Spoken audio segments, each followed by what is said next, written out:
Chapter 1. The Master at the Inception of the Journey. In the year 2220, a tempest capable of upheaving the very fabric of Earth erupted with unprecedented ferocity. Mythical occurrences, once relegated to the realm of folklore, became a commonplace spectacle across the globe. Have you ever witnessed a person soaring through the skies? Or encountered an individual whose sword strike could rend mountains asunder? Have you seen flames engulfing the heavens at the mere flick of a wrist? Following this tempest, these phenomena transformed into stark reality. With the emergence of such extraordinary beings, traditional weaponry, including aircraft and artillery, seemed trivial in this new epoch. Globally, these individuals capable of defying gravity and traversing the Earth were collectively known as superhumans. The tempest itself was dubbed the Spirit Energy Storm. The geopolitical landscape of nations began to reflect the prowess of their respective superhumans, signifying the strength or weakness of entire countries. Presently, the Earth is governed by three formidable ancient nations: Huaxia, Northern Europe, and the rising power, North America. Despite its relatively brief history, North America ascended to the pinnacle of global nations with remarkable swiftness, a testament to its unique capabilities. In contrast, Huaxia and Northern Europe boast millennia of history, rich with exceptional legacies within their territories. In the aftermath of the storm, a multitude of superhumans emerged, sprouting like mushrooms after rain. However, the efficacy of these superhumans was swiftly evaluated by a coalition of nations, leading to an astute classification system: ED, C, B, S, and the esteemed Grandmaster level. Each Grandmaster level superhuman represents the zenith of power on Earth, akin to the deterrent force of a nuclear bomb before the tempest. The supremacy of Huaxia, Northern Europe, and North America as the mightiest nations is unequivocally attributed to their possession of Grandmasters who secure their dominance. As the ranks of superhumans swell, humanity takes great pride in the aspiration to become one of them. The stature of superhumans within society is exceedingly elevated. 3 months after the storm, in a quaint town nestled in Jiangnan, Huaxia, lies a small city named Hansheng. Though modest in size, Hansheng possesses all essential amenities. While it may lack the opulence and vibrancy of larger cities, it is well equipped in its own right. Amidst the aged streets of Hansheng stands a somewhat dilapidated house. The abode is diminutive, merely 20 to 30 square meters. Within this compact space, a youth is curled up beneath a thin blanket. The layout of the house is sparse, containing only a stretcher bed, with the remainder filled with packets of instant noodles and tube noodles. An antiquated kettle, still capable of boiling water, completes the scene. Alongside a modest bathroom adjoining the premises, there was a certain air of desolation. The youth's complexion was somewhat pale, his fingers clenched tightly, and between those tightly held fingers lay a black stone, emanating a faint, eerie glow. This dimly lit little house gradually became illuminated, albeit by a sinister light. The boy, named Chen, was an orphan. After leaving the orphanage, he established himself in Han City, subsisting by scavenging. One day, while rummaging through a dumpster, he stumbled upon this black stone, finding it visually appealing, and thus he adorned himself with it. Life had been relatively uneventful until today, when, for reasons unknown, a sharp object inadvertently pierced his finger, causing blood to flow. Strangely, this blood dripped onto the black stone, which then exhibited a powerful suction, drawing Chen's blood from the wound. His complexion turned increasingly ashen, nearly rendering him a mere husk. Fortunately, it seemed the stone sensed Chen's deteriorating state and gradually ceased its extraction. Soon after, a chilling voice echoed within Chen's mind. Universal Sign-In System. Activated. As the words resonated, a panel materialized in his consciousness. Character: Chen mortal. Physique: none. Title: none. Level: mortal. Permissions: sign-in. Remaining sign-in attempts: 1. Store: not activated. It took Chen quite some time to discern the contents of this page. After all, as a mere scavenger, how high could his quality of life be? Although the recent surge of spiritual energy had enhanced the physical capabilities of people across the globe, prolonged malnutrition had left him rather frail. What is this? Chen struggled to comprehend the interface before him, his mind clouded with confusion, still grappling with the situation. After a considerable pause, he gradually began to process the information, falling into deep contemplation. While he pondered, the system's voice resounded once more. Detected that the host has one sign-in attempt available. Would you like to proceed? The cold voice jolted Chen back to reality. He allowed a wry smile. Is this a mere supplement to my dismal life? Let's use it. Though he was uncertain of the implications, since it had manifested within him, he felt compelled to utilize it. Surely, it could not bring about any harm. Moreover, he had little of value to covet, save for this life. Yet, even this life felt rather worthless.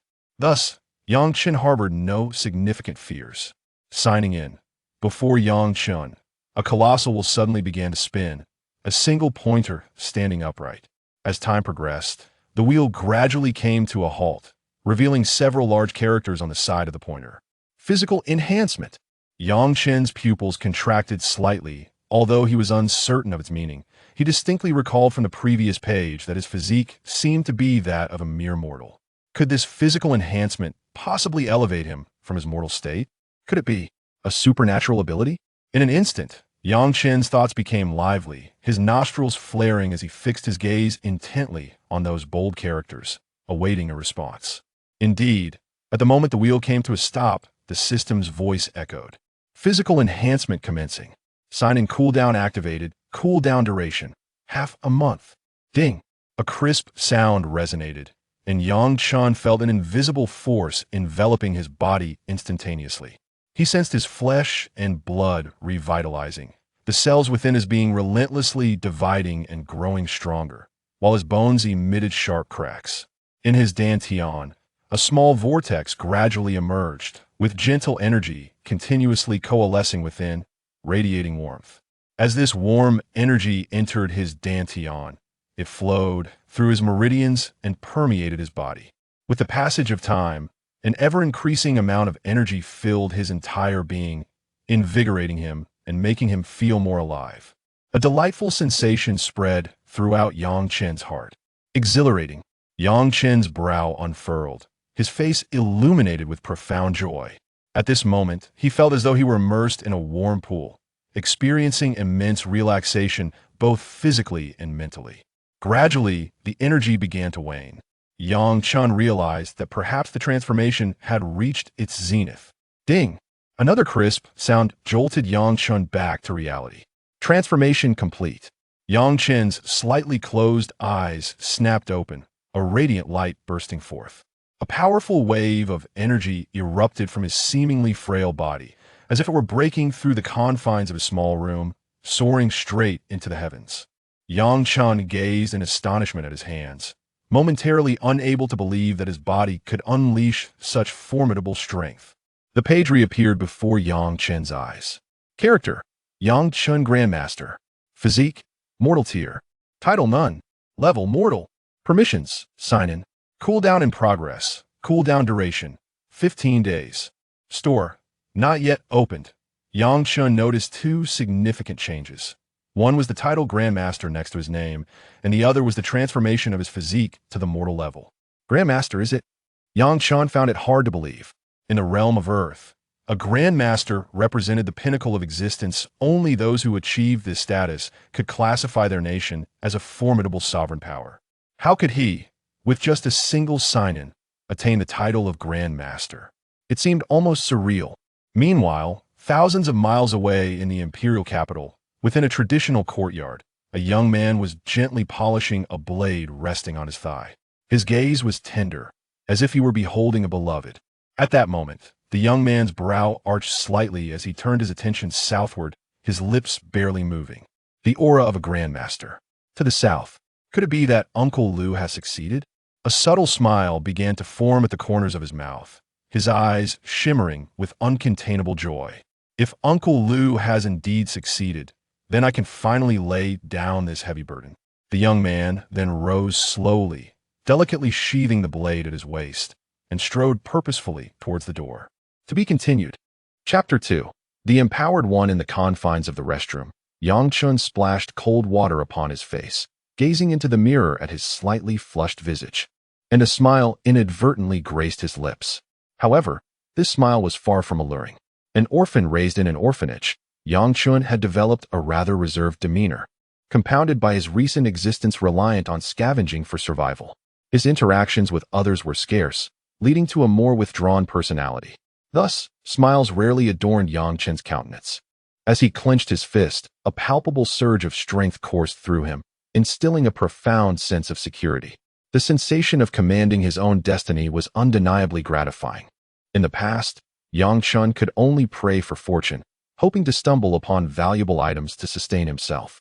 One could say that he had survived solely on the mercy of fate. Yet now, the situation had transformed. As an empowered individual, Yang Chun had seized the reins of his own fate. The status of an empowered one held great esteem among humanity. Though he remained uncertain about the nature of his abilities as a master, he was certain of one thing. Even the weakest of empowered individuals ranked higher than a mere civil servant. Yang Chun rummaged through his pocket, extracting several crumpled bills, and counted them, 11 yuan precisely. He pushed open the door to his room, intent on treating himself to a meal. Now that he was an empowered being, he deemed it unfit to deprive himself. 11 yuan was more than enough to satiate his hunger. Descending the stairs, Yang Chun strode purposefully toward the modest Liuji noodle house across the street. This establishment, while somewhat shabby, was perpetually bustling with patrons, tables cluttering the entrance as if in fear of being filled to capacity. At the doorway, an enormous iron pot had been set up, beside which stood an elderly man, occasionally tossing noodles into the boiling water. Moments later, he would retrieve the noodles, placing them into bowls, and adding a dash of seasoning. Soon, the enticing aroma of the fragrant noodles mingled with the spices wafted through the air. The delightful scent wafted into Yang Chen's nostrils, stirring his appetite.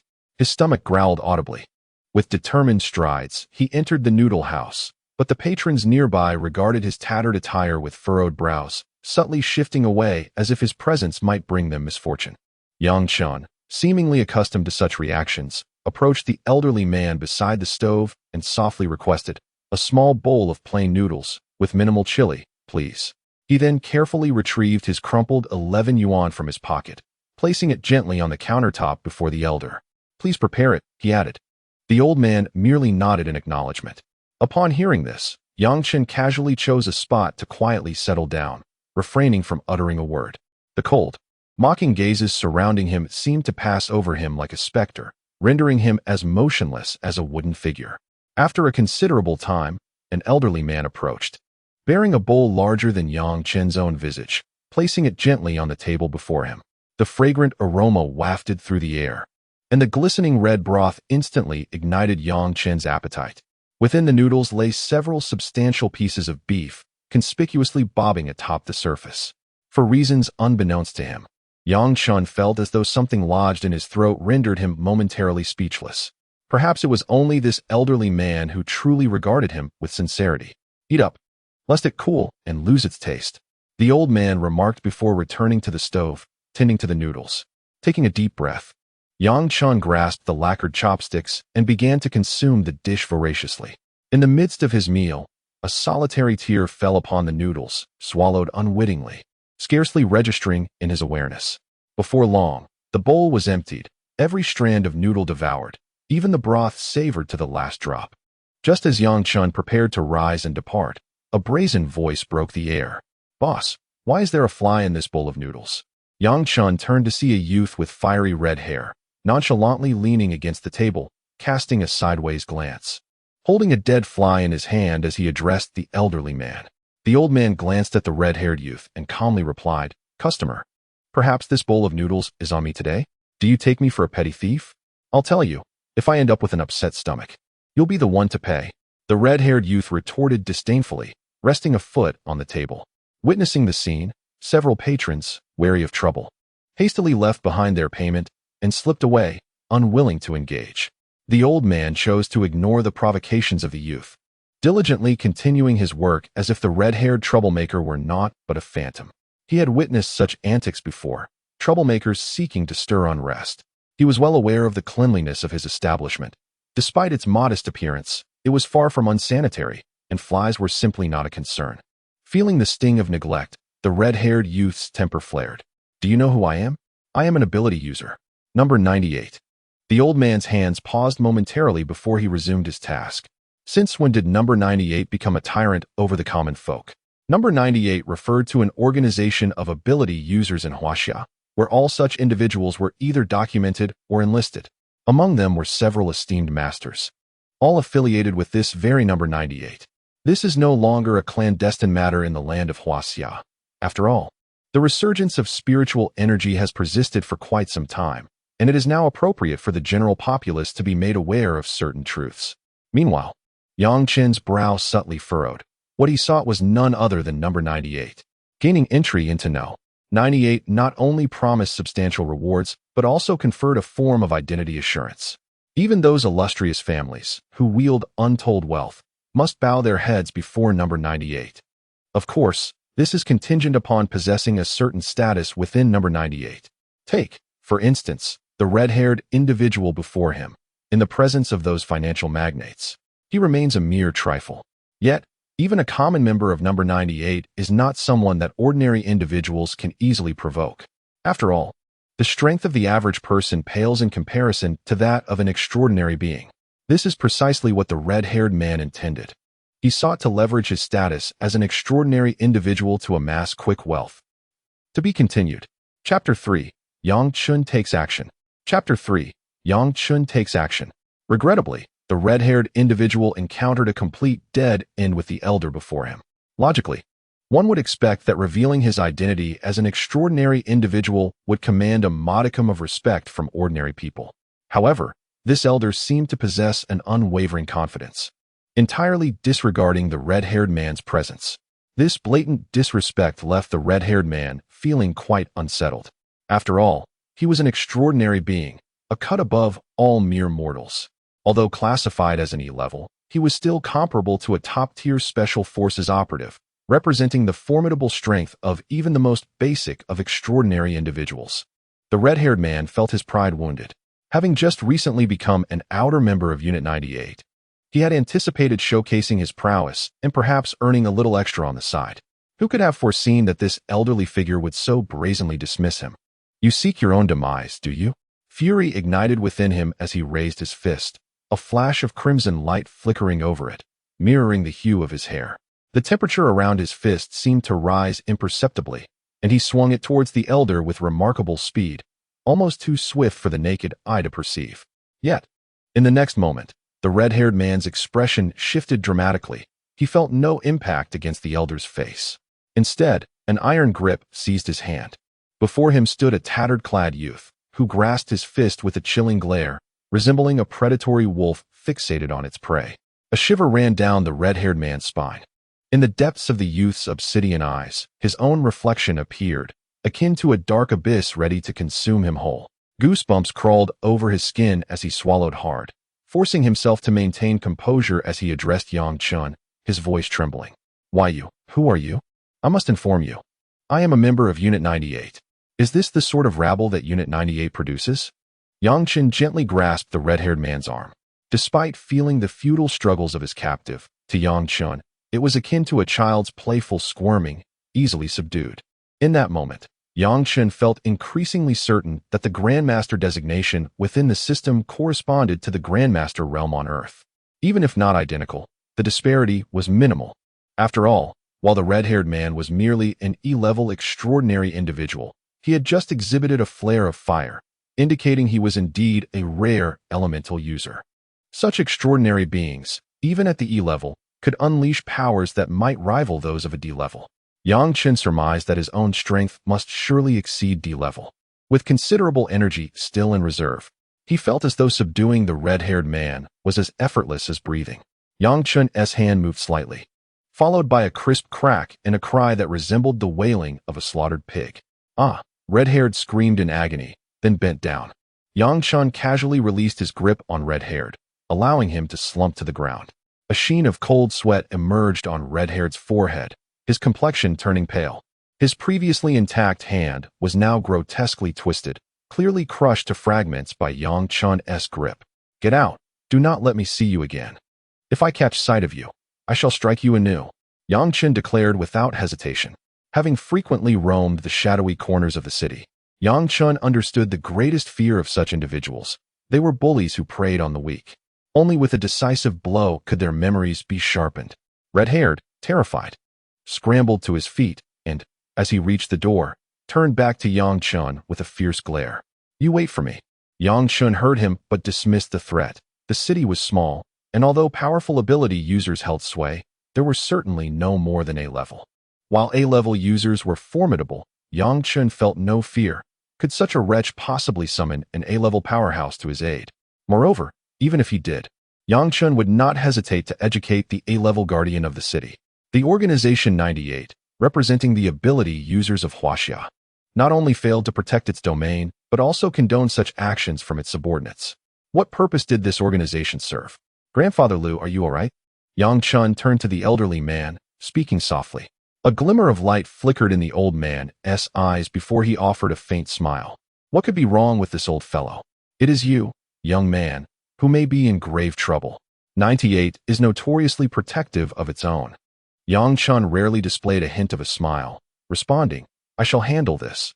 I fear it may implicate you, Grandfather Liu."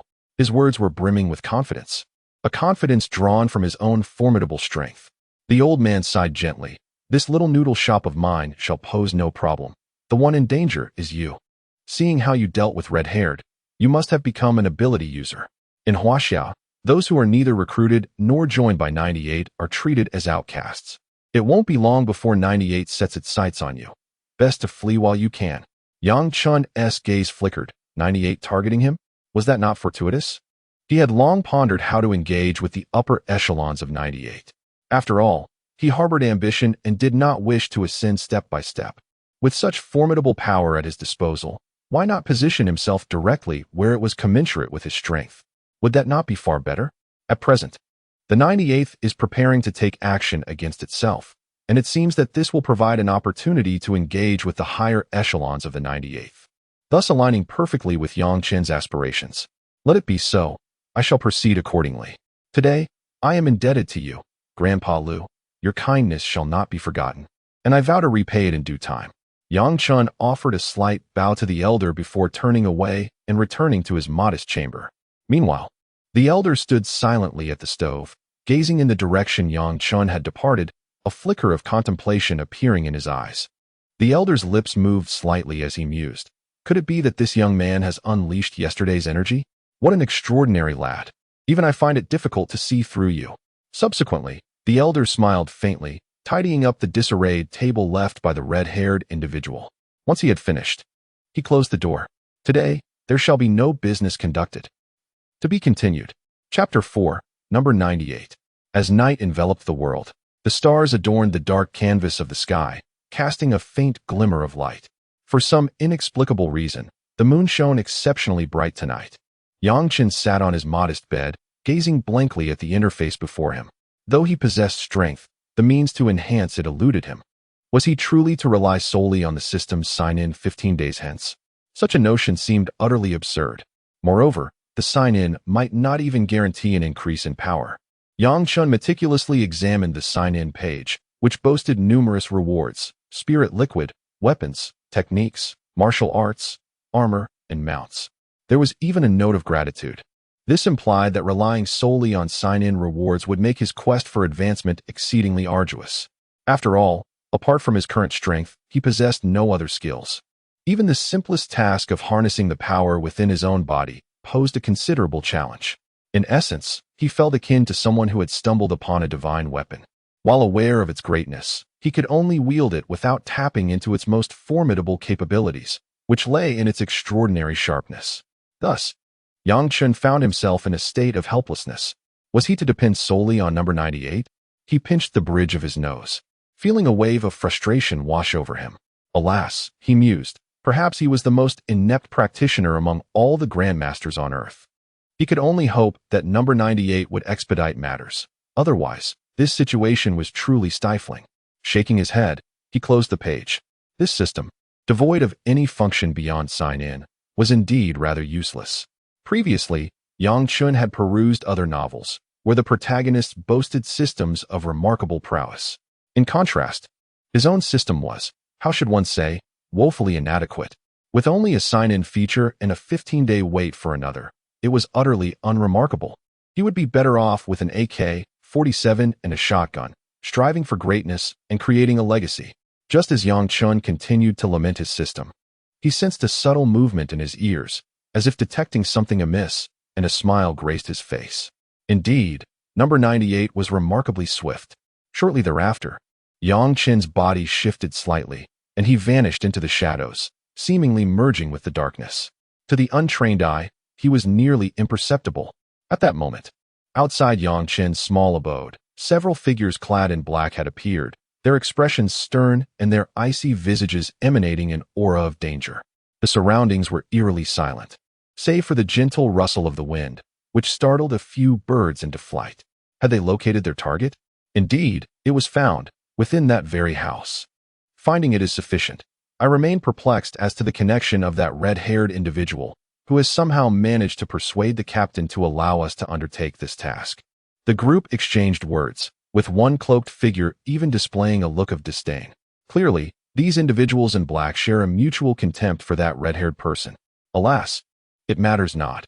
It is not he who is to be apprehended, but rather a newly discovered ability user in Huaxia, whom we are tasked to capture. It is merely a matter of teaching this newcomer a lesson. This red-haired individual truly is a pest for us of Unit 98. After all, it has been several months since he became an ability user, and yet he cannot best this new one. How embarrassing.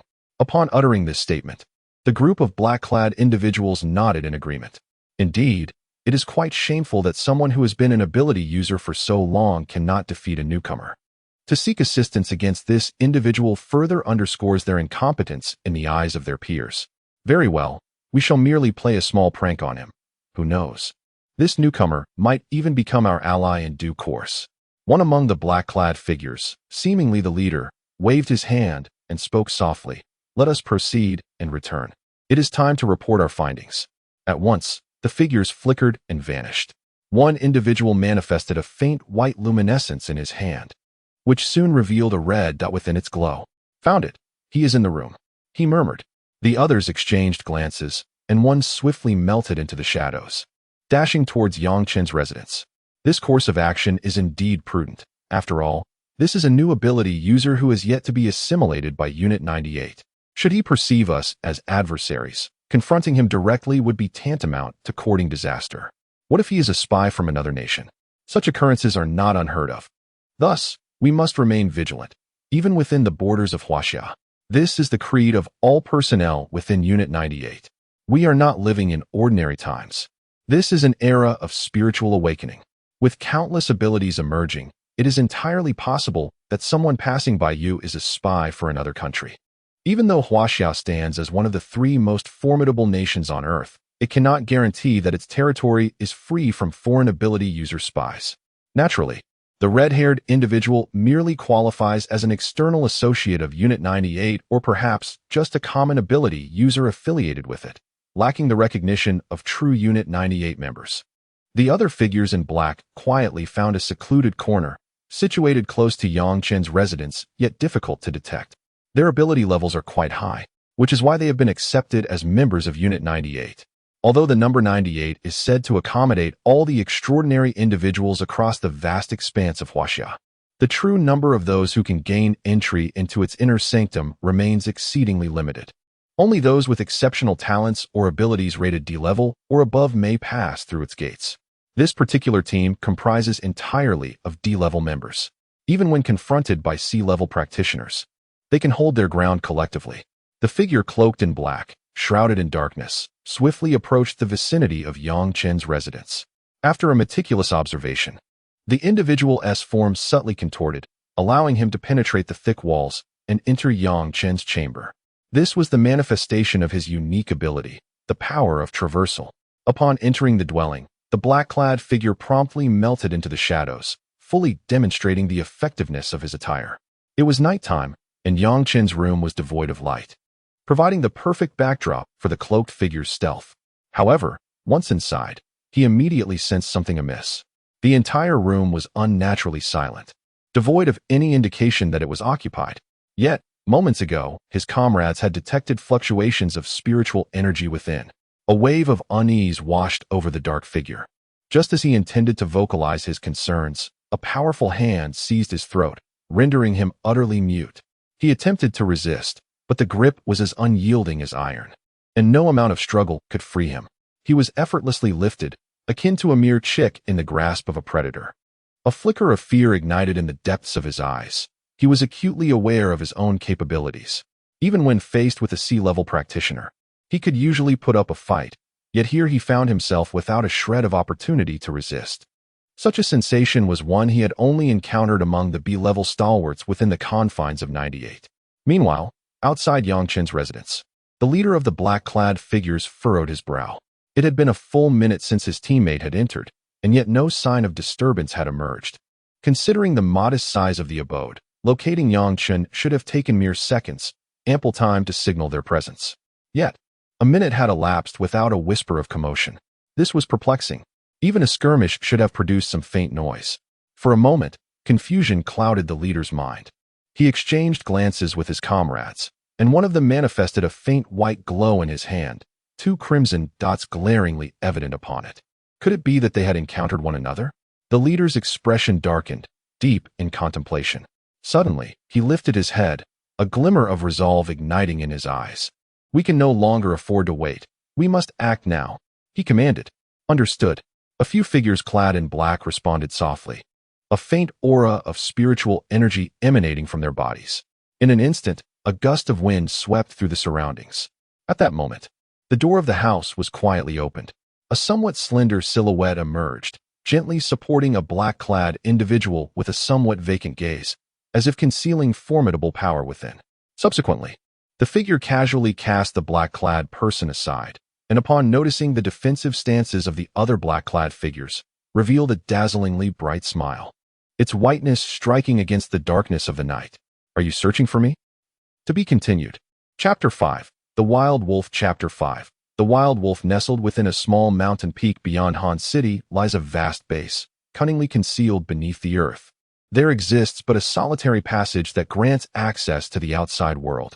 At this moment, within a modest chamber of that base, Yang Chen languidly reclines on the sofa, his form sprawled in utter relaxation. The room is expansive, nearly rivaling the size of Yang Chen's own residence. Before the sofa stands a crystal-like coffee table, adorned with an array of beverages and a cornucopia of fruits, all temptingly arranged. Yet, Yang Chen's tattered attire seems somewhat out of place in such an opulent setting. He comfortably lounges on the sofa, one hand grasping a bottle of drink, while the other indulges in a large piece of fruit, savoring each juicy bite.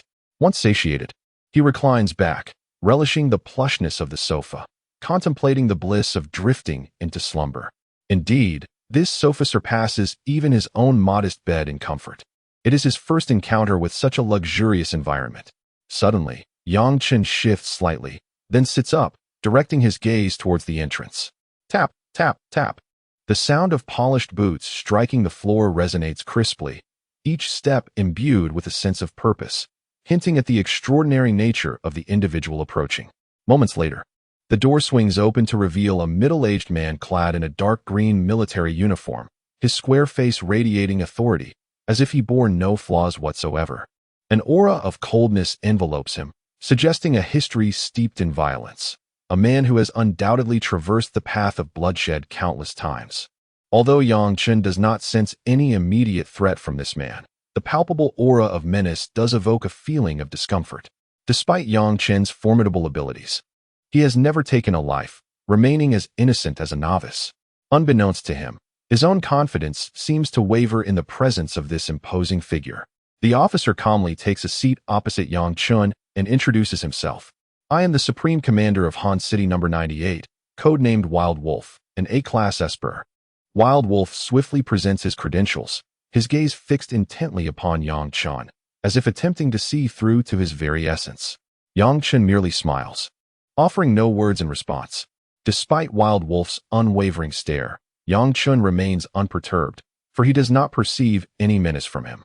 In the absence of threat, he deduces that the man is not his adversary, and thus, there is nothing to fear. The wolf furrowed his brow slightly. Generally speaking, when under the gaze of another, most individuals would feel some discomfort. However, the young man before him displayed no change in demeanor and even smiled. It is worth noting that he himself hailed from a military background and had witnessed numerous battles among those with extraordinary abilities. The sheer aura of menace he exuded was sufficient to shatter the psyche of a D-class ability wielder. Even a C-class would be significantly diminished in his presence. Yet, for reasons unknown, he found himself unable to see through this young man. There were only a few possible explanations. Either this youth possessed a formidable background and had undergone specialized training, or he was a spy, as it seemed implausible for one to maintain such composure otherwise. The third possibility was that this individual's strength surpassed his own. However, if he were indeed a spy, how could he so recklessly place himself within the confines of the 98th?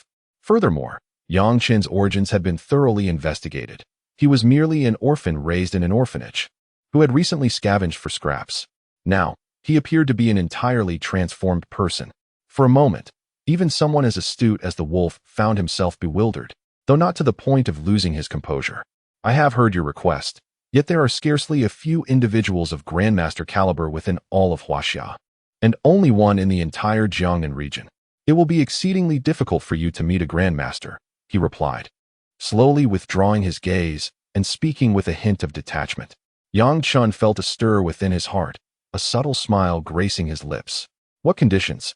The other party had merely indicated the difficulty of the task without outright refusal, suggesting there was still room for negotiation or perhaps a way forward, albeit with stipulations. Gaining an audience with a Grandmaster was a feat that even he found challenging. Only those of S-class could hope for such proximity. The wolf shook his head. Even I find it difficult to fulfill your request.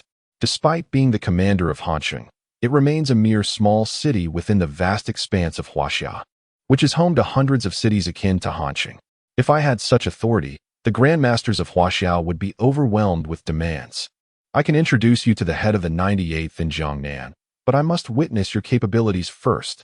Otherwise, even with my endorsement, you may not persuade him to recommend you to a Grandmaster. The wolf paused, his gaze keenly fixed upon Yang Chen. He had heeded the words of his subordinates. To effortlessly capture a trained D-class ability wielder from the 98th without warning was a feat even C-class individuals could scarcely achieve. Based on his observations, this young man clearly possessed considerable strength, perhaps even rivaling his own. The wolf, having not engaged with an equal in some time, felt a twinge of excitement. Testing Yang Chen's prowess serves a legitimate purpose. However, it is also a matter of indulging in one's own desires. Yang Chen shifted slightly before reclining on the sofa, a smile gracing his lips. So you wish to gauge my strength? Must you be so circuitous? If you seek to observe, then come forth. The wild wolf harbored intentions of assessing Yang Chen's abilities, yet Yang Chen, too, was keen on evaluating his own strength. Although he was recognized as a Grandmaster within the system, whether this equated to the Grandmaster's prowess on Earth remained to be seen. Now, with an A-class ability user available for practice, he found an ideal test subject. Moreover, Yang Chen was curious to discover the true capabilities of the notorious number 98, a figure capable of wielding considerable influence in China. The wild wolf scrutinized Yang Chen's demeanor, his brow furrowing slightly. As a soldier, he was not particularly fond of Yang Chen's flippant attitude, which seemed devoid of decorum. However, given that Yang Chen was not affiliated with number 98, nor was he under his command, he refrained from voicing his discontent. Let us proceed. This place is ill-suited for combat, he declared, rising to his feet and striding out. Yang Chen followed suit, trailing behind the wild wolf. As they made their way, several individuals associated with number 98 cast curious glances at Yang Chen, intrigued by his unusual appearance, which was somewhat rare among their ranks. Shortly thereafter, the wild wolf led Yang Chen to an expansive fighting arena. The venue was vast, spanning several hundred square meters, larger than even a football field. Within the arena, various ability users engaged in rigorous training, showcasing an array of extraordinary powers that left Yang Chen awestruck. Flames erupted from some hands, while others conjured towering ice. The variety of abilities was truly a spectacle. Wait. Yang Chen paused, pondering his own abilities. A moment of confusion washed over him. Did he possess no powers of his own? Aside from his formidable physical prowess, it seemed he lacked any other distinctive abilities. Could it be that he was a false ability user? He shook his head, dismissing the thought. Yet a sense of uncertainty lingered in his mind. Was it possible to cultivate strength without abilities? With this troubling thought in mind, Yang Chun and the wild wolf stepped into the arena. Upon noticing the wild wolf's presence, the other ability users ceased their training, saluting him with military respect. Their gazes then shifting to Yang Chun, tinged with curiosity. Yang Chun was accustomed to such scrutiny and felt no embarrassment. The wild wolf waved his hand, signaling them to disperse, then turned to Yang Chun, his expression grave. If you can withstand my onslaught for 10 minutes, I shall recommend you to the chief executive of Jiangnan. If not, remain in room 98 until your rank ascends, at which point I shall consider introducing you to the chief. How does that sound? Although the wild wolf has discerned the extraordinary potential of the young man before him, he still believes that Yang Chun is merely of B rank. After all, it is a sheer fantasy for someone of Yang Chen's youth to reach a rank. The resurgence of spiritual energy has only recently commenced, and those of A and S ranks, including Grandmasters, are predominantly individuals who began their training in the age of magic's decline, merely seizing the opportunity presented by the revival of spiritual energy to ascend to the pinnacle of power. For a young person to aspire to such heights is undoubtedly an arduous endeavor. Yang Chun raised an eyebrow, revealing his pristine white teeth, and then smiled. What if I were to defeat you? The wild wolf was taken aback, clearly having never contemplated such a scenario. For he had never encountered a worthy adversary in Han City. Even among A-rank abilities, he stood among the elite. Yet this young lad dares to dream of besting him? The wild wolf laughed, his mirth echoing loudly. Ha ha. If you manage to defeat me, how could I deny you the position of chief in Han City? To be continued. Chapter 6. Yang Chun versus Wild Wolf. Yang Chun smiled. Never mind, I have no interest in your position. If I defeat you, you must agree to one condition. He shook his head, unfazed by Wild Wolf's earlier provocations, merely putting forth another request. Wild Wolf's expression hardened slightly as he regarded Yang Chun, his initial admiration for him diminishing. How arrogant! Even if one possesses strength, such arrogance is unwarranted. After all, he was the top individual in Han City, a formidable A-level ability user. How dare he even contemplate defeating me? Moreover, as an A-level ability user, he had vanquished numerous foreign counterparts of the same rank. Wild Wolf narrowed his eyes and then smirked. If you can defeat me, I will agree to not just one, but even 3 requests. Yang Chen's pupils flickered momentarily, and he stepped boldly into the arena, standing his ground, his gaze fixed on Wild Wolf, chin slightly raised, nostrils flared. Come on, who is this person, so audacious? He even dares to provoke the leader. Does he wish for death? Such youthful recklessness is ill-fated. Yang Chen's actions immediately stirred the emotions of the other A-level ability users present, who were indignant on his behalf, convinced he would be thoroughly punished by Wild Wolf. After all, Wild Wolf was a figure that inspired dread among them. Wild Wolf raised his hand, silencing the agitated crowd.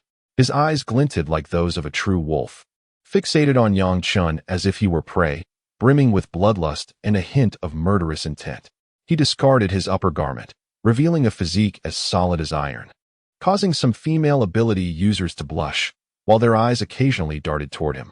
Wild Wolf, however, paid no heed, emanating an aura of terror that enveloped the arena, plunging it into a chilling atmosphere. Some of the weaker ability users were covered in goosebumps, while only those of D rank or above could withstand this oppressive energy and bear witness to the impending clash. Indeed, the weak are unfit even to observe the battle. Meanwhile, Yang Chen's eyes narrowed slightly. His tattered clothing hung on him, yet he stood as if he were part of the very essence of the world around him. His presence had solidified, and Wild Wolf's gaze shifted subtly. In Wild Wolf's eyes, Yang Chen's figure appeared to swell with strength, his aura growing ever more formidable. While other extraordinary individuals may be oblivious, he, being among the more prominent existences within the A rank, could distinctly sense it. Yang Chen seemed to have become one with this realm, and he found himself utterly incapable of grasping Yang Chen's energy. In that instant, a term surged forth in the recesses of the wolf's mind: Grandmaster. To comprehend the cosmos, to merge oneself within it, to communicate with the heavens, and to harness their might. That is the essence of a Grandmaster's power. The young man before him exhibited abilities strikingly akin to those unique to a Grandmaster. However, in the battles the wolf had witnessed, this youth still appeared somewhat inexperienced. Yet, that scarcely diminished the astonishing prowess he possessed.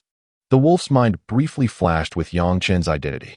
He could scarcely fathom how a mere scavenger could achieve such heights at such a tender age.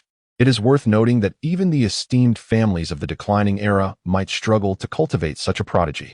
However, before the wolf could fully process his thoughts, Yang Chen had already made his move. With a subtle shift, Yang Chen left behind a flurry of afterimages in the arena, as if countless versions of himself had materialized. In that moment, the wolf found it challenging to discern Yang Chen's true position. So swift, a shiver coursed through the wolf, and beads of cold sweat began to form on his brow. At that moment, a wave of regret washed over him. Such ghostly speed could even elude an S-rank individual. The head of Jiangnan. The wolf now recognized how foolish his earlier words had been. How could a mere A-rank dare to speak so boldly before one who might be a Grandmaster? Nevertheless, he did not concede immediately. As a soldier of China, surrender was not an option. A dull thud erupted from within the wolf's body, and a radiant silver light enveloped him, imbuing his flesh with a metallic sheen. Upon closer inspection, he appeared as if forged from steel. This was his extraordinary ability, metallization. He could transform any part of his body into metal. With the enhancement of his power, he had now mastered the ability to metallize his entire form. The wolf had once endured for half an hour against an S-rank assailant from Northern Europe using this very power. Now, facing the ghostly Yang Chen, he aimed to leverage his formidable defense to buy himself time. In the wolf's eyes, Yang Chen was undeniably a remarkably astute individual.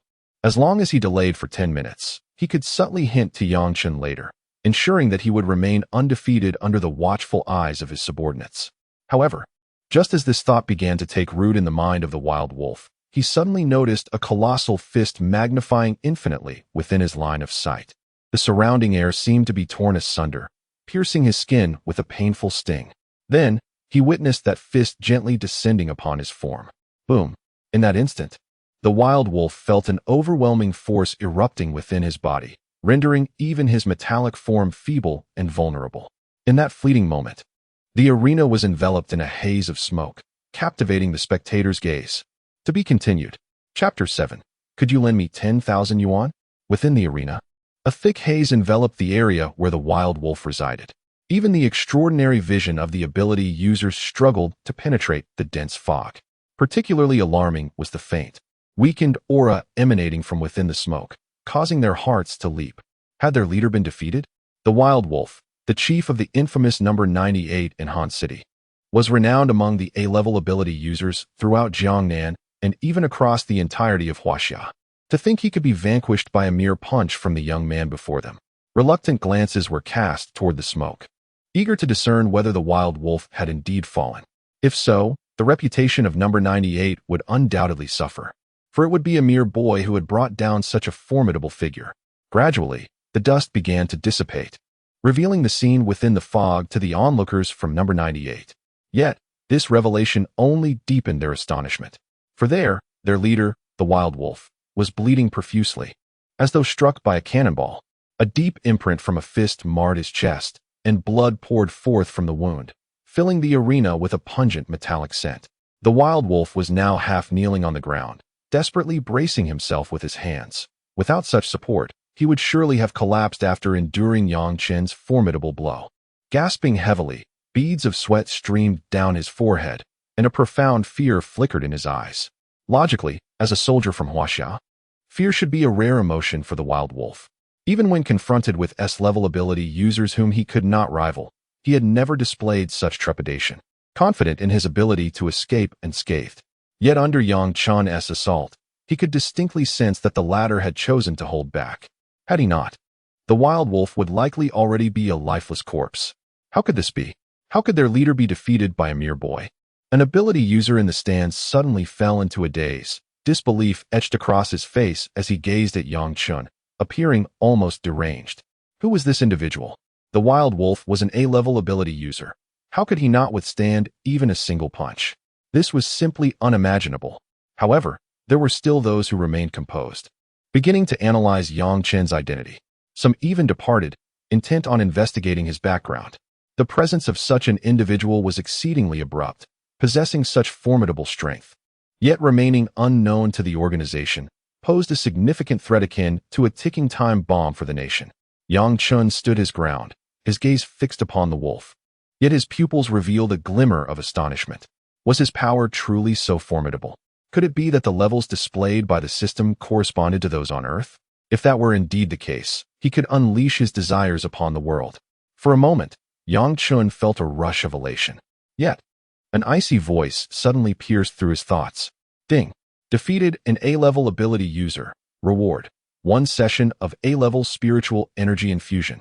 Spiritual energy infusion? What could that be? Yang Chun paused, a flicker of confusion evident in his eyes. Never mind, he decided. He would investigate later that evening. For now, he needed to focus on the task at hand.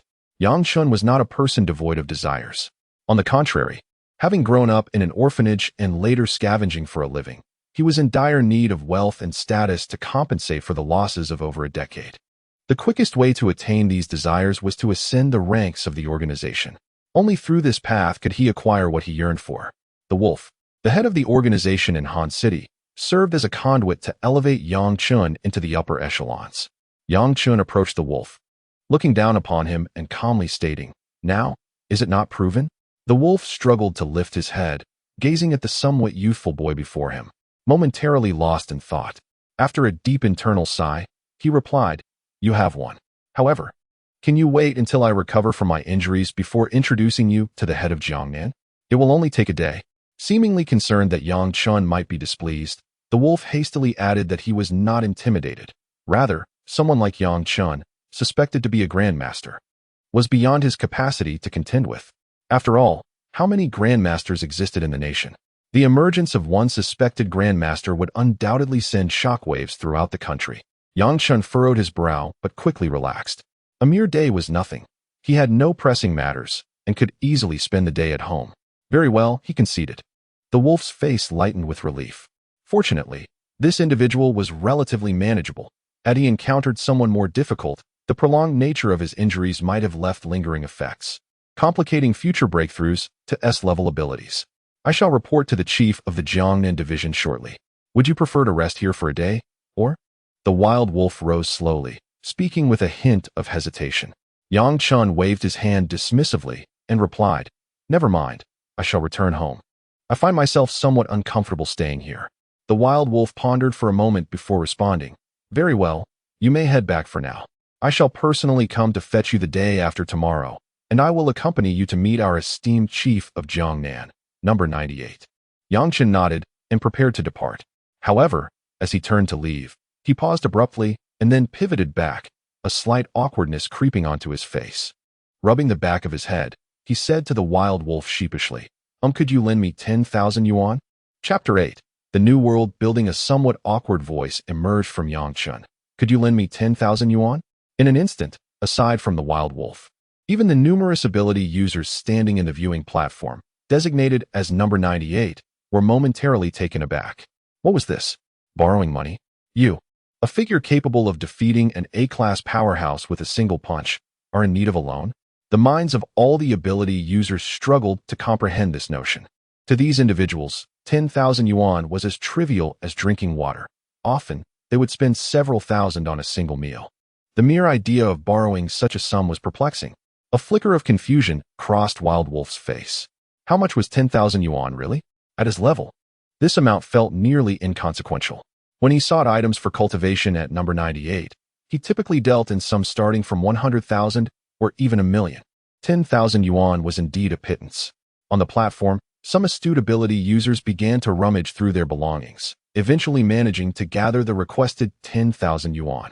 After all, in this era, very few carried cash. Lending Yang Chun 10,000 yuan not only served to strengthen their relationship, but might also earn them a favor from him, an opportunity not to be overlooked by any of the number 98 ability users. After all, someone who could defeat Wild Wolf with a single strike must surely be an S-class ability user. Such an entity, in a small city like Han City, was akin to a deity. Yang Chun accepted the 10,000 yuan offered by several ability users, feeling a strange sense of reassurance in its substantial weight. All right, I'm off. He smiled and promptly exited the venue, leaving the number 98 ability users gazing at his retreating figure. Unbeknownst to them, they realized that even a beggar's attire could exude such presence. Enough, enough. Do not entertain the thought of ingratiating yourselves with him. Individuals like him tend to be proud and aloof. Excessive familiarity may not bode well. After Yang Chen departed, Wild Wolf called upon the surrounding number 98 ability users, instructing them to resume their activities. Hey, the group cast Wild Wolf disdainful glances before dispersing. The entire venue was left with Wild Wolf standing awkwardly in place, scratching his head and smiling sheepishly. Goodness, that was quite the embarrassment. In the heart of Han City stood a towering edifice. At its center, emblazoned with bold characters, New World Building. Yang Chen stood at the entrance of the Xiniandi Tower, gazing up at the towering edifice, feeling as though he had transformed into a mere ant in its shadow. Taking a deep breath, he stepped into the place he had longed to visit. Previously, he had been here, but at that time, his pockets were nearly empty, rendering him too timid to enter. Now, however, with a substantial sum of 10,000 yuan in his pocket, a sense of security enveloped him. Upon entering, it was as if the scenes within flowed like a vivid painting, with various shops sprawling before his eyes. Ignoring the curious glances from passers-by, he made his way directly to a store selling casual men's clothing and purchased a complete outfit. After changing into the new attire, his entire demeanor transformed. The loose hoodie paired with relaxed jeans turned the previously unremarkable Yang Chen into a figure reminiscent of the boy next door. Having spent nearly 1,000 yuan, he discarded his ragged attire without a second thought. Why hold on to the old when the new was so appealing? Next, he ascended to the second floor in search of a place to dine. Although the restaurant was modest in size, the tantalizing aroma wafting from the entrance drew him in. Upon entering, he noticed the establishment was sparsely populated, which puzzled him. Such a delightful scent, yet so few patrons? As he ventured further, he discovered a group of burly men intimidating the proprietress of the restaurant. No wonder the place was deserted. Furrowing his brow, Yang Chen wished to avoid any trouble. Yet, the beleaguered proprietress seemed to see him as a beacon of hope, calling out, "Young man, help me." Her plea immediately caught the attention of the imposing men. Cursing under his breath, Yang Chen resignedly regarded the group. "You all continue. I'll just be on my way," he suggested. One of the men, evidently the leader, exchanged a knowing glance with one of his companions, who then approached Yang Chen with a menacing glint in his eyes. A sigh of resignation escaped Yang Chen's lips. It seemed he was destined to encounter trouble due to a woman's plight, truly a source of calamity. He had done nothing to warrant this entanglement, and it irked him greatly.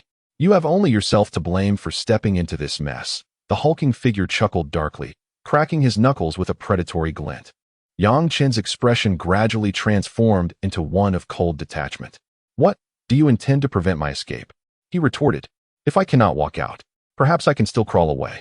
As he spoke, the burly man unleashed a powerful punch, intending to bring Yang Chen crashing down. A cruel glint filled the man's eyes as he envisioned the scene of Yang Chen sprawled on the ground, defeated. Although he lacked supernatural abilities, his strength was formidable enough to topple even a bull. In the wake of the revival of spiritual energy on Earth, humanity's physical constitution had generally improved, rendering ordinary individuals significantly stronger than in previous eras. Moreover, this man was a well-trained brute. Nevertheless, he anticipated a dismal fate for Yang Chen. However, in the next moment, the expression on the burly man's face shifted dramatically.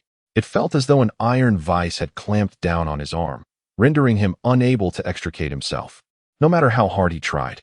Meanwhile, the burly man's companions noticed the unfolding situation and turned their gazes toward Yang Chen. Among them, the leader furrowed his brow, urging him to resolve the matter swiftly. Beads of cold sweat broke out on the burly man's forehead, and he felt a bitter pang in his heart. It was not that he lacked the desire to act. Rather, the youth before him exuded an unsettling aura. Despite his considerable strength, he felt as though his prideful power had lost its efficacy here, becoming somewhat inconsequential. "Get lost." Yang Chen's voice resounded in the burly man's ears like a thunderclap. In an instant, Yang Chen lifted the man's entire body with apparent ease, flinging him aside. A thunderous crash reverberated through the air, capturing the attention of all onlookers. The leader's pupils constricted in shock. Accustomed to navigating the gray areas of society, he recognized that he had encountered a formidable opponent. It was highly probable that the individual before him possessed supernatural abilities. Otherwise, with the burly man's strength, it would have been effortless to subdue Yang Chen. The leader approached slowly, donning a faint smile. "Young brother, I am a subordinate of Prince Wang, number 98. I hope you might grant us some convenience. Rest assured, we shall offer generous compensation in return. A hint of arrogance flickered in the leader's eyes, clearly indicating that this so-called Prince Wang was no weakling. His influence was substantial, as evidenced by the demeanor of his subordinate. Yet, being no supernatural being himself, the leader maintained a modicum of politeness toward Yang Chen. Yang Chen dusted off his clothes and replied nonchalantly, I'm not concerned with any prince or lord. I came here merely to dine, and since this matter is resolved, I shall take my leave. While Yang Chen held no fear of this so-called prince, he had little desire to invite trouble. After all, his current status cannot be deemed as that of a legitimate member of the esteemed 98th Division. Should any significant turmoil arise, the consequences would indeed be less than favorable. Nevertheless, Yang Chen was unperturbed by such concerns. Thus, he regarded the sum of 10,000 yuan within this white card as a gesture of apology to the young brother. The leader chuckled heartily and subsequently produced a bank card from his pocket, extending it towards Yang Chen. Yang Chen raised an eyebrow slightly, a faint smile gracing his lips. The leader noticed this hint of amusement and found himself re-evaluating Yang Chen's standing. In his estimation, Yang Chen was merely a fledgling ability user. Otherwise, it would be inconceivable that he could be swayed by a mere 10,000 yuan. Only those who had recently awakened their powers and were in dire need of funds, often emerging from humble beginnings, would be so easily enticed. To the leader, Yang Chen unmistakably fit this description. Although such ability users were not to be trifled with by an ordinary man like him, the individuals backing him were not daunted by such considerations. It is worth noting that those allies wielded considerable influence within the 98th Division. With a smile, Yang Chen accepted the bank card offered by the leader, preparing to depart. When suddenly a voice called out, I'll offer 100,000, willing to request the young master's assistance. To be continued. Chapter 9, I apologize, but someone has placed a higher bid. Chapter 9, apologies, someone has outbid you. I bid 100,000. I urged the young man to take action. Just as Yang Chen was preparing to leave, a woman's piercing scream pierced the air. Instantly, his foot, which was poised to step out, hesitated and slowly turned back to face the woman, a glimmer of bright light illuminating his gaze. Really? The leader's brow furrowed tightly as he spoke in a low voice. Young man, I previously offered you 10,000. Yang Chen waved his hand dismissively and replied nonchalantly, that was merely compensation from you. This is an entirely different matter. By the way, if you can truly offer me 100,000, I will resolve this issue for you. His eyes sparkled with a fervent obsession for wealth. After all, he had been desperately short on funds. Even a few coins felt like a heavy burden to him. However, the female proprietor's willingness to part with a sum as substantial as 100,000 made it difficult for Yang Chen to refuse. Regarding the money offered by the others, he had already stated it was merely compensation and thus did not count as a transaction for services rendered. The leader's expression darkened, yet he refrained from taking immediate action, fully aware that those with abilities were not to be trifled with. Even the weakest of them could easily overpower several ordinary individuals. Moreover, given Yang Chen's demeanor, he did not appear to be a particularly feeble practitioner. If they were to engage in combat, it was quite possible that they would be at a disadvantage, potentially unable to leave unscathed. Even if Yang Chen were to eliminate them, he would face minimal repercussions, as they were merely ordinary individuals with slightly superior physiques, while the status of practitioners in this world far surpassed that of commoners. Thus, they could only hope that the female proprietor would fail to produce the 100,000, or that Yang Chen would decline the offer altogether. From among the burly men, a slightly frail woman stepped forward, her crimson lips tinged with a faint sadness that shimmered in her eyes, presenting a picture of delicate femininity. Yet, within that fragility lay a hint of resolve, revealing her as an independent spirit. She bit her lip and, after a moment of struggle, spoke with difficulty, My shop is worth several 100,000. If the young man can resolve my troubles, I am willing to offer him a share of the business. Yang Chen immediately lost interest, waving his hand in disinterest. Forget it. If it isn't cash, I'm not interested. As soon as he uttered these words, a spark ignited in the leader's eyes. Clearly, the woman's offer lacked the allure necessary to persuade the practitioner before them. Do you think such a paltry sum could entice a practitioner? The individual behind me is merely a C-level practitioner, yet the cost to enlist his services is in the millions, if not more. The female proprietor, as far as he knew, was unable to produce $1 million. Suddenly, the sparkle in her eyes seemed to fade, and her entire being trembled slightly. Yang Chen had become her lifeline, yet it was evident that her bargaining power was insufficient. Young man, I still have several tens of thousands in cash that I can offer you right now. As for the remainder, I can transfer it to your card tomorrow. How about that? She leaned gently against her chair, as if uttering these words had drained her of all strength. If Yang Chen did not acquiesce, she would find herself devoid of alternatives. Her shop would inevitably be forcibly taken from her. Just as despair began to envelop her, a voice suddenly resonated in her ears. Deal. Yang Chen flashed a bright smile, revealing his pearly whites, exuding an innocuous charm. Securing several tens of thousands was a boon. Calculating it, his net worth was nearing 100,000. Once he provided her with his card details, his wealth would likely surpass that mark. Such a fortune, in times past, would have been inconceivable, merely a figment of his dreams. Young man, you must consider carefully. Our Wang Xiao is a C-level ability user, number 98. The leader cast a dark glance at Yang Chen, perplexed as to how a mere few tens of thousands could sway him. Was this not somewhat too trivial? Alas, he had never experienced Yang Chen's life, and could not fathom how a humble individual could be so fixated on money. I'm sorry, but someone has offered a higher bid. Yang Chen's demeanor gradually turned frosty. Will you leave on your own, or shall I escort you out? Having accepted the payment, he was determined to play his part well. Otherwise, he risked receiving poor reviews. The leader's eyes flickered with a hint of anger, but he quickly suppressed it, maintaining his composure. He was still lucid enough. Otherwise, he might have acted on impulse. Naturally, such a rash action would only result in him being ruthlessly subdued by Yang Chen. I hope you can withstand Wang Xiao's wrath. We are leaving. The leader cast a lingering glance at Yang Chen before leading a burly man out of the store. At that moment, the female proprietor exhaled a sigh of relief, collapsing into her chair, and began to weep. Yang Chen, witnessing her distress, felt momentarily at a loss. He awkwardly approached her, scratching his head and saying, may I have the money now? Upon hearing Yang Chen's words, the proprietor seemed to momentarily forget her tears. She lifted her gaze to him, her eyes filled with skepticism. Is this really a person? Even in tears, he is so direct in asking for money? Is this how one behaves? Yang Chen, under her scrutinizing gaze, felt a wave of embarrassment wash over him, scratching his head, uncertain of what to say next.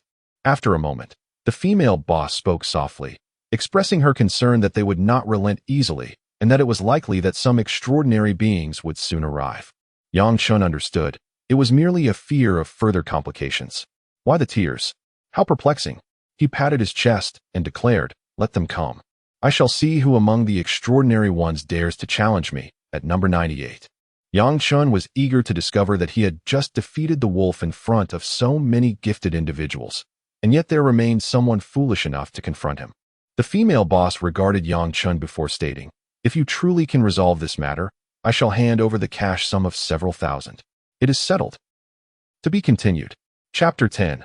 A flicker of unease in Wang Xiao's eyes at this moment. Within a towering office building in Han City, a youthful individual, whose features bore a hint of immaturity, reclined upon a chaise lounge, idly toying with a delicate teacup. In his eyes, a faint glimmer of yearning shimmered, as if he were lost in the reverie of distant memories. Who was this person who could even outmatch his esteemed master? Was he perhaps a scion of an ancient lineage? In an instant, the youth's gaze grew increasingly perplexed. His origins were exceptional, at least within the context of Han City. Coupled with a formidable mentor, he had encountered several descendants of venerable families, individuals who were truly extraordinary. Yet, he mused, only a rare few could claim the ability to surpass his master in skill. Moreover, to triumph over a mentor of equal age was an anomaly. Not a single individual existed in all of China, or even the entire globe. To achieve such a feat, this realization left the young man in a state of confusion. Was there truly someone capable of attaining A rank, or even higher, at such a tender age? The answer was unequivocal. No, there could not be. Of course, Yang Chen was an exception, a prodigy whose abilities defied the norms, an anomaly that stood apart from the ordinary. Yet, he had witnessed firsthand the moment his master, known as Wild Wolf, was vanquished in a single punch by that very individual. The youth fell into silence. His master was none other than Wild Wolf. and the figure he found himself admiring was indeed Chen. Hailing from a prominent commercial family in Han City, he was regarded as a direct descendant. Following the resurgence of spiritual energy, his innate gifts as an ability user were formidable, leading Wild Wolf to take him as a disciple. His status within the family had risen significantly, granting him substantial control over its power. Recently, he had been systematically undermining the foundations of other direct descendants, seeking to consolidate his own power within the family. However, after returning from the notorious number 98 and encountering such a terrifyingly powerful individual, he found himself suddenly disinterested in wealth and status, deeming them rather bland. He contemplated that with sufficient strength, everything else would naturally follow, eliminating the need to exert effort in subduing others. If only he could reach the level of his master, he mused, upon returning to his family. A mere gesture would command obedience from all. Yet, inexplicably, since his return from number 98, he had been plagued by an incessant twitching of his eyelid. A strange occurrence for one of his caliber.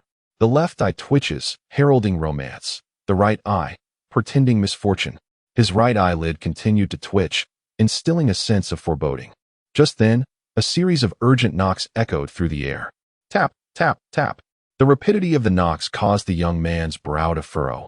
Yet he addressed the sound with a calm voice. Come in. Subsequently, the door was flung open, and a robust man emerged, his demeanor exceedingly humble. As he gazed upon the young man, his eyes were filled with profound admiration and a hint of respect. Young master, the youth remarked with a trace of dissatisfaction. What is it? Was it not stated that I should not be disturbed unless it is of utmost importance? The sturdy man's physique suddenly appeared somewhat rigid, a sheen of cold sweat cascading down his forehead. Why, young master, someone is obstructing our acquisition of the second Mrs. Shop. He stammered. He was acutely aware of the terrifying nature of the young man before him. Despite his tender years, he wielded an iron-fisted approach to matters, compounded by his status as an ability user. Even if he were to meet his demise, none would dare to utter a word against him. Moreover, his ability rank was not trivial. He was a C-class ability user. Why not simply give them a beating? Must you trouble me with this? The young man's brows knitted further. At times, he found these ordinary individuals exceedingly bothersome. Issues that could be resolved with mere fists were unnecessarily complicated. Did they truly believe him to be so idle? Being an ability user was far more advantageous. One could resolve all matters with a punch, devoid of any hassle. However, the opposing party was also an ability user. Oh, a flicker of interest ignited within the young man, and he regarded the sturdy man with a playful smirk. Did you not proclaim my name? The man hesitated momentarily before responding. I did, but what? But that person seems to regard you with disdain. The sturdy man cautiously finished, then cast a worried glance at the young man, fearful that his ire might be unleashed upon him. Though he possessed a formidable physique, in the eyes of an ability user, he was akin to refuse. A single punch could incapacitate him for half a year. Goodness! It appears that only those ancient predecessors on 9-8 disregard me. How intriguing. Take me to see them. A spark of interest flared within the young man. He had not anticipated that in a mere small town like Han City, someone would dare to slight him. What is their background? The young man inquired, turning to the sturdy man with a subtle smile. The sturdy man promptly bowed, respectfully responding, I am not entirely certain, but judging by their attire, they likely hail from an ordinary family, albeit a rather youthful one. Rather youthful? The young man's pupils constricted sharply. He was quite sensitive to this particular phrase. Was it not a youthful individual who had triumphed over his master? In an instant, a flicker of anxiety crossed his gaze. Could it be that person? Yet, their clothing was tattered? The young man spoke uncertainly. The sturdy man looked bewildered at his young master. Was it not merely an ability user? Why did his master react so dramatically? It is noteworthy that even during a recent incident when a B-class superhuman caused trouble for his family, the young master remained remarkably composed. Yet, the appearance of this particular youth has instilled a sense of unease within him. This young man, dressed in casual attire, prompted the brawny man to reflect and then speak. Young Master Wang visibly exhaled in relief, a faint smile of resignation gracing his lips. If it were indeed that individual, even his esteemed master would struggle to manage the situation. Very well, take me there. I shall handle it. Ultimately, young Master Wang resolved that he should personally address the matter. If it truly is that person, even if it incurs some financial loss, It is imperative to foster a favorable relationship. If not, then the solution is simple: dispose of the individual. After all, he has not shied away from eliminating superhumans before. At that point, he could employ some of his influence from number 98 to erase any traces left behind. In an instant, young Master Wang's mood lifted considerably. As long as that individual is absent, everything is negotiable. Beyond that, he harbors no fears. To be continued. Chapter 11. The Melancholy Young Master Wang. Chapter 11. The melancholy of young Master Wang. At this moment, within the restaurant of the New World building, young Chen was voraciously indulging in the delectable dishes before him. It must be said that the cuisine was indeed exquisite, which explained the rich aromas wafting through the air. Meanwhile, the enchanting proprietress rested her chin on her hand. Her graceful curves subtly accentuated as she observed young Chen with a gaze filled with curiosity and intrigue. She found herself pondering the pecuniary tendencies of this young adept. It was quite astonishing to witness such avarice in someone so youthful. After all, a low-tier adept received substantial government subsidies, amounting to over 10,000 a month. Yet, this young man was no ordinary practitioner. What could possibly compel him to act for a mere 100,000? The proprietress delicately pressed her lips together, a rare flush of shyness appearing in her expressive eyes. She was not particularly old, likely in her 20s, and still single. As for Yang Chen, he was hardly advanced in years himself. As she continued to muse, Yang Chen finished the sumptuous meal before him, letting out a satisfied belch. Ah, how delightful! He reclined in his chair, a look of utter contentment adorning his face. It was his first experience with such high-quality cuisine, and even after the meal had concluded, the flavors lingered enticingly on his palate. Delicious indeed, Yang Chen remarked with a smile. The proprietress responded with a coy smile, her eyes sparkling with a hint of mischief. Are you referring to the food, or? Yang Chen paused, slightly bewildered, and inquired, is there something else?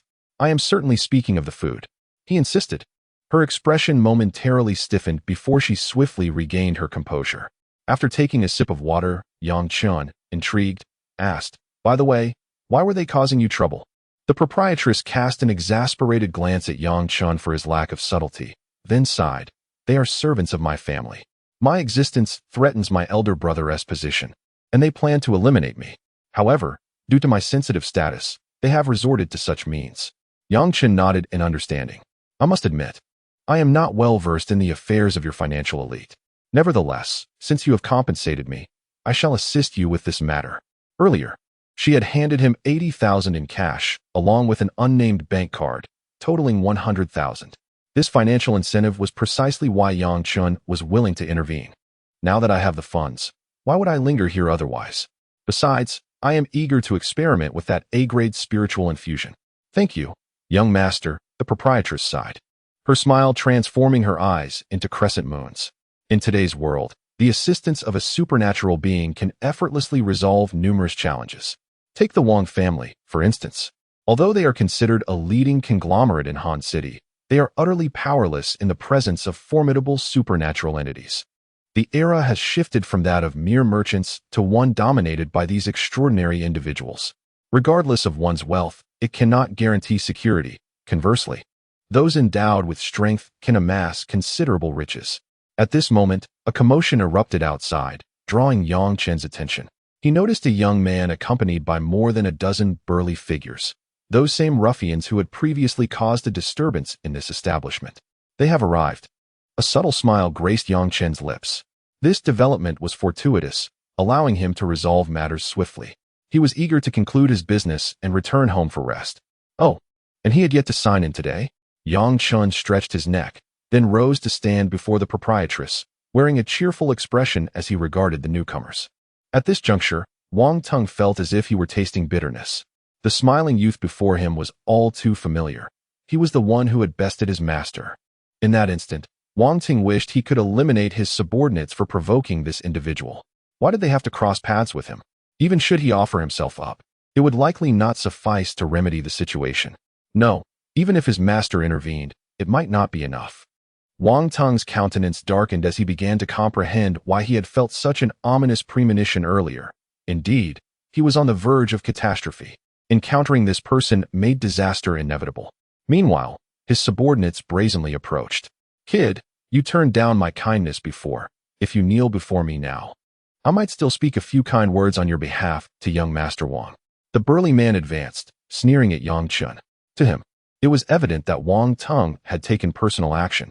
Any supernatural being in Han City would undoubtedly be acquainted with Wang Teng's reputation, perhaps even having crossed paths with him. However, Yang Chen's reaction left the brute puzzled.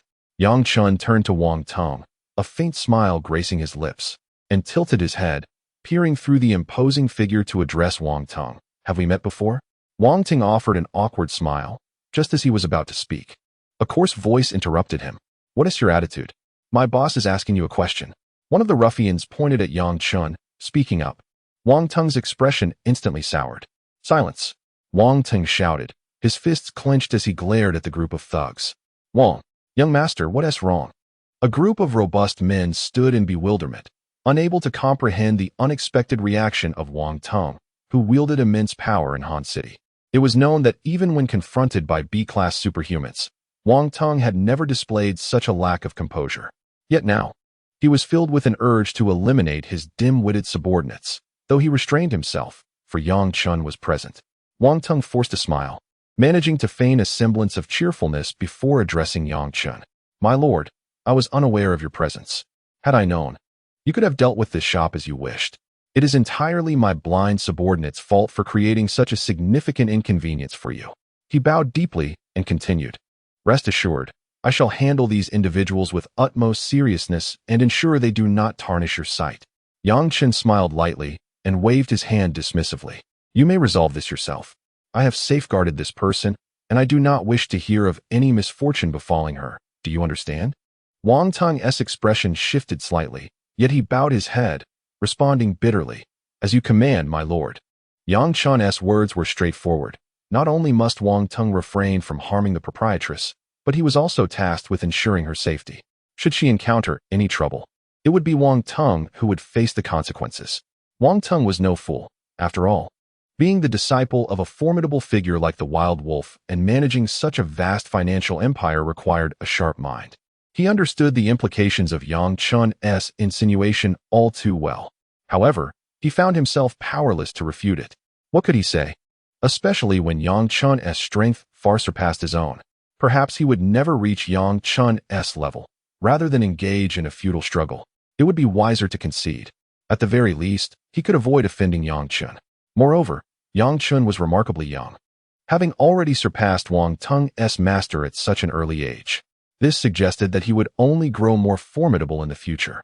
Wang Teng was certain that Yang Chen's name would undoubtedly be among the elite of Huaxia. Thus, even if he lost a modicum of face today, it mattered little to Wang Teng. After all, he deemed this mere trifling matter insignificant in his grander scheme. Yang Chen clapped his hands and turned to the proprietress with a smile. All right, I've resolved your issue. I have secured the 100,000. The subsequent matters no longer concern me. With that, he paid no heed to the proprietress's reaction and departed. Wang Teng, surrounded by 10 astute individuals who had witnessed his prowess, would be foolish to act against the proprietress now. The female owner gently pressed her lips together, watching Yang Chen's retreating figure, wishing to voice her thoughts, but ultimately remaining silent. After Yang Chen departed, Wang Teng's expression gradually turned cold. Raising his hand, a surge of formidable energy enveloped his arm, and he struck the burly man with a resounding slap. Bang! The tremendous force sent the man flying, crashing violently against the wall. The others felt a jolt of fear and lowered their heads. The leading man turned pale, fully aware that he had been the most vocal 1 moment ago, and feared that Wang Teng might turn his wrath upon him. However, he found slight relief as Wang Teng merely cast a cold glance in his direction before shifting his gaze away. The burly man exhaled softly, feeling a measure of ease. Wang Teng's attention then fixed upon the woman, his countenance darkening. I know not what means you employed to bring her here, but you shall remain in the Wang family henceforth. Otherwise, should any misfortune befall you, it would reflect poorly on me. He emphasized the words misfortune with gravity. The woman lifted her head slightly, searching her brother's eyes for any hint of emotion, but all she found was an overwhelming chill. Such is the nature of familial ties within the realm of the wealthy. With a bitter smile, she raised her swan-like neck and slowly made her exit. To be continued. Chapter 12. The Extraordinary Abilities of Yang Chen. Chapter 12. Yang Chen's extraordinary abilities. As dusk descended upon the vicinity of his home, Yang Chen returned, having spent the day meandering through the streets. It was during this leisurely exploration that he discovered the unique charm nestled within the small city of Hanqing. In his previous life, Yang Chen had been consumed by the struggle for survival, scavenging for scraps without a moment to appreciate the beauty of his surroundings. How could one who barely managed to sustain themselves afford to notice anything beyond the immediate concern of their next meal? However, the circumstances had changed. No longer burdened by the gnawing anxiety of hunger, Yang Chen found himself with the rare opportunity to wander freely. After an entire afternoon of exploration, he ambled back towards his neighborhood, arriving at the Lu Ji Noodle House. The time-worn sign stirred a wave of nostalgia within him, as he observed the familiar figure of the elderly proprietor deftly lifting noodles from the boiling water and skillfully adding various seasonings. The comforting aroma enveloped him, igniting memories of simpler times. Yet, Yang Chen was no longer the same. Just yesterday, he had been a mere beggar, scraping together his meager possessions to survive on the generosity of the old man's beef. Now, however, his pockets were filled with several thousand coins. A wave of emotion washed over him, and he smiled as he approached the Lu Ji Noodle House. The old man seemed to sense Yang Chen's arrival, lifting his gaze and breaking into a gentle smile. 3 portions of plain noodles, hold the chili? He inquired. Yang Chen paused, revealing his bright smile as he replied. 3 portions of beef noodles, hold the chili. The old man chuckled warmly. Very well, 3 portions of beef noodles, hold the chili. Emerging from the noodle house, the sky was adorned with hues of orange as the sun dipped toward the horizon. A sense of satisfaction enveloped Yang Chen as he made his way home. The old man settled back into his chair, his eyes narrowing slightly as he watched Yang Chen's retreating figure, a flicker of light dancing in his murky gaze. It was not until Yang Chen entered his home that the old man shifted his attention, retrieving a pipe and taking deep puffs, releasing thick smoke rings into the air. Old man, even your face is obscured, he murmured softly, placing the pipe on the table before closing his eyes. Whether in slumber or pretense, it was unclear. Upon arriving home, Yang Chen sat cross-legged on his bed, eagerly anticipating the effects of the so-called A-grade spiritual irrigation. From its name alone, it appeared promising. System. Initiate A-grade spiritual irrigation. Yang Chen centered his thoughts and activated the command. Ding. Activation successful. The cold, mechanical voice of the system resonated through the air. And in that moment, Yang Chen felt an immense surge of energy pouring into his body like a torrential flood. The violent energy surged within him, causing his complexion to flush slightly, yet he managed to suppress it. At this juncture, Yang Chen's physique had already attained the level of a Grandmaster. His physical form alone was sufficient to place him among the elite fighters of the entire Huaxia. Thus, this tumultuous energy, for the time being, could not stir significant upheaval within him. However, the singular issue was that Yang Chen had never before encountered such a vast influx of energy within his being. The energy he was receiving was a result of the enhancement of his physique, which had transformed his corporeal body, yet his cultivation level remained that of a neophyte. Suddenly, an overwhelming amount of energy flooded into him, and even though his physical form was comparable to that of a Grandmaster, he could not help but feel a faint sting of discomfort. The strength of one's body does not equate to the robustness of one's meridians and dantian. While his physical prowess had been amplified, bolstered by the vitality coursing through him, they were in a world undergoing a resurgence of spiritual energy, where those with extraordinary abilities absorbed this energy to enhance their powers and achieve ascension. At present, aside from having attained the physical stature of a Grandmaster, Yang Chen's cultivation in spiritual energy remained that of a novice. The infusion of A-grade spiritual energy, which represented the entirety of an A-grade extraordinary being's cultivation, was being forcibly introduced into his system. Such an action would have been manageable had it been E-grade spiritual energy, as that level is merely the beginning and most individuals could withstand it. However, A-grade is a different matter entirely. It signifies a formidable presence among extraordinary beings. And for an average person, the consequence of receiving such energy would likely be catastrophic, an explosive demise. Fortunately, Yang Chen was not an ordinary individual. His enhanced physique allowed him to endure the terrifying concentration of spiritual energy. Nonetheless, pain was inevitable. The surface of his body was marked by faint, blood-red cracks, resembling a spider's web spreading ominously. The air was laden with a slight metallic scent of blood. Yang Chen's expression contorted in agony. During the previous enhancement of his physique, he had not experienced such torment, yet this infusion of spiritual energy brought forth a sense of despair. Despite this, Yang Chen refused to surrender. With a system capable of altering the course of his life, he could not simply give up. He might as well become a worthless vagrant scrounging for refuse. Bring it on, Yang Chen roared, summoning his willpower to endure the onslaught.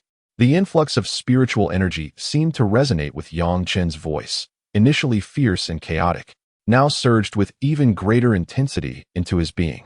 This energy coursed through Yang Chen's meridians, traversing every part of his body with a ferocity that was terrifying. It is crucial to understand that this energy was entirely unclaimed, pure in nature, and possessed a hint of wildness. If it had arrived gradually, it might have been manageable, but the sudden onslaught of such a substantial force constituted an overwhelming threat. Nonetheless, Yang Chen's meridians were not weak. In fact, they were notably robust. Although he could withstand it, the pain was inescapable. The veins on Yang Chen's neck bulged, a tinge of crimson flickering in his eyes, and beads of sweat emerged from his forehead and temples, only to be evaporated by the intense heat radiating from his body. At that moment, the energy within Yang Chen reached a terrifying apex, with countless streams of spiritual energy swirling within his somewhat diminutive dantian, gathering together. Gradually, the initially nebulous energy began to concentrate, transforming from a misty state toward a liquid form. The spiritual energy within the dantian thickened, and as time elapsed, it morphed into droplets of spiritual liquid, suspended within Yang Chen's dantian. Only after Yang Chen had absorbed all the spiritual energy did the influx come to a gradual halt. As the irrigation concluded, a brand new vision materialized in Yang Chen's mind. Within this vision, he found himself amidst a starry expanse, where countless stars floated in the cosmos, each radiating a spectrum of colors. Yang Chen's eyes reflected a glimmer of confusion. Had he not just been enveloped in spiritual energy? How had he suddenly arrived in the universe? Moreover, wasn't there a lack of oxygen in space? How could he breathe? A myriad of questions flooded Yang Chen's mind. This situation was utterly unexpected for him. Yet, he soon observed that each star in the cosmos emitted distinct bursts of energy. Some stars blazed with flames. Others stood resolute like ice, and some radiated with fierce, sword energies. Yang Chen squinted slightly, gazing at the surrounding stars, and he couldn't help but feel an inexplicable sense of familiarity arise within him. This sensation, was it an extraordinary ability? In that instant, he recollected the origins of these feelings. The stars scattered throughout the universe were akin to the unique powers possessed by various extraordinary individuals. Could it be that these are the very embodiments of supernatural powers? Yang Chen was engulfed in confusion. However, at that moment, an overwhelming force of attraction seized his attention, drawing him towards a particular direction in the cosmos. Whoosh! Yang Chen moved with astonishing swiftness, akin to the speed of light, weaving through the densely packed celestial bodies. With each star he passed, he sensed an undercurrent of what seemed like fear emanating from them. Were these stars afraid of him? What on earth was happening? Yang Chen's bewilderment deepened, yet he stifled this thought, for he felt the pull of that alluring force intensifying. It was nearby. A surge of excitement coursed through him. He was eager to discover what his own supernatural ability would be. This sensation was akin to the anticipation of a lottery, where one remains in trepidation until the final outcome is revealed. You yearn for a favorable result, yet dread the possibility of the worst. Time seemed to stretch indefinitely until Yang Chen finally arrived at a location devoid of stars, where only an immense darkness loomed. A black hole. To be continued. Chapter 13, The Power of Devouring. Before him lay a vast, obsidian vortex, its dark tendrils unfurling and entwining the surrounding space, which succumbed to an incessant spiral of collapse and distortion. Black hole. Those two words suddenly surged into Yang Chen's mind. The abyssal darkness of the black hole was profoundly deep, faintly projecting the reflections of myriad stars upon its surface. A sense of awe washed over Yang Chen. Yet, inexplicably, he felt an uncanny familiarity emanating from the depths of that inky void, as if it were an integral part of his very being, severed and now rediscovered. In that moment, Yang Chun discerned the source of the compelling force that had drawn him closer. It emanated from the maw of the black hole itself.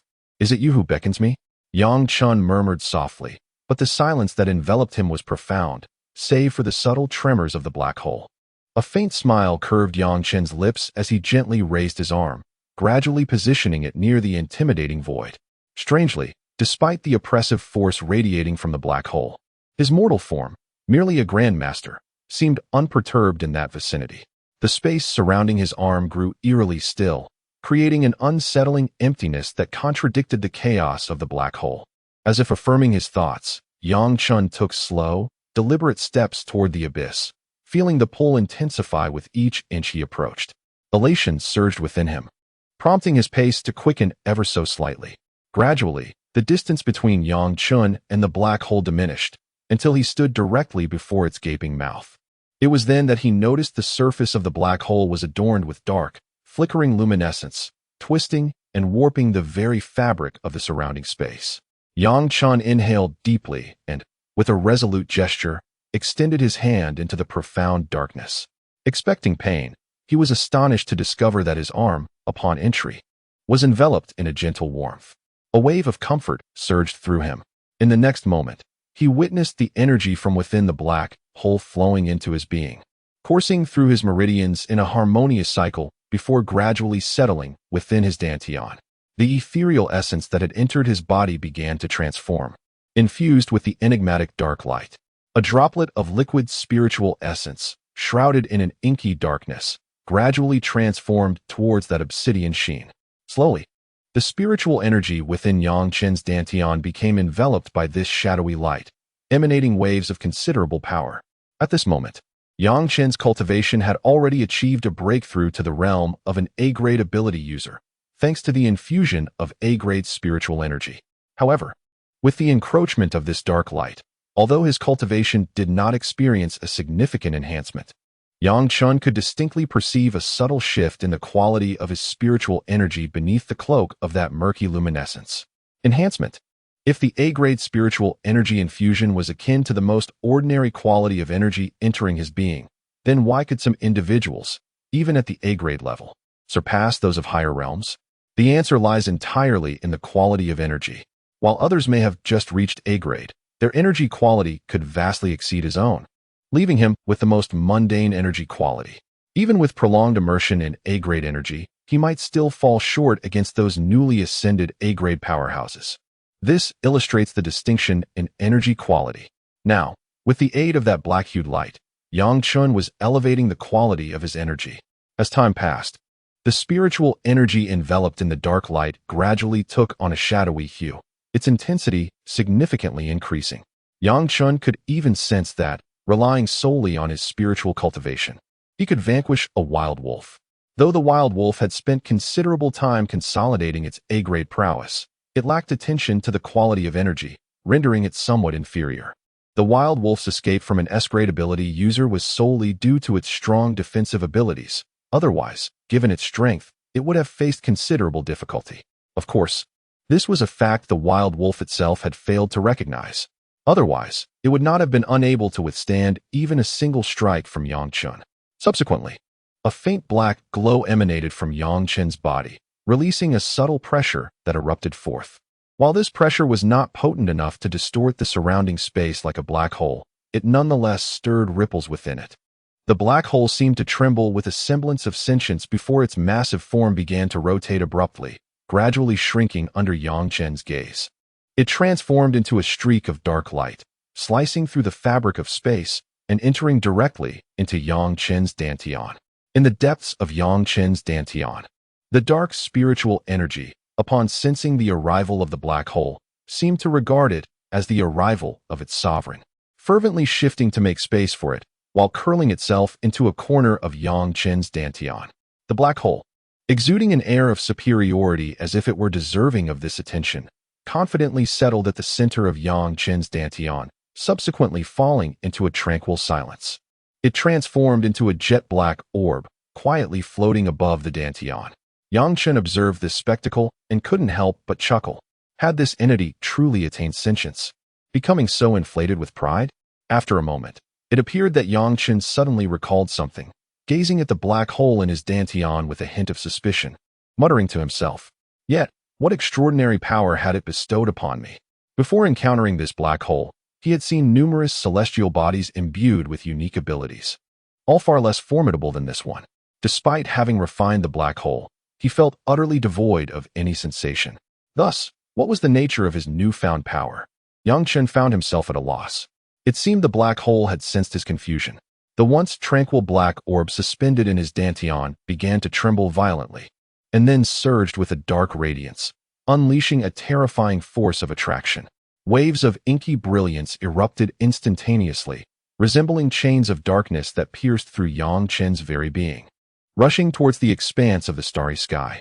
Before he could fully comprehend the situation, he witnessed a flaming crimson star being enveloped by the dense black light, subsequently yanked towards him at an astonishing speed.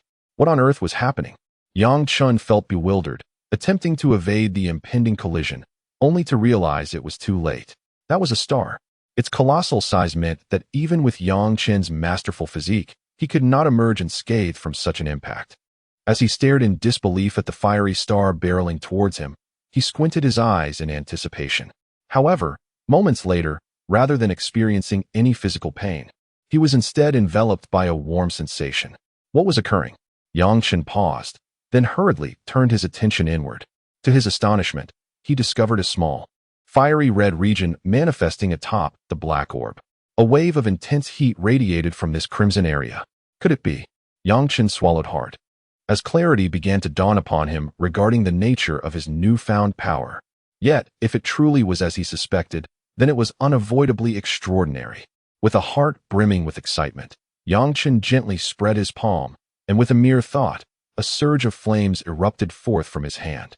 As Yang Chen infused his spiritual energy into the flames, they rapidly engulfed him entirely. Remarkably, this fire bore an uncanny resemblance to the aura of the star previously ablaze with flames. To devour? Yang Chen gazed at the roaring inferno, yet he felt no sensation of burning whatsoever. Suddenly, a page materialized in his line of sight. It was similar to the previous one, but at the bottom, an additional section for a unique ability had appeared. Character: Yang Chen, Grandmaster. Physique: Mortal Tier Title: None. Level: A Class. Permissions: Sign in. Cooling down: 14 days remaining. Marketplace: Not activated. Unique ability: Devour. At this moment, the information on the page indicated a change in level, and a new section for unique abilities had been added to his attributes. A surge of joy blossomed within Yang Chen's heart. It turned out that he possessed a unique ability as well. Just then, he felt as if the world around him was spinning wildly, and when he regained consciousness, the scene had returned to his home. To be continued. Chapter 14, Journey to Jiangnan City. Chapter 14, Journey to Jiangnan City. Character: Yang Chen, Grandmaster. Physique: Mortal Rank Title: None. Level: A rank. Permissions: Sign in. Cooling down: 14 days remaining. Marketplace: Not opened. Superpower: Devour. Yang Chen gazed upon the page before him, noting the gradual increase in attributes that accompanied his burgeoning strength. At this moment, not only did his physical form rival that of a Grandmaster, but his spiritual energy had also terrifyingly ascended to an A rank. It is worth noting that for an ordinary supernatural being to elevate from E rank to A rank, the journey is fraught with difficulty, often consuming several years, if not over a decade, to achieve. Yet, Yang Chen had attained such formidable prowess within a mere day. One cannot help but marvel at the exceptional capabilities of the system. With a delicate flick of his finger, a small flame danced at his fingertips, flickering and burning. As he felt the warmth of the flame, a surge of delight filled Yang Chen's heart. The ability to devour should not be carelessly revealed. After all, should others discover that he possessed such an extraordinary power, he would undoubtedly become a target. Although he now possessed the physique of a Grandmaster, Yang Chen was acutely aware that he did not yet command the overwhelming strength to look down upon all within the realm of Huaxia. His status as a Grandmaster was confined solely to his physical capabilities, while his spiritual cultivation remained at a mere A rank.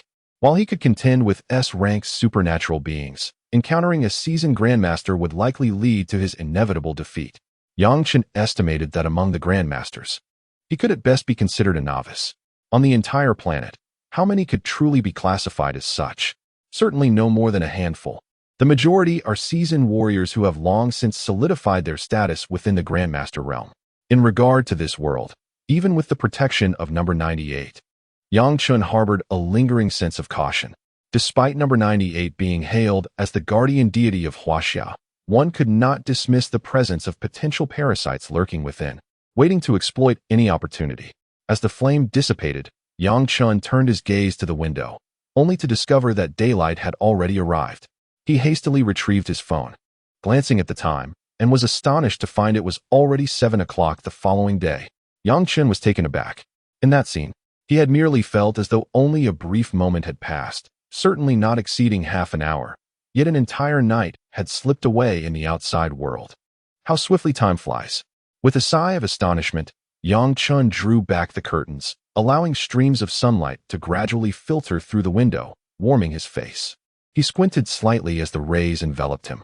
Just then, a growl of hunger emanated from his stomach. Once more, he found himself famished.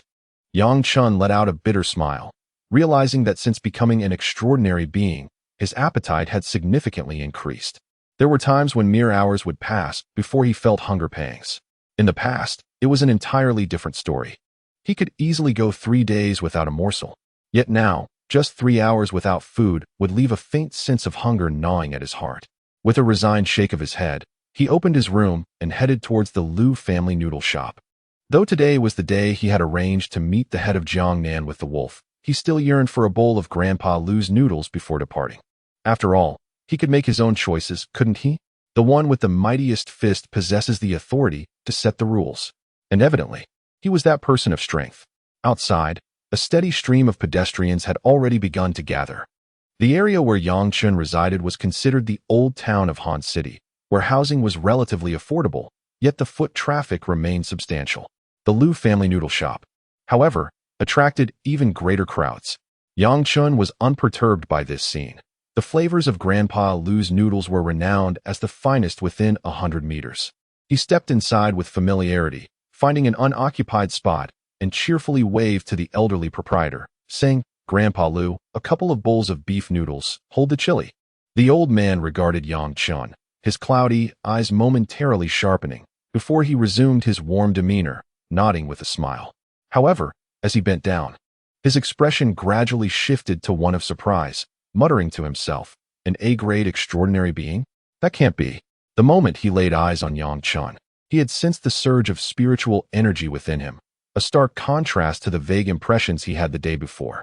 If Yang Chen were truly an A-grade extraordinary being, with his discerning eye, he could not have misjudged. Yet the comparison between yesterday and today was unmistakably different. What could this mean?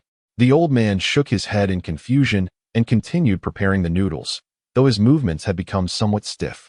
Shortly thereafter, he placed a large bowl of beef noodles on Yang Chen's table. Yang Chen expressed his gratitude with a smile and began to feast heartily. At that moment, a sleek black car slowly drove in and parked beside Yang Chen's residence.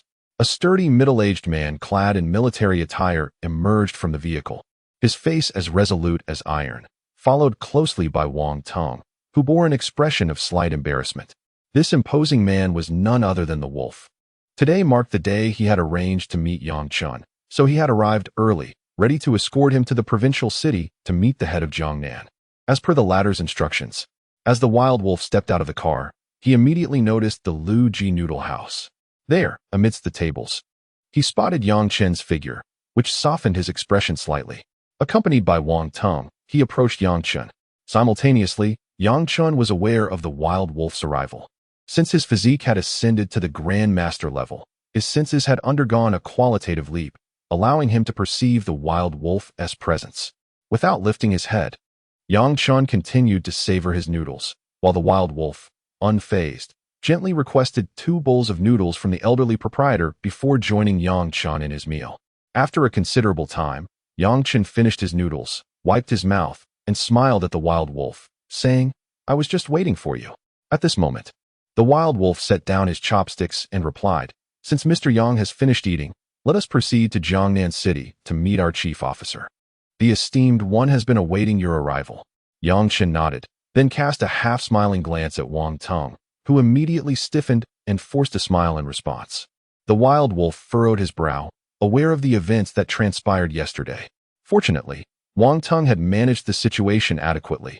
Otherwise, he would not have brought him along today. Yesterday, my disciple's subordinate was rather disrespectful. I hope Mr. Yang will not hold it against us. Yang Chun waved his hand dismissively and replied grandly, "How could I? I merely act for compensation. It just happened to affect him. Why would I quibble with the younger generation?" Wang Tung's face turned slightly awkward, and he couldn't help but feel a pang of resentment. "Aren't you of similar age to me? Why am I still considered the junior?" Nevertheless, he conceded, "Well, you are indeed powerful, so your word is law." The wild wolf paid no mind to such trivialities, recognizing that strength often dictated the discourse. Instead, he turned to Yang Chun and shifted the topic. "By the way, I've noticed something. Is Mr. Yang in need of money?" Yang Chen's interest was piqued by this topic, his eyes sparkling as he nodded fervently. Indeed, after a moment of contemplation, the wild wolf retrieved a black card from his pocket and handed it to Yang Chun, saying, "This is our exclusive bank card for number 98. It is universally accepted across various banks, with a limit of 1 million. Please feel free to use it as a small gift from me to you. And I hope you won't hold my disciple's misstep against us." Yang Chun accepted the card, smiling as he replied, "How could I? After all, we are only getting to know each other." The wild wolf visibly relaxed. 1 million was not a significant sum for him. If it could resolve any discord between Yang Chun and his disciple, it would be a worthwhile investment. The wild wolf, by his side, Wang Tung, exhibited a palpable sense of relaxation. Accompanying his mentor on this occasion, although meeting the chief representative of Jiangnan was significant, after all, that individual was a legendary figure in the Jiangnan region. The easing of relations with Yang Chun was of even greater importance. It appears that the efforts have proven to be quite effective. "Mr. Yang, is there anything else you need to prepare? If not, shall we discuss certain matters in the car?" The wild wolf inquired softly. Yang Chen nodded and followed closely behind the wild wolf, stepping into the sleek black sedan. The elder from Lu Ji Noodle House observed the departing figures of Yang Chun and the wild wolf, a faint glimmer of light flickering within his murky eyes. He then slowly made his way back inside the establishment. He picked up an antiquated telephone, took a deep breath, and a resolute gleam emerged in his gaze. With a gentle press of the buttons, he dialed a number. "Inform Xiao Chun to be particularly vigilant when he meets that young fellow shortly. This individual is rather..." The elder pondered for a long while before finally exhaling the word, "abnormal." On the other end of the line, there was a prolonged silence. After a moment, a resonant voice echoed through the receiver. "Understood. To be continued." Chapter 15. The Chief Officer of Jiangnan. Chapter 15. The Chief of Jiangnan. The luxurious sedan swiftly exited Han City and entered the highway, accelerating at an impressive pace. Fortunately, the black vehicle bore a special license plate, exempting it from speed restrictions. Inside, the ride was remarkably comfortable, even on the more tumultuous stretches of road. The sedan maintained a smooth journey. The spacious interior allowed Yang Chun, Wolf, and Wang Tung to sit comfortably in the back without feeling cramped, with ample room surrounding them. Yang Chun retrieved a chilled beverage from the small refrigerator within the car, savoring it with hearty gulps. Despite the early hour, his enjoyment was undeterred. "Not bad," he remarked with a subtle nod of approval. At that moment, Wolf spoke up, "Mr. Yang, allow me to introduce you to our chief of Jiangnan." Yang Chun set his drink down, intrigued by the prospect of meeting this prominent figure. Jiangnan is a significant region within Huaxia, and to hold the position of chief over the entirety of Jiangnan number 98 is indicative of remarkable capability. It is no small feat to command respect among the numerous extraordinary individuals associated with number 98. Yang Chun had encountered these individuals before. They were a fiercely independent group. After all, with the resurgence of spiritual energy, they had acquired abilities beyond the ordinary. Who wouldn't let it go to their head? Yet, for these extraordinary beings to accept governance, they required an even mightier force to lead them. Wang Ting's expression turned serious. Though he was considered elite within Han City, his standing paled in comparison to the broader Jiangnan region. Even Wolf had only recently secured a place among the first-rate individuals of Jiangnan. In stark contrast, the chief of Jiangnan was a figure of unparalleled strength, a Grandmaster. Indeed, this individual was not only a Grandmaster, but one who had honed their prowess over a considerable period. While Grandmasters may be rare, The vast expanse of Huaxia, with its population exceeding 1 billion, inevitably gives rise to such formidable figures. This phenomenon explains why Huaxiao emerged as one of the 3 foremost nations on Earth following the spiritual energy upheaval, a result of the Grandmasters carving out their illustrious renown amid global competition. Jiangnan holds a significant position within Huaxia, thus boasting its own Grandmasters, with the chief of Jiangnan standing as a preeminent force among them. The wild wolf cleared his throat, his eyes ablaze with fervor as he spoke. Master Chen is the strongest in Jiangnan, ranking among the top 10 in the entirety of Huaxia's 98. Even among grandmasters of the same realm, unless several of them unite, they stand no chance against Master Chen. Yang Chen's expression gradually grew grave. Could it truly require multiple grandmasters to contend with Master Chen? As one who possesses the physical prowess of a grandmaster, Yang Chen understood this realm all too well. Merely in terms of physical strength, one could rival all S-level beings, not to mention the disparities in spiritual energy and abilities. Even Yang Chen might not be able to match a single grandmaster. The fact that Master Chen necessitated the combined efforts of several grandmasters to be challenged was indeed terrifying. Thus, certain aspects of his abilities must remain concealed. For instance, his devouring power. The wild wolf, seemingly oblivious to Yang Chen's somber demeanor, continued with a hint of admiration in his tone. Master Chen is only 40. Yet he stands proud above all ability wielders, the singular genius of Jiangnan. 40. This word caught Yang Chen's attention. The Grandmaster realm is immensely powerful, but such strength is accompanied by exceedingly arduous conditions. Generally, even an exceptionally gifted ability wielder requires decades to attain the rank of Grandmaster. Many Grandmasters are already in their 70s or 80s by the time they reach such heights. Yet Master Chen achieved this at the remarkable age of 40. Truly a prodigy. Although Yang Chen was not fully acquainted with this world, he could ascertain that those who ascend to the rank of Grandmaster are typically quite advanced in age. Few, if any, could accomplish it at a young age like his. Even those a decade older would likely struggle. Thus, Master Chen truly is a genius. Even Wang Tung's expression shifted. As a scion of a wealthy family, he was well versed in many matters. Yet even such a prominent family had never heard of someone becoming a grandmaster at the age of 40. The wild wolf glanced at Yang Chen's expression and clarified. Master Chen previously concealed his age due to fears of being targeted by individuals from other nations. Now that he has reached the pinnacle, he need not concern himself with such trivialities. Yang Chen nodded, then smiled as he reclined in his seat, suddenly finding a flicker of interest in this Master Chen. Such a figure intrigued him, and he felt an eagerness to meet this legendary personage. The black sedan sped forth, covering a distance of 100 to 200 kilometers within an hour, nearing the city of Han. If an ordinary person's vehicle were to travel at such speed, they would have long been apprehended by the traffic police. However, this is different. This is a vehicle bearing the unique license plate of number 98. Even if it attracts attention, as long as it does not cause a major accident, it generally escapes scrutiny. This is the privilege of being associated with number 98. In but a moment, as they exited the highway, Yang Chen gazed through the car window and beheld towering skyscrapers rising majestically before him. The city, resplendent and imposing, had been established in this realm. Having lived in a modest town like Han City, Yang Chen had never laid eyes upon a provincial capital like Jiangnan City, not even through the medium of television. His previous life had been devoid of security, leaving him little inclination to explore beyond his immediate surroundings. How grand! A glimmer of bewilderment danced in Yang Chen's eyes. This was indeed his first encounter with such a city. Yet, his words went unheard by the others. Yilang and Wang Tung. The black sedan swiftly glided into the vast metropolis, and amidst the incessant flow of traffic, the vehicle's rear wings unfurled, and blue flames erupted forth. To the astonishment of onlookers, the black car seemingly took flight. Strangely, the citizens of Jiangnan City appeared unfazed, exhibiting no sense of dissonance. It was Yang Chen who bore a trace of astonishment. This car can actually fly? The vehicles of number 98 have undergone special modifications. Sometimes, in a bid to save time and avoid queues, they are equipped with flying capabilities, Yilang elucidated.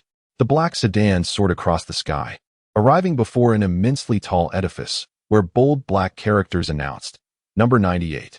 The establishment of number 98 in Han City was constrained to the lower slopes of a small hill outside the city. as the area was simply too limited for grand constructions. However, Jiangnan City, as a provincial capital, possessed ample space to accommodate the majestic structure of number 98.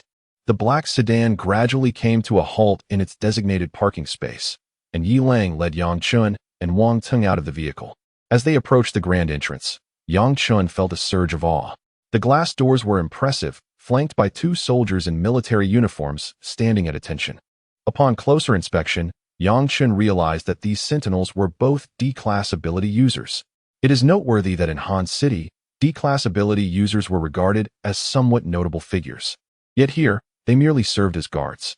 Within the gates of number 98, every individual entering bore strength no less than D-class.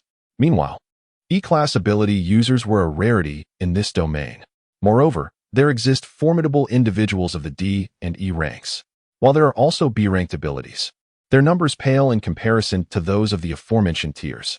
Nonetheless, this revelation left Yang Chun somewhat astonished. In Han City, encountering an ability user was a formidable challenge for him. Although it was partly due to the management of Area 98, it remained undeniably difficult. Let us proceed. Wild Wolf beckoned to Yang Chun with a grin. He then led both Yang Chun and Wang Tung directly into the towering edifice of Area 98. As they entered the building, the scenery transformed, unveiling a myriad of high-tech innovations before Yang Chun's eyes. Numerous luminous screens emerged, displaying various tasks assigned to the ability users. In the very center of the first floor sat an elderly man, his eyes half closed, seemingly lost in a reverie. However, the ability users passing by cast respectful glances in his direction. Wild Wolf guided Yang Chun and Wang Tung to stand before the elder. But before he could utter a word, a voice laced with sarcasm resonated in the ears of the trio. "Oh, isn't this our A-rank ability user, Wild Wolf?" To be continued. Chapter 16. Class as Superhuman, Blood Butcher. Chapter 16. The A-class superpower user, Blood Butcher. "Ah, is that not the A-class superpower user, Wild Wolf?" A sarcastic voice resonated in the ears of Yang Chun and his companions. Yang Chun furrowed his brow slightly and turned his gaze toward the source of the voice. A burly middle-aged man walked in through the doorway, accompanied by a pallid young man who appeared malnourished.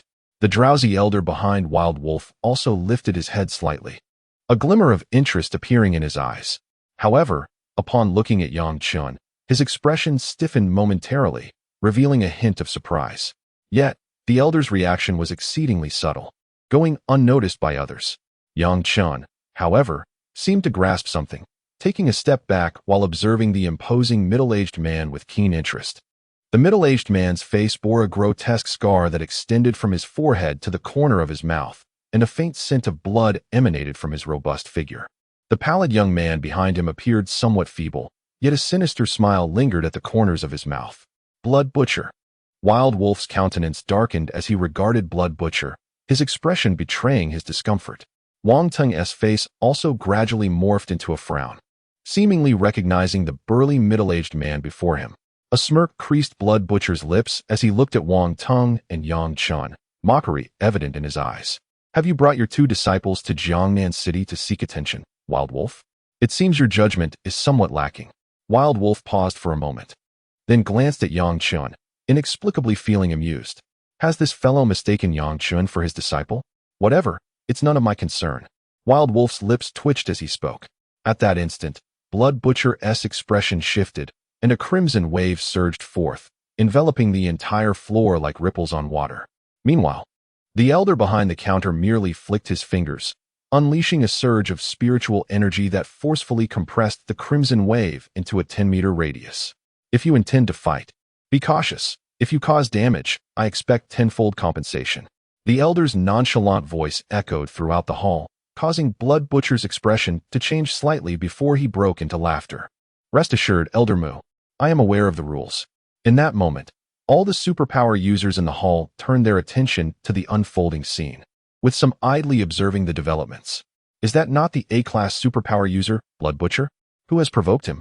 a voice exclaimed in astonishment. But when they glanced at Wild Wolf, their curiosity waned. "Ah, Wild Wolf has arrived. These 2 are sworn adversaries. Today promises to be entertaining, as a clash between 2 A-class superpower users is bound to be thrilling." Around them, whispers incessantly emerged, The expression on the wild wolf's face was grim as he regarded Blood Butcher.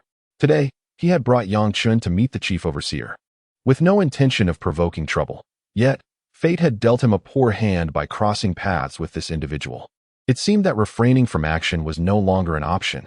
"Mr. Yang, please bear with me for a moment while I resolve this matter. Then I shall escort you to meet Master Chen." Wild Wolf murmured softly into Chen's ear. Chen nodded slightly, then turned his gaze toward Blood Butcher. The energy released by Blood Butcher earlier appeared to be his extraordinary ability. Within this domain, Chen could sense the spiritual energy within him becoming somewhat viscous. Its circulation noticeably slowed. A domain-type ability, perhaps? Chen raised an eyebrow, intrigued. After speaking to Chen, Wild Wolf revealed a menacing grin, his arm transforming into metal, a silver radiance flickering in the eyes of the onlookers. "I want to rest until I render you incapacitated," he declared, his upper body suddenly swelling, his clothing tearing to expose his hardened muscles. Boom! Spiritual energy erupted, and a terrifying wave of power spread instantly. This was the might of an A-class extraordinary being. Then, Wild Wolf's body shifted slightly, and he launched himself like a cannonball, his fist aimed directly at Blood Butcher. Blood Butcher's expression grew serious. Though both he and Wild Wolf were A-class extraordinary beings, his ability leaned more toward control, and in a physical confrontation, he was indeed inferior to Wild Wolf. "Blood domain!" Blood Butcher roared, and immediately, a dense aura of blood enveloped the space within a 10-meter radius, transforming the outside view into a crimson expanse. Wild Wolf's speed evidently diminished. However, given the proximity between them, in an instant, Wild Wolf's fist struck out. Bang! Blood Butcher's palm caught the blow, yet the terrifying force erupted nonetheless. Blood Butcher's body trembled slightly, and he bellowed, "Get lost!" The bloodlines within him writhed, and a brilliant crimson glow erupted, suffusing the space around him, coalescing along his arm, unleashing a torrent of red energy. Swish! A scarlet beam suddenly struck Wild Wolf's chest. However, being a seasoned warrior, as Blood Butcher made his move, Wild Wolf's chest already shimmered with silver light. Metallization. An A-class extraordinary being could envelop their entire body with their ability, and Wild Wolf was no exception. Clang! A sharp metallic sound rang out as Wild Wolf's other arm swung out with force. Buzz! The metallic arm suddenly sliced through the air, piercing through layers of blood and energy, and abruptly struck the face of the Blood Butcher. Thud! In an instant, Blood Butcher was sent flying, crashing against the grand door. However, at the moment of impact, a gentle aura emerged, lifting his body. Cough, cough, the door is rather valuable. It would be best not to shatter it. An elderly voice resonated. The Wild Wolf's expression turned serious as he turned around and offered a slight bow to the elder behind the counter. "Yes, Master Mu." Chen's eyes flickered slightly, and upon glancing at the elder, he realized that the elder's cultivation was beyond his comprehension. This indicated that the elder must possess an existence above the S rank. In that moment, Chen couldn't help but marvel at the formidable presence of an elder merely behind a counter. Just then, the pallid-faced youth made his move. Shadows flickered throughout the hall, and suddenly, the figure of the pale youth appeared beside Wang Tong, a strange smile playing on his lips. Wang Tong's hair stood on end. A wave of crisis surged from his body. "Your master struck my master. Thus, I shall end your life." The soft voice echoed directly in Wang Tong's ears. The pale youth slightly raised his hand, and a black shadow quietly materialized. It was the silhouette of a warrior clad in armor, wearing a demonic mask, wielding a sharp sword. Then, as the youth lowered his hand, the shadow swung its sword directly at Wang Tong. "You seek death." The Wild Wolf's eyes widened, an expression of boundless fury igniting in his pupils. How dare the Blood Butcher's disciple attack his own disciple, even to the point of attempting murder? However, due to the Wild Wolf's delayed reaction, by the time he realized what was happening, it was already too late to intervene. The elder behind the counter narrowed his eyes slightly, contemplating an intervention, but a voice in his ear cautioned him against it. Thus, he remained composed. After all, to take a life under his very nose would require a master of immense strength. While the Blood Butcher's disciple was powerful, he was not yet of the Grandmaster level. A wave of confusion swept through Wang Tong's mind. This was the first time he encountered such a terrifying being. Despite his status as a C-rank ability user, He felt utterly powerless in that moment. The opponent's strength surpassed his own. Even the surrounding ability users were left dumbfounded. This was the headquarters of the 98th ability users in Jiangnan. To dare strike here was tantamount to seeking one's own demise. How could this pale-faced youth be so audacious? Even the young man's master, Shuetu, was taken aback. Although he harbored significant grievances against the wild wolf, they had merely been confined to troublesome encounters, never to the extent of taking a life. In that fleeting moment, even he found himself perplexed by the actions of his own disciple. "Stop," Shuetu commanded, realizing that if his disciple were to commit murder, he too would face dire consequences. Yet, the young man seemed oblivious to his plea. A frenzied smile etched upon his face. Subsequently, the spectral warrior behind him quickened its pace, aiming a lethal strike at Wang Teng's throat. However, in the next instant, the young man's expression shifted dramatically. He felt an overwhelming force seize his arm, or rather, the arm of the specter. It was as if it were forged from steel. No matter how hard he exerted himself, he could not bring the sword down. Suddenly, he lifted his gaze, only to find himself ensnared by a pair of eyes as profound as the cosmos itself, within which lurked a shadowy void, flickering in and out of existence. "Do you wish to kill?" A scornful voice reverberated in the young man's ears. "You seem to have forgotten about me." To be continued. Chapter 17, Islanders. Chapter 17, The Islander. "Do you wish to take a life? Surely, you have forgotten about me." A scornful voice suddenly reverberated in the young man's ears. He abruptly looked up to find a person of similar age gazing at him with a smile. Astonishingly, his ethereal form was grasped firmly by that young man. "Is this an unarmed catch of a blade? How can this be possible?" The pallid youth's expression changed drastically. He was acutely aware of his own strength. Even a B-class powerhouse would find it challenging to easily counter his abilities. Furthermore, how could someone so youthful possess such formidable power? This was inconceivable. A myriad of thoughts flashed through the pale youth's mind. Yet overall, he was enveloped in confusion regarding the individual who had so unexpectedly intercepted his abilities.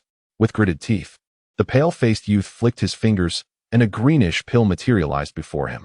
He then casually tossed the pill to the ground, instantly releasing a plume of green smoke. Yang Chen's gaze sharpened as spiritual energy coalesced within his eyes, allowing him to discern the youth's silhouette through the haze. To his astonishment, the young man, under Yang Chen's watchful gaze, made a swift escape. Yang Chen was momentarily taken aback, struggling to comprehend the situation. Even if one intended to commit murder but failed, number 98 would not take drastic measures against him. Why the need to flee? In the next moment, Yang Chen understood the reason behind the youth's flight. "Islanders, you should stay." The voice of the elder behind the counter resonated throughout the entire first floor. Following this, a terrifying wave of spiritual energy erupted, akin to chains that coiled like serpents, targeting the fleeing youth. "Islanders." The instant the elder's words fell, the abilities users within the hall wore expressions of astonishment, some even adopting defensive stances. The island nation, while not a premier nation on the globe, it represented a hostile force to Huaxia. Moreover, it was a country steeped in blood-soaked enmity.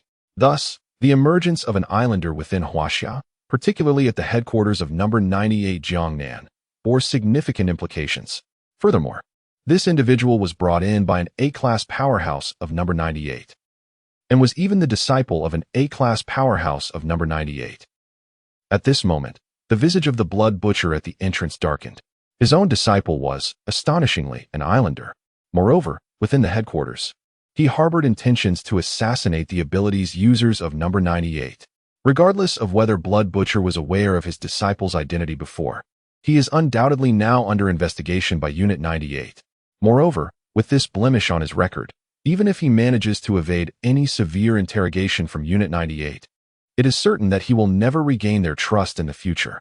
Even if Blood Butcher were to attain the status of a Grandmaster, it would be an impossibility, for there is no shortage of Grandmasters in Huaxia.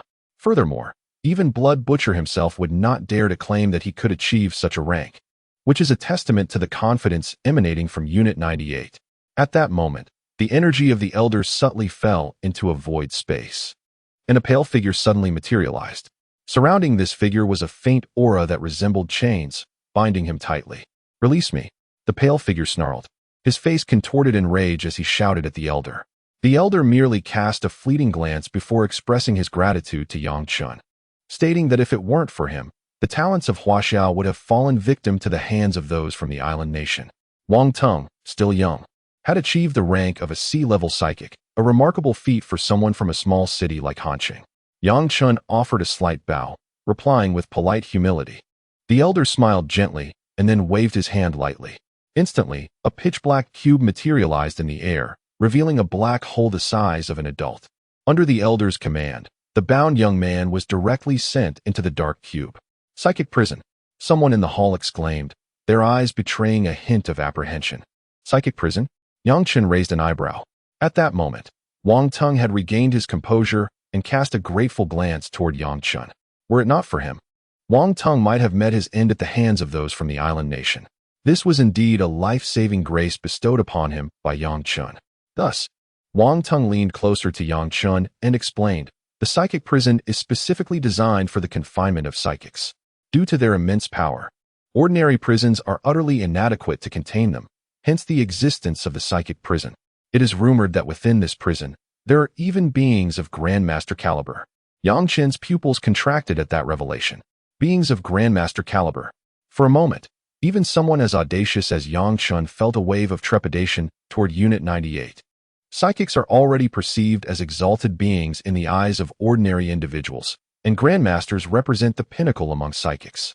The mere fact that Unit 98 can detain such entities reveals their overwhelming strength. It is essential to recognize that even Yang Chen might struggle to defeat a Grandmaster. Yet Unit 98 possesses the capability to imprison them. Having concluded his actions, the elder waved his hand, causing the black cube to vanish from sight. Cough, everyone disperse. Some matters shall be addressed once the designated individuals have conducted their investigations. The elderly man gently cleared his throat, prompting the surrounding supernatural beings to hastily exit, fearful of becoming subjects of scrutiny themselves. To be investigated by number 98 was far from a favorable circumstance. Blood Butcher's complexion was ashen, mirroring that of his disciple. His face devoid of color, as he realized that his life had reached its conclusion, leaving no prospect for further advancement. Glancing at the wolf, Blood Butcher felt an inexplicable twinge of envy flicker in his eyes. The wolf swiftly approached Yang Chen, ensuring that his disciple had sustained no significant injuries, and let out a sigh of relief before bowing slightly to Yang Chen. Thank you, Mr. Yang, for your intervention. It was a trifling matter. Consider that 1 million as my repayment. Yang Chen waved his hand dismissively. The wolf's eyes widened momentarily before he chuckled. That 1 million was originally a gift from me to you. How could I ever repay the favor of saving my disciple? In the future, should you require anything, please do not hesitate to instruct me. Yang Chen nodded, then remarked, well, let us set this aside for now. Did you not wish to take me to meet Master Chen? Let us hasten. Indeed. I was momentarily befuddled by that individual from the island nation. Allow me to lead you now. The wolf slapped his forehead and muttered in realization. You wish to meet Master Chen? At that moment, the elderly man at the counter cast a sidelong glance at Yang Chen, a knowing smile lingering on his lips. Yang Chen was taken aback and responded in confusion, yes. Is there a problem? This young lad is quite remarkable, truly remarkable. The elder did not answer Yang Chen's question, but chuckled to himself. Perplexed, Yang Chen followed the wolf as they made their way towards the upper levels, entering the elevator. In the lobby, the elder leaned against the counter, his gaze following Yang Chen's departure, contemplating the voice that had resonated in his ear moments prior. A glimmer of brilliance ignited in his murky eyes as he murmured, to possess such A-rank prowess at such a tender age, this lad's origins are rather mysterious. Could he possibly be a disciple of those old fogies? Oh, forget it, let them ponder it. I shall remain here and relish my leisurely existence. The elder shook his head lightly, chuckling to himself before succumbing to slumber once more. Meanwhile, Yang Chen had already joined the wolf, ascending in the elevator to the highest floor, the 18th. Ding! As the elevator doors opened, a spacious office came into view. The entire 18th floor dedicated to a singular purpose. Indeed, it was an office, and it belonged solely to one individual, Master Chen, the head of number 98 in Jiangnan. Yang Chen's eyes brimmed with curiosity. He found it difficult to fathom that such an expansive space was merely an office. Such extravagance seemed almost excessive.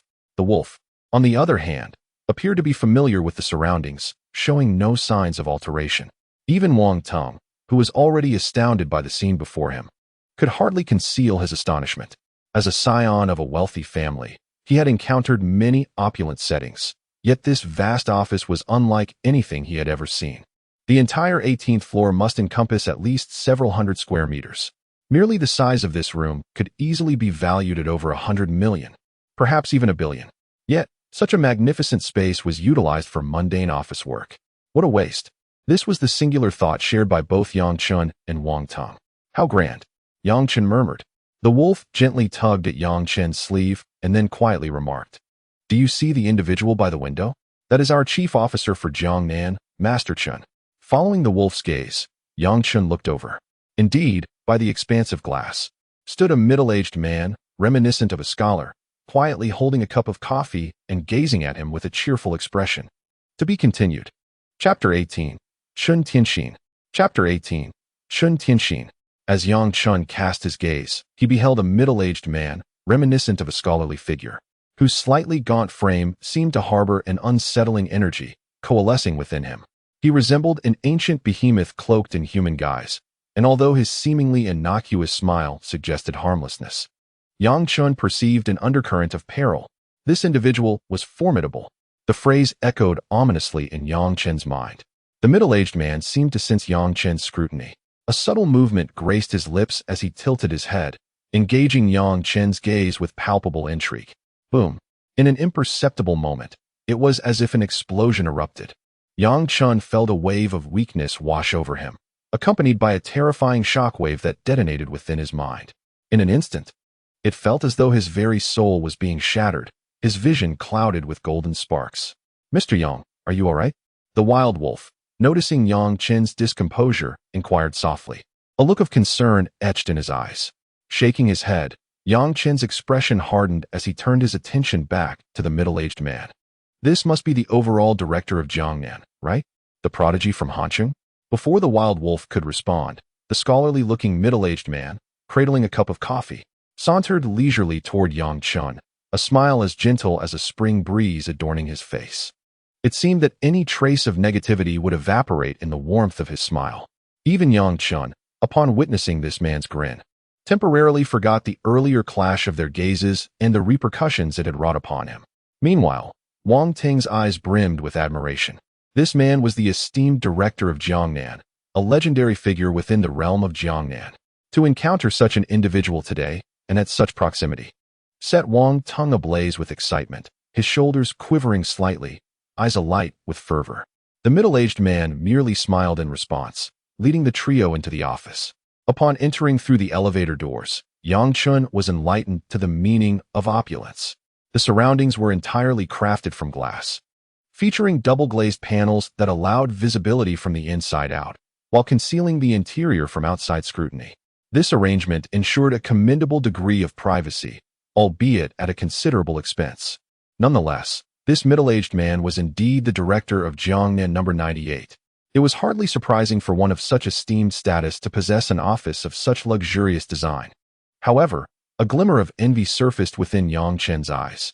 Having endured hardship for an extended period, he found himself yearning for the lives of those in high society, who were free from the burdens of daily existence and could infinitely elevate the quality of their lives. After a brief moment, the middle-aged man led Yang Chen and the other two into a spacious room where they encountered several figures. Among them, one appeared strikingly familiar to Yang Chen. An elderly gentleman amongst the group waved at Yang Chen with a smile, causing him to pause in astonishment.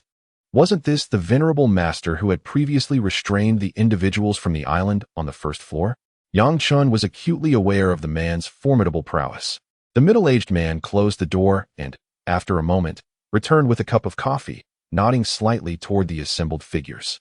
"These esteemed individuals are the Grandmasters of Jiangnan. You wish to witness their prowess, and now, I present them to you in abundance." Yang Chen scratched his head, feeling somewhat awkward. Although he had been quite rebellious before encountering the wild wolves, he understood the necessity of showing respect in the presence of such esteemed figures. Among the figures, aside from the familiar elder, there were three others. One was a man bearing a large, blood-red sword on his back. exuding an ominous aura reminiscent of a slaughterer-s abilities, though even more potent in its sanguinescence.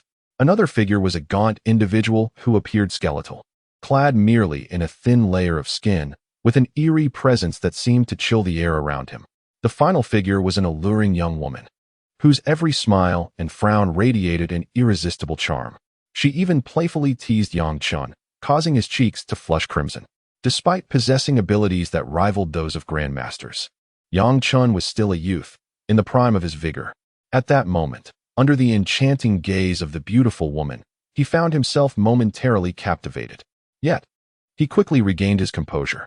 The woman's eyes flickered with surprise. She was well aware of her potent allure, capable of ensnaring even seasoned S-rank individuals with just a fraction of her power.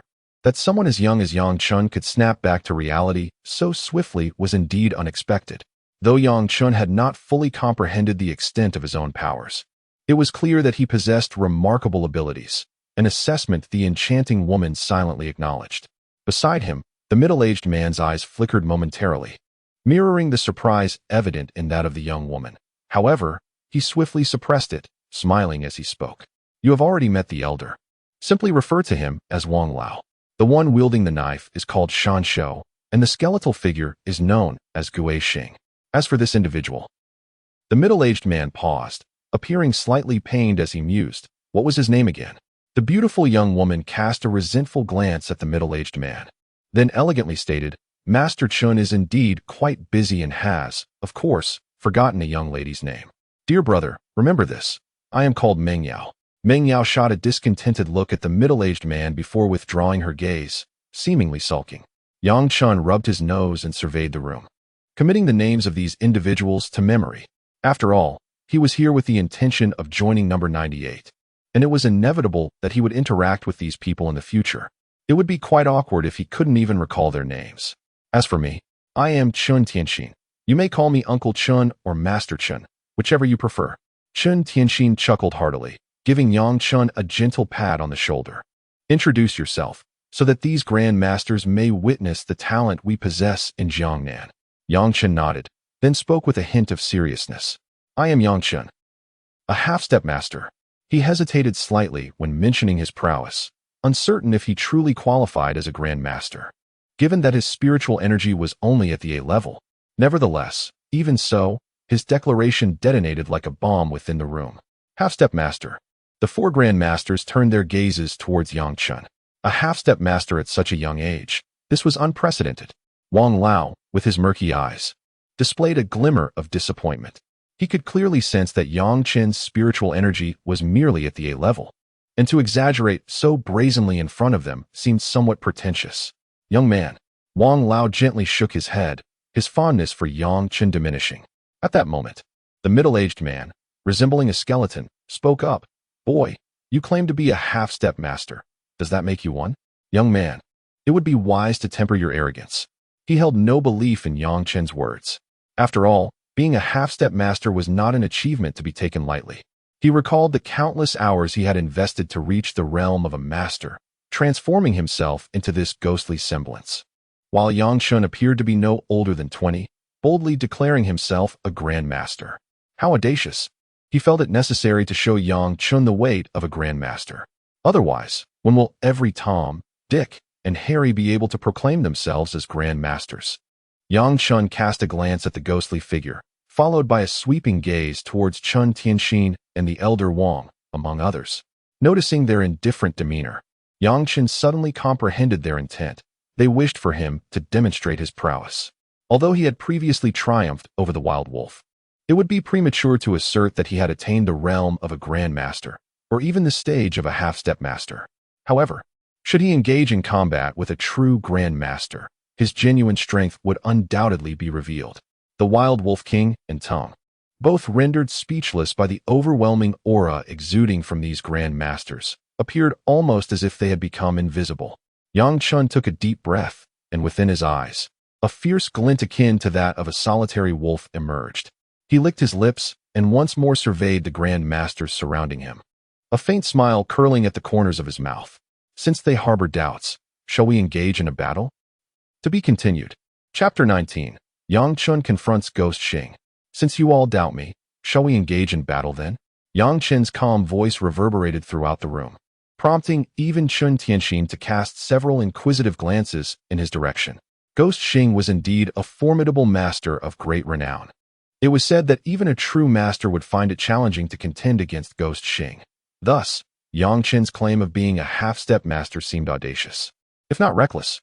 After all, Ghost Xing ranked prominently among the masters. Could it be that Yang Chen was merely fueled by desperation? Wang Lao's eyes, too, reflected skepticism. Logically, no one should act so irrationally. Could it be that this young man possessed some hidden talent?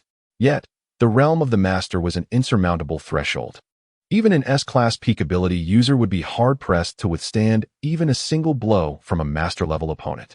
Meanwhile, Dan Shou cast a fleeting glance at Yang Chen before returning his gaze to the ground, as if the unfolding drama held no relevance to him. How confident he is. Meng Yao chuckled softly, covering her mouth with her hand, her body swaying alluringly. There are always those who wish to challenge the might of a master. Today, I shall demonstrate the true power of a master. Ghost Xing cackled ominously, and in an instant, his form became shrouded in a haze, merging with the shadows. To the naked eye, his presence became nearly imperceptible. In a heartbeat, an icy aura emanated from Ghost Xing, causing the temperature in the vicinity to plummet dramatically. Wang Tong, standing beside Yang Chen, began to tremble uncontrollably, seemingly unable to withstand the chill, prompting him to channel his energy for warmth. Yang Chen's eyes narrowed slightly, and with a subtle movement of his fingers, an inferno erupted around him. The flames surged forth, pushing back the encroaching cold, and what remained was entirely consumed by the searing heat.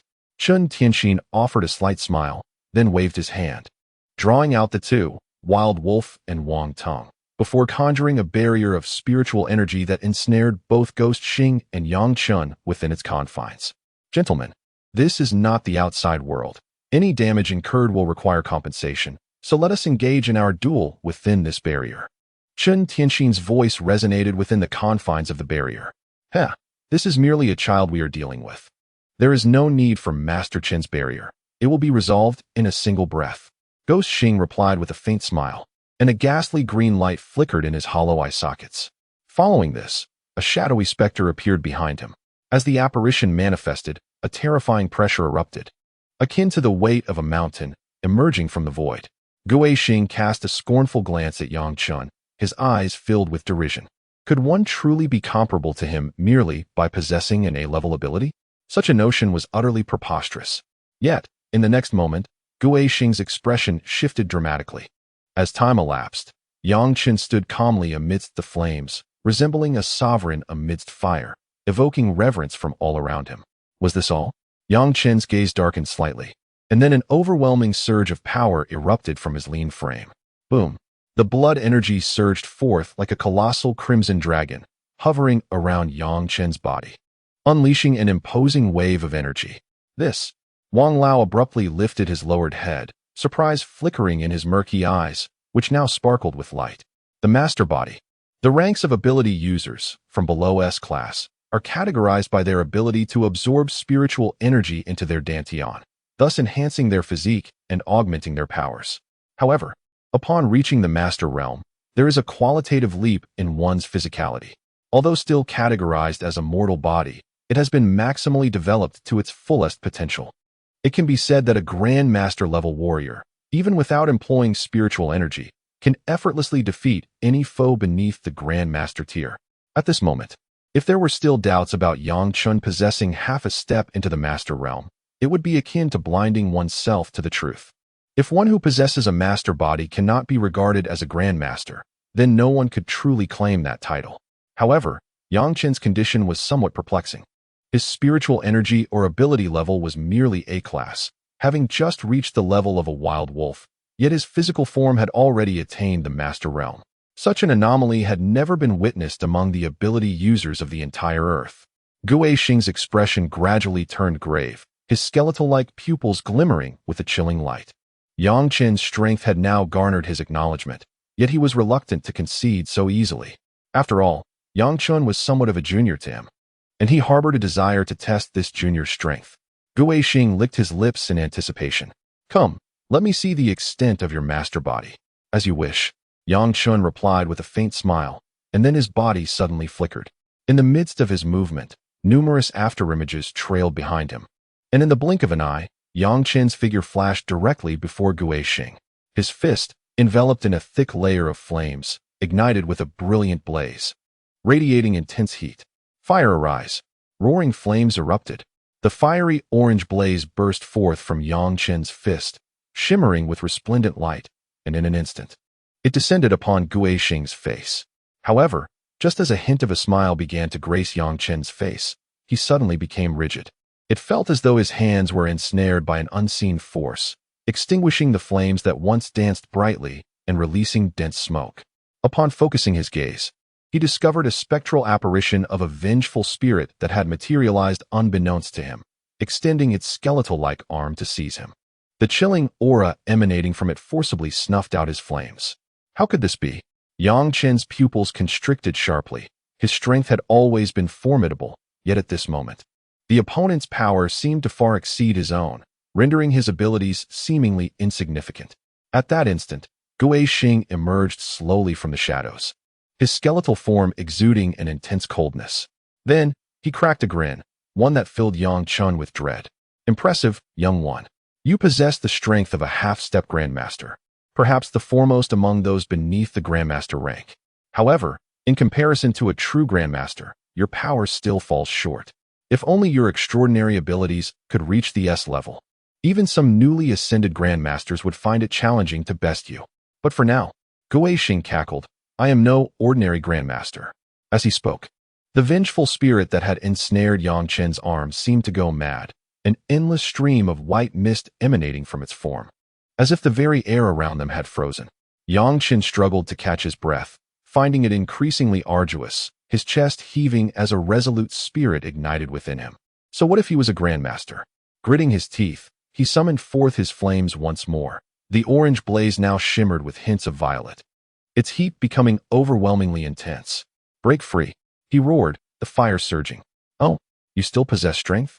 Then I shall suppress you. Guixing raised an eyebrow, a glimmer of admiration flickering in his eyes. Yet he believed that this young talent required tempering, especially someone as gifted as Yang Chen, who had achieved such prowess at a tender age. With some refinement, he would soon transcend into the realm of the Grandmaster, perhaps even reaching the heights of Chen Tianxin after a few years of trials.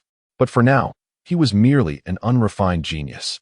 A chilling screech escaped the vengeful spirit as its bony appendages lunged forth, striking Yang Chen in the soft spot beneath his ribs, a wave of weakness washing over him. Guixing's techniques were astute. Targeting Yang Chen's vulnerable area caused no harm, while momentarily incapacitating his fighting spirit. Yang Chen's body, engulfed in flames, suddenly dissipated, collapsing to the ground like a lifeless heap of flesh. Yet, within his eyes lingered a flicker of defiance. Although a sense of weakness pervaded his body, his spirit remained fervent. Alas, his physical strength eluded him, rendering all efforts futile. At that moment, Guixing slowly approached Yang Chen, leaning in to say, Young man, you possess remarkable potential. Perhaps you could become my disciple. What are you doing, Guixing? This is someone I have my eye on. Do you intend to snatch my disciple from under my nose? A voice laced with displeasure rang out, none other than Meng Yao. Her enchanting eyes were filled with a wary gleam as she regarded Guixing, a faint aura of spiritual energy emanating from her, embodying a readiness to engage in conflict at the slightest provocation. Guixing's expression shifted dramatically as he replied sternly, I recall that none of you spoke up at the time. Now, at this juncture, you choose to voice your objections? Is that not a bit excessive? I have journeyed alone for most of my life. What? Is it now unacceptable for me to take my first disciple? Guixing's gaze blazed with a brilliant coldness, fixated intently on Meng Yao. To be continued. Chapter 20. Snatching a Disciple. Chapter 20. Competing for Apprentices. Ghostly being, do you wish to compete with me? Meng Yao's eyes shimmered with an icy glare as she regarded Guixing with palpable hostility, her swaying figure emanating a subtle yet potent energy. Guixing, unyielding, sneered derisively. Just moments ago, none of you dared to show yourselves, fearing embarrassment, yet now, having witnessed the talents of others, you all wish to make your move. How brazen you are! Meng Yao retorted coldly, Did I ever claim I would not act? Present your evidence. I have not uttered a word. And yet you seized the opportunity. Gui Xing paused, realizing that Meng Yao indeed had remained silent while he stepped forward, leaving him momentarily flustered. Ahem, let us leave it at that. You already have 4 or 5 apprentices. There is no need for you to contest with me. Meng Yao nonchalantly replied. What of 5 or 6? They are all inept. After all these years, not a single Grandmaster has emerged among them, unlike Yang Chun. Gui Xing's expression soured slightly. But at that moment, Wang Lao interjected with a smile. Are we truly beginning to compete now? Moreover, this requires the consent of the parties involved, does it not? Wang Lao rose and approached Yang Chun, enveloping him in a wave of spiritual energy that seamlessly merged with his being. Instantly, Yang Chun felt a warm energy coursing through his veins, dissipating his earlier weakness and replacing it with a profound sense of strength. Rising to his feet and brushing off the dust, he reflected on the earlier confrontation with Gui Xing, recognizing the terrifying prowess of a Grandmaster. Despite his own physical strength having reached that level, he felt comparatively inferior to a true Grandmaster. However, Yang Chun had held back, particularly with his devouring ability. Though all present were Grandmasters of level 98, he feared that revealing his unique power could jeopardize his safety within this building, as some might covet his ability. Having overheard the exchange between Gui Xing and Meng Yao, Yang Chun could not help but smile wryly. Esteemed seniors, you flatter me. What merit do I possess to be considered your apprentice? His implication was clear. He had no desire to become their disciple. Chen Tianxin's brows furrowed slightly as he shot a surprised glance at Yang Chun, chuckling softly. Well, this young man certainly possesses a certain arrogance. Does he believe none here are worthy to be his master? In truth, Yang Chun did harbor such thoughts, for with the system at his disposal, as long as time permitted, he could simply sign in to achieve greatness without the need for a mentor. Even without training, he could ascend to strength through mere sign-ins. Young man, are you aware of how the Grandmaster realm is delineated? Chen Tianxin inquired, taking a sip of coffee before continuing with measured deliberation. The classification of the Grandmaster realm? Yang Chun was momentarily taken aback. He truly believed that the Grandmaster was the pinnacle of all realms. However, Chen Tianxin's words indicated otherwise. How is it categorized?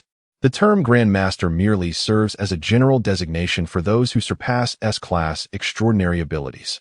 Within the Grandmaster realm, there exists a multitude of classifications. Otherwise, how could we discern the varying strengths among Grandmasters? Such distinctions are known solely to S-class extraordinary beings. Yet you have already attained the physique of a master, which places you on the threshold of the Grandmaster realm, thus granting you insight into this knowledge. Chen Tianxin paused briefly before continuing, stating that among the masters, there are distinctions of Grandmaster, Shackles, and Heaven's Gate. The Grandmaster realm is indeed above S, yet beyond the Grandmaster, there are the Shackles and Heaven's Gate realms. Each breakthrough into a new realm bestows unparalleled power. Yang Chen's mind stirred. It became evident that he had underestimated the complexities of this rejuvenated world of spiritual energy, mistakenly believing the Grandmaster to be an invincible presence. Of the 5 of us, 3 are at the Shackles realm, 1 is an ordinary Grandmaster, and as for Heaven's Gate, there are no more than 10 across the entire earth. Your master physique has only barely reached the initial stage of the Grandmaster realm.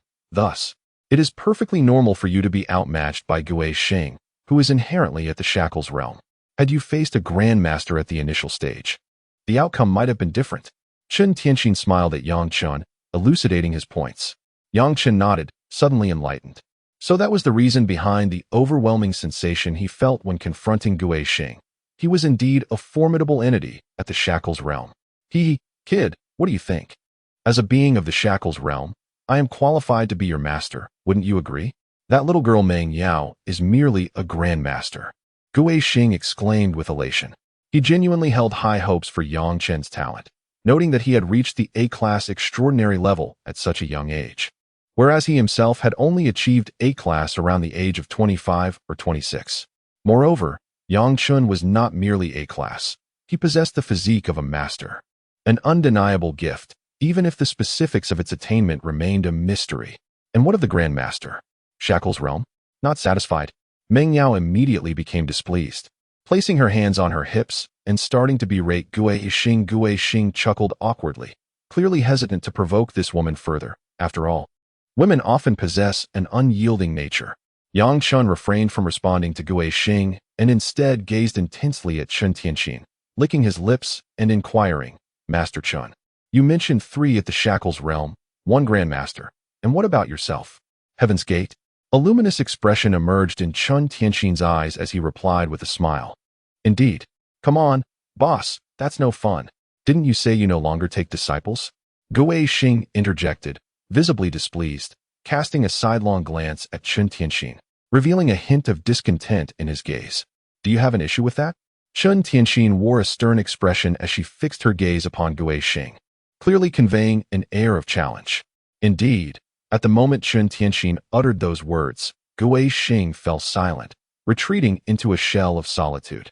Yang Chen, undeterred by the unfolding drama, looked at Chen Tianqin with bright eyes and inquired if she would be willing to take him as her disciple. Although he had not initially sought a mentor, after hearing Chen Tianqin's words, he began to see the merit in having a master. After all, there exist numerous realms beyond that of a Grandmaster, and Chen Tianqin, being a formidable presence at the Heaven Gate level, could serve as an excellent guide or even a protective shield. Just imagine, if he were to proclaim himself as her disciple, he would be afforded numerous privileges, even without rigorous training. Such advantages were indeed enticing to Yang Chen. Chen Tianqin smiled faintly, I do not take disciples. Her words left even Gui Xing momentarily stunned, questioning whether all her prior discourse had been mere rhetoric. Moreover, if she did not intend to accept a disciple, what was the purpose of her lengthy monologue? Yang Chen felt a flicker of disappointment, but quickly regained his composure. If a master of the Heaven Gate was unattainable, perhaps a mentor of the Shackles realm would suffice. However, I can assist you in finding a suitable master. Chen Tianqin's voice rang out once more. Yang Chen looked up abruptly, meeting Chen Tianqin's countenance adorned with a smile. In an instant, Gui Xing's previously animated thoughts were quelled. With Chen Tianqin's statement, he realized his own prospects were dim. Yet, contemplating that the young girl Meng Yao was also unlikely to be a candidate, Gui Xing felt a measure of comfort. It wasn't so bad after all. If neither could be achieved, he chuckled inwardly, wondering which Master Chen was referring to. Yang Chen asked earnestly, seeking a mentor of commendable stature, for his own cultivation was already notable.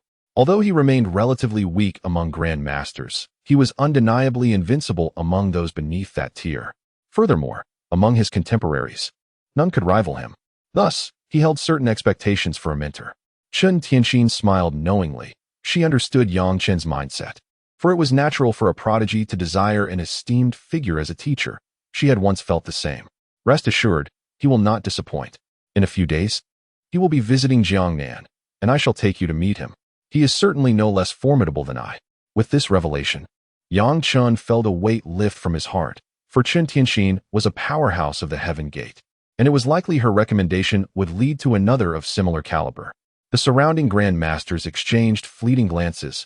Even Gui Xing fell silent, while the rarely observant Shan Shou turned his attention to Yang Chen, studying him intently before shifting his gaze away.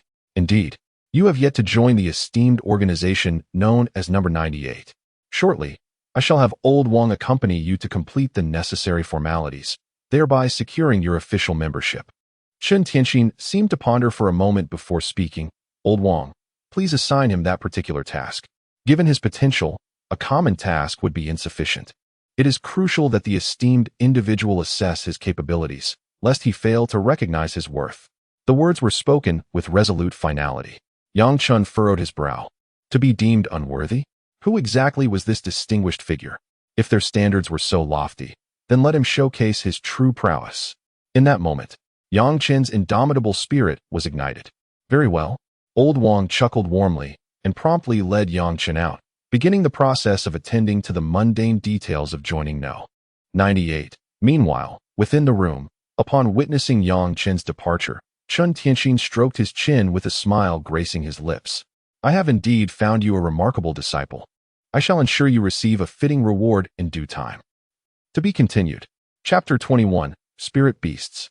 The process of handling the procedures for the Number 98 was remarkably straightforward, particularly under the guidance of Elder Wang.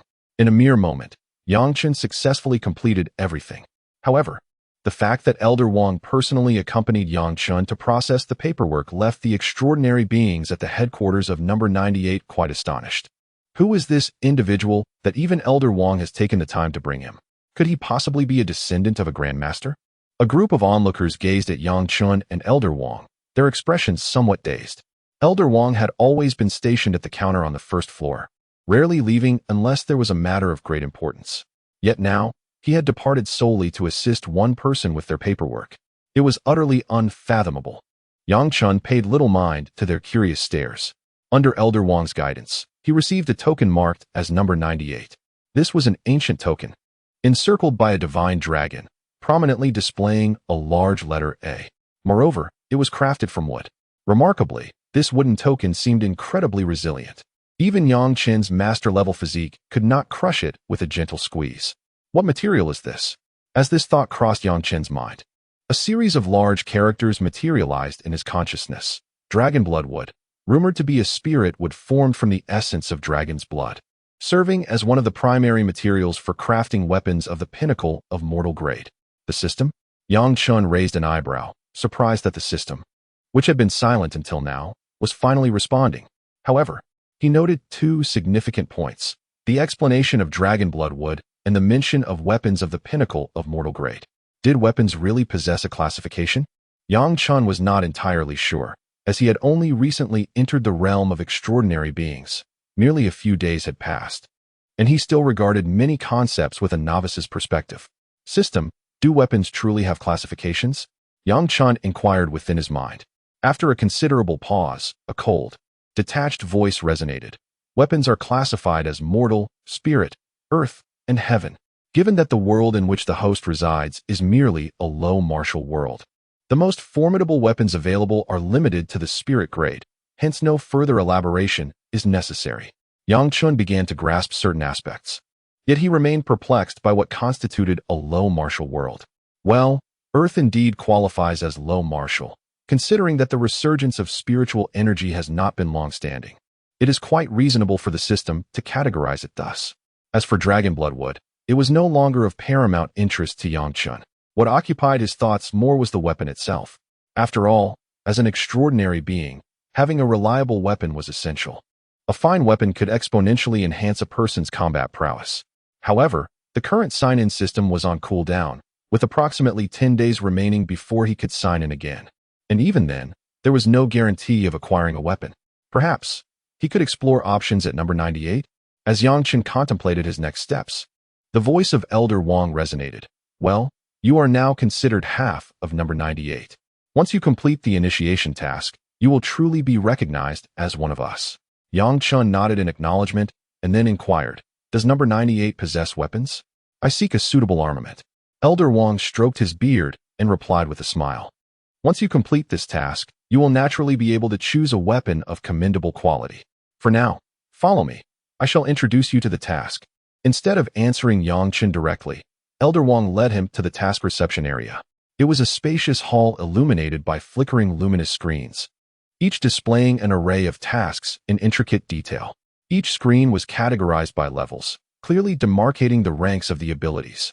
Elder Wang guided Yang Chen straight to the counter, where a pleasant-looking woman awaited. Upon seeing Elder Wang, she greeted him with a warm smile. Ah, Elder Wang, you've arrived. Indeed, please retrieve that S-class task for me and register this young man, Elder Wang stated directly. The woman paused for a moment, then donned a professional smile, addressing Yang Chen gently. Sir, may I kindly ask you to present your token? Yang Chen promptly produced his token. As she accepted it, a tremor passed through her body, and she glanced at Yang Chen, astonishment washing over her features. So young and yet an A-class.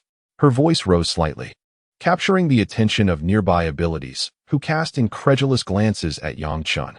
So young and yet an A-class. In an instant, numerous abilities halted their movements, scrutinizing Yang Chen with newfound interest.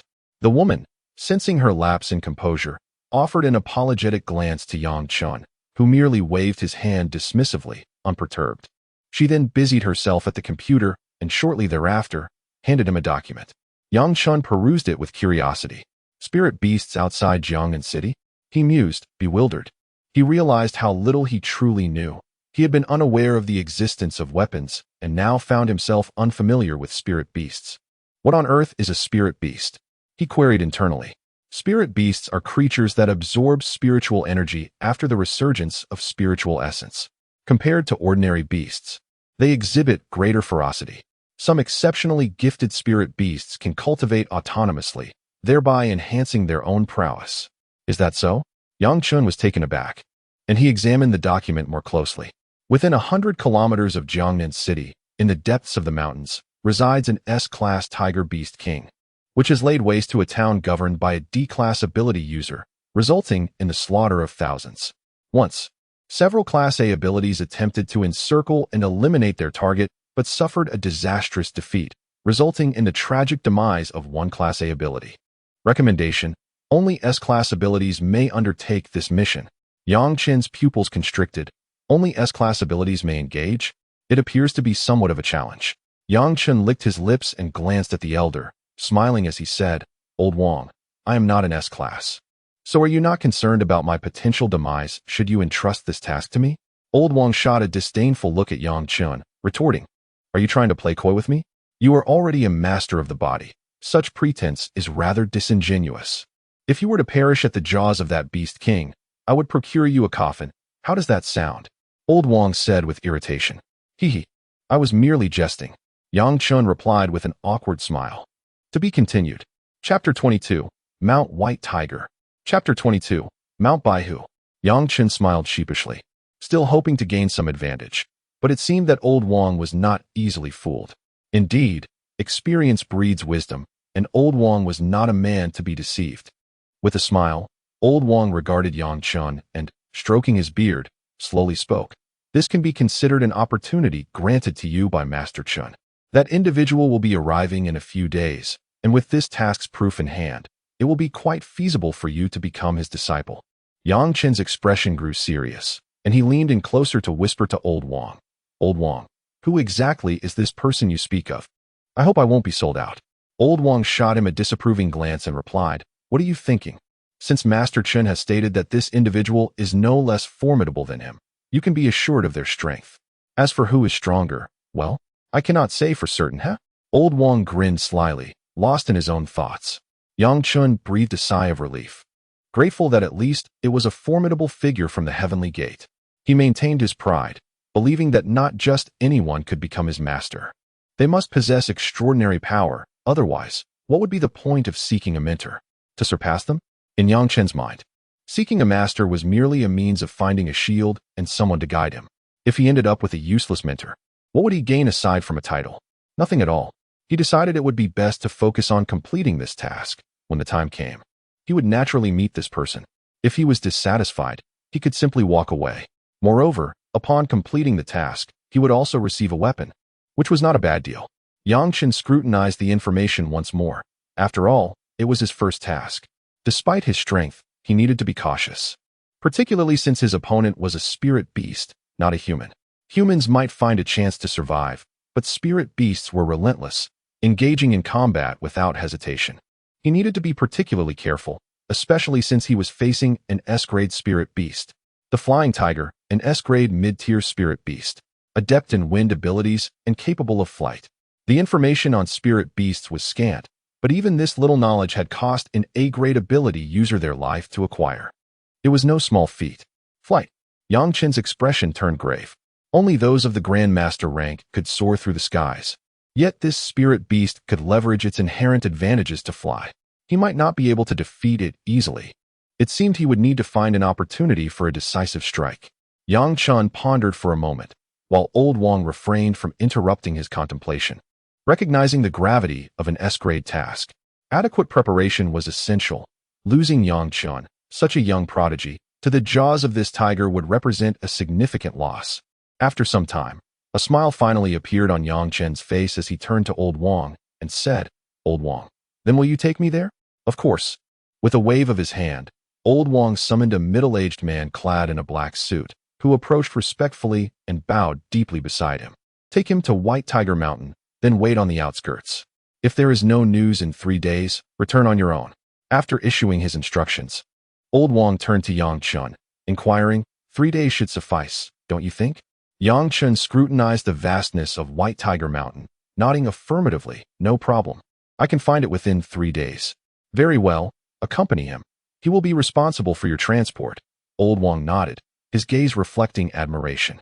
The middle-aged man then gently addressed Yang Chen. Sir, this way please. Yang Chen inclined his head and followed the man outside. Watching Yang Chen depart, Old Wang's lips moved slightly. Was it too hasty to assign him an S-level task? The body of a master is not as fragile as you might think. You are not unaware of this. Rest assured. The voice of Chen Tianxin resonated in Old Wang's ears. He shrugged, then leisurely made his way back to his counter to take a brief respite. Before long, a sleek black car streaked across the sky, heading south towards Jiangnan City. Inside the vehicle, Yang Chen sat with his eyes half closed, yet his mind was fervently engaged in strategizing how to confront the S-level flying tiger. The creature's ability to fly posed a significant challenge, and Yang Chen lacked combat experience against spirit beasts. However, having lived at the bottom rungs of society, he possessed a unique trait, fearlessness. Yet, spirit beasts were inherently more ferocious.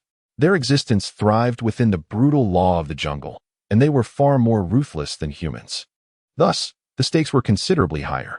Although spirit beasts might have fewer tactics than humans, their instinct for combat was profoundly potent, marking yet another source of concern. The car sped along swiftly, unhindered by traffic, and within half an hour, it had covered several dozen kilometers, revealing the silhouette of a grand mountain in the distance, White Tiger Mountain.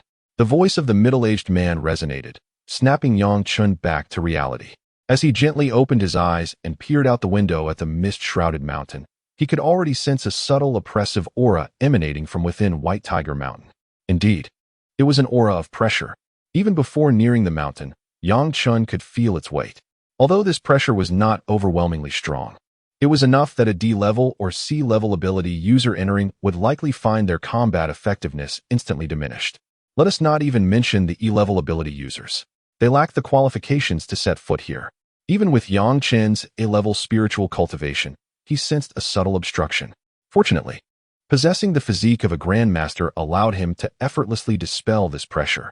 Baihu Mountain, as legend has it, was formed from the fall of a Grandmaster-level White Tiger, harboring its formidable aura. Only those with B-level abilities or higher may enter. Others are forbidden from treading here. At this moment, the middle-aged man clad in black, who was driving, began to elucidate. The black sedan had now arrived at the periphery of Baihu Mountain and gradually came to a halt upon the earth. Yang Chen stepped out of the vehicle, surveying his surroundings, instantly feeling as though he had entered a realm of ethereal beauty. The area was shrouded in mist, and looking further, the mountainous terrain resembled a colossal tiger. Coupled with the drifting white clouds, it appeared as if a great white tiger lay in slumber. However, for miles around this majestic beast, there was no sign of human presence. Previously, there had been people, but after the attack of the S-level flying tiger, all had vanished. Mr. Yang may enter, but I must take my leave in 3 days, as per Elder Wang's orders. I hope you understand. The man in black stated respectfully as he exited the vehicle, slightly bowing to Yang Chen. Yang Chen nodded, for this had been previously agreed upon, and he was confident in resolving matters within 3 days. Very well. With that, Yang Chen turned without a glance back and strode into Baihu Mountain, his figure gradually obscured by the enveloping white mist. To be continued. Chapter 23, The Flying Tiger. Chapter 22, The Flying Tiger. Uncertain how much time had passed, Yang Chen found himself deep within the White Tiger Mountain, though his precise location remained elusive. However, prior to his arrival, he had made some preparations. From within his robes, he produced an object resembling a compass and, upon inspection, realized that he was still positioned directly to the south. The White Tiger Mountain lies to the south of Jiangnan City, and if one were to continue heading south, it would lead into the heart of the mountain. The only complication was the surrounding white mist, which rendered Yang Chen's vision considerably weak. Despite his mastery of the body, which had greatly enhanced his eyesight, he still struggled to see beyond a few hundred meters. His limit was barely more than 10 meters. It was no wonder that several A-grade ability users had fallen. Yang Chen sighed, contemplating that with so many A-grade abilities, even the presence of S-grade beings would warrant caution. After all, the gap between S-grade and a Grandmaster is akin to a chasm, albeit one that could be bridged by numbers. Yet, even under such circumstances, The flying tiger had managed to counterattack and severely injure numerous A-grade ability users. This was not solely due to the formidable strength of the flying tiger, but also because of the treacherous terrain. The white mist affected even Chen, one of the A-grade ability users. Thus, being defeated by the flying tiger was not surprising, especially given that the creature could fly, adding to the difficulties. While Chen was still deep in thought, a sudden sense of danger surged within him. Instinctively, his body tensed, a faint crimson hue appearing. In the next moment, a piercing sound sliced through the air. Swish! A green light cut through the white mist, hurtling towards Chen in an instant. "Get lost!" Chen shouted angrily, delivering a punch infused with flickering flames that danced within the mist. Bang! The green light was instantly torn apart, and Chen's eyes narrowed as he propelled himself forward like a cannonball, a fierce blaze erupting around him, dispersing the surrounding mist. Then, he beheld a colossal figure coiling in the air. It was a serpent, its triangular pupils fixated on Chen, exuding a cold, chilling glare with naught else in its expression. A spirit beast. Chen was momentarily taken aback. It was his first encounter with a spirit beast. Having never seen one before, as television was absent and mobile phones were merely buttons, he had only heard tales from others. Yet, the aura emanating from the serpent was not particularly formidable, perhaps only at the C-grade level, so Chen felt no urgency to strike. Instead, he regarded the serpent with a mocking gaze. Upon realizing its attack had missed, the serpent opened its gaping maw, its forked tongue flickering in and out, a stench of blood wafting through the air. What a foul odor. "Come on." Chen provocatively challenged the serpent, amusement glimmering in his eyes. The python seemed to sense Chen's mocking demeanor and was instantly filled with rage. Its pupils turned crimson in an instant, raising its massive head as its entire serpentine body coiled and lunged toward Chen. Hiss! The python roared, a vibrant green luminescence emanating from its form.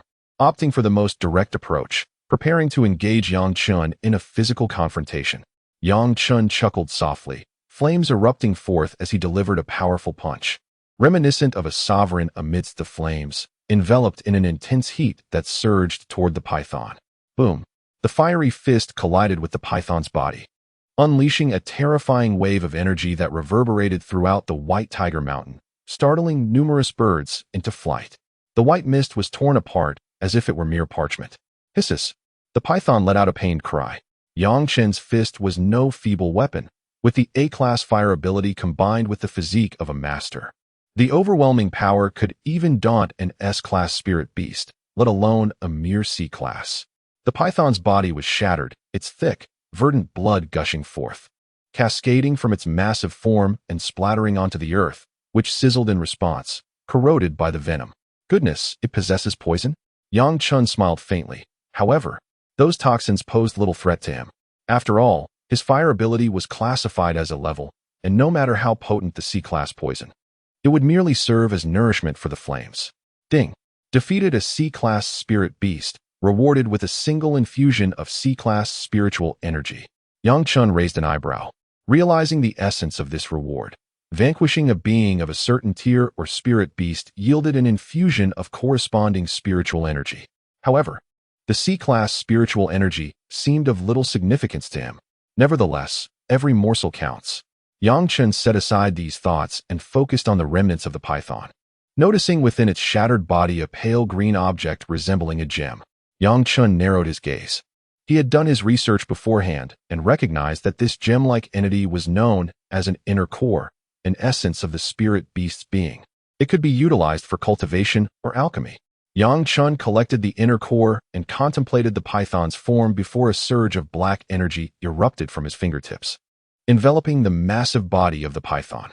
A formidable attraction ravaged through the python's remains, which were already in ruins, reducing them to mere chunks of flesh. Subsequently, streams of green energy were shrouded in the black light, infusing into Chen's body.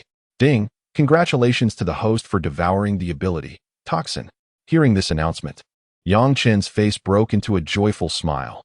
Indeed, he had acquired a new ability, further enhancing his repertoire of skills. As I extended my hand, a vivid green radiance suddenly emerged, corroding the surrounding air and producing a most unpleasant sound. Such potent toxins. The venom coursing through Yang Chen's body far surpassed that of the python, for Yang Chen's cultivation was at the A grade, while the python merely held a C grade. The disparity between the two was indeed considerable. However, as the python's body lay shattered, a miasma of blood enveloped the air, and Yang Chen had carelessly overlooked a crucial detail. This was the wilderness, teeming with countless spirit beasts. The scent of the python's blood would undoubtedly draw many of them near. Roars erupted, snapping Yang Chen back to reality. He paused for a moment, then quickly realized the gravity of the situation. There were too many. The cacophony of spirit beast roars rose and fell in a tumultuous symphony. Damn it! Yang Chen cursed under his breath, preparing to flee. Just then, a resounding roar of a tiger echoed through the heavens, as a colossal figure soared above the clouds. Wings unfurling, emerging from the depths of the White Tiger Mountain. It was none other than the celestial tiger.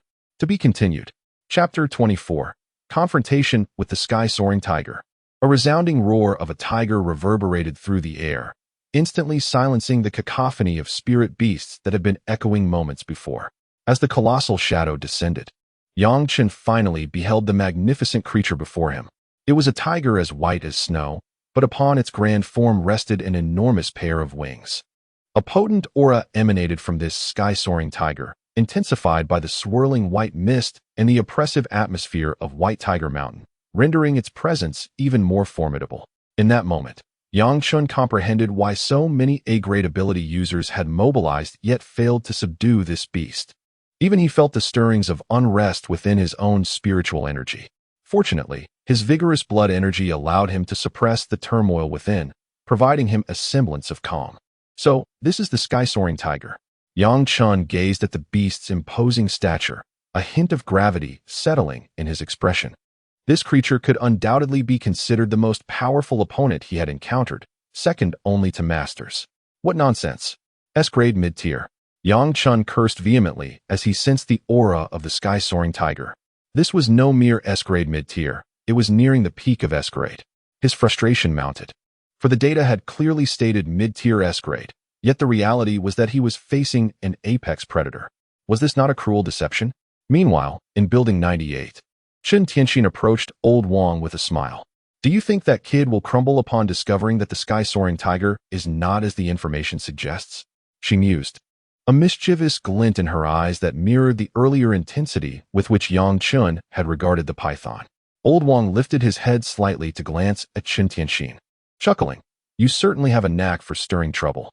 Even the S-grade powerhouses of Building 98 would struggle to subdue that beast. This boy is in for quite the challenge. Experiencing hardship isn't necessarily a bad thing. That lad is a raw gem that needs meticulous refinement. Chen Tianxin replied nonchalantly. She held Yang Chen's talent in high regard. Under different circumstances, she might have considered taking him on as a disciple. However, even if that was no longer an option, she believed a little tough love would be beneficial.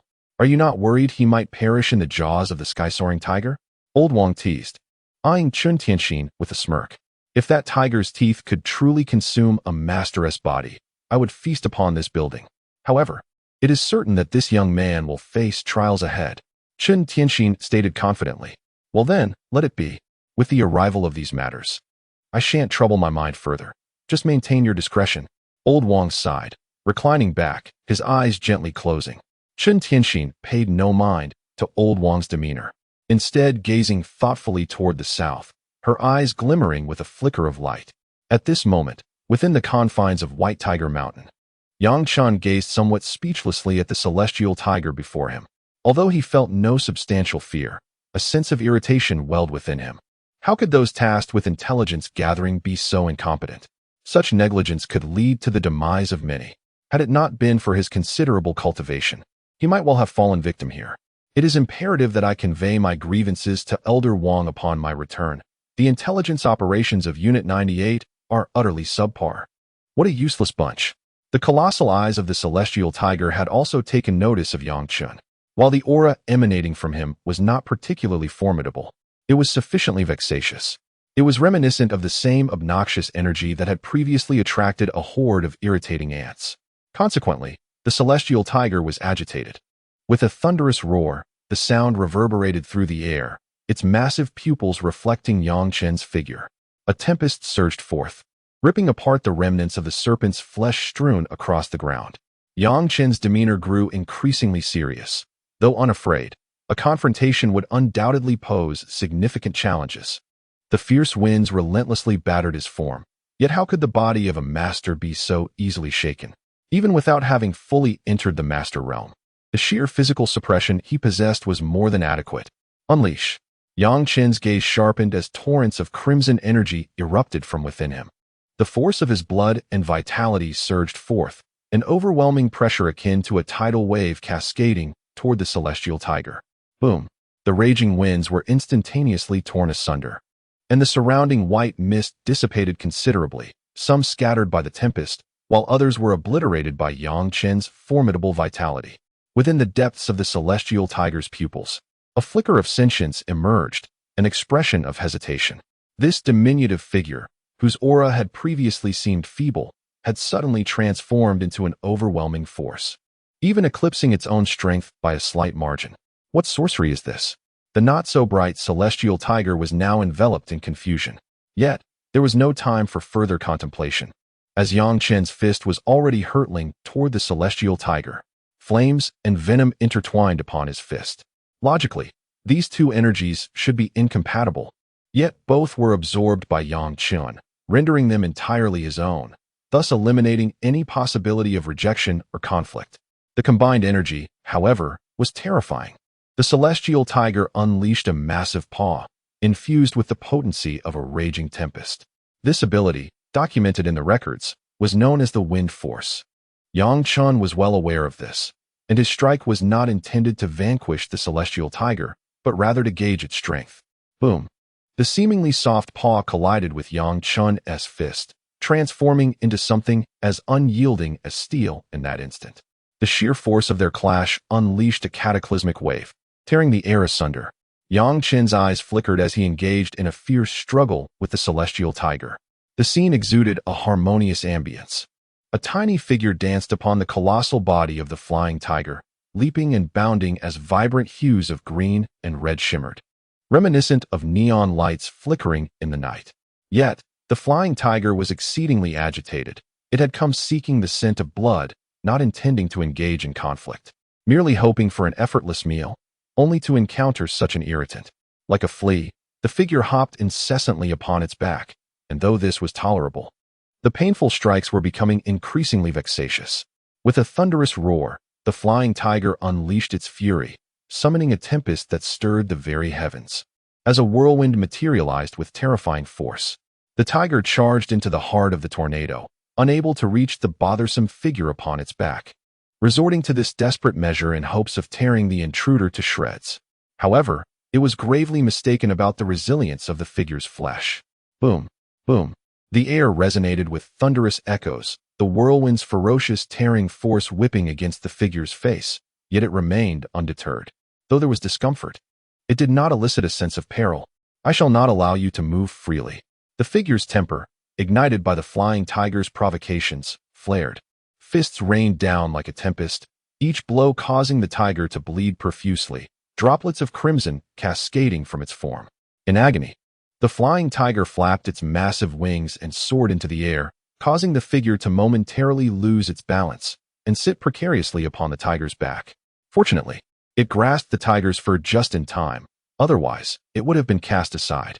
The tiger, now exceedingly perturbed, flapped its colossal wings relentlessly, its entire body shaking violently in an attempt to dislodge the figure, only to find it clinging tenaciously, refusing to relent.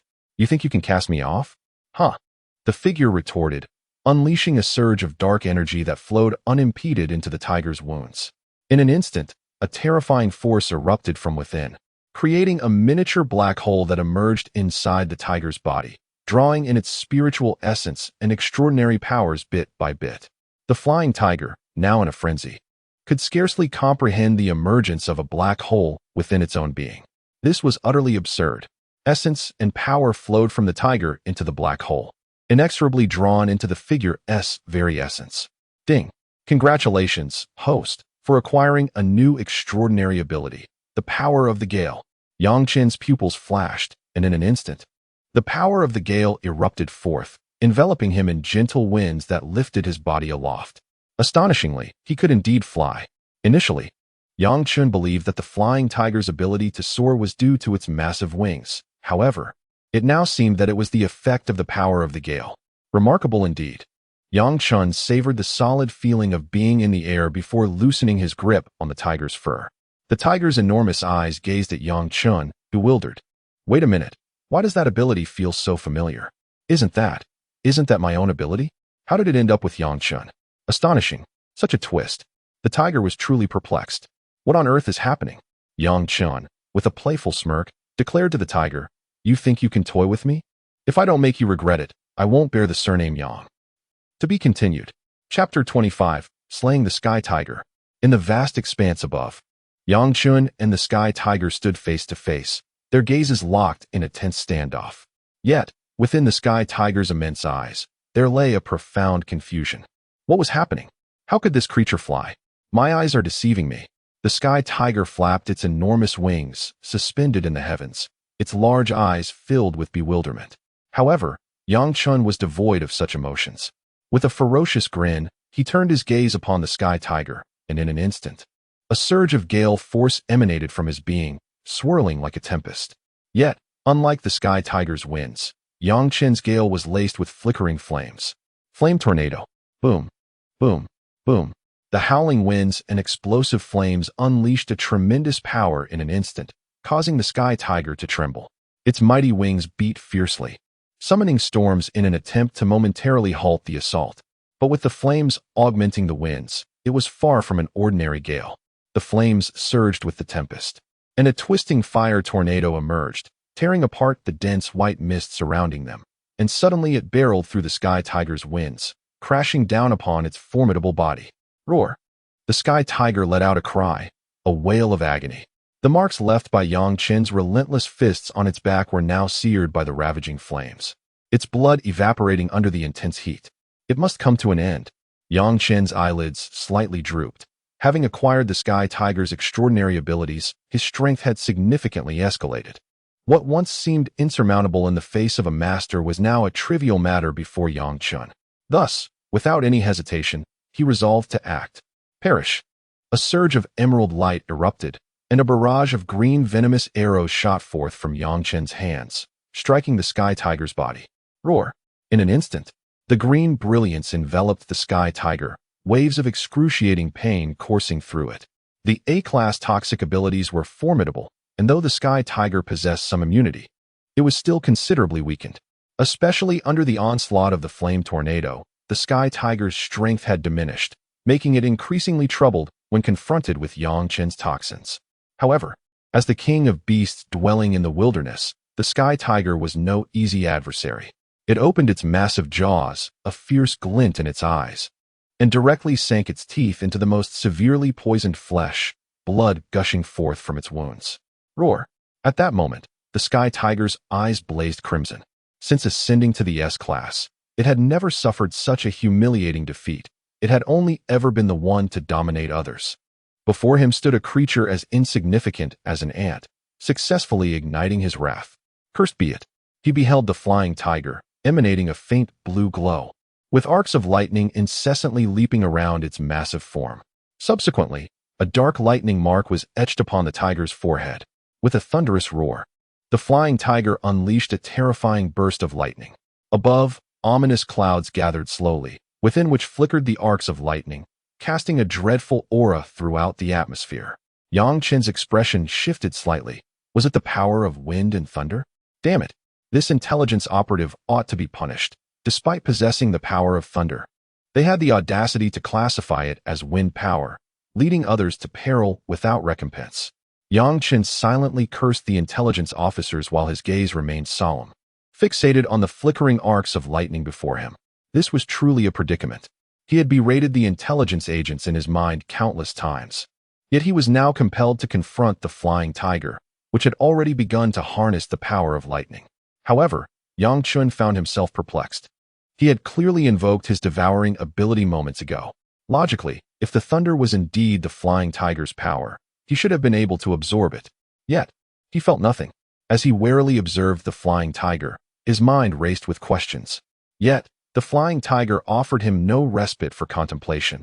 With an ear-splitting roar, it summoned down torrents of lightning from the oppressive clouds, each bolt charged with formidable strength, hurtling towards Yang Chen. Yang Chen wielded the power of the tempest, his diminutive figure flickering amidst the thick bolts of lightning, narrowly evading the terrifying onslaught. Nevertheless, his size rendered him exceedingly small against the mighty thunder. Striking him was no easy feat. Moreover, as the bolts continued to descend, the flying tiger's aura appeared to diminish, its strength waning. Yang Chen's pupils constricted as he discerned this shift, compelling him to swiftly manipulate the tempestuous winds, evading the bolts while drawing ever closer to the flying tiger. The tiger's weary eyes suddenly narrowed, as if it began to grasp Yang Chen's intentions. With an immediate jolt of spirit, it let out another furious roar. Soon after, a multitude of lightning bolts rained down, encircling Yang Chen and confining his every escape. Yang Chen furrowed his brow, yet he was not without recourse. The optimal strategy was to break through with sheer force. In an instant, flames enveloped him, a roaring inferno rising as the extreme heat distorted the very fabric of space around him. Unlike other practitioners of supernatural abilities, Yang Chen, endowed with the devouring power, could endlessly utilize the abilities he had previously absorbed, even simultaneously employing different powers without hindrance. Others, including spiritual beasts, were not so fortunate. As the flying tiger unleashed its thunderous might, the force of the tempest could no longer be summoned. "Let me through," Yang Chen declared, delivering a formidable punch imbued with the essence of a master. In an instant, the power of his blood surged explosively, tearing apart the thick bolts of lightning before the incredulous gaze of the flying tiger.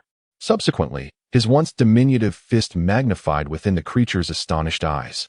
With a resounding thud, his flame-enshrouded fist struck the flying tiger's visage, instantly engulfing its form in a torrent of fire that began to sear its very being.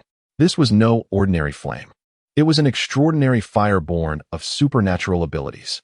Even though spirit beasts possess a physique far superior to that of humans, in this moment, they were utterly consumed by the blaze. Coupled with the might of the Master's body, the impact created a massive dent in the tiger's forehead, sinking deeply into its flesh. The colossal body of the flying tiger crashed to the ground, producing a deafening roar that echoed throughout the White Tiger Mountain. The earth trembled violently, and the creature's massive form was reduced to mere pulp. From such a height, combined with Yang Chen's overwhelming strength, even an S-class pinnacle spirit beast could not endure the assault. Amidst the remnants of flesh, a pristine inner core hovered gently in the air, radiating a soft, milky light. To be continued. Chapter 26. S-class spiritual Qi irrigation. Yang Chen, harnessing the power of the tempest, descended gracefully beside the pulverized remains of the flying tiger. With outstretched arms, he retrieved the ethereal, milky white inner core that hovered in the air, cradling it delicately in his hands. The soft, pearlescent glow shimmered gently upon its surface, and as Yang Chen beheld the inner core, he was overwhelmed with a surge of energy that stirred his spirit. Ding! Congratulations to the host for vanquishing the S-class spiritual beast, the flying tiger. You have been awarded one instance of S-class spiritual Qi irrigation. For a moment, Yang Chen was taken aback, but then a radiant smile broke across his face. This was a definitive step towards his ascension to S-class. The S-class spiritual Qi irrigation could propel him directly into that echelon. Moreover, the system's spiritual Qi was the purest form, requiring no refinement on his part. He could absorb it directly. Yang Chen would not mind receiving such a boon multiple times. Surveying his surroundings, Yang Chen resolved to utilize the spiritual Qi irrigation immediately. The ferocious battle with the flying tiger had terrified the nearby spiritual beasts, prompting them to flee the vicinity. Even if they wished to return, it would take a considerable amount of time, providing Yang Chen ample opportunity to complete the irrigation. Without hesitation, Yang Chen sat down beside the remains of the flying tiger, undeterred by the lingering scent of blood. Although the beast lay dead, its oppressive aura persisted, as the sovereign of White Tiger Mountain. This pressure could still effectively deter other spiritual beasts. System: Initiate C-Class Spiritual Qi Irrigation. Yang Chen's voice echoed in his mind. He decided to start with a C-Class irrigation as a warm-up. While it may not significantly augment his power, it would nonetheless replenish his current state. Ding! Activation successful. The system's cold voice resonated within Yang Chen's consciousness, followed by a surge of immense spiritual energy that seemed to materialize from the void, rushing into his dantian. Although this energy was formidable, it was relatively modest in comparison to Yang Chen's current needs. As this pure spiritual energy flowed into his being, Yang Chen's depleted state gradually improved. However, for Yang Chen, the C-class spiritual qi irrigation was barely substantial. Within moments, he absorbed all the energy into his dantian, transforming it into his cultivation. His cultivation experienced a subtle enhancement during the irrigation, and at this moment, Yang Chen's condition improved significantly, restoring him to his peak state. He gradually opened his eyes, sensing the surroundings, and noticed the absence of any life force nearby. Glancing at the sky, he realized that less than a day had passed since his arrival, and the time was still not yet evening. Forget it. I might as well utilize the S-grade spiritual energy infusion. After all, I have ample time. Yang Chen shook his head and then squinted his eyes once more. System.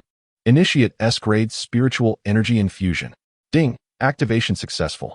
The familiar voice resonated again, and immediately, an immense surge of energy flooded into Yang Chen's body. The terrifying force, even with Yang Chen's master-level physique, caused a sensation of pressure and discomfort to arise, as if his meridians were on the verge of bursting. Humph! Yang Chen grunted softly.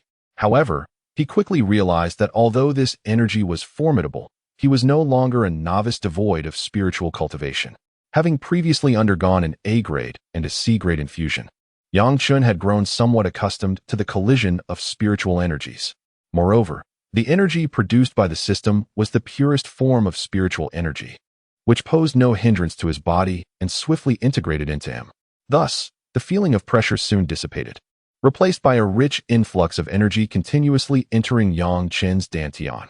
Within Yang Chen's dantian, the droplets of spiritual liquid began to coalesce under the overwhelming influx of energy, spreading throughout every corner of the dantian.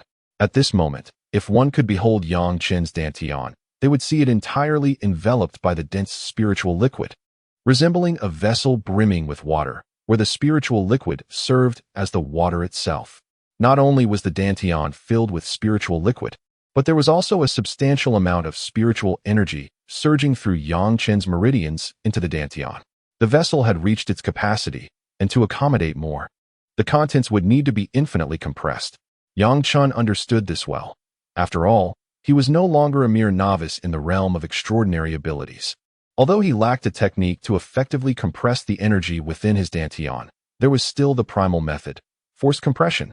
Logically, such forceful compression could inflict significant damage to the body. Yet Yang Chen harbored no concerns, for if the master-level physique were so easily harmed, it would hardly deserve such a title. Coalesce.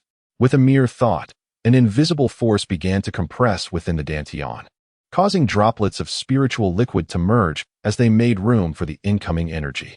However, the compression was rather slow, failing to keep pace with the rapid influx of spiritual energy, resulting in a sharp, stinging sensation within Yang Chen's dantian. At that moment, the black orb occupying his dantian suddenly emitted a dark, radiant glow. However, within that pitch-black radiance, it seemed as if flames, tempestuous winds, and lethal toxins coalesced into a singular entity. In an instant, the glow enveloped Yang Chen's dantian, and to his astonishment, he witnessed his dantian begin to expand ever so slightly. The expansion of the dantian. This was an unprecedented phenomenon. Even Yang Chen himself had never anticipated that his dantian could undergo such an expansion. It is well known that a person's dantian is inherently fixed, predetermined by nature, and it is exceedingly rare for any alteration to occur thereafter. At least on Earth, there exists no means to expand one's dantian. This extraordinary ability of his must indeed be deemed otherworldly. Not only can it absorb various supernatural powers, but it can also expand the dantian. Yang Chen felt his horizons broadened. To be continued. Chapter 27. The Traces of the Islanders. At this moment, the term that resonated in Yang Chen's mind was nothing short of extraordinary. His ability was indeed remarkable. Among all the known abilities on Earth, none could rival his devouring power. Even if one could compare to it, what of it? He could simply consume it. Once consumed, it would become his own, thereby enhancing his prowess even further. After a brief contemplation, Yang Chen's thoughts began to flourish once more as he silently observed the transformation within his dantian. As his dantian expanded, the influx of spiritual energy found its rightful domain, transforming into droplets of ethereal liquid that floated within. However, despite the expansion, the vast reservoir of spiritual energy could not be fully contained. After all, the magnitude of S-grade spiritual energy was several times greater than that of A-grade. The mere A-grade energy had previously sufficed to fill Yang Chen's dantian, let alone the S-grade. Even if his dantian were to double in size, it might still fall short of complete absorption. Moreover, the expansion of his dantian halted after reaching 1.5 times its original capacity. In an instant, that space was once again filled with dense spiritual energy. Nevertheless, although the expansion had ceased, the dark luminescence surrounding his dantian had not yet fully dissipated. This dark aura detached from the dantian, enveloping the incessantly flowing spiritual energy, causing the influx to gradually slow. Upon witnessing this, Yang Chen let out a subtle sigh of relief and continued to manipulate his power, initiating a compression process. The droplets of spiritual liquid began to merge seamlessly. For reasons unknown, the energy shrouded in the dark aura fused with remarkable ease under Yang Chen's control, as if no barriers existed. Seeing this, a flicker of joy appeared on Yang Chen's brow. The efficacy of this phenomenon was truly splendid. As time elapsed, the S-grade spiritual energy eventually dwindled. After the last trace of energy entered Yang Chen's dantian, the dark aura seemed to have fulfilled its duty, detaching and drifting towards the black orb. At that moment, the black orb was imbued with the powers of flame, venom, and tempest, quietly suspended at the very center of his dantian. Under Yang Chen's relentless compression, the spiritual energy gradually began to adopt a spherical form. After a considerable duration, a bead of spiritual energy, roughly the size of a mung bean, was formed. Despite its diminutive stature, it emanated a terrifying aura. S-grade. Yang Chen had successfully ascended. He had just stepped into the realm of S-grade. However, this current state could only be regarded as the initial threshold of S-grade, for the spirit pill remained too small, merely the size of a mung bean. Nonetheless, Yang Chen was not one to be overly greedy. Since becoming an extraordinary being, it has only been a few days. Achieving such a level of mastery is indeed commendable. Furthermore, with the physique of a master, Yang Chen, even at the A rank, was already an invincible presence beneath the masters. Now, having ascended to the S rank and acquired 2 unique abilities, his strength has seen a remarkable enhancement. Yang Chen now feels that he could contend with even a novice at the Grandmaster level. It is important to note that the Grandmaster level referred to here is the genuine Grandmaster realm, not the shackles or the celestial gates might. As Yang Chen gradually opened his eyes, he noticed that the sky outside had succumbed to darkness, resembling a heavy shroud of night. Distant stars twinkled above, while a crescent moon hung in the firmament, casting a gentle silvery glow upon the earth. Night has fallen. Yang Chen, feeling somewhat fatigued, stretched languidly and stifled a yawn. Cultivation can indeed be quite exhausting. Surveying his surroundings, he observed that the white mist had begun to spread again, creeping in unknowingly. Previously torn by the clash between Yang Chen and the Flying Tiger, the mist had once dissipated but, due to the terrain of White Tiger Mountain, it had once again enveloped the area, seemingly inexhaustible. The oppressive aura emanating from the corpse of the Flying Tiger was gradually fading, and it would not be long before this pressure completely dissipated, becoming mere sustenance for other spirit beasts. This is the jungle. This is the law of the jungle, a brutal law of survival of the fittest. A hint of regret flickered in Yang Chen's eyes, only to vanish instantly. He has never been one to shy away from harsh realities. Having lived at the bottom of society, he has witnessed darkness beyond imagination. In his youth, he had witnessed murder. This was during the initial resurgence of spiritual energy when society was in turmoil, and those with dark hearts seized the opportunity to wreak havoc, resulting in the untimely demise of many innocents. Fortunately, the emergence of the so-called number 98 acted like a stabilizing anchor, restoring order to the entirety of Huaxia, leading to the stable society we see today. Thus, Huaxia has become the pinnacle nation on earth. Yang Chen is no stranger to the world, nor is he timid. However, the world he has experienced is far darker than that of the average person. Each social class has its distinct way of life, and Yang Chen has his own lifestyle and social circle. Yet, It is precisely this social circle that prevents him from becoming a paragon of virtue, a gentleman imbued with noble grace.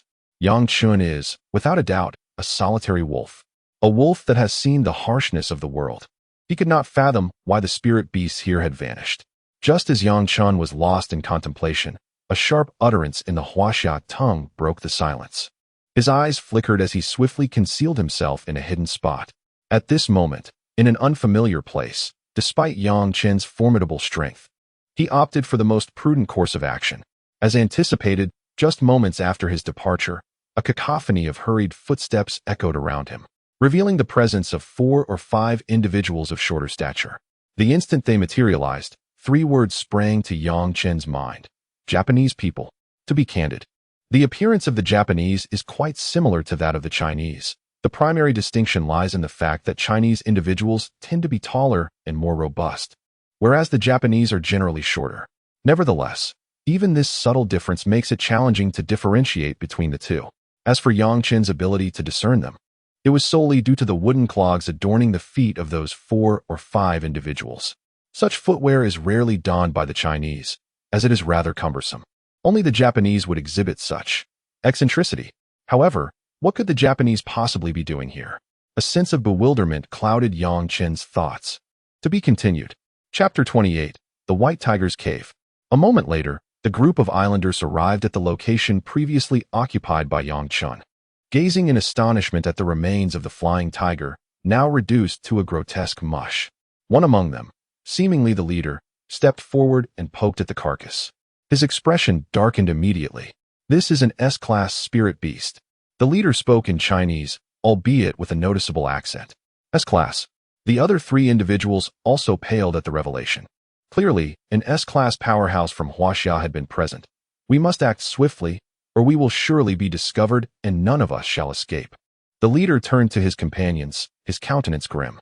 Despite their formidable prowess, the leader at the pinnacle of A-class, mere steps away from S-class, the remaining 3 were all B-class. This force could contend with an S-class adversary to some extent. However, they were on Huaxia's territory, and as islanders, they bore a historical grudge against Huaxia, one that had persisted since the era before the resurgence of spiritual energy. Even now, they regarded each other as foes. Thus, whether islanders or Huaxians, when on each other's lands, they were compelled to tread carefully. Huaxians, being from a top-tier nation, were relatively secure due to their multitude of strong warriors. Conversely, the islanders lacked the same abundance of strength. Even the Grandmasters were significantly fewer compared to the 3 leading nations. Consequently, if islanders did not enter Huaxia through conventional means, they were left to engage in petty thievery. After all, the entry of island supernatural beings into Huaxia was strictly prohibited. The prior incident involving the disciple of Blood Butcher was a testament to this folly. Whether through madness or sheer ignorance, he had revealed himself, and that too at the headquarters of Number 98, under the watchful eyes of Grandmaster Wang. The outcome had been dire. Thus, these islanders were acutely aware of their precarious situation. They were on Huaxia's territory, a mere 100 kilometers from Jiangnan City. If a Huaxian master discovered them, that distance could be traversed in half an hour. The inner core of this spirit beast had already been seized, and judging by the state of the corpse, it seemed to have fallen not long ago. We must hasten to locate the White Tiger's Cave, lest we attract the attention of those from Number 98. The leader urged solemnly. The 4 exchanged glances, and one of them retrieved an ancient map from his bosom. The map was adorned with intricate lines, yet amidst the complexity, a section was highlighted in vivid crimson ink. It should not be far now. If the Earth's crust remains unchanged, we are indeed close. Let us go. The leader commanded in a low voice, and then, accompanied by the other 3, they surged forward like a flurry of unsheathed swords. Yang Chen furrowed his brow. The White Tiger Cave? His eyes darted around, and he prepared to follow suit. There were 2 compelling reasons. Firstly, the individuals were from the island nation, and their presence in Huaxia was inherently unfavorable. Eliminating them would indeed be beneficial. Secondly, the mention of the White Tiger Cave piqued Yang Chen's curiosity immensely. This location was known as White Tiger Mountain, and the cave referenced by the others was presumably situated here, igniting in him a strong desire to explore. Was there an intricate connection between the White Tiger Cave and this very mountain? Following closely, Yang Chen harnessed the power of the tempest. his body gliding like a gentle breeze towards the direction of the islanders. He discovered that this tempestuous power was remarkably effective. Not only could he soar through the air, but his speed had also increased significantly. If his previous speed could be quantified as 1, then under the enhancement of the Tempest, Yang Chen's velocity had escalated to 5. Before long, the figures of the islanders materialized within Yang Chen's line of sight. He refrained from startling them, quietly trailing in their wake. After all, he was relying on these individuals to locate the elusive White Tiger Cave, and thus, he decided to spare their lives for the time being. Unbeknownst to the 4 islanders, their fates had already been sealed. Once the White Tiger Cave revealed itself, it would herald their demise. The terrain of White Tiger Mountain remained rather intricate. Had it not been for the map in the possession of these islanders, navigating through the dense fog would have proven exceedingly difficult. Along the way, several spirit beasts launched attacks against the islanders, yet they were merely minor threats. The strongest among them barely reached the level of a C-grade spirit beast, significantly weaker than the serpent that had previously ambushed Yang Chen. Under the might of the islanders, these spirit beasts swiftly succumbed, their inner cores seized. Yang Chen felt a pang of envy but restrained himself. After all, once they reached their destination, all would rightfully belong to him. There was no need for haste. Soon, as the speed of the group escalated, the surrounding mist thickened inexplicably. An almost palpable pressure began to manifest in the air, reminiscent of the oppressive force Yang Chen had sensed upon entering White Tiger Mountain. However, while the pressure had been somewhat feeble at first, he quickly adapted to it. Yet, as they ventured deeper, Yang Chen realized that the intensity of this pressure had grown considerably. Fortunately, Yang Chen's cultivation had undergone a substantial transformation, successfully ascending to S-grade. Though the pressure was formidable, it was insufficient to destabilize his formidable prowess. However, the individuals from those island nations were markedly different. While the A-level leader remained relatively composed, the 3 B-level islanders began to pant heavily. The depletion of their spiritual energy, compounded by the oppressive pressure surrounding them, rendered them momentarily fatigued. Fortunately, as they ventured deeper into the White Tiger Mountain, a thick mist enveloped them, and in the distance, they could faintly discern an ancient cave dwelling standing before them. This cave was nestled against the mountainside, seemingly embedded within the vast mountain itself. Yang Chen could distinctly perceive that the source of the oppressive aura emanated from within the cave. They had arrived. The leading islander halted, a fervent glimmer igniting in his eyes as he murmured incessantly. Gazing at the indistinct cave ahead, he uttered the name, White Tiger Cave. To be continued. Chapter 29, Guardian Beast. A few individuals from the island nation displayed expressions of exhilaration, their faces alight with fervor. Their covert infiltration into Huaxiao was motivated solely by the presence of the White Tiger's cave. Otherwise, would they risk their lives merely for amusement in Huaxiao? This White Tiger Cave is indeed a treasure of immense value, a pivotal key to their ascension. They had found it. They had found it. The group of B-rank individuals appeared almost dazed, their spirits seemingly frenzied, as they began to dance with unrestrained joy. This spectacle left Yang Chen, who stood nearby, utterly bewildered. Was it truly necessary to be so animated over a mere cave? While he was uncertain of the cave's contents, he had read enough fantastical novels to know that such caves invariably housed remarkable treasures. However, the specifics eluded him. Yet, even so, their reaction seemed exaggerated. Yang Chen scratched his head, perplexed. The leader of the A-rank individuals appeared somewhat more composed. After a brief surge of excitement, he calmed himself and retrieved a pristine white stone from within his garments.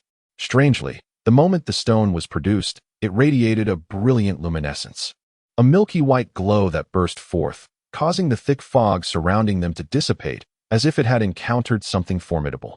Soon after, within that milky white stone, the ethereal form of a white tiger began to materialize, slowly emerging. Roar! The apparition of the tiger emitted a low growl, sending ripples of energy cascading outward. Almost immediately, a beam of light surged forth from the entrance of the cave, illuminating the spectral tiger as if affirming something significant. The surrounding islanders, their expressions taut with anxiety, fixated on the beam of light, while others scanned their surroundings nervously, wary of any intruders. Yang Chen, concealed behind a massive rock, remained undetected. Moments later, under the watchful gaze of the 4 anxious islanders, The beam of light gradually faded, followed by a tremor that shook the earth. Boom, boom, boom. It felt akin to an earthquake as fissures spread like a spider's web and boulders tumbled down from the mountainside. Fortunately, being individuals with extraordinary abilities, they were not in peril of being crushed by the falling stones.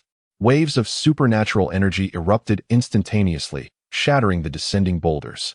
Then, they witnessed the grand entrance of the cave slowly opening. It had opened. The leader's expression transformed, a profound joy illuminating his features. The stone he had previously unveiled was, in fact, the key to this very cave. Chen, still hidden, felt a flicker of relief. Had he acted recklessly moments earlier, he would have found himself at this location without the means to unlock the door. One cannot help but acknowledge the remarkable utility of these four individuals. The four islanders exchanged glances, then surveyed their surroundings to ensure no one was in sight before cautiously approaching the cave entrance. Chen struggled momentarily, but ultimately restrained himself. He had contemplated rushing out to confront the islanders and explore the cave alone. However, he realized he was ill-prepared and lacked experience. In contrast, these four islanders were evidently well-prepared and seasoned in their endeavors. Thus it was prudent to allow them to serve as his instruments for the time being. Chen felt a surge of cleverness, pondering how one could be as astute as he. As the entrance opened, the silhouettes of the islanders were gradually engulfed by the darkness within. Just as Chen was about to make his move, a thunderous roar echoed. "Come out first. There's a spirit beast." Startled, Chen froze and concealed himself behind a large rock, peering ahead. Moments later, the figures of the four islanders re-emerged, accompanied by a colossal creature, a gigantic white tiger. With a fearsome roar, the white tiger emerged, causing boulders to tumble from the mountainside. Its gaping maw revealed sharp fangs, and the king's symbol on its forehead writhed as if it were incensed by something deeply troubling. An S-class spirit beast. The leading islander's expression darkened. He had not anticipated the presence of an S-class white tiger guarding the cave. This creature was undoubtedly a guardian beast. Despite their trepidation, the four islanders sprang into action, moving with the precision of a well-trained team.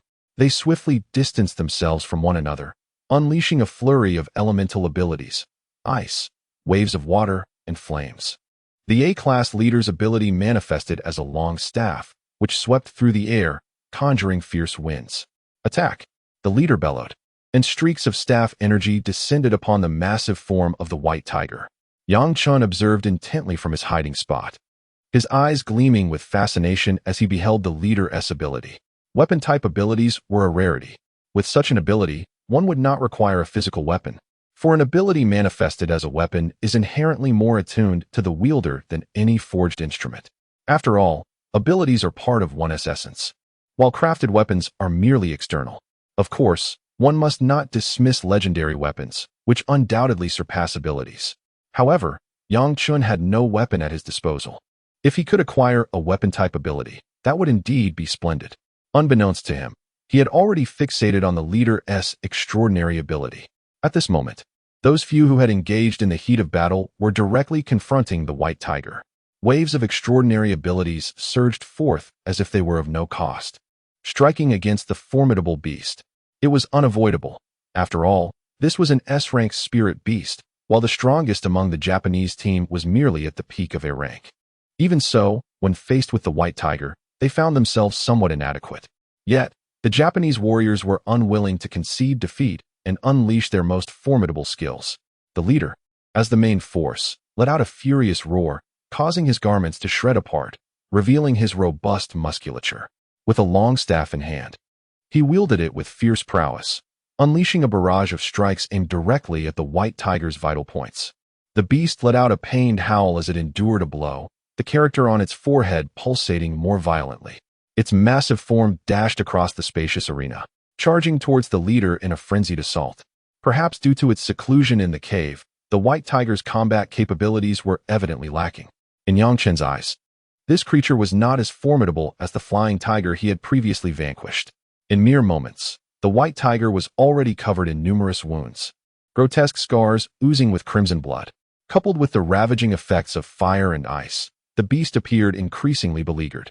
"This is utterly pathetic," Chen lamented.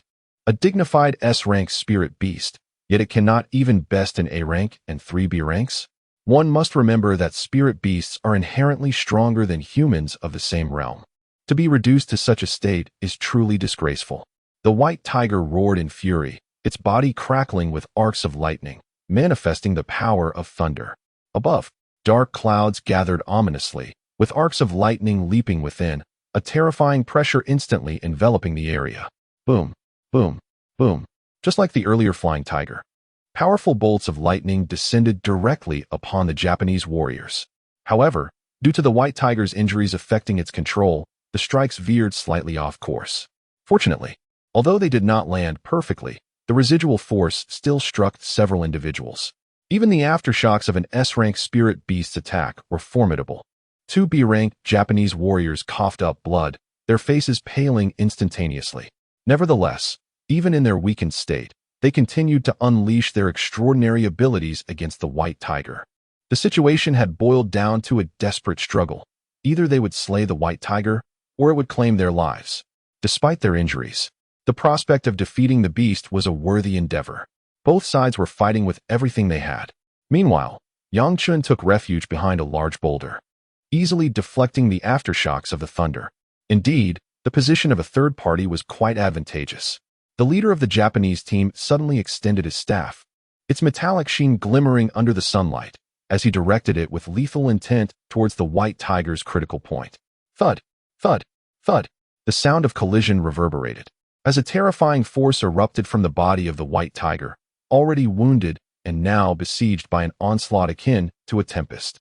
The fury in its eyes gradually faded, replaced by an overwhelming fear. It was afraid. It yearned to flee. Even a spirit beast can succumb to fear when confronted with the specter of death. The white tiger turned and bolted towards the cave, believing it to be the safest refuge. Yet, would those islanders allow its escape? The answer was a resounding no. As the white tiger pivoted, the leader let out a thunderous roar. Die. A long staff loomed in the air, surrounded by towering ice flames, unleashing a ferocious attack that crashed violently upon the white tiger's form. Boom. The immense force inflicted a grievous wound upon the white tiger, sending its colossal body hurtling backward, crashing into the mountainside and creating a vast crater. A mournful howl escaped the white tiger as a stream of blood gushed from its maw, its breath becoming labored. Teetering on the brink of death, the leader of the islanders approached the white tiger, devoid of any emotion in his gaze, and abruptly thrust his staff. It pierced through the tiger's pupil and withdrew, repeating the motion several times until the essence of life had completely ebbed away. Only then did the leader cease his actions, exhaling deeply as his tension began to dissipate. At that moment, a mocking voice echoed in the leader's ears. Not bad. Killing an S-rank spirit beast has certainly alleviated my troubles. To be continued. Chapter 30. The Inheritance of the White Tiger. Not bad. I have slain an S-class spirit beast, significantly alleviating my troubles. A mocking voice echoed, and the leader abruptly turned around, his pupils constricting in alarm. Who goes there? In the leader's line of sight, a youthful figure emerged. His subordinates were bound, rendered utterly immobile. It was evident that the handiwork belonged to this young man. And that figure was none other than Chen. With a smile adorning his face, Chen regarded the islander, feeling quite pleased.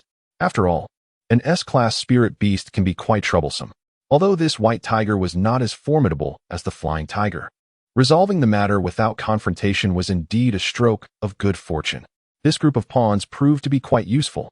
An ability user? What do you intend to do? You must not commit murder within Area 98. The islander forced himself to remain calm, speaking in somewhat halting Mandarin. Area 98? What are you playing at, islander? Do you think me a fool? Chen chuckled, his gaze filled with mirth, causing the islander to feel a sense of discomfort. How did you discover this? The leader asked in a low voice, believing he had executed his plans flawlessly, only to find that this young man had seen through him. Discover? Are you foolish? Have you ever seen a Chinese person wearing wooden clogs for no reason? Chen regarded the leader with an expression of disdain, his eyes brimming with sarcasm. I see. The leader lowered his head, obscuring his expression. Then, with a sudden lift of his head, a savage look crossed his face as he bellowed, Die? Unbeknownst to him, a small dagger had appeared in his hand, glinting coldly as an aura of murderous intent emanated from it. He lunged toward Chen, In the leader's eyes, there was a glimmer of triumph. He believed that Chen was still too young. Even in his desperate situation, he was determined to make a final strike. This dagger would be his last resort. He could already envision the scene of his dagger plunging into Chen's body, the blood spilling forth, a truly exquisite sight. However, inexplicably, midway through his thrust, a tremendous force suddenly seized his arm, rendering him incapable of withdrawing it. The leader stared in horror at Chen, only to find that the latter's smile remained unchanged. "What is the matter? Still wish to kill me?" Chen's smile was radiant. Though he was a novice among ability users, in this realm of lowly individuals, he was no mere novice. As soon as the leader made his move, Chen had already detected it. His strength surpassed that of the leader, and his speed was far superior, making it effortless for him to disarm the man. Chen's smile gradually became permeated with a chilling aura. With a slight movement of his hand, an overwhelming force crushed the leader's arm, and then he seized the dagger, plunging it into the leader's heart. The sound of the blade piercing flesh echoed, and blood gushed forth from the wound, pooling around them. A flicker of unwillingness crossed the leader's face as his head tilted slightly to the side in his final moments. His gaze was fixated on the entrance of the White Tiger's cave. He was reluctant. He had come so far, having already defeated the guardian beast. The inheritance was rightfully his. Why, at this moment, was it snatched away from him? His unwillingness was palpable. Expressionless, Chen withdrew the dagger and, employing the same method as before, dispatched the 3 B-class islanders, casting their bodies aside before dusting off his hands and approaching the fallen White Tiger. Though the beast's head was shattered, its inner core remained intact. After rummaging through the creature's carcass, he extracted a gem radiating a blue glow, adorned with flickering arcs of lightning. Chen's eyes gleamed as a dark energy manifested at his fingertips, enveloping the blue gem. A crisp sound resonated, and Chen felt an unfamiliar power surging through his dantian.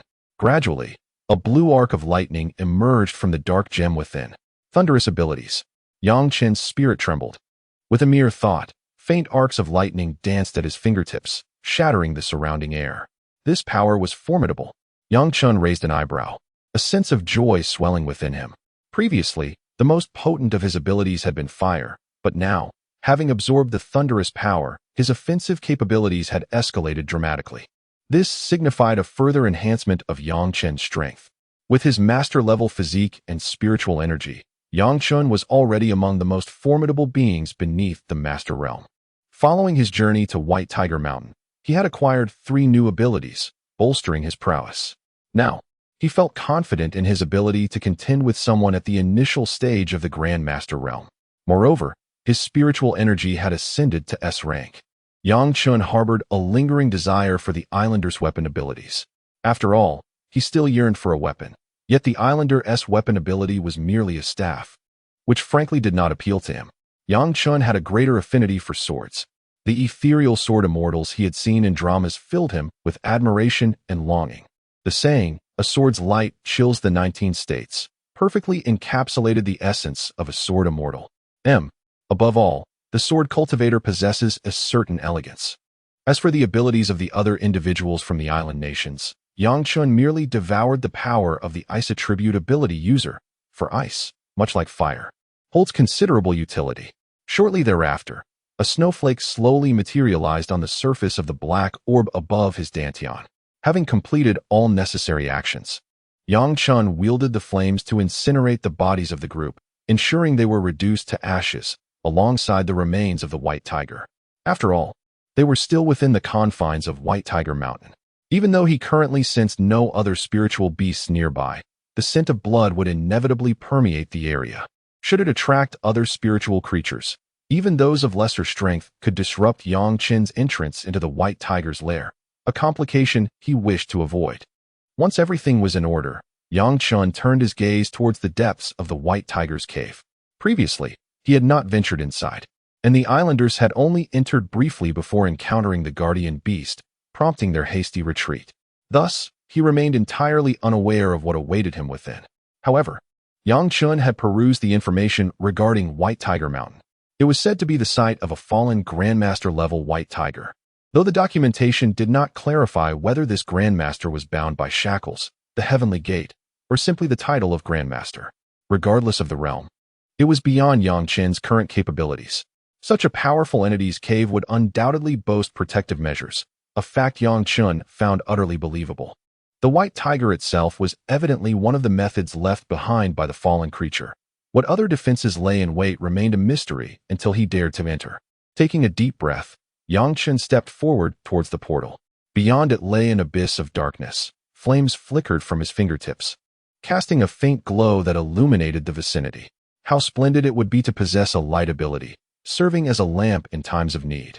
Yang Chen mused, before using the meager light to survey his surroundings. Before him lay an ancient room, vast in size, spanning 300 to 400 square feet, furnished with a bed and table. Yang Chen paused, his expression turning peculiar. Is this truly a lair? It resembles nothing more than a bedroom. How could one store their legacy within their own sleeping quarters? His bewilderment only deepened as he scanned the room once more, confirming it to be undeniably a bedroom. Within it, there were no additional protective measures. Perhaps the S-rank white tiger spirit beast was the sole obstacle in this lair. Remarkable, indeed, Yang Chen murmured, contemplating the fate of the 4 islanders with a touch of sympathy. Had it not been for his own presence, perhaps they would have indeed acquired the legacy of the white tiger. Alas, after eliminating the sole obstacle, he found himself thwarted by his own actions. At times, misfortune can pose a significant dilemma, such as fate. As Yang Chen meandered through the room, he observed that aside from a few antiquated furnishings, there was naught else to be found. Yang Chen rummaged through the space, only to discover that this so-called white tiger's lair was utterly barren. What purpose does it serve to confine a white tiger?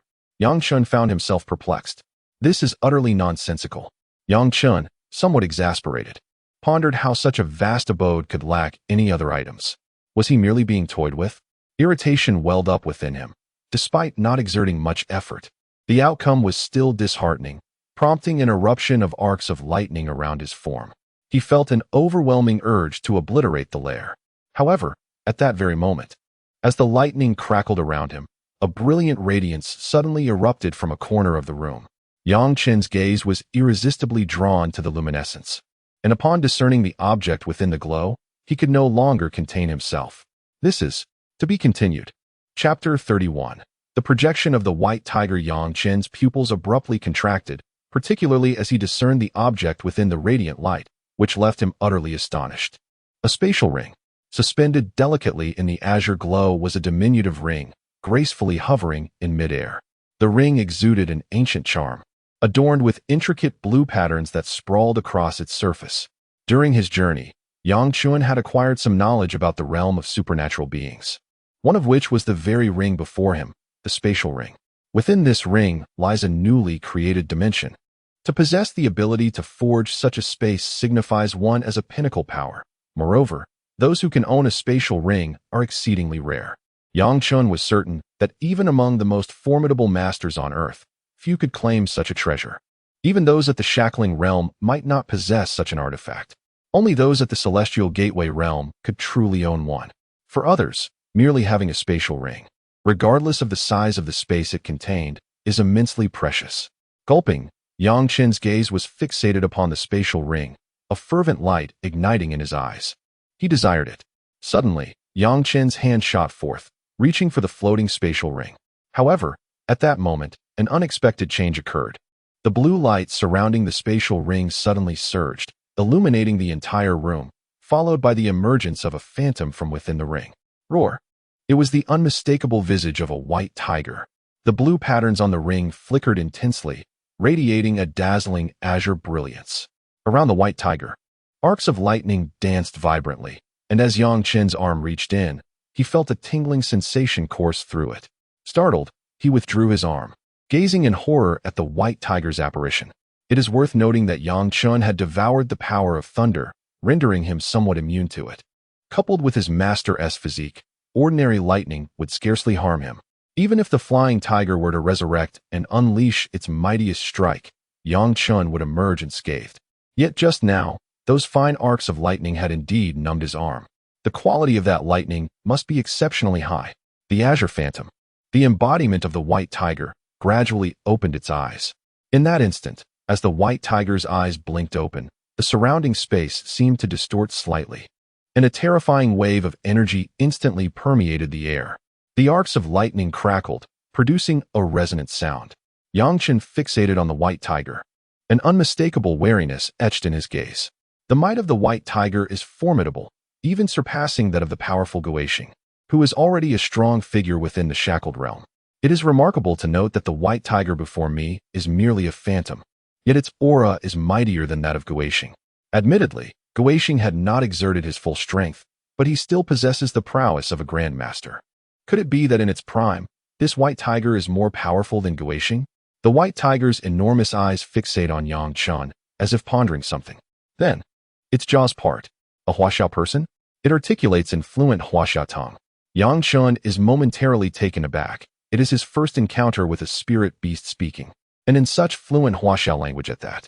He is momentarily stunned. With a slight nod, Chen contemplates what the white tiger might be scheming. Since it identifies as a Huaxia being, the task becomes simpler. Reveal your spiritual root. The white tiger lowers its massive head, scrutinizing Chen closely, its voice resounding thunderously. After a moment of contemplation, Chen unleashes his thunderous abilities, arcs of faint lightning dancing upon his fingertips. Within the white tiger's eyes, a distinctly human-like expression emerges, contempt. It seems puzzled by the current state of human cultivation. How can one still linger in the realm of spirit gathering at such an advanced age? Chen finds himself perplexed, sensing a disparity between himself and the white tiger. The white tiger, having noticed Chen's demeanor and tones. How long has it been since the era of the human emperor? Human emperor? Chen's spirit jolts. He recalls a passage he once encountered, which depicted ancient Huaxia, mentioning the title of human emperor. Are you referring to the Emperor Xian? He inquires tentatively. It has been thousands of years since the era of the human emperor. The white tiger responds. Thousands of years, you say? I see. The white tiger bows its head, sinking into deep contemplation, seemingly attuned to something. A peculiar wave emanates from its colossal form, rippling outward. It is no wonder that the spiritual energy is so thin now. However, to cultivate to the pinnacle of spirit gathering in such sparse energy, your talent is indeed commendable. The white tiger regards Chen with a hint of admiration in its vast pupils. You speak too highly of me, esteemed one. But what realm does your notion of spirit gathering pertain to? Chen responds with an embarrassed smile before inquiring further. Do you not even know about the spirit gathering realm? This time, it is the white tiger who appears puzzled. After a moment of reflection, it instructs Chen, first, delineate your current cultivation level and enlighten me. Chen paused momentarily before conveying his current cultivation level and various insights about the extraordinary realm to the ethereal visage of the white tiger before him. After an extensive period, he gradually elucidated all these matters to the white tiger, which included a comprehensive overview of the geopolitical landscape encompassing North America, Northern Europe, the islands, and Huaxia. Upon concluding his discourse, the white tiger regarded Chen with a skeptical expression, disbelief etched upon its features. You mean to say that Huaxia is incapable of unifying the earth? Pathetic. A collection of inept individuals. The venerable first ancient kingdom cannot achieve unity in this era. It is utterly disgraceful. The white tiger exclaimed in exasperation, as the surrounding space seemed to warp under the weight of its fury. After a considerable interval, the white tiger regained its composure and fixed its gaze upon Chen, remaining silent. To be continued. Chapter 32, The Hidden Secret. Chen gazed at the white tiger in silence, their eyes locked in a profound exchange. Time seemed to stretch endlessly until the white tiger finally stirred, breaking the silence with, "You likely know little of the ancient times, young one." Chen pondered, realizing that indeed, he had scant knowledge of the past. His understanding was confined to the contents of textbooks, which failed to mention the ancient era of supernatural beings and the resurgence of spiritual energy. The white tiger appeared to read Chen's thoughts, mockingly stating, "It is entirely natural for you to be unaware. During a great battle in ancient times, the spiritual energy on Earth was depleted. It has only recently begun to rejuvenate after such a long time. I surmise that aside from a few ancestral families, few others possess knowledge of that epoch." Chen nodded slightly, acknowledging the truth of the white tiger's words. Indeed, he was utterly ignorant of matters concerning ancient times. The only thing he knew was the existence of certain individuals recorded in history. However, the intricate details eluded him entirely. After all, Yang Chun had not even completed the 9 years of compulsory education, so knowing what little he did was already quite an achievement. The concept of the nascent spirit realm refers to the ability to absorb the spiritual energy of the heavens and the earth into one's own dantian, thereby enhancing one's spiritual roots. The so-called spiritual roots are akin to what you now refer to as superpowers.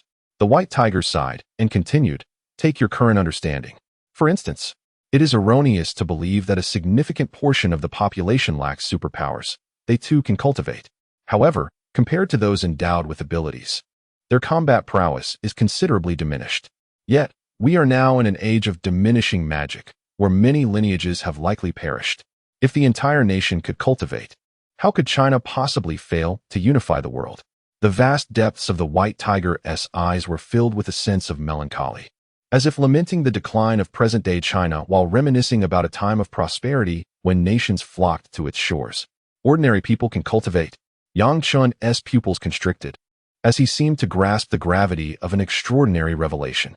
Should this information reach the wider world, it could unleash a monumental upheaval, drawing countless powerful beings to this very place. After all, if ordinary individuals could cultivate, any nation that discovered the means to achieve this would undoubtedly rise to become the pinnacle of power. Imagine if an entire nation could cultivate, with every individual becoming a practitioner, regardless of whether they possessed superpowers or spiritual roots. Such a force would be terrifying in its combat capabilities.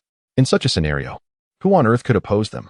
A look of astonishment flickered in Yang Chun's eyes as he envisioned the implications. If China were to acquire such a method, unifying the world would no longer be a mere fantasy. The White Tiger cast a glance at Yang Chun, then, with a hint of resignation, remarked, do not entertain such thoughts. I have long forgotten those rudimentary techniques. I possess advanced ones that mere mortals cannot cultivate. Yang Chun immediately felt deflated and shot an irritated look at the White Tiger. Damn it. If you don't have it, why bother saying so? You're just wasting my expressions. Yang Chun thought to himself, finding the White Tiger before him quite insufferable, a mere shadow of a creature. However, the White Tiger continued, I may lack what is useful to ordinary people, yet I possess something that could be of great benefit to you. The White Tiger chuckled, teasingly observing Yang Chen's reaction. Indeed, upon hearing these words, Yang Chen's demeanor underwent a complete transformation. Hee, senior, if you have something valuable, do share. Who knows? One day I might achieve great mastery and lead Huaxia to unify the globe. The White Tiger shot Yang Chen a sidelong glance, as if to say, how thick-skinned can you be? Nevertheless, Yang Chen's statement did please the White Tiger. Even though this young man was merely at the spirit-gathering stage, his physique suggested he had already crossed into the body-refining stage, a realm of Grandmasters. In this era, where spiritual energy was just beginning to revive, that was indeed impressive. Even in the White Tiger's own time, some prodigies may not have achieved such a feat. Thus, in the eyes of the White Tiger, Yang Chen's talent was commendable, a promising prospect. After a moment of contemplation, the White Tiger spoke again. Your spiritual root, like mine, is of the lightning attribute, making you eligible to accept my legacy. However, my legacy is arduous. Without the strength of the locking realm, even if you endure it, the outcome will be but one. Boom. You will explode. Yang Chen's expression faltered, a mix of incredulity and gravity washing over him. The White Tiger's cultivation was evidently formidable, as one needed to be in the locking realm to accept its legacy. In this current age, those at the Tianmen were already among the elite. The locking realm was indeed a pinnacle of existence. The thought of needing to be at such a level to inherit the White Tiger's legacy was daunting. However, your physique is already at the body-refining stage. If you can cultivate your physical body to the locking realm, you will be able to bear it. The White Tiger said with a smile. Body refining? You mean the Grandmaster level you speak of today? Oh, I see. Yang Chen nodded in understanding. With the aid of his system, even in this nascent era of spiritual energy, as long as he had sufficient time, reaching the Tianmen realm would be a straightforward journey. After all, he had ascended from an ordinary person with no cultivation to an S-rank powerhouse in less than half a month, his physique already at the Grandmaster level. Locking realm. It is merely a matter of time. Yang Chen mused. Since he could not obtain the legacy now, he resolved to return for it once he reached the locking realm. With this thought, his spirits lifted slightly. Upon witnessing Yang Chen's expression brimming with confidence, the white tiger nodded approvingly, recognizing this as the demeanor befitting a true prodigy. Confidence is indeed paramount. However, the white tiger seemed to recall something and then addressed Yang Chen, stating that although the inheritance requires the shackles of the realm, some of the treasures in his possession might offer you considerable convenience. Thus, I shall bestow upon you this spatial ring. Under the white tiger's guidance, a cerulean ring began to levitate gracefully before gently landing in Yang Chen's palm. Cradling the ring, Yang Chen carefully adorned his finger with it, and as he gazed upon it, a flicker of joy illuminated his heart. Ding! Congratulations, host. You have acquired a spirit-level spatial ring. A surge of elation washed over Yang Chen as he recalled distinctly that the system had proclaimed the spirit-level equipment to be the pinnacle of weaponry on Earth. To be continued. Chapter 33, The Azure Dragon and the Five Tiger Swords. With just a drop of his own blood, one could recognize the ownership of the object. I had previously erased my own mark. The white tiger said to Yang Chen. Yang Chen nodded, then forced out a drop of his essence blood, letting it fall upon the azure ring. Instantly, the blue patterns on the ring flickered and subsequently absorbed Yang Chen's blood. In the next moment, he felt an inexplicable connection binding him to the ring. He even sensed that with just a thought, he could perceive the contents within the ring. Yang Chen turned to the white tiger, who nodded gently, prompting Yang Chen to concentrate. He immediately felt the space around him undergo a profound transformation. When the scene reappeared, he discovered a compact space before him, no larger than a square. This space was filled with numerous white stones, from which a rich aura of spiritual energy emanated. System. What is this? Ding. Low-tier spirit stones. The spiritual energy contained within a low-tier spirit stone is comparable to that of a C-grade ability user. Yang Chen's mind stirred. Although the spiritual energy of a C-grade ability user seemed insignificant to him now, the small mountain of low-tier spirit stones before him contained enough energy to potentially forge several S-grade ability users. More than a dozen of these compact spaces were filled with such spirit stones, occupying a significant portion of the area. The remaining space was occupied by unfamiliar medicinal pills and ancient tomes. The books were yellowed, some even showing signs of insect damage. Without scrutinizing the tomes, Yang Chen's gaze was drawn to an object shimmering with blue and white luminescence. Upon closer inspection, he realized it was a long sword. Yang Chen had previously pondered whether to seek a sword as his weapon, and now he had unexpectedly found one within the space gifted by the white tiger. With a mere thought, the long sword materialized in his hand. The sword appeared to be forged from pure ice, with a dragon intricately carved along one side of the hilt, while the opposite side boasted a roaring tiger. What a magnificent sword! Yang Chen caressed the blade, feeling it smooth and flawless, akin to the skin of a maiden, devoid of any imperfection. As he infused spiritual energy into the long sword, it emitted a soft, melodious hum that resonated throughout the cave. However, within that melody, Yang Chen could faintly discern the roars of a mighty dragon and the growls of a colossal tiger, leaving him momentarily entranced.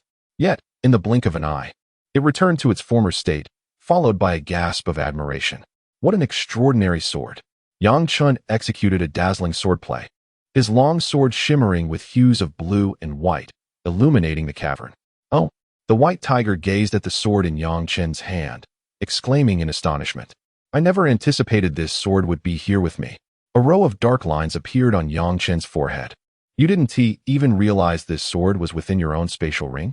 The white tiger chuckled, then nonchalantly remarked, Well, it's been ages since it was forged. I forgot about it, I forgot. Hee hee. Sighing, Yang Chen shook his head, uncertain how to address the white tiger. It could be considered a powerful being, yet its intellect seemed somewhat lacking. However, to label it as foolish would be unjust, for it once possessed immense cultivation prowess. He could only let out a sigh.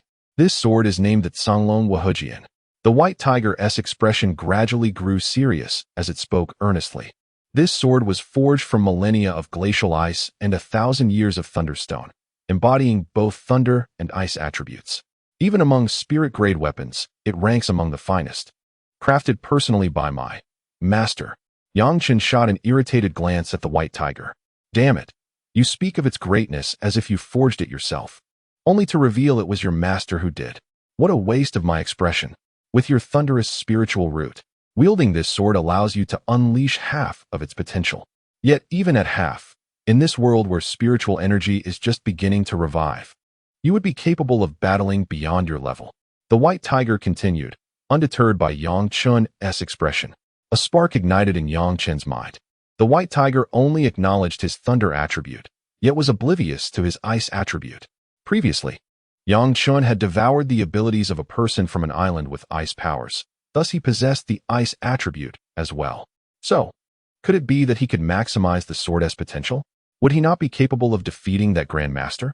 Yang Chen's heart surged with excitement. Indeed, possessing a divine weapon significantly enhances one's combat prowess. This journey was truly rewarding. Not only had his cultivation ascended to S level, but he had also absorbed several extraordinary abilities: venom, gale, thunder, and ice. All in all, Yang Chen now wielded 6 powers, including flame and devouring. With such a plethora of abilities at his disposal, he might be the only one from ancient times to the present with such a unique arsenal. Yang Chen estimated that his physical body was also at the Grandmaster level, and combined with his current array of techniques, he could likely triumph over some Grandmasters. However, he was not entirely certain, as even now, he lacked a precise concept of what constituted a Grandmaster-level powerhouse. Even though he had fought against Gui Xing, it had merely been a rough skirmish. He had truly never encountered a genuine Grandmaster. The current level of Yang Chen's combat prowess remains a topic of debate. Nevertheless, Yang Chen possesses confidence in his ability to triumph over certain Grandmasters. The white tiger gazed at Yang Chen and, with a hint of impatience, remarked, "Well, you have taken what you sought. Aside from the inheritance that requires the shackled realm for acceptance, there is nothing more for you here. You may return whence you came. Once you attain the shackled realm, you may return to this place." With that, the white tiger did not wait for Yang Chen's response, and its ethereal form gradually faded away until it vanished completely. Yang Chen silently observed and then offered a gentle bow towards the location where the white tiger's apparition had once stood. Such an extraordinary opportunity bestowed upon the earth deserves Yang Chen's reverence. To be continued. Chapter 34, Journey Back Home. Chapter 35, The Journey Home. Yang Chen emerged slowly from the cave dwelling. For some inexplicable reason, after acquiring the Tsanglong Wahujian, he felt an overwhelming urge to thoroughly test this spiritual-grade longsword. It was akin to a child receiving their cherished toy, yearning to indulge in its delights. He sought a suitable place to experiment. Yang Chen's gaze flickered momentarily before he soared through the mountains like a swift swallow, his body as light as a feather, gliding through the forested expanse. In a certain area of White Tiger Mountain, Yang Chen wielded his sword, and a dazzling interplay of white and blue light erupted. A colossal sword aura burst forth from the Tsanglong Wahujian, resembling a crescent moon, unleashing a terrifying force of tearing energy. Boom! The earth was cleaved open, revealing a vast fissure before him. An A-class bear spirit beast, with its black paws, thrust forward, attempting to withstand this formidable strike with sheer physicality. Yet, how could such a terrifying blow be resisted by a mere A-class creature? The sword aura effortlessly pierced through the black bear's chest, striking a centuries-old tree. The ancient tree was severed in an instant. What a sharp sword! Yang Chen marveled, his eyes captivated by the Tsanglong Wahujian. As for the black bear's inner core, he couldn't be bothered to even glance at it, casually storing it away without absorbing its abilities. After all, some abilities were far too trivial for Yang Chen and not worth his time. His standards for abilities were gradually rising. Only the rare and extraordinary caught his interest. Similar to the weapon ability of the A-class individual from the island nation earlier, he had chosen not to absorb it because the staff-type weapon did not align with his desires. Placing the black bear's inner core into his spatial ring, he proceeded towards the outskirts of White Tiger Mountain. At this moment, 2 days had already elapsed from the 3-day time frame. During these 2 days, Yang Chen had made considerable gains. Indeed, one cannot enhance oneself by remaining stagnant. Only through practice can one achieve growth. Though battles were few, the accumulated experience was significant. At the very least, Yang Chen now possessed a certain understanding of the ability world. White Tiger Mountain was expansive, yet for Yang Chen, it took only a brief time to traverse its expanse. Although the mist within the mountain greatly affected visibility, its influence diminished considerably in the sky. Yang Chen harnessed the power of the gale to ascend, swiftly departing from White Tiger Mountain. In the distance, a black car came into Yang Chen's view. Though seemingly no larger than a mere speck, it was enough to affirm that Yang Chen was indeed on the right path. With a sigh of relief, he acknowledged that his sense of direction had never been particularly reliable. One could easily classify him as directionally challenged. Now that he had discovered the correct route, his escape from the mountain was imminent. Meanwhile, a middle-aged man clad in black, instructed by old Wang to wait outside White Tiger Mountain, glanced at his watch, occasionally casting furtive glances towards the mountain's entrance. 2 days had elapsed, and with just one more day remaining, he would be able to report back. At that moment, Yang Chen, maintaining a cautious distance from the black-clad man, landed softly. He was reluctant to reveal his wind-based abilities, as he was still vulnerable in this world of supernatural powers. The less he exposed, the better. Who could say whether the man in black might discreetly inform others of his capabilities? Under the watchful gaze of the middle-aged figure, Yang Chen gradually emerged from the entrance. Upon seeing him, the man in black exhaled with a hint of relief. Although old Wang had indicated that he could return regardless of Yang Chen's presence after 3 days, the middle-aged man understood the extraordinary potential of this young individual. After all, it was unlikely anyone else of his age could successfully undertake a mission to eliminate the flying tiger. It was a task that even he might struggle to accomplish. As Yang Chen appeared, it was evident that he had completed his mission. Such a prodigy would undoubtedly be well guarded at number 98. Let us go, Yang Chen beckoned. Striding towards the sleek black sedan, he nonchalantly sank into the seat, reaching for a chilled beverage from the small refrigerator within the vehicle, taking large gulps. Though the past 2 days had been a matter of life and death, he had hardly enjoyed a proper meal. His sustenance had mostly consisted of slaying spirit beasts and roasting them, which, due to the lack of seasoning, was rather unpalatable. Furthermore, he had to remain vigilant against potential attacks from the spirit beasts at night, resulting in restless sleep. Now, enveloped in the comfort of the car, he finally allowed himself to relax and savor the moment. The middle-aged man in black merely smiled at this display, then took his place in the driver's seat and started the engine. The roar of the motor erupted, releasing a powerful surge of air from the exhaust, and the vehicle shot forward like a comet, racing towards Jiangnan City. Shortly after the black sedan departed, the entire mountain of White Tiger seemed to tremble slightly, with tiny fissures spreading across the ground.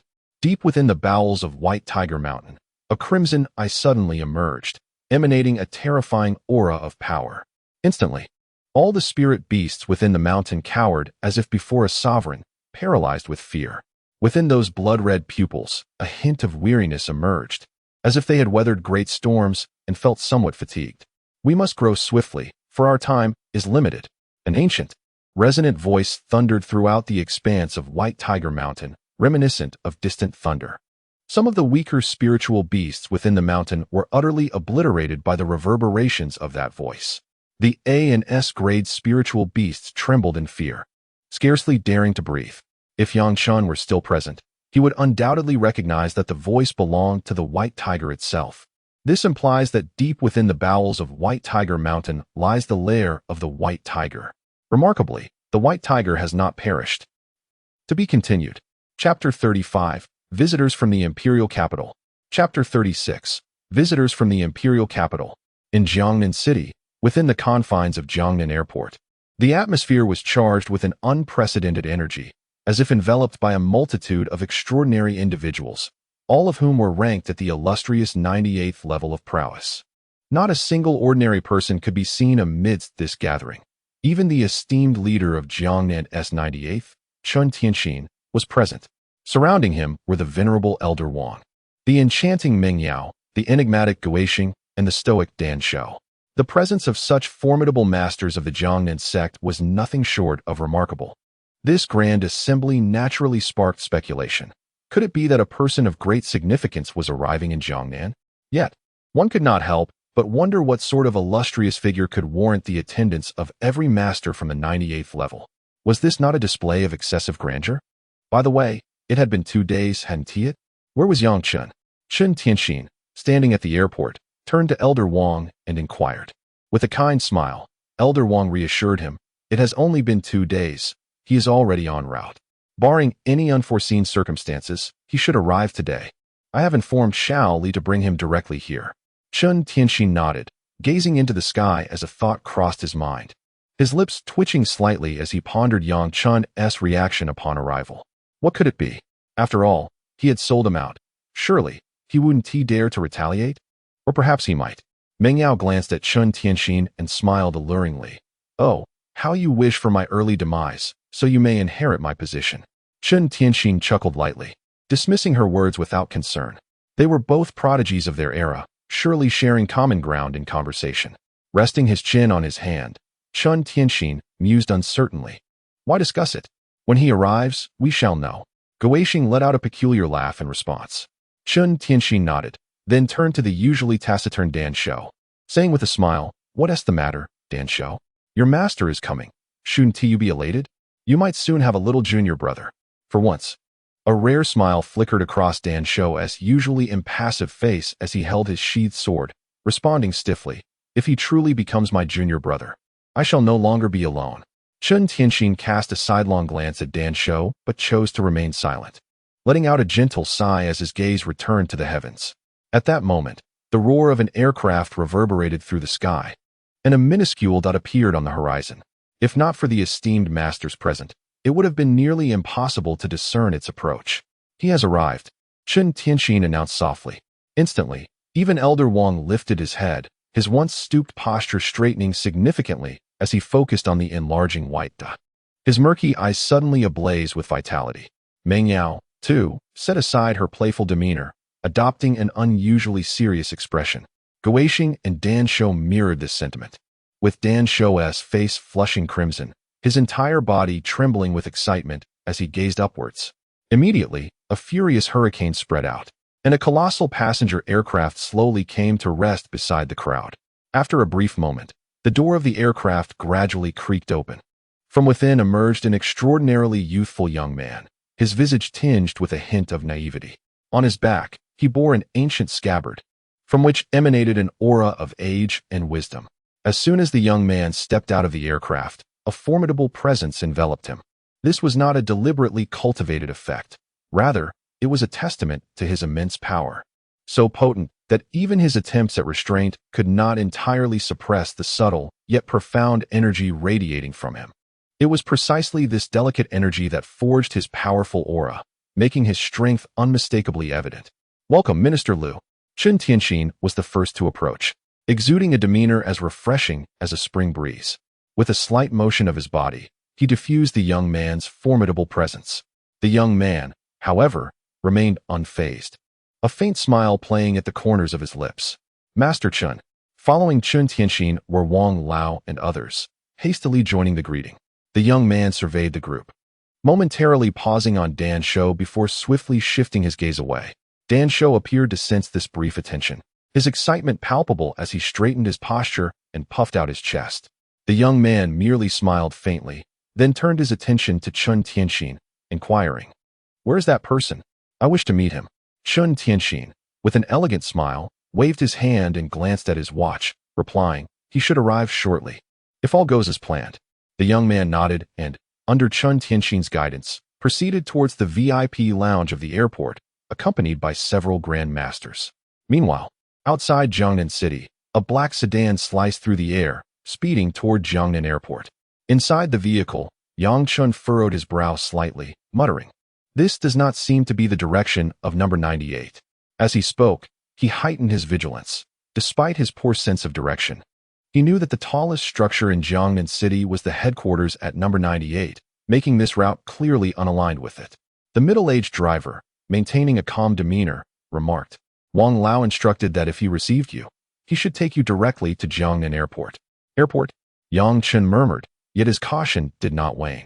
The influences of his environment had ingrained in him a deep-seated distrust of others. As the vehicle sped forward, the sight of Jiangnan Airport came into view, revealing a scene devoid of ordinary people. Instead, it was teeming with supernatural beings.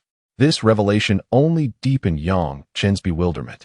Logically, an airport ought to be a bustling hub of activity, one must contemplate the magnitude of effort required to restrict access to ordinary individuals. Nevertheless, Yang Chen's vigilance had somewhat eased. After all, despite his formidable prowess, the scale of such measures seemed excessive, indicating the presence of circumstances unknown to him. The luxury vehicle came to a gradual halt, and under the guidance of a middle-aged man clad in black, Yang Chen proceeded towards the VIP lounge of the airport. Inside the lounge, Chen Tianxin and others had already taken their seats. Upon hearing the footsteps from outside, Chen Tianxin offered a slight smile and turned to the young man, exclaiming, "They have arrived." All eyes turned towards the entrance. With a creaking sound, the door swung open, revealing Yang Chen's figure, now prominently within the sight of the esteemed Grandmasters. To be continued. Chapter 36, Willow Breeze. Chapter 37, The Willow Wind. Upon entering the VIP lounge, Yang Chen was taken aback to find Chen Tianxin and others present, prompting him to ask in confusion, "Master Chen, Elder Wang, what brings you here?" Simultaneously, his attention was drawn to the youth seated beside Chen Tianxin, who bore a sword sheath on his back. Yang Chen was perplexed. How could such a young individual sit alongside Chen Tianxin, especially considering that Elder Wang and the others were positioned beneath him? The youth's status was evidently equal to that of Chen Tianxin. He appeared to be of a similar age to Yang Chen himself. Who was this person, capable of achieving such prominence? Yang Chen's mind was filled with questions. At that moment, Chen Tianxin spoke up. Did the flying tiger meet its demise? Yang Chen nodded, then, somewhat irritably, remarked to Chen Tianxin, "Master Chen, I truly believe the intelligence personnel for number 98 should undergo a thorough reassessment. They mistakenly classified the S-class Pinnacle Flying Tiger as merely mid-S class. This is a complete misrepresentation." Chen Tianxin and Elder Wang stifled their laughter, clearing their throats before one of them said, "Ahem, we will certainly address the matter concerning the intelligence personnel. Did you bring the inner core of the Flying Tiger? Please show it to me."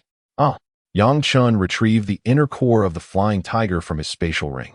At that moment, upon the revelation of the spatial ring, both Chen Tianxin and the youth exchanged a knowing glance, their brows arching in unison.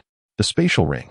Chen Tianxin observed the azure-glowing ring in Yang Chen's hand, his deep-set eyes reflecting a hint of contemplation. The quality of that spatial ring was impressive. It appeared that this young man had encountered a significant fortune. Nevertheless, Chen Tianxin refrained from dwelling too long on it, recognizing that everyone possesses their own opportunities. He himself had garnered many fortunes in his youth. As for the fortunes of the younger generation, they ought to seize them. After all, Chen Tianxin himself did not find it necessary. As Chen Tianxin accepted the inner core of the Flying Tiger, he paused upon touching Yang Chen's finger and, gazing at him, exclaimed, "You have ascended to S-class?" Yang Chen nodded, conceding, "It seems I cannot conceal this from you, Master Chen. During my journey to White Tiger Mountain, I fortuitously advanced to S-class. Otherwise, this Flying Tiger would have posed a considerable challenge." Yang Chen withheld certain truths, not disclosing everything. However, even this revelation was sufficient to astonish Chen Tianxin. It was worth noting that merely 2 days prior, when he had last seen Yang Chen, he had yet to reach the pinnacle of A-class. In just 2 days, he had surged from A-class to S-class. Moreover, in Chen Tianxin's perception, Yang Chen's foundation appeared remarkably solid, devoid of any semblance of frivolity. Goodness, this is rather extraordinary. Chen Tianxin, at this moment, found herself devoid of any interest in the Fatian Tiger's inner elixir, her gaze fixated on Yang Chen as if she had stumbled upon a rare treasure. The young man seemed to exhibit a flicker of intrigue, his keen eyes scrutinizing Yang Chen with meticulous attention, and soon, they sparkled with a hint of excitement. "Alas, what a pity! If it weren't for my vow, I might have genuinely considered taking you as my disciple. It seems I must concede to others on this matter." Chen Tianxin sighed, her words laden with unspoken implications. Yang Chen humbly replied, "Master Chen, you flatter me." Meanwhile, Wang Lao and the others turned their astonished gazes towards Yang Chen, their eyes brimming with disbelief. Even though they were all Grandmasters or beyond, they were left awestruck by the speed at which Yang Chen advanced in his cultivation. It is well known that the leap from A grade to S grade, while simpler than ascending to Grandmaster status, still presents considerable challenges. Yet, how many days did Yang Chen require? Merely 2 days. As everyone remained ensnared in their astonishment, the young man slowly rose, clearing his throat, and turned his attention to Yang Chen. Yang Chen paused, glancing at Chen Tianxin, his expression reflecting skepticism. The master you mentioned is this fellow? This individual who appears to be of a similar age to me? Although Yang Chen could not discern the young man's cultivation level, he pondered whether someone of such a similar stature could truly impart wisdom. He had often envisioned what his future mentor might resemble, perhaps an elder akin to Wang Lao or a seasoned middle-aged figure. However, he never anticipated that his master would be a young man of comparable age. As if perceiving Yang Chen's thoughts, Chen Tianxin gently interjected. This individual is one of the true leaders of number 98. The reason for his present appearance harkens back to a long-forgotten past, which I shall not elaborate on. Just regard him as a being akin to the Tianshan Tonglao. Yang Chen exhaled a sigh of relief. Thankfully, he was indeed an ancient entity. Yet, inexplicably, he felt an odd discomfort when gazing upon the young man. The youth stepped forward, scrutinizing Yang Chen once more, and smiled. Allow me to introduce myself. I am Lu Feng, the principal leader of number 98. You will be training under my guidance from now on. With those words, it was evident that Lu Feng viewed Yang Chen as his disciple. Yang Chen shifted awkwardly before responding. I have met my master. Do not doubt me, young one. Even Chen Tianxin may not be my equal, Lu Feng said, observing Yang Chen's demeanor. He embraced his scabbard and gently lifted a corner of it, unleashing a tempestuous aura from within. Boom, boom, boom. The terrifying power erupted in an instant. Yang Chen, being the closest, swiftly began to channel his cultivation. Yet he was horrified to discover that the spiritual energy within his dantian seemed ensnared in a quagmire, refusing to respond to his efforts. In desperation, he activated his fiery abilities, allowing flames to envelop his body, which provided a modicum of protection against the dreadful aura. However, the items within the VIP lounge bore the brunt of this formidable presence, disintegrating into powder and scattering throughout the hall. Even the likes of Elder Wang and others were compelled to mobilize their own cultivation to remain unscathed in that environment. After a brief moment, the young man smiled faintly and gently closed the blade sheath. At the instant of closure, the ominous aura vanished as if it had never existed. The young man turned to Yang Chen and softly inquired, "Do you believe it now?" To be continued.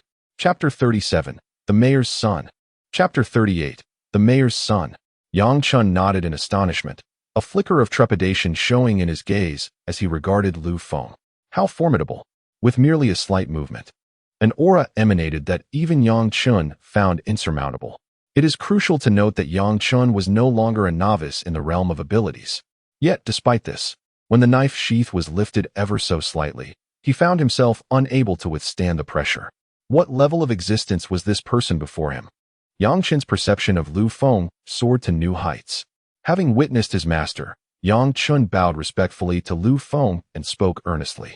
In this moment, he genuinely acknowledged the mentor that Chen Tianxin had procured for him, a prior hesitation now dispelled. Lu Feng nodded in satisfaction, subsequently taking his seat and observing Yang Chen. Understanding the cue, Yang Chen swiftly fetched a cup of tea and approached with measured steps, presenting it with reverence. "Master, please enjoy this tea." "Excellent." Lu Feng responded with a serene smile, accepting the tea and taking a gentle sip, his expression reflecting satisfaction as he gazed at Yang Chen. "You may consider yourself my second disciple. Now, come and meet your elder brother." "Elder brother?" Yang Chen glanced around, realizing that apart from the Grandmaster, there was no one else present. At that moment, Dan Shou slowly emerged, an unusual smile gracing his typically stern visage, though it possessed an unsettling quality. "Junior brother." Dan Shou, one hand clasping a large sword, waved the other toward Yang Chen. Taken aback, Yang Chen felt a surge of emotions within. Dan Shou was Lu Feng's disciple. It was notable that Dan Shou existed at the level of the shackled realm, an invincible presence beneath Tianmen. Yet, such an entity was a student of Lu Feng. How terrifying! Yang Chen inhaled sharply, his lips pursed. "Elder brother." Yang Chen returned the bow. Just then, the door to the VIP room opened slowly, revealing a middle-aged man with a square face, followed by a young man with a defiant demeanor, his gaze elevated as if dismissing all present. "Greetings, esteemed masters." Upon entering, the middle-aged man bowed to everyone, then turned his attention to Chen Tianxin. Chen Tianxin appeared momentarily taken aback, seemingly unprepared for the man's arrival. but soon smiled and addressed Lu Feng. "Old Lu, this is our mayor, Lu Zihan." Lu Feng's expression darkened. His demeanor calm, yet his glance at Lu Zihan bore an intensity that caused beads of sweat to form on the latter's forehead. "Who permitted your entry?" The sound was not loud, yet every individual within the VIP lounge could hear it distinctly. However, even upon hearing those words, the esteemed masters remained motionless, their gazes averted as if the matter held no significance for them. Observing this, Yang Chen also refrained from speaking, quietly standing beside Shan Shou. Acutely aware that his master was somewhat incensed, Lu Zihan felt as if he were confronting a primordial behemoth. His cultivation was formidable, otherwise, he would not have attained the position of mayor in Jiangnan City. His prowess had reached a staggering S rank, mere steps away from the realm of masters. Yet, in the presence of Lu Feng, Lu Zihan felt diminutive, akin to a child standing before a towering giant. "Lord Lu," he stammered, his throat dry, words tumbling over one another. "I require an explanation. Otherwise, the mayor of Jiangnan City will be replaced by tomorrow." Lu Feng's finger lightly tapped on the armrest of the chair, producing a sharp, crisp sound that reverberated through the hall, jarring to the ears. To Lu Zihan, it echoed like the harbinger of death.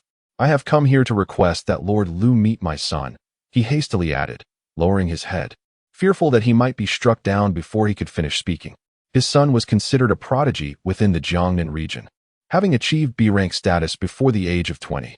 Lu Zihan had learned through certain channels that Lu Feng would be visiting Jiangnan City today. He yearned for Lu Feng to witness his son's talents, hoping that if his son could become Lu Feng's disciple, their entire family would ascend in status.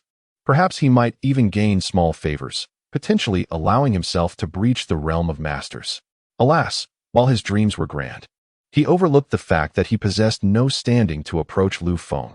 Who was Lu Feng? He was a sovereign of the 98th, one of the highest authorities in all of Huaxia, and among the elite of the entire globe. It was not merely a matter of a small city mayor meeting Lu Feng. Even great masters would bow in reverence before him.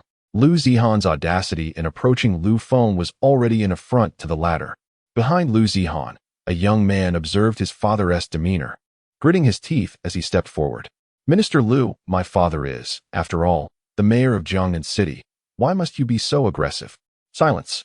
Before Lu Feng could respond, Lu Zihan bellowed, his forehead now slick with perspiration, a surge of impulse to chastise his son bubbling within him. "Do you not comprehend the gravity of the situation? That is the sovereign of the 98th. I am unworthy even to carry his shoes." It must be said that Lu Zihan's self-awareness was, at this moment, quite keen. Lu Zihan has now come to the realization that it is utterly impossible for her to have her son join under the wing of Lu Feng. Lu Feng glanced at the young man and calmly inquired, "What is your name?" The youth lifted his head defiantly and proclaimed, "I am Lu Ming. Did I instruct you to raise your head?" Lu Feng retorted with a sharp reprimand, and with a slight pressure of his hand, an overwhelming force erupted upon Lu Ming's head. Bang! Before the watchful eyes of the crowd, Lu Ming suddenly plunged face first into the floor, as the formidable power drove him deep into the ground, leaving him in a rather absurd position. TSK. Yang Chen regarded Lu Ming with a hint of pity, pondering why the boy chose to show off, and now it seemed he had gone too far. "Minister Lu, please forgive him. He is just a child and does not understand," Lu Zihan implored as she knelt before Lu Feng, beseeching him for mercy. To be continued. Chapter 38. A chance awaits you. Chapter 39. An opportunity awaits you. Lu Zihan knelt upon the floor, a mayor of Jiangnan City and an S-rank ability wielder, a figure of immense power in the region, second only to a Grandmaster. It was a stark realization for him that his minor schemes paled in comparison to the might of true strength, rendering them nearly inconsequential. At this moment, his son had been forcibly pinned to the floor, and as a father, he found himself setting aside his dignity in a plea for assistance. "Master Chen, could you speak on my behalf? During my tenure as mayor, though I may lack in accomplishments, I have endured considerable hardships." Lu Zihan gazed at Chen Tianxin, his eyes filled with earnest supplication. Chen Tianxin cast a glance at the kneeling Lu Zihan. After all, Lu Zihan could be considered a colleague. In Chen's absence, he had maintained order in Jiangnan City. Indeed, while he may not have achieved greatness, his efforts had not gone unnoticed. Ahem. Chen Tianxin cleared his throat and smiled at Lu Feng, saying, "Brother Lu, grant him some leniency. He is but a child. A minor reprimand will suffice." Lu Feng regarded Chen Tianxin with a knowing smile, replying, "It is not a matter of leniency, my dear Chen. You must understand that a Grandmaster's dignity cannot be tarnished." After a moment's contemplation, Chen Tianxin turned back to Lu Zihan, smiling as he said, "Mayor Lu, you are aware that a Grandmaster must not be disrespected, especially one like Brother Lu. Here's what we can do. You should apologize to Brother Lu, present a token of goodwill, and I shall advocate on your behalf." How does that sound? Having navigated the political arena for some time, Lu Zihan was astute enough to discern the underlying motives of their exchange. It was evident they were after something of value. Gritting his teeth, he retrieved a herb radiating a blue luminescence from his ring, a fleeting expression of pain crossing his face as he tremblingly offered it to Lu Feng. "Minister Lu, this is a precious herb I fortuitously acquired. I hope you can forgive my son's ignorance." Lu Feng accepted the herb, but his gaze lingered on Lu Zihan's fingers. "Mayor Lu, you possess quite an impressive collection. Even some grandmasters might lack such a spatial ring as yours." Lu Zihan's complexion drained of color, his voice faltering. "Minister Lu, this..." In an instant, he became tongue-tied. Could Lu Feng be coveting his spatial ring? He had invested a considerable fortune and time to acquire it. His entire wealth was essentially encapsulated within that ring, a treasure of immeasurable worth. Rest assured, Minister Lu has a far-reaching vision. He would not covet your modest spatial ring. Chen Tianxin patted Lu Zihan on the shoulder and helped him to his feet. "Isn't that right, Brother Lu?" The gaze of Lu Feng flickered momentarily before he broke into a smile, affirming, "Indeed." Upon hearing Lu Feng's words, Lu Zihan exhaled a subtle sigh of relief, then turned his attention to his son, Lu Ming, who was still strenuously kicking against the ground. "As for my son..." Lu Zihan cautiously regarded Lu Feng, fearful of provoking his ire once more. Unlike his previous spirited demeanor, he now resembled a subservient individual, ever mindful of his master's disposition in all matters. Lu Feng waved dismissively, casually instructing, "Lift him up." Lu Zihan, upon hearing this, sprang into action, hastily pulling his son from the floor. Streams of spiritual energy flowed into Lu Ming's body, mending his injuries. After some time, Lu Ming regained consciousness. However, in a moment of confusion, he instinctively attempted to shout again, only to be silenced by Lu Zihan's hand over his mouth. Following this, he offered an awkward smile to Lu Feng, saying, "Director Lu, you all carry on. We shall take our leave." With that, he began to lead his son toward the exit. Yet, just as Lu Zihan turned, a voice commanded, "Stop." Lu Feng slowly rose, speaking coolly, "Did I permit you to leave?" Lu Zihan's step faltered, cold sweat beading on his forehead as he glanced at Lu Feng, inquiring, "Is there something else you wish to discuss, Director Lu?" Fear gripped him. He longed to escape this place. Why had he ventured here, inviting his own demise? Now, he only wished to slap himself for offending the powerful figure of Huaxia, knowing well that many eyes were fixed upon his position as mayor. Wiping the sweat from his brow, Lu Zihan trembled before Lu Feng. Lu Feng approached him, smiling as he declared, "You may escape the death penalty, but you cannot evade the consequences." He continued, "However, I am not a bloodthirsty individual. I can offer your son a chance." "What kind of chance?" Lu Zihan grasped at this lifeline, his eyes brimming with hope. Lu Feng smiled faintly, surveying the crowd before his gaze settled on Yang Chen. Yang Chen was taken aback, wondering, "Why are you looking at me?" Feeling an inexplicable chill at Lu Feng's smile, he instinctively took a step back. "Surely, he isn't plotting against me." Lu Feng, noticing Yang Chen's reaction, chuckled, pointing at him, stepped forward. Yang Chen seemed to comprehend Lu Feng's intent, glancing at Lu Ming, who was still muzzled by Lu Zihan. Unable to speak, shaking his head, he stepped beside Lu Feng. "So, you seek trouble for yourself, do you? Is this how a master behaves?" Yang Chen could only silently express his grievances within his heart. Lu Zihan, however, had also taken notice of Yang Chen, albeit Yang Chen's true cultivation level remained obscured, leaving even Lu Zihan uncertain of its extent. Yet, upon observing Yang Chen's youthful visage, he felt a slight easing of his own tension. "Very well. Let your son take action. Should he triumph over him, I shall gladly accept your son as my disciple." Lu Zihan's eyes sparkled with excitement as he eagerly inquired, "Are you serious, Chief Lu?" "Indeed." Lu Zihan's breath quickened, his chest rising and falling with fervor, as he was taken aback by the unexpected opportunity that had presented itself to him. Turning his gaze toward his son, a surge of confidence filled his heart, and without a second thought, he readily agreed. Excellent. To be continued. Chapter 39. Yang Chun takes action. Chapter 40. Yang Chun takes action. Lu Zihan released her son's mouth and said to him, "Son, your opportunity has arrived. Defeat that person, and you shall become Minister Lu's disciple." At this moment, Lu Ming's eyes also brightened slightly. Although he had previously been disrespectful towards Lu Feng, the prospect of becoming Lu Feng's disciple was enticing. As the son of the mayor of Jiangnan City, he recognized Lu Feng as a significant figure across all of Huaxia. If he could become a disciple of such an esteemed individual, even if he were to falter, achieving the status of a Grandmaster would surely be within his grasp. After all, that was the realm of a Grandmaster, a level his father had never attained. Once he became Lu Feng's disciple, reaching the pinnacle of mastery would be inevitable. Not only Lu Zihan, but Lu Ming's breathing also became heavy as he looked at Yang Chun, his eyes filled with fierce determination. Defeating this individual would grant him the opportunity to become Lu Feng's apprentice, although he was unaware of the young man's true capabilities. As the son of the mayor of Jiangnan City, he had been surrounded by talents and treasures since childhood. He could not believe that anyone could surpass his own genius. Yang Chen couldn't help but chuckle at Lu Ming's gaze. Did he truly see himself as a soft target? Yang Chen sighed with a hint of amusement. Was this person really that foolish? His presence here clearly indicated he possessed some skill, yet Lu Ming underestimated him. It was no wonder Lu Ming had acted so presumptuously. Evidently, the entire family lacked discernment. Ahem, if that is the case, then let it be here. The space is ample enough. At this moment, Chun Tianxin stepped forward, cleared his throat, and unleashed a wave of spiritual energy that enveloped both Lu Ming and Yang Chun. Let the battle commence. This way, we won't have to worry about damaging the surroundings.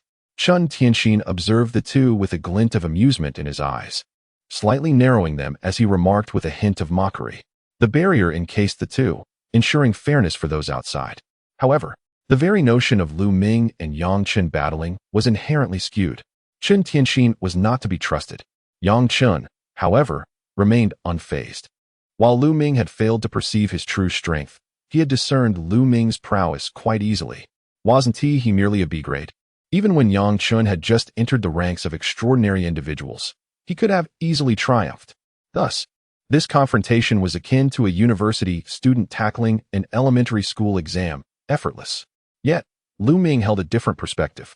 With a sinister grin, he cracked his knuckles and declared to Yang Chun, "Kid, it's not too late to concede now."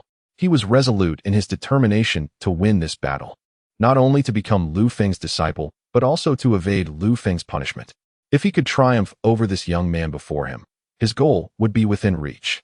Yang Chun gazed helplessly at the somewhat dim-witted individual before him and calmly uttered, "Come then, seek your demise." Observing the disdainful expression on Yang Chen's face, Lu Ming was immediately incensed. A long spear materialized in his grasp, shimmering with a chilling light within the confines of the barrier. A weapon's supernatural ability. Yang Chen's eyes flickered. This marked the second instance he had encountered a weapon-related supernatural ability, the first being that A-level individual from the island nation. He held a certain desire for weapon abilities. However, upon witnessing Lu Ming's spear, disappointment washed over him. It was not a longsword. Had it been a sword, perhaps he could have absorbed it later, considering that Sunglong Wuhu's sword was of such a high grade that its appearance would undoubtedly attract covetous eyes. Especially after Yang Chun had learned about the realms beyond that of a Grandmaster, such feelings intensified within him. "Die!" Lu Ming roared, thrusting the spear forward with a momentum akin to a tidal wave, the spiritual energy within him reaching its zenith, all coalescing at the spear's tip. The air surrounding the point was torn asunder, obliterated. A tremendous force erupted instantaneously, enveloped in a fierce aura, hurtling toward Yang Chun. With a mind to toy with his opponent, Yang Chun did not rush to counter, deftly evading Lu Ming's onslaught. The barrier was not expansive, yet for reasons unbeknownst to him, Yang Chun moved like a nimble fish, darting within the confines of the barrier, impervious to Lu Ming's relentless attacks. "Curse it! Do you only know how to flee?" Lu Ming lamented, as the speed of his spear thrusts began to wane. He had initially held nothing back, intent on overwhelming Yang Chen in one fell swoop. Yet he found Yang Chen too elusive. At his pace, he could not land a single blow. His efforts were wasted in vain. Yang Chen chuckled softly. Well, do you believe this battle is a game of cat and mouse? That I must stand before you, awaiting your strike? He regarded Lu Ming with a hint of disdain. Indeed, this pampered young master seemed to oversimplify matters. Once again, Yang Chen evaded Lu Ming's spear. Then with a slight movement of his lips declared, Young Master Lu, I am about to strike. You must defend yourself. Lu Ming performed a flourish with his spear, planting it firmly on the ground, and replied, Come then. Yang Chen's face was shrouded in shadow, a faint smile gracing his lips. You better be ready. Do not fall to my blow. No sooner had the words left his mouth than Yang Chen's figure flickered like a specter, leaving behind a trail of afterimages within the barrier. Before Lu Ming could react, a massive fist loomed within his view, growing ever larger. Bang! A powerful punch connected with Lu Ming's abdomen. The overwhelming force unleashed upon him sent him crashing against the barrier, the impact reverberating throughout the space. Fortunately, Yang Chen had held back, only employing a fraction of his power. Otherwise, with a single strike, Lu Ming's corpse would have surely been shattered. Lu Ming fell heavily to the ground, his body convulsing, unable to rise. Minger, outside the barrier, Lu Zihan's eyes blazed with rage. That was his son. His son had been mercilessly beaten to such a state by this inexperienced youth before him. A wave of anguish surged within him, quickly followed by an overwhelming tide of fury that engulfed his mind.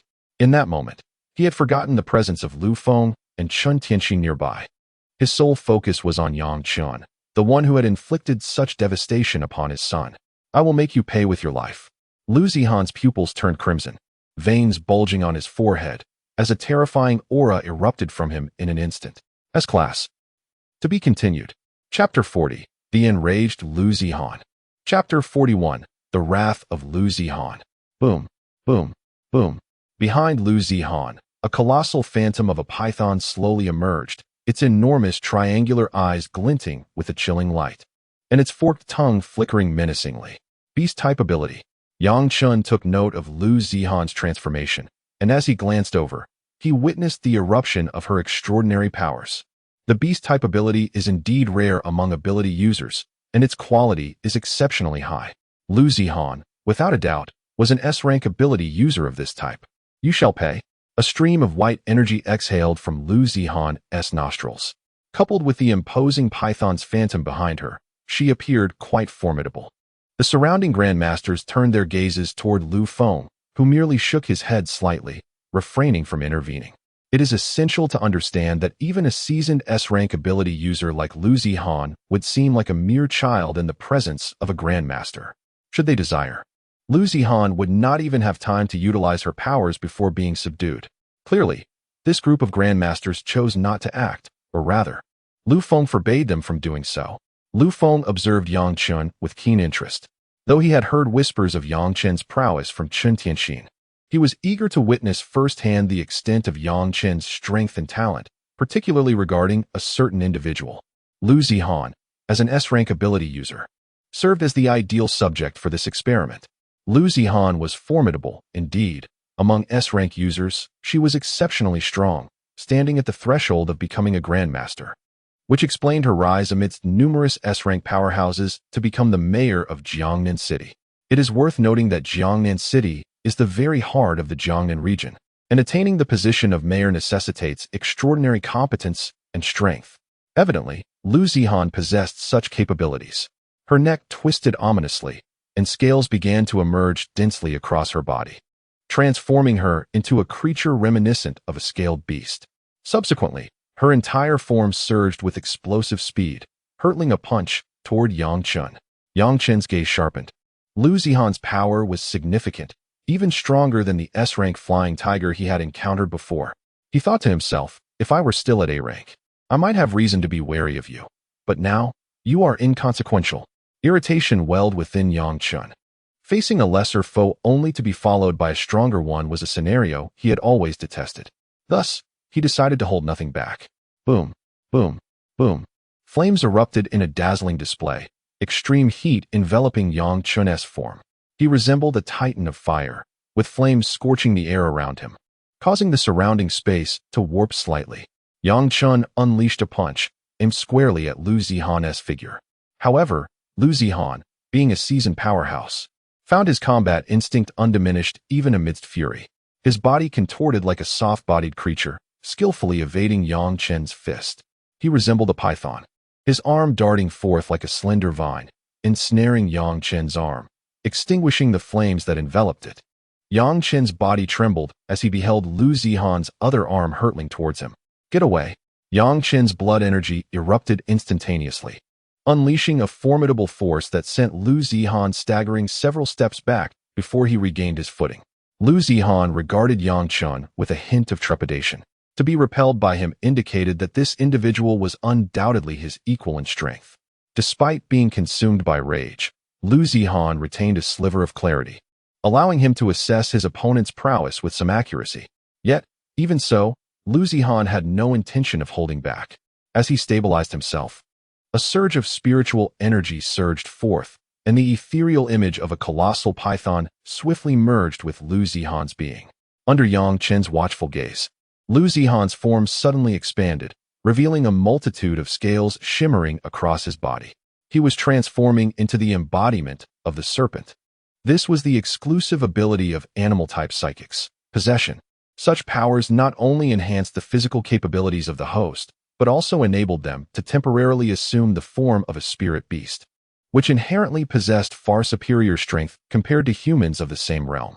Hence, animal-type psychics held a significant advantage over their peers in equal standings. As Yang Chen sensed Lu Zihan's aura growing increasingly potent, a weight of seriousness began to settle upon him. Nevertheless, he felt no apprehension. The physical might of spirit beasts was formidable, yet Yang Chen's mastery of his own body surpassed it.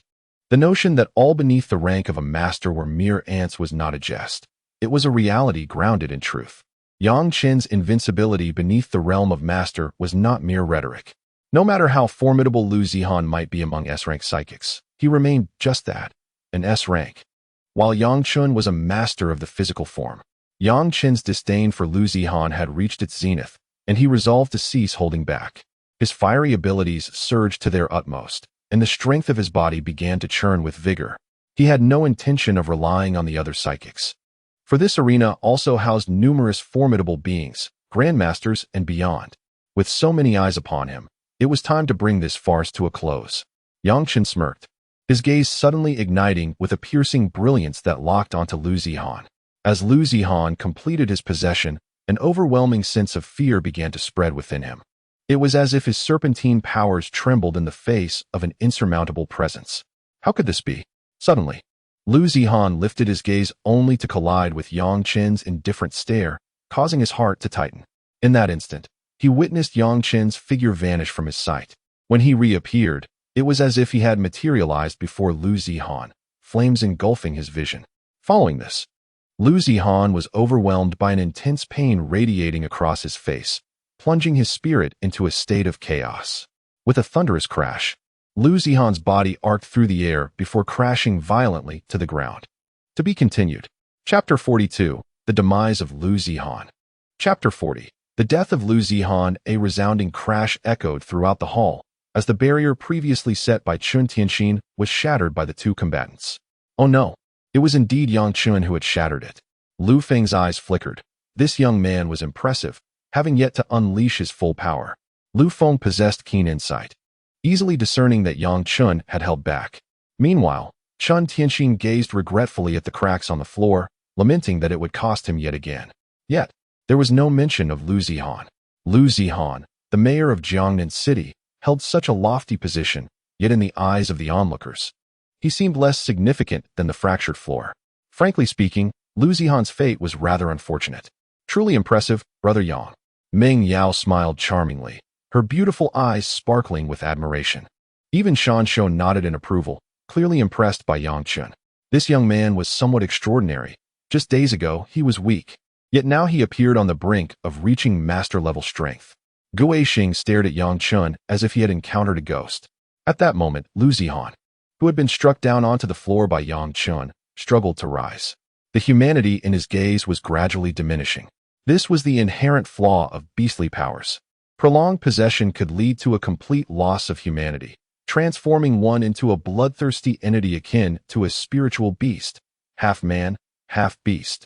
With a strange twist of his neck, Lu Zihan extended his tongue, which resembled a serpent's flickering tongue. His eyes turned blood red, resembling two crimson beans from a distance. Yang Chen furrowed his brow, uncertain of the transformation Lu Zihan was undergoing.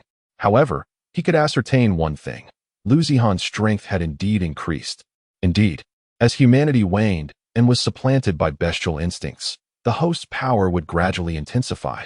Yet, when those primal urges completely dominated, humanity would be utterly extinguished, severing all ties with humanity. Minister Lu this. Wang Lao observed Lu Zihan's transformation, lifting his gaze to Lu Feng, concern evident in his eyes. Do not fret. No matter how strong Lu Zihan becomes, he cannot reach master level. Let us watch closely. Perhaps this young man will surprise us. Lu Feng raised his hand, silencing Wang Lao, his deep-set eyes sparkling as if stars were swirling within them, fixated on Yang Chen. Young man, unleash your full power, Lu Feng murmured, the excitement in his gaze growing ever more palpable. He felt he had acquired a remarkable disciple this time. Lu Feng was quite satisfied with this journey to Jiangnan. In a world where formidable beings like Lu Feng exist, their unparalleled strength makes them invincible. Their primary interest, aside from the pursuit of ever higher realms, lies in imparting wisdom and resolving doubts. A commendable disciple is a source of prolonged excitement for such masters, and Yang Chen evidently embodies this promising potential. Suddenly, Lu Zihan erupted in fury, his scales erecting and shimmering with a chilling brilliance, as a terrifying aura emanated from his being. A thin mist spread throughout the surroundings, and in an instant, a sharp water arrow surged forth, aimed directly at Yang Chen. With a keen gaze, Yang Chen instinctively moved, narrowly evading the strike. However, as he dodged the first arrow, a multitude of water arrows relentlessly assailed him from behind. Astonished by the sheer number, Yang Chen felt a rush of anxiety as he maneuvered within the confined space, simultaneously harnessing his fiery abilities in an attempt to disperse the oncoming projectiles. Yet, the elemental clash of water and fire proved detrimental, as water naturally counteracts fire. Given that Yang Chen's spiritual energy matched Lu Zihan's, the latter maintained a slight edge. Particularly as Lu Zihan's strength intensified, water arrows struck Yang Chen's body, detonating silently and tearing his garments, revealing his well-defined physique, now marred with bruises of crimson and violet. It is noteworthy that Yang Chen's body was that of a master-level warrior. If such projectiles could inflict this damage on him, an S-class ability user would likely have been pierced through entirely. The disparity between the realms of mastery in both spiritual energy and physicality is indeed profound. Gritting his teeth, a fierce determination ignited in Yang Chen's eyes. Dispelling the flames enveloping him, he charged towards Lu Zihan, disregarding the multitude of arrows piercing his form. Sensing Yang Chen's intent, Lu Zihan swiftly distanced himself, showcasing an enhanced instinct for combat, a testament to his primal transformation. Meanwhile, Chen Tianxin observed Lu Zihan darting chaotically around the hall, furrowing his brow at the disorderly skirmish. Soon after, a surge of spiritual energy enveloped both Yang Chen and Lu Zihan, forming a barrier far more formidable than the previous one, impossible to breach without the strength of a Grandmaster. Lu Zihan glanced at Chen Tianxin beyond the barrier, letting out a roar before continuing to maintain distance from Yang Chen within the confines of the protective enclosure. Alas, has he transformed into a beast and dares to provoke me? Chen Tianxin could not help but find the situation somewhat amusing. Yang Chen surveyed the surrounding barrier and cast a grateful smile towards Chen Tianxin. Then his gaze gradually settled on Lu Zihan. With a menacing grin, he taunted, "Keep running. Just try to escape. I'll turn upside down and wash my hair." Suddenly, his form flickered with intensity, akin to a cannonball, leaving behind a massive crater where he once stood, a testament to Yang Chen's formidable strength. Boom! Yang Chen's fist struck Lu Zihan's body with tremendous force, yet inexplicably. The scales on Lu Zihan's body rose instantly, transforming into sharp blades that lacerated Yang Chen's fist, drawing forth crimson lines of blood. Hiss! Yang Chen winced in pain, his eyes reflecting astonishment. These scales are quite formidable. Even my masterful physique has been wounded. They must be quite powerful. shaking his hand. Yang Chen enveloped his body in flames once more. Without a moment's hesitation, he could easily fall prey to those scales, even with his masterful body.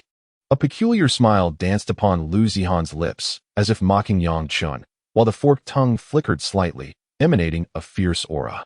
He had chosen to mount a direct assault. Yang Chen's pupils constricted sharply, and then the flames erupted skyward, spiraling into columns of ferocity towards Lu Zihan. The fire transformed into a dragon, roaring with intensity, its searing heat reaching an unimaginable peak. Subsequently, like a sovereign amidst flames, a fiery fist hurtled towards Lu Zihan. Die! Yang Chen bellowed, channeling his spiritual energy and physical prowess to their utmost limits. The terrifying force detonated, shattering the air within several meters into a vacuum. Lu Zihan found himself ensnared by several pillars of fire, oblivious to the impending doom as Yang Chen's fist descended. Boom! Flames erupted violently upon Lu Zihan's form, shattering the scales into countless tiny fragments that scattered across the earth. Hiss! Lu Zihan cried out in pain, his pupils turning a fierce crimson as he opened his mouth, intent on sinking his teeth into Yang Chen. He would not allow Yang Chen to have an easy time, even in death. A flicker of ruthless determination flashed in Yang Chen's eyes. Previously, out of respect for Lu Zihan as the mayor of Jiangnan City, he had refrained from delivering a fatal blow. After all, they were both Chinese. Yet now, Lu Zihan could no longer be regarded as a human. His humanity had been obliterated by his beastly instincts. Even if Yang Chen chose not to kill him, the great masters would undoubtedly intervene. Rather than suffer injuries and provoke the great masters, Yang Chen preferred to take matters into his own hands. Die! Yang Chen roared once more. No. Unbeknownst to anyone, the moment Lu Ming awakened from his stupor, he witnessed his father being mercilessly battered by Yang Chen, igniting an intense fury within him as he shouted at Yang Chen. At the sound of Lu Ming's cry, Yang Chen momentarily lost focus, and in a moment of carelessness, Lu Zihan seized his arm, biting down fiercely. Lu Zihan tore a chunk of flesh from Yang Chen, eliciting a furious response. You seek death. Yang Chen's resolve hardened as flames erupted from him, and he unleashed a series of powerful punches upon Lu Zihan's face. With a resounding thud, he struck multiple times until Lu Zihan's breath grew faint, at which point Yang Chen finally released him, his expression grim. The flames cauterized Yang Chen's wounds, preventing any blood from flowing, whereas Lu Zihan was not so fortunate. Blood streamed from his 6 orifices, a sight both disturbing and gruesome. Father! Lu Ming was overcome with despair, rushing towards Lu Zihan, forcefully pushing past Yang Chen to embrace his father, weeping uncontrollably. Yang Chen tended to his own injuries, casting a glance at Lu Ming, enveloped in silence. To be frank, there was no deep-seated enmity between him and this father-son duo. At most, Lu Zihan, as a father, was merely seeking to avenge his son who had been so brutally attacked. However, the turn of events had transpired too rapidly. Lu Zihan, consumed by rage, allowed his primal instincts to eclipse his humanity, leading to an uncontrollable situation. This was something even the Grandmasters could not foresee. Yet, at this juncture, Lu Zihan's fate was sealed. He had to perish. For if he were to be released, an S-class hybrid of man and beast could unleash catastrophic destruction. Consequently, the moment Lu Zihan's humanity was extinguished, his destiny was irrevocably altered. At that moment, Lu Feng approached Yang Chen, placing a reassuring hand on his shoulder and softly advising him to remain composed, for many such incidents would undoubtedly unfold, and he must adapt swiftly. Lu Feng held great expectations for Yang Chen, which prompted him to offer guidance as soon as he sensed Yang Chen's despondency. It would be an immense loss if such a prodigy were to be hindered by these occurrences. Lu Feng then turned his attention to Lu Ming, stating, Your father has perished. It was his own doing, and he has no one to blame but himself. Lu Ming, with his back turned towards Lu Feng, stiffened momentarily before responding in a subdued tone, I understand. Subsequently, under the watchful gaze of the Grandmasters, Lu Ming lifted his father's lifeless body and slowly made his way outside. Director Lu Ming's departure could herald a disaster, Chen Tianxin remarked, observing Lu Ming's retreating figure with an enigmatic smile. Lu Feng merely replied, He is but a B-class. What waves can he possibly create? In this instance, considering the hardships endured by his father, he decided to grant him a moment of clemency, hoping that he might recognize his errors and amend his ways. Indeed, it was time to ensure a legacy for the Lu family. Chen Tianxin nodded in agreement. Yang Chun remained silent for a brief moment, before lifting his head, his eyes shimmering with an unprecedented brilliance. He had come to a realization. Once he had entered the realm of the extraordinary, the inevitability of death was undeniable. Mortality was a commonplace occurrence. The world of the gifted was far more competitive than that of ordinary folk. It was a matter of survival. Either you perish, or you are forgotten. Many would engage in fierce battles over a mere herb, and some might even take a life over a fleeting glance. What Yang Chun had experienced was merely a faint reflection of the vast complexities within this world of abilities. Having chosen to traverse this path, he must strive to assimilate into this realm and grow ever stronger within it. Yang Chen exhaled a deep breath, expressing his gratitude towards Lu Feng with a slight bow, thankful for his guidance. Lu Feng waved his hand dismissively, remarking that it was a trivial matter, urging him to tidy himself as they prepared to return to number 98. Without waiting for Yang Chen's response, he stepped outside the hall. Yang Chen paused momentarily, then smiled wryly, reflecting on his mentor's decisive nature. Subsequently, he paid little mind to this and went to the restroom to tend to his wounds before making his way towards the exit. To be continued. Chapter 43. The Relics. At this moment, atop Building 98, within Chen Tianxin's office, the Grandmasters of Jiangnan, along with Lu Feng and Yang Chun, were gathered. Yang Chun had donned a new outfit, having discarded the garments torn by Lu Zihan. Although he felt a tinge of reluctance, the newfound wealth emboldened him. With money in hand, he was determined to indulge a little, even if the clothing was acquired without expenditure. Anything not purchased with his own funds brought him immense satisfaction, and he felt no qualms about waste. Lu Feng and the Grandmasters lounged on the sofas, while Yang Chun arrived later, seeking a seat for himself. Once everyone had assembled, Lu Feng cleared his throat, announcing that their visit to Jiangnan was not solely for Yang Chun, but rather for a matter of greater significance. The expressions of the other Grandmasters shifted to one of solemnity, sensing the gravity of Lu Feng's impending revelation. Meanwhile, Yang Chun, oblivious to the tension, wore a puzzled expression. He scratched his head and inquired, "What is going on?" Hearing his words, even Lu Feng momentarily faltered before chuckling. "Ah, I almost forgot. Your lack of Grandmaster status means you may be unaware of certain matters. Allow me to elucidate." Lu Feng slowly rose from the sofa, radiating a calm demeanor as he spoke of the resurgence of spiritual energy, a phenomenon that harkened back to the ancient epics of Earth when practitioners first emerged, now referred to as those with extraordinary abilities. However, there had been a period when spiritual energy was scarce, plunging the world into an era devoid of such exceptional beings. Yang Chen nodded, recalling snippets of this history from Baihu. Yet, he wondered how this related to the matter at hand. Lu Feng continued, "The revival of spiritual energy signifies more than just a mere resurgence. What does it entail? It also heralds the awakening of relics." Relics? Yang Chen's confusion deepened. He felt utterly lost, as if he were a fool amidst the conversation. Lu Feng, unfazed by Yang Chen's inquiries, elaborated. "These relics are remnants left by the practitioners of the ancient era. It is crucial to understand that during those times, spiritual energy was abundantly rich, and the practitioners wielded formidable powers.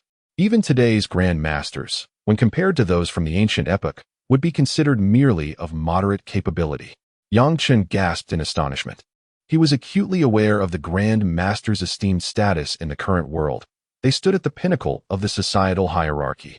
The presence of a Grand Master could significantly bolster a nation's strength. Yet, in the ancient era, they were merely regarded as individuals of lesser standing. What levels of prowess must the practitioners of that time have achieved? Yang Chun found himself unable to fathom the implications. The individuals surrounding Wang Laochen and Tianxin were well aware of the circumstances, thus they were neither surprised nor disheartened. Even if placed in the ancient era, this could be regarded as merely a mediocre tier. So what? In the present world, we are still among the most elite. We need only to contend with this era.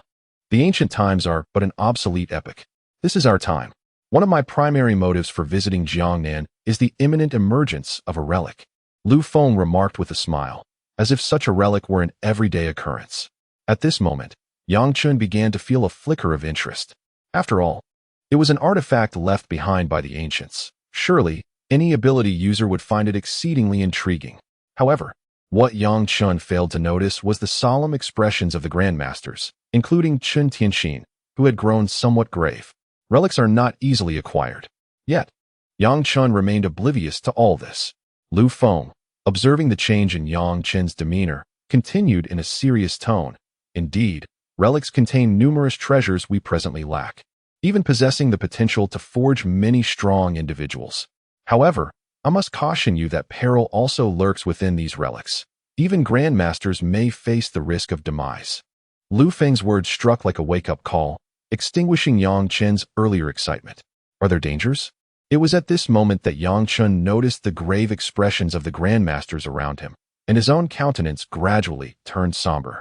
It appeared that these Grandmasters also perceived the dangers associated with the relic. This relic would not be easy to navigate. Previously, Yang Chen had entertained thoughts of scavenging within the relic, but it seemed that with opportunity came infinite peril. Did he still believe in the notion of falling pies from the sky? Lu Feng gazed at Yang Chen with amusement, seemingly enjoying the sight of his disheartened expression. Yang Chen awkwardly scratched his head, embarrassed. Was his thinking so transparent? Furthermore, the greatest challenge did not lie solely in the dangers of the relic. Without allowing Yang Chen a moment to ponder, Lu Feng pressed on. What could it be? Yang Chen fell into contemplation. If the dangers within the relic were not the most formidable challenge, then what could it be? Suddenly, a few words emerged in his mind. Northern Europe, North America. Could it be that the emergence of the relic would entice Northern Europe and North America to seek their share? Master, but... Yang Chen lifted his gaze, eyes gleaming as he looked at Lu Feng, as if seeking validation for his hypothesis. Lu Feng nodded slightly and affirmed, "You are correct, with the relic's opening. Both Northern Europe and North America will also come to Jiangnan to stake their claim." At that moment, within the ruins, one must not only guard against the inherent dangers of the ancient site, but also remain vigilant against the ruthless forces from the two kingdoms. Yang Chen's expression grew grave. If that were the case, then navigating the perils of the ruins would indeed prove to be quite challenging. The threats lurking within the ruins alone were sufficient to bring even a Grandmaster to their end. And to add to that the need to be wary of the merciless agents from those two realms, this expedition into the ruins was shaping up to be truly troublesome. Master, where exactly is the location of these ruins? Yang Chen inquired, moving past his earlier concerns. Lu Feng gazed at Yang Chen, a subtle smile gracing his lips. That location should be quite familiar to you. Could it possibly be? Yang Chen's spirit surged as a long-forgotten name surfaced in his mind. Indeed, it was Han City. To be continued. Chapter 44, Objective, Han City. The words of Lu Feng stirred a tempest within Yang Chen's heart. Han City, a place where Yang Chen had lived for as long as he could remember, though modest in size, embodied the adage that even a sparrow, despite its diminutive form, possesses all essential organs. Within this small city, a plethora of experiences awaited him, along with a tapestry of memories that characterized his life. What truly sent shivers down Yang Chen's spine was the realization that the very system he possessed was also acquired in Han City. The prospect of an ancient relic emerging in this very locale, coinciding with the time shortly after he obtained his system, compelled Yang Chen to ponder deeply. Could this relic be intertwined with his own system? The thought was certainly worth consideration.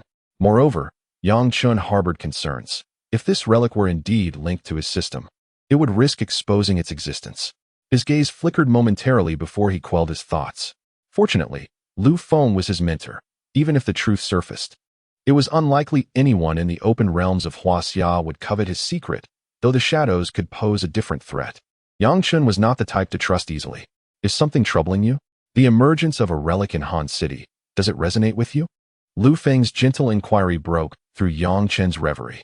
Yang Chen suppressed his emotions and replied with a smile, "It's nothing. It's just that Han City has always been my home, and the existence of a relic here is quite astonishing, especially since it's not a grand city like Jiangnan. Indeed, I find it somewhat perplexing. Typically, relics manifest in places rich in spiritual energy, or at least in locations that held such energy in ancient times. Yet, Han City is rather insignificant, even in antiquity. Why then, has a relic chosen to reveal itself here?" Lu Feng furrowed his brow in contemplation, listening to Lu Feng's words. Yang Chen grew increasingly uncertain about the connection between the relic and his system. Never mind. We shall discover the truth once we arrive, he finally decided. Lu Feng waved his hand dismissively, returning to his seat and sinking into the sofa. Yang Chen leaned back, lost in thought. Was there truly a connection? The office fell into a profound silence, so palpable that none dared to disrupt the atmosphere. After a moment, Chen Tianxin broke the stillness with a cough, pulling the attention of those around him. Since we are all aware now, let us deliberate on potential candidates. The eyes of Elder Wang and the others sparkled with anticipation. Indeed, it is time to select our team. This is a long-standing tradition. Lu Feng proposed. Let us have Master Shuang and Meng Yao lead the expedition while the rest of us, including Elder Wang, maintain our watch in Han City, ensuring that the tricksters from Northern Europe and North America do not employ underhanded tactics. Agreed. Chen Tianxin was indifferent, for he could competently handle any position, being a formidable figure of the Heavenly Gate. Having two powerful individuals of the Heavenly Gate from Huaxia stationed openly was advantageous. After all, it deterred those from Northern Europe and North America from acting recklessly. As for the S rank, is Yang Chen truly an S rank? Lu Feng's sudden question left everyone pondering. Indeed, could Yang Chen be classified as S rank? In terms of cultivation, he undoubtedly fit the S rank profile. Yet his physique had already reached the level of a Grandmaster. If we consider him a Grandmaster, Yang Chen's cultivation still qualifies as S rank. A monster. The group could not help but voice their astonishment. Having been awakened as a supernatural being for over a decade, they had never encountered a phenomenon like Yang Chen. As Yang Chen emerged from his contemplation, he noticed the peculiar expressions of the Grandmasters around him. Touching his face, he wondered aloud if there was something amiss. Ahem. Let us regard Yang as S rank. Anyway, it will be those individuals who will be at a disadvantage, not our people. Chen Tianxin cleared his throat and spoke thereafter. However, Lu Feng nodded and continued. The remaining individuals should be chosen from your Jiangnan S number 98. The capital will not be contributing more personnel. Since this is your Jiangnan S legacy, let it be inherited by your own people. A glimmer of joy appeared in Chen Tianxin's eyes. Old Lu, how magnanimous. Do not flatter me. I must warn you, if you fail to secure over 50% of the legacy, prepare to head to the front lines and bring back a few Grandmaster heads. Lu Feng retorted with annoyance. Instantly, Chen Tianxin's expression turned sour. Please, I am but an old bone. Sending me to the front lines would surely ruin me. Humph, do you dare defy my orders? Lu Feng scoffed. Very well then. Chen Tianxin slumped onto the sofa, his gaze becoming somewhat vacant.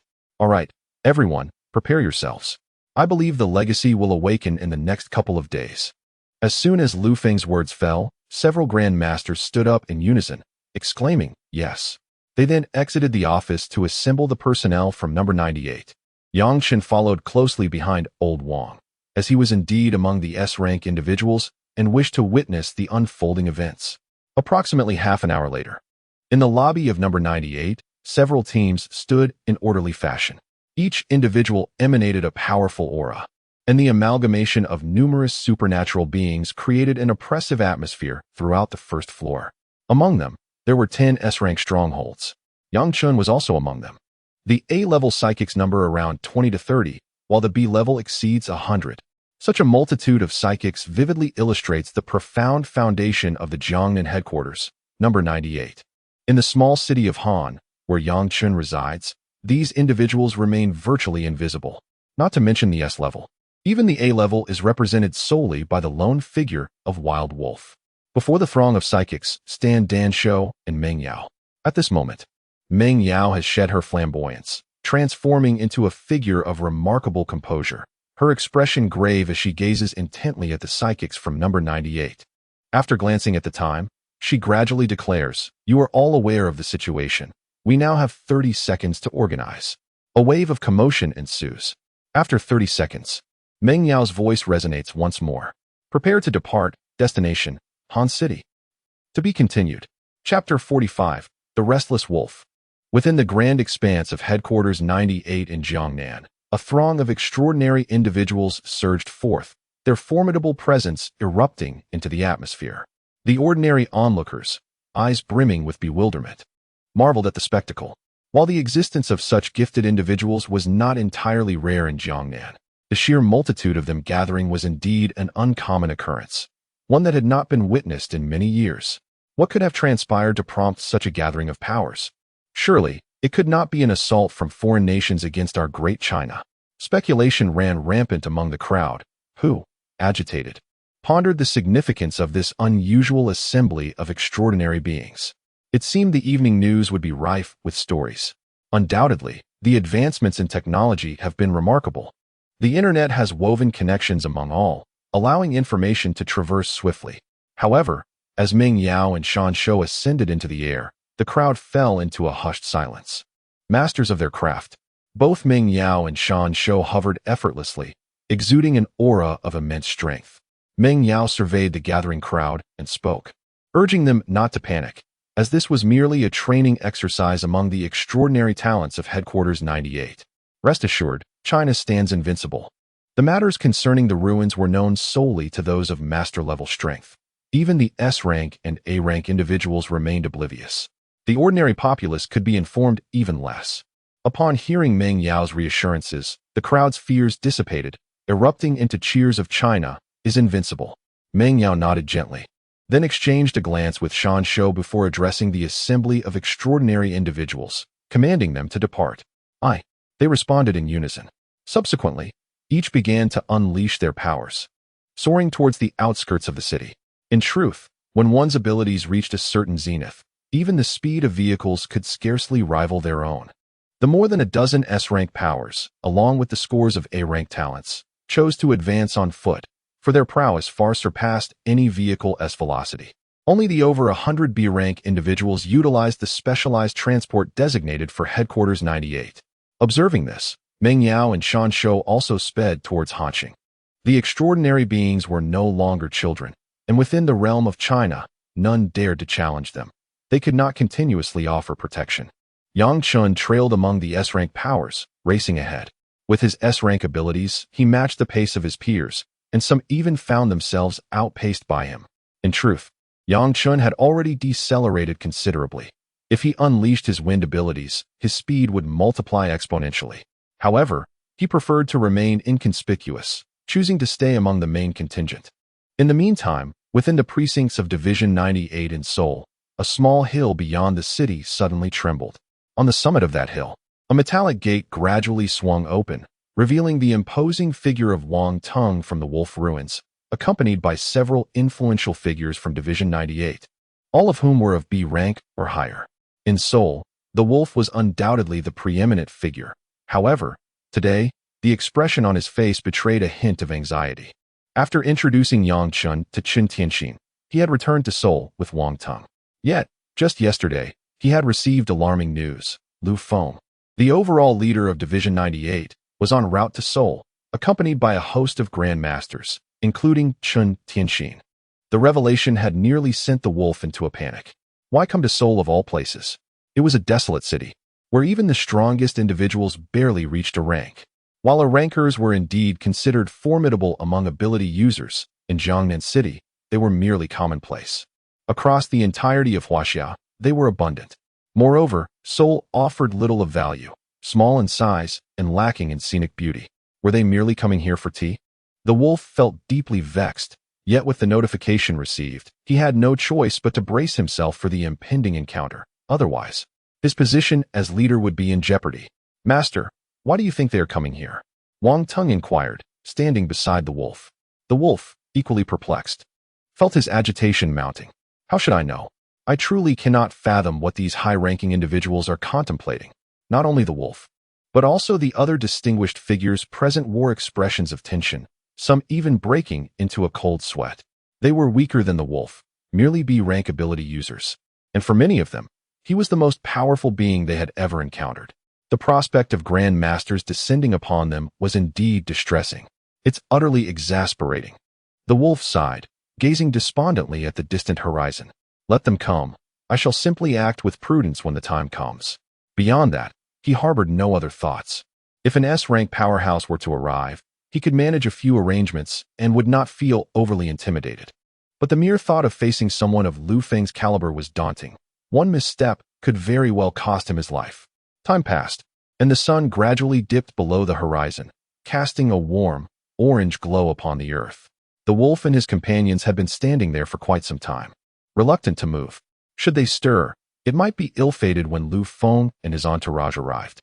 Fortunately, as ability users, they were not fatigued by the wait, though discomfort was beginning to set in. Ordinarily, one would occupy a position of high authority, yet at this moment, they found themselves awaiting like a mere servant. An incongruity that was quite jarring. Just then, two dark figures emerged in the vast sky, exuding a formidable aura that swept across the heavens and the earth. Advancing towards the wild wolf. The pupils of the wild wolf constricted sharply. Flying through the air, one of the hallmarks of a Grandmaster. They have arrived, the wild wolf proclaimed, instantly galvanizing everyone present, who stood erect as if at attention, motionless and steadfast. Gradually, the crowd's gaze crystallized upon a young man and a refined middle-aged gentleman. It was none other than Master Chen and Master Lu. To be continued. Chapter 46. Movements of Various Nations. The night in Seoul remains aglow, with bright yet dim lights embellishing this small city. From a high vantage point, it resembles a vast expanse of stars. In the old district of Seoul, a dilapidated noodle shop has become devoid of patrons. Its flickering lights seem poised to extinguish at any moment. Above the entrance, the name Lu's Noodle House is boldly inscribed. An elderly man slowly emerges from the establishment, glancing around to find the streets deserted. Time to close up. He wobbles back inside, preparing to shut the door and retire for the night. Just then, a melodic voice pierces the stillness. "Boss, do you have any noodles left?" The old man momentarily freezes, then turns to see a youth with an antique box slung over his shoulder, wearing a broad smile, seemingly oblivious to the absence of other customers. The old man greets him warmly. "Of course. How much would you like?" "2 servings, please, with less chili." The young man replies after a brief contemplation. "Very well." A broad smile graces the old man's face as he briskly makes his way to the still simmering pot. Skillfully, he ignites the flame, causing the water to bubble once more, steam rising in delicate tendrils. The young man casually selects a seat, undeterred by the shop's lack of cleanliness. The old man, with his back turned, expertly retrieves 2 servings of noodles, plunging them into the pot before beginning to assemble the toppings: garlic water, soy sauce, vinegar, and small chili peppers, each added in precise proportions. He then ladles a spoonful of hot water from the pot, allowing the ingredients to meld, and soon, a tantalizing aroma fills the air. The young man gently closes his eyes, his nostrils flaring as he savors the mouth-watering scent. After a short while, the old man presents the finished dish, garnished with slices of beef, a vibrant red hue emerging atop the noodles. The young man casts a quick glance at it, his appetite ignited, and with chopsticks in hand, he begins to devour the noodles heartily. The old man settles onto a nearby stool, watching the youth relish the meal he has prepared. "Take your time." The elderly man's weathered face breaks into a radiant smile, as though he were observing his own son. After what seems like an eternity, the young man finally finishes his bowl of noodles, reclining contentedly in his chair, patting his belly. "After all these years, Uncle Lu, your skills remain impeccable. You rascal." Old Lu gazed at the young man before him, a glimmer of reminiscence flickering in his murky eyes. "Speak up, what brings you here? Surely, you wouldn't come without a purpose." Old Lu chuckled at the youth. The young man replied with a sheepish grin, "Indeed, nothing escapes your keen perception. I've come to Han City for 2 matters. 2 matters? Old Lu, retrieving a smoking pipe from seemingly nowhere, took a draw, releasing spirals of smoke from his lips. The youth frowned slightly, as if the smoke was proving bothersome, and waved his hand, saying, "An ancient relic has appeared." "An ancient relic?" Old Lu expressed his surprise, then contemplated for a moment before looking up at the young man. "In Han City?" The youth nodded gravely. "Indeed, if the test from the second brother yield no issues, it should be in the vicinity of Han City." Old Lu pondered, then slowly replied, "Well then, if it's in Han City, with you involved, surely it will be within grasp." Old Lu was acutely aware of the young man's formidable prowess. He was among the elite in this era. If even he couldn't secure it, then no one else could. "It's not that I fear failure, but rather the interference from Northern Europe and North America." The young man sighed wryly. Old Lu chuckled. "What is this? Are those from Northern Europe and North America obstructing you?" "Not exactly," the youth replied. "It's just that relics have predominantly appeared in our homeland, China, while Northern Europe may occasionally see one or two. However, as for North America, not a single relic has manifested to date. They merely come to leech off our discoveries, which irks me. The young man expressed his frustration, a flicker of indignation in his eyes. What can you do about it? Are you planning to eliminate that decrepit pope? Or perhaps that false god? Old Lu shot a glance at Lu Feng. The individuals he mentioned were similarly among the most formidable in the current age, and Lu Feng might not even be able to triumph over them. That is precisely why I sought you out, Uncle Lu. Your cultivation. The youth glanced at old Lu, hesitating. I knew you would come, and it wouldn't be for anything trivial. You intend to utilize me. Old Lu glared at the young man, his tone slightly irritable. He then sat down and gently reassured, rest easy, it will be settled within a few days. That is a relief. The young man smiled. In a remote corner of the earth, atop a mountain entirely blanketed in snow, lay a dilapidated temple. Within this temple stood a robust middle-aged man, whose appearance starkly contrasted with that of individuals from China. His complexion was fair, his hair soft and wavy, shimmering in golden hues, with piercing blue eyes.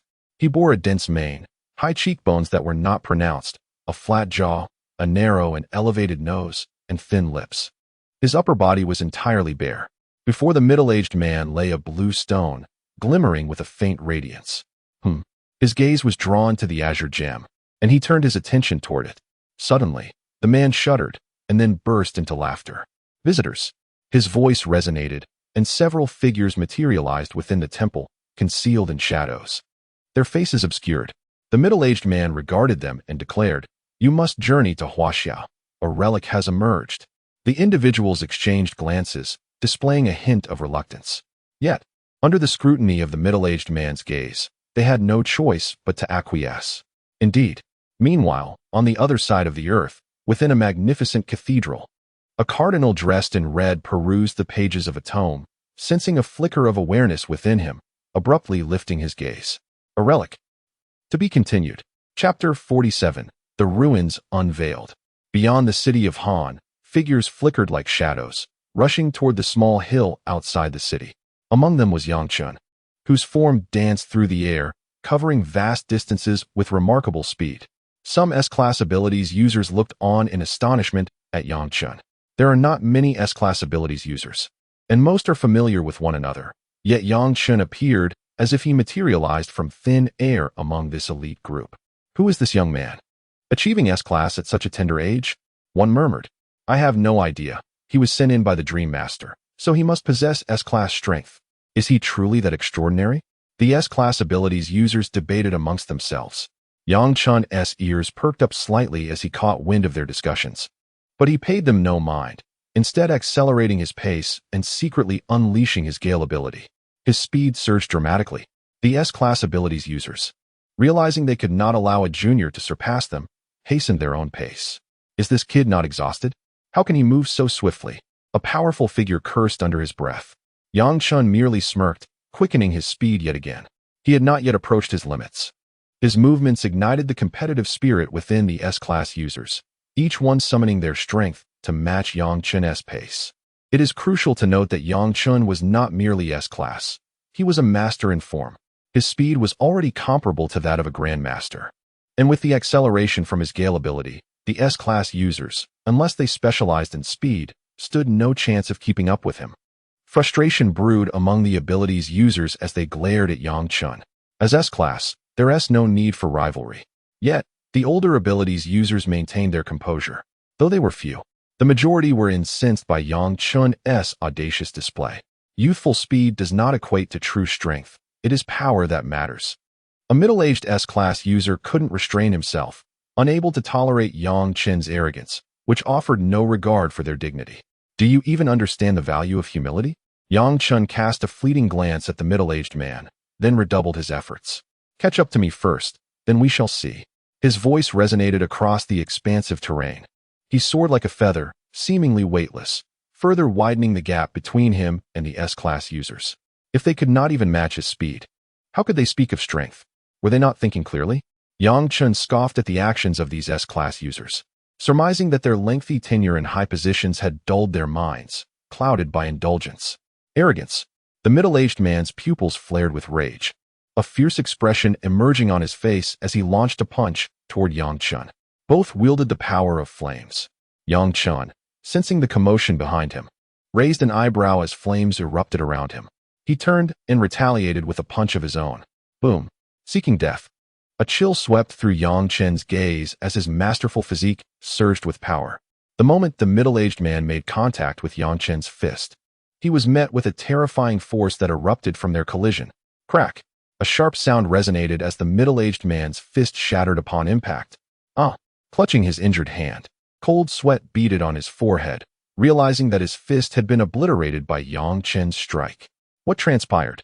The cold figure of Meng Yao gradually materialized, and the temperature in the surroundings seemed to drop several degrees.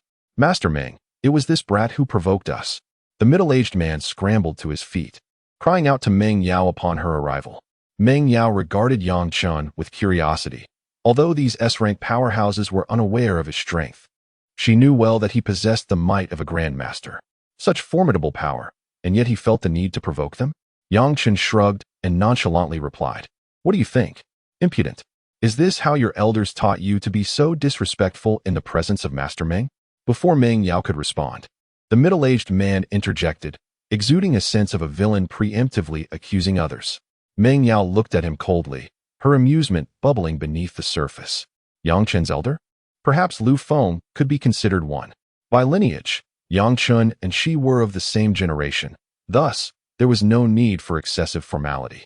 She was well aware of this. However, did he really need to stoke the flames here? Moreover, Dan Shou was nearby? Dan Shou was Yang Chen's senior brother. Was he not courting death with his words? Get lost. The more Meng Yao thought, the more irked she became, directing her ire at the middle-aged man. Master Meng Yao. What is this? The middle-aged man, bewildered, gazed at Meng Yao, hesitating. I said to get lost. Do you not hear me? Meng Yao's aura erupted, causing the temperature in the vicinity to plummet once more, as if encased in ice. The surrounding S-rank powerhouses averted their gazes, unwilling to provoke Meng Yao, for the onlooker sees clearly what the participant cannot. They had discerned that Meng Yao intended to protect Yang Chen, and the middle-aged man's continued remarks would only serve to infuriate her further. The middle-aged man seemed intent on further debate, but was promptly struck by Meng Yao, sent flying several dozen meters before finally coming to a halt. Speak another word, and I shall silence you, Meng Yao declared mercilessly to the middle-aged man.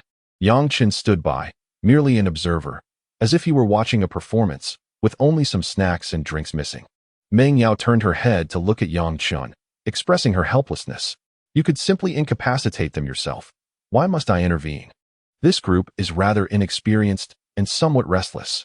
A little suppression now would be beneficial, lest they rush into danger when they reach the ruins. Just as Meng Yao finished speaking, a crimson beam of light suddenly shot up from the ground in the eastern part of Han City. Boom! The earth trembled, and the atmosphere was thick with a terrifying oppressive aura. All eyes were drawn to the crimson pillar. Gradually, the radiance faded, revealing its true form. A massive portal seemed to materialize out of thin air, suspended in the sky, exuding boundless power.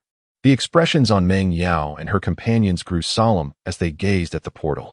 The ruins. To be continued. Chapter 48. Entering the ruins.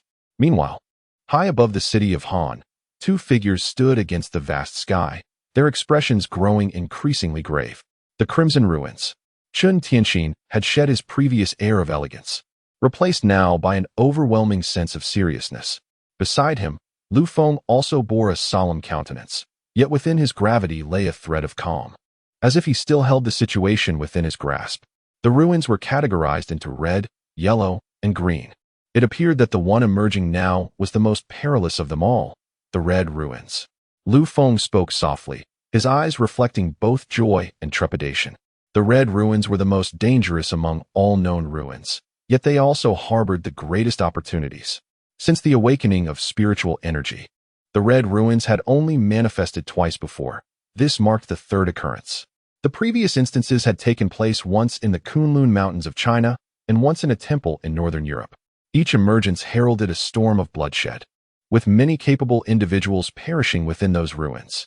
Conversely, those who attained immense fortunes within the ruins could ascend from mere B-level abilities to master-level prowess. There were even masters who entered, unlocked their shackles, and evolved into the shackled realm. However, it should be noted that powerful figures from the shackled realm had also fallen within those red ruins. Old Chen, it seems I cannot allow those from Jiangnan to enter this time. I must request reinforcements from the imperial capital. Lu Feng glanced at Chen Tianxin, recalling that he had previously promised Chen that the people of Jiangnan would be allowed to seize this opportunity. However, this was different. The red ruins could not be navigated solely by Jiangnan's forces. Additional personnel were essential. Chen Tianxin nodded in understanding, emphasizing the need for haste. Otherwise, if those from Northern Europe and North America arrived first, they would lose the advantage. Lu Feng concurred, retrieving his mobile phone to make the necessary calls. Certain matters required swift action. With a serious gaze, Chen Tianxin looked at the portal suspended in midair and unleashed a wave of spiritual energy that enveloped the entire city of Han. It was prudent to keep the existence of the ruins hidden from ordinary citizens. Otherwise, panic would ensue.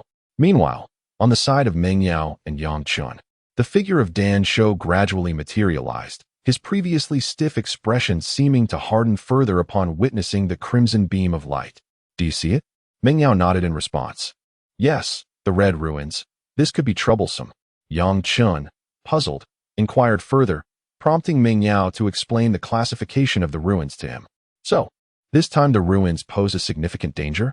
Yang Chun mused, stroking his chin thoughtfully. Not just danger. There is a possibility that both you and I could fall within. Meng Yao replied with a wry smile, shaking her head. She possesses the strength of a Grandmaster but has yet to reach the realm of shackles. Even the solitary Shou would not dare to claim dominance within the Crimson Relics, let alone her. As for Yang Chun, he found himself ranked behind Meng Yao. Rather than pressing further with inquiries, Yang Chun opted to consult the system, discovering that its explanations often proved more comprehensive than those of the others. System, could you elaborate on the relics? Ding. The relics within the realm of the host are remnants of a bygone era, containing the legacies of formidable beings alongside a plethora of rare treasures. However, they are equally fraught with peril, established by those who left behind their inheritances, guarding against adversaries seeking to seize them. The world inhabited by the host categorizes relics into 3 tiers: red, yellow, and green, with each tier signifying an escalating level of danger. The red tier poses a threat to the very lives of those in the shackles realm. Yang Chun pondered this for a moment before inquiring. So, system, do you originate from the relics? After a prolonged silence, Yang Chun felt a tinge of disinterest. But just then, the system's voice resonated once more. Ding. Due to insufficient host authorization, please elevate your level. With a sense of resignation, Yang Chun withdrew, but not before noting that only half a day remained until his second signing opportunity. This indicated that in 12 hours, he could sign in again. The first signing had transformed Yang Chun from an ordinary individual into one possessing the physique of a Grandmaster. What might the second signing yield? Anticipation brewed within him. As time progressed, the pressure emanating from the portal intensified, and simultaneously, a convoy of designated vehicles numbered 98 arrived. Over 100 B-rank superhumans disembarked, their eyes filled with awe at the monumental portal before them. What on earth is this thing, to be so colossal? Indeed, I have never encountered anything of such magnitude in my lifetime. Meng Yao, with a stern expression, hovered in midair and commanded, "Everyone, assemble at once." Such laxity is utterly unacceptable. At her booming command, the B-rank superhumans promptly formed ranks, while S-rank and A-rank elites also gathered, aligning themselves accordingly. Yang Chun meandered behind, casually selecting a spot to stand. Meng Yao observed, but refrained from comment. After all, Yang Chun was, in essence, a pseudo-grandmaster. Had it not been for the element of surprise he sought for North America and Northern Europe, he would have simply followed closely behind Meng Yao. 1 S-rank shall lead 2 A-ranks and 10 B-ranks. Choose freely. Meng Yao's voice echoed. Suddenly, a stir erupted within the ranks as the formidable S-rank warriors commenced their selection of companions. After all, this constituted a team, and securing individuals of superior caliber within the same realm would undoubtedly confer an advantage in the times to come. Before long, the teams were established, and those left unchosen gravitated towards Yang Chun. He, however, bore no resentment and had little desire to contest the matter. In his perspective, it was far more prudent to enhance his own prowess rather than rely on a formidable team. casting a cursory glance at his own group. Yang Chen noted the presence of one mid-tier A rank and one early-stage A rank, while the remainder comprised 10 B rank warriors, all of early to mid-stage. With not a single late-stage individual among them, Yang Chen raised an eyebrow, having previously observed that even the team of the middle-aged man he had vanquished contained late-stage powerhouses. Nonetheless, he chose not to engage in recruitment and remained indifferent to the situation. Once the teams were finalized, all eyes turned towards the colossal portal, awaiting with bated breath.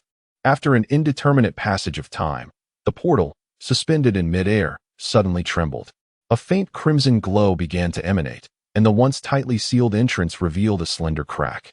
Though it was but a fissure, it was sufficiently wide for an adult to pass through.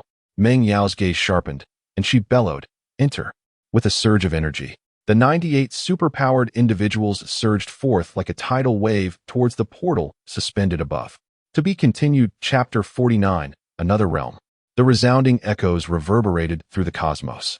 As the fissure in the portal widened further, the extraordinary individual designated as number 98 surged boldly into its depths. In stark contrast to the colossal entrance, humanity appeared diminutive, akin to mere bees in the grand scheme of existence. Upon the entrance of number 98, Meng Yao and Shan Shou exchanged a glance, with Shan Shou casting his gaze skyward, seemingly perceiving two silhouettes against the firmament. Subsequently, he, alongside Meng Yao, plunged into the relic. Prior to their venture, roles had been distinctly assigned. Elder Wang remained stationed at the Jiangnan headquarters of number 98, while Chen Tianxin and Lu Feng kept watch over Hanqing, vigilant against incursions from North America and Northern Europe. As for himself and Meng Yao, they were the Grandmasters destined to traverse this relic. Remarkably, the relic that had manifested was a crimson one. It was evident that number 98 would soon witness an influx of additional extraordinary individuals, thereby altering the nature of their mission. Their task was to forge a path. Indeed, it was to chart a course. Each relic presents a unique realm, and they were among the first to explore, unencumbered by the need for preliminary inheritance, tasked instead with delineating routes in this newfound world. They would await the arrival of other extraordinary beings from number 98 to seize the inheritance collectively. However, their mission bore the weight of peril. The unknown harbored untold dangers.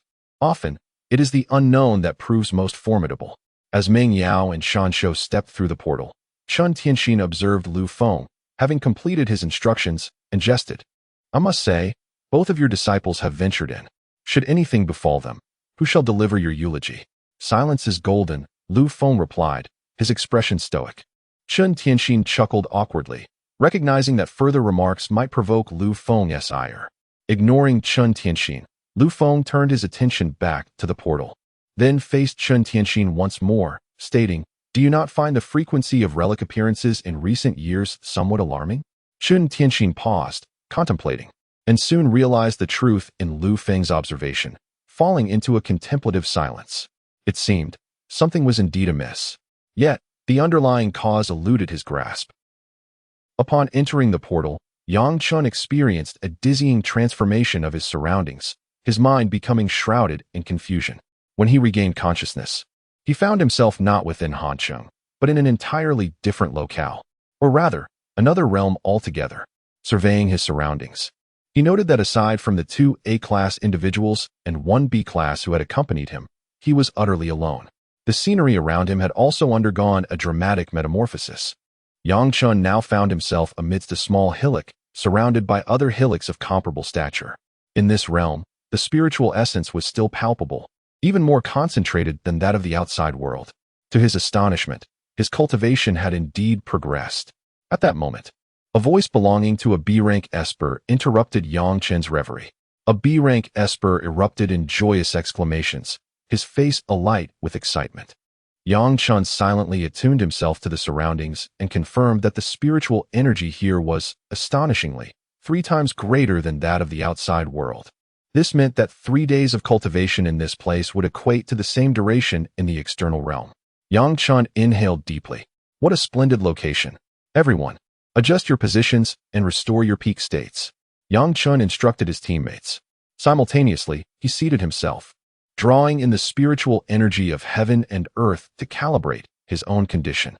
The other espers complied without hesitation, for Yang Chun was ultimately an S-rank esper, and their powers paled in comparison to his. Adhering to his directives was undoubtedly wise. Moreover, Yang Chun was the captain of their small team, was he not? After approximately 10 minutes, Yang Chun slowly opened his eyes, vibrant brilliance emanating from them. As he regained consciousness, the other espers gradually emerged from their states of confusion. It was only when the last esper awakened that Yang Chun spoke again. Since we are all prepared, I must remind you that in my team, obedience to my commands is imperative. Should anyone be unwilling, now is the time to depart. His cold gaze swept across the group. He had no desire to carry the burden of disobedient individuals, as that would only serve to encumber him. He preferred solitude. Sometimes, too many people could indeed become a liability. Are you suggesting that we should march to our doom at your whim? A B-rank esper retorted, evidently reluctant to heed Yang Chen's orders. This individual, somewhat older, perceived Yang Chen's youth and deemed him inexperienced, unfit for leadership. You are free to leave. I am not stopping you, Yang Chen replied, his gaze flickering slightly. The man standing in Yang Chen's estimation had already diminished considerably. The individual merely shifted slightly, thereafter remaining motionless. As a B rank, he would find it perilous to stray from the group. It was far safer to stay with the larger contingent. Yang Chen regarded the group with indifference and stated, since no one is departing, let this be settled. Should I discover any disobedience to my orders, I shall personally expel you from this team. As his words lingered in the air, a few individuals displayed expressions of discontent, and Yang Chen took note of each one. They would not be considered for future endeavors, and if necessary, he would abandon them without hesitation. Very well, let us set forth and survey the terrain. Yang Chen refrained from saying much, leading the group directly toward the unknown. Along the journey, he remained vigilant, his attention meticulously scanning every corner. This was his first venture into the ruins, and he was acutely aware of their inherent dangers, lacking the strength to navigate these perilous grounds. It was wise to exercise caution. The hills were not particularly towering, and as they were all individuals endowed with extraordinary abilities, Yang Chun and his companions swiftly ascended to the next hill. Within the dense thicket, a faint, unsettling aura permeated the air, leaving Yang Chun feeling quite discomfited. As they strolled through the jungle atop the hill, a sudden flicker of movement caught Yang Chen's ear, prompting him to issue a low warning. Stay alert. Instantly, the group responded, channeling their spiritual energy in preparation for action. In the blink of an eye, from ahead, shadows emerged abruptly, charging toward Yang Chun with lethal intent. In that instant, the atmosphere was charged with impending danger. To be continued. Chapter 50, Foreign Visitors. At the very moment the shadow materialized, Yang Chun had already spoken up. His perceptive abilities were far from ordinary, and having been vigilant of his surroundings, he could sense even the slightest disturbance. Moreover, the instant the shadow emerged, an overwhelming aura of menace enveloped the air. The group of ability users from Unit 98, upon hearing his words, immediately unleashed their spiritual energy, a vibrant array of colors bursting forth. In a dazzling display akin to fireworks, various abilities ignited in a spectacular fashion. It was at this juncture that the true visage of the shadow became apparent. Before them stood a horde resembling zombies, their skin wrinkled and undulating like waves across their faces. An ominous aura of death surrounded them, a faint, repugnant scent lingering in the air. Zombies. Yang Chen's brow furrowed slightly. He had seen such creatures on television before, but how could such beings exist in reality? Moreover, weren't relics remnants of a bygone era? However, before he could ponder further, a particularly formidable zombie lunged towards him, its foul mouth agape, intent on biting him. With a raspy growl, the creature advanced. Yang Chen's brow tightened as he unleashed a powerful punch. Get away! A torrent of flames erupted from his fist, cascading onto the zombie's form. The creature recoiled in apparent fear of the flames, emitting a wretched scream as it desperately flailed to extinguish the fire consuming it. Observing the zombie's reaction, Yang Chen's eyes sparkled with realization. They feared fire. A full-force assault from those with fire abilities. Upon hearing his commanding shout, several fire-wielding ability users within the team instantly mobilized, conjuring pillars of fire that spiraled like dragons, hurling toward the horde of zombies. The effect was palpable. Whether engulfed in flames or not, the zombie horde suddenly exhibited a glimmer of fear in their previously vacant eyes as they were swept by the fiery wave. Among them, one seemed to be the leader, its gaze more intense than the rest, and it let out a piercing shriek. Following this cry, the horde appeared to retreat in an orderly fashion, gradually vanishing into the depths of the forest. Witnessing this, the ability users from Unit 98 allowed themselves a moment of respite. Yet, Yang Chen remained vigilant, his voice steady as he cautioned, "Stay alert. In this territory, any relaxation could lead to imminent peril. What does it matter?" "I refuse to believe it," a disdainful voice echoed, belonging to someone who had previously shown discontent towards Yang Chen. Yet, before the individual could finish speaking, Yang Chen grasped him firmly and regarded him with an icy stare. "I have stated it clearly. Disobedience leads to expulsion. Now leave." With a flick of his wrist, he hurled the man outside. The thunderous command startled the individual.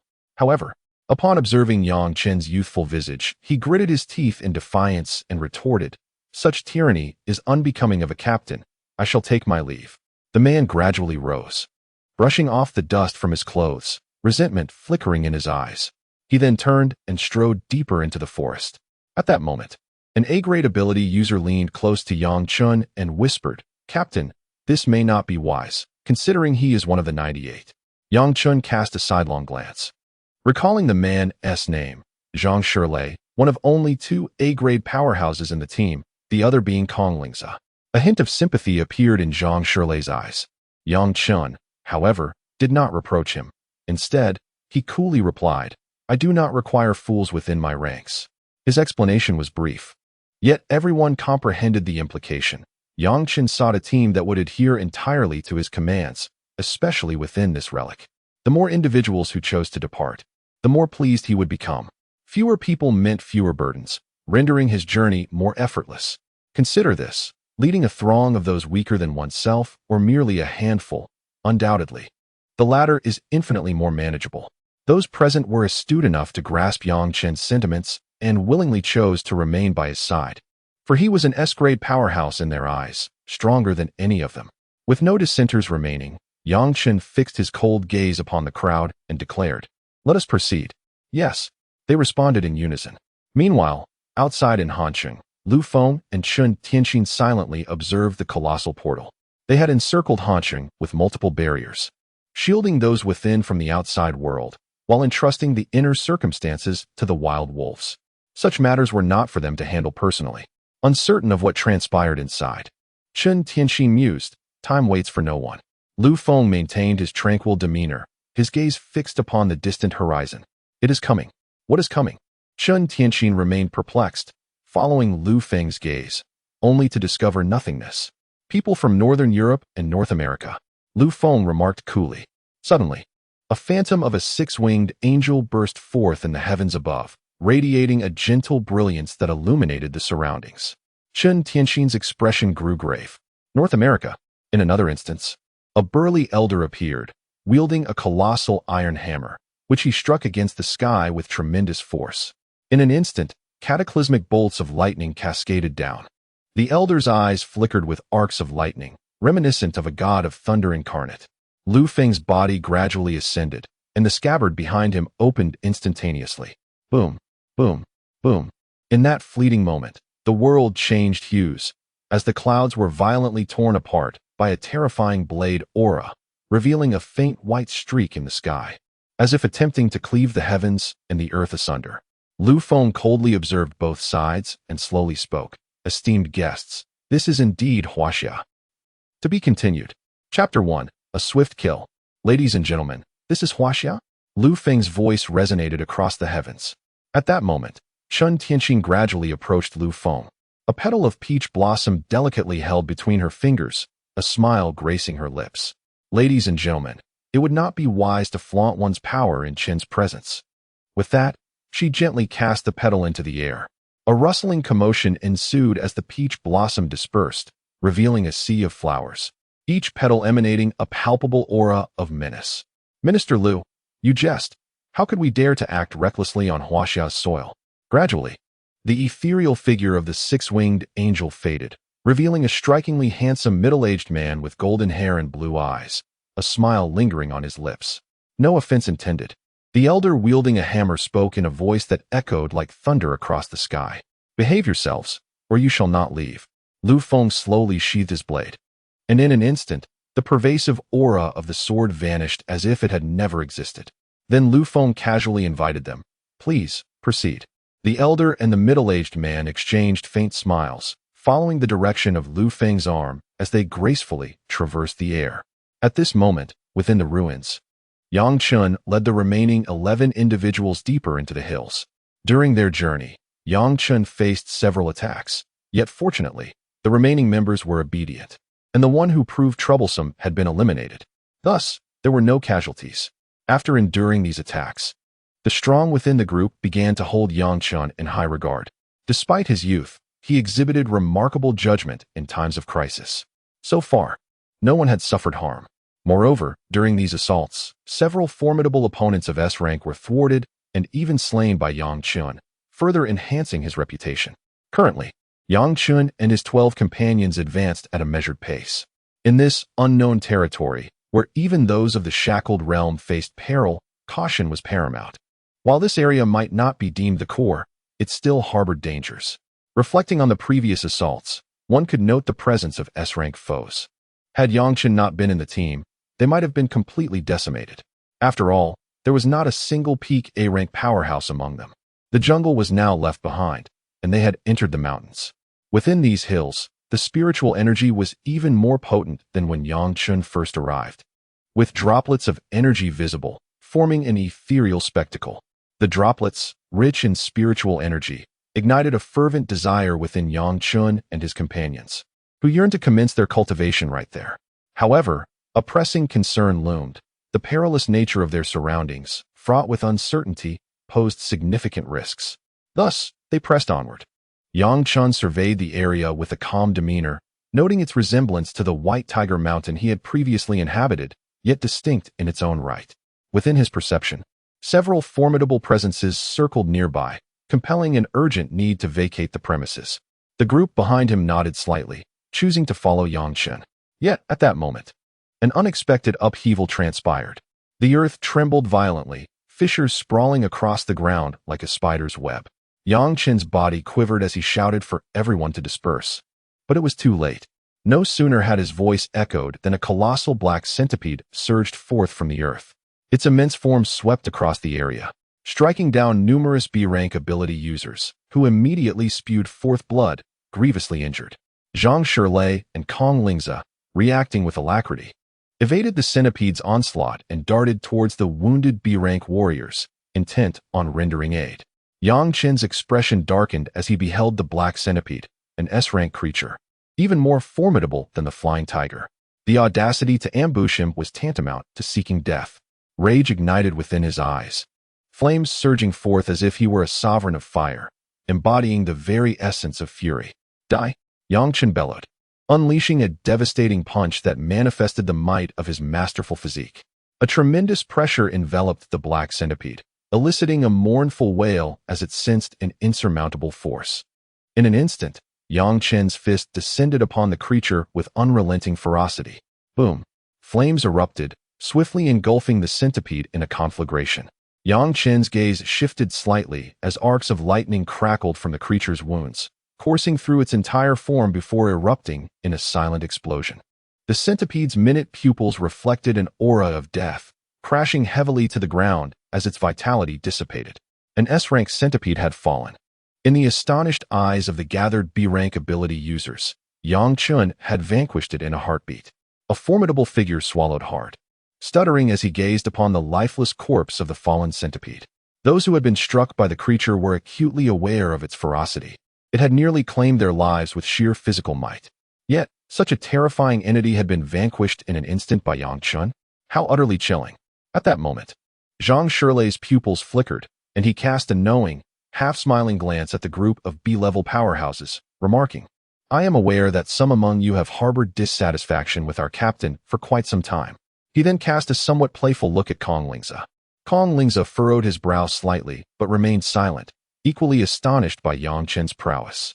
Yang Chen shook his arm, glanced lightly at Zhang Shilei, smiled, and subsequently stored the centipede's inner core within his spatial ring. He then stated, All right, let us proceed deeper. This place is becoming rather unsafe. Understood. To be continued. Chapter 52. The Dominant Number 98. Upon witnessing Yang Chen's formidable prowess, numerous formidable individuals of number 98 cast respectful glances towards him. True strength commands respect, and Yang Chen epitomizes such power. Unperturbed by their admiration, Yang Chen continued to lead the group deeper into the vast expanse of the ruins, which, in fact, surpassed the boundaries of the White Tiger Mountain he had previously explored, stretching infinitely before them. Time seemed to slip away unnoticed, and remarkably, Yang Chen's party had not encountered a single ambush during this prolonged journey. This absence of conflict stirred a sense of unease within him. Previously, they had faced several assaults. Though none resulted in casualties, it had become somewhat of a norm. Now, enduring such a prolonged period without incident felt unsettling. After a moment of contemplation, Yang Chen suggested they take a brief respite, establishing a rotation for watch duty. Even those endowed with extraordinary abilities require rest, particularly after enduring numerous attacks that left everyone in a state of heightened tension. Cheers erupted at Yang Chen's words, and one by one, the group settled down without concern for the cleanliness of the ground beneath them. Subsequently, Zhang Shirlei, accompanied by two B-level experts, began to patrol the vicinity. The vastness of the ruins necessitated rest, yet maintaining safety during this respite remained paramount. The rotation of watch duty ensured that they could rest while remaining vigilant. Leaning against an ancient tree, Yang Chen's eyes narrowed slightly. Fatigue had begun to take its toll. Meanwhile, in Han City, a middle-aged man with golden hair and blue eyes, alongside a burly elder, approached Lu Feng, yet maintained a cautious distance. Clearly, they held a degree of trepidation towards him. Minister Lu, as per our agreement, our people should be allowed entry, the middle-aged man said with a slight smile, regarding Lu Feng. Certainly, but they must wait until our people arrive, Lu Feng replied, not even glancing at the man. Minister Lu, that seems rather overbearing. Are you suggesting that once the ruins are opened, none from number 98 will enter? The middle-aged man furrowed his brow, clearly taken aback by Lu Feng's audacity. According to the agreements among several top nations, simultaneous entry was expected, and he believed that allowing number 98 to enter first was already a generous gesture.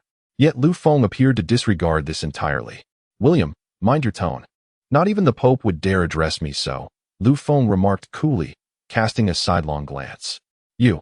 William's expression darkened, veins protruding at his temples. However, prior to their arrival, the Pope had instructed him to avoid any conflict with this young man at all costs, lest he find himself beyond rescue. The long-silent elder finally spoke, and as he did, it felt as if thunder erupted around them, deafening in its intensity. Then let us await patiently, said Lu Feng. Both the elder and William stepped back a few paces, choosing silence. The man before them exuded such overwhelming dominance that they believed any sign of defiance would provoke his wrath. It was prudent to avoid inciting him, otherwise, they might not even comprehend the manner of their demise. Time passed, and from a distance, a terrifying aura began to pervade the air. A subtle yet oppressive force enveloping the surroundings. Ethereal figures resembling angels and various deities manifested against the celestial backdrop, shimmering with brilliance and a potent presence. Just as a faint smile graced William's lips, a thunderous voice resounded. Who dares to act recklessly in the realm of Huaxia? In an instant, the heavens darkened. Ominous clouds gathering overhead as a stifling pressure erupted, bearing down on those in the distance. The angel's wings were swiftly clipped, and the divine apparitions shattered like glass. Minister Lu, what are you doing? William glared at Lu Feng, his expression rife with disbelief that Lu would turn against his own countrymen. At this moment, even the usually reticent elder furrowed his brow slightly, though he did not react as vehemently as William. Instead, he cast a detached gaze at Lu Feng, evidently seeking an explanation. This is Huaxia. Lu Feng's voice resonated powerfully throughout the atmosphere. This is Huaxia, not a place where any insignificant being can act with impunity. Anger simmered beneath William's composed facade, yet he restrained himself. He was no match for Lu Feng. With the Pope absent, he had no recourse but to endure. Chen Tianxin observed William with a hint of disappointment, wishing he would lose his composure, allowing for a justified confrontation. Alas, it seemed William was too adept at maintaining his restraint. Chen Tianxin shook his head, a tinge of regret evident. At that moment, two disheveled groups hurriedly approached, their faces marked by palpable fear. Among them were formidable figures of the Lock realm. Yet even they felt terror in the face of Lu Feng's earlier display of might. "Minister Lu, can we enter now?" William asked, his expression darkening as he regarded Lu Feng. "I have stated clearly that once our people arrive, you will be permitted entry," Lu Feng replied dismissively, his gaze unwavering and voice steady. "You." William's countenance darkened further. Since his arrival, Lu Feng had shown him nothing but disdain, and it bewildered him that, despite being a fellow powerhouse of the Heavenly Gate realm, he was treated with such contempt. William communicated telepathically with a formidable figure within his team, a Locking Realm expert, instructing him that upon entering the ruins, they should unite with the Northern Europeans and eliminate any Chinese they encountered. The Locking Realm expert's gaze flickered momentarily before he imperceptibly nodded in agreement. Meanwhile, the elderly Northern European cast a sidelong glance at William, lowering his head to obscure his expression. At that moment, a phantom of a phoenix soared across the heavens, its fiery aura radiating like a spectacular display of fireworks. Swiftly, the fiery apparition approached, soon alighting before the gathered crowd. Upon witnessing the phoenix, Lu Feng's previously calm demeanor softened, a faint smile gracing his lips as he regarded the magnificent creature. In due course, the phoenix descended gracefully, dispersing to reveal several formidable presences, no more than 4 or 5 individuals, all male. Among them were 3 elderly men with flowing white hair, resembling identical twins, alongside a lean middle-aged man who bore a 3-foot-long blade at his waist, his gaze sharp and penetrating. The final figure was a youthful man, strikingly similar to Lu Feng. At last, Lu Feng remarked, a subtle smile on his face as he observed the young man, who returned the gesture with a grin, seemingly indifferent to William and the others, greeting Lu Feng as Big Brother. This individual was none other than Lu Feng's brother, Lu Ming. The trio of white-haired elders were none other than the renowned Xiantian 3 elders of the 98th Division, all of whom were Locking Realm experts. United, they possessed the strength to challenge even a Heavenly Gate powerhouse. There was a time when a North American Heavenly Gate expert underestimated them, only to meet a grim fate. Even apart, each of these men was a master within the Locking Realm. Upon seeing the Xiantian 3 elders, the Northern European elder's brow furrowed slightly. The lean middle-aged man, the foremost Locking Realm expert of the 98th Division, was the swordsman Jian Wuchen, reputed to be a descendant of an ancient sect. He was aptly described with the phrase, the foremost under the Heavenly Gate, the swordsman with a heart as pure as the blade, Jian Wuchen. The arrival of these individuals instantly enveloped William and the Northern European elder in an overwhelming sense of pressure. It was an unwritten rule among the 3 nations that no Heavenly Gate experts were permitted within the ruins, a mandate they had consistently adhered to. Yet today, it seemed that China had grown somewhat reckless, especially with Lu Feng's brother in their midst, a genuine Heavenly Gate powerhouse. "Minister Lu, surely you haven't forgotten that Heavenly Gate experts are not allowed within the ruins?" William remarked with a sarcastic tone. "I am aware, what of it?" Lu Feng replied without hesitation. "Why does your nation mobilize so many Heavenly Gate experts? Are you intending to detain us here?" William retorted with a cold smile. "What's wrong? Is it unacceptable to come and watch the spectacle? What concern is it of yours?" Before Lu Feng could utter a word, his younger brother Lu Ming interjected. As he spoke, it felt as though a ruffian had intruded upon a gathering of formidable individuals. When did it become acceptable for an ill-mannered person to take center stage? "Minister Lu, your nation seems to have lost its decorum," William remarked, casting a glance at Lu Ming. "One more word, and you shall meet your demise," Lu Feng said coolly, his gaze fixed upon William, the murderous intent in his eyes palpable, casting an endless shadow of death that rendered William's body rigid with trepidation. Subsequently, Lu Feng communicated with the 3 elders of Xiantian and Jian Wuchen, and after a subtle nod among them, Lu Feng nonchalantly declared, "Very well, let us proceed inside." William shot a fierce glare at Lu Ming before exchanging a glance with the elder from the north, then beckoned his entourage to soar toward the ruins. Jian Wuchen offered a faint smile, and his long sword ascended into the air, instantly unleashing a torrent of sword energy that surged across the heavens, fierce and unrestrained. He moved forth like a sword immortal, stepping into the ruins. The 3 elders of Xiantian, in harmonious accord, took to the skies. unleashing a tempest of spiritual energy that erupted violently, sending streams of light cascading toward the ruins. However, those from North America and Northern Europe did not fare as well. Some of the less skilled ones, who had just reached the entrance, were torn asunder by the sword energy, their spiritual essence shattered. "Lu Feng, you have gone too far," William exclaimed, his face flushed with anger, his gaze fixed intently on Lu Feng. To this, Lu Feng merely replied with a dismissive, "I couldn't care less." To be continued. Chapter 53, The Intervention of Lu Feng. "Minister Lu, your actions are exceedingly domineering. I shall undoubtedly report this matter to His Holiness the Pope." William glared at Lu Feng, his teeth clenched in fury. The elite slain by Jian Wuchen and the 3 elders of Xiantian were all from North America and Northern Europe. While it is true that those above the Grandmaster realm have suffered no significant losses, the S, A, and even B-ranked experts have endured considerable casualties. It must be understood that the Grandmasters have emerged from among these very individuals. Furthermore, for the sake of this relic, they had mobilized the elite from various nations. Yet before they could even enter the relic, they were slaughtered at the threshold. What does this signify? Was it not stated that Grandmasters would refrain from acting against those below their rank? The elder wielding the iron hammer also gazed sternly at Lu Feng, his voice grave as he declared, "Minister Lu, you have gone too far." Lu Feng smiled faintly and replied, "I have already stated, it is of no concern to me. If you wish to seek vengeance, pursue them within the relic. I have yet to make a move, yet you two are so aggressively confrontational. It seems my blade has dulled." As he spoke, a chilling glint flickered in his eyes. These individuals appeared to be losing their composure. However, if they could not restrain themselves, then they would each meet their demise, an eyesore to be eliminated.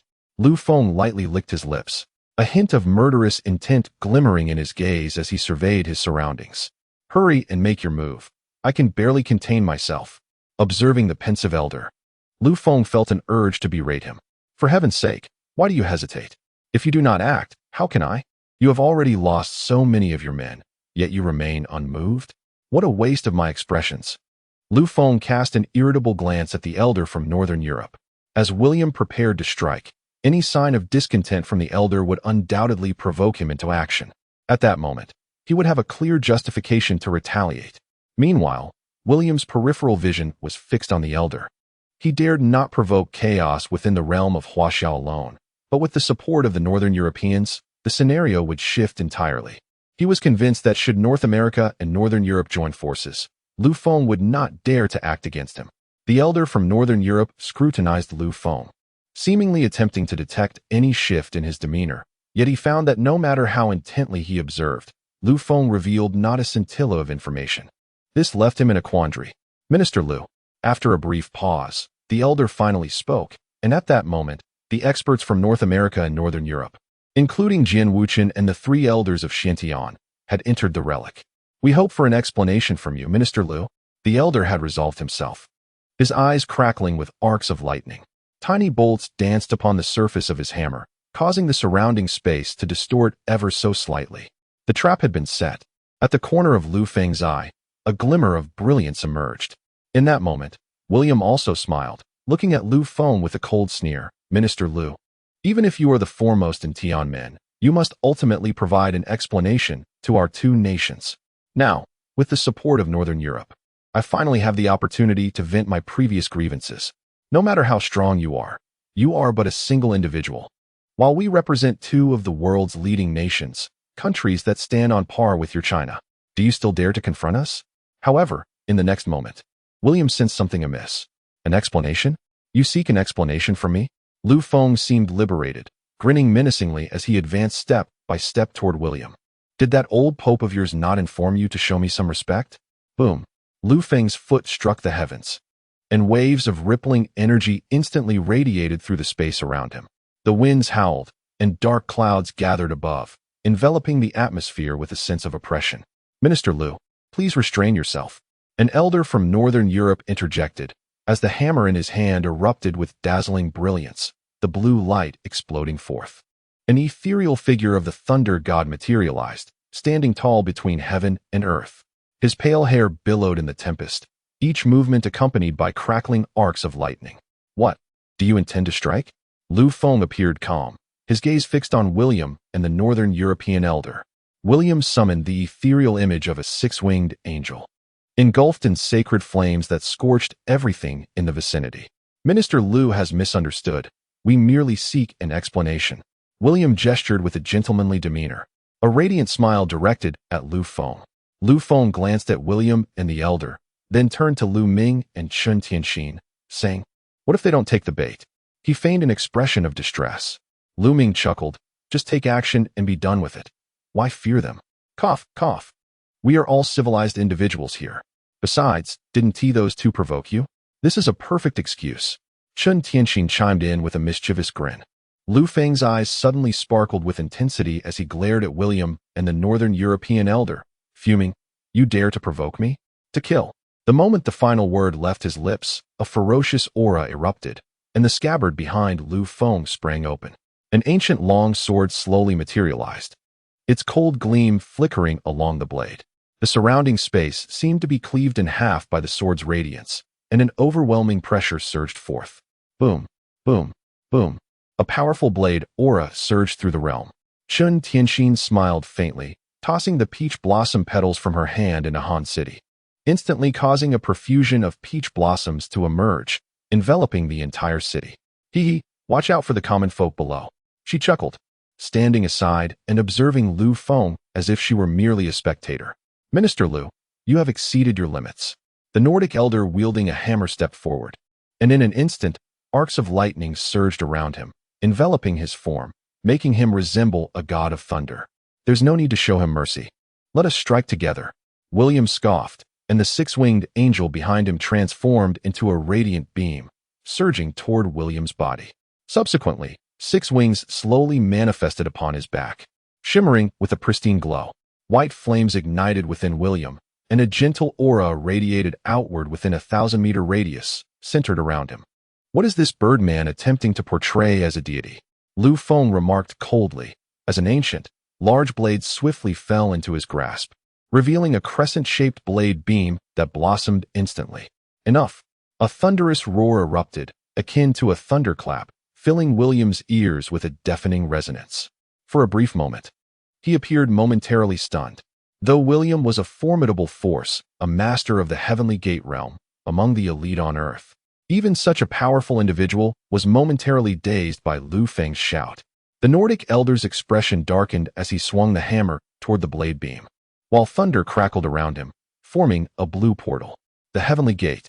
Lightning coiled around the portal, its blue radiance shining like the sun. Powerful auras leaked from within the gate, instilling fear. Heavenly Gate late stage?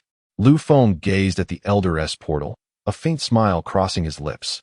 He hadn't anticipated that this charlatan would dare to send out a late-stage Heavenly Gate practitioner, lacking fear of potential losses here.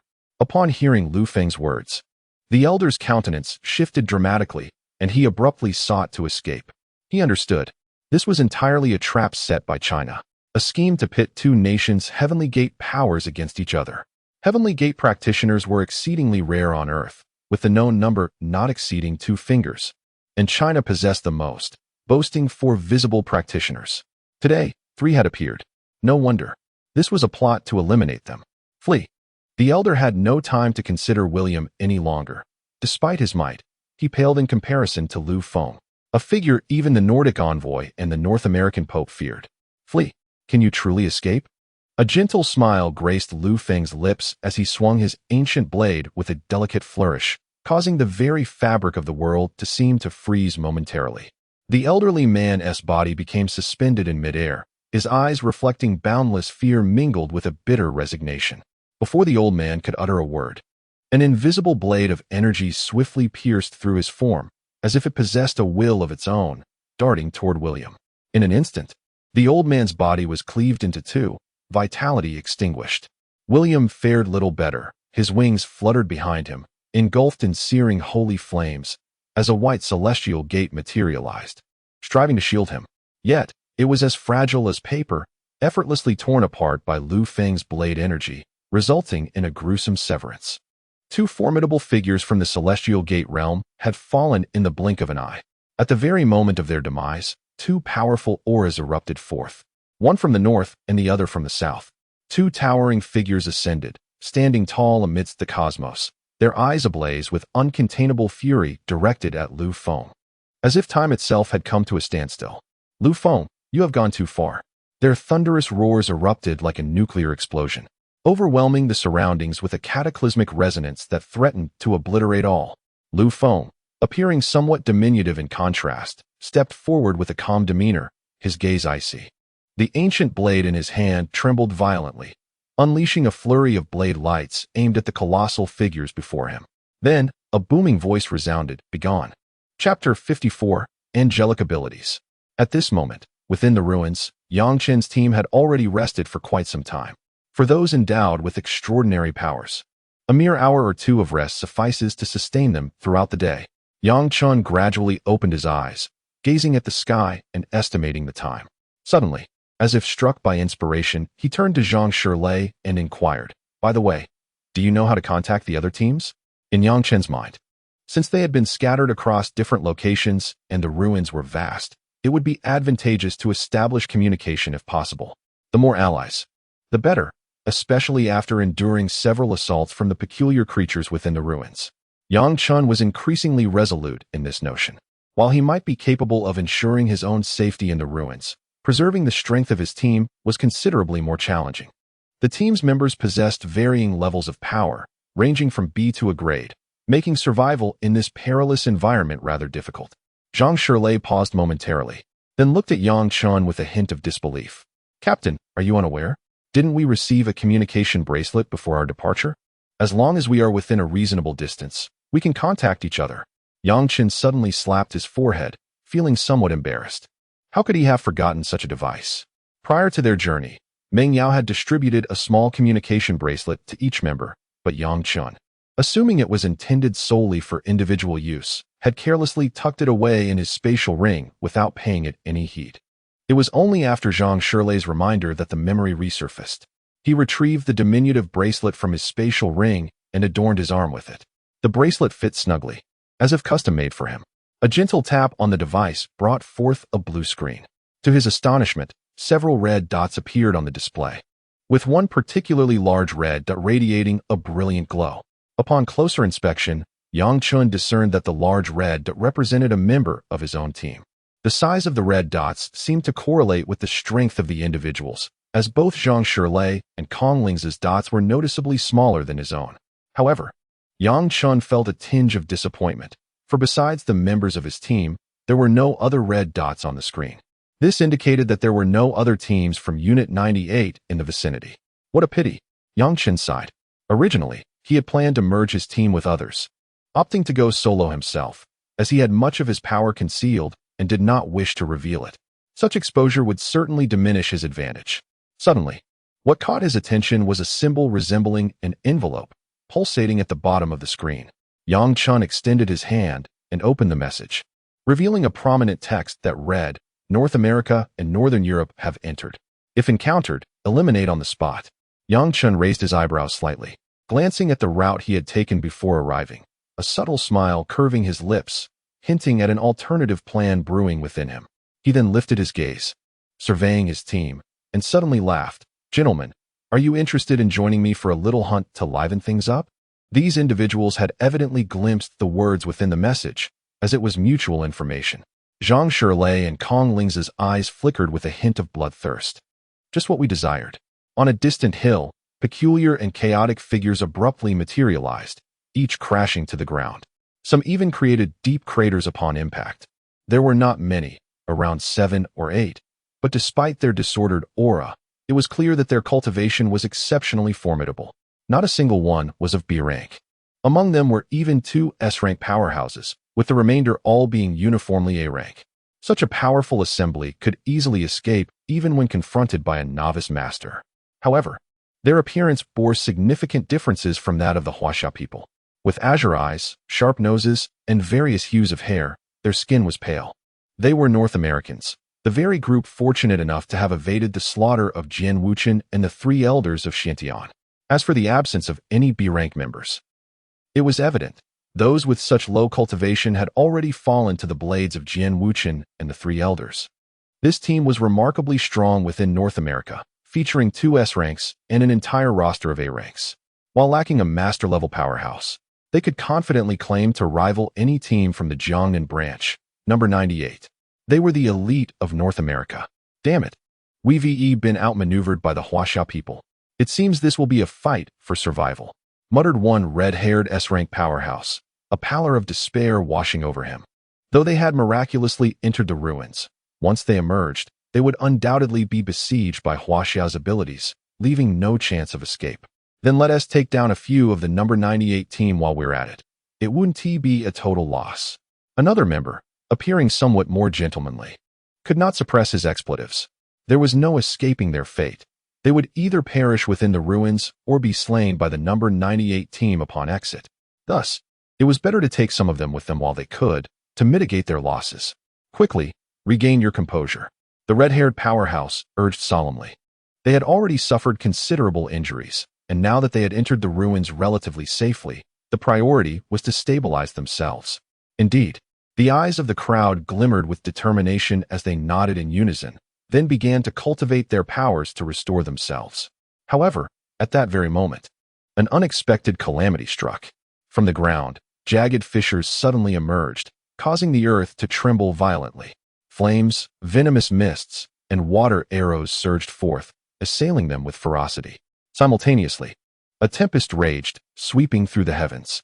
The atmosphere was thick with the intent to kill. The golden-haired warrior reacted immediately, letting out a furious roar. In an instant, the ethereal silhouette of a 2-winged angel materialized and surged into his being, causing his aura to swell dramatically. Radiant light erupted, as pure white flames engulfed the surroundings, scorching all in their wake. The crimson-haired warrior, albeit a moment slower, was struck by a flame, leaving burns on his arm and a grim expression on his face. He too unleashed his powers, his physique expanding from a modest height of approximately 1.7 meters to a towering 2.5 meters, shattering the incoming assaults with a single punch. "Who dares?" he shouted. "Those who seek your demise." A delicate yet resonant voice echoed from above, as torrents of fire descended from the sky like a rain of flames, wreaking havoc upon the North American warriors. An A-class powerhouse was struck by the fiery deluge, his life extinguished in an instant. Already weakened from a prior ambush by Jian Wuchen and others, he was gravely injured. The fiery rain, imbued with S-class might, sealed his fate, and he perished on the spot. A youthful figure emerged beside them, a hint of mirth dancing upon his youthful visage. Having slain an A-class powerhouse, the outcome was quite satisfactory. The remaining A-class warriors suffered grievous injuries, their combat capabilities diminished by more than half. The only remaining threats were the 2 S-class warriors. The young man was none other than Chen, who regarded the 2 S-class warriors with keen interest upon witnessing the golden-haired man's abilities. Angelic powers? Such a gift was unique to the North American nobility. If he could absorb it, that would be quite delightful. Chen licked his lips, a glint of avarice flashing in his eyes as he gazed at the golden-haired warrior. "Attack!" His voice rang out, and instantly, figures erupted around him, charging toward the A-class warriors in a fray. Zhang Shilei and Kong Lingze each targeted an A-class warrior, engaging in fierce combat. Meanwhile, the other 10 B-class warriors united to confront the A-class fighters, plunging into the melee. The North American warriors, already injured, found their combat strength severely diminished. And under the relentless assaults led by Chen, they lost one more, leaving only 5 A-class warriors standing. The 2 most formidable adversaries were entangled by Zhang Shilei and his companion, while the remaining trio confronted 10 B-class powerhouses, specifically the 98th rank. As for the 2 S-class warriors, they were poised to strike when Chen intervened.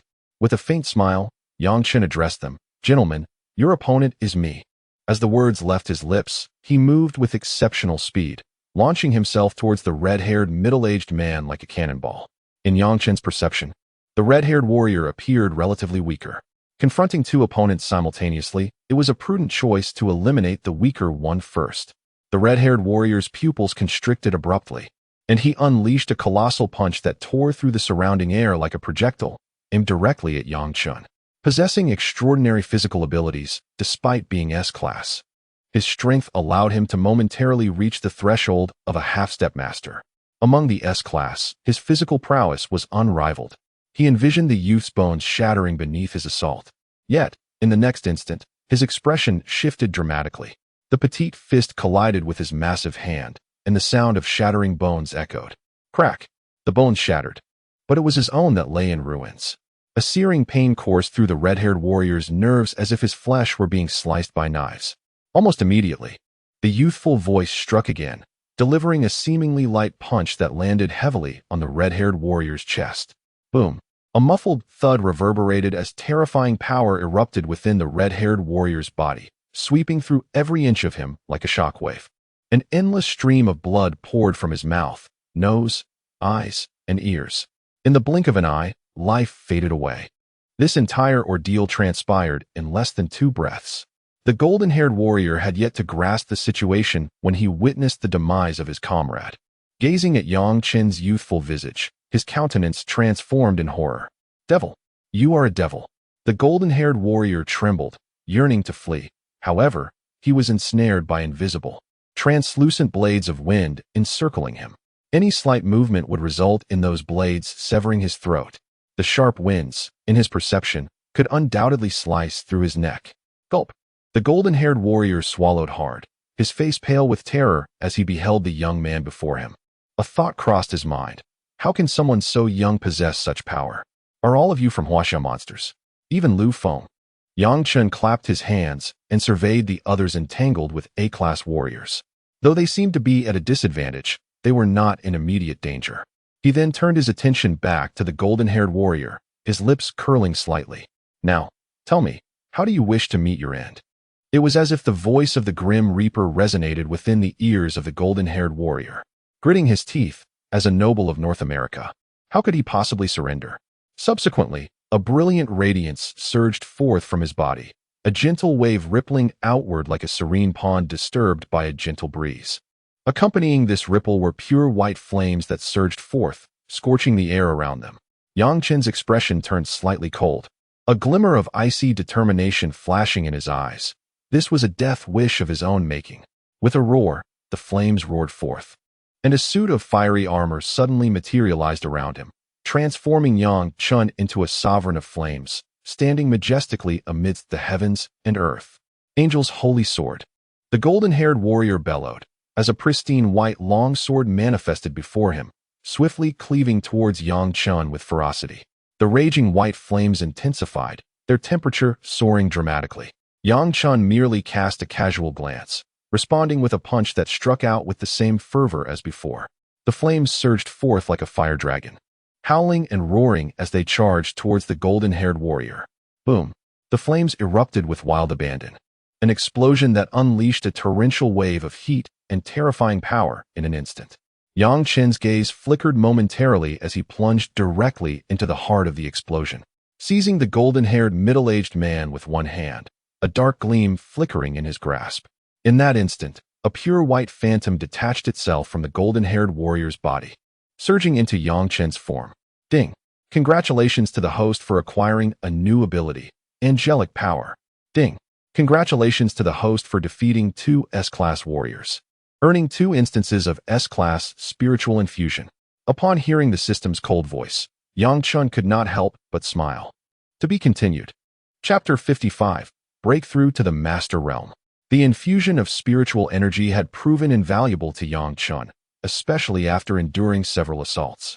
He had already accumulated a significant amount, having 3 instances of S-grade infusions and 5 or 6 of A-grade. With the addition of 2 S-grade spiritual energy infusions from this encounter, Chen found himself contemplating a direct breakthrough to the Master Realm. Yet, this prospect was not his primary concern. More significantly, he had absorbed the angelic power of the golden-haired middle-aged man, which piqued his interest even more than the spiritual energy itself. Supernatural abilities were indeed a remarkable treasure. Currently, the abilities Chen could wield were predominantly elemental in nature, making this angelic power a novel acquisition. Moreover, it seemed to possess the capability to manipulate flames. At this moment, the golden-haired middle-aged man had fallen victim to Chen's onslaught, his lifeless body discarded without further contemplation. With others still present, it was not the opportune moment to experiment. He needed to find a suitable occasion to test his new powers while also utilizing the spiritual energy he had amassed. Hoping to reach the Master Realm, Yang Chen had outgrown the limitations of S-grade spiritual cultivation. Achieving the Master Realm would undoubtedly result in a transformative leap in his strength, granting him a measure of self-defense within the ruins. Presently, he was merely skirting the periphery of the ruins, where the dangers were manageable. Notably, Meng Yao and his senior brother, Dan Shou, had already ventured deeper into the ruins, where true peril awaited, potentially even master-level spiritual beasts. For now, as long as Yang Chen remained vigilant, the periphery posed little threat. Meanwhile, the battles of the others were gradually drawing to a close. Despite the formidable status of these North American A-grade powerhouses, they were still injured, their combat effectiveness reduced to a mere fraction. Coupled with the fact that Yang Chen's companions were well-rested, they could outlast their adversaries through sheer attrition. Moments later, these A-grade powerhouses fell one after another. Yang Chen's gaze flickered before he spoke softly. "You all tidy up the battlefield. I will scout the area for any other teams." Understood. Zhang Shirlei and the others were filled with exhilaration. The prospect of achieving such a significant victory against elite North American warriors at minimal cost was exhilarating. In the outside world, they would have posed no challenge to them. Moreover, these opponents likely possessed numerous treasures, making the prospect of looting the battlefield all the more appealing. Nodding in acknowledgement, Yang Chen swiftly departed. After traversing a few kilometers, he discovered a somewhat concealed cave, where he placed several spiritual energy markers around it to prevent any disturbances.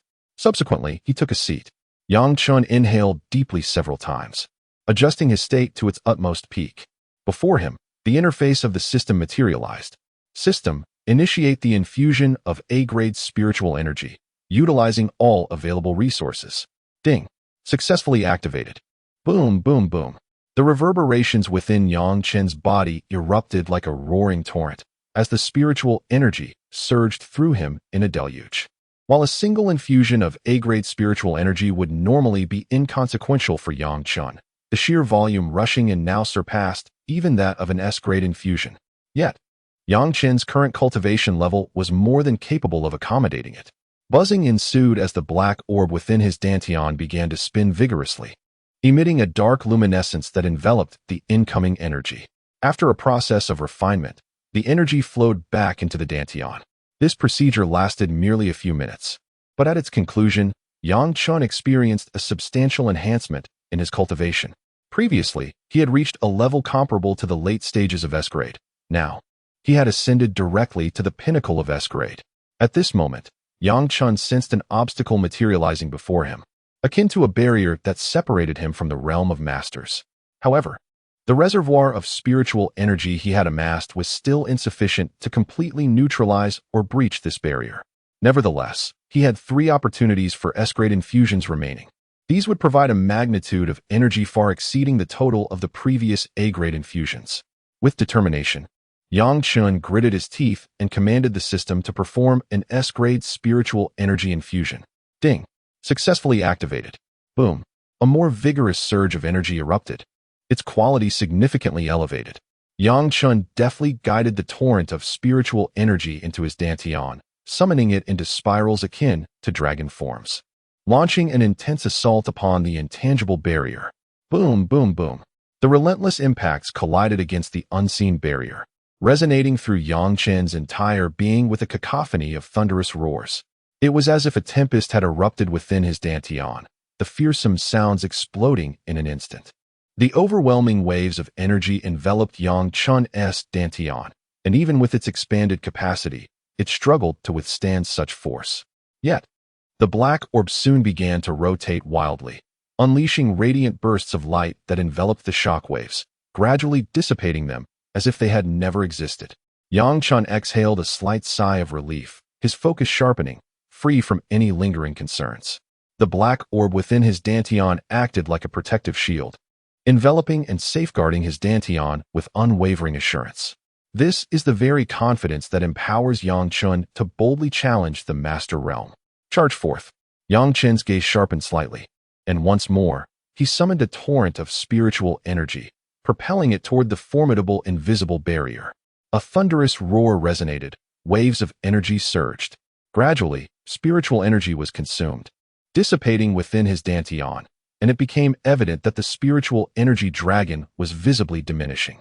Yang Chen's brows furrowed slightly as he keenly sensed that with the continuous depletion of his spiritual energy, the invisible bottleneck was gradually loosening. However, the rate of loosening was somewhat sluggish, while the rate of his energy's dissipation was alarmingly swift. With a fierce determination on his face, Yang Chen focused his mind on the system, activating 2 instances of S-grade spiritual energy infusion. Ding! Activation successful. Boom, boom, boom. A torrent of tangible spiritual energy surged forth in an instant, flooding into Yang Chen's dantian with a terrifying quantity that even made his meridians ache, as if they were on the verge of being torn apart. Yet, Yang Chen paid no mind to this discomfort. With a mere thought, the dark orb began to rotate slowly, drawing in the abundant spiritual energy as his own. Without a moment's delay, Yang Chen swiftly manipulated the surging spiritual energy, transforming it into serpentine forms that charged violently toward the shackles. Bang! Yang Chen's spirit jolted, a trickle of blood escaping his lips. The shackles, in his perception, appeared to be loosening significantly. There is hope. Yang Chen felt invigorated, and once again summoned waves of spiritual energy to launch directly at the intangible restraints. The 2 instances of S-grade infusion provided an immense amount, equivalent to the total cultivation of 2 S-grade powerhouses, an amount that was truly difficult to quantify. Furthermore, even if it proved insufficient, Yang Chen's spatial ring housed numerous spirit stones. After all, those could simply be stored away. If spiritual energy ran low, they could be used without hesitation. Of course, this was a reserve to be utilized later. Currently, the spiritual energy was still abundant. Yang Chen devoted himself entirely to shattering the shackles, as countless waves of spiritual energy flowed into his dantian. He immediately seized the advantage, launching it toward the restraints in a simple cycle. As time progressed, the shackles became increasingly loose, and a fierce aura began to emanate from the loosened area. This energy entered Yang Chen's dantian, and an enigmatic sensation surged within him, as if his very soul had gained clarity. This transformation spurred Yang Chen to exert even greater effort in assaulting the bottleneck, as a faintly mysterious aura swirled above his dantian, gradually coursing through his meridians and flooding into his mind. As the bottleneck gradually loosened, a mysterious aura began to swirl increasingly in Yang Chen's mind. Slowly, this enigmatic essence coalesced into a delicate humanoid form. However, the figure remained exceedingly vague, its features indistinct. Yet, as the mysterious aura settled upon the form, it gradually became clearer. At that moment, Yang Chen was astonished to discover that the visage of this tiny figure bore an uncanny resemblance to his own. As the figure continued to take shape, strands of connection instantaneously linked Yang Chen and this small entity, leading him to feel as though he was the figure, or that the figure was indeed a reflection of himself. System, what is this? Ding. Beyond the ability to traverse the skies, the Master Realm possesses another characteristic, the power of the Divine Soul. Each Master possesses a unique Divine Soul power. Some manifest as a weapon, others as a plant, and some as their very selves. The potential represented by different Divine Soul powers varies, and the manifestation of one's own Divine Soul power signifies infinite potential. The system's cold voice echoed in Yang Chen's mind as he pondered its words. Undoubtedly, the manifestation of his Divine Soul power was none other than himself. Did this imply that his potential was limitless? The Divine Soul figure in Yang Chen's mind seemed to have heard the system's voice, erupting into joyful cheers, filling his consciousness with a sense of elation. Yang Chen shuddered, then sensed the shackles binding him, astonishingly discovering that, with the manifestation of the Divine Soul power, those restraints were on the verge of shattering. Break for me, Yang Chen commanded, immediately channeling his spiritual energy, which surged forth like a spear, shattering the shackles in an instant. He then felt his body become lighter, as countless pores opened wide. In the realm around him, an abundance of spiritual energy surged towards Yang Chen. Above his head, a transparent vortex slowly emerged, and under its sudden pull, an overwhelming tide of spiritual energy rushed into his crown. The spiritual energy within the ruins was inherently more concentrated than that of the outside world, and now, it rained down upon Yang Chen like droplets, drenching his garments. Yet, Yang Chen remained undeterred, savoring the transformation brought about by breaking into the master realm. As he allowed the torrents of spiritual energy to flood into his dantian, gradually, the droplets of spiritual energy coalesced, and when saturated, they formed a tranquil pool, lying still in place. Above this pool, a dark orb quietly floated, exuding an aura that suggested it could subdue the spiritual energy beneath it. A rich wave of energy emanated from Yang Chen's being, as if the very air around him had been torn apart, fleeing from his presence. Within the confines of his mind, the diminutive figure of Yang Chen gently opened his eyes. Simultaneously, Yang Chen also unfurled his gaze. In an instant, a brilliant light surged forth from his eyes, causing the space around him to appear to warp ever so slightly. With a deep exhalation, he released a breath of turbid air, feeling an overwhelming sense of strength coursing within him, which brought forth an unparalleled sense of fulfillment. Yang Chen accessed his character panel, and a series of attributes were clearly displayed before him. Character: Yang Chen, Grandmaster. Physique: Mortal Tier. Title: None. Level: Grandmaster. Permissions: Sign in. Cooldown in progress. Time remaining: 2 hours.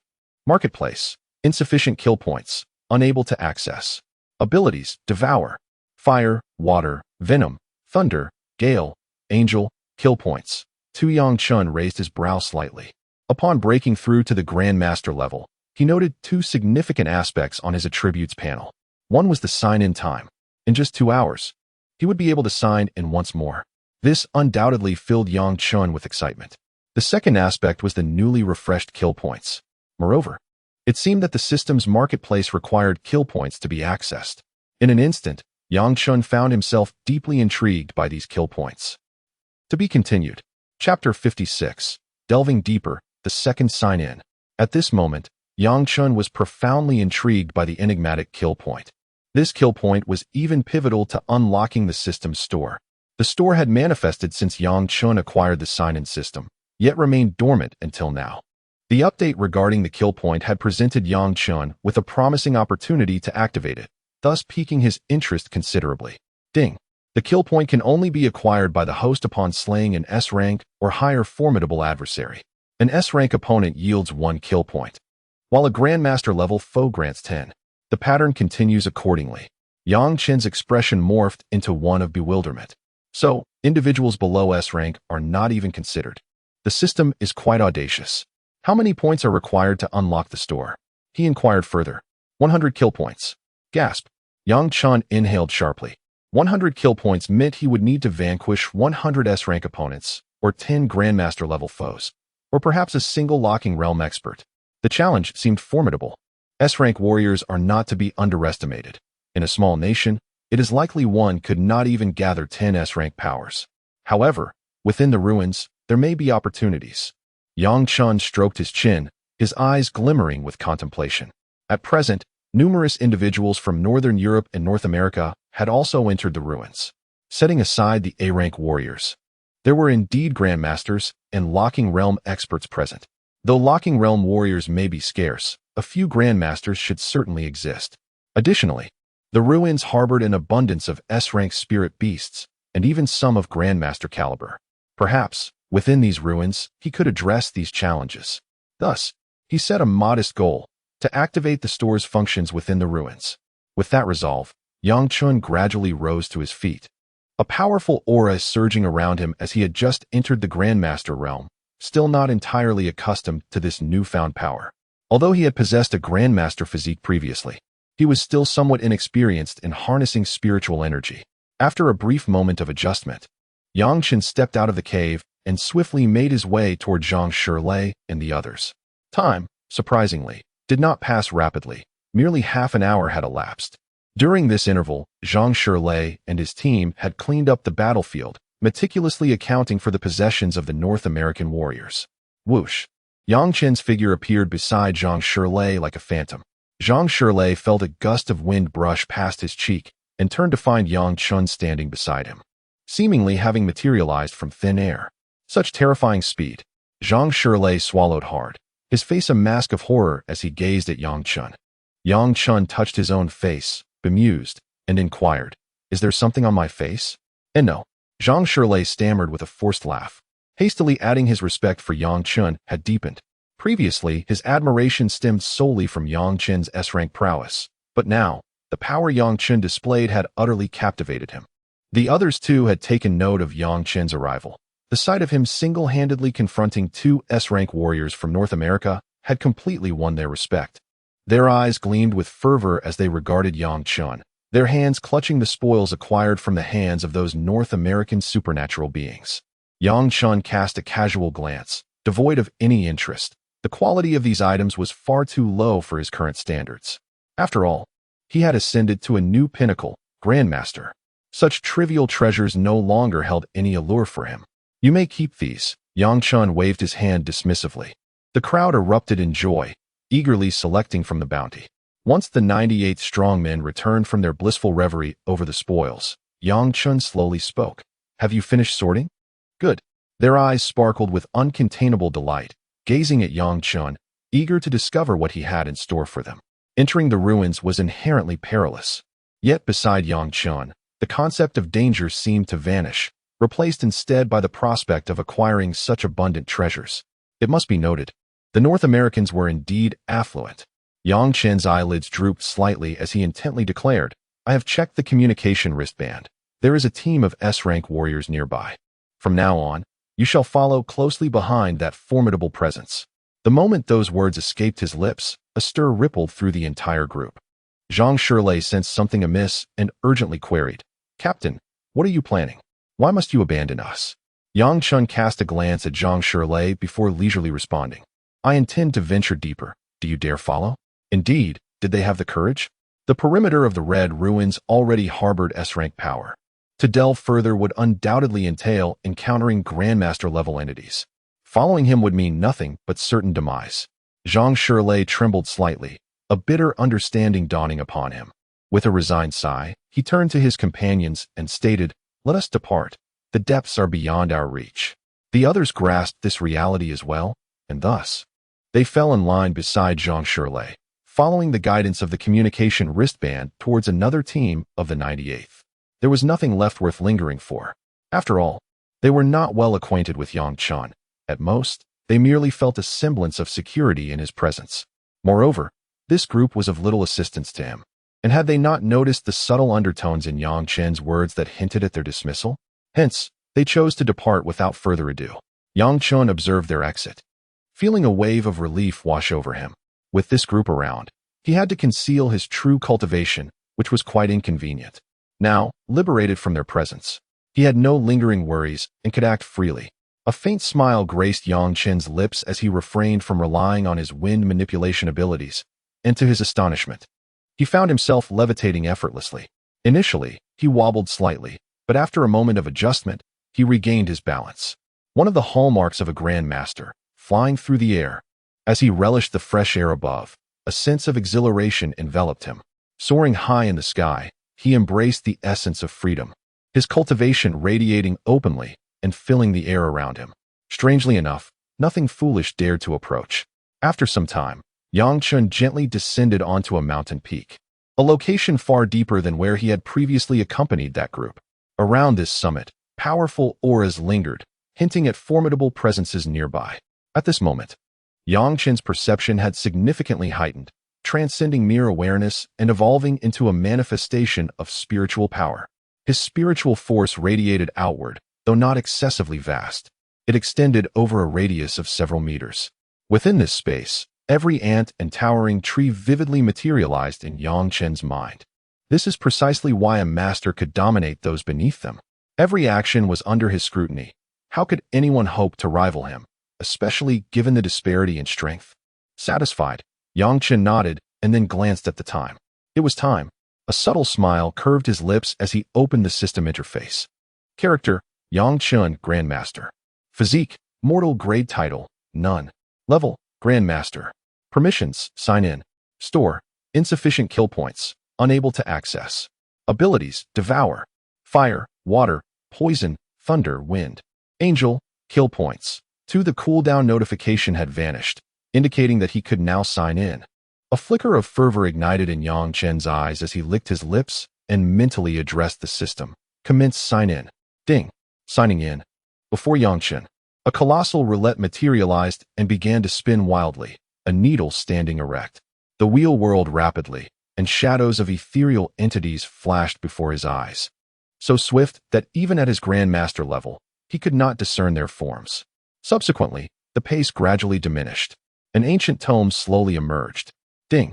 The sign-in was successful. Congratulations to the host for acquiring the Xian-level technique, 9 Xian transformation. Immediately, a cooldown timer appeared in the sign-in section of the page. After that, the page vanished, and an ancient book materialized in Yang Chen's hands.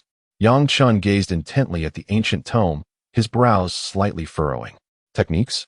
Yang Chen was no stranger to techniques, as they could accelerate the pace of cultivation and enhance the quality of energy. A superior technique would offer even greater assistance.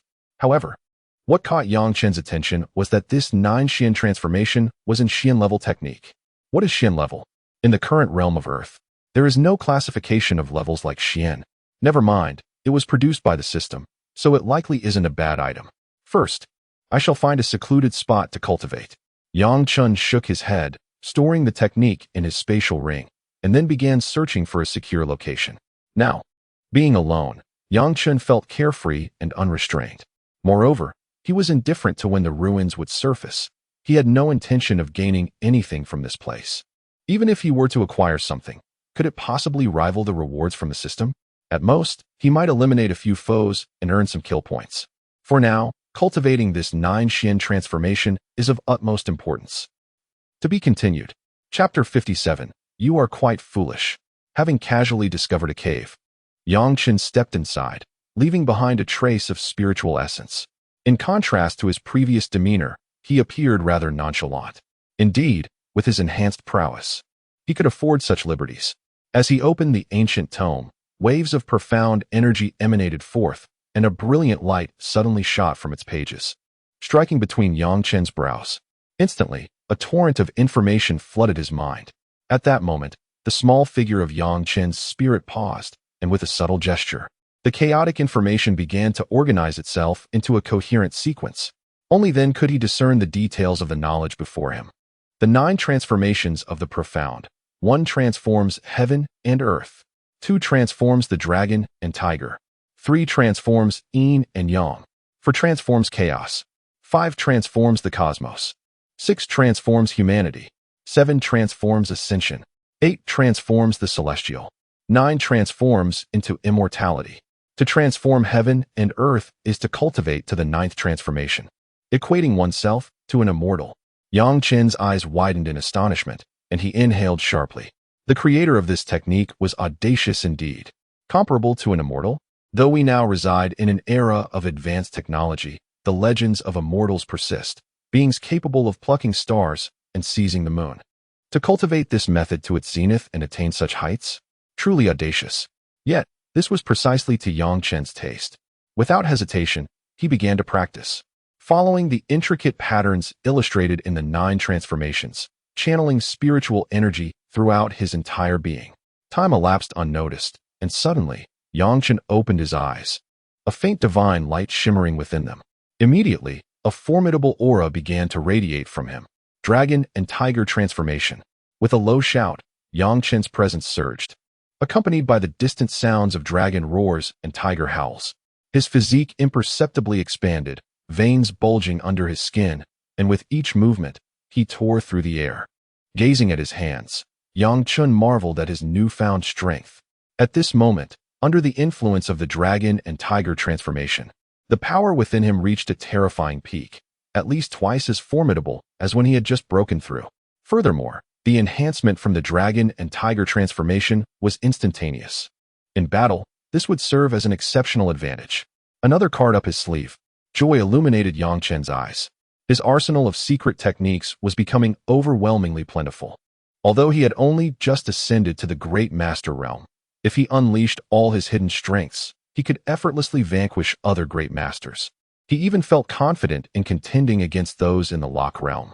Unbeknownst to him, Yang Chen had already positioned himself among the pinnacle of this era. And how few days had passed. In merely half a month's time, one has ascended from an ordinary individual to the current state of existence. It is indeed astonishing. As the transformation dissipated, A faint sense of weakness began to surface, yet Yang Chen paid it no heed, for this frailty was insignificant to him. Now, what shall he do? After a brief contemplation, Yang Chen realized that the allure of this relic was not as compelling as he had anticipated. Rather, it was the enticing prospect of the system's kill points that captivated him. Let us vanquish a few Grandmasters for sport. A slight smile graced Yang Chen's lips, though it bore a hint of cruel intent. In a certain location within the relic world, shrouded by an expanse of towering trees, the dense foliage enveloped the land. Within that forest, formidable auras emerged, and at its heart lay an exceedingly chaotic battleground. Thunderous roars resonated ceaselessly as flashes of blade energy surged forth, cleaving through all in their path. Ancient trees fell to the ground, either collapsing or shattering instantaneously. "George, let me see if your spear can withstand my blade." A harsh voice echoed, accompanied by a flurry of cutting energies. "If it weren't for the injury inflicted by Jian Wuchen, would you even stand a chance here?" Came a voice filled with exasperation. Spear shadows sliced through the heavens, unleashing a tremendous force that countered the myriad of blade energies raining down. It appeared that Lu Feng's disciple was adept at seizing the opportunity. George's voice grew faint, clearly struggling against the relentless onslaught of Dan Shou. Yet, despite this, he managed to maintain a solid defense, his spear shadows neutralizing the overwhelming blade attacks. Thus, the two became enmeshed in a fierce struggle. Dan Shou's expression remained placid, as if no event could disturb the calm surface of his countenance. "Enough talk. Just die?" he taunted, and then accelerated the speed of his great blade, unleashing a torrent of blade energy that struck fiercely against George's spear, creating sparks like stars in the night sky. In this scenario, it was evident that Dan Shou held the advantage. Both being shackled realms, neither could best the other, yet George bore wounds that placed him at a disadvantage. Under Dan Shou's tempestuous assault, he found himself increasingly hard-pressed. Let us not forget, Dan Shou was indeed Lu Feng's disciple. Such a being, in the same realm, could hardly be devoid of unparalleled prowess. As anticipated, Dan Shou's blade shifted slightly before he raised it high, then brought it down with ferocity. "Overlord Slash!" roared the air around him. It seemed as though a mighty dragon was roaring.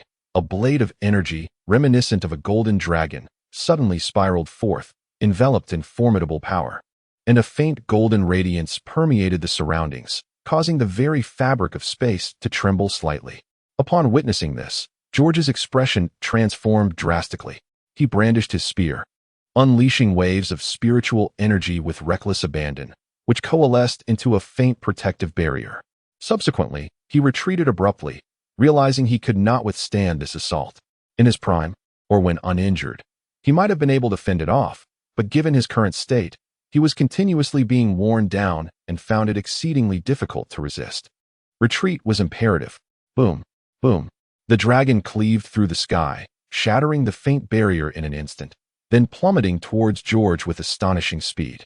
"Cursed wretch," George muttered under his breath, as an overwhelming chill emanated from his body, freezing the air around him, causing the temperature to plummet to the brink of freezing. The golden dragon's speed was noticeably hindered by the icy blast, yet it was insufficient. Even so, it would ultimately descend upon him. A fierce glint flickered in George's eyes as he bit down on his tongue, causing droplets of blood to spurt forth, which instantaneously transformed into ethereal ice beasts that lunged at the blade of light, forming the golden dragon. Thud, thud, thud. The ice beasts embedded themselves within the dragon's form, instantly shattering, but effectively slowing its advance. Simultaneously, George propelled himself away, fleeing into the distance, urging his life force to elevate his speed to its utmost. Dan Shou silently observed George's retreating figure, opting not to pursue further. Though his combat prowess was formidable, his speed remained comparatively lacking. Even some master's adept in swiftness could match him. Clearly, he could not catch up. It was best to let it be. In the distance, as George continued his escape, he sensed that Dan Shou had not followed, allowing him to exhale a sigh of relief, though his expression contorted with rage. Damn those Chinese. George seethed with indignation. What was meant to be an expedition to uncover relics had become a treacherous venture due to China's disregard for the agreements between the three nations, forcing him to tread carefully within the ruins. Yet at that moment, George suddenly halted, his expression darkening. Before him, a youthful figure had materialized. standing in the heavens and exuding a powerful aura. A Chinese master? Seeking death. George, already ablaze with fury, did not hesitate to strike at the sight of a Chinese Grandmaster. The newcomer was none other than Chen, who had been present while Dan Shou battled George. Upon George's flight, Chen had pursued him without delay, empowered by the force of the Tempest, allowing his speed to rival that of George, thus enabling him to close the distance. Boom, boom. As George unleashed his full power, a flicker of frost radiated towards Chen. A smirk crept across Chen's lips, for there were plenty of killing points within the shackled realm. Before George could comprehend Chen's words, his pupils suddenly constricted as Chen's aura surged dramatically. Around them, the faint echoes of dragon roars and tiger howls reverberated through the air. The dragon and tiger transformation. In that moment, a resounding sword cry emerged, and a pristine white sword gracefully descended into Chen's grasp, emanating a formidable aura. The 5 dragons and 5 tigers sword. George's body froze instantaneously, for he sensed the looming threat of death emanating from this Grandmaster, Chen. Wait, we can talk. George hastily called out, only to be met with Chen's earth-shattering strike.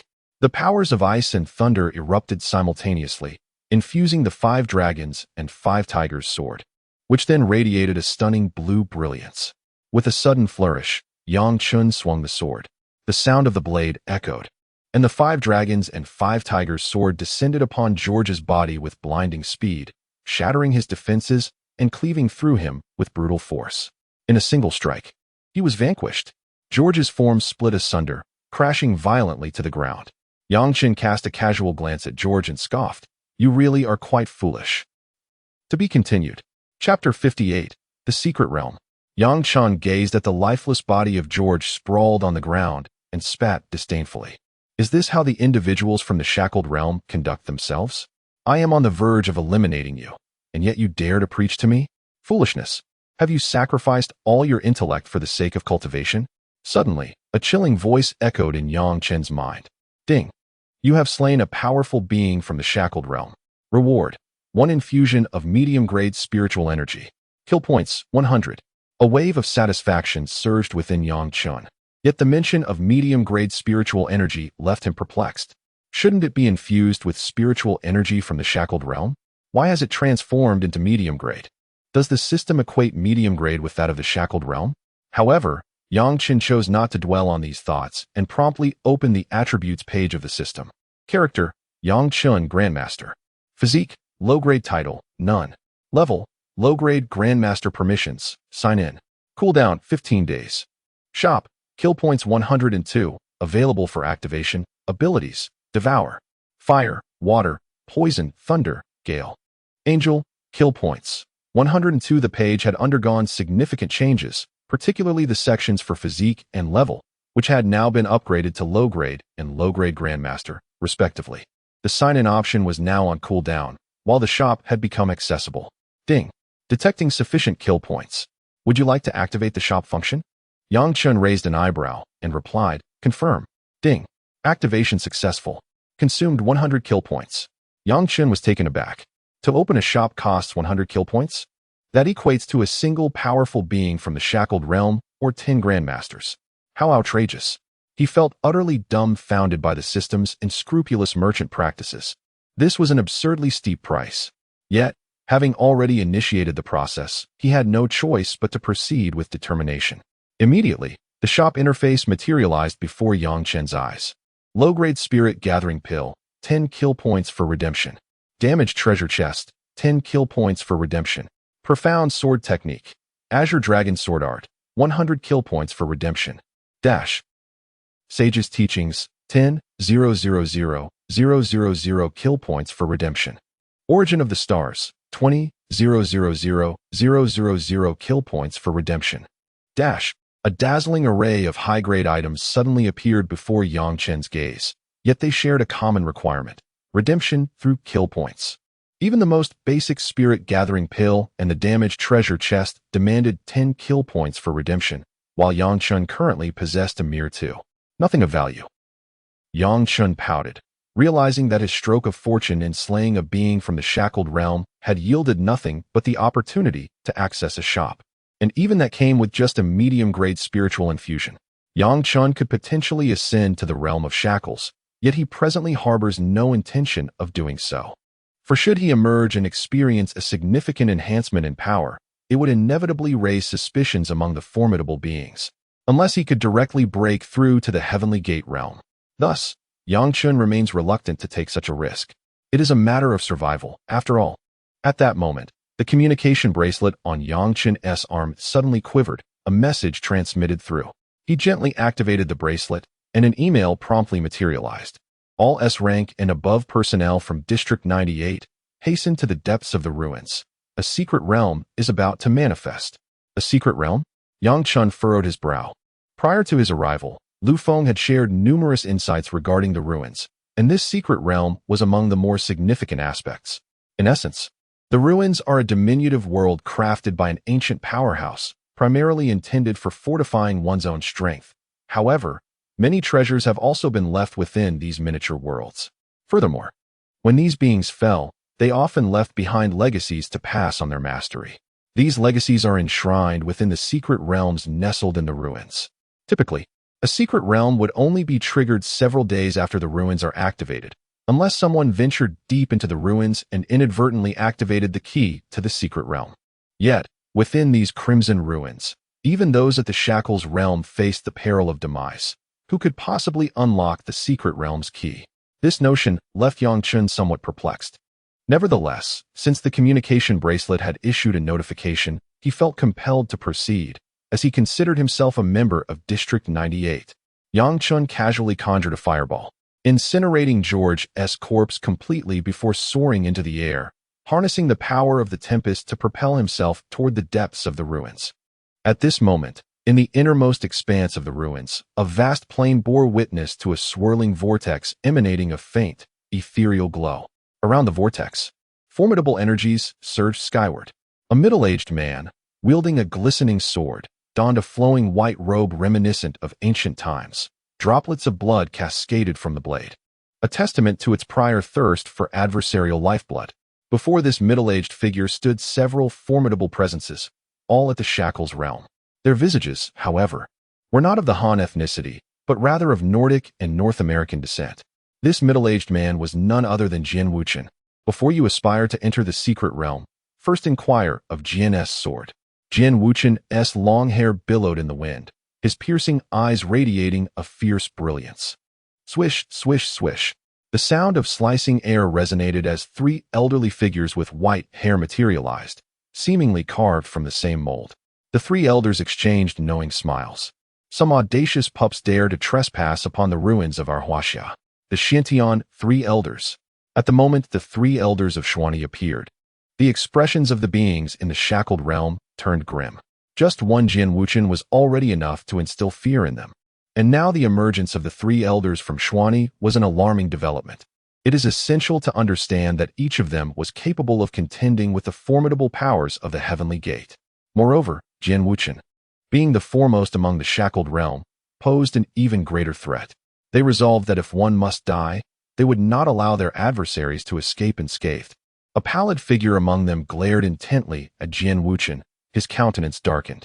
With a Heavenly Gate powerhouse from their own nation slain, even if they managed to acquire the relic's inheritance and treasures, their exit would still lead to inevitable doom. It would be wiser to eliminate more of the 98th's strong fighters within the ruins, thus mitigating their losses. Yet, the current situation was daunting. Despite their numerical superiority, their strength paled in comparison to that of their opponents. A single elder from Xuanyi was already a formidable presence within the shackled realm, and when united, they could even vanquish a weaker Heavenly Gate powerhouse. As for Jian Wuchen, there was no need to elaborate.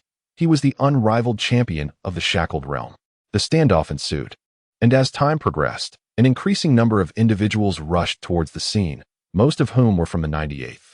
The forces from Northern Europe and North America had suffered significant losses at the hands of the 98th fighters. Where was George? Why had he not arrived? A shackled powerhouse from North America furrowed his brow, scanning the surroundings for George's presence, but to no avail. George was considered a powerhouse among the North American shackled realm fighters. His arrival would have bolstered their strength.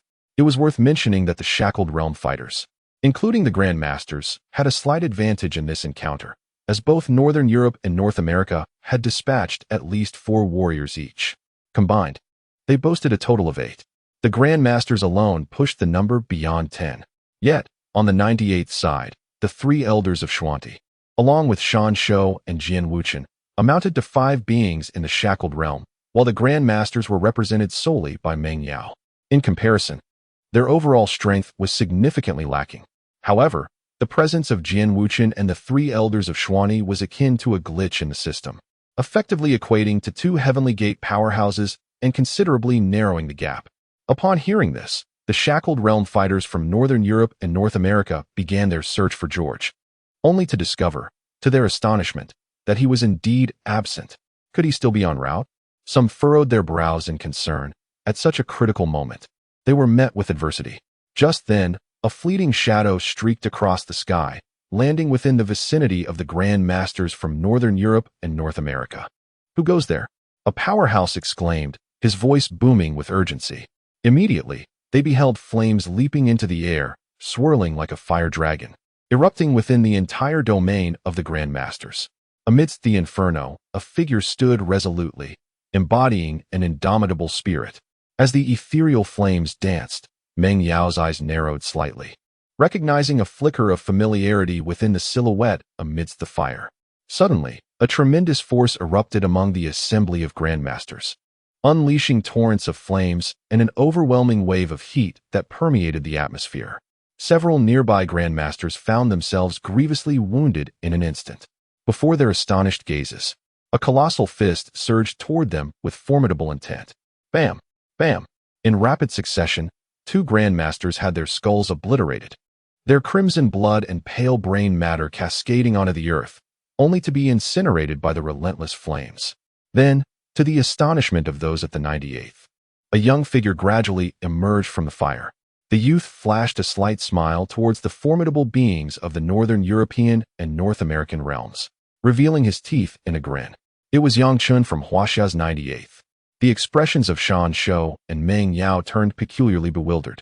Hadn't Chen just been an S rank before their arrival? Though endowed with a Master S physique, could his ascension have been so swift? A prodigy indeed. To be continued. Chapter 59. The dominant Chen cast a languid glance around, then a faint smile crept upon his lips as he addressed the assembly.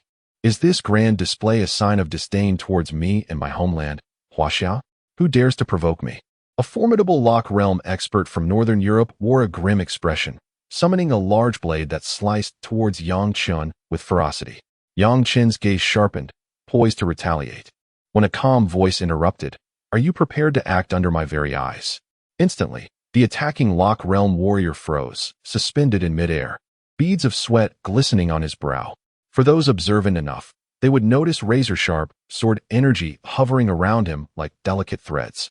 Should he dare to move an inch, these ethereal blades would swiftly cleave through his body. "Sword Wuchen," he growled, veins bulging, a flicker of terror in his eyes, overshadowed by an overwhelming rage. Chen, noticing this, offered a slight smile towards Sword Wuchen before launching into action. "Kill!"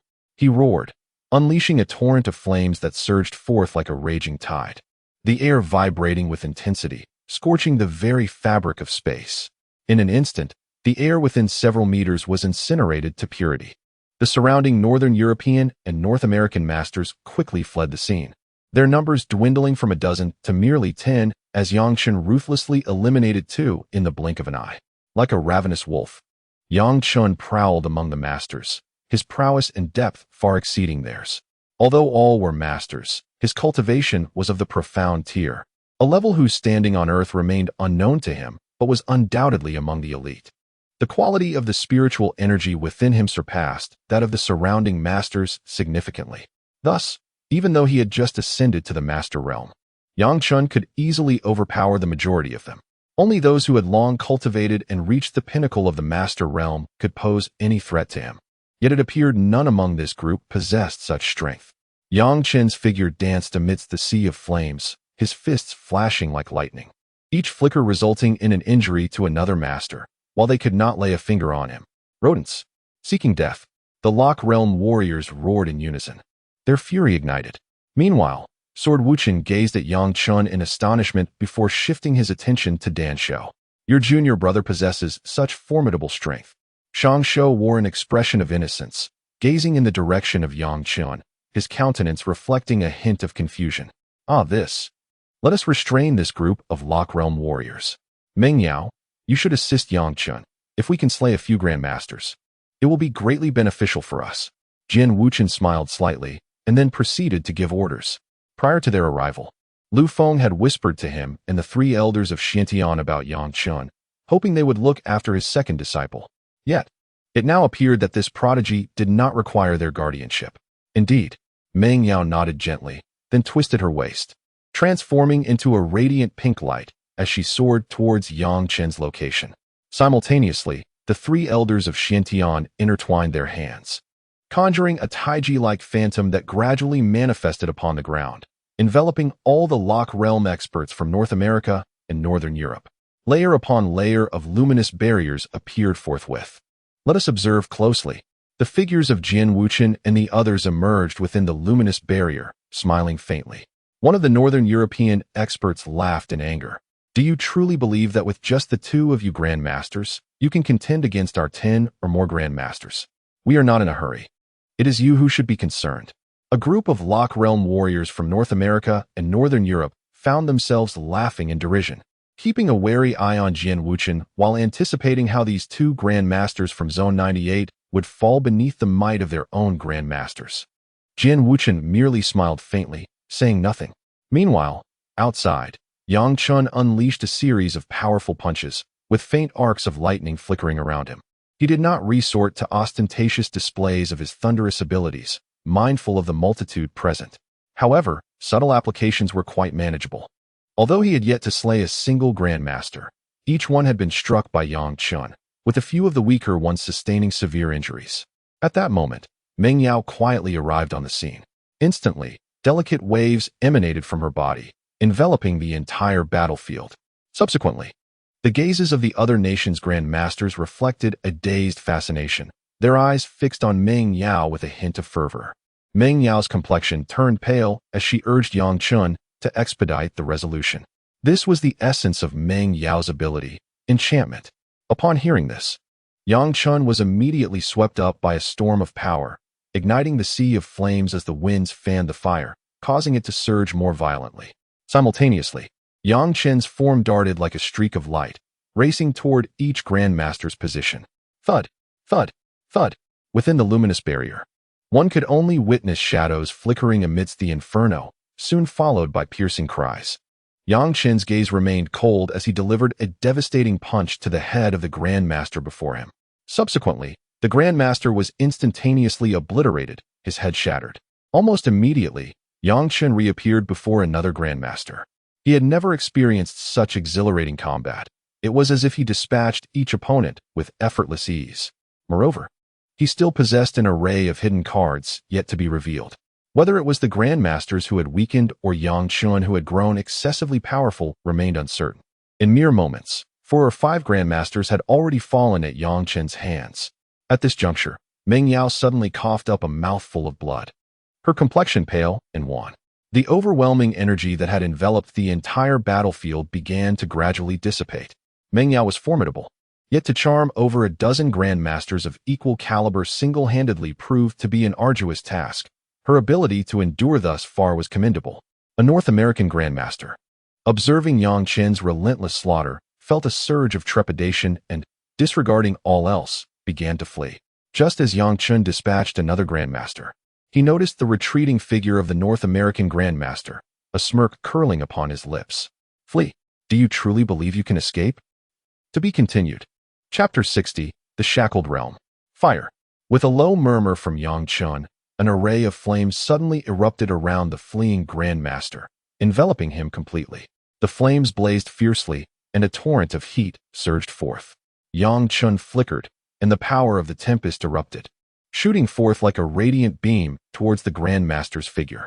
With a swift motion, his fist was raised, then brought down with tremendous force. The Grandmaster roared in fury, a radiant brilliance emerging from his body. The faith of the God of Light. A hum resonated as luminescence cascaded from the heavens. and a ghostly figure resembling an angel flickered into view above, its enormous eyes fixed on Yang Chen before descending with a palm strike. Yang Chen regarded the angel with a hint of mockery in his gaze. Begone! His fists, ablaze, surged towards the angel's palm with ferocity. Boom! The endless flames ignited within the angel's grasp, swirling like waves, ensnaring its hand in a fiery embrace. Break! Yang Chen bellowed, his blood vitality erupting like a crimson serpent, entwined with flames that clutched the angel's palm fiercely. Then he shattered it. The Grandmaster's face turned ashen as he attempted to flee once more. Yet, in the next moment, Yang Chen's indifferent visage materialized before him, and he raised his hand, descending quietly. Splatter! The brain matter erupted, and the skull shattered. Another Grandmaster had fallen. At this moment, only 4 Grandmasters remained from Northern Europe and North America, most of whom were gravely injured. Meanwhile, in China, Yang Chen was a veritable reaper of Grandmasters. Damn it! On the screen, a North American shackled realm expert's eyes blazed red as he witnessed Yang Chen mercilessly slaughtering his compatriots, unable to restrain himself from intervening. At the instant the North American shackled realm expert made his move, others joined in unison. Yang Chen must be dealt with. The only solution was to send forth a shackled realm expert to eliminate him. Jin Wuchen furrowed his brow, sensing their intentions, and acted promptly. However, the number of shackled realm experts from Northern Europe and North America was overwhelming, 8 in total. Meanwhile, his side had only 5. He could intercept 2. But the adversary still had an advantage of 2 shackled realm experts. Their side only needed to dispatch 1 to fulfill their objective.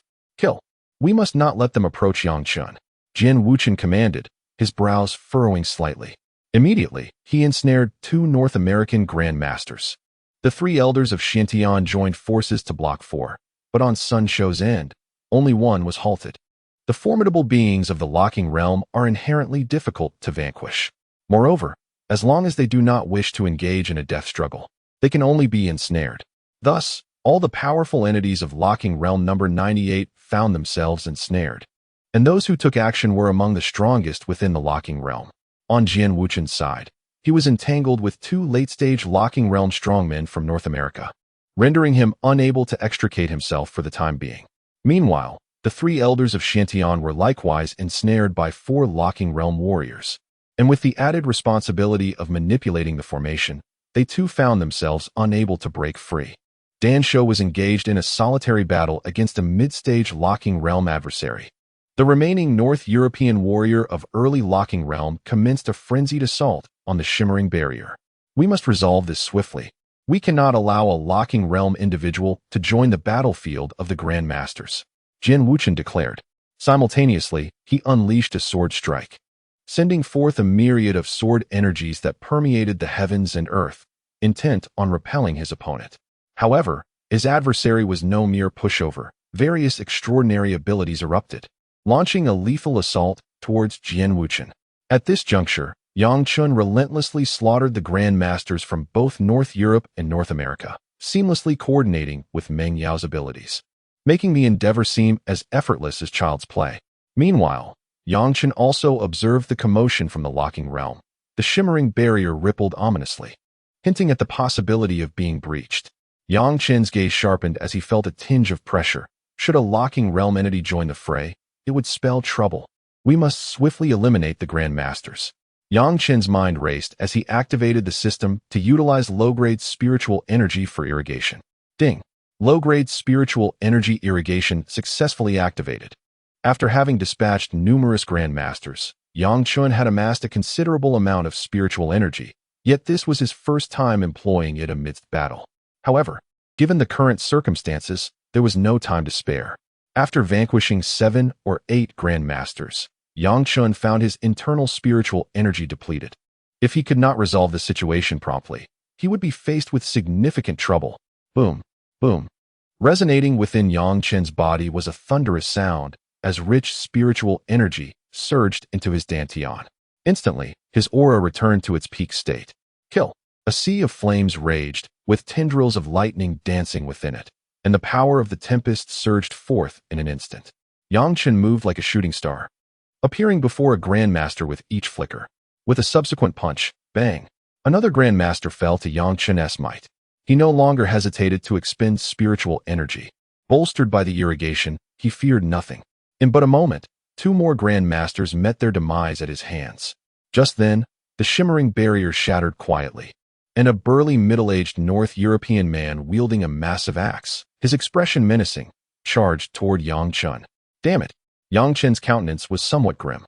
At this moment, one formidable Grandmaster had yet to be dealt with, and the Nordic Lock Realm powerhouse was already approaching. Time was of the essence. Sister Meng, I leave the rest to you. This Lock Realm adversary is mine to confront, Yang Chen declared loudly to Meng Yao. Meng Yao nodded slightly, took a deep breath, and then charged toward the remaining Grandmaster. The enchanting ability was activated. Meanwhile, the Nordic powerhouse had arrived, but was intercepted by Yang Chen. The Nordic warrior, wielding a colossal axe, twisted his neck, his expression ferocious, as a tempest of violent energy surged within him. A vacuum was formed around him, and an overwhelming pressure enveloped Yang Chen. You wretched spawn, let the great messenger of the god of power, the heir of Antaeus, annihilate you. Allah roared, raising the giant axe with sudden vigor, immense strength coalescing upon it, tearing through space. Yang Chen focused intently, flames surging around him, resembling a monarch amidst fire. This was his first genuine confrontation with a Lock Realm powerhouse. To be continued. Chapter 61, Slaying the Shackled Realm. With a heavy exhale, Yang Chen's gaze turned solemn as the Tsanglong Wahujian materialized in his hand, its blade dancing elegantly. Although Yang Chen lacked formal swordsmanship, it did not hinder his ability to wield a longsword. The Tsanglong Wahujian, a weapon of exceptional quality, was indeed a spirit-level artifact, ranking among the finest on the entire planet. Even without advanced techniques, its inherent enhancements provided Yang Chen with considerable strength. The Tsanglong Wahujian emitted a resonant hum, as Yang Chen infused it with the powers of ice and thunder. Pure radiance erupted from the sword, and beams of sword light surged forth. Yang Chen's eyelids flickered as he sensed the formidable energy contained within the blade, prompting a moment of admiration. Across from him, Allah's eyes narrowed slightly. Yet his massive axe showed no signs of hesitation as he swung it down with ferocity. Despite sensing a hint of threat from the longsword, he dismissed it entirely. After all, he was a master of the shackled realm. Die! Allah roared, his anger palpable. The numerous masters Yang Chen had slain had incited Allah's wrath, particularly the formidable warriors from Northern Europe. Such significant losses could be attributed solely to this youth before him. This boy must perish to quench his fury. Yang Chen raised the Tsanglong Wahujian, unleashing a dazzling light that intercepted Allah's axe. The clash of metal reverberated through the air, revealing spiderweb-like cracks spreading across the axe's surface. The immense force sent Yang Chen staggering back several paces, though the cost to Allah appeared even greater. His weapon shattered, heavy shards of metal crashing to the ground, creating a deep crater in the earth. Allah's expression darkened as he regarded Yang Chen's Tsanglong Wahujian, a flicker of greed igniting in his eyes. His own weapon, a pinnacle of mortal-level craftsmanship, could even be considered a quasi-spiritual artifact. Yet, such a mighty weapon had been destroyed by the sword wielded by Yang Chen. It was evident that Yang Chen's strength was still inferior to his own, underscoring the terrifying power of the sword in Yang Chen's grasp.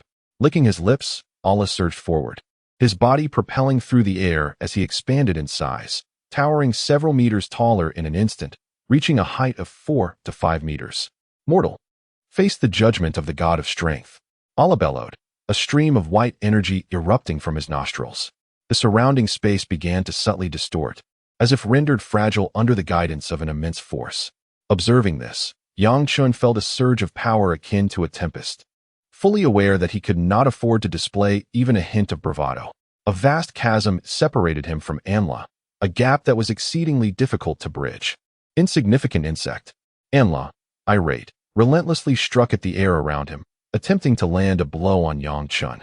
However, Yang Chen's speed was remarkable, and Anla's considerable size hampered his agility, causing him great discomfort. Very well, then let us endure this stalemate. Anla was not foolish. He realized that his own energy expenditure was minimal compared to Yang Chen's, who needed to deplete a significant amount of spiritual energy to maintain his rapid movements.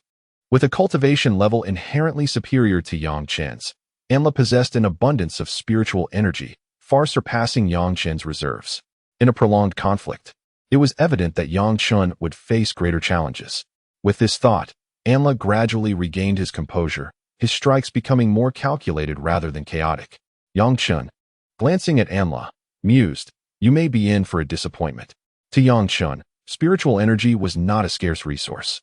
He still possessed 10 doses of low-grade spiritual energy and even one of mid-grade. Such reserves could hardly be matched by Anla, who was merely at the initial stage of the restrained realm. A faint smile graced Yang Chen's lips, for through their exchanges, he had discerned the extent of Anla's power. Indeed, it was formidable, but it fell short of instilling fear within him. Suddenly, Yang Chen halted, wielding the Azure Dragon 5 Tiger Sword to cast forth beams of sword light, momentarily blocking Anla's attacks. A subtle curve formed at the corner of his mouth. Dragon Tiger, transformation. A low chant emerged from Yang Chen's throat, resonating within him as if a dragon's roar and a tiger's roar echoed in unison.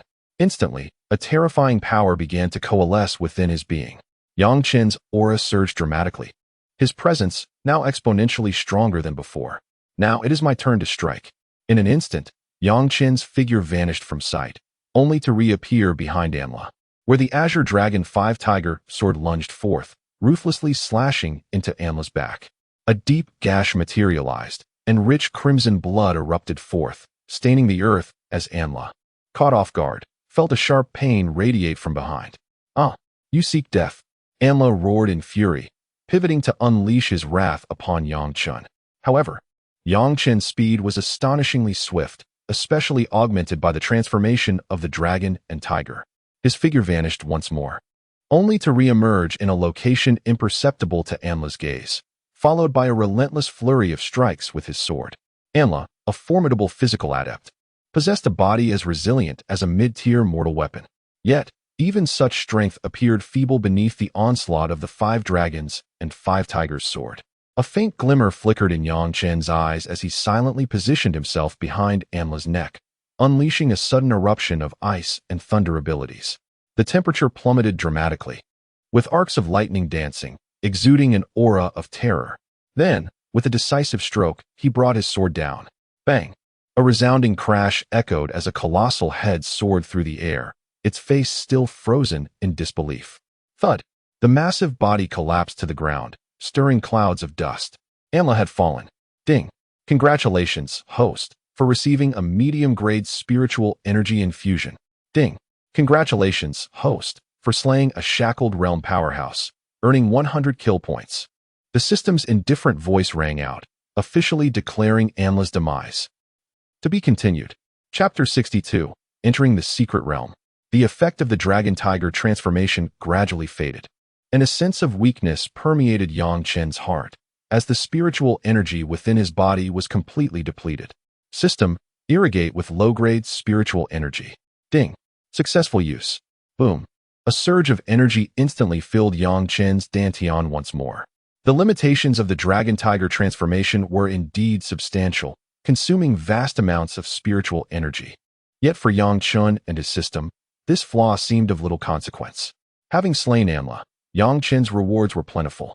His kill points surged directly to 222, granting him 2 uses of mid-grade spiritual energy irrigation and an abundance of low-grade spiritual energy irrigation. Even after utilizing it several times during battle, he still had 8 uses remaining. This meant that if Yang Chen desired, breaking through the shackles of his current realm would be a simple feat. Anla's demise swiftly attracted the attention of numerous experts at the shackled realm. Jian Wuchen's sword-like brows furrowed slightly as he effortlessly sent a shackled realm expert flying with a single strike, casting a glance at Yang Chen. Hiss! This kid, much like his master, is indeed a monster. Jian Wuchen grinned, revealing his teeth. Yang Chen was still not of age, yet even at such a tender age, he had reached a level akin to that of a seasoned shackled realm expert. Although he could not yet contend with the likes of established shackled realm warriors, his prowess was undeniably impressive. How old could Yang Chen possibly be? Perhaps around 20 at most, and yet his current cultivation was merely at the Grandmaster level. To be capable of challenging shackled realm experts from the Grandmaster stage was a staggering feat that would astonish the entire world. As for the experts from Northern Europe and North America, their expressions darkened. After much effort to produce a shackled realm warrior, They found themselves faced with the prospect of annihilation at Yang Chen's hands. Now, the situation had grown increasingly intriguing. With a Grandmaster lost and another shackled realm expert fallen, what could they do? The Northern European and North American warriors retreated, gathering together, each wearing a grave expression, their gazes fixed upon Jian Wuchen and his companions. At this moment, it was indeed a challenging predicament. What should they do? A Northern American warrior inquired. The current circumstances were dire for them. Initially, they had held a significant advantage at the Grandmaster level, but who could have anticipated the emergence of such a young prodigy capable of dispatching Grandmasters with ease? As if slicing through vegetables? Now, with a shackled realm warrior dead, the situation was far from favorable. Just then, the blue vortex behind Jian Wuchen began to tremble violently. Boom, boom, boom. The entire world shook, the earth splitting apart. Everyone soared into the air, for all present were experts above the Grandmaster level. Otherwise, they would inevitably plummet. What is happening? Yang Chen narrowed his eyes, gazing at the vortex behind Jian Wuchen, gradually floating closer to his side. Although Yang Chen was not yet acquainted with Jian Wuchen or the three elders of Xiantian, he was familiar with Dan Shou and thus inquired of him. Jian Wuchen cast a glance at Yang Chen, then smiled faintly as he announced, "The secret realm is now open." Open? Yang Chen was somewhat perplexed, recalling that it had been said to have already opened. Well, previously, it was merely the opening of a passage. Now it is fully established. Jian Wuchen explained with an air of resignation. Is it truly the case that as a Grandmaster, you remain unaware of such matters? To be honest, Yang Chen had been somewhat misjudged. Even Lu Feng had not anticipated that Yang Chen would ascend to the realm of Grandmasters, considering that his spiritual energy had only recently reached the S rank before entering. Now, he had remarkably achieved the status of Grandmaster. Therefore, there were certain aspects regarding the relic that he had not disclosed to Yang Chen, particularly concerning this secret realm. He had intended for Yang Chen to merely wander around the periphery of the relic as a form of training. However, who could have foreseen that he would elevate to Grandmaster status? Thus, he now possessed the qualifications to explore the secret realm. I see, Yang Chen nodded, then turned his gaze to the group of locking realm experts. What shall we do about them? Are we to allow them entry? The strength of these individuals was considerable, and should they cause trouble upon entering, it would certainly pose a headache. Jian Wuchen pondered for a moment, then flicked his flowing hair and remarked to Yang Chen, "Since there are some concerns, let them enter first. Entering the secret realm not only yields no advantage, but also brings potential dangers.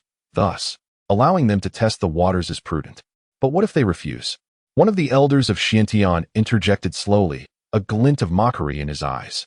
It was not that number 98 feared these individuals. Rather, if they were to be dealt with, number 98 would incur some cost, and injuries were inevitable.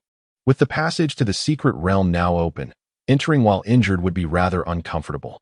Do they still possess the right to speak? Jian Wuchen smiled faintly, his expression brimming with authority, his garments fluttering as if he were a celestial swordsman. "Are you all waiting for me to chase you into the secret realm?" he declared to the group of locking realm experts. The expressions of those experts shifted continually, some appearing rather displeased.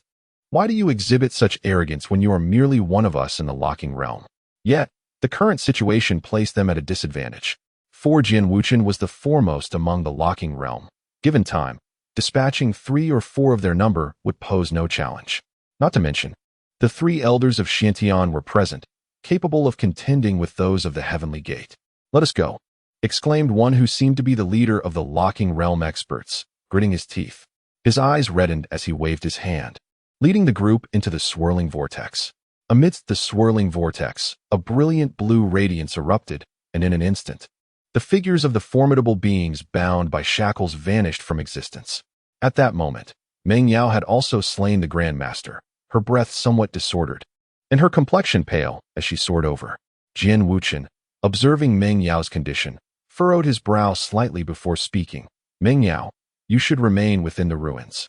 Do not venture into the secret realm, lest you encounter peril." Meng Yao forced a wry smile, glanced at Yang Chen, and then nodded in agreement. Indeed, her condition was ill-suited for entering the ruins. It was prudent for her to stay outside and recuperate, for no one could threaten her there. After approximately half an hour had elapsed, everyone's vitality had returned to its peak state, and Jian Wuchen waved his hand lightly. "Let us depart." he declared, leading the way as a terrifying sword aura erupted from his being, tearing through the fabric of space, causing the vortex to distort slightly.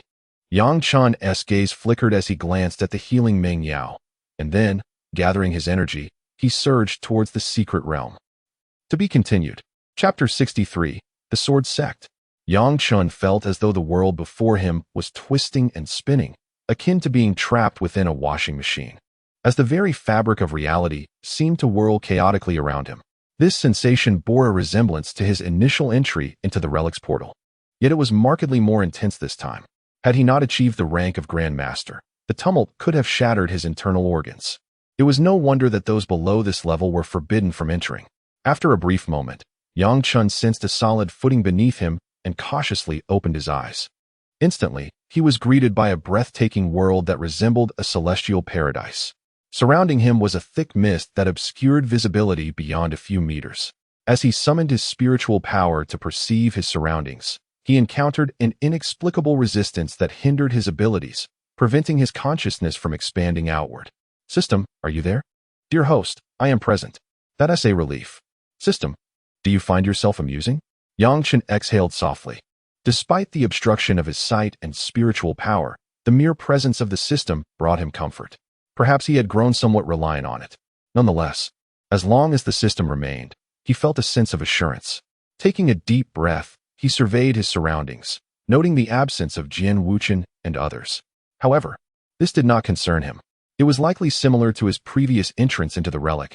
They would need to disperse. Such separation might actually serve him well, allowing him to unleash his full potential. Suddenly, the space ahead of Yang Chen warped, revealing an arrow-like symbol that pointed forward. His brows furrowed slightly, but he followed the direction indicated by the arrow and began to walk onward. Although his spiritual power faced resistance, it still expanded slightly, proving more effective than relying solely on his eyesight.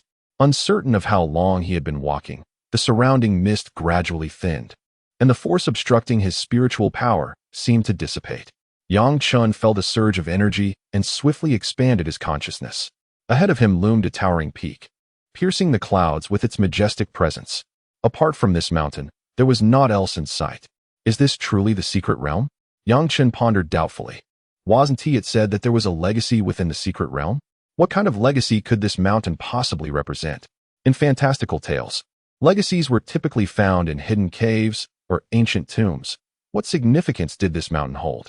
Shaking his head, Yang Chen refrained from further criticism and hastened toward the cloud-piercing peak, hopeful that he might encounter Jian Wuchen and the others there. In but a fleeting moment, Yang Chen's figure appeared at the foot of the mountain peak, yet the surroundings were devoid of any human presence. No one. Yang Chen felt a twinge of surprise. Logically, they had all entered the same realm, and given the vastness of this world, how could it be that he encountered no one? He surveyed the area, noting only a colossal platform and a grand portal crafted entirely from massive stones. Nothing else was to be found. Upon that portal, 3 prominent characters were inscribed: Tianjin Sect. As Yang Chen gazed upon these characters, he murmured, could it be that this place is a sect? An ancient sect? This notion piqued his interest. This relic turned out to be a legacy of a sect. No wonder it was referred to as a crimson relic. However, the inheritance of a sect is profoundly vast. Those ancient sects, whether minor or major, boasted countless formidable warriors and treasures beyond comparison to the present age. This era is merely in the nascent stage of spiritual energy resurgence, with the mightiest being the heavenly gate. Yang Chen swallowed hard and, dismissing all else, strode towards the platform. The moment he set foot upon it, an explosive voice resonated violently within his mind. Tianjin Sect entrance trial, commence. Boom, boom, boom. Before Yang Chen could react, the entire platform trembled, and figures resembling wooden dolls abruptly rose from the ground. As he looked up, the sight of the densely packed wooden figures sent a shiver down his spine. Each of these wooden warriors emanated the aura of an S-rank powerhouse. This meant that every one of them possessed the combat prowess of an S-rank warrior. Yang Chen's expression turned grave. Although he was a Grandmaster-level expert, the sheer number of S-rank warriors before him instilled a sense of trepidation. There were, at the very least, hundreds of them. Hiss! Yang Chen gritted his teeth, his countenance darkening. However, he soon relaxed. At that moment, the thunderous voice boomed again. The trial begins. To pass, one must traverse through the wooden figures and reach the portal by any means necessary. As the voice faded, the aura of the wooden figures surged, their carved eyes flickering with a crimson hue. Chen shrugged, then grinned widely. Since escape is not an option, let us see what I am truly capable of. With a resounding thud, Chen launched himself like a cannonball, his body enveloped in ice, flames, and lightning. An array of explosive sounds erupted as the surrounding wooden figures were swiftly crushed to dust, reduced to mere ashes. It is essential to recognize that even the mightiest masters would succumb to Chen's full-force strike, let alone these S-class wooden puppets. Chen's brows slightly furrowed, and a flicker of joy briefly graced his countenance. However, the next moment, his expression shifted dramatically. The wooden figures that Chen had shattered began to heal once more, their energy intensifying with each passing second. They collectively turned their gaze upon Chen, encircling him before launching a relentless assault. Chen let out a wry smile, realizing that the situation was far from straightforward. The Wang Songlong 5-tiger sword materialized, unleashing a surge of icy, thunderous power. A torrent of azure sword light erupted instantaneously, enveloping Chen in a tempest of sword energy which obliterated the advancing wooden foes in an instant. The air was filled with a cacophony of explosive sounds, followed by a cascade of wooden splinters raining down from above. To be continued. Chapter 64. The Wooden Man Formation. Chen found himself amidst a swirling tempest of sword energy, utterly unscathed, as he observed the wooden figures around him being shattered into splinters. A faint smile played upon his lips. Despite their overwhelming numbers, he believed he could vanquish them with a modicum of spiritual energy. However, in the next instant, his expression shifted dramatically. Before his eyes, the myriad splinters began to coalesce, gradually forming a colossal wooden figure. In its grasp was a sword crafted from wood, and a glimmer of crimson light flickered within its eyes. It was as if it had suddenly gained sentience, charging towards Chen with lethal intent. In that moment, the aura of the gigantic wooden figure surged to its zenith. A master Grandmaster. Chen bared his teeth in disbelief. Was this not merely an entrance trial? Why did it feel like the entry test was reserved for master Grandmasters? Indeed, in ancient times, within some formidable sects, a master Grandmaster was hardly regarded as exceptional, for only those who had opened the heavenly gate could claim a significant position. However, in the present era, a master Grandmaster was considered a pinnacle existence, which was why Chen felt a twinge of trepidation. Nevertheless, it was still manageable. Taking a deep breath, Chen's expression grew grave as he fixed his gaze upon the immense wooden figure, gripping his Azure Dragon 5-tiger sword tightly. Suddenly, the powers of ice and thunder surged forth. A brilliant blue light shimmered upon the blade of the Azure Dragon 5-tiger sword. With a flurry of sword auras erupting forth, it seemed as though he aimed to obliterate all that lay before him. Chen propelled himself towards the wooden figure like a cannonball. The wooden figure, seemingly endowed with intelligence, wielded its wooden sword and engaged in combat with Chen. On the platform, Chen's figure flickered incessantly, each of his devastating strikes effortlessly parried by the wooden figure. Raising an eyebrow, Chen noted the wooden sword in the figure's hand, which moved with remarkable agility, as if it were an extension of its own arm, adeptly countering his attacks from any angle. Chen furrowed his brow, observing the wooden figure skillfully deflecting his moves. As if a realization dawned upon him, the wooden figure's techniques were rudimentary: thrusts, slashes, parries, and feints, elements of basic swordsmanship. Yet, in the hands of the wooden figure, these techniques appeared to come alive. A sudden epiphany ignited within Chen. Inspired by the wooden figure's form, he began to imitate its movements. Thrust. With a sudden burst, the Azure Dragon 5-tiger sword lunged forth with blinding speed, akin to a flash of lightning. But the wooden figure's response was even swifter. Parry. The wooden figure mirrored Chen, its wooden sword darting forth in a silent thrust. Unlike the thunderous presence of Chen, this sensation is light and airy, akin to a gentle spring breeze. Yet, within Chen's perception, it feels utterly inescapable. Startled, Chen swiftly brandished his 5-tiger sword, attempting to parry the impending strike. However, the moment the wooden figure's wooden sword connected with his own, a tremendous force propelled Chen several steps backward. Although the impact did not inflict significant harm, it was undeniably formidable. It is crucial to recognize that Yang Chen's prowess, even without resorting to the transformation of dragon and tiger, could easily rival that of a Grandmaster. Yet, the wooden figure, devoid of any spiritual energy, merely possessed the strength of a Grandmaster. How could it possibly have repelled Yang Chen without exerting its full might? It seemed inconceivable. Gazing at the wooden figure before him, a sudden smile graced Yang Chen's lips. "I understand now," he exclaimed, casually performing a flourish with his sword. His gaze drifting to the inscription above, Heavenly Sword Sect. A sword-cultivating sect? How delightful!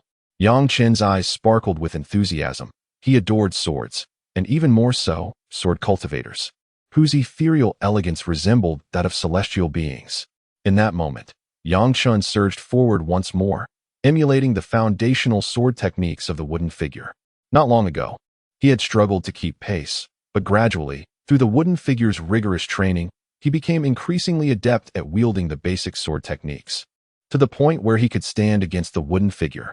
After a brief interlude, Yang Chen thrust forward with a seemingly ordinary stab, devoid of any spiritual energy, soft and unassuming. Yet, the wooden figure appeared momentarily incapacitated, failing to evade the attack, or perhaps simply unable to react in time. Yang Chen's sword pierced the wooden figure's chest. In an instant, the wooden figure's chest erupted, revealing a black orb within. Yang Chen's five-tiger sword descended upon the orb with tremendous force, shattering it into fragments that scattered across the platform. As the black orb disintegrated, the crimson glow in the wooden figure's eyes gradually faded, ultimately extinguishing completely. Subsequently, the wooden figure collapsed heavily to the ground, stirring up clouds of dust.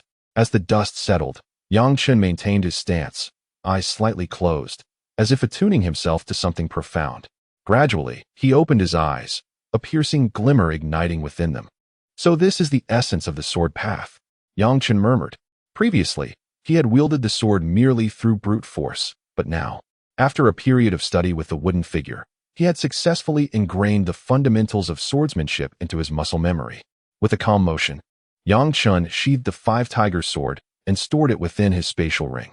He then bowed deeply to the fallen wooden figure. "Thank you." In this week, due to the battle with the wooden figure, Yang Chen has attained a deeper understanding of the sword, having refined his foundational skills to some extent.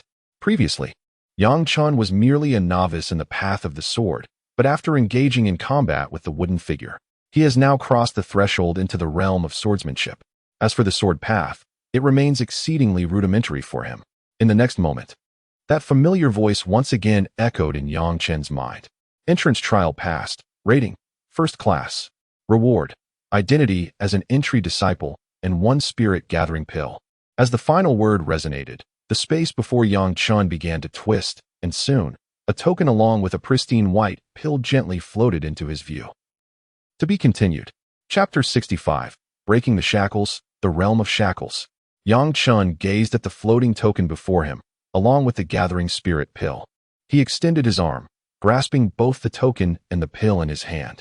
The token, forged from black iron, bore the inscription entry intricately carved upon its surface. Within the token, an ethereal aura subtly wafted, imperceptible without Yang Chen's invocation of his spiritual power. A symbol of identity, perhaps? What purpose does it serve? Yang Chen promptly stowed the token away and turned his attention to the gathering spirit pill.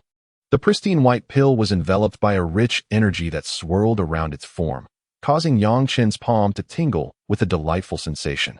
Within this pill resided a spiritual essence comparable to that of a Grandmaster, coalescing into a formidable presence. Even without employing his spiritual power, Yang Chen could discern the abundant spirit energy dancing within the pill. The gathering spirit pill was familiar to Yang Chen, having seen its description in the system's marketplace. System: What is the purpose of the gathering spirit pill? Yang Chen inquired. The gathering spirit pill is crafted by Grandmasters who have arranged formations to absorb the essence of heaven and earth. It can be utilized for cultivation. In the realm of high martial arts, the gathering spirit pill also serves as a unit of currency, a treasure surpassing the low-grade spirit stones. Hearing this, Yang Chen's brow arched slightly. He was well acquainted with spirit stones, having amassed numerous low-grade ones within his spatial ring. However, he had yet to encounter mid-grade, or high-grade spirit stones.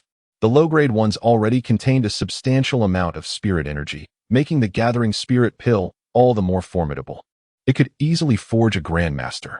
A smile curled at the corners of Yang Chen's mouth. In such a short time, he had garnered such remarkable rewards. Quite satisfactory. Surveying his surroundings and noting the absence of others, he settled down, adjusted his breathing, and then fixed his gaze as he swallowed the gathering spirit pill whole. Boom. At the instant he ingested it, a wave of warmth surged down his throat, as if flames were igniting within his being. Soon, that burning sensation dissipated, replaced by an overwhelming influx of spirit energy filling Yang Chen's body. This sensation was familiar to him, akin to the spirit energy infusion from the system.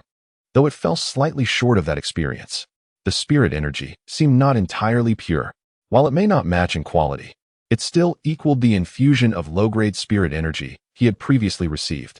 After a brief moment, Yang Chen fully absorbed the spirit energy from the gathering spirit pill.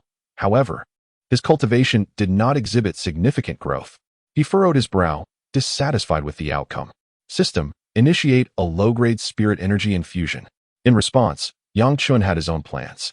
The first trial already demanded the prowess of a Grandmaster.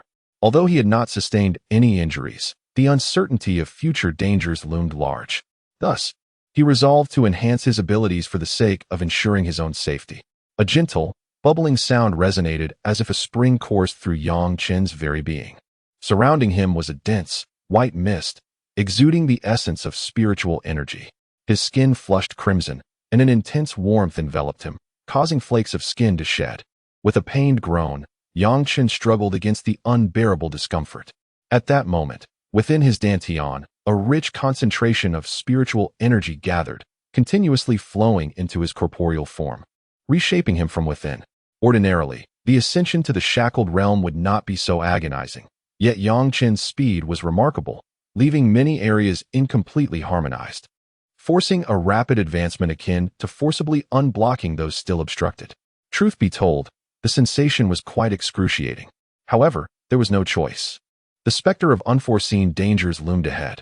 Yang Chen felt as if his internal organs were being scorched, sharp pangs chiseling away at his consciousness. Yet amidst this relentless trial, he increasingly sensed a newfound ease in controlling his body, as if he could distinctly perceive every corner of his being. Gradually, Yang Chen's spiritual awareness spread throughout his entire form.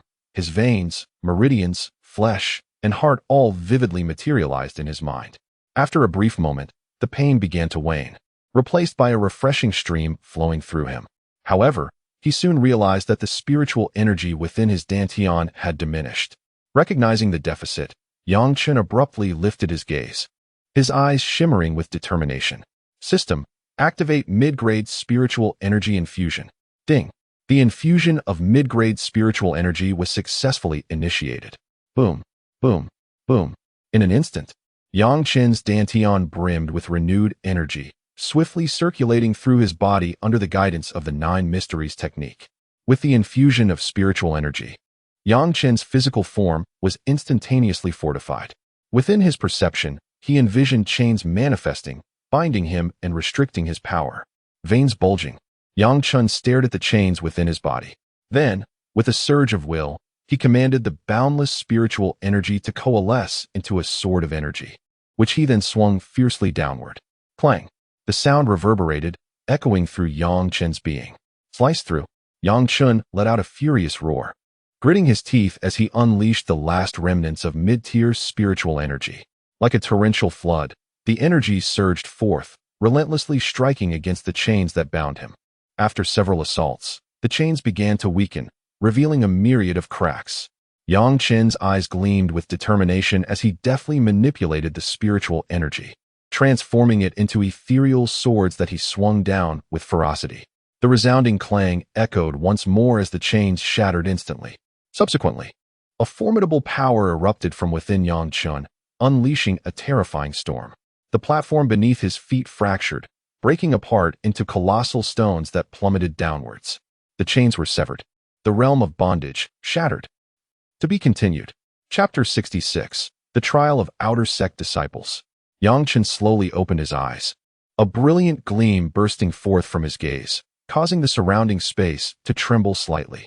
Standing upon the scattered boulders, they suddenly erupted, shattering into countless small stones that fell like rain. A smirk played on Yang Chen's lips as he abruptly swung his fist at the air. Bang! The air exploded instantaneously, ripples emanating from the space he struck. Observing his own fist, Yang Chen could feel the immense power contained within. If he were to encounter someone like Anlo again, he would likely not need to resort to the transformation of the dragon and tiger to defeat him. Is this the power of the locked realm? Truly formidable. Exhaling a breath of stale air, Yang Chen began to adjust to his newfound strength, allowing his gaze to settle upon the stone door before him. Behind it lay a winding path, shrouded in thick mist, as if veiled by a delicate shroud, concealing its true essence. Even with Yang Chen's current spiritual prowess in the locked realm, he could not extend his perception beyond it. Beyond the stone door lies the next trial, does it not? Yang Chen pondered, observing the serpentine path in an attempt to unveil its mysteries. Never mind, I shall simply proceed. He shook his head and strode towards the stone door. As he drew near, Yang Chen felt an oppressive presence surrounding him, as if a myriad of sword energies were tearing through the air, threatening to rend to pieces any who dared to enter. Frowning, he extended an arm, only to retract it immediately. Instantly, numerous sword marks appeared upon his arm, with droplets of blood seeping forth. Yang Chen furrowed his brow. Could even the corporeal form of the locked realm not withstand this? The secret realm is indeed terrifying. No wonder even the mightiest in the locked realm faced the peril of demise. Had he recklessly charged in, he might have been obliterated by those sword energies, reduced to mere dust. What a relief. Yang Chen felt a wave of trepidation wash over him. Had he allowed his elevation in realm to lead to arrogance, he might not have known how he would meet his end. Yet, how could he gain entry? Another conundrum lay before him. Clearly, to enter the mountain, one must traverse this singular path. However, the terrifying sword energies outside made it seem impossible, unless one were a formidable celestial gate warrior. A sudden thought struck him. The token. Yang Chen's eyes brightened as he retrieved the black iron token from his spatial ring. Instantly, he sensed the surrounding sword energies becoming significantly more docile. Effective. Cautiously, Yang Chen held the token before his chest and stepped through the stone door. As he crossed the threshold, the sword energies around him transformed into a gentle presence, akin to cotton candy. Yang Chen exhaled a sigh of relief, then stepped forward with his other foot and entered. The sword energy surrounding the stone door seemed oblivious to Yang Chen's presence, effortlessly allowing him to pass through the entrance. Only after crossing the threshold did Yang Chen release another breath, finally able to discern the winding path ahead. The path meandered like a dragon coiling around the mountainside, with the stone door serving as the dragon's head, leading directly to the mountain's peak. Surrounding the path was a dense fog, obscuring everything around him. At that moment, a voice resonated in Yang Chen's mind once more. The Tianjin sect, external disciples trial, begins. Boom, boom, boom. As the voice echoed, a tempest erupted around the path, the mist dissipating instantaneously, replaced by an endless void. Even the mountain peaks vanished, leaving only the path, stretching infinitely into the distance.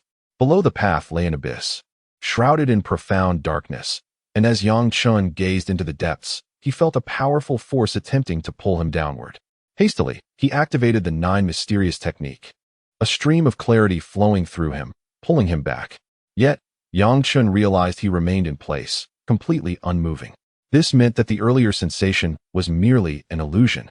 Panting heavily, beads of sweat cascaded down his forehead, splattering onto the ground and being torn apart by the sword energy.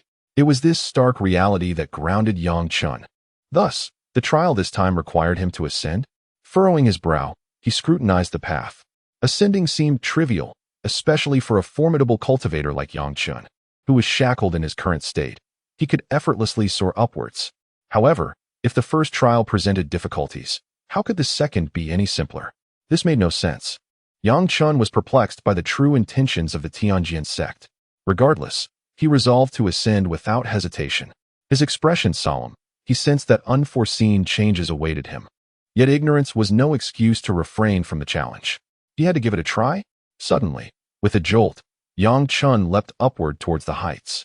However, in the next moment, His expression shifted dramatically as an invisible force manifested, akin to a colossal hand that forcefully pressed him down. Boom! Yang Chen was instantly pinned against the path, creating a significant indentation. Grimacing in pain, he rose to his feet and pondered if he was destined to walk the path to the heavens. Gazing at the distant destination, he shook his head and resolved to proceed onward. If flight was prohibited, then walking it was. What was there to fear? However, to speak candidly, it does indeed ache somewhat.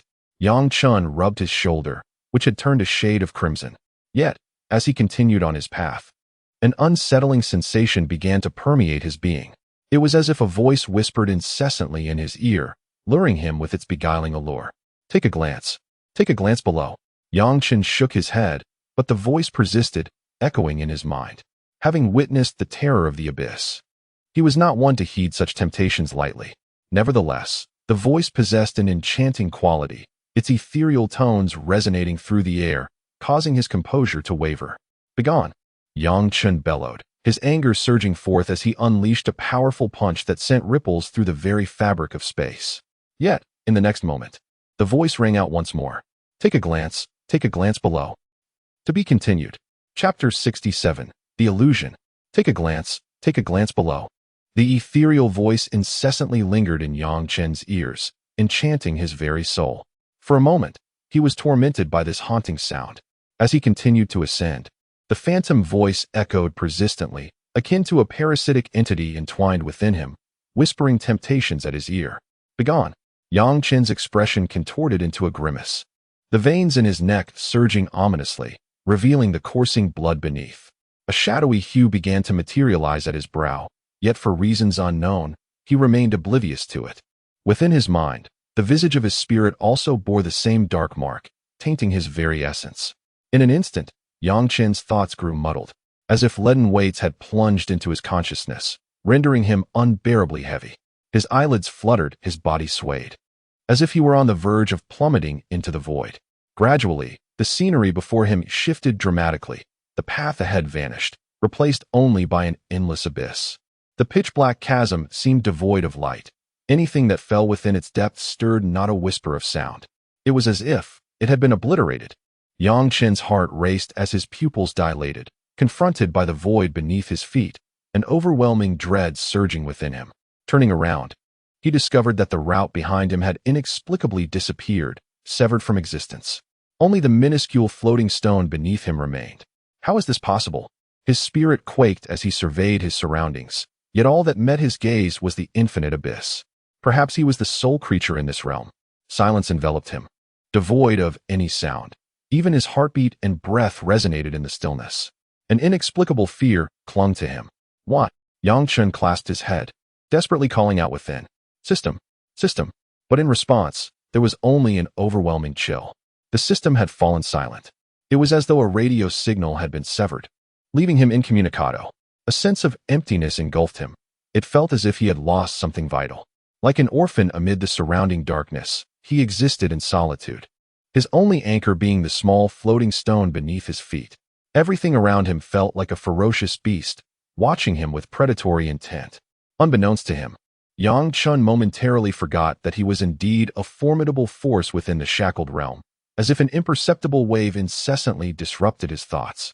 Sweat beads emerged profusely on his brow, his chest heaving, and a grimace contorted his face as saliva dripped from his lips onto the ground. Yet, he was unwilling to acknowledge any of it. He was engulfed by fear. Gazing into the surrounding darkness and his own solitude, terror gripped Yang Chen. In a sudden frenzy, he extended his arm, clutching at his neck with desperation, resembling a deranged soul. At that very moment, within his dantian, the obsidian orb seemed to awaken partially, radiating a faint, dark luminescence that enveloped his entire being. Instantly, the darkness between his brows was consumed, along with the essence of his spiritual self. As the blackness dissipated, Yang Chen collapsed, only to regain his composure after a considerable while. Breathing heavily, clarity returned to his gaze. Boom, boom, boom. Yang Chen abruptly rose to his feet, his energy surging forth, unreservedly emanating his cultivation prowess. The surrounding space quivered with ripples. Yet, he remained motionless, his head bowed as if contemplating something profound. The dread within, Yang Chen murmured, slowly lifting his gaze, a glimmer of light flickering in his eyes. Begone! The voice echoed repeatedly, yet fell upon deaf ears. Met with utter silence. A rare flicker of anger crossed Yang Chen's face as he furrowed his brow. I command you to dissipate. In a sudden burst of energy, he ascended into the air, arms slightly outstretched. On his left, endless thunder rained down, striking the abyss of darkness. On his right, a roaring inferno surged forth, incinerating all in its path. Ice stood tall, toxic mists enveloped the air, and fierce winds howled. An ethereal angelic figure gradually materialized behind Yang Chen, wielding a sacred sword. And with a silent flourish, it descended with great force. Boom! A blinding beam of white light surged forth, transforming the scene before him, gradually restoring it to its previous state. Yang Chen stood imperiously in the void, his expression cold and detached, when suddenly a tremendous force pressed down upon him. Yet, he merely cast a fleeting glance before unleashing a powerful fist towards the heavens, striking with tremendous force. Boom! Yang Chen's body quaked slightly, and then flames and thunder erupted, obliterating the terrifying force that had threatened him. Such antics were mere illusions. Yang Chen's expression was grim as he deftly harnessed the power of the tempest, propelling himself towards the mountaintop with a sudden surge. Along the way, he encountered waves of formidable force pressing down upon him, yet with a mere flick of his hand, he shattered them all. As he approached the summit, the vast flat peak came into view. At that moment, a translucent handprint descended from the heavens above. Yang Chen's body flickered with urgency, and the Canglong Wuhujian manifested, gently thrusting towards the handprint. That delicate jab was imbued with overwhelming force, accompanied by the manifestation of thunder and ice, causing the very fabric of space to quiver under the might of his strike. With a resounding crash, the two forces collided, unleashing a cataclysmic shockwave between them. Seizing the opportunity, Yang Chen propelled himself upward, soaring gracefully to the mountaintop, where he landed with an air of nonchalance. To be continued. Trial success. Chapter 68. Trial success. The atmosphere grew somewhat awkward. A faint smile graced Yang Chen's lips as he rested the Canglong Wuhujian upon his back, embodying the essence of a celestial swordsman. Above him, the terrifying force continued to gather, seemingly in contemplation. According to the established rules, it was only meant to hinder those traversing the path, having no authority over those who reached the platform. However, this entity had ascended by leveraging its own power. Did that count as a violation? The force appeared to possess a semblance of consciousness, akin to a child in its formative years, pondering its predicament. Observing the lingering presence in the sky, Yang Chen let out a soft sigh before bellowing, "What are you waiting for? Are you planning to lay an egg?" Upon hearing his voice, the force trembled momentarily, and the clouds above began to coalesce ominously. "Oh no, it seems I've gone too far." Yang Chen's smile gradually stiffened as he beheld the gathering power above. He quickly exclaimed, "You can't strike me now. You've crossed the line.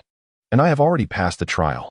Upon hearing Yang Chen's words, the force roiled with fury. The moment he spoke, it became even more enraged, vowing, "How dare you provoke me? If I do not strike you down, my heart shall be uneasy." Boom, boom, boom. The clouds above darkened ominously, within which bolts of lightning danced and flickered with ferocity.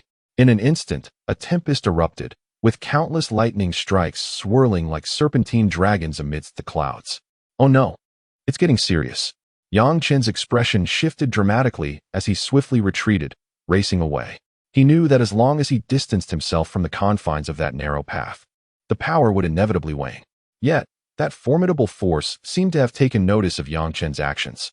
Above the firmament, it gradually transformed into a colossal visage, emanating a thunderous roar. "Violator, seeking death." Boom, boom, boom. A bolt of lightning suddenly descended, accompanied by a resplendent purple glow, causing the very fabric of space to tremble as if it could scarcely endure such overwhelming might. Like a fragile sheet of paper, it appeared on the verge of being shattered by that tremendous power. Yang Chen's expression shifted dramatically. Escape was no longer an option, and he had no choice but to brace himself against the impending onslaught. Yet, he couldn't help but berate himself. Why was he so reckless? Why court death? With a sense of helplessness, Yang Chen unleashed the Canglong Wuhu sword, the chilling thunder erupting forth, and a thin layer of frost manifested. within which minute arcs of lightning danced incessantly. Thud! In an instant, the impact resonated, and immediately thereafter, a terrifying wave of energy quietly radiated outward, akin to the explosion of a bomb. A colossal fireball erupted, engulfing everything in its path. Yang Chen's form was instantly consumed, the relentless flames scorching his body. Fortunately, endowed with a unique affinity for fire, he exhibited remarkable resistance, thus sustaining minimal harm.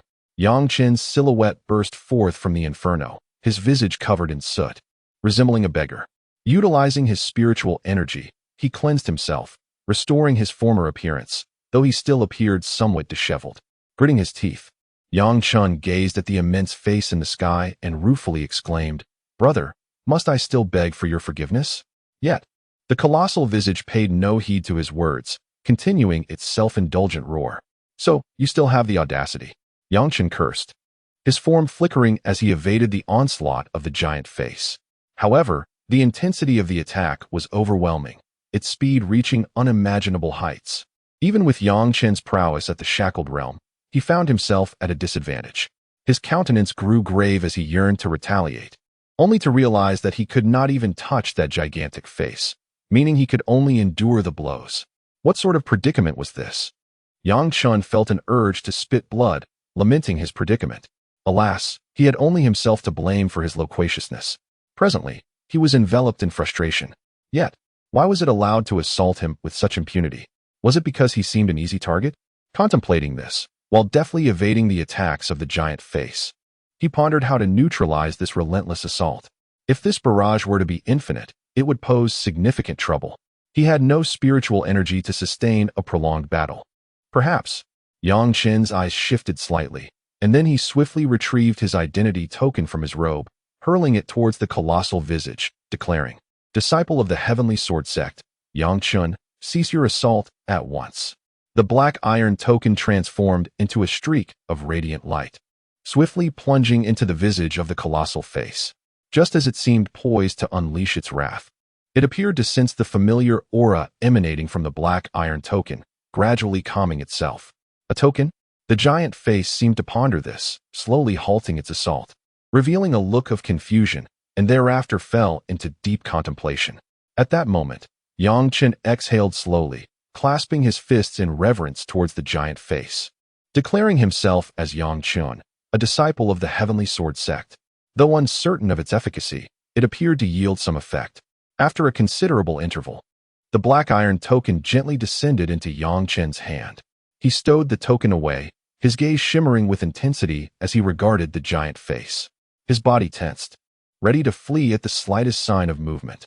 However, it seemed the results were promising. The immense face in the sky gradually faded, and the oppressive aura surrounding them dissipated as if it had never existed. Yang Chen grinned, realizing that despite having reached the shackled realm, he felt utterly powerless before that giant face. It became apparent that the Heavenly Sword Sect was indeed a place of hidden talents.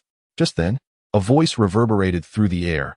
Outer Sect Trial passed. Rating, 3rd class.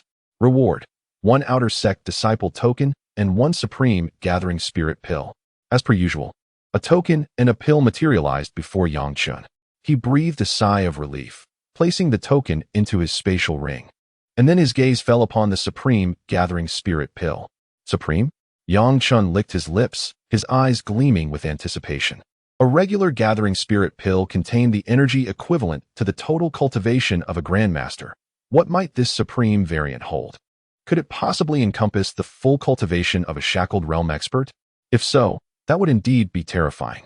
The fact that such rewards were available even to Outer Sect disciples made Yang Chen ponder the immense strength of the Heavenly Sword Sect in times past. He could scarcely imagine. To be continued. Chapter 69, Convergence and Fall. System, please introduce the Supreme Gathering Spirit Pill. Yang Chen inquired within his mind. Ding. The Supreme Gathering Spirit Pill is an upgraded variant of the Gathering Spirit Pill. Compared to the ordinary version, it contains a significantly greater amount of energy, equivalent to the entire cultivation of a Shackled Realm expert. Yang Chen nodded slightly, finding it quite impressive, akin to receiving a medium-grade spiritual energy infusion. Although it may not serve any immediate purpose for him, it could be invaluable during battles, effectively granting him the resilience of 2 lives. Feeling a surge of pleasant anticipation, Yang Chen turned his attention to his surroundings. In the vast expanse of the plain, several arenas stood at its center, with a towering platform rising prominently among them. A golden flag was planted atop this high stage, adorned with bold characters that read, "Heavenly Sword Sect." What is this all about? Yang Chen scratched his head, perplexed by the situation. Just then, a peculiar wave enveloped him, and he slowly began to float toward one of the arenas. Thud! Yang Chen landed heavily upon the platform, wincing in pain. What on earth was that? He grumbled, rubbing his sore backside and directing his complaints toward the heavens. As he surveyed the area, he realized he was alone on the platform, with no other beings or objects in sight across the surrounding arenas. What is happening? He looked around, finding nothing amiss. At that moment, a figure gradually emerged from one of the platforms. It was one of the 3 elders of Xiantian. Upon recognizing the elder, Yang Chen immediately bowed in respect and asked, "Elder, do you know what is happening here?" The newcomer was the 2nd elder of the 3 elders, known as Xian'er. After observing carefully, he spoke in a solemn tone, "If I am not mistaken, it appears that all those who have passed will engage in combat to determine the strongest among them, who will then claim that flag." Yang Chen squinted at the flag fluttering in the wind, lost in thought. However, Xian'er continued, "I am quite surprised that you arrived first. It seems your potential is quite significant." He stroked his wispy beard, chuckling. "Elder, you flatter me. I merely stumbled here by chance." Yang Chen replied bashfully, scratching his head. "The difficulty of the previous 2 trials is known to me. Since you stand here as the first, it is evident that you possess some merit. Let us dispense with unnecessary modesty." Xian'er waved his hand dismissively, smiling. Yang Chen was taken aback, and upon inquiring further, he discovered that everyone's experiences were similar, involving the wooden man formation and the staircase. Yang Chen understood and then inquired, "Senior, weren't the 3 of you together? How could you be separated?" Logically speaking, the 3 elders of Xiantian shared an impeccable synergy, and when united, they possessed the combat strength of the Celestial Gate. Yet, even such formidable beings had been divided. Su In-air chuckled, "As you surmise, when we 3 brothers joined forces, we indeed wield the power of the Celestial Gate. However, when apart, we remain bound by our shackles." "Ah, I see." Yang Chen nodded in comprehension. At that moment, several figures materialized once more, but they were not from the 98th. Instead, they hailed from a North American church and a Northern European temple. Upon their arrival, they were immediately assigned to the same platform, and as they grasped the situation, their expressions soured. The temple and church had hoped to face the 98th, not each other. After all, only through collaboration could they hope to eliminate more of the 98th's formidable warriors within the relics. However, it was evident that their desires had not been fulfilled. Yang Chen and Su In-air exchanged glances, chuckling at the irony. Although the temple and church's representatives were displeased, they found delight in the situation. The discontent of their enemies brought them joy. As time flowed, more and more shackled warriors emerged, 2 from the temple, 2 from the church. While all 3 elders of Xiantian had fallen, including Dan Shou, the only one yet to appear was Jian Wuchen. Meanwhile, Yang Chen's platform remained devoid of opponents. This meant that if Jian Wuchen did make an appearance, he would be Yang Chen's adversary. Conversely, should Jian Wuchen fail to show, victory would be handed directly to Yang Chen. Regardless of the outcome, neither Yang Chen nor the 98th wished to witness such scenarios. Yet, the absence of Jian Wuchen was indeed perplexing. Among those present, he was the mightiest, yet as all others had arrived, he remained conspicuously absent. Could there be some unforeseen issue? The shackled warriors from the temple and church watched the 98th with glee, eagerly hoping for Jian Wuchen's non-appearance. If he were to fall here, it would spell a significant loss for the 98th. Moreover, it was not without its difficulties. 3 from the temple had already perished, and 2 from the church had also fallen in earlier trials. Nevertheless, if Jian Wuchen were to succumb, it wouldn't be considered a loss for them. It seems the so-called foremost among the shackled is merely a puff of smoke, chuckled a warrior from the temple. Indeed, it's merely the 98th blowing their own horn. What about their claims of defying the Celestial Gate? I have yet to hear of any Celestial Gate warriors falling. A warrior from the church chimed in. If you seek death, I would be more than willing to assist. Dan Shou retorted coldly to a warrior from the temple standing on his platform. The earlier utterance belonged to this individual. Suddenly, Shansho's henchman swung his arm, and a formidable blade materialized, releasing an aura of terror that permeated the surroundings. The expression of the temple's formidable warrior gradually grew cold, his hawk-like eyes fixated intently on Shansho. Behind him, a faint ethereal figure emerged, resembling a colossal bear. "Come forth! Roar!" In an instant, the giant bear behind the temple warrior let out a thunderous roar and charged toward Shansho. The battle erupted in an instant. Among the three elders of Xintian, only Xian Er faced off against a warrior from the church, while Xian Yi and Xian Sen stood upon the same platform. Xian Er's eyes flickered momentarily before he raised his hand, activating a formation. Xintian formation. A series of booming sounds resonated through the space, as a brilliant white light surged forth, enveloping the church's warrior. Xian Er smiled faintly and stepped into the formation. Xian Yi and Xian Sen exchanged glances, and Xian San, with a wry smile, bowed to Xian Yi. "Brother, you go first." Xian Yi, without hesitation, nodded slightly and gently pushed Xian San out of the arena.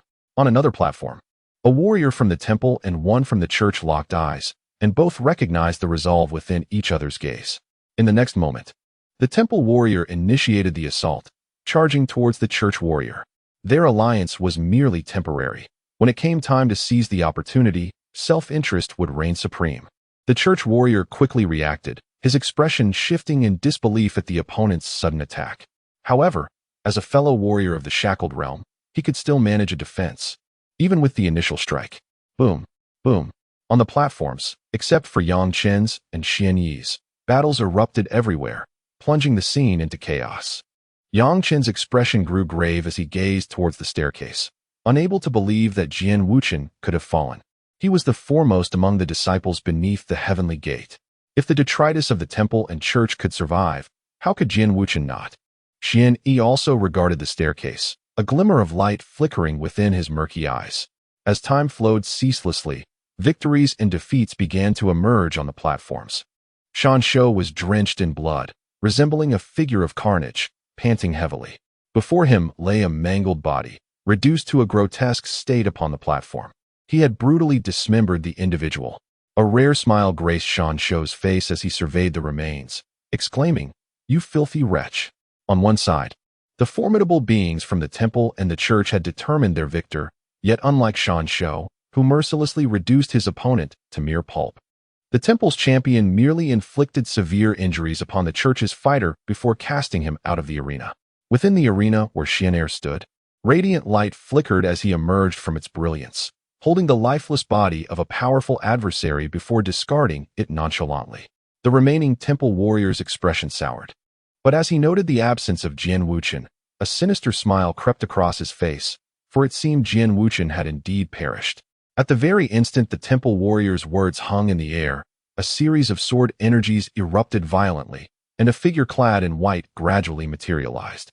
With a countenance marked by coldness and a hint of fatigue, those piercing eyes swept over the temple warrior as he uttered a chilling proclamation. "I shall end you." The temple warrior's expression darkened significantly as he instinctively took several steps back. It was none other than Jian Wuchen. Jian Wuchen glanced at Yang Chen and then gracefully floated onto Yang Chen's arena. "Have you reached the shackled realm?" he inquired. "Indeed," Yang Chen affirmed with a nod. "Then let us commence." To be continued. Chapter 70. Yang Chen versus Jian Wuchen. Yang Chen refrained from uttering further words, paying no heed to the prolonged delay of Jian Wuchen's arrival. Each individual harbors their own secrets, and probing too deeply is seldom advantageous. Moreover, his familiarity with Jian Wuchen was rather limited.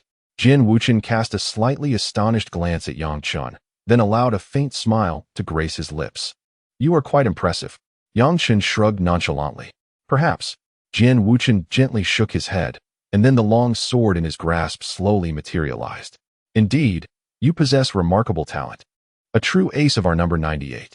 I concede that in my years of experience, I have yet to encounter anyone with such an extraordinary cultivation speed as yours. Not even your master, Lu Feng." A flicker of complexity danced in Jian Wuchen's eyes. Yang Chen's performance was nothing short of astonishing. From entering the ruins at an S rank to ascending to the shackled realm in merely a day or two was a feat unparalleled, even by Lu Feng. heralded as the most gifted man of this era of spiritual resurgence. Yet, Yang Chen accomplished it. Clearly, he too bore secrets. Nonetheless, Yang Chen's earlier display was quite agreeable, leaving Jian Wuchen disinclined to inquire further. You flatter me. Yang Chen humbly lowered his gaze. Jian Wuchen's brow furrowed slightly. Do you wield a sword? Yang Chen's eyes locked onto Jian Wuchen, and the Azure Dragon 5 Tiger sword materialized in his hand. Indeed, Jian Wuchen shook his head slightly. That is not how one should wield a sword.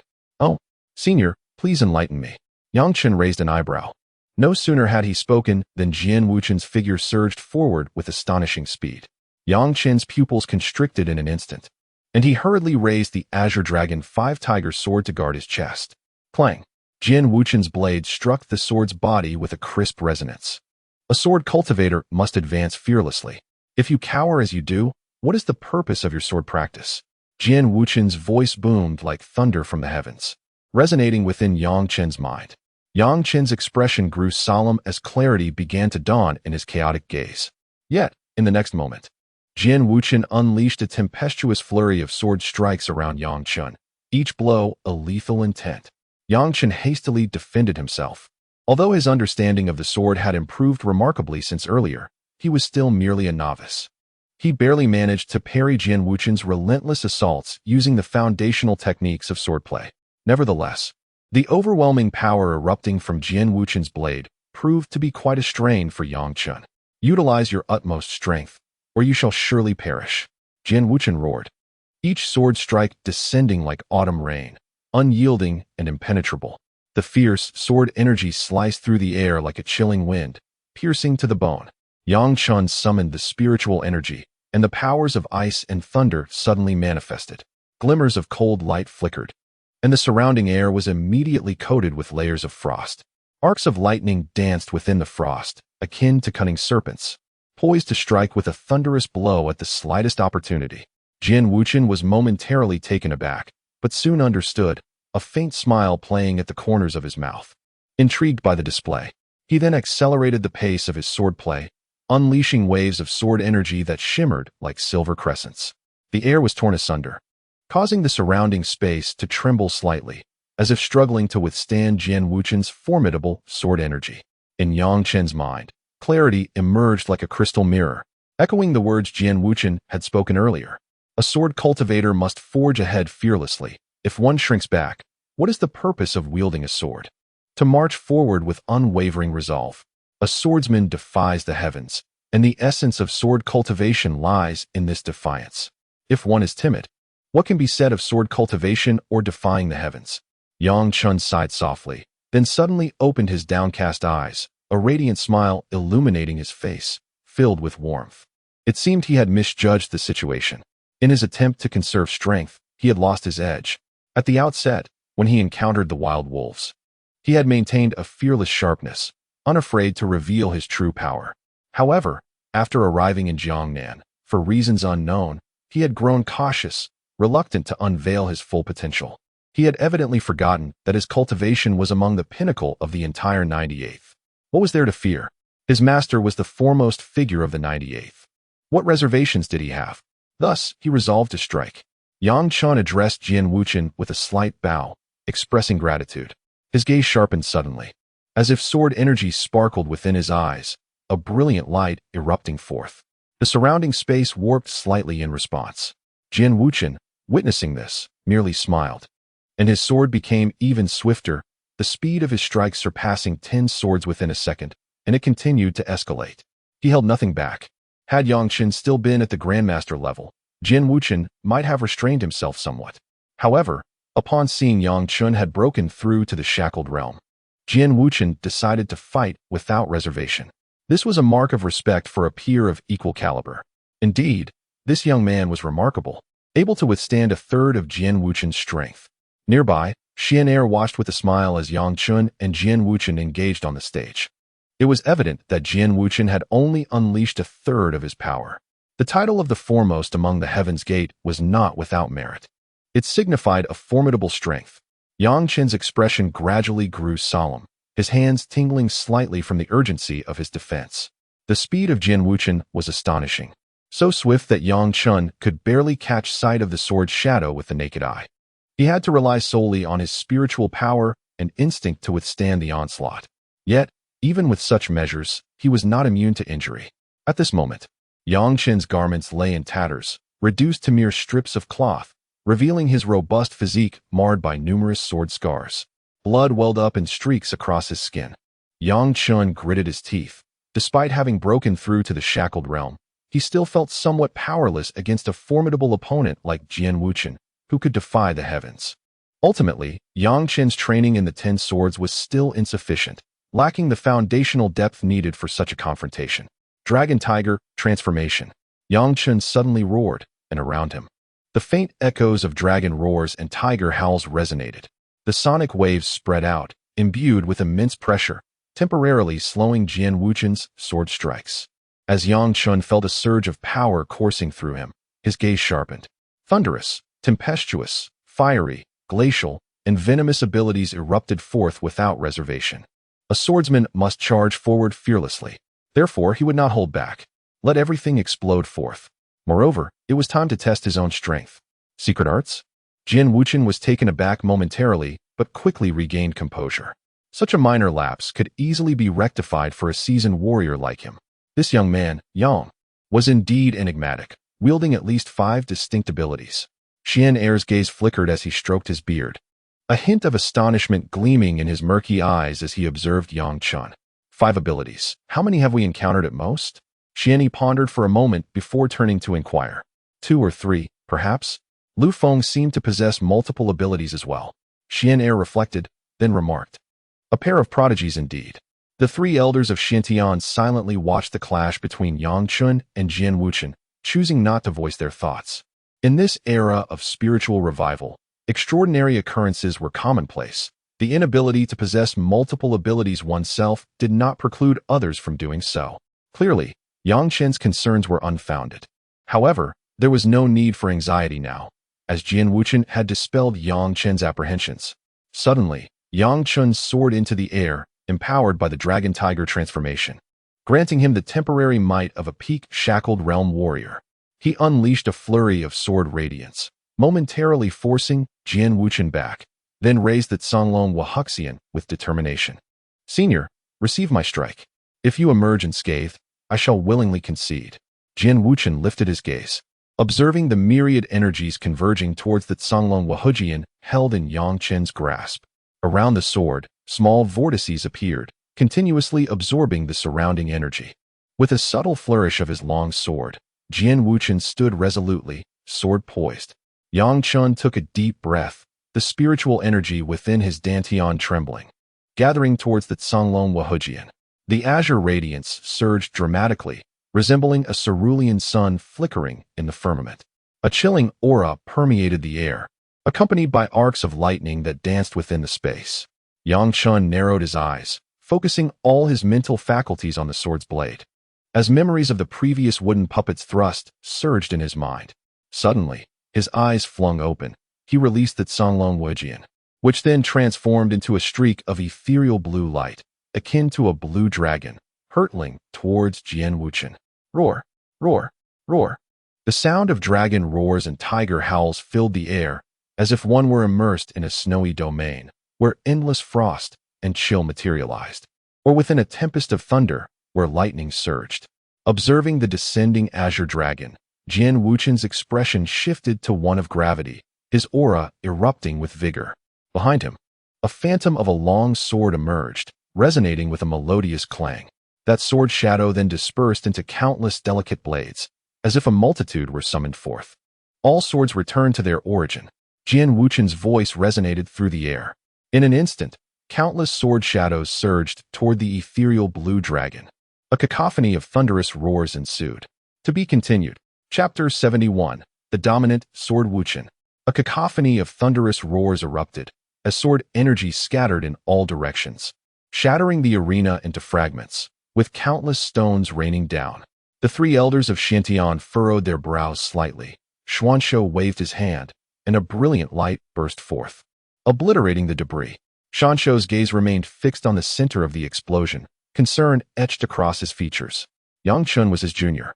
Yet his adversary was none other than Sword Wuchen, the foremost figure beneath the heavens. Even Shansho lacked confidence in surviving Wuchen's onslaught, despite both being numbered as 98. Wuchen was unlikely to strike too heavily, but should Yangchen suffer a blow to his foundation, it would spell disaster. At this moment, Shansho could only pray that Wuchen would temper his strength. The last remaining powerhouse from the temple felt his pupils constrict sharply. Regardless of whether it was Yangchen or Sword Wuchen, he was no match for either. Particularly Yangchen. How had he transitioned from being a Grandmaster to breaking through to the Lock Realm? Did one truly believe that such a feat could be achieved nonchalantly? Moreover, who in their right mind could become so formidable upon a mere breakthrough? It was absurd, for reasons unknown. The temple's warrior felt akin to a sheep amidst a pack of wolves, with the others appearing as fearsome predators. As the dust gradually settled, the scene within was revealed. Yangchen sat weakly amidst the shattered arena, surrounded by the remnants of the floor, which had been obliterated to unveil glimmering stones beneath. In stark contrast, Sword Wuchen appeared ethereal, his garments unscathed, his sword resting upon his back, eyes radiating a fierce sword intent. Observing Wuchen, Yangchen couldn't help but chuckle. Indeed, his senior was formidable. A slight twitch at the corner of Wuchen's mouth betrayed a moment of vulnerability, his hands trembling imperceptibly behind his back. "How long have you been cultivating? And how long have I been practicing?" he thought, feeling a twinge of discontent.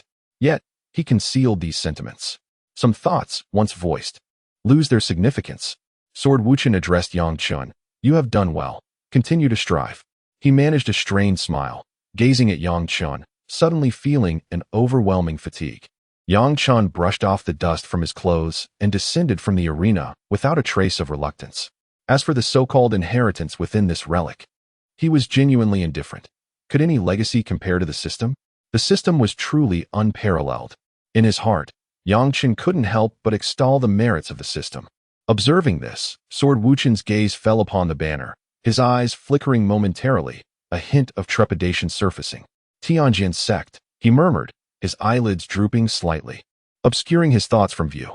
Subsequently, Jian Wuchen lifted his head slightly, casting a glance at the formidable figure from the temple. A faint smile of disdain curling at the corners of his lips, infused with a chilling intent to kill. "The temple's wretch dares to lay claim to the relics of my Huaxia?" The countenance of the strong man from the temple shifted dramatically, his body instinctively retreating, a hint of horror evident upon his face. "Jian Wuchen, what do you intend? This is not a place for your arrogance. This is the relic of the ancient sect of Shishang." Clearly, he had prepared extensively before arriving, possessing some knowledge of the rules governing this site. Jian Wuchen's expression remained indifferent as he gazed at the heavens, and to everyone's astonishment, he knelt down. Jian Wuchen, the 137th disciple of the Tianjin sect, returns to the sect. His resounding voice echoed powerfully across the heavens and the earth. The expressions of both the temple's strongman and the elders of Xiantian, as well as Yangchen, shifted dramatically, their eyes filled with confusion. "Jian Wuchen, is he one of Tianjin's sect?" Yangchen paused for a moment, bewildered. However, the three elders of Xiantian and Danshou quickly regained their composure. Yangchen was in the dark, but they were well aware. Strictly speaking, Jian Wuchen was not truly one of the 98th. He was a descendant of a hidden sect. His presence in the 98th was merely a means of maintaining an identity. Yet he remained of Huaxiao lineage. However, it was indeed unexpected that Jian Wuchen was the heir of the Tianjin sect. Yet, this raised a perplexing question. If Jian Wuchen was the heir of the Tianjin sect, and the relics of the Tianjin sect were located here, how then had the sect managed to pass on its legacy? The three elders of Xiantian, though knowledgeable, found themselves somewhat at a loss. At that moment, a radiant red light suddenly descended from the heavens, enveloping Jian Wuchen. Bathed in this crimson glow, he felt an inexplicable sense of familiarity. Soon, red specks of light appeared around his form, startling Jian Wuchen, and the surrounding brilliance vanished in an instant. Following that, a face gradually emerged in the sky above, a visage that Yangchen recognized all too well, the very face of the one who had just attacked him, the bloodline of the sect. The giant face spoke, its voice akin to thunder rolling across the sky. Jian Wuchen slowly bowed his head. "Heaven does not forsake my Tianjin sect." After a lengthy pause, the giant face, for reasons unknown, erupted in excitement. its features momentarily contorting. After a brief moment, the face regained its composure, locking its gaze intently upon Jian Wuchen. In that case, the inheritance shall be yours. Afterward, the visage glanced once more at the surrounding individuals, and upon noticing the formidable figure from the temple, his brow slightly furrowed. The bloodline of a barbarian? The temple's strongman stood in a state of utter astonishment, his entire being trembling. Even in the presence of a mere shackled realm, under the gaze of that visage, he felt as insignificant as an ant. Jian Wuchen addressed the visage. Rest assured, esteemed elder, I shall undoubtedly clear away all obstacles. That is good to know, the visage replied coolly. This barbarian bloodline unsettles me. With that, he gradually faded from the celestial sphere. The entire episode transpired in the mere span of a minute or two, yet the temple's strongman felt as though half a year had elapsed. The instant the visage vanished, the temple's strongman erupted into motion, fleeing towards the rear. He sought to escape, initially believing that within the secret realm, he had nothing to fear from the being designated as 98. Who could have anticipated that this relic was Jian Wuchen's ancestral home? What a predicament! The strong man from the temple inwardly cursed, his mental state shifting dramatically. Jian Wuchen slowly rose, observing the temple's strong man as frantic retreat, unable to suppress a smile. Since it has been said to be my ancestral home, do you truly believe you can escape? Jian Wuchen extended his hands and then suddenly clenched them. Bang! An invisible force ensnared the temple's strongman. Fear etched across the strongman's face as he soon felt a colossal power erupt violently around his body. Boom, boom, boom. The surrounding energy exploded under Jian Wuchen's command, unleashing a terrifying force upon the temple strongman. His form shattered, flesh and blood scattering in all directions. Jian Wuchen furrowed his brow slightly, noting the mess. With a gentle motion of his hand, a tempest arose, accompanied by a gentle drizzle. Jian Wuchen radiated an aura of boundless power, as if he were the sovereign of this domain. He communicated with the laws of nature. The fierce wind swept the remnants into the abyss while the rain cleansed the blood. After completing this, Jian Wuchen appeared somewhat drained. His complexion pale, yet a faint smile lingered on his lips. Turning towards Yang Chen and the others, he remarked, "Apologies, everyone. I have already informed Minister Liu." Xian Yi stepped forward and respectfully addressed Jian Wuchen. "Since this is your legacy, it rightfully belongs to you. We shall not contest it." The gathering consisted of longtime colleagues, familiar with one another, all hailing from China, rendering such disputes unnecessary. Jian Wuchen nodded slightly, then ascended into the air, grasping the central banner in his hand. Immediately thereafter, a resplendent radiance erupted from the banner, and in the astonished gazes of the onlookers, Jian Wuchen was engulfed by the brilliant white luminescence. His form transformed into countless specks of starlight, vanishing into the vastness of existence. At that moment, only the three venerable elders of Xintian, Dan Shou, and Yang Chen remained in the realm. The inhabitants of the temple and the church had all perished. It must be said that the situation was rather favorable, although little fortune was gained, particularly regarding the inheritance of the Heavenly Sword sect. The substantial weakening of the formidable forces of the temple and church signified a relative enhancement of strength. At the very least, the temple and the church would not be able to rival number 98 for a decade to come. As for the contest between the realms of the Heavenly Gate, that burden would be left to Lu Feng and his companions. In the fleeting moment following Jian Wuchen's disappearance, the entire secret realm suddenly warped.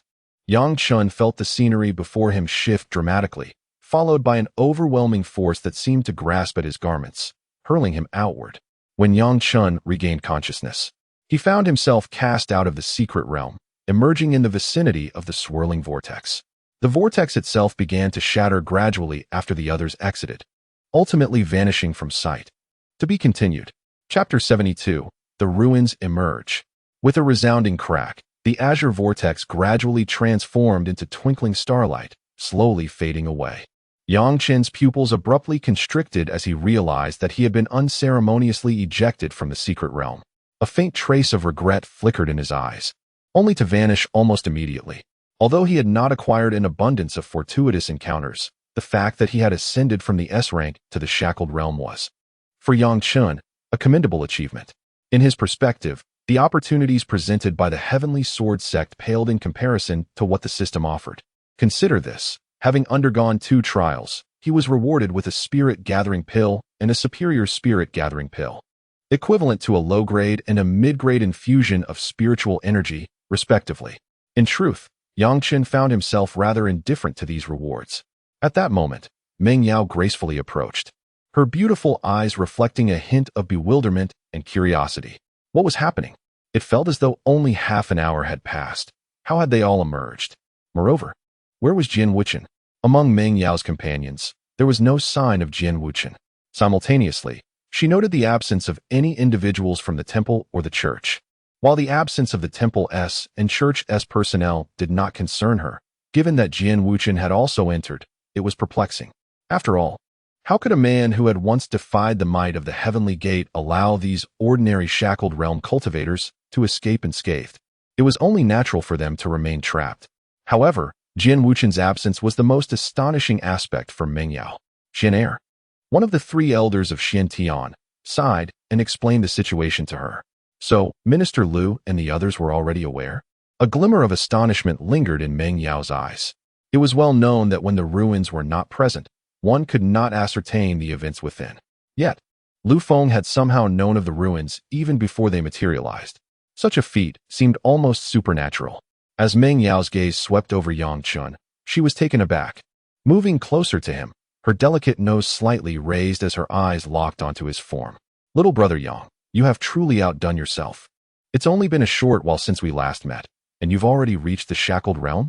Meng Yao was genuinely taken aback. The first time she encountered Chen, he was merely an S-rank esper with a Master S physique. At that time, she had even contemplated taking him as her disciple. Now, just a few days later, Chen had surpassed her, becoming a formidable force in the shackled realm, with an exceptionally sturdy foundation. This was nothing short of astonishing. Meng Yao felt as though her understanding of the world was crumbling. She had been reduced to a mere jester in the face of Chen's extraordinary prowess.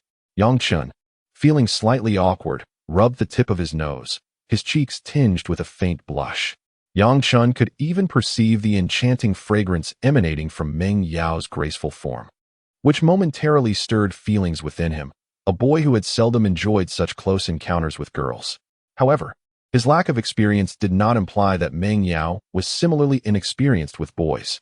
With a playful giggle, Meng Yao cast a teasing glance at Chen, her slender fingers gently resting upon his chin before lifting it slightly. Little brother, you truly astonish me, she remarked. Before she could finish her sentence, Chen hastily withdrew from her touch, his face flushed with embarrassment. Such a Navi boy. Meng Yao laughed, not angered but playfully chiding him as she turned away.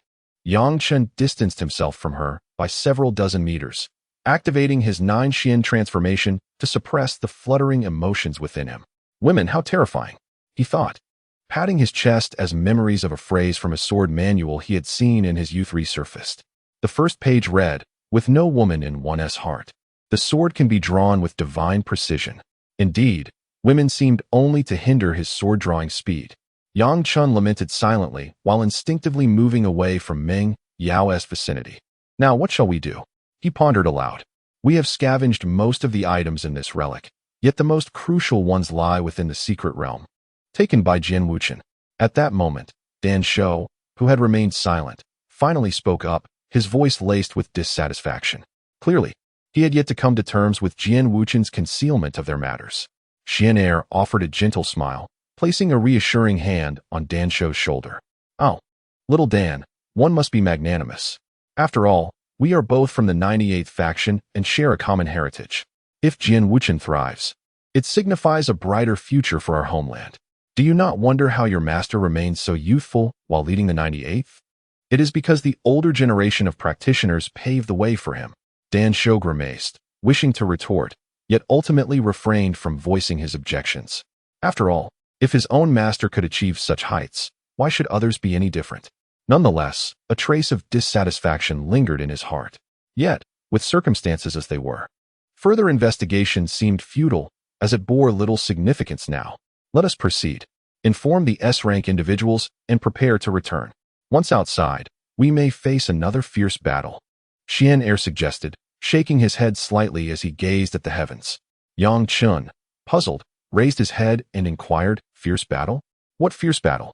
With a smile, Xian explained, When we arrived, you were already inside, and you likely remain unaware.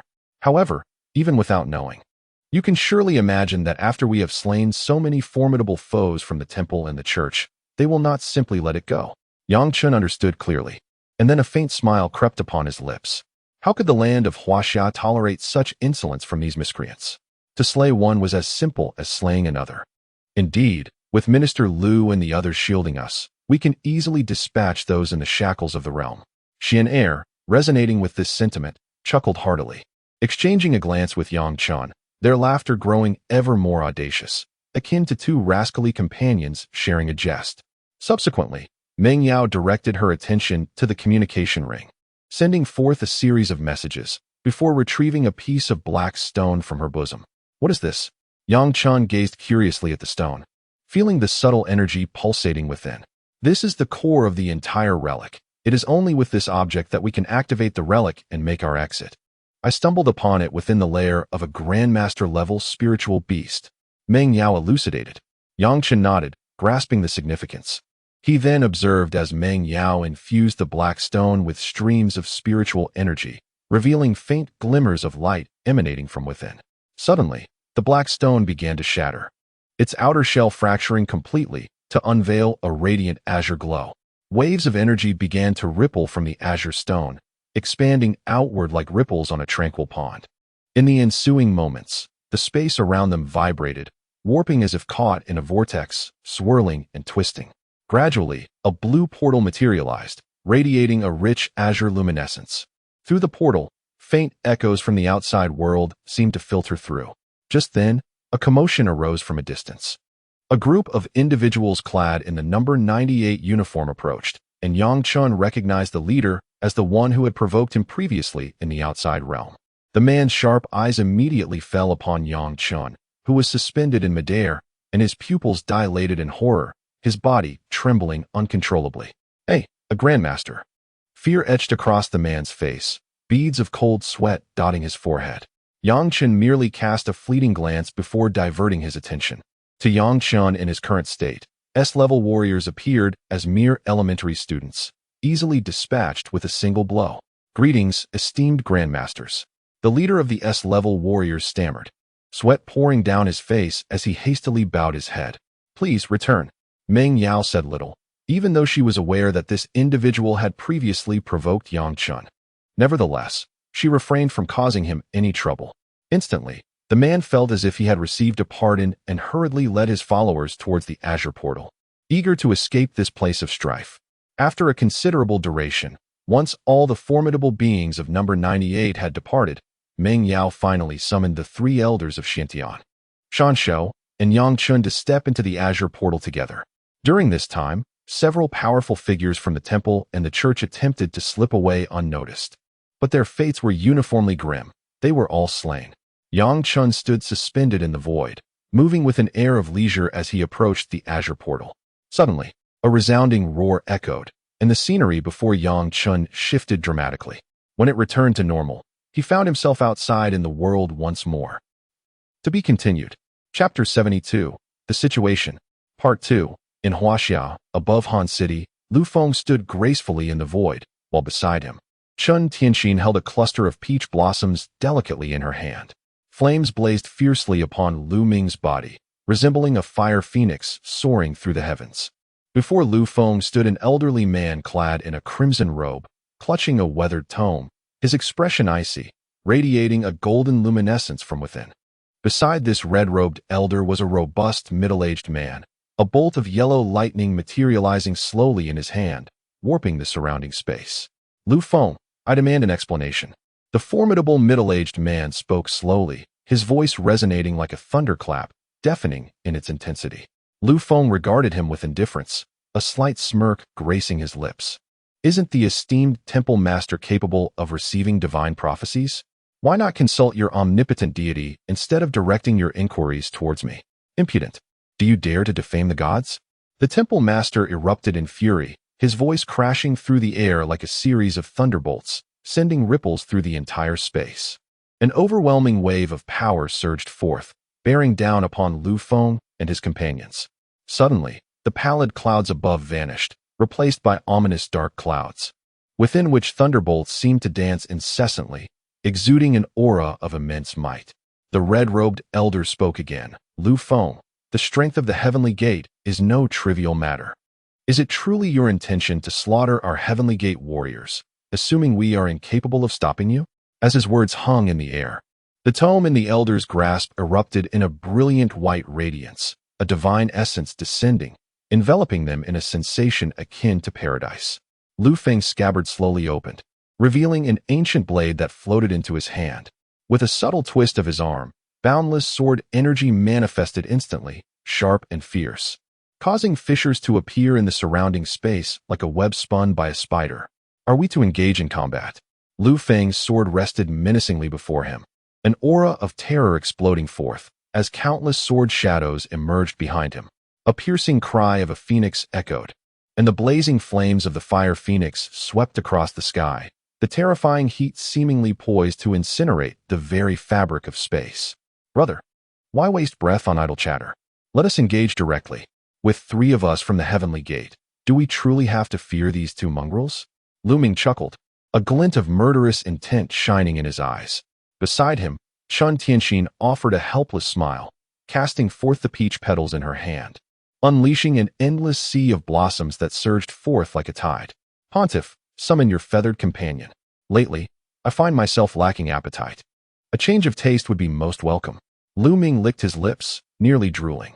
The Pope's expression darkened significantly, his hawk-like eyes fixed intently upon Lu Ming as he intoned, "Were it not for your elder brother's presence, you would have perished several times over." Huh. If you possess the ability, then go ahead and kill me. I truly do not believe you can. Lu Ming chuckled, and with a sudden flourish of his arms, he summoned a tempest of flames directed toward the Pope. The Pope merely furrowed his brow slightly and slowly opened a time-worn tome. Let there be light. With a resounding hum, brilliant radiance surged forth, enveloping the roaring inferno, effortlessly extinguishing it. Merely a trivial skill, the Pope remarked coolly. Instantly, Lu Ming's countenance soured. His strike had been thwarted before even reaching the Pope. A sense of inadequacy washed over him. Enough, you are no match for him. He has already reached the pinnacle of the heavenly gate, while you have only recently ascended. Lu Feng spoke calmly, recognizing the vast disparity between Lu Ming and the Pope. Though both were formidable within the heavenly gate, the gulf between them was immense, akin to that between a novice and a seasoned master. Since both of you are present, allow me to offer a proper explanation. Lu Feng advanced, brandishing his great blade across his chest as a formidable aura emanated from him, casting a powerful pressure upon the Pope and the Temple Lord. The Pope and the Temple Lord exchanged slight frowns, feeling the weight of the impending confrontation. All 3 were among the elite of the heavenly gate, on the cusp of transcending to the next realm. Clearly, Lu Ming stood no chance against them. Lu Ming pouted, positioning himself behind Lu Feng. Director Lu, it seems you are poised to take that next step. The Pope's keen eyes scrutinized Lu Feng, attempting to glean something from him. At that moment, the Temple Lord's expression shifted subtly, his gaze locking onto Lu Feng. Lu Feng smiled faintly. What do you think? A glint of mischief danced in his eyes as he regarded the Pope and the Temple Lord, the atmosphere thick with unspoken tension. For a moment, neither the Pope nor the Temple Lord dared to move. Should Lu Feng indeed be on the verge of transcending, they would find it truly impossible to contend with him today. Yet their reluctance lingered. The Pope's demeanor grew solemn, as if deep in contemplation, before he turned his gaze to the Temple Lord and gave a slight nod. Subsequently, the body of the Temple Master erupted with a sudden brilliance, surrounded by countless bolts of lightning that descended with a thunderous roar, echoing across the heavens. The protective barrier beyond Han City quivered violently, and the citizens within gazed upwards, witnessing the sky darken as if heralding the apocalypse. Within the Lu Noodle House, numerous patrons hastily abandoned their payments, rushing home in alarm. Lu Lao stepped outside slowly, surveying the ominous sky, muttering in irritation about the disruption to his business. He then forcefully slammed the cloth he held onto the table before vanishing in an instant. Lu Feng observed the Temple Master's sudden emergence, slightly shifting his position to create distance, and with a faint smile remarked, "Uncle Lu, are you not going to make your move?" The Temple Master hesitated momentarily, scanning the surroundings, only to find no one else present, his annoyance palpable. "Damn it," he cursed through gritted teeth, raising his massive fist and charging towards Lu Feng. With another smile, Lu Feng teased, "Uncle Lu, if you don't act soon, I shall be left with no options. Do you dare to deceive me?" The temple master hastened his pace, intent on engaging Lu Feng directly, while the Pope, unwilling to be outdone, opened a yellowed tome that began to flip its pages rapidly, emanating a pure white light. "God commands, bind." The resounding echoes filled the air, as violet beams of light ensnared Chen Tianxin and Lu Ming.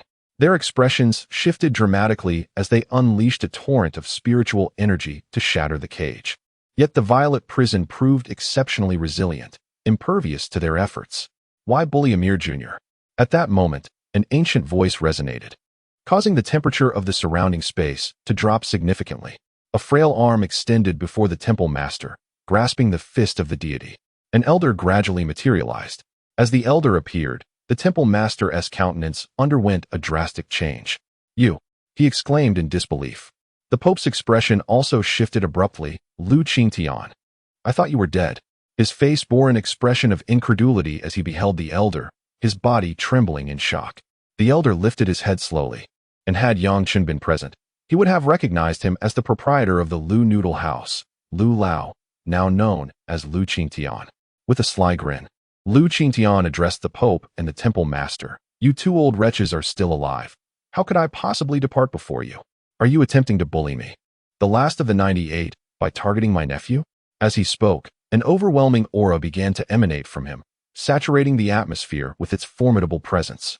Subsequently, Lu Qingtian cast aside the fist of the temple's master and turned to face Lu Feng, who wore a grin of delight. With an air of resignation, he shook his head and remarked, "Ah, you rascal, you have me at your mercy."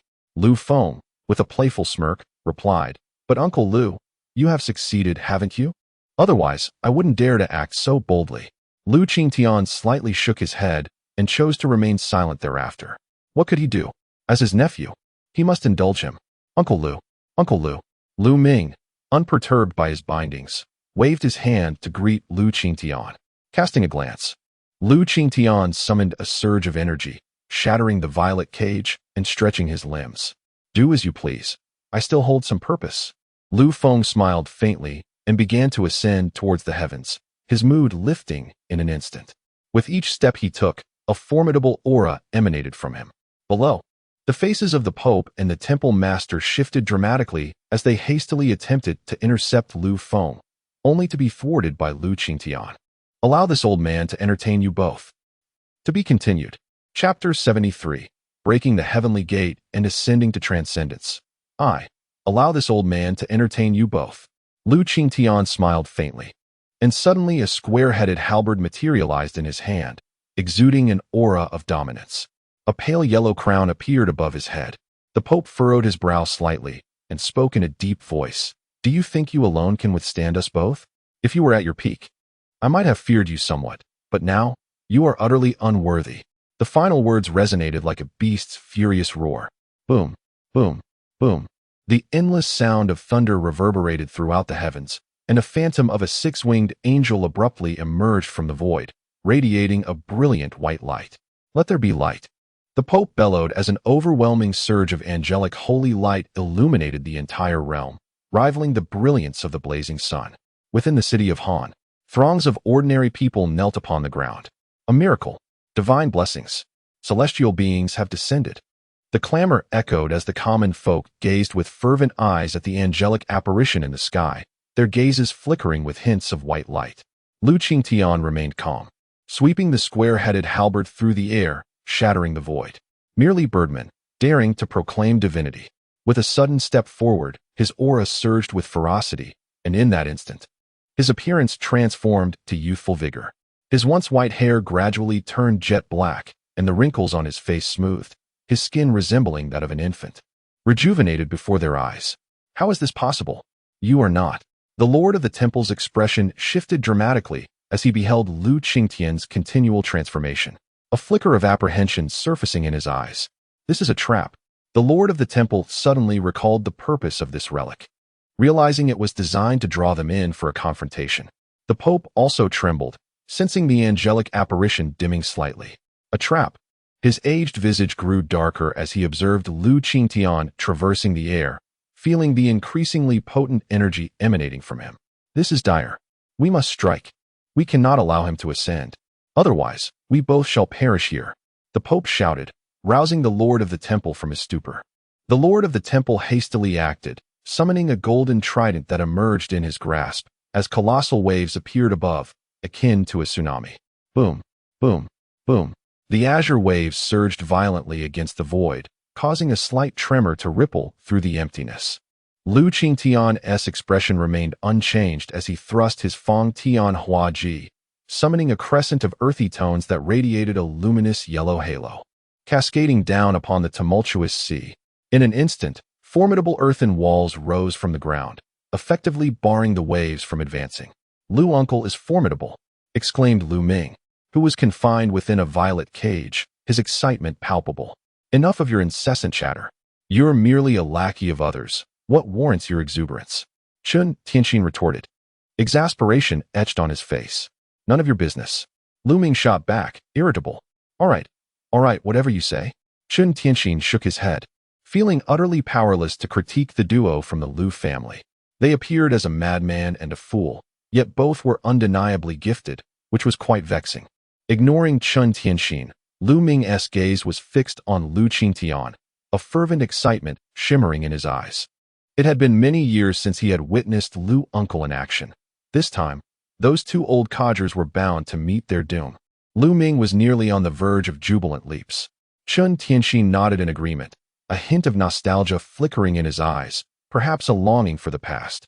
The imposing aura of the old minister was finally set to grace the universe once more. At that moment, the crimson portal began to tremble incessantly, its brilliance flickering and capturing the attention of the gathered onlookers. Shortly thereafter, Yang Chun and the three elders of Xiantian emerged from beyond the portal. Already? Lu Ming raised an eyebrow, aware of some matters regarding the relics, but the swiftness still took him by surprise. Even Lu Feng momentarily halted his steps, frowning at the portal. Upon Yang Chun's appearance, he sensed the surrounding energy surging violently, akin to a volcanic eruption, with himself caught in its midst. He quickly began to circulate his spiritual energy to alleviate the overwhelming pressure. Have they emerged? Lu Feng murmured, observing Yang Chun and sensing the aura of the shackled realm emanating from him, momentarily taken aback before bursting into hearty laughter. Ha ha, as expected of my disciple. You've done well. Lu Feng's voice resonated in Yang Chun's ears, prompting him to look up and discover his master ascending step by step towards the heavens. Yang Chun, Senshou. Lu Feng's voice boomed like thunder, echoing in the ears of Yang Chun and Senshou. Watch closely. I shall bestow upon you a fortuitous encounter. Yang Chun, still somewhat bewildered, quickly focused his gaze on Lu Feng as the words registered. Fortuitous encounter? What could that possibly entail? Although Yang Chun was still unaware of the circumstances, he chose to heed Lu Feng's words, particularly upon noticing the formidable presence of those surrounding him.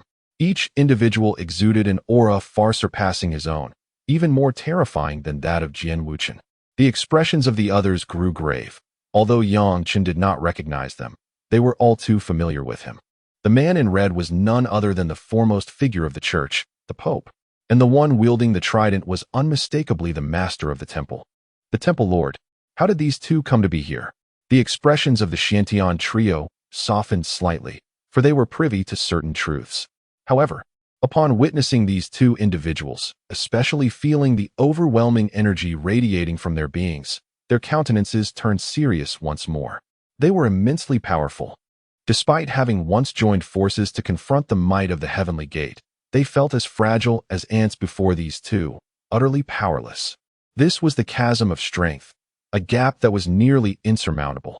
Yet, when they beheld the man standing before the Pope and the temple lord, a sense of calm washed over them. Lu Qingtian, the former minister number 98, a pinnacle powerhouse of the heavenly gate. They had met the minister. The Xiantian trio bowed deeply to Lu Qingtian.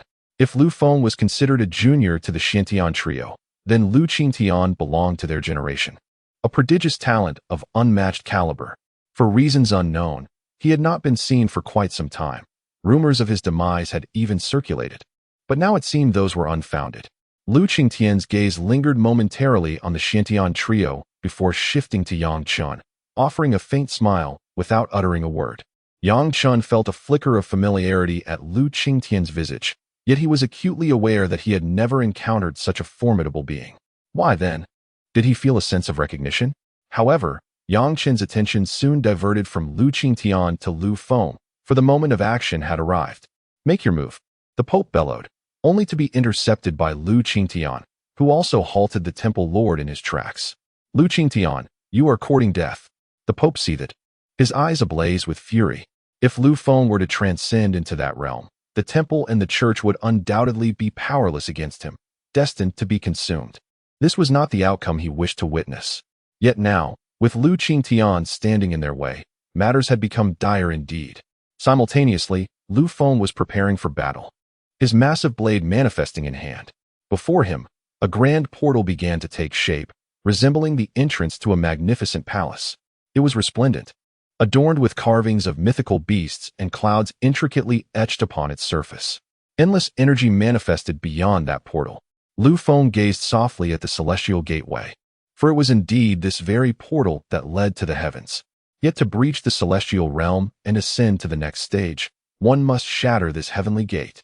Lu Feng's voice, though not loud, resonated in the ears of all present. Many faces turned pale, for the source of power for the celestial warriors was this very gate. Any damage to it would surely affect their own fates. How could one dare to break the heavenly door? "Brother, surely you jest." Lu Ming's expression betrayed a hint of doubt. "That madman." Chen Tian cursed inwardly, clearly struggling to believe it. Only Lu Qingtian regarded Lu Feng with a gentle gaze, calmly stating, "If that is your resolve, then proceed. I shall stand by you." A faint smile graced Lu Feng's lips as he nodded, turning to Yang Chen and saying, "Since you became my disciple, I have yet to impart any teachings to you. Now, observe closely as I shatter the heavenly gate and seize the essence of creation." Yang Chen bowed slightly to Lu Feng, honoring his master's guidance. To be continued. Chapter 74, Breaking the Celestial Gate and Seizing Destiny. Part 2. Lu Feng smiled faintly, then fixed his gaze upon the resplendent celestial gate, feeling the faint, enigmatic energy emanating from it. He took a deep breath.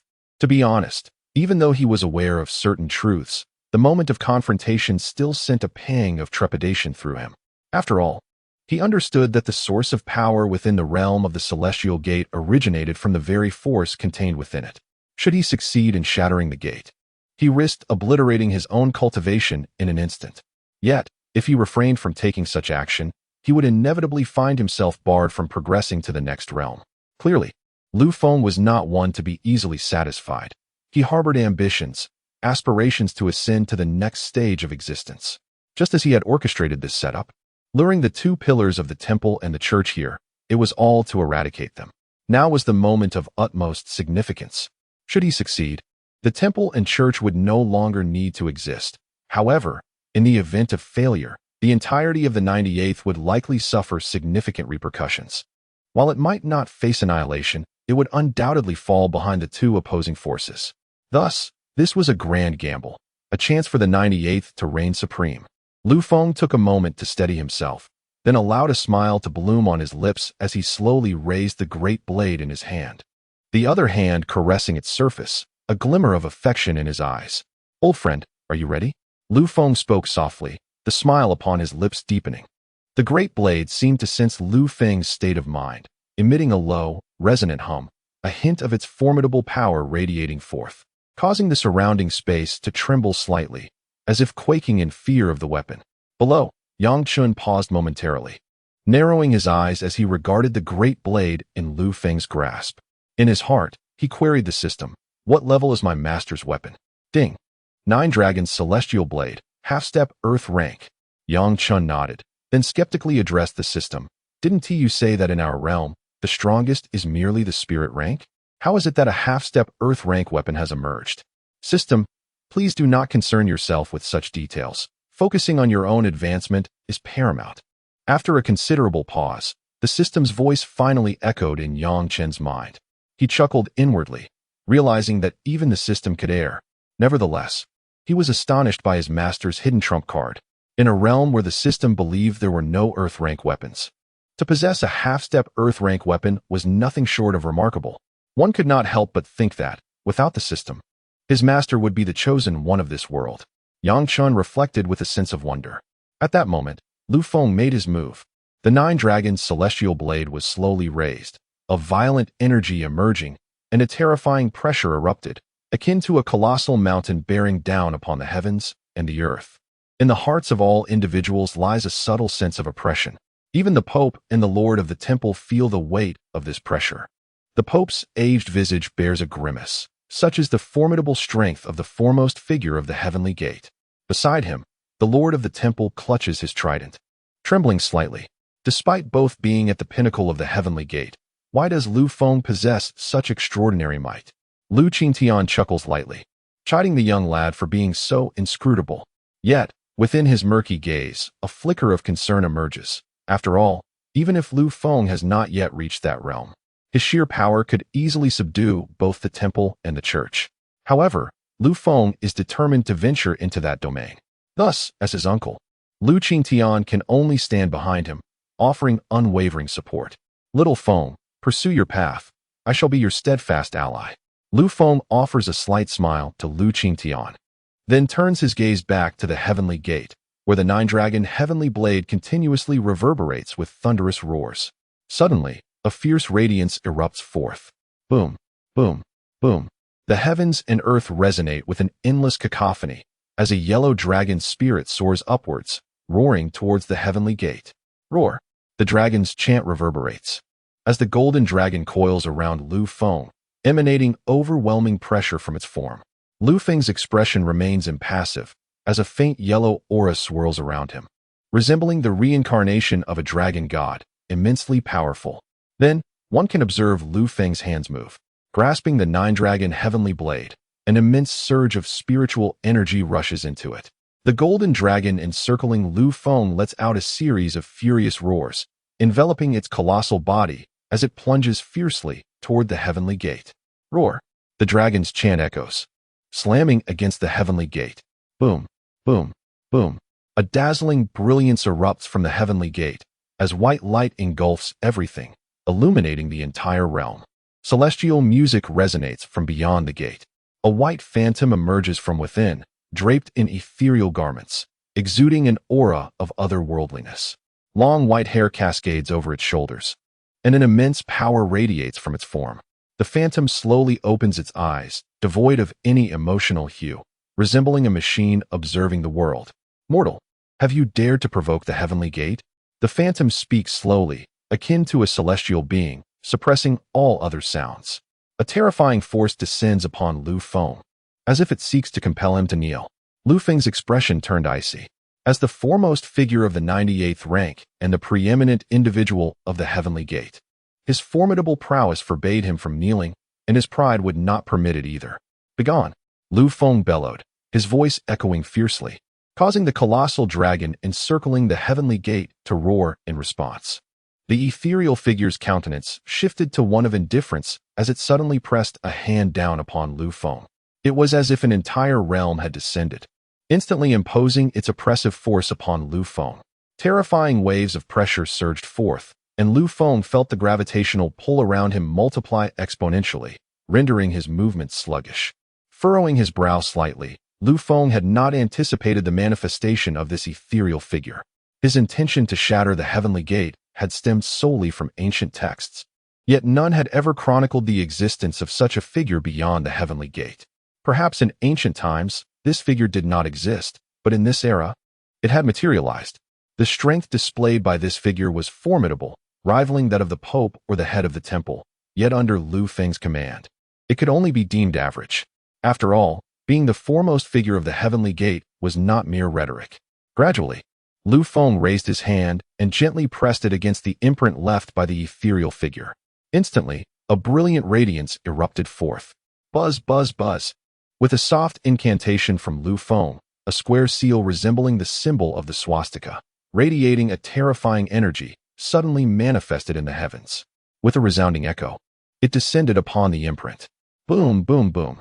The sound of an explosive detonation reverberated through the air, akin to the instantaneous blast of a nuclear explosion. As a mushroom cloud erupted, illuminating the sky with its terrifying waves that swept through the surroundings. The Pope and the head of the temple hastily disengaged from Lu Qingtian's entanglement, turning to brace against the residual shockwaves. Lu Qingtian furrowed his brow, swiftly conjuring a series of energy shields to protect Yang Chun and the others, ensuring their safety from harm. Yang Chen's eyes widened as he observed Lu Feng's overwhelming strength. He realized that should he confront his own master, he would be vanquished in mere moments, if not annihilated entirely. Meanwhile, high above in the firmament, Lu Feng lifted his gaze towards the ethereal figure of the heavenly gate, eager to discern its reaction. However, he found it peculiar that the figure remained utterly unperturbed, akin to a lifeless automaton, responding only to its programmed directives. Lu Feng's brow furrowed slightly before he released a breath of resignation. Just a puppet. Yet it dared to make grand proclamations here. The corners of Lu Feng's lips curled into a subtle arc, as ethereal energy began to coalesce in his hand, erupting into a brilliant crimson radiance. Gradually, the 9 dragons' heavenly blade floated into the air, following the motion of Lu Feng's hand as it suddenly struck towards the illusory figure. The dense spiritual energy and the blade's aura surged forth, as if poised to cleave through all existence. The very fabric of space trembled, and a multitude of fissures spontaneously manifested, the act of slicing through dimensions. Yet, the illusory figure appeared oblivious, seemingly unaware even as the 9 dragons' heavenly blade descended upon its form. Bang! A resounding explosion reverberated, as the illusory figure was instantaneously shattered by Lu Feng's blade, disintegrating into a cascade of spiritual fragments that rained down upon the earth. In an instant, the lush grass and flowers erupted into frenzied growth, as if nourished by the remnants. Subsequently, one could observe myriad cracks forming upon the heavenly gate. Emerging in the wake of the illusory figure's destruction, Lu Feng suddenly felt a wave of weakness wash over him. Before he could comprehend the sensation, he plummeted to the ground, crashing heavily upon the earth. To be continued. Chapter 75, Breaking the Heavenly Gate, Seizing Destiny.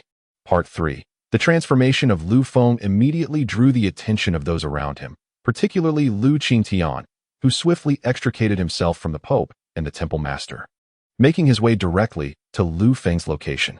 The earth was forcefully struck by Lu Feng, creating a vast and deep pit, shrouded in swirling dust. Lu Qingtian gazed into the abyss with a hint of concern. Cough, cough, cough. The sound of coughing resonated, and it was this very noise that gradually alleviated Lu Qingtian's worries. As long as Lu Feng was alive, that was all that mattered. The fear of Lu Feng shattering the heavenly gate and vanishing without a trace loomed over him. Xiaofengzi, how are you? Lu Qingtian called out to Lu Feng, who was ensconced in the pit. I'm all right. I won't die. Lu Feng replied with difficulty, slowly climbing out of the pit, a wave of weakness coursing through his body, rendering him quite uncomfortable. Although his physical strength remained at the heavenly gate level, the spiritual energy within his dantian had noticeably diminished, leaving him feeling like an empty shell. Lu Feng grimaced, his face betraying his distress. However, upon noticing the Pope and the Temple Master, his expression swiftly returned to calm. He could not allow them to perceive his vulnerability. If they did, it would complicate matters significantly. Yet, the Pope and the Temple Master were not fools. Even without witnessing Lu Feng's expression, they could surmise his condition quite accurately.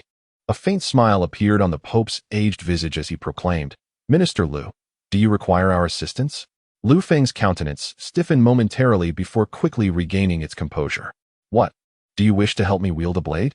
He replied nonchalantly. The Temple Master responded, wielding a blade is out of the question, but I can certainly lend a hand in lifting you.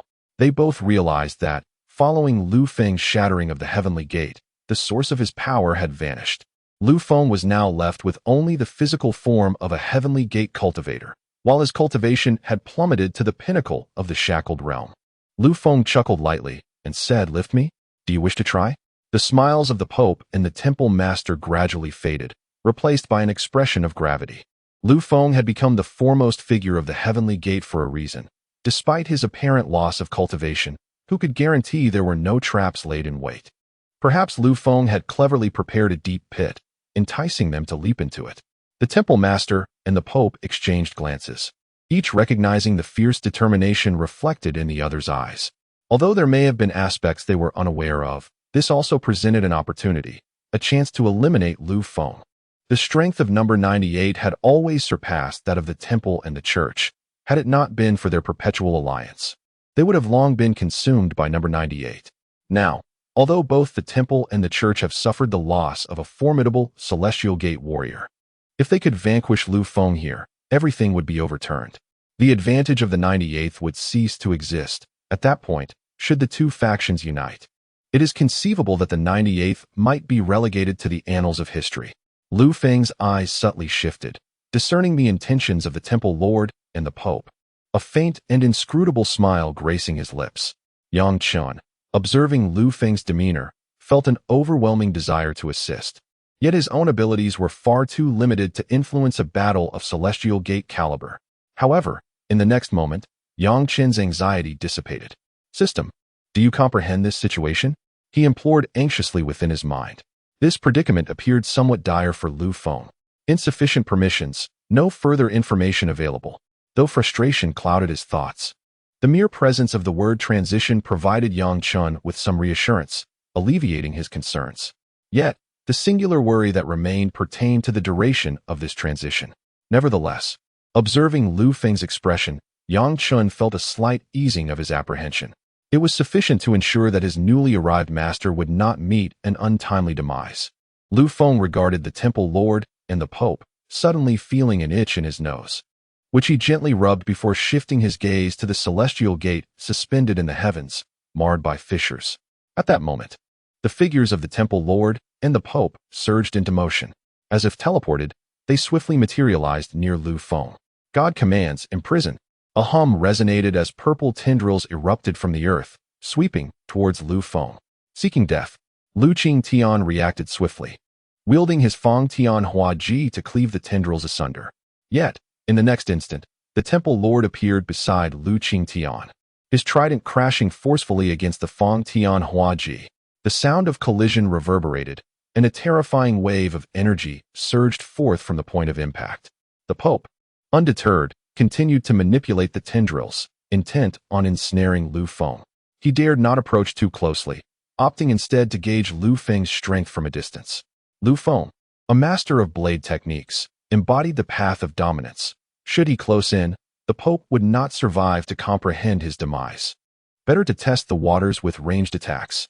Lu Feng furrowed his brow slightly, and in an instant, the nine dragons' heavenly blade manifested, a colossal golden dragon roaring forth. Though its aura appeared somewhat diminished, "You truly are faltering." A broad smile spread across the pope's face as he beckoned to the temple lord, bind Lu Qingtian. "Once I have slain Lu Feng, I shall deal with this old relic." The lord of the temple nodded slightly before instantly becoming entangled with Lu Qingtian once more. "Get lost. You wretched cur, are you seeking death?" Lu Qingtian bellowed, a formidable aura surging from his body, accompanied by an overwhelming pressure that enveloped the surroundings. The crown upon his head suddenly radiated a brilliant yellow light. With crimson eyes, he fiercely attacked the lord of the temple, intent on repelling him to rescue Lu Feng. However, the lord of the temple was no ordinary foe, effortlessly countering Lu Qingtian's strikes. He chose not to confront him head-on. Instead, his strategy was simply to ensnare him. After all, they were of the same realm, and achieving his goal was exceedingly simple. Meanwhile, the Pope's figure erupted with speed, his hands rapidly flipping through the pages of a tome, from which a multitude of scriptures materialized, surrounding his form. Behind the Pope, a phantom of a six-winged angel gradually emerged, cradling a cross that appeared in the Pope's hands, shimmering with a silver radiance. Lu Feng remained undeterred, summoning the golden dragon to roar and charge towards the Pope with ferocious intent. The air trembled with the sound of the dragon's thunderous roar, creating a cacophony that reverberated across the battlefield. Suddenly, the celestial gate suspended in the heavens shattered, dispersing into a shower of starlight. At that moment, Lu Feng's expression paled, and an overwhelming weakness washed over him. The Pope's countenance shifted dramatically as he felt the impact of Lu Feng's attack. Holy light of angels! A tempest of divine radiance surged forth, roaring towards Lu Feng like a storm. Just as the holy light was about to descend upon Lu Feng, a pale yellow mist emerged from the remnants of the shattered celestial gate, swiftly enveloping Lu Feng. The instant that ethereal mist enveloped him, Lu Feng's aura surged violently, breaking free from the constraints of the celestial realm and becoming even more turbulent. The oncoming holy light was instantly shattered by the overwhelming force emanating from Lu Feng, causing the Pope's face to turn ashen. It appeared as though their fortunes had reversed. Lu Feng's form gradually ascended, effortlessly suppressing the powerful pressure. Upon closer inspection, one could see a swirling pale yellow mist continuously rotating around him before merging into his being. As this mist integrated with Lu Feng, a rich yellow brilliance erupted from his body. Above, thunder erupted with a deafening roar as countless arcs of lightning converged in the heavens. Dark clouds thickened, and one could clearly observe blue lightning arcs dancing within the ominous mass. The gentle breeze of Lu Feng cast a fleeting glance at the Pope and the Lord of the Temple, before shifting his gaze towards the ominous clouds above. Within those darkened billows, he sensed a whisper of danger emanating from the arcs of lightning. Could it be that the final obstacle was indeed the heavenly tribulation? Lu Feng spoke slowly, feeling the oppressive force that was coalescing around him, as if the very fabric of existence were on the brink of annihilation, causing the surrounding space to warp ever so slightly, as if it might shatter. What manner of force was this? All eyes turned towards the tempestuous lightning within the clouds, where a power that instilled trepidation was gathering. The heavenly tribulation. Lu Qingtian's expression shifted dramatically as he regarded Lu Feng, sensing the formidable aura that enveloped him, and smiled knowingly. Had success truly been achieved? Lu Feng strolled leisurely towards the gathering point of the clouds, as if taking a casual walk, utterly unfazed. Just as he was on the verge of approaching the ominous clouds, a bolt of lightning suddenly descended, striking Lu Feng's form with ferocious might. The terrifying energy erupted instantly, engulfing Lu Feng entirely. To be continued. Chapter 76. The Realm of Transformation, Slaying the Pope. Boom, boom, boom. The heavens reverberated with the incessant crash of thunder, as terrifying arcs of lightning danced amidst the clouds, radiating an overwhelming power. In an instant, Lu Feng's form was consumed by the wrath of the thunder, countless blue arcs exploding upon his body, causing the surrounding space to tremble as if it were about to fracture, revealing deep fissures. What a terrifying tribulation! Chen swallowed hard, a wave of trepidation washing over him. Even though he had attained the shackled realm, the sight of the heavenly tribulation above left him feeling somewhat powerless. The same fear was mirrored in the eyes of the venerable elders, Dan Shou, Xian Tian, and others. Though they were formidable beings within the shackled realm, elite figures of this era, many of whom others could only aspire to reach, they too felt a sense of helplessness when confronted by such a dreadful tribulation. It was indeed terrifying. Particularly alarming was the fact that Lu Feng had been engulfed by it. The Pope's complexion was somewhat pale. His angelic holy light had been extinguished by Lu Feng, causing him to sustain some injuries. However, upon witnessing Lu Feng being swallowed by the lightning, a rare glimmer of excitement flickered across his face. This heavenly tribulation was truly fearsome, so much so that he felt a hint of threat, or perhaps a threat of death. Had he been drawn into that tribulation, he would likely have perished. Yet, seeing Lu Feng enter it filled the Pope with a sense of joy. At this moment, the battle between the Temple Master and Lu Qingtian paused, both gazing solemnly at the tribulation above. As peak figures of the Tian men, they held a profound respect for such a force. Meanwhile, Lu Ming and Chen Tianxin simply sat within their prison, with Chen Tianxin pulling out a pack of sunflower seeds from seemingly nowhere. Sitting in the confinement, he offered some to Lu Ming, casually munching on the seeds as he remarked, "Do you think your brother can withstand this? This tribulation seems rather terrifying." Lu Ming adeptly opened the package, munching away, and replied, "Who knows? If he doesn't make it through, what then? It would be quite dire. After all, he is your own brother." Oh, Chen Tianxin sighed, feeling a bit overwhelmed. He truly didn't know how to handle these two brothers. Meanwhile, above in the heavens, Lu Feng was enveloped in the embrace of the thunder, horrendous arcs of lightning coursing over his body. A pang of pain surged within him, accompanied by a faint acrid scent that wafted up to his nostrils. Lu Feng furrowed his brow slightly but soon relaxed. Although the pain was indeed present, it was followed by an oddly comforting sensation. He lifted his gaze to the continuously gathering heavenly tribulation, a subtle smile gracing his lips.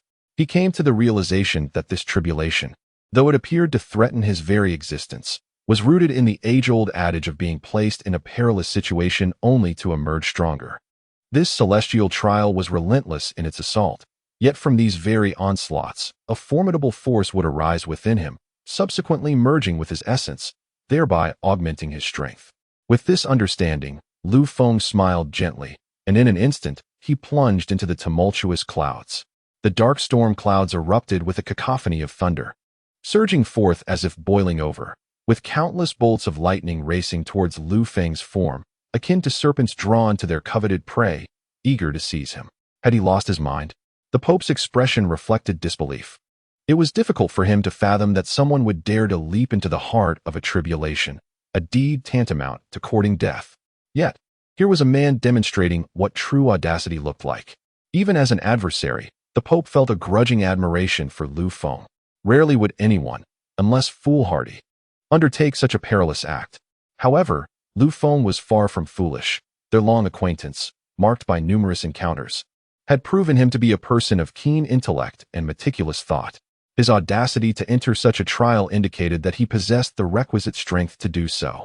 Within the clouds, Lu Feng deftly manipulated the pale yellow gas within his body, allowing it to traverse throughout, healing every wound he bore. During this restorative process, he was astonished to discover that the areas mended by the yellow gas had grown even stronger than before. The most palpable sensation was that his resilience against the explosive force of the lightning had significantly increased. It was effective.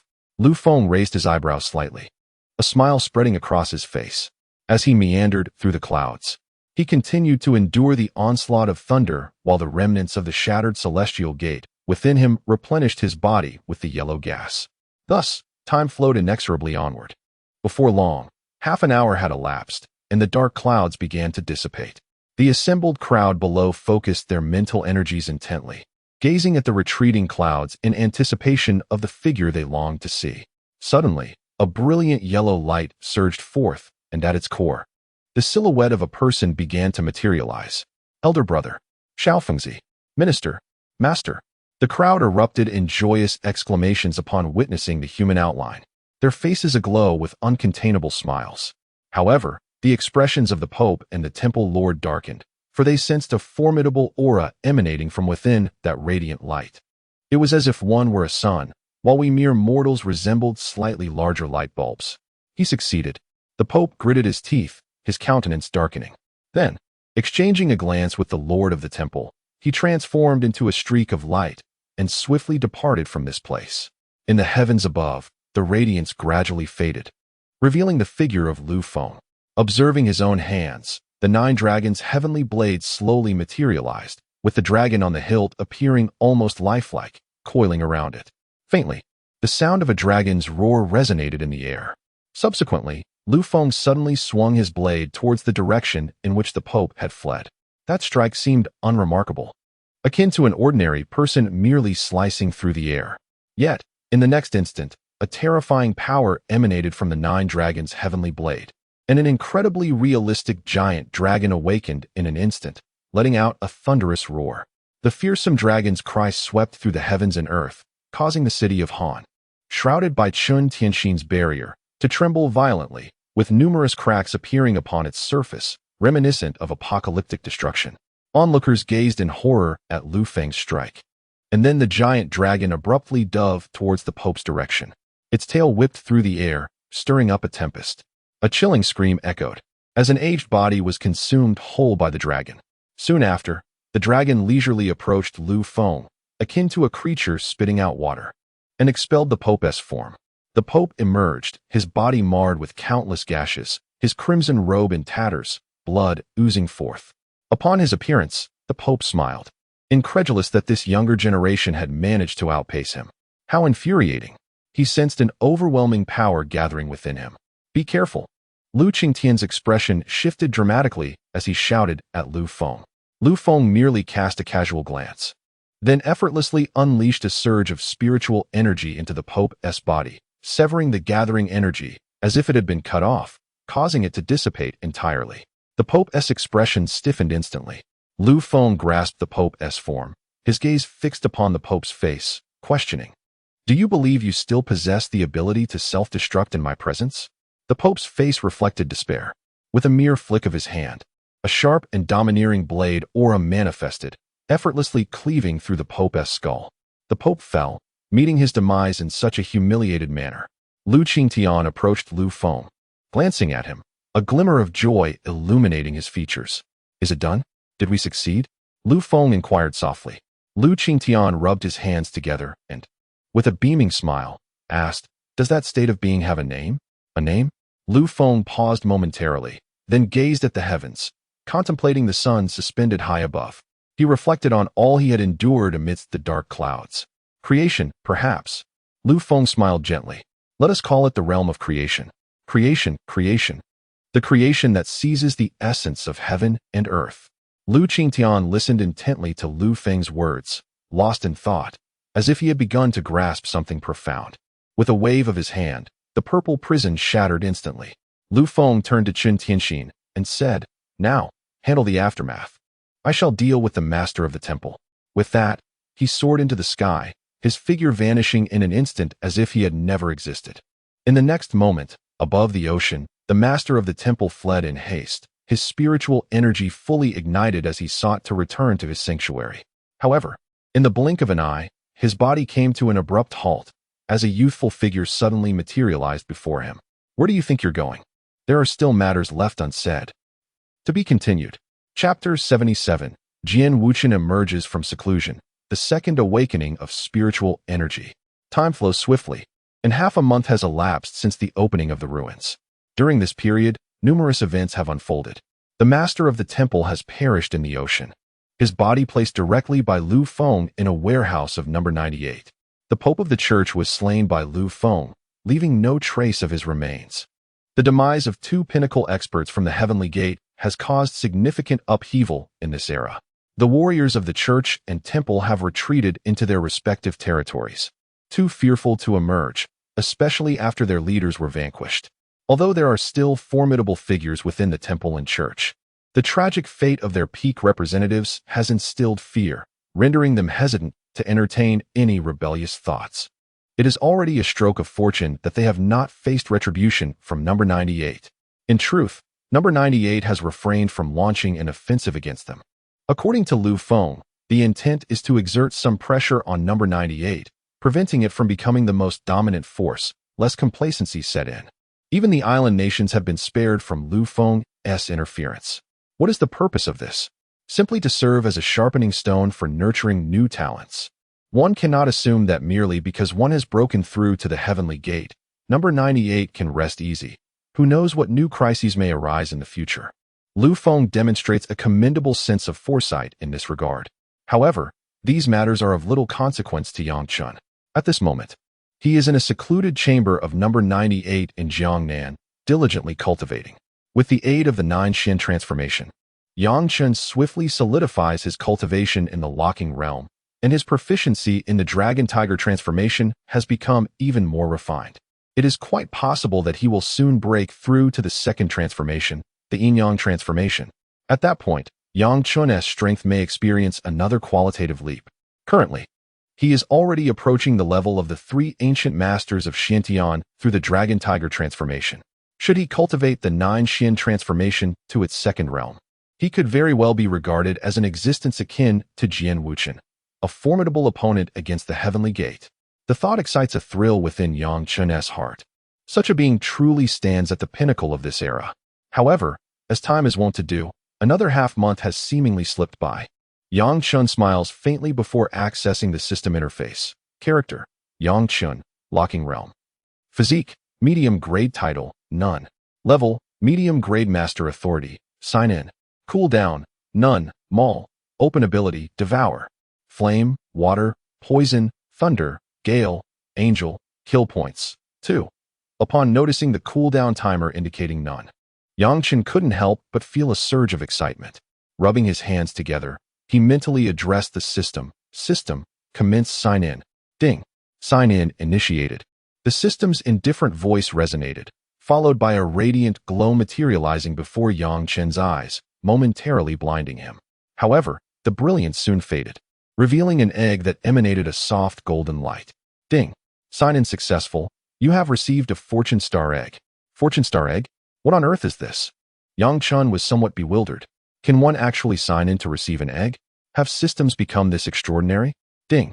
The fortune star egg is a random item. The host merely needs to shatter it to utilize its contents. The system's voice echoed again, and a small hammer appeared in Yang Chen's hand, while the golden egg gently floated in midair. Curious, Yang Chen observed it closely, yet he could not discern anything peculiar about the fortune star egg. Never mind. Let us just break it. Taking a deep breath, he raised the hammer and struck the golden egg with force. Bang! With a crisp sound, the fortune star egg shattered. Immediately, 2 cards began to float gracefully in the air. Amplification card can enhance talent by 2-fold, lasting for 2 hours. Battle card can unleash the host's full potential, lasting for 2 hours. Note, no side effects. Yang Chen's pupils slightly contracted, a look of astonishment appearing in his gaze. Although both were auxiliary cards, their effects were undeniably significant. The amplification card, despite its 2-hour limit, offered a tantalizing increase in talent, immensely beneficial during comprehension or breakthroughs. As for the battle card, it could be considered a trump card. Unleashing all potential would likely enhance combat power by 2 to 3 times, especially with no side effects. It was even more useful than the 9 Xin transformation. What a treasure! Yang Chen licked his lips, carefully placing the 2 cards into his spatial ring for safekeeping. He then resumed his meditation in the secret chamber, focusing on his cultivation. Yang Chen's aspiration was to continuously cultivate and sign in, ultimately emerging as an invincible force, such a thrilling prospect. Meanwhile, outside Han City, amidst the crimson portal, Chen Tianxin lounged carelessly on a cloud, cradling a cup of coffee. Somehow, he had procured a small table, which he placed atop the cloud, reclining comfortably. Alas, I find myself pondering when that individual shall emerge. Am I not a formidable presence in the realm of Tianmin? Yet here I am, reduced to the role of a mere gatekeeper, lamented Chen Tianxin. After taking a sip of coffee, a wave of melancholy washed over him. How could it be that the overall leader of Jiangnan No. 98 finds himself in such a modest position? Perhaps I am the only one in history to have experienced this. Reclining amidst the clouds, Chen Tianxin succumbed to a brief slumber. Time slipped away unnoticed until, with a sudden jolt, his tightly shut eyes flew open, and his gaze fixated upon the crimson portal. Boom, boom, boom. The red portal began to tremble violently, fissures appearing across its surface like a web spun by a spider, and a terrifying aura seeped forth from within. Chen Tianxin narrowed his eyes slightly, and in an instant, a delicate peach blossom petal materialized in his hand, ready for action. Almost immediately, he sensed countless strands of sword energy surging from the crimson portal, a dreadful force that tore through the fabric of reality. A figure clad in white, with hair flowing like silk, emerged slowly from the portal. It was none other than Jian Wuchen. Above his head, an ethereal portal flickered into existence. The moment Chen Tianxin beheld Jian Wuchen's arrival, he felt a wave of relief wash over him, and the peach blossom in his hand vanished. Like a phantom, he seemed to teleport directly before Jian Wuchen. Is everything prepared? He inquired. Jian Wuchen nodded nonchalantly, affirming, yes, it is ready. Chen Tianxin stretched lazily, a smile gracing his lips as he said, in that case, let us proceed to meet Lu Feng. Jian Wuchen was about to nod in agreement when a thought struck him. He smiled faintly.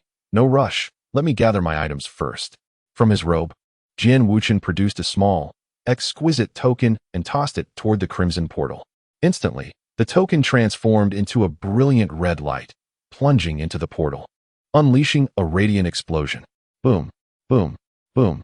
The sound echoed as the red portal shattered into countless fragments, an invisible wave driving the shards outward in all directions. What on earth is happening? Chen Tianxin queried, perplexed. Why would you blow up a perfectly fine portal? Jian Wuchen's lips twitched in exasperation as he replied, I assure you, I have no idea. Do you believe me? Chen Tianxin regarded Jian Wuchen with skepticism, his expression shifting dramatically as his gaze darted around. In his perception, the spiritual energy of the cosmos seemed to intensify. It was as if this moment served as a prelude, and suddenly, the very fabric of existence began to transform. Countless vegetation burgeoned forth with an exuberance akin to that induced by a growth hormone, soaring upwards with remarkable rapidity. Suddenly, a tempest of spiritual energy erupted, causing the entire expanse of heaven and earth to tremble as if triggered by some unseen mechanism. Within this celestial realm, an array of formidable energies surged forth, manifesting celestial gates that appeared amidst the firmament, accompanied by the presence of powerful wills that swept across the universe. What is happening? The voice of Lu Feng suddenly resonated in the ears of Chen Tianxin and Jian Wuchen. Chen Tianxin felt somewhat bewildered, while Jian Wuchen seemed to possess some knowledge, his lips moving slightly as he conveyed a message to Lu Feng. Lu Feng remained silent for a considerable time, offering no response. Unable to contain himself, Chen Tianxin leaned closer to Jian Wuchen, demanding, "I knew you were aware of something. Please tell me, what is going on?" Jian Wuchen cast a sidelong glance at Chen Tianxin, remaining reticent. "What is with your attitude? Do you not realize that I am your senior? Has your ascension to the celestial gate made you so arrogant? I could easily best you. Do you believe it?" Chen Tianxin retorted in anger. "Fool." Jian Wuchen disregarded Chen Tianxin and directed his attention to the surrounding transformations. "Need I even articulate it? Do you not find this upheaval reminiscent of that event from decades past?" Just as Chen Tianxin was about to erupt in fury, he froze momentarily, then suddenly exclaimed, "Could this be the second spiritual energy revival?" To be continued. Chapter 78, Ancient Sect. Chapter 77, The Ancient Sect. Boom, boom, boom. The entire earth underwent a monumental transformation as countless streams of spiritual energy surged forth like an overflowing tide, continuously flowing between heaven and earth. Even more astonishingly, a rain of spiritual energy began to fall directly from the sky. Ordinary individuals, who had yet to awaken their extraordinary abilities, found themselves suddenly infused with powers, becoming the center of attention as newly awakened practitioners. Meanwhile, some already endowed with abilities experienced breakthroughs in their current realms. Within the confines of Room 98 in Han City, the A-class practitioner, Wild Wolf, was deep in meditation, immersed in his training. Suddenly, he felt the concentration of spiritual energy around him surge dramatically, akin to a torrential flood, coursing through his being. Injuries that had previously plagued him were swiftly healed by the rich influx of energy. But that was not all. The overwhelming spiritual energy began to circulate through Wild Wolf's body, revitalizing his dantian, which had felt as desolate as a parched reservoir. In an instant, it brimmed with energy, and the floodgates of power burst open. Then, a formidable strength manifested within Wild Wolf's form. He had broken through. He had ascended to S-class, becoming the first S-class practitioner in Han City. Well, excluding Yang Chen, of course. Wild Wolf blinked in bewilderment, his eyes wide open as he sensed the tumultuous energy within him, momentarily lost in a daze. Had he truly achieved a breakthrough? He was still grappling with disbelief. Having been trapped at A-class for several years, today had merely been an ordinary training session, and yet he had transcended? What a preposterous notion. Yet, the relentless surge of power coursing through him compelled Wild Wolf to accept the reality of his breakthrough. Simultaneously, many others shared his experience. Even Yang Chen found himself momentarily dazed. Remarkably, he had just successfully cultivated the second transformation of the 9 Xian change, the yin-yang transformation. Yang Chen touched his face, bemused, for he had believed he was still a step away from that second transformation. How had he achieved it so suddenly? Pushing open the door to the chamber, he stepped out of Room 98, immediately sensing that the world had shifted in subtle yet profound ways. The richness of spiritual energy had escalated dramatically. "System, do you comprehend what is happening?" Yang Chen queried, his confusion palpable. Although he had witnessed many extraordinary phenomena since the resurgence of spiritual energy, events that had previously dwelled only in myth, such a sweeping change in the world was unprecedented. After all, he had not even been born when the spiritual energy began to revive. Ding! The system detected that this world is upgrading to a martial realm. The concentration of spiritual energy is significantly increasing. Speak plainly. It's the second spiritual energy resurgence. Yang Chen narrowed his eyes, contemplating the unexpected occurrence of the second revival of spiritual energy. This was something he could never have anticipated after merely a brief retreat. He found himself amidst such extraordinary events. Though now residing in a fantastical realm, the turn of events felt exceedingly surreal. With determination, Yang Chen ascended into the air, propelling himself towards the imperial capital. He sought to consult his master to discern the underlying reasons for this phenomenon. At this juncture, Yang Chun had already attained the strength of the locking chains realm, positioning him among the elite in this world, thus granting him the right to seek answers. Simultaneously, as Yang Chun journeyed towards the imperial capital, atop Longhu Mountain, a Taoist seated in a cave suddenly opened his eyes. Within his murky gaze, a flicker of brilliance emerged. The second revival of spiritual energy. The Taoist gestured with his fingers, and a colossal image of a bagua appeared beneath him, spinning incessantly. After a brief moment, the Taoist erupted into laughter. Ha ha ha, the time has come. It is our Longhu Mountain-esque day to emerge. In an instant, a profound wave of energy emanated, revealing powerful auras within Longhu Mountain, an aura of Tai. A voice resonated, tinged with curiosity. Subsequently, the space began to ripple, and the Taoist stepped out of the cave, entering a vast Taoist hall. Upon his arrival, an elderly man wielding a whisk hurriedly approached, an anxious expression etched upon his weathered face. I have seen the master of Tai. The Taoist merely smiled faintly, then bypassed the elder to stride into the hall. The elder wiped the sweat from his brow, hastily following behind. The Taoist seated himself in the main position within the hall, narrowing his eyes as if awaiting something. The elder, holding the whisk, stood quietly beneath the Taoist, scarcely daring to breathe. At that moment, figures began to materialize in the hall, middle-aged Taoists, aged elders, and even a nun. Each of these individuals exuded a formidable aura, all being powerful figures of the heavenly gate. There were at least a dozen individuals present, all of whom were formidable heavenly gate masters. Such a congregation had never graced the previous temples or churches. Each of these masters bore expressions of respect as they gazed upon the Taoist seated in the main position, clearly recognizing his supremacy above them. After a considerable pause, the Taoist finally spoke. The second revival of spiritual energy has indeed occurred. It is time for Longhu Mountain to step forth. As the words fell, the powerful figures of Tianmen exhibited fervent expressions, their excitement unmistakably surfacing. Master, our Longhu Mountain is an ancient orthodox sect that has long awaited its emergence.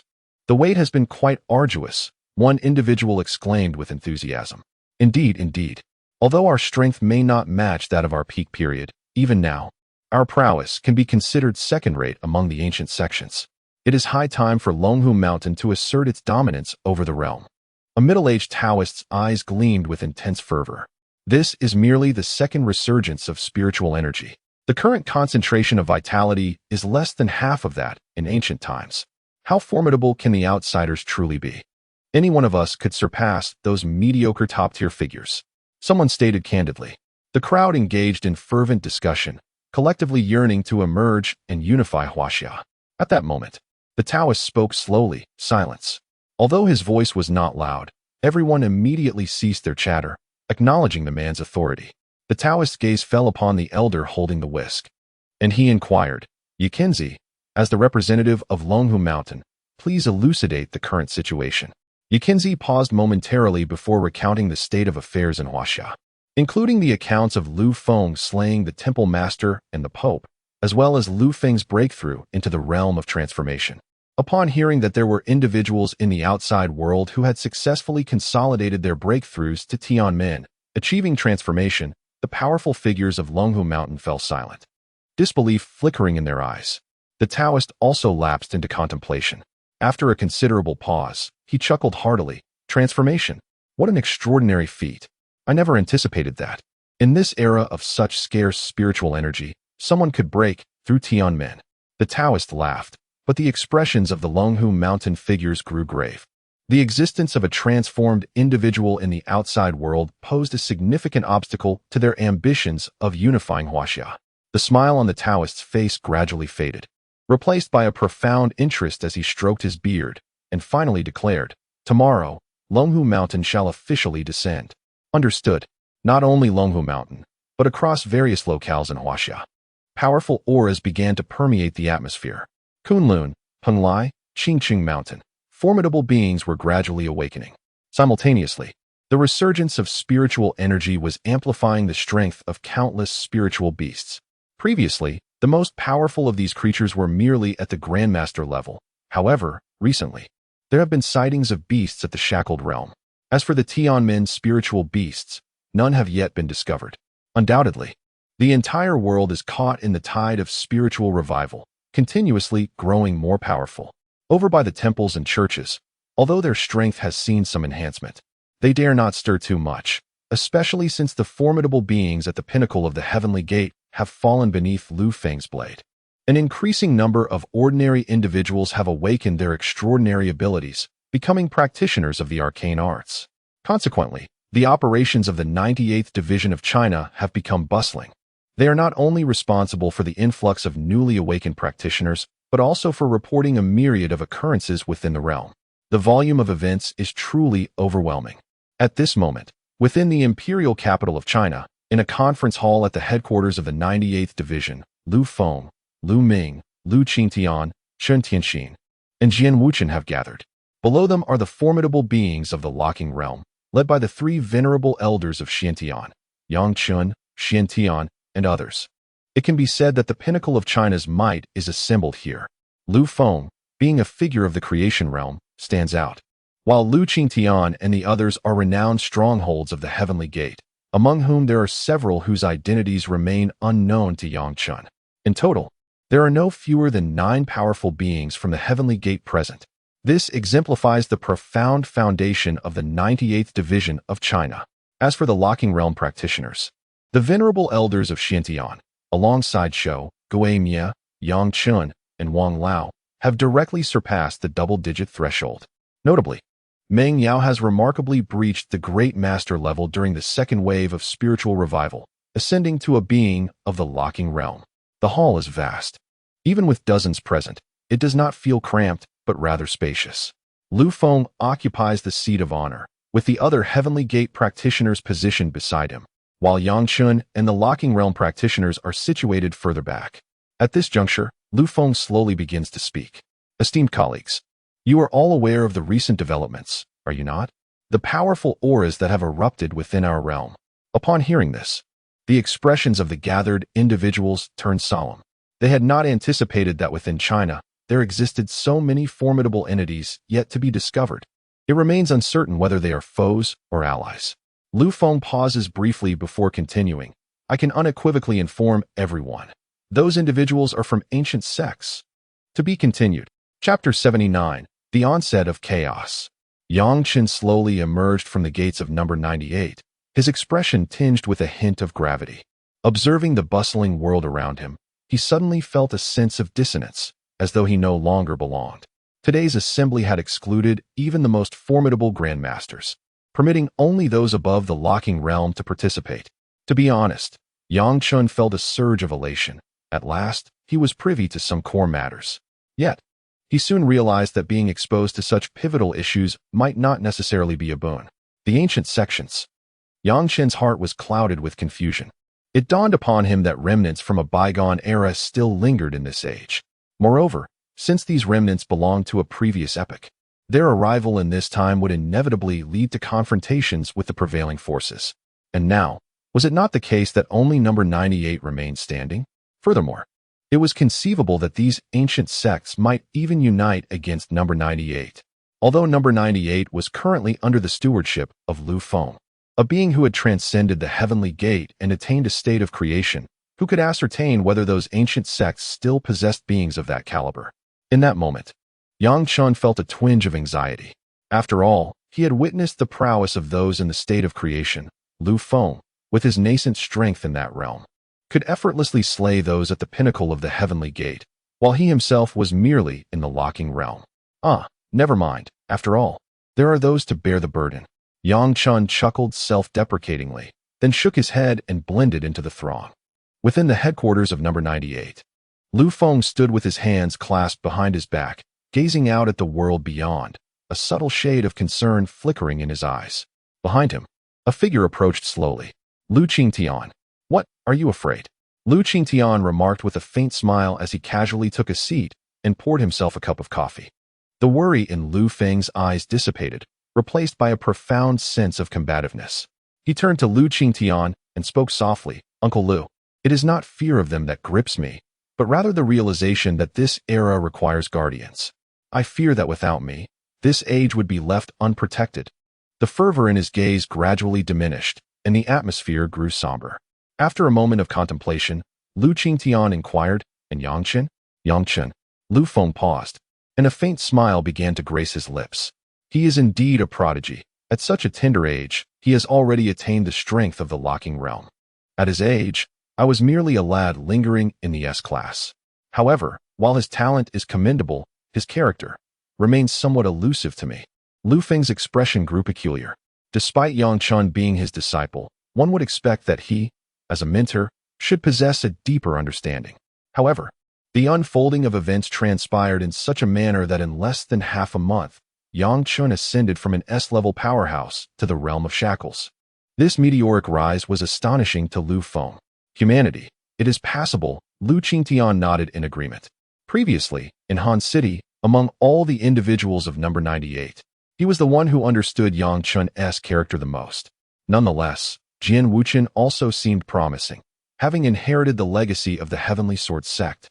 He too harbored the potential to transcend into the realm of creation. At that point, you need not worry so much. Lu Qingtian took a sip of coffee and remarked, "Jian Wuchen, who can say?" Lu Feng lifted his head, obscuring the thoughts swirling within his eyes. "Some matters can be addressed later. For now, let us prepare. For I can sense that those individuals are already stirring. Are they coming?" Lu Qingtian slowly set down his coffee cup, his expression grave. That evening, the starry sky adorned the night, with a crescent moon hanging in the heavens. A chilling breeze began to stir, as ordinary citizens had long since retreated into their rooms, cocooned within their blankets. In Huaxia, in the city of Luo. Luo City is a major urban center in northern Jiang, rivaling that of Jiangnan. At this moment, beyond Luo City, powerful presences hovered in the air, with a fierce killing intent manifesting. Leading them was an elder wielding a whisk, clad in a Taoist robe, a formidable aura subtly radiating from him. "It is time. This is the northern branch of number 98. We shall seize this place directly and negotiate with number 98. A fervent glimmer emerged in the elder's murky eyes, and with a slight flick of the whisk, he commanded, "Attack." Boom, boom, boom. At the instant the elder's words fell, a barrage of assaults descended from behind him. Colorful spiritual energies erupted in the air, resembling fireworks illuminating the tranquil night. "Who dares provoke number 98? A resounding voice echoed through the skies, and immediately, powerful beings soared into the air from within Luo City, as alarm sirens blared throughout. Wail. The sound of horns reverberated through the entirety of Luo City, with a throng of extraordinary individuals gathering in response. Strong auras erupted at that moment, enveloping the entire city in a powerful atmosphere. Though Luo City may be slightly weaker compared to Jiangnan, it harbors several Grandmasters and is also protected by a powerful being of the Shackles realm. This individual had participated in the previous conference in the imperial capital. The individual known as Long Ci was recognized as a formidable warrior at the mid-stage of the locking realm, earning him a notable reputation among his peers. However, the moment he emerged, his countenance shifted dramatically. Before him, a colossal portal known as the Heavenly Gate gradually manifested, radiating an intense luminosity that illuminated the entire cosmos beneath its brilliance. A being of the Heavenly Gate. Long Ci's mind was suddenly shaken, and he roared towards the Grandmaster behind him, urging him to swiftly inform the headquarters of the invasion by a Heavenly Gate powerhouse. The man trembled slightly, gritting his teeth before dashing away. The elder wielding a whisk merely furrowed his brow, offering no resistance. After all, the intention was for the entirety of China to be aware of this event, and dealing with a locking realm individual was a simple task. Once the 98th arrived, their reinforcements would also be present. A blitzkrieg. Long Ci's expression grew grave. He understood that against a Heavenly Gate warrior, he could not withstand until the 98th's arrival unless Lu Feng intervened. Yet, Lu Feng's presence was firmly established in the capital, guarding against any interference from other transformative beings. As for the others, even a peak Heavenly Gate powerhouse would not arrive swiftly. He had no choice. Long Ci clenched his teeth and directly assaulted the elder. He had no alternative, for the lives of the common citizens of Luo City rested upon him, as a locking realm powerhouse of the 98th. Alas, why must it come to this? The elder sighed and lightly stirred his whisk, summoning a tempest that enveloped the surroundings. As Long Ci was engulfed by the whirlwind, a piercing scream erupted from him. The winds within the vortex sliced through his flesh like blades, causing blood to flow freely.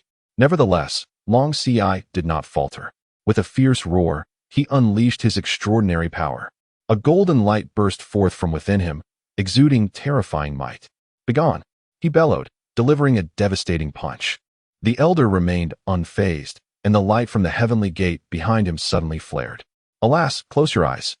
The elder lamented as the strands from his whisk transformed into fine threads that ensnared Long Ci's form, swiftly morphing into sharp wires that tore through his body. "Ah!" Long Ci wailed as his entire form erupted, mercilessly shredded into pieces by the razor-like threads. A once mighty locking realm warrior had fallen. Yet, the elder displayed no trace of emotion, observing the fierce clash of grandmasters, whispering to the rear, "Hurry up." A low hum resonated as the fabric of space began to warp, and a formidable figure from the realm of shackles materialized, his demeanor cold and indifferent, hovering beside the elder. With the arrival of this powerful entity, the champions of number 98 in Luo City swiftly succumbed, either perishing or being captured by the unknown force. The entire confrontation transpired within mere minutes, leading to a swift conclusion. The elder gradually ascended into the air, retrieving a small, exquisite banner from his robe, which he subsequently cast into Luo City. Instantly, the banner sank into the ground, and a thin protective shield emerged, enveloping the entirety of Luo City. The elder then directed his gaze northward, towards the imperial capital. "Let me witness what means you possess to safeguard this era." Throughout Huaxia, this unprecedented upheaval triggered similar disturbances across numerous locales. In the western frontier of Meng City, in the southern coastal city of Hai City, and in Jiangnan City, all faced assaults. Yet, Jiangnan was distinct, fortified by the presence of the formidable Tianmin expert Chen Tianxin, who effortlessly repelled the intruders. In stark contrast, Meng City and Hai City lacked such a guardian, leading to their swift downfall. In an instant, the world seemed to plunge into chaos. To be continued. Chapter 80. The Golden Peak Sword Sect. In Jiangnan City, China, within the confines of the 98th floor, Yang Chun, Old Wang, Gui Xing, Meng Yao, and Chen Tianxin sat in a meeting room, their expressions grave. Shan Shou had been taken away by Lu Feng, leaving Yang Chen behind. Just last night, Jiangnan province was besieged by an unknown force, which included formidable experts from the Heavenly Gate. Had it not been for Chen Tianxin's presence, Jiangnan City might have fallen completely. Even so, there were injuries sustained. Meng Yao, being a novice in the shackled realm, had not yet mastered her powers perfectly, and during a confrontation with an adversary of the same realm, she nearly met her demise. Fortunately, Yang Chen intervened just in time to rescue her. Yet she bore significant injuries. Even after a night's rest, the pallor on her delicate face remained, reflecting her unease. Old Wang and Gui Xing bore minor wounds as well, though they were not severe. Among those present, only Chen Tianxin and Yang Chen appeared unscathed. At this moment, Chen Tianxin's face was solemn. He had received troubling news through the communication bracelet, rendering him gravely concerned. The others, upon witnessing Chen Tianxin's demeanor, felt an unsettling tension enveloping the room. The atmosphere in the meeting hall grew heavy with apprehension. Reports from headquarters indicated that yesterday, Meng City, Hai City, and Luo City had all succumbed to the onslaught. After an indeterminate passage of time, Chen Tianxin's somber voice resonated throughout the room. Yang Chen's heart quivered slightly, a sense of dread washing over him. 3 cities had fallen. Moreover, these cities were not weak within the realm of China. Each was fortified by powerful experts of the shackled realm. To breach the defenses of several such strongholds in a single night necessitated the involvement of Heavenly Gate experts. The gravity of the situation deepened further, adding Jiangnan City to the tally, for cities had been attacked, each under the threat of Heavenly Gate experts. Just how profound was the heritage of those ancient sects mentioned by Lu Feng? The thought was unfathomable. Even Yang Chen felt a flicker of impending peril. Could all of this stem from a singular ancient sect? That seemed unlikely. Old Wang pondered for a moment before voicing a question. Everyone present jolted at the realization. Were these individuals indeed from the same sect? Perhaps not. Yet, if a single sect possessed such formidable might, what would be the consequence of the combined strength of all ancient sects? The thought was terrifying. The ancient sects undoubtedly regarded modern powers with disdain, and the 98th floor would not harbor favorable sentiments towards them either. A clash between the two was inevitable. However, another pressing question arose. Were these ancient sects united or at odds with one another?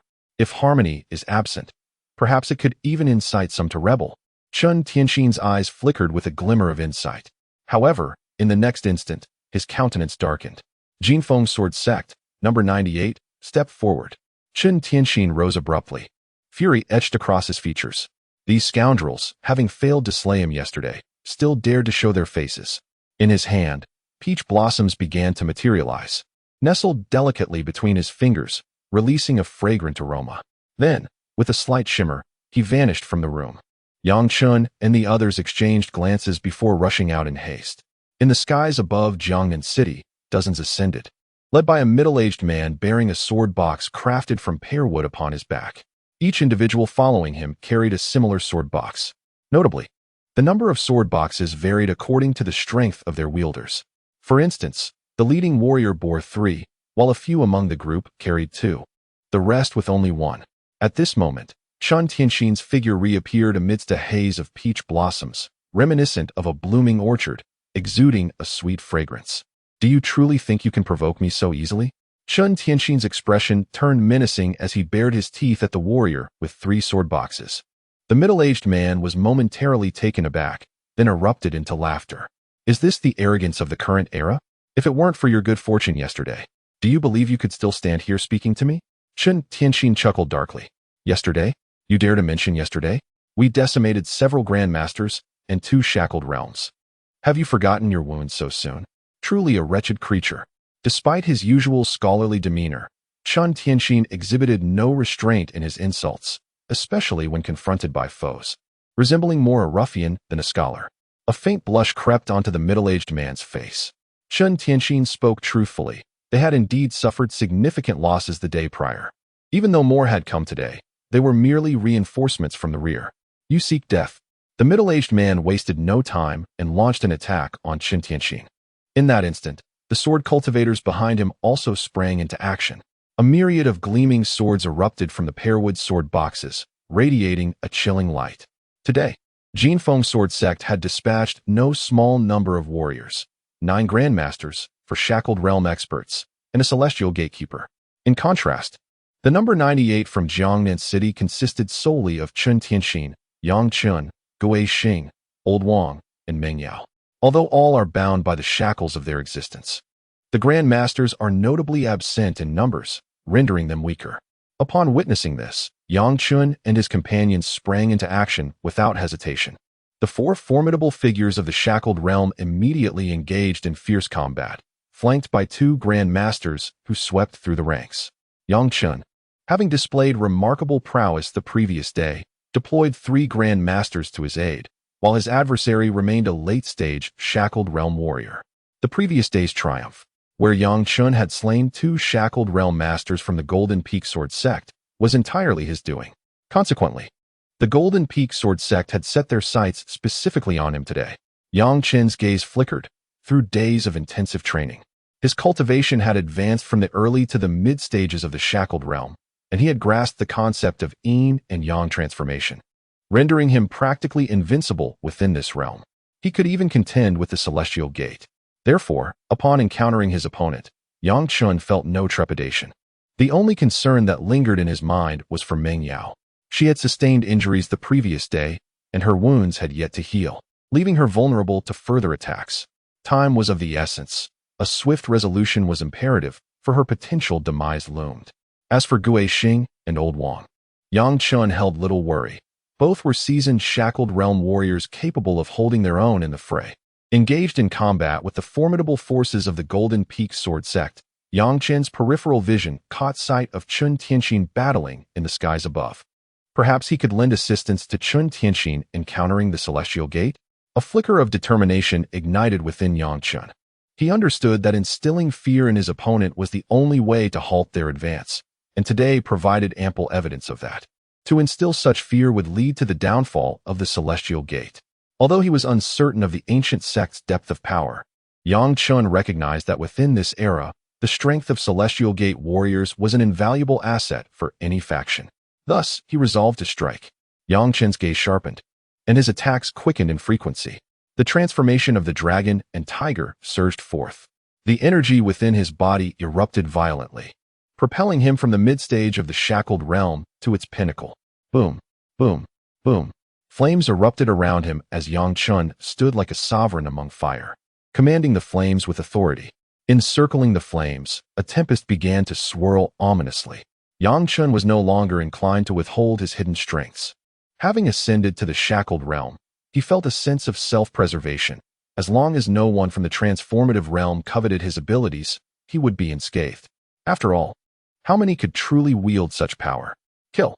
Yang Chen roared, launching a powerful punch that ignited the flames into a fervent blaze. Combined with the surrounding tornado of wind, the fire coalesced into a roaring dragon of flames, charging fiercely toward the shackled realm warrior of the Golden Peak Sword Sect. The man's complexion shifted dramatically as he positioned his dual swords before his chest, unleashing a fierce sword aura that enveloped him like layers of protective shields. Yang Chen's gaze flickered subtly, and in an instant, his figure vanished from the battlefield. When he reappeared, it was behind a Grandmaster, delivering a lethal punch. Boom! The overwhelming force erupted against the chest of the Grandmaster from the Golden Peak Sword Sect, rendering him unconscious before he could comprehend the situation. His body disintegrated. 1. Like a specter, Yang Chen moved with agility, each reappearance heralding the fall of a Grandmaster. 2. 3. The fiery dragon howled as it was torn apart by the dense sword energy. However, the 3 Grandmasters met their demise at Yang Chen's hands. The fiery dragon's power was already feeble, serving merely to stave off the shackles of the realm for a fleeting moment. He needed time to regain his footing. The man's expression darkened as he realized that it had only taken Yang Chen a mere 2 breaths to slay 3 Grandmasters. Was this truly a Grandmaster? Not a mere watermelon.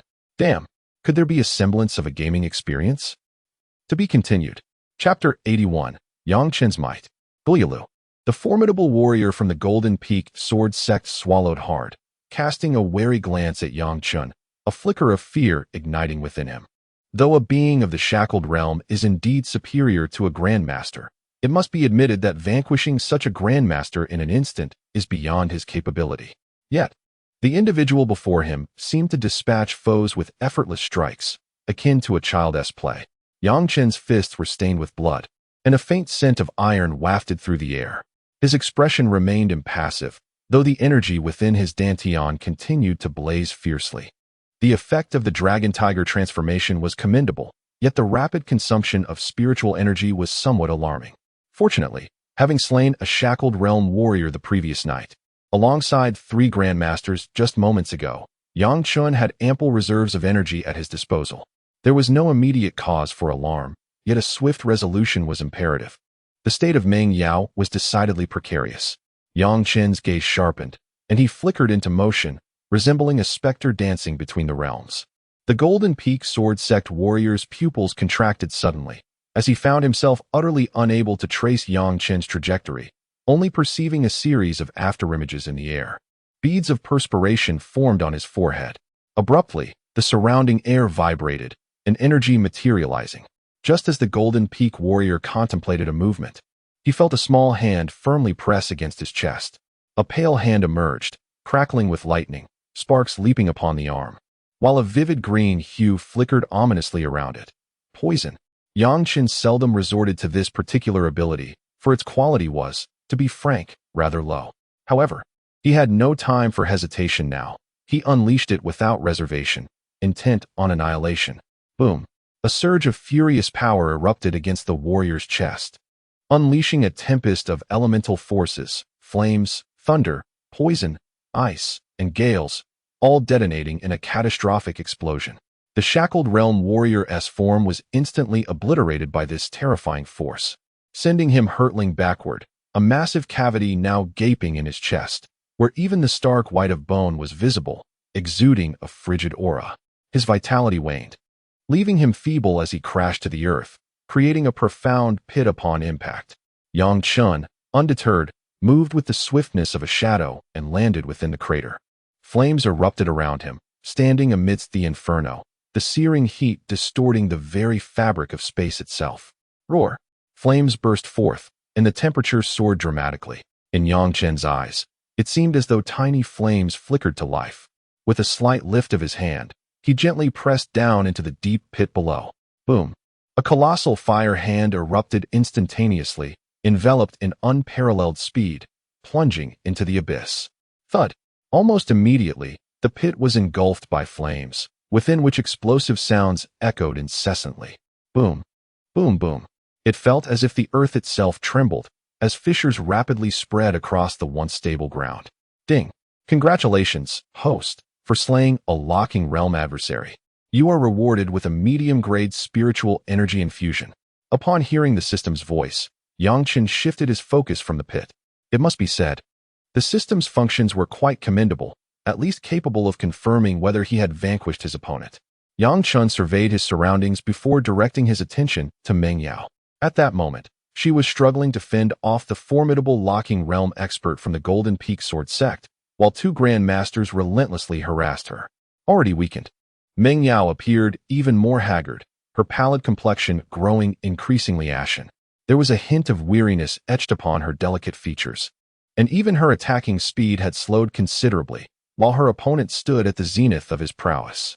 The Golden Peak Sword sect's expert wore a sinister expression. A lecherous grin plastered across his face. If I were to capture you with ease, I could yet spare your life. His gaze lingered on Meng Yao's prominent form, igniting a glimmer of lustful desire within his eyes. Meng Yao's expression shifted, her teeth clenched. You vile creature, even if I must self-destruct, I will ensure you suffer. As she spoke, a violent aura surged from within her being. She had come to a resolute decision, even in self-destruction. She would not allow the Golden Peak Sword sect to escape unscathed, especially with that unsettling gaze directed at her. A flicker of hesitation crossed the face of the Golden Peak Sword sect expert, prompting him to retreat slightly.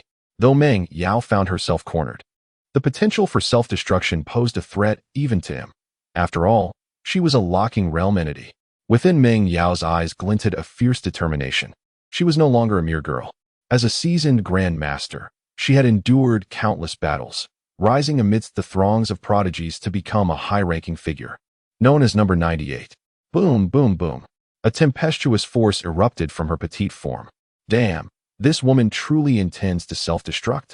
The Golden Peak Sword sect expert hastily retreated, accompanied by the two Grandmasters, who also began to withdraw. If even a locking realm expert was wary, how much more so were they? Meng Yao bit her silver teeth, contemplating pursuing and self-destructing. Just then, a pair of hands gently settled upon her shoulders, radiating a sense of warmth. Leave it to me. A soft voice resonated, akin to a spring breeze caressing Meng Yao's form. A slight tremor coursed through her body as she turned to find Yang Chen standing behind her, a faint smile gracing his lips. Simultaneously, streams of spiritual energy surged from Yang Chen's palms into Meng Yao, helping to suppress the violent energy within her body. A ripple of emotion stirred within Meng Yao's heart. For reasons unknown, she suddenly perceived an irresistible charm emanating from this small man before her, captivating her very soul. Yang Chen in that moment, Meng Yao found herself somewhat entranced. All right, focus on healing. I'll handle the rest. Yang Chen smiled, gently ruffling Meng Yao's hair. Meng Yao nodded, inexplicably inclined to obey his words, retreating obediently to the side to begin her healing process. Across from them, the formidable figure of the Jin Feng Sword sect wore a grim expression. The sight of the women had indeed intimidated him, leaving him somewhat flustered. Yang Chen's sudden appearance only exacerbated his displeasure. Why was it that the woman he had his eye on suddenly became so compliant upon this boy's arrival? Attack! The Jin Feng Sword sect's powerful figure commanded with a fierce countenance. The two Grandmasters beside him exchanged glances, then reluctantly surged toward Yang Chen. Be careful, Meng Yao cautioned as she noticed the impending assault on Yang Chen. In response, Yang Chen merely smiled lightly, then his figure flickered, leaving behind a trail of afterimages. Boom! In an instant, as Yang Chen's form flickered, a resounding crash rang out, followed by the sight of a body hurtling backward, flesh exploding. Instant demise. Before another Grandmaster could react, an intense pain surged through his body. Flames erupted. Boom! The man barely registered Yang Chen appearing before him, and then he lost consciousness, sinking into darkness. In the blink of an eye, 2 Grandmasters had perished. The Jin Feng Sword Sect strongman had yet to make a move when his companions fell. These were Grandmasters. Although he hailed from an ancient sect, nurturing a Grandmaster required considerable resources. Each Grandmaster was a pillar of strength for their sect. However, within the span of but 2 breaths, 2 formidable Grandmasters had met their demise. You, who are you? How could such a terrifying figure of the shackled realm exist in this era? The man stuttered as he spoke, trembling with fear. Chen slowly lifted his head, his piercing gaze fixated on the formidable presence from the Jin Feng Sword Sect. A smile crept upon his lips. 98, Chen. Boom, boom, boom. As soon as the words left his mouth, a cacophony of thunder erupted, crackling like venomous serpents, shimmering and swirling around Chen's form. The surrounding space trembled as if on the brink of distortion. The shackled realm expert from the Jin Feng Sword Sect instantly turned to flee, for in his perception, he realized he was outmatched. Remaining even a moment longer could spell his doom. Chen's figure vanished, disappearing from the realm of existence. Just as the fleeing expert from the Jin Feng Sword Sect prepared to exhale in relief, he suddenly discovered a shadow materializing before him, accompanied by the manifestation of thunder. Boom, boom, boom. In an instant, the man was engulfed by the thunder. Ding. Congratulations to the host for slaying a shackled realm entity. Reward: 1 instance of mid-grade spiritual energy infusion. The system's icy voice resonated. To be continued. Chapter 82, The Battle at the Heavenly Gate. Upon hearing the voice of the system, though it bore a hint of detachment, its accuracy was undeniable. Chen gradually withdrew the might of the Dragon Tiger transformation, and in an instant, a wave of weakness washed over him. He furrowed his brow slightly. Although this was not his first time employing the Dragon Tiger transformation, the sensation still left him somewhat displeased. System, utilize a low-grade spiritual energy infusion. Chen commanded. Instantly, a torrent of formidable energy surged into his dantian. In that moment, the feeling of weakness dissipated significantly. Surveying his surroundings, Chen noted that his performance had been commendable. He had vanquished 2 locking realm experts and 5 Grandmasters. Quite satisfactory indeed. He nodded slowly, feeling content with his accomplishments. Moreover, he had garnered a substantial amount of spiritual energy, which rendered the endeavor far from a loss. The battlefield had cleared significantly, showcasing the fruits of Chen's labor. The 2 locking realm powerhouses from the Golden Peak Sword Sect, who were engaged in combat with Wang Lao and Gue Xing, also took notice of Chen, causing their assault to slow. They had to remain vigilant against Chen's potential counterattack. However, their regard for him was not overly heightened. After all, he had expended considerable energy in slaying 2 locking realm foes, and it was evident he would not recover swiftly. Nonetheless, they needed to allocate a portion of their attention to guard against him, for he had proven capable of dispatching 2 formidable adversaries. Chen smiled faintly as he glanced at the recovering Meng Yao, then turned his gaze skyward.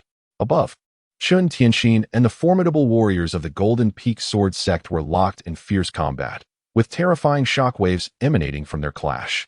Fortunately, this battle unfolded above, for had it taken place within the locking realm combat zone, the losses would have been even more catastrophic. Undoubtedly, the Golden Peak Sword Sect would bear the brunt of those losses. Perhaps I could join the fray? Chen tilted his head, observing the heavens, contemplating the intensity of the battle above to assess whether he could intervene. After all, those were the warriors of the Heavenly Gate engaged in combat, an intimidating prospect indeed. After a brief moment, Chen gained a clearer understanding of the confrontation at the Heavenly Gate. They were incredibly strong, yet they remained within the bounds of what he could withstand. Let us not forget, Chen had successfully cultivated the second transformation of the 9 mysteries and the yin-yang transformation, both of which were more formidable than the Dragon Tiger transformation. Relying solely on the Dragon Tiger transformation, he could already claim invincibility among the locking realm. If he were to incorporate the yin-yang transformation, he might very well stand against the Heavenly Gate. However, to challenge the Heavenly Gate single-handedly was clearly an impossibility. Perhaps it would only be feasible when he reached the later stages of the locking realm. Yet, one must remember that above him still lay the formidable Chen Tianxin. Thus, he resolved to take action. In an instant, Chen made a resolute decision, his body soaring into the air. What was he about to do? A powerful figure noticed Yang Chen's movements, his gaze filled with perplexity. Could it be he intended to intervene in the battle at the Heavenly Gate? Was he courting death? A strong individual from the Golden Peak Sword sect, bound by shackles, exclaimed in disbelief. Old Wang's murky eyes were filled with astonishment as he muttered, "This young lad." Above, a formidable presence from the Golden Peak Sword sect, named Jin Hua, also took notice. With his cultivation at the mid-stage of the Heavenly Gate, he was considered quite formidable among the sect's ranks. Otherwise, he would not have been dispatched to assault the 98th district of Jiangnan. Jin Hua regarded the approaching Yang Chen with a sneer, deeming him overconfident. Subsequently, 3 sharp swords materialized, their sword energy intertwining across the heavens, resembling illusory long swords manifesting in the air. Go! Jin Hua flicked his fingers, sending waves of sword energy surging toward Yang Chen. He had little interest in focusing on a shackled individual, especially since Chen Tianxin, his opponent, was no pushover. Despite the prolonged engagement, he found it challenging to gain the upper hand against Chen Tianxin, whose combat prowess was nearly on par with his own. Contemplating this, Jin Hua couldn't help but scoff. Were the cultivators of this era truly this formidable? They had evidently lost many techniques, and prior to the resurgence of spiritual energy, the atmosphere was exceedingly sparse in its spiritual essence. How was this possible? However, he had no time for further reflection. Chen Tianxin's onslaught was already upon him. Countless peach blossoms filled the air, resembling hidden daggers, each blossom harboring immense power capable of tearing through space. Chen Tianxin's expression was icy, yet inside, he felt a surge of anxiety. Yang Chen had arrived. This was unexpected. Damn it! You killed a shackled cultivator and came to assist Old Wang and the others. What are you doing here? If you perish, your master will surely come after me. Chen Tianxin felt fatigued, but hastened his offensive towards Jin Hua. If Jin Hua could not gain the upper hand, how could he? The gap between them was already minimal, so he had to relentlessly assault Jin Hua, diverting his attention to mitigate the threat posed by Yang Chen. Yet, he cursed Yang Chen countless times in his heart. Damn it, you troublesome brat, always causing chaos. Meanwhile, Yang Chen soared through the air, confronted by the oncoming sword energy aimed at him. His expression shifted to one of grave seriousness as he unleashed the Dragon Tiger transformation, channeling an explosive force comparable to that of a peak-shackled cultivator. Boom, boom, boom. The sea of flames surged, the fierce winds rose, and the thunder erupted. Yang Chen's countenance was exceedingly grave, fully aware that it was through close contact that one could truly discern the terrifying prowess of the Heavenly Gate's formidable warriors. Previously, he had merely observed from a distance, and it now appeared that he had somewhat overestimated his own capabilities. Taking a deep breath, Yang Chen's eyes hardened, and he unleashed a powerful punch. The sound resonated like a colossal drum being struck, echoing throughout the heavens and earth. In an instant, a vast cloud of smoke enveloped the sky, and the inferno vanished in a heartbeat. A tremendous wave of energy surged forth. "Is that boy dead?" inquired a member of the Golden Peak Sword sect, his gaze sharpening. "He must be dead," Master Jin himself intervened. "Is it possible he could not vanquish a mere shackled realm?" Another sneered. The Golden Peak Sword sect held no fondness for the individual labeled as number 98. Eliminating him would indeed be a boon. Above, Chen Tianxin's brow furrowed momentarily before relaxing. Through the probing of his spiritual power, he discerned that the boy was still alive. Thus, he did not overly concern himself. Gradually, the fog began to dissipate, revealing a robust figure standing resolutely in the sky.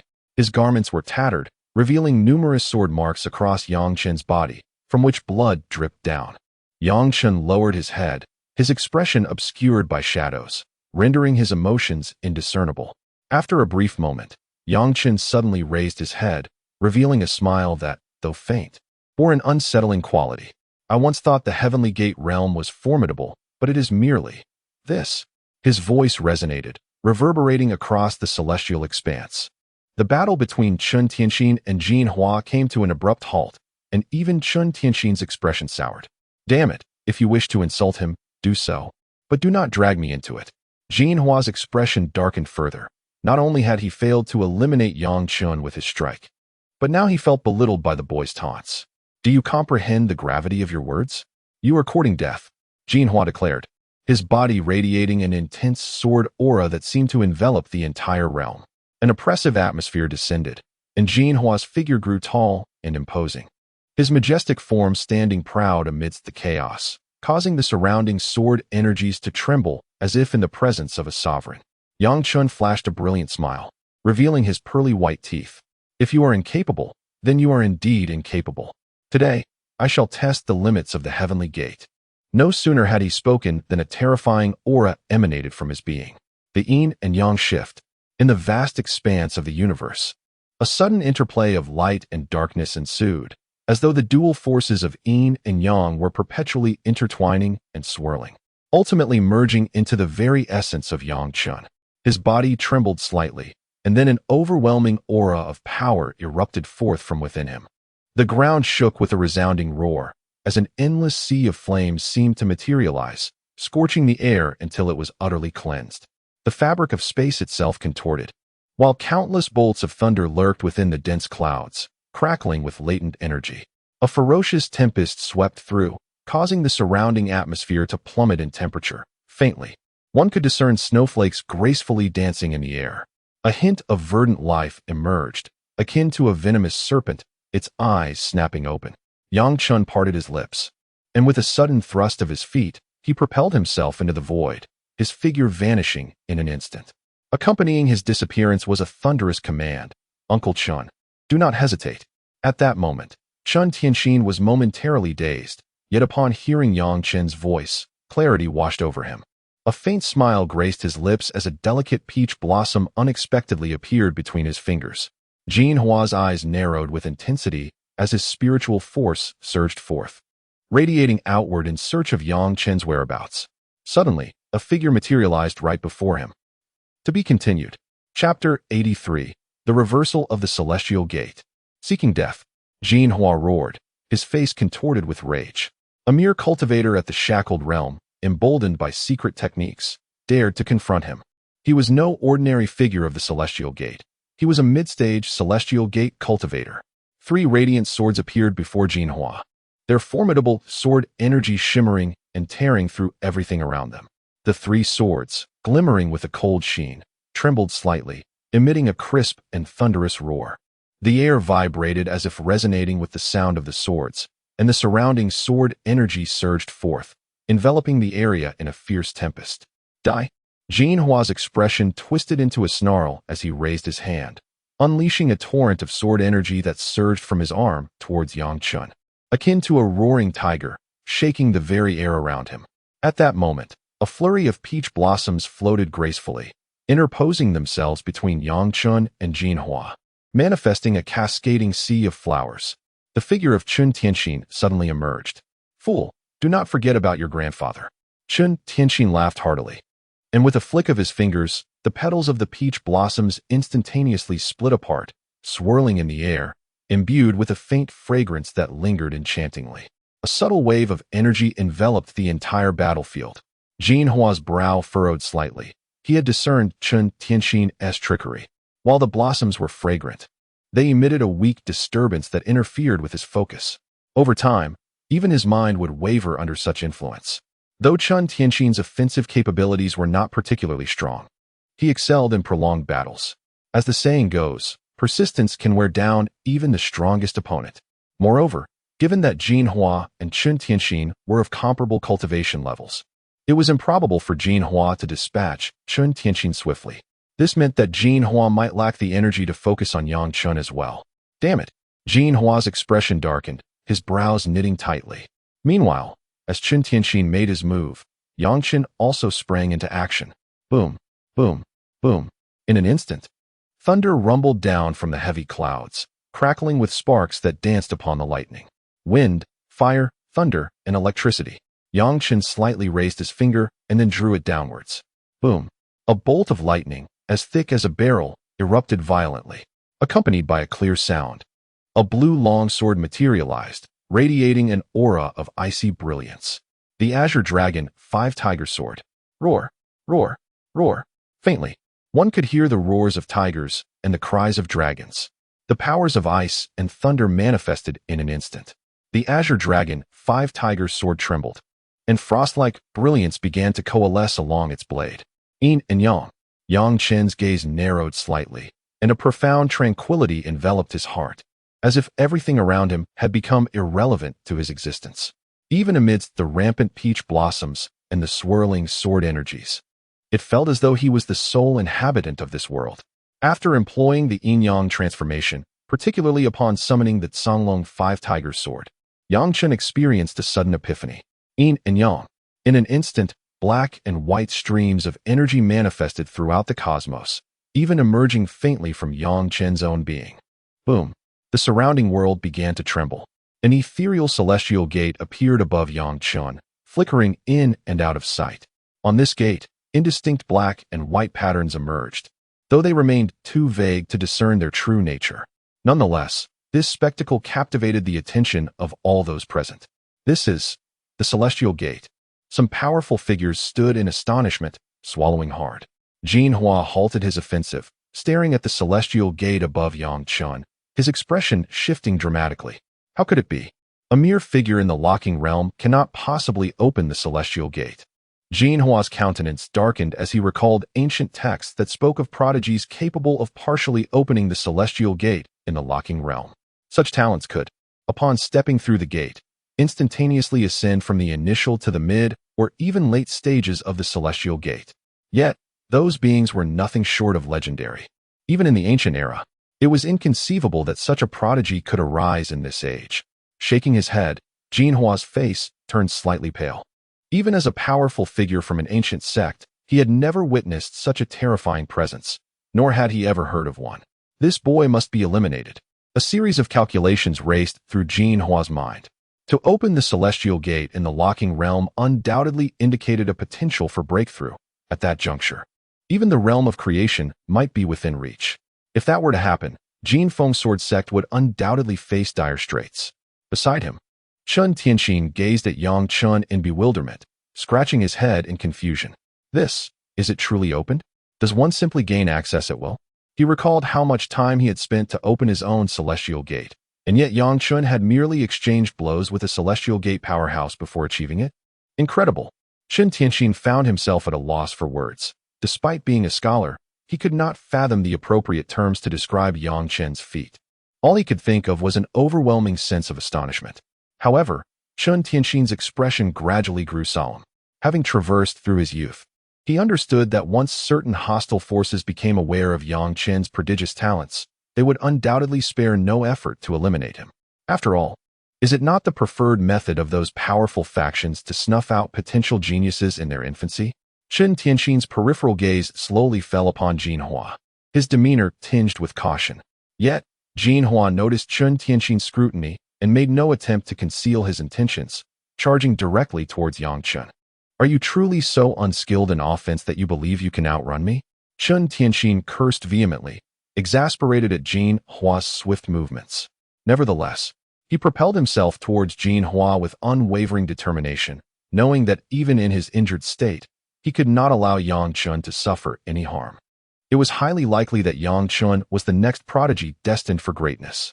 If that were the case, it would not be so easy to manipulate the situation surrounding the 98th. Hence, it was imperative that nothing befall Yang Chen. In an instant, Chen Tianxin intensified his speed to the utmost, even resorting to burning his spiritual energy to hasten his pursuit of Jin Hua. Meanwhile, Yang Chen remained ensconced in his own world.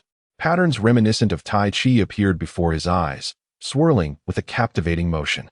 As they spun, streams of black and white energy surged into the Tai Chi formation. Suddenly, the emblem radiated a brilliant light, illuminating Yang Chen's surroundings with a gentle aura that nearly lulled him into slumber. Yet, he quickly regained his focus. Upon the Tai Chi diagram, two ethereal forms began to materialize, each occupying a distinct zone. Intriguingly, the black entity occupied the white region, while the white entity claimed the black zone.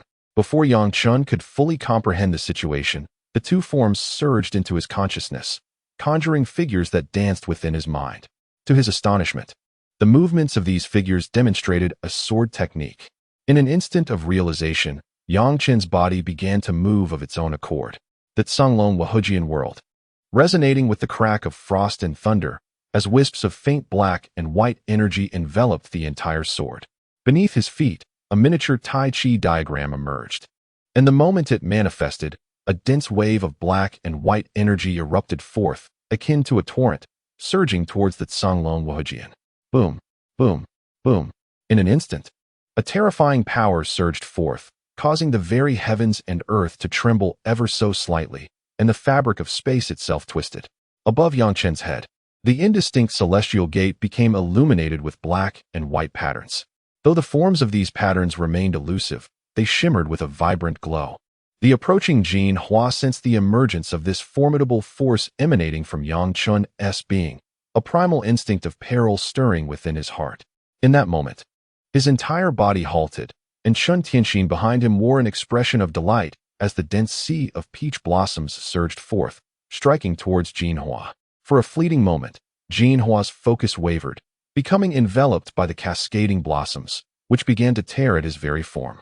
It was only then that Jin Hua reacted, summoning 3 sharp swords that surged forth, their energies intertwining to envelop him, providing a barrier against Chen Tianxin's onslaught. At that precise moment, Yang Chen's eyes snapped open. Yin and Yang. In an instant, the world seemed to dim. The once radiant sun hanging in the sky was abruptly shrouded in darkness. An oppressive aura began to permeate the atmosphere, causing even those of master-level prowess to feel a heaviness in their chests. They then witnessed a scene that would be etched in their memories for eternity. A black and white will suddenly cleave through the sky, followed by the celestial gate above Jin Hua shattering into countless specks of starlight, dissipating into the ether. Jin Hua's body grew rigid, trembling once before collapsing to the ground. Unmoving. Ding. Congratulations to the host for slaying a celestial gate expert. Reward. 1 instance of high-grade spirit energy infusion. The voice of the system echoed within Yang Chen's mind. To be continued. Chapter 84. Martial Arts, the Tsanglong Fist. Above the vast expanse of the heavens, fragments of the celestial gate cascaded down, crashing violently upon the earth and creating a colossal pit. Countless shards transformed into radiant specks of starlight, adorning the cosmos like luminescent fireflies. In this ethereal atmosphere, a surge of spiritual energy began to manifest. Yang Chen stood amidst the firmament, his expression impassive. The celestial gate has fallen? A formidable figure swallowed hard, gazing at Yang Chen with palpable trepidation reflected in his eyes. This individual dares to defy the celestial gate. A practitioner from the Jinfeng sword sect retreated in horror, his gaze fixed upon Yang Chen, filled with overwhelming fear. How could one at the Locking Realm achieve such defiance against the celestial gate? Flee.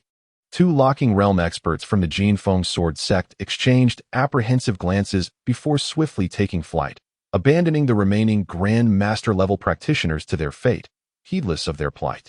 The remaining Grandmasters displayed expressions of dread and despair. With the Celestial Gate's demise and the Locking Realm experts in flight, could they possibly stir any storm of their own? Clearly, it was an impossibility. Wang Lao and Gue Xing acted instantaneously, capturing the 2 Grandmasters before them. Perhaps the presence of Locking Realm experts had complicated matters, rendering them unable to contend with these Grandmasters. However, with the Locking Realm's absence, these Grandmasters were akin to mere fish out of water. In the heavens, Chen Tianxin furrowed his brow slightly. If these 2 were allowed to return, Yang Chen's actions against the Celestial Gate would inevitably be exposed, leading to considerable trouble. With a mere glance at Yang Chen Tianxin's figure abruptly vanished, pursuing the 2 Locking Realm practitioners. In midair, a flicker of exhaustion crossed Yang Chen's visage, his eyes betraying a profound weariness.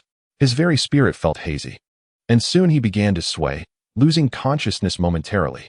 Yang Chen gradually opened his eyes, surveying his surroundings, and was instantly beset by waves of dizziness and a sharp pang of pain. After a considerable interval, he slowly regained his composure, his face still pale. The toll had been excessive. Gritting his teeth, Yang Chen propped himself up, lingering in thought before inquiring of the system. What is my current condition? Spiritual damage. The system's cold voice reverberated. Yang Chen furrowed his brow slightly, then continued to question, what constitutes spiritual damage, and how might I restore it? The impairment of the soul signifies that the host's spiritual power is operating under excessive strain, resulting in some damage to its essence. Should this condition persist without restoration, it may even jeopardize the foundational power, hindering any potential breakthrough into the realm of transformation. Naturally, while the soul may gradually mend itself over time, the process is excruciatingly slow. Thus, relying upon rare celestial materials can expedite recovery. Yang Chen nodded slowly, his heart lightened by this revelation. Though he lacked such treasures, his system possessed them. Furthermore, having vanquished numerous foes, he was confident that his accumulated kill points would suffice. Subsequently, Yang Chen accessed the system's interface. Character: Yang Chen, Locked Realm. Physique: Medium Quality. Title: None. Level: Medium Quality. Master Permissions: Sign in.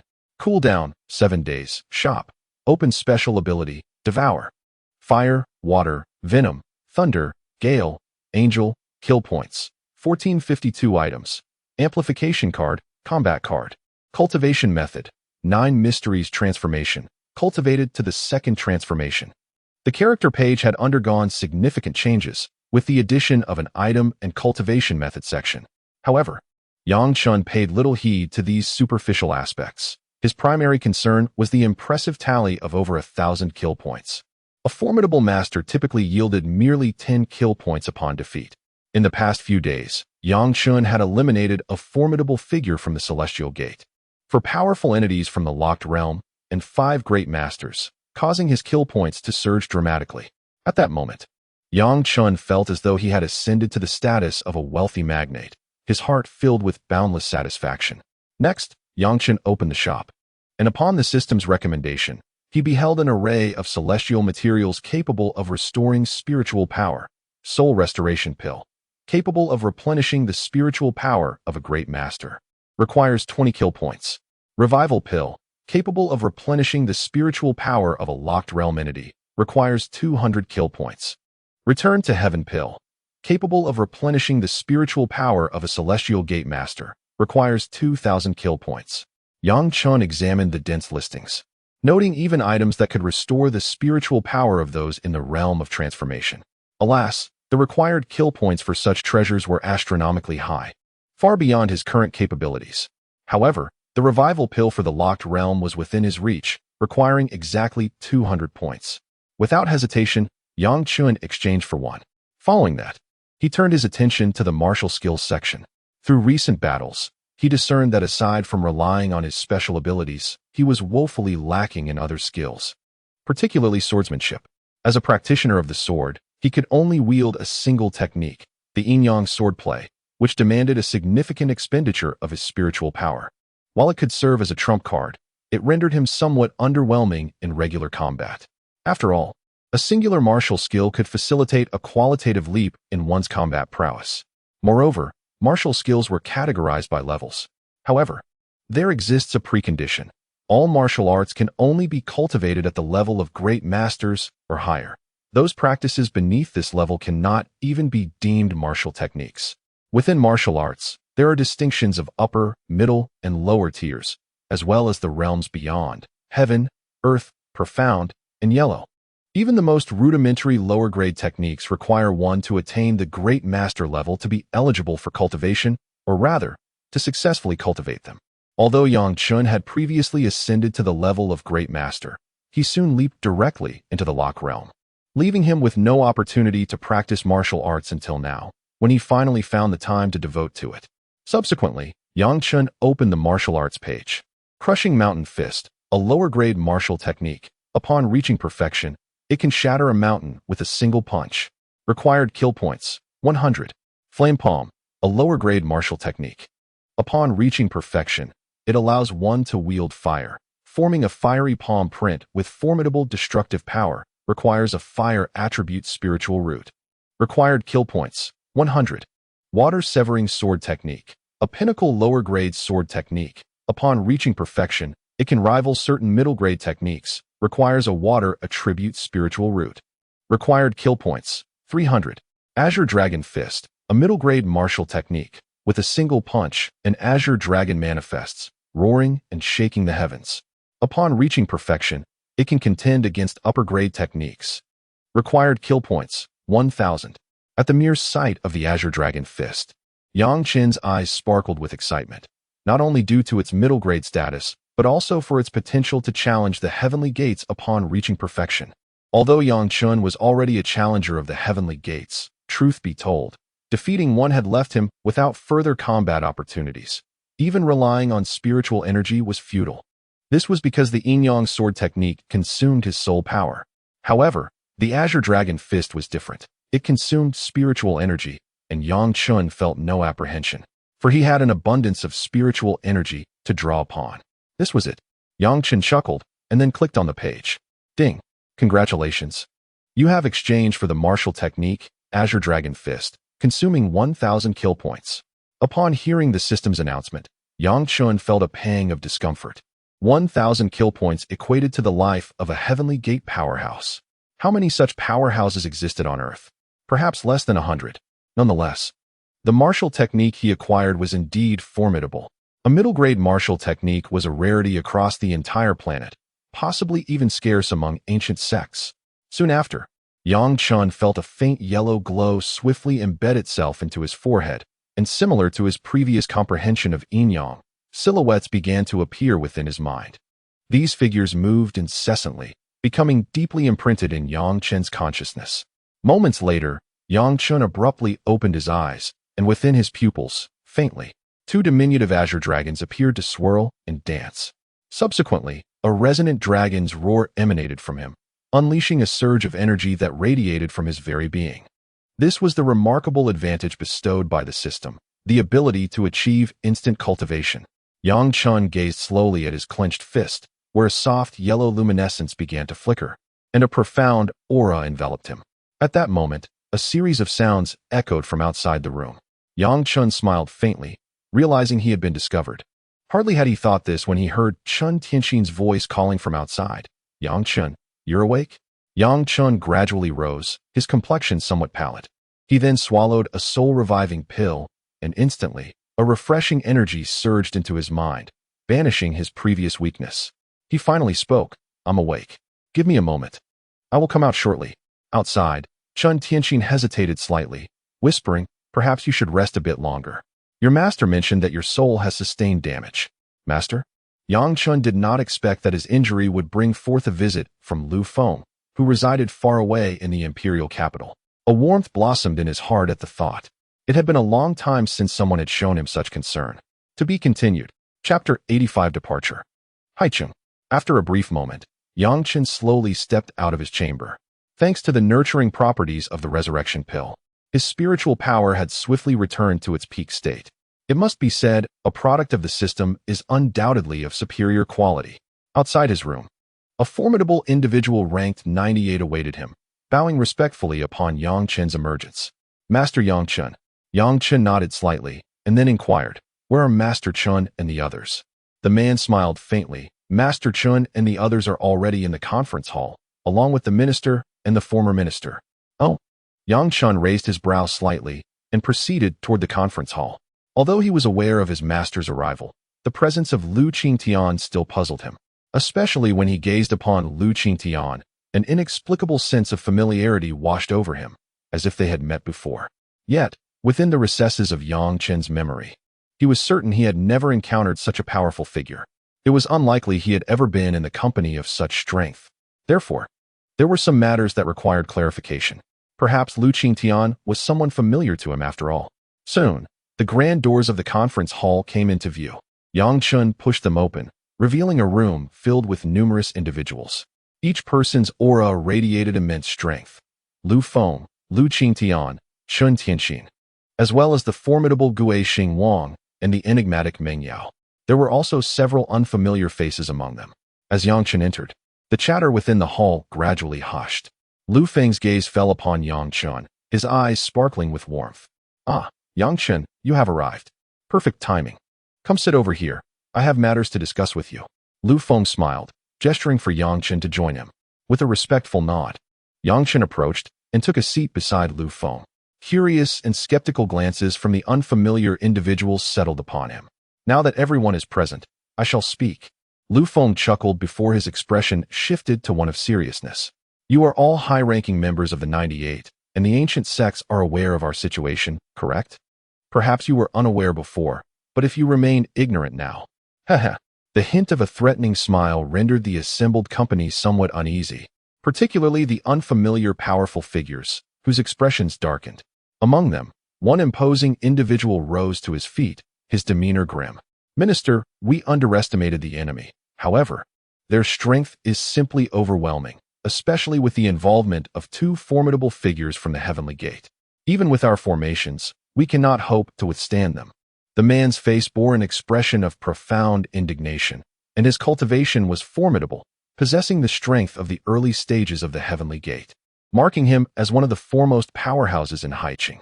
However, at that moment, the adversary had directly deployed two heavenly gate experts, catching him utterly off guard. Moreover, his previous opponents had consistently been the temple and the church. Once their strongmen stepped into Huaxia, it was inevitable they would be detected. Yet this time, the opponent was different. These were compatriots of Huaxia. He was unaware of when they had made their move. Furthermore, who could have imagined that there existed so many formidable beings within Huaxia?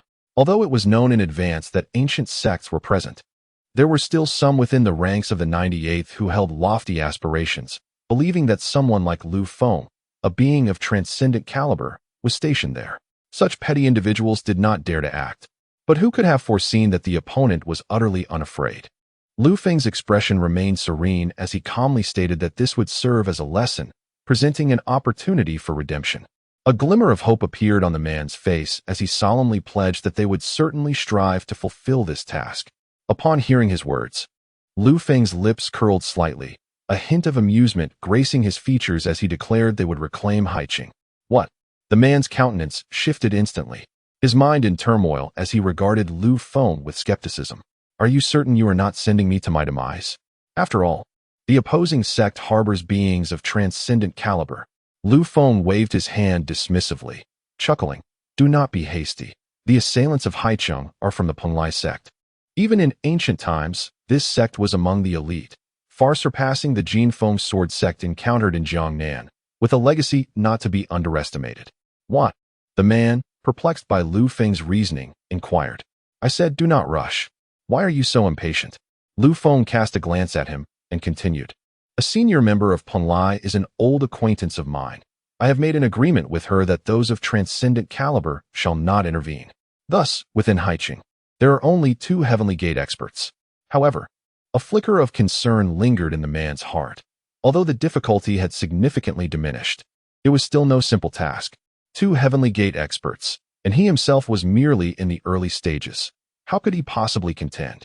Therefore, I will send someone to accompany you. Lu Feng replied with a smile. The man's eyes brightened slightly. Then he shifted his gaze to Lu Qingtian and Chen Tianxing. If these two were to accompany him, they might indeed seize Haiqing. Just then, Lu Feng spoke again. Do not think about it. Chen Tianxing must remain in Jiangnan. And Uncle Lu will accompany me to the imperial capital to guard against the opposing transcendent experts. At this moment, the man was even more baffled by Lu Feng's reasoning. Yet, among those present in the heavenly gate, there were only the three of them. Jian Wuchen was not present, nor were the three elders of Xiantian. Who else could be sent? Seated nearby, Yang Chun was suddenly struck by an ominous premonition, sensing Lu Feng's gaze gradually shifting towards him. Indeed, moments later, the laughter-filled glimmer in Lu Feng's eyes landed squarely upon Yang Chun. The formidable figure from the heavenly gate also took note of Lu Feng's focus. Yang Chun. Upon closer inspection, the individual was astonished to discover that Yang Chen's cultivation level was merely at the mid-stage of the locking realm. What nonsense! They were about to confront two from the heavenly gate. What could a practitioner at the mid-stage of the locking realm accomplish? The individual glanced at Lu Feng, seemingly on the verge of articulating a thought, only to be interrupted by Lu Feng. With a measured tone, Lu Feng proposed. How about entrusting one of the heavenly gate opponents to Yang Chun? My dear disciple, it is high time for you to share the burden with your master. Lu Feng's eyes sparkled playfully, reminiscent of a fox's gaze. Yang Chun felt a flutter of unease under Lu Feng's penetrating stare, offering a forced cough and a nervous chuckle. What you say, master, holds merit. Yet, inwardly, he was cursing Lu Feng. Damn it, you insufferable master. Have you taught me nothing only to send me to do your bidding? Do you think I am merely your tool? If it weren't for the fact that I cannot defeat you, well, all right, I concede defeat. Lu Feng once again turned his attention to the Heavenly Gate expert, chuckling softly. The individual hesitated, pondering the absurdity of the situation. After all, was this not merely a practitioner of the locking realm? Lu Feng interjected, seemingly anticipating the objection, and shifted his gaze to Chen Tianxin. Chen Tianxin cleared his throat, asserting, I can attest that yesterday, Yang Chun and I jointly vanquished a mid-stage Heavenly Gate practitioner, with my role solely as support. A collective gasp resonated among the unfamiliar experts, their attention converging upon Yang Chun. Did he truly collaborate with Chen Tianxin to slay a Heavenly Gate member? Was Chen Tianxin merely a support? How remarkable! Even the expression of the Heavenly Gate expert shifted.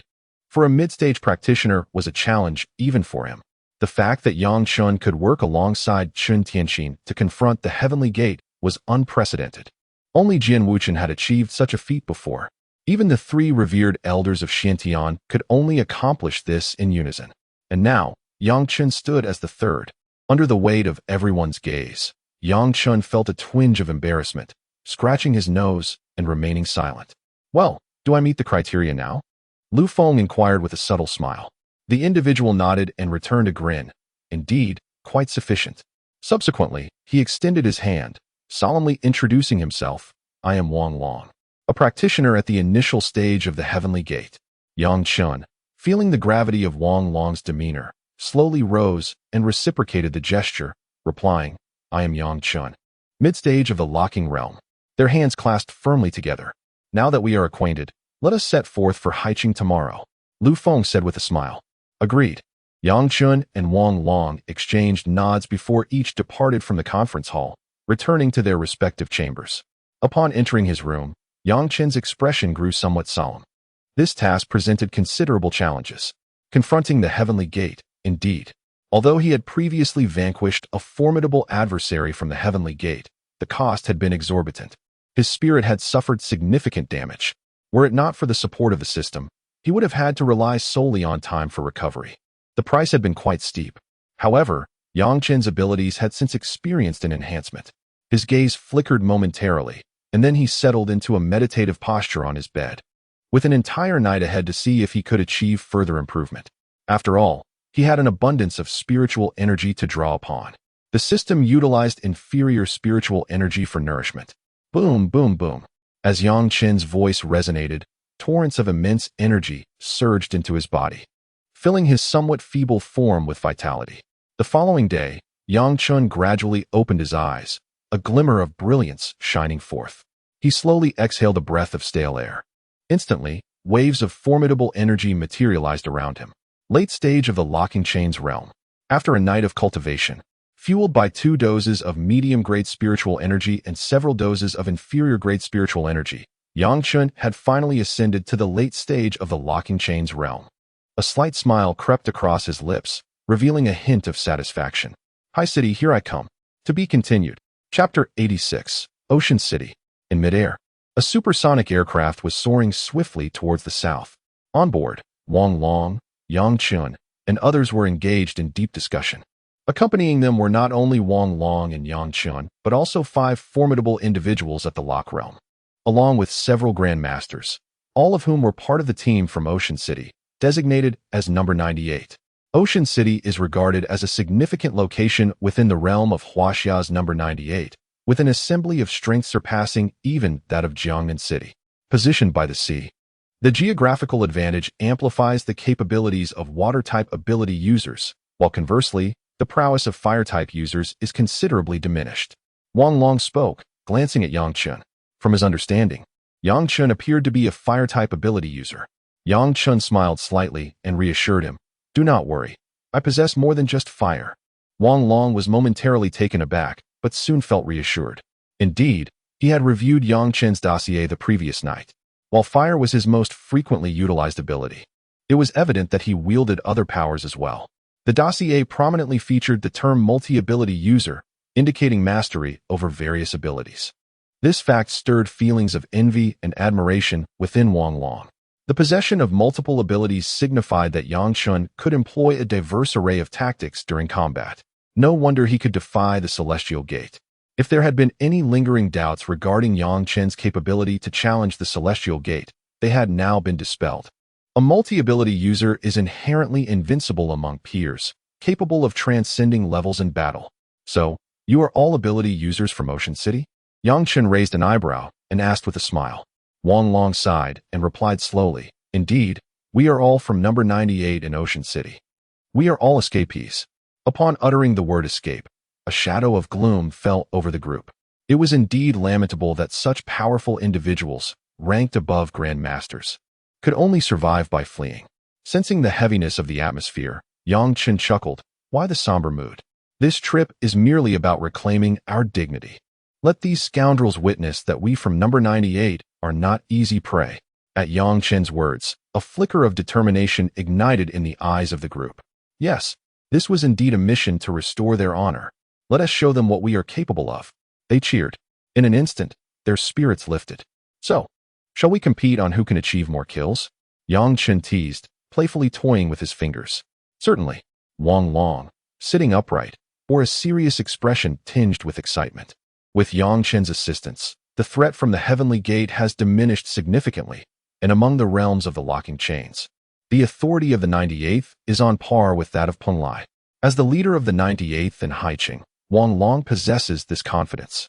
Yet, that group of scoundrels dares to strike at me, backed by two formidable beings from the Heavenly Gate, while they themselves are merely at the initial stage of the locking chains. Upon my return, I shall eliminate him. A middle-aged man at the late stage of the locking chains cracked a sinister smile, revealing a hint of cruelty. Let us take him down. With this declaration, the spirits of the group were ignited, and they roared within the confines of the airplane. The cacophony was so intense that the plane began to tremble, swaying precariously. The pilot's face was drenched with sweat as he meticulously maneuvered the aircraft. Despite the presence of several Grandmasters on board, if the plane were to crash, he, a mere pilot, would not survive. What a bunch of old men, the pilot lamented. Chen observed the fervor of the crowd with a smile, gradually retreating to regain his composure. Their morale had indeed been uplifted, ensuring that the battles beneath the Heavenly Gate would not involve him, as complications could arise otherwise. Chen grasped his drink, his gaze drifting to the view outside the window. Thick clouds floated between heaven and earth, illuminated by the sun, with each fluffy white cloud shimmering with a radiant glow. Thank you. A resounding voice echoed, and Chen looked up to find Wang Long approaching with a wine glass, taking a seat beside him. What do you thank me for? Chen smiled and took a sip of his beverage. Wang Long gazed deeply at Chen before expressing his gratitude for helping to enlighten that group of ruffians. Chen turned his head to observe the few individuals still caught in their excitement, smiling. It was nothing. No. Wang Long shook his head solemnly, stating, We are all natives of Haiqing. It is our homeland. Ever since we were repelled by the people of Penglai, we have been engulfed in sorrow. Although we can return now, to be honest, I still feel uncertain. Chen fell silent for a moment before asking, Can you tell me more about those two formidable beings from the Heavenly Gate? Wang Long sighed, saying, How should I describe them? Terrifying. Terrifying? Yes, indeed, terrifying. Wang Long gulped down his drink, gritting his teeth as he continued. One of them is at the mid-stage of the Heavenly Gate, while the other has reached the pinnacle. Chen's expression grew serious, his eyes narrowing slightly. These, my master did not mention them to me. Wang Long forced a smile. I, too, do not know why Minister Lu chose to remain silent. I initially intended to speak up, but I was halted by Minister Lu's gaze. Chen slowly lowered his head, his eyes hidden in shadow, making it difficult to discern his emotions. What could be the intent behind Lu Feng's silence? Such a significant piece of information was kept from oneself? Could it be? No. If there were indeed malevolent intentions, one could merely find a suitable spot to take action without assistance from the formidable beings behind the Heavenly Gate. After all, he could easily eliminate himself. Why then rely on those from Penglai? What benefit could they possibly provide? In an instant, Chen found himself perplexed by Lu Feng's intentions. Wait. Suddenly, a spark of insight illuminated his mind, as if he had stumbled upon a revelation. A subtle smile curved his lips as he turned to Wang Long and inquired about the location of Penglai. Wang Long paused, taken aback by the rapid shift in Chen's expression, and then began to elucidate. The Penglai sect had never been one to shun the limelight. It had emerged into public consciousness during the first resurgence of spiritual energy. However, prior to the second resurgence, Penlai had not showcased its formidable depth. This lack of significance led all those from number 98 to regard the members of Penlai with indifference, myself included, which ultimately resulted in the fall of Haicheng. Haicheng, situated by the sea, possesses a small island known as Penlai Island, where the Penlai sect resides. As Wang Long spoke, he took a sip of his drink and continued. It is worth mentioning that Minister Liu has visited Penlai. Minister Liu has been to Penlai?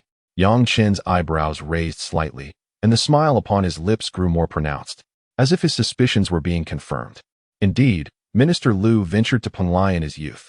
However, upon his return, he divulged nothing about his experiences there, leaving no one aware of what transpired. Wang Long stated, adding that Penlai is not the enemy. Then, with a rueful smile, Wang Long remarked that it was precisely because of Minister Liu's words that he harbored no hostility towards the people of Penlai, which led to the loss of Haicheng. Otherwise, fortified by the formations within Haicheng, they could have held out for several more days. With that, Wang Long appeared somewhat distressed. What a predicament! Yang Chen nodded, falling into contemplative silence. Penlai, Master. Occasionally, fragments of these words slipped from Yang Chen's lips. Observing Yang Chen lost in thought, Wang Long refrained from interrupting and quietly sipped his drink. Time passed, and suddenly, Wang Long's body quivered slightly as his gaze fell upon Yang Chen. Haicheng, we have arrived. His words, though softly spoken, jolted Yang Chen from his reverie. Slowly, Wang Long rose to his feet, peering through the window at the landscape below. At this moment, the aircraft had descended significantly, and Yang Chen could clearly observe the scenery below through the window. The first sight that captivated his gaze was the boundless deep sea, a resplendent azure expanse shimmering with a cerulean glow. Along the coastline stood an extraordinarily vast city. Indeed, it was at least twice the size of the cities in Jiangnan. The surrounding mountains had become sparse, giving way to expansive plains, starkly contrasting with the hilly terrain of Jiangnan. This was Yang Chen's inaugural visit to the seaside, and the grandeur of the ocean struck him profoundly. Even while seated in the aircraft, he could not shake the feeling of his own insignificance amidst the vastness of the sea. Soon, he heard Wang Long's voice. What do you think? Isn't this scene magnificent? Wang Long's tone was laced with a hint of amusement and an undeniable pride, for this was his homeland. In the presence of an outsider, one cannot help but feel an immense sense of pride when speaking of their origins. Yang Chen nodded slightly, smiled, and rose slowly to take another look at the colossal city. He then cast his gaze over the formidable warriors of Sea City number 98 and remarked with a grin, Are you ready? Then let us engage in a grand endeavor. To be continued. Chapter 87. The Excitement of the Black Hole. Suddenly, the aircraft door swung open, and figures darted out of the plane, resembling phantoms in their swiftness. They exhibited an unparalleled grace. Yet, one must not forget that the pilot was merely an ordinary person among 10. The tremendous gusts of wind immediately battered against the pilot's body. The force so formidable it seemed capable of tearing him apart. Had it not been for the safety belt secured around him, he might have been swept away by the tempestuous winds. This group of individuals was indeed audacious. They departed without closing the door. The pilot struggled to press the button to secure the door, finally managing to close it. As he breathed heavily within his helmet, a sense of indignation washed over him. Alone in the aircraft, the only sound that remained was the lamentation of the pilot. Meanwhile, Yang Chen and his companions swiftly traversed the skies, all of whom were transcendent masters with the ability to fly. The reason they had opted for the airplane was due to the immense consumption of spiritual energy that flying directly would entail, rendering it a burdensome choice. Had they attempted to fly directly, they might have arrived at Sea City only to find themselves utterly exhausted, barely able to engage in battle. Death would be the only alternative. Thus, they chose to travel by plane. However, they were now on the very brink of Sea City, with only a few minutes remaining.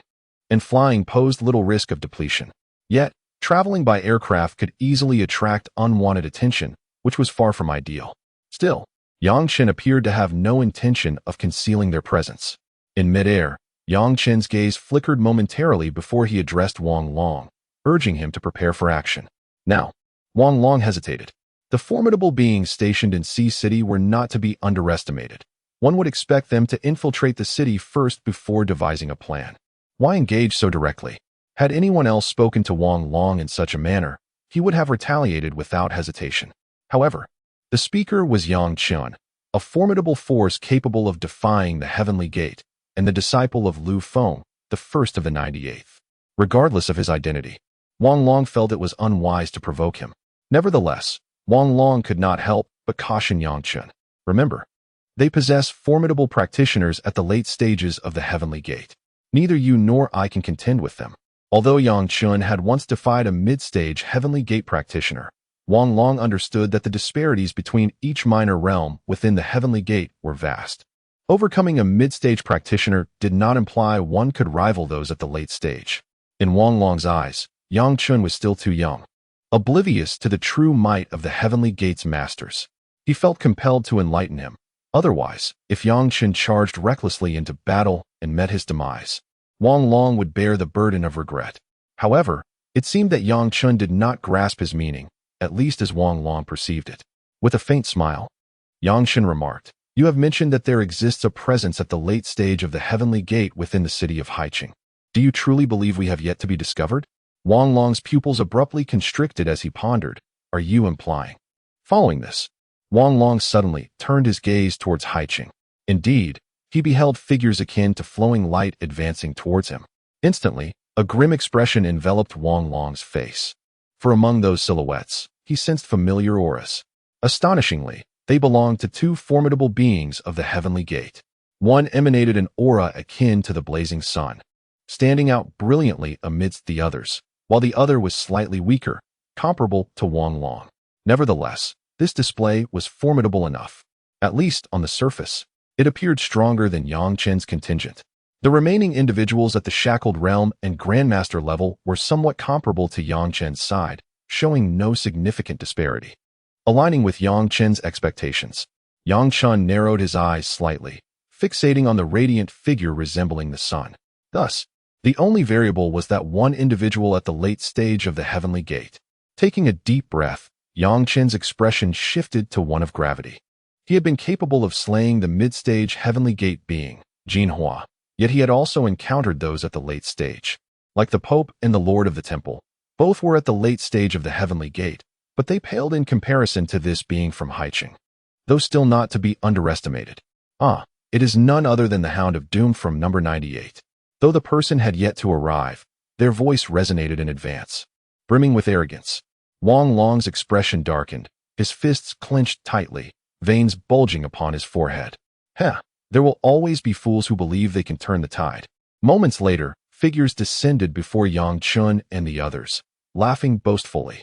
Especially the two formidable beings from the heavenly gate. One was a gaunt elder, his countenance gloomy, exuding an ominous aura.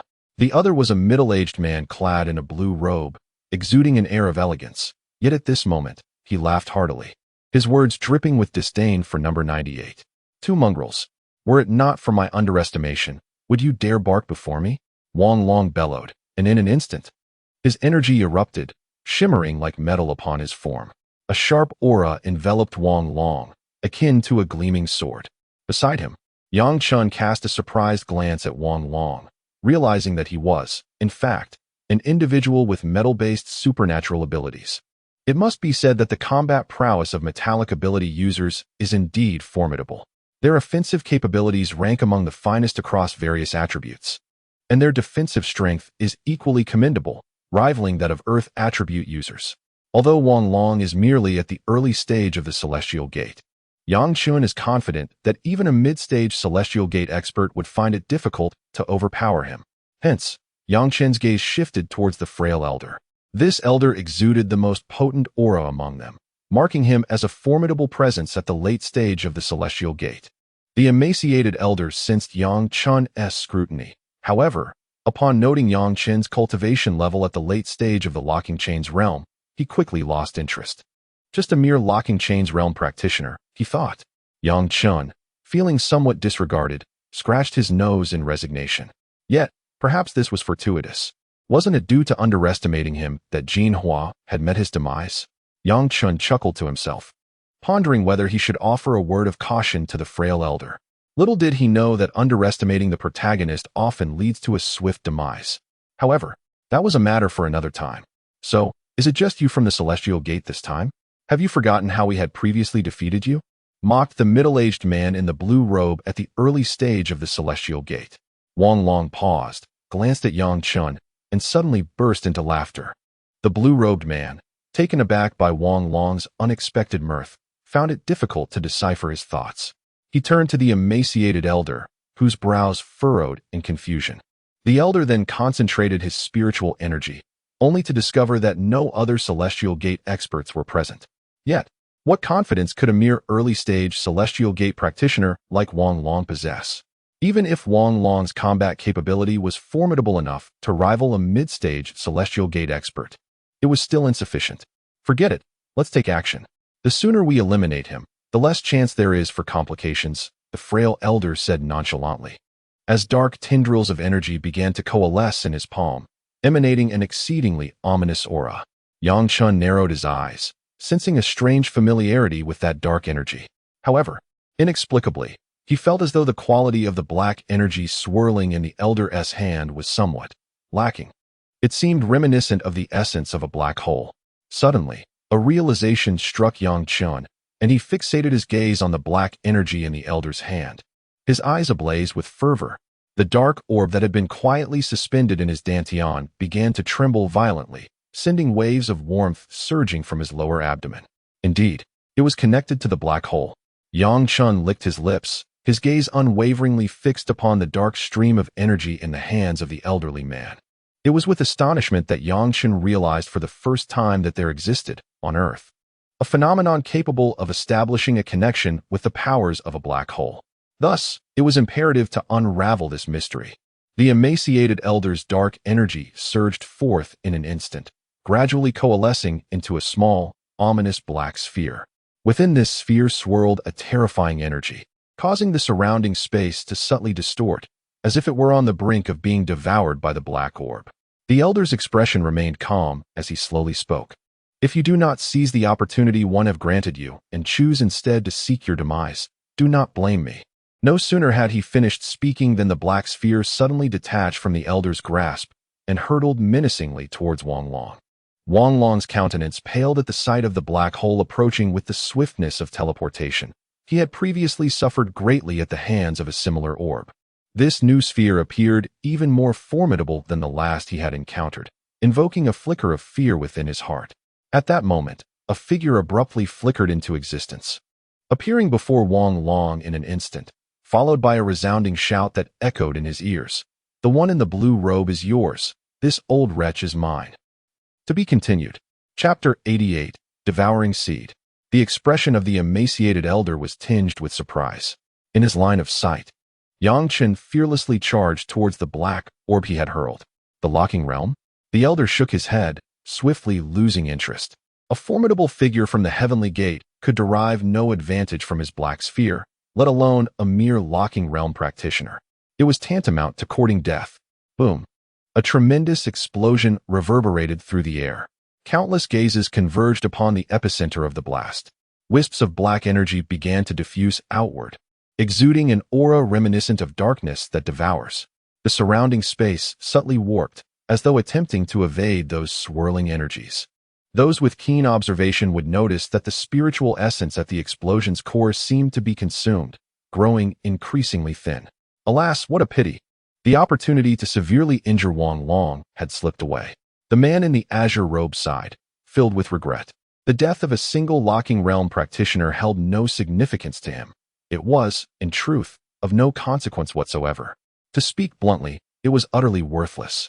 At that moment, the black mist surrounding the explosion gradually gathered towards the place of fiery radiance. The owner of that black mist, the emaciated elder, instantly took notice. Within that black energy, a trace of his spiritual essence resided, allowing him to detect such minute changes. The elder's brow furrowed slightly as he attempted to manipulate the black mist back, only to be astounded to discover that the connection between himself and the black mist seemed to have severed. How could this be possible? The elder's countenance shifted dramatically, his murky eyes fixating on the flames of the explosion, revealing a hint of embarrassment. He was a late-stage Heavenly Gate powerhouse. Until the emergence of a creation realm entity, he was among the strongest. Even a mere fragment of his spirit was difficult for a locking realm practitioner to sever, unless a Heavenly Gate expert intervened.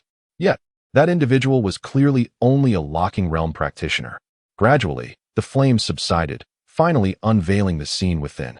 Yang Chen's figure slowly emerged, and the black mist gradually converged into his being, subsequently absorbed by him.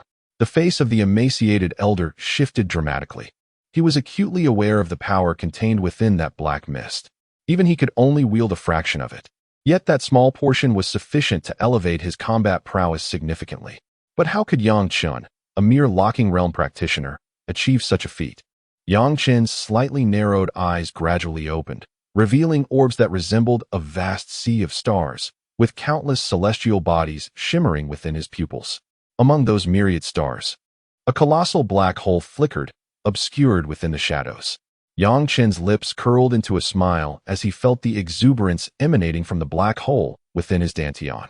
He knew there must be something of great interest to the black hole on the old man before him. His gaze slowly settled upon the elder, sharp and penetrating, as if he were an eagle seeking to see through the very essence of the old man's being. The old man, under Yang Chen's unabashed scrutiny, felt a flicker of annoyance. What audacity does a mere shackled realm cultivator possess to gaze upon me so? He bellowed. Simultaneously, an overwhelming pressure began to envelop Yang Chen. However, to the elder's astonishment, no matter how much power he exerted, Yang Chen remained utterly unperturbed, as if the pressure were nothing more than a trivial annoyance. "Is that all you've got, old man?" Yang Chen remarked with a chuckle, casually cleaning his ears. Truth be told, Yang Chen held little regard for the oppressive aura of a Heavenly Gate expert. After all, pressure was merely that, pressure, and could inflict no tangible harm. Besides, was the Heavenly Gate truly so formidable? He had slain its kind before. Seeking death, the elder's face flushed with indignation, and a fierce energy surged around him. He became enveloped in a swirling black mist, resembling a grim reaper concealed in shadows. Above him, a dark Heavenly Gate began to materialize, starkly visible under the sun's rays. "Foolish child, today marks your demise," the elder proclaimed, slowly ascending into the air, the black mist coiling around him like venomous serpents, subtly echoing their own primal roars. Yang Chen's expression grew serious, his gaze sharpening. A late-stage Heavenly Gate expert warranted his full attention. Transformation of the dragon and tiger. Roar. It was as if a ferocious tiger roared and a mighty dragon cried out. In an instant, Yang Chen's aura surged dramatically, propelling him from the late shackled realm directly to the early Heavenly Gate stage. The ethereal Heavenly Gate above him shimmered in and out of view. Across from him, the elder narrowed his eyes and then smiled, a smile that sent chills down one's spine. "I thought you were something special, but it's merely a secret technique. Do you truly believe that forcefully ascending to the early Heavenly Gate stage makes you my equal?"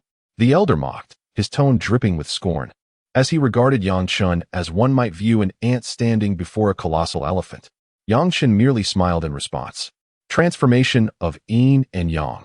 In an instant, the dual energies of black and white surged into the atmosphere, flooding into Yang Chen's being. Almost immediately, his aura grew dense and powerful. Peak of the early Heavenly Gate. Midstage of the Heavenly Gate. Peak of the midstage of the Heavenly Gate. Boom, boom, boom. The ethereal image of the Heavenly Gate above Yang Chen's head gradually solidified, appearing from a distance as a genuine portal. The space trembled, and a terrifying aura surged forth in an instant. Yang Chen revealed his pearly white teeth. Meanwhile, the gaunt elder's expression stiffened, his face contorting in displeasure. Clenching his teeth, he retorted, "Do you believe that with your mid-stage Heavenly Gate cultivation, you can achieve anything?" Boom. As his words fell, the gaunt elder's figure suddenly moved, transforming into a series of afterimages that rushed towards Yang Chen in an instant. An instinct warned him that he could not afford to wait any longer. Who knew what other tricks this creature possessed? Striking first was paramount. Yang Chen focused intently and then commanded, "Wang Long, keep that initial stage Heavenly Gate practitioner occupied." Following this, Yang Chen's figure quietly vanished into the void, transforming into a white shadow entangled with the elder. Waves of terrifying energy radiated outward, immensely powerful. Even formidable figures from the binding realm would likely suffer injury if caught in this maelstrom. Wang Long observed Yang Chen engaged with the gaunt elder without showing any signs of disadvantage. A flicker of joy crossed his face. The greatest obstacle was indeed the elder. If Yang Chen could contain him, it would be most advantageous. As for that figure in the green robe, Wang Long took a deep breath, his expression gradually becoming fierce. They're no match for us. Brothers, let us eliminate these scoundrels. With a thunderous shout, Wang Long lifted the morale of those around him. Subsequently, the formidable warriors of Sea City S number 98 surged forward, their fury ignited, charging at the people from Penglai. Boom, boom, boom. Above the heavens, a series of resounding explosions echoed. Multicolored spiritual energies erupted in the sky, resembling a dazzling display of fireworks. Meanwhile, Yang Chun continued his fierce entanglement with the gaunt elder. Streams of black energy erupted from the elder's body, only to be devoured by Yang Chun in an instant. Yang Chen's expression gleamed with excitement. After consuming the black energy, he distinctly felt his black hole ability escalating at a visibly rapid pace. Although this did not significantly enhance his combat power, the speed of his absorption had notably increased. Previously, even when Yang Chun was operating his techniques, the black hole's absorption was not particularly potent, only becoming formidable when devouring other abilities. However, as the strands of black energy continued to be consumed, Yang Chun was astonished to discover that the spiritual energy of the world was being drawn into him involuntarily, replenishing his own spiritual deficiency. Yet, it still fell short of meeting the demands of his yin-yang transformation ability. However, he remained unfazed. That old man was indeed a substantial resource supply station. Yang Chen's eyes glimmered with excitement as he gazed at the elder. The old man felt a shiver run down his spine under Yang Chen's intense stare, an inexplicable sense of anxiety creeping into his heart. It was as if he were a sheep confronted by a wolf, engulfed by a primal fear of a formidable adversary. No, this cannot continue. That young man is rather peculiar. The more they engaged in combat, the more he sensed Yang Chen's aura growing increasingly potent. What on earth is happening? Where did this audacious youth emerge from? The frail old man felt a twinge of discomfort. While attacking the target designated as number 98, he had thoroughly assessed the upper echelons of that entity.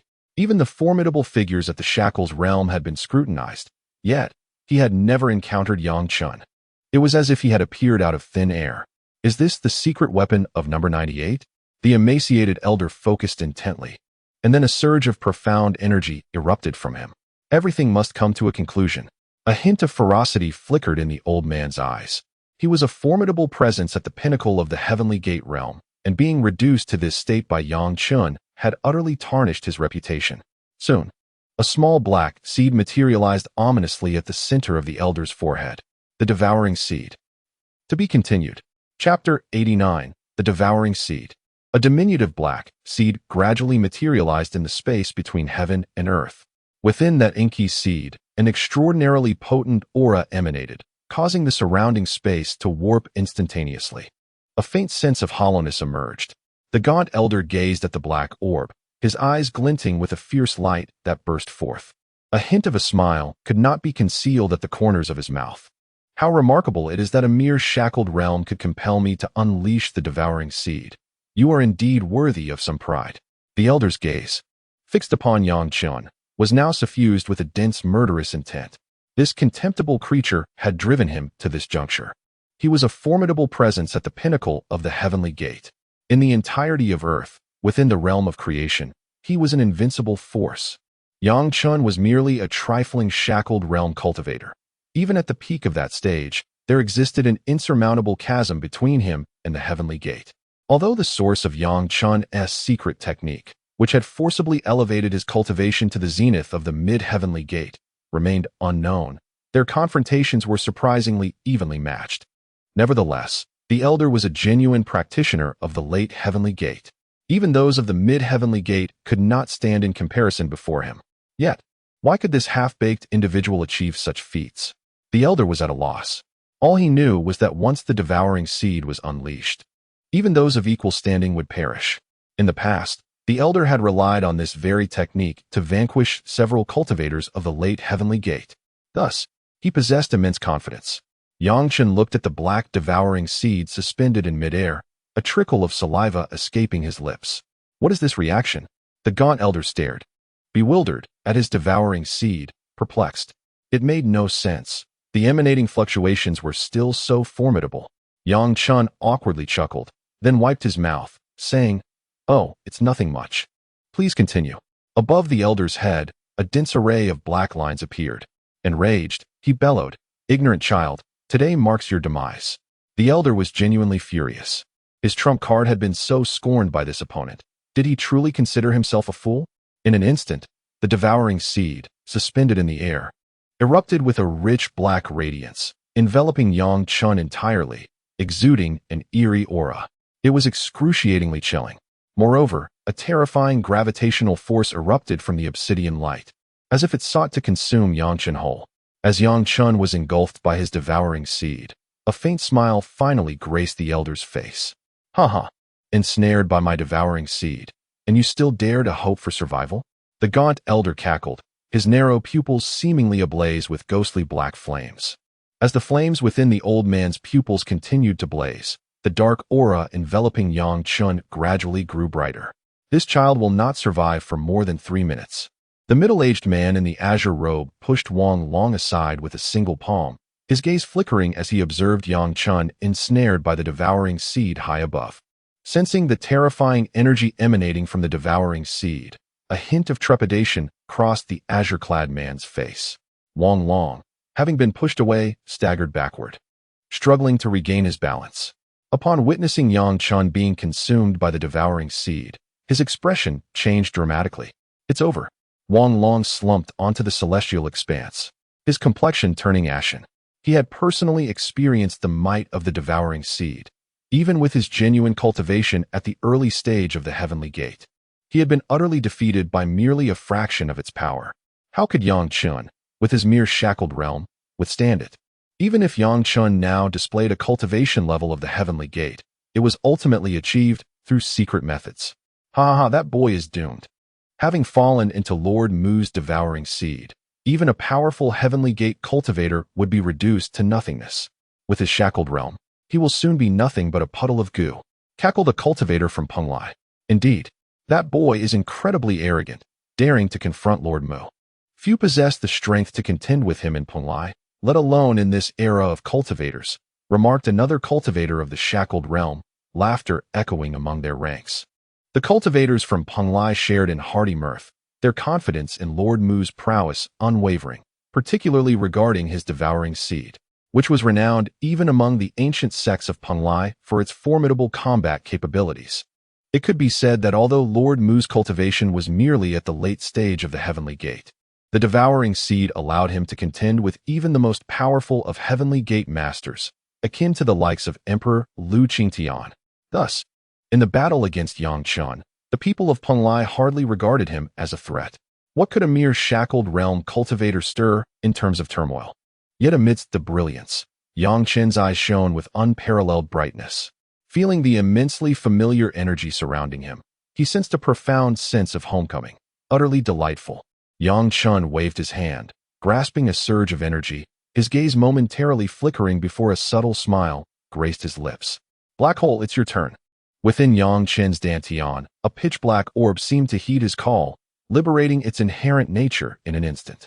With a series of crisp resonances, a terrifying suction force erupted from Yang Chen's dantian, forming a vortex that gradually took shape. The swirling vortex continued to spin, each rotation enveloping a surge of potent energy into Yang Chen's dantian. Subsequently, it disappeared into the obsidian orb. The dark sphere shimmered with glimmers of shadowy light, pulsating rhythmically. At this moment, Yang Chen's aura steadily ascended. He had emerged from the amplification state of yin-yang transformation, reverting to the late stage of the lock realm.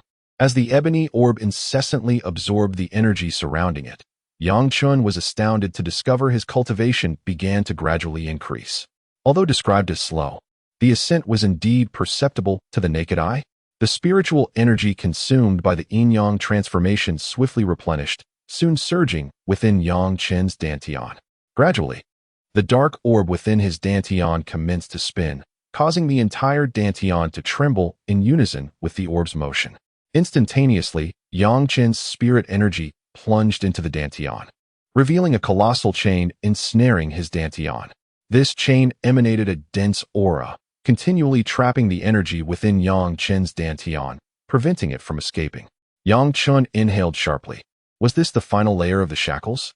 His expression turned grave, for this last barrier was no trivial matter to breach. It represented the last shackle on the path from the lock realm to the heavenly gate. Only by shattering this final shackle could Yang Chen unlock the heavenly gate and ascend to the heavenly gate realm. Yang Chen's eyes darted as he focused on the seed suspended in midair, a smile creeping onto his face. Breaking the shackles required an immense amount of energy. Although he still had one more infusion of high-grade spiritual energy, the sight of that last shackle stirred a flicker of concern within him regarding whether it would suffice. Should he lack the necessary energy at that critical moment, it could jeopardize his foundation. Yet now, the external world held a tangible source of energy, a seed known as... What was it called again? The devouring seed. That represented the cultivation of a late-stage heavenly gate powerhouse. If he could consume it, not only could he eliminate a heavenly gate expert, but he could also utilize the high-grade spiritual energy infusion to shatter the final shackle and attain the heavenly gate. At that point, Yang Chen would truly become a top-tier powerhouse in this era. A fervent excitement ignited within him, even a sense of exhilaration. Having just ascended to the late stage of the lock realm, fortune had smiled upon him with this unexpected boon. How splendid! With a chuckle, Yang Chen soared toward the direction of the seed, swiftly grasping the black seed in his hand. The once formidable seed, radiating immense power, transformed into a docile entity the moment it fell into Yang Chen's hands, as if recognizing its master. Its aura softened, becoming gentle and inviting. Yang Chen sensed a faint yet persistent call emanating from the seed, akin to a lost child rediscovering the warmth of home, filling him with a sense of elation. With a subtle smile, he placed the seed at the core of his dantian, whereupon the whirlpool within expanded dramatically, voraciously engulfing the seed. At that moment, the gaunt elder outside experienced a sudden change in countenance, his pallor deepening alarmingly. The connection he had with the devouring seed had been severed. How could this be? Since the inception of his cultivation, he had devoted himself to mastering the devouring seed, yet he had never encountered such an anomaly. The elder's gaze darted towards the inky darkness, only to be horrified by the realization that the energies within that obsidian glow were gradually waning, as if someone was consuming the very essence of the devouring seed. To be continued. Chapter 90. The Emergence of the Heavenly Gate, Slaying Mu Hua. Thief! How dare you! The expression of the gaunt elder transformed into one of grim displeasure as he roared. An overwhelming aura erupted from his frail figure, exuding an aura of sheer terror. Dark streams of energy coiled around the elder, making him appear as a demonic deity, standing majestically in the heavens. His eyes blazed with fury, turning crimson, and the veins on his temples bulged ominously. The devouring seed was the culmination of his entire life's efforts. Should it fall into the hands of Yang Chen, his power would undoubtedly diminish significantly, although he still possessed the strength of the later stages of the heavenly gate. It would be utterly impossible to contend with someone at the pinnacle of the heavenly gate. The devouring seed held a crucial place in the elder's power. The middle-aged man in the azure robe's expression shifted slightly as he observed the gaunt elder's demeanor, a hint of confusion crossing his face. What is the matter, Mu Hua? The azure-robed man inquired, seeking clarification. However, Mu Hua offered no explanation, charging directly into the dark radiance. The azure-robed man's face darkened with indignation. He had approached out of concern, only to be met with such a response. Did Mu Hua truly believe his status in the later stages of the heavenly gate made him invincible? The azure-robed man was in a foul mood, redirecting his gaze towards Wang Long, and unleashed a tempestuous assault aimed at him. In an instant, Azure's spiritual energy erupted forth like a spring breeze. Yet within that gentle fade lay an intensely lethal intent. Wang Long struggled to fend off the azure-robed man's onslaught, but a flicker of joy crossed his face. This reaction from his opponent suggested that Yang Chen still had a chance. Wang Long's spirits lifted as he engaged the azure-robed man, creating opportunities for Yang Chen. The ultimate trump card lay with Yang Chen. At that moment, Yang Chen had completely immersed his consciousness into his dantian, where a torrent of energy surged against the sturdy shackles. Each impact caused the shackles to tremble violently, revealing thin fissures that began to appear. There is hope. Joy illuminated Yang Chen's face. With determination, he addressed the system. Activate the low-grade spiritual energy infusion. Ding. The low-grade spiritual energy infusion was successfully activated. Boom, boom, boom. As he continued absorbing the energy from the devouring seed, coupled with the infusion of spiritual energy, Yang Chun's internal energy surged with increasing vigor. His veins seemed to teeter on the brink of bursting, trembling slightly. To the outside observer, Yang Chen's entire body had turned a fiery crimson, as if he had emerged from the depths of molten lava. Yang Chen's expression was somewhat grotesque, with a network of capillaries emerging and swelling painfully. "Release me," he bellowed, akin to a primordial beast, emitting a ferocious roar. The torrent of spiritual energy surged within him, sweeping through like a mighty river, forcefully washing over Yang Chen's dantian. At that moment, his aura expanded, and the ethereal gateway above his head began to solidify, resembling a tangible portal on the verge of materialization. A thunderous sound erupted from within Yang Chen's being, akin to muffled thunder, reverberating through the air, as the surrounding darkness seemed to dissipate under the impact of his aura. Above him, the celestial gate radiated a black luminescence, yet it appeared more resplendent than the devouring light surrounding it. Although dark, it emanated an extraordinarily bright essence. Reminiscent of the sun, the surrounding shadows quivered slightly, akin to subjects bowing in reverence to the light emanating from the celestial gate. Yet, Yang Chen remained oblivious to all of this, his entire focus fixated on breaking the shackles encircling his dantian, aspiring to ascend through the celestial gate. Even the arrival of Mu Hua went unnoticed by him. Meanwhile, Mu Hua, his countenance grim, stepped into the dark light, immediately spotting the celestial gate above Yang Chen's head. "Humph," he scoffed, and then his gaze fell upon the object clutched in Yang Chen's hand, his very own devouring seed. In an instant, Mu Hua's fury erupted, akin to a volcano, unleashing a terrifying wave of energy. With measured steps, Mu Hua advanced, causing the void to tremble. His gaunt form now appeared statuesque, resembling a giant standing tall against the heavens. "A thief, daring to break through right under my nose. Do you believe I am blind?" Mu Hua roared, his voice resonating throughout the space. Yang Chen's attention was immediately captured, and he slowly raised his head, meeting Mu Hua's gaze. A moment of surprise flickered across his face, followed by a smile. "So it's you," he remarked with a hint of disdain, further igniting Mu Hua's wrath. "You bastard, I shall see you dead." Mu Hua seethed, his mind consumed by a singular thought: to slay Yang Chen here and now. "You dare steal from me, a mere shackled cultivator?" Yang Chen smirked, revealing his pearly white teeth. "Steal? Can the actions of a cultivator be labeled as theft?" Mu Hua sneered, his tongue sharp, yet he was unaware of whether his strength would match his bravado. Yang Chen shrugged nonchalantly. "Let us find out."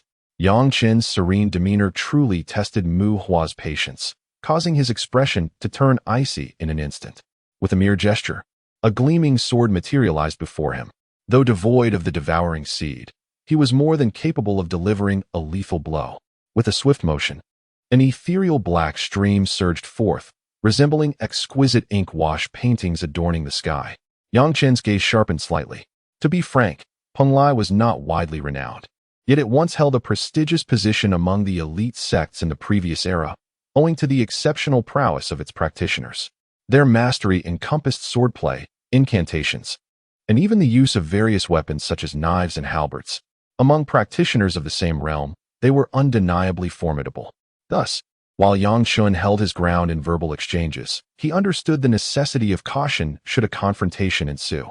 Taking a deep breath, he summoned the Canglong Wahujian, its cold radiance illuminating the heavens, as the biting chill in the atmosphere suddenly dissipated significantly. Suppressing the tumultuous energy within his dantian, he focused intently, his gaze becoming resolute. Sword light flickered like blooming snow lotus petals, twinkling across the firmament, while delicate snowflakes descended, intertwined with subtle arcs of lightning. Mu Hua's visage twisted with malice as he unleashed his blade. The sky darkened ominously, bearing down upon Yang Chen.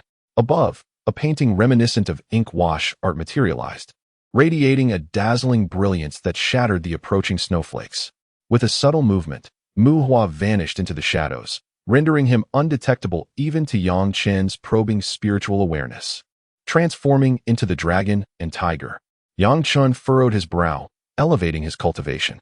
The roar of a fierce tiger, and the cry of the azure dragon echoed as the dual energies of yin and yang enveloped him. With a flash, Yang Chen's cultivation surged, akin to a rocket launching, from the pinnacle of the shackled realm to the mid-peak of the heavenly gate.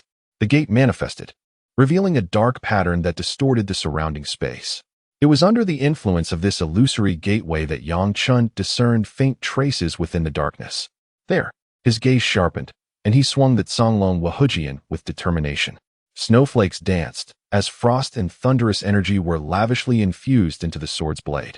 Although his breakthrough had been interrupted, the energy within him surged on like a torrential river, pouring into the Songlong Wahujian. As a spiritual tier weapon, the Songlong Wahujian trembled slightly, struggling to withstand the overwhelming influx of Yang Chen's energy. Hidden within the shadows, Mu Hua's eyes widened in shock. Your cultivation in the realm of shackles is astonishing. Your spiritual energy surpasses even mine. Have you somehow obtained an unfair advantage? Mu Hua was somewhat taken aback, as Yang Chen's formidable spiritual energy surged forth like an inexhaustible river. However, there was no time for Mu Hua to dwell on his astonishment. A brilliant sword light was already hurtling towards him. Under the terrifying enhancement of that spiritual energy, even if Mu Hua managed to withstand it, he would still sustain injuries. Thus, evasion was imperative. In an instant, Mu Hua's figure flickered into Yang Chen's line of sight, and he darted through the darkness like a wraith, effortlessly avoiding the lethal sword light. Yet, as Mu Hua came to a halt and fixed his gaze upon Yang Chen, a slight frown creased his brow. What was he planning? Just then, Yang Chen sheathed the Songlong Wahujian and gently raised a fist, swinging it towards Mu Hua. Songlong fist. Roar, roar, roar. A dragon's roar resounded through the heavens and earth, and a massive, earthy-hued dragon materialized above Yang Chen's fist, exuding an air of nobility and overwhelming authority as it descended upon Mu Hua. To be continued. Chapter 91. The Emergence of the Heavenly Gate, Slaying Mu Hua. Part 2. Above the vast firmament, a colossal dragon of earthy hue materialized. As it raised its head, an overwhelming aura of dread emanated from its presence. With intricately patterned scales glistening in the sunlight, casting a dazzling brilliance. The great dragon appeared as if conjured from thin air, yet it exuded an undeniable sense of reality. The mid-tier martial technique, Azure Dragon Fist. Mu Hua's expression shifted instantly. He sensed that within the massive form of the earthy dragon lay a presence capable of threatening his very existence. The terror was palpable. As a seasoned powerhouse of the Heavenly Gate, Mu Hua quickly devised a strategy. Although the might of the Azure Dragon Fist was formidable, he was not without his own trump cards. As a long-standing elite of the Heavenly Gate, he possessed considerable depth, not merely relying on the devouring seed. He had other means at his disposal. In a fleeting moment, the sword in his hand dispersed into numerous illusory sword shadows, hovering in the air, accompanied by a fierce sword aura that surged forth, manifesting in the realm. The surrounding darkness warped, dimming in response. The 10,000 sword technique. With a low exclamation, the sword shadows surrounding Mu Hua surged towards the earthy dragon, carrying a terrifying sword aura that rent the surrounding space asunder. Yang Chen's gaze sharpened, realizing that Mu Hua's sword aura was no less formidable than that of Jian Wuchen. It was important to note that although Jian Wuchen had only just entered the Heavenly Gate, his mastery of the sword path was profound. Otherwise, he could not have dared to defy the Heavenly Gate while still in the locking realm. Yang Chen had once challenged the Heavenly Gate and understood the insurmountable chasm between the Heavenly Gate and the locking realm.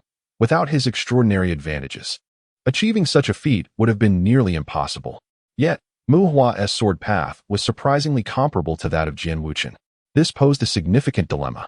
Boom, boom, boom. The heavens erupted in an explosive cacophony. The colossal dragon was ensnared by countless sword shadows, its massive form thrashing and roaring, while earthy light flickered incessantly. With each pulse of the dragon's body, a terrifying wave of energy radiated outward, dispelling the darkness that surrounded them and revealing the situation of both combatants. How could this be? That young man was able to stand shoulder to shoulder with Lord Mu. A bystander, drawn by the commotion, gasped in disbelief. He was a formidable warrior from Penglai and had witnessed Mu Hua's unparalleled strength. Yet, now, the enigmatic Yang Chen, designated as number 98, matched Mu Hua blow for blow. This was indeed a terrifying spectacle. The middle-aged man in the azure robe was also captivated, and upon witnessing the evenly matched duel between Yang Chen and Mu Hua, his heart sank, filled with trepidation. A foreboding sensation suddenly welled up within his heart. Gritting his teeth, he launched a frenzied assault on Wang Long. "Ha. You're getting anxious." Wang Long retreated continuously, laughter echoing around him. Although his strength was inferior to that of the man in the green robe, he still found no difficulty in preserving his own safety. After all, the abilities of the man in the green robe were not primarily offensive in nature. A look of urgency appeared on the face of the man in the green robe. Mu Hua's failure to swiftly eliminate Yang Chen indicated that the latter was indeed a formidable opponent. Should any unforeseen complications arise, the situation could become dire.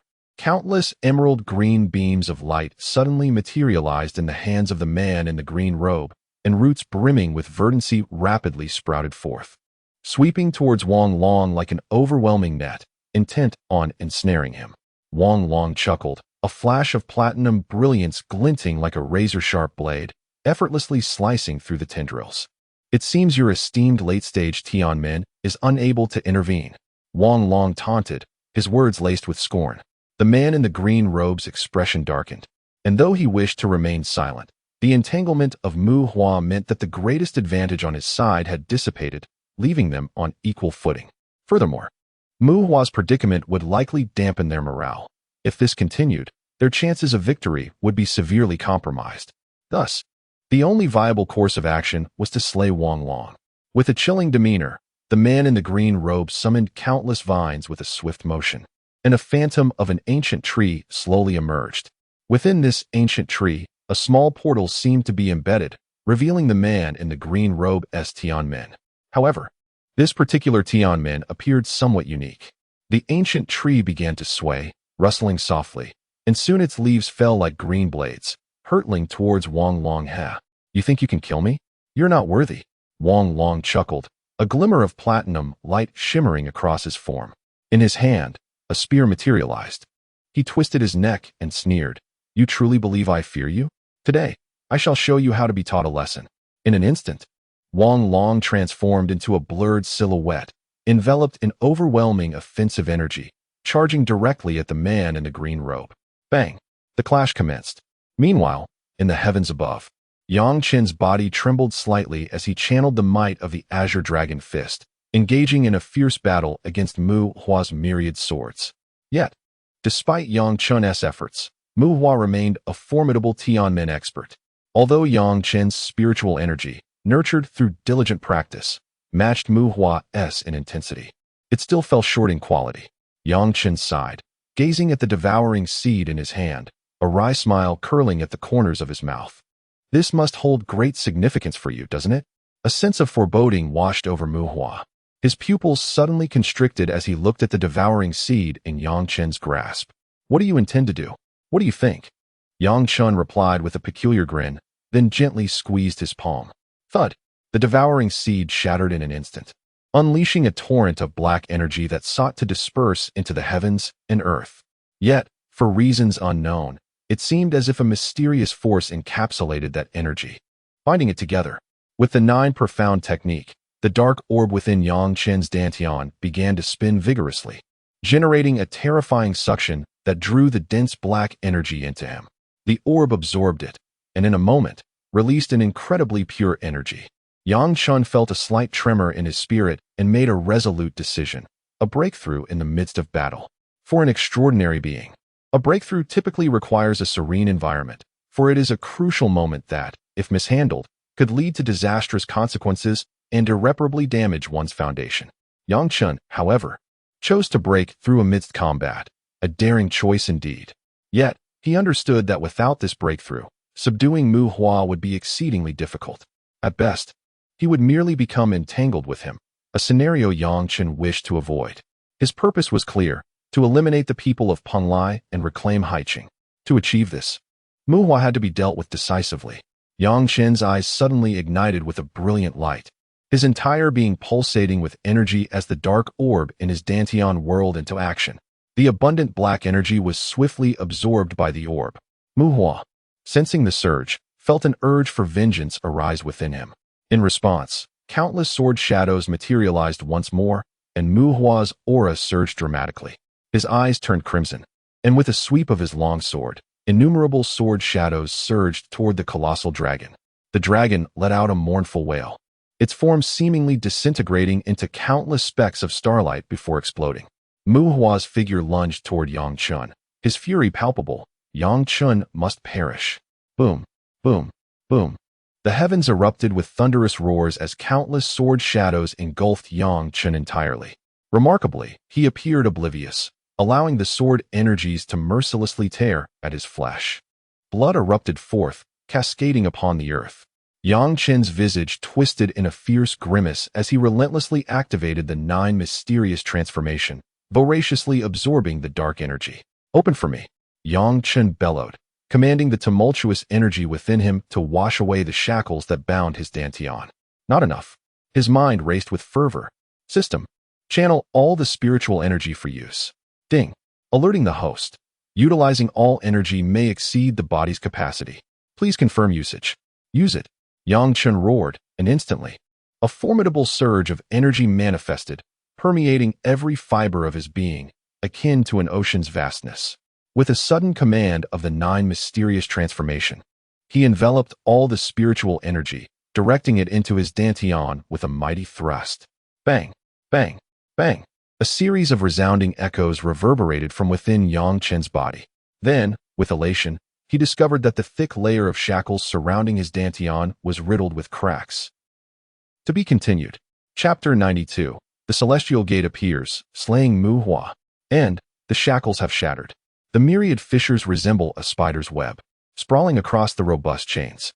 Yang Chen's spirit trembled slightly, and a surge of joy blossomed in his heart. Even as the terrifying sword energy from the outside tore through Yang Chen's body, he remained oblivious to it. With a subtle shift of his consciousness, he summoned the resounding energy still coursing within him and continued to surge toward the nearly shattered shackles. The Celestial Gate lay before him. The gate above Yang Chen's head did not weaken in response to the horrific onslaught he faced. Rather, it grew increasingly radiant. For Yang Chen was steadily advancing toward the realm of the Celestial Gate. The intricate patterns upon the gate became ever clearer, and now, one could barely discern that it depicted a black hole. Yet within that black void, something seemed to linger. Mu Hua, too, had seen the Celestial Gate above Yang Chen. An ominous premonition stirred within him. To open the Celestial Gate at the Shackle Realm, albeit an illusory gate, was indicative of an extraordinarily formidable presence. This child must die. A glimmer of light flickered in Mu Hua's eyes. Yang Chen's existence posed not merely a threat to him, but might herald the emergence of a destined child of this era. Should that come to pass, not only would Peng Lai struggle, but even the venerable sects of the previous age might find themselves overshadowed in this epic. Some brilliance would inevitably be subdued by Yang Chen. Simply put, Yang Chen was far too monstrous. As a formidable figure of the Celestial Gate in Peng Lai, Mu Hua was privy to certain truths regarding epics. However, such knowledge was deemed highly confidential, even among the ancient sects, and he had stumbled upon it by mere chance. Yet even a fragment of this rare knowledge instilled a profound dread within Mu Hua. The destined child. Mu Hua's demeanor grew increasingly grave, a murderous intent emanating from his being. Regardless of the veracity of those rumors, Yang Chen's prodigious talent had already made Mu Hua acutely aware of the peril. They were merely in the Shackle Realm. What if he were to breach the Celestial Gate? Even the pinnacle of Celestial Gate powerhouses might find it impossible to slay Yang Chen. Subsequently, Mu Hua vanished from sight, only to reappear with a towering presence. His once gaunt frame had transformed into a robust figure. His body now exhibited strong muscles and perfect contours. The denizens of Peng Lai cultivate comprehensively. Mu Hua's strength lies not only in the sword path. The corporeal path remains formidable. This is precisely why the practitioners of Peng Lai, even in ancient times, could be regarded as elite. In this era, marked by a scarcity of spiritual energy, their power is unparalleled. Go! Mu Hua suddenly roared, his massive hands stirring the very fabric of space, causing it to tremble. With a fierce motion, his arm descended upon Yang Chen with the force of 1,000 mountains.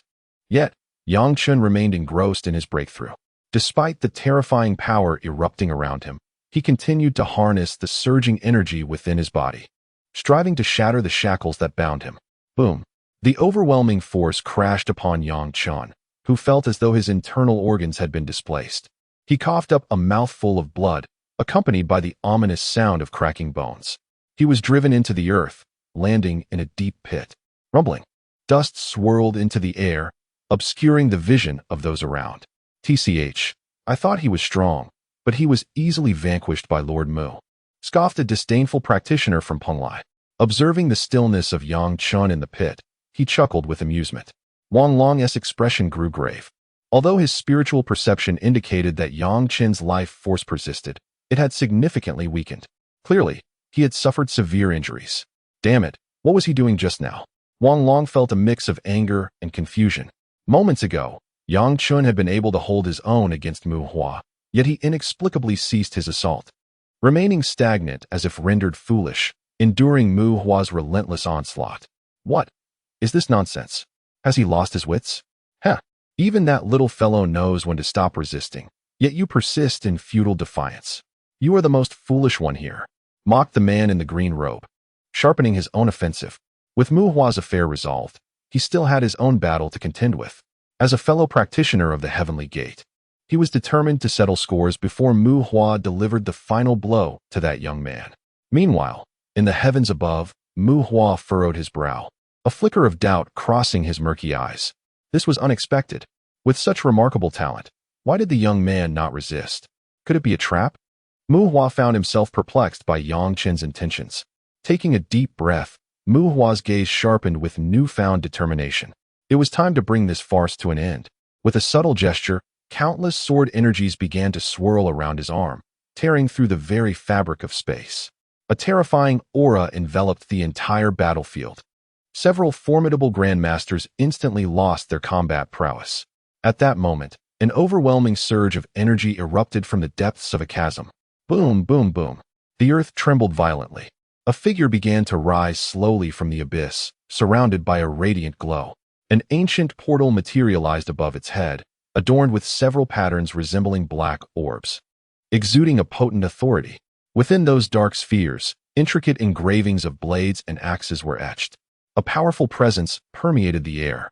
The initial stage of the Celestial Gate. Boom. Yang Chen had succeeded.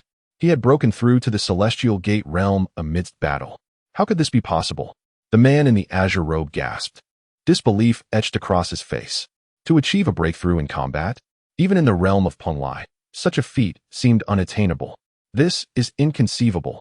Mu Hua's pupils abruptly constricted. He truly sensed a looming danger emanating from Yang Chen. An overwhelming sense of crisis. As the dust settled, Yang Chen's visage was revealed. He lifted his head slightly, a faint smile gracing his lips. Though his garments bore traces of blood, an unprecedented aura radiated from his being. It was the essence of the true Celestial Gate realm. Speaking of which, old man, I owe you my gratitude. Were it not for your devouring seed, I might not have achieved this breakthrough. Yang Chen grinned broadly, his smile vibrant. Mu Hua's expression stiffened, soon replaced by a surge of fury.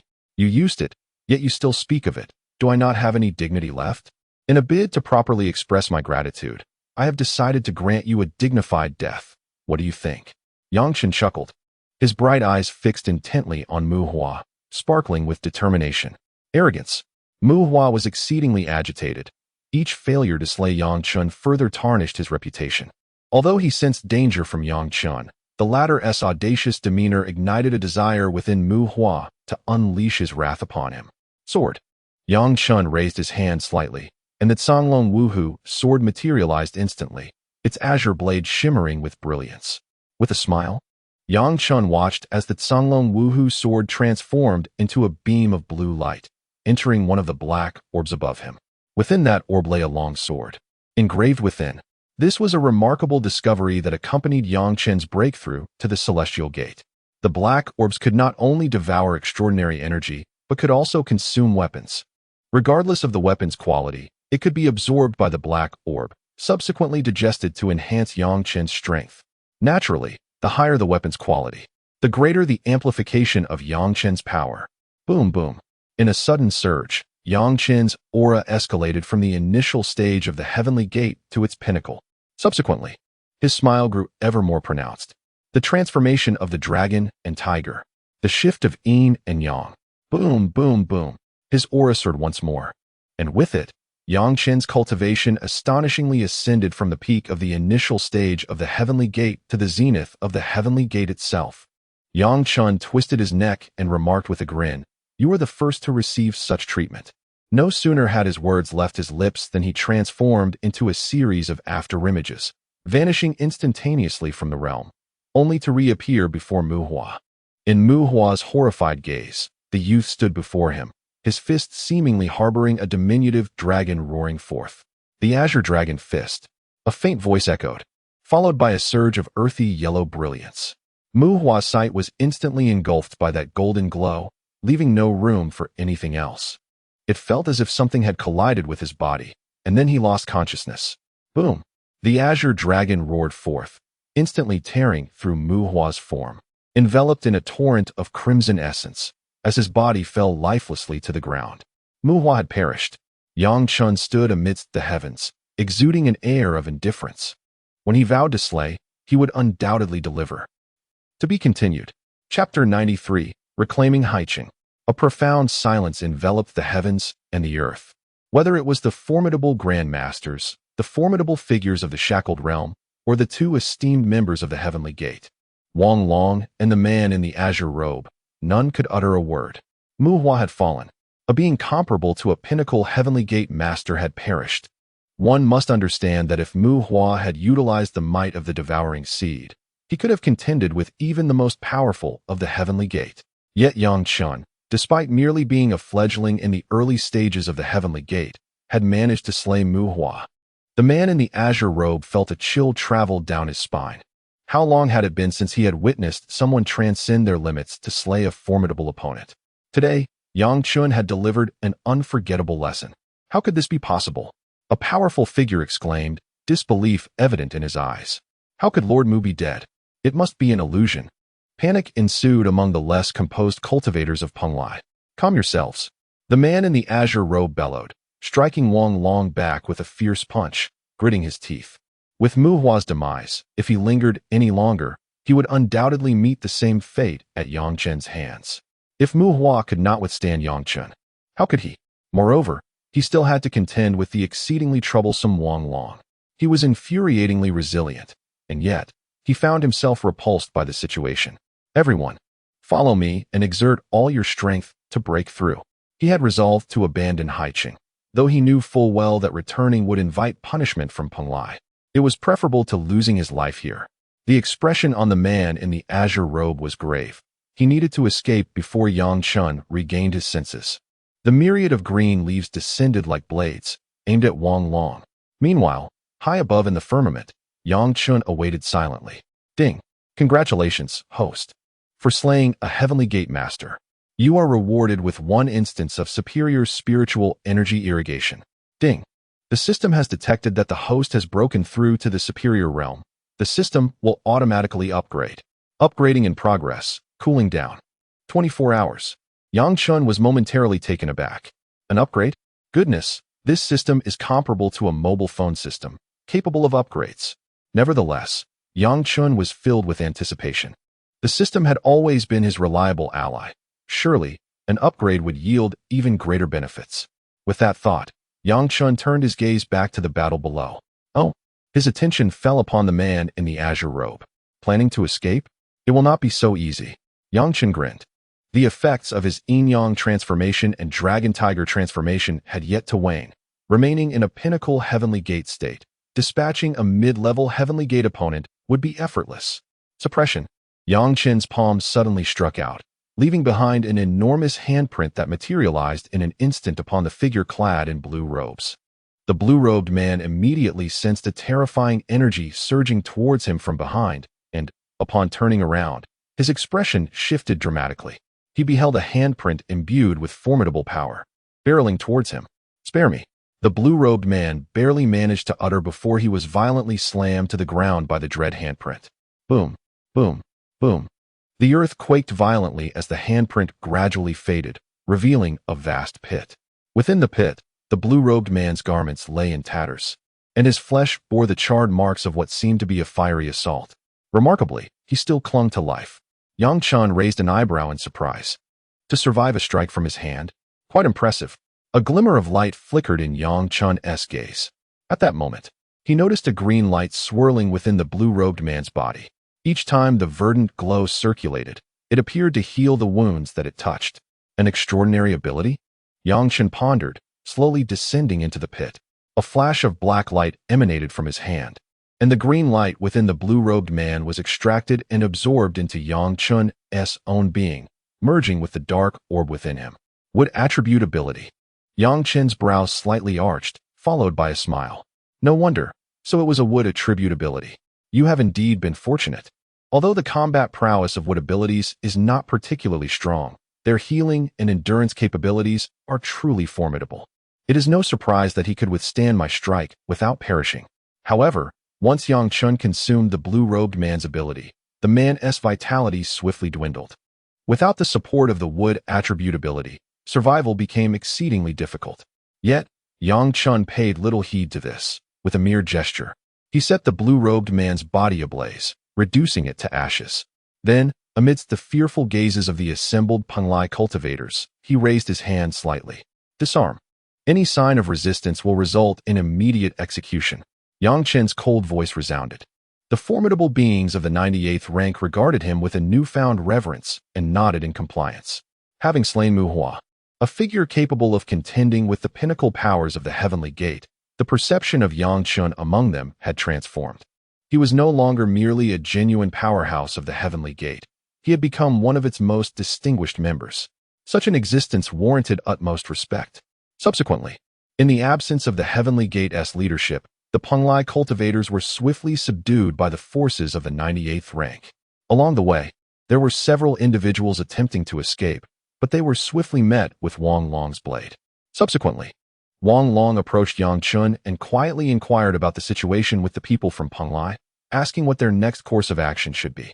Yang Chen cast a brief glance around before responding with a faint smile, stating that the matter with the Penglai individuals had already been resolved, and there was no need to consult him further. The task is to reclaim Haiqing, is it not? I am merely here to assist. Wang Long felt a pang of disappointment upon hearing Yang Chen's words.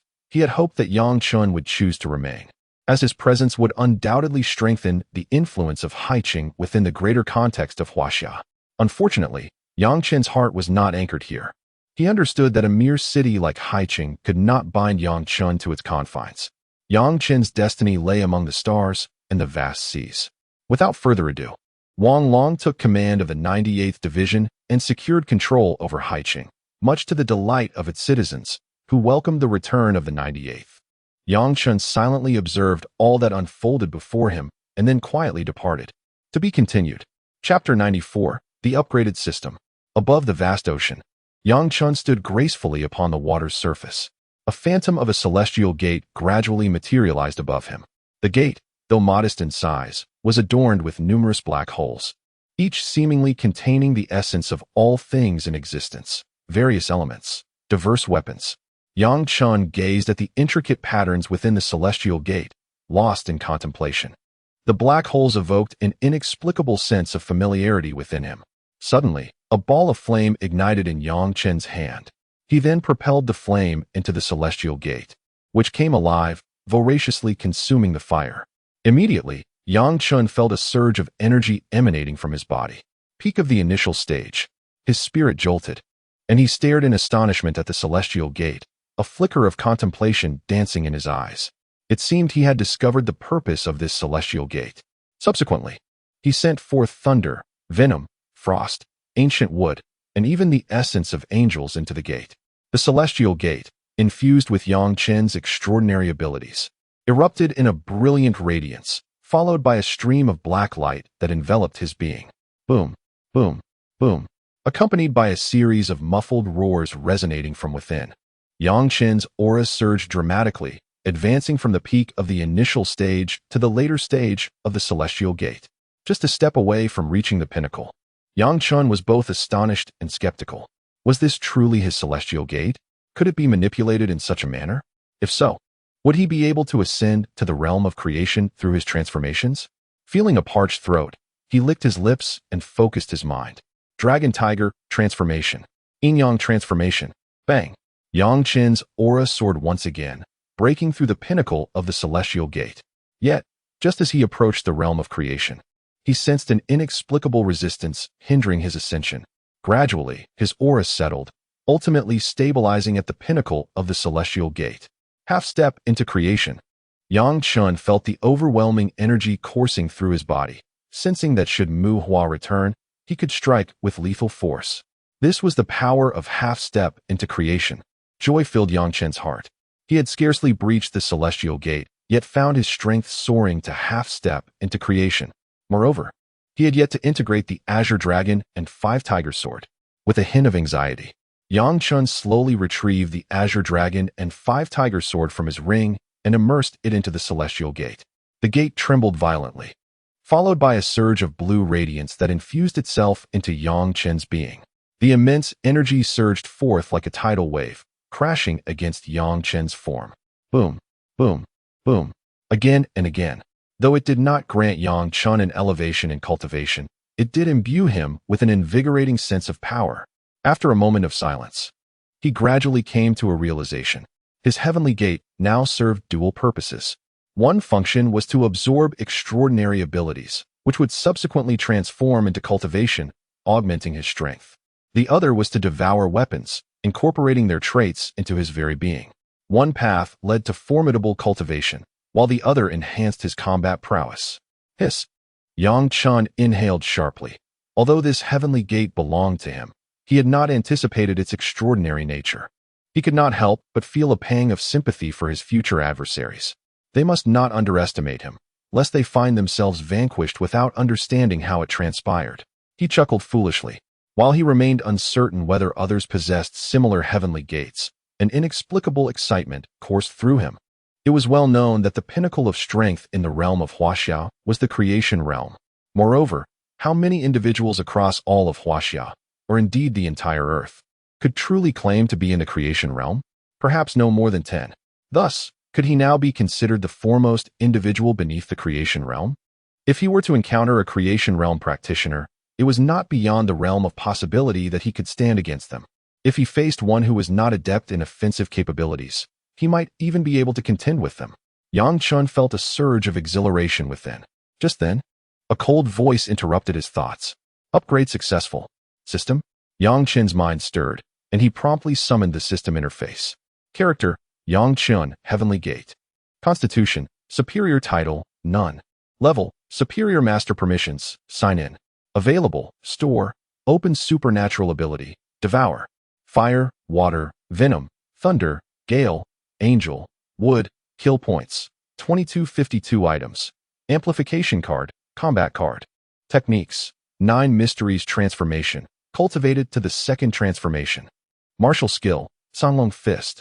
Experience, 0-100. The interface bore no significant alterations, save for an impressive new module. Yet Yang Chen was captivated by another feature. Tasks. With a tinge of curiosity, Yang Chen clicked on the task section. Immediately, the system's voice resonated in his mind. Task functionality has been activated. Triggered time-limited task. Eliminate 5 powerful practitioners from Longhu Mountain's Heavenly Gate. Time limit, 3 days. Reward, 100 experience points and 1 sign-in. Caution. Should the host fail to complete the task, a penalty will be imposed, determined by the host's level of completion. Yang Chen felt somewhat bewildered as he noticed a new incomplete status on his page. What is this? Are they compelling me to fulfill this task? Yang Chen felt a pang of frustration. After all, Longhu Mountain was no mere small sect, but a formidable establishment on par with Penglai. Surely, it was under the watchful eye of a formidable expert in the transformation realm. While he was not overly concerned about those in the Heavenly Gate realm, he knew he must tread cautiously around those of the transformation realm. Damn it, wasn't this akin to throwing himself into the fire? Yang Chen found himself at a loss for words, yet having carelessly clicked on the option, he had no choice but to brace himself and proceed. With a deep sigh, he shifted his focus to the sign-in interface, noting that the cooldown period had finally elapsed. Taking a deep breath, a glimmer of anticipation flickered in his eyes as he initiated the sign-in. Ding! The familiar sound resonated, echoing through Yang Chen's anxious heart. Sign-in successful. Congratulations, host. You have received a battle card. Ugh. Yang Chen struggled to suppress his urge to lash out. After waiting 15 days, this was the reward? Another battle card? He hadn't even utilized the last one. Wait, a battle card? Suddenly, a thought struck him. Wasn't he a battle card designed to enhance combat prowess? With his current abilities allowing him to reach the brink of the transformation realm, perhaps with 2 battle cards, he could indeed engage in a confrontation with someone of that caliber. A sly grin spread across Yang Chen's face as he gazed towards Longhu Mountain. Longhu Mountain. Here I come. To be continued. Chapter 95. The City of Luo. The City of Luo, a metropolis no smaller than the Jiangnan region. This city, in ancient times, was an exceedingly significant stronghold, coveted by numerous powerful sections. It can be asserted that any sect capable of claiming dominion over the city of Luo during those ancient days was renowned throughout the entire earth. In the present era, what was once governed by the 98th Bureau has now been seized by Longhu Mountain. Fortunately, Longhu Mountain has not imposed severe oppression on the citizens. Rather, it has merely spread some rumors within the city of Luo, seeking to recruit promising talents. However, the influence of the 98th Bureau resonates profoundly throughout Huaxia. The citizens of the city possess little understanding of Longhu Mountain. In light of this, Longhu Mountain has exerted considerable effort to establish its own legacy within the city of Luo. It is noteworthy that following the second resurgence of spiritual energy, the practice of cultivation surged across Huaxia and indeed the entire earth. Presently, even ordinary individuals who had not awakened their extraordinary abilities are gradually beginning to do so amidst this wave of revitalization. Consequently, the number of those with supernatural powers has now surpassed that of ordinary people. The status of ordinary individuals has become increasingly precarious in this world. Not long ago, it was not shameful for ordinary people to constitute the majority. However, with the explosive rise in the number of extraordinary beings, the ordinary populace finds themselves in a more awkward position. Perhaps this reflects the so-called herd mentality. In the presence of a multitude of extraordinary beings, ordinary individuals have come to seem monstrous. Yet, there is a silver lining. The physical constitution of people has improved in light of the growing number of extraordinary beings, leading to a notable decrease in illness. Yang Chen slowly entered the city of Luo, observing the harmonious surroundings, which struck him as somewhat peculiar. How curious, he mused, that despite Longhu Mountain's assault on the city, the citizens of Luo remain unchanged. With a sense of intrigue, Yang Chen wandered through the streets of Luo. Prior to his arrival, he had consolidated his cultivation, suppressing it to the extent that, apart from those of equal rank, it would be difficult to discern him as a formidable practitioner from the Heavenly Gate. Amidst the bustling crowds and flowing traffic, Yang Chen found himself increasingly skeptical. Could it be that Longhu Mountain is not as benevolent as it seems? However, such sentiments are merely superficial. Having navigated the world of extraordinary beings for so long, Yang Chen understands all too well that in comparison to the realm of ordinary people, the domain of extraordinary beings is one where one devours flesh without relinquishing bones. There can be no comparison between the two. Each extraordinary individual is far from being a benign entity. This is Yang Chen's clearest understanding of the world of extraordinary beings. Subsequently, Yang Chen casually selected a hotel, registered with his identification, and proceeded directly to his room. Upon arriving in this unfamiliar location, it was imperative to find a suitable place to rest. Financially, Yang Chen was quite secure, as every month a substantial amount found its way into his account on the 9th day. Upon entering the elevator, he ascended to the 17th floor, locating room 1720, and swiped his card to enter. Without hesitation, he collapsed onto the bed, sinking into a deep, carefree slumber. During this period, Yang Chen was genuinely exhausted, perpetually engaged in battles. Although he was not troubled by basic needs, his current life was markedly more taxing than before. Meanwhile, in the capital, at headquarters 98, what? Yang Chen has gone to Luoqing? Lu Feng exclaimed, listening to Chun Tianxin's incredulous voice over the phone. What could this young man possibly want in Luoqing? Was he unaware that Long Hushan had already established a foothold there? How should I know? However, based on information from Wang Long, Yang Chen's strength in the Tianmen realm is no longer insignificant. Even I find it challenging to contend with him now.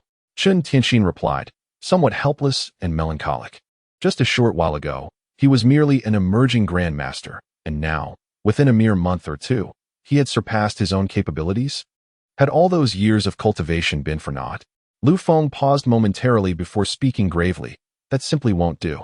I was preparing to entrust Headquarters 98 to him. If anything were to happen to him, I would have no choice but to hand it over to you. No way. I lack the strength to oversee Headquarters 98. It's better he handles it, Chen Tianxin replied anxiously, fearing Lu Feng might impose the responsibility upon him. This was rather amusing.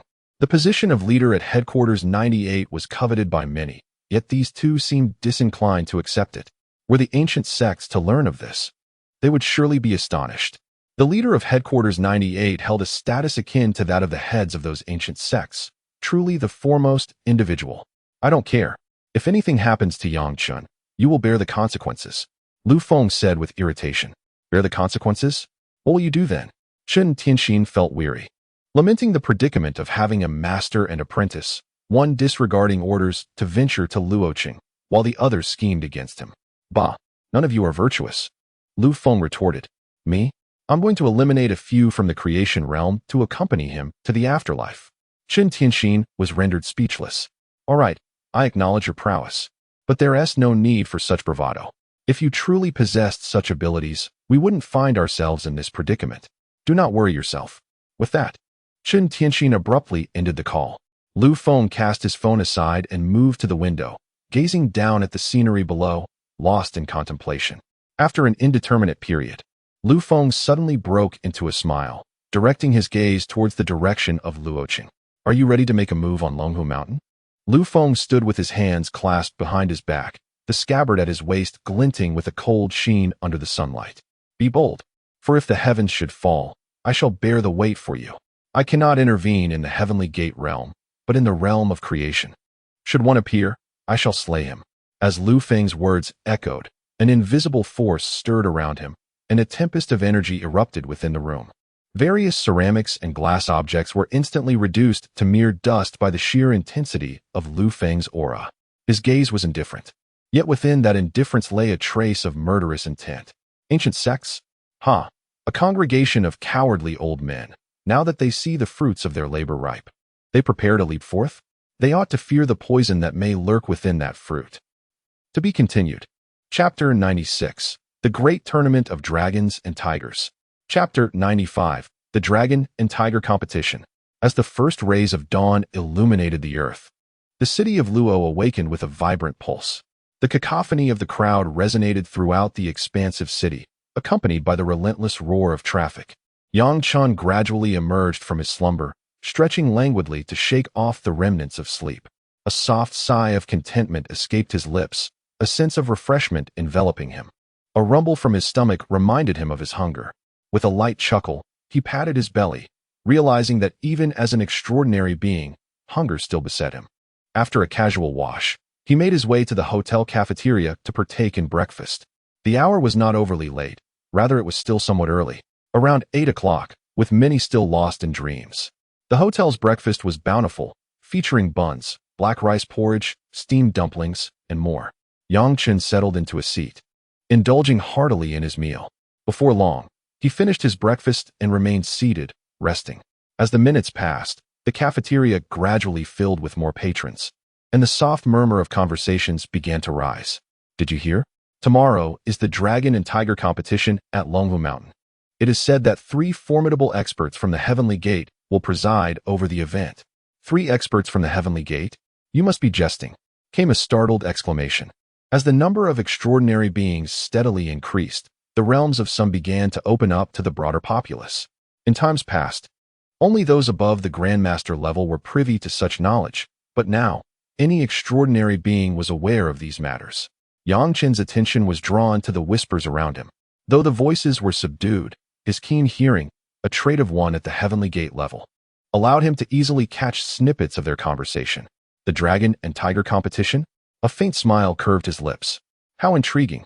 The arrival of 3 Heavenly Gate experts from Longhu Mountain would undoubtedly aid Yang Chen in his mission. As he contemplated this, a peculiar expression crossed his face. The system had issued this task abruptly. Could it possibly be aware of the impending events at Longhu Mountain? If that were true, it would be rather unsettling. However, Yang Chen swiftly dismissed the thought, acknowledging that the system had proven invaluable to him, rendering such concerns unnecessary.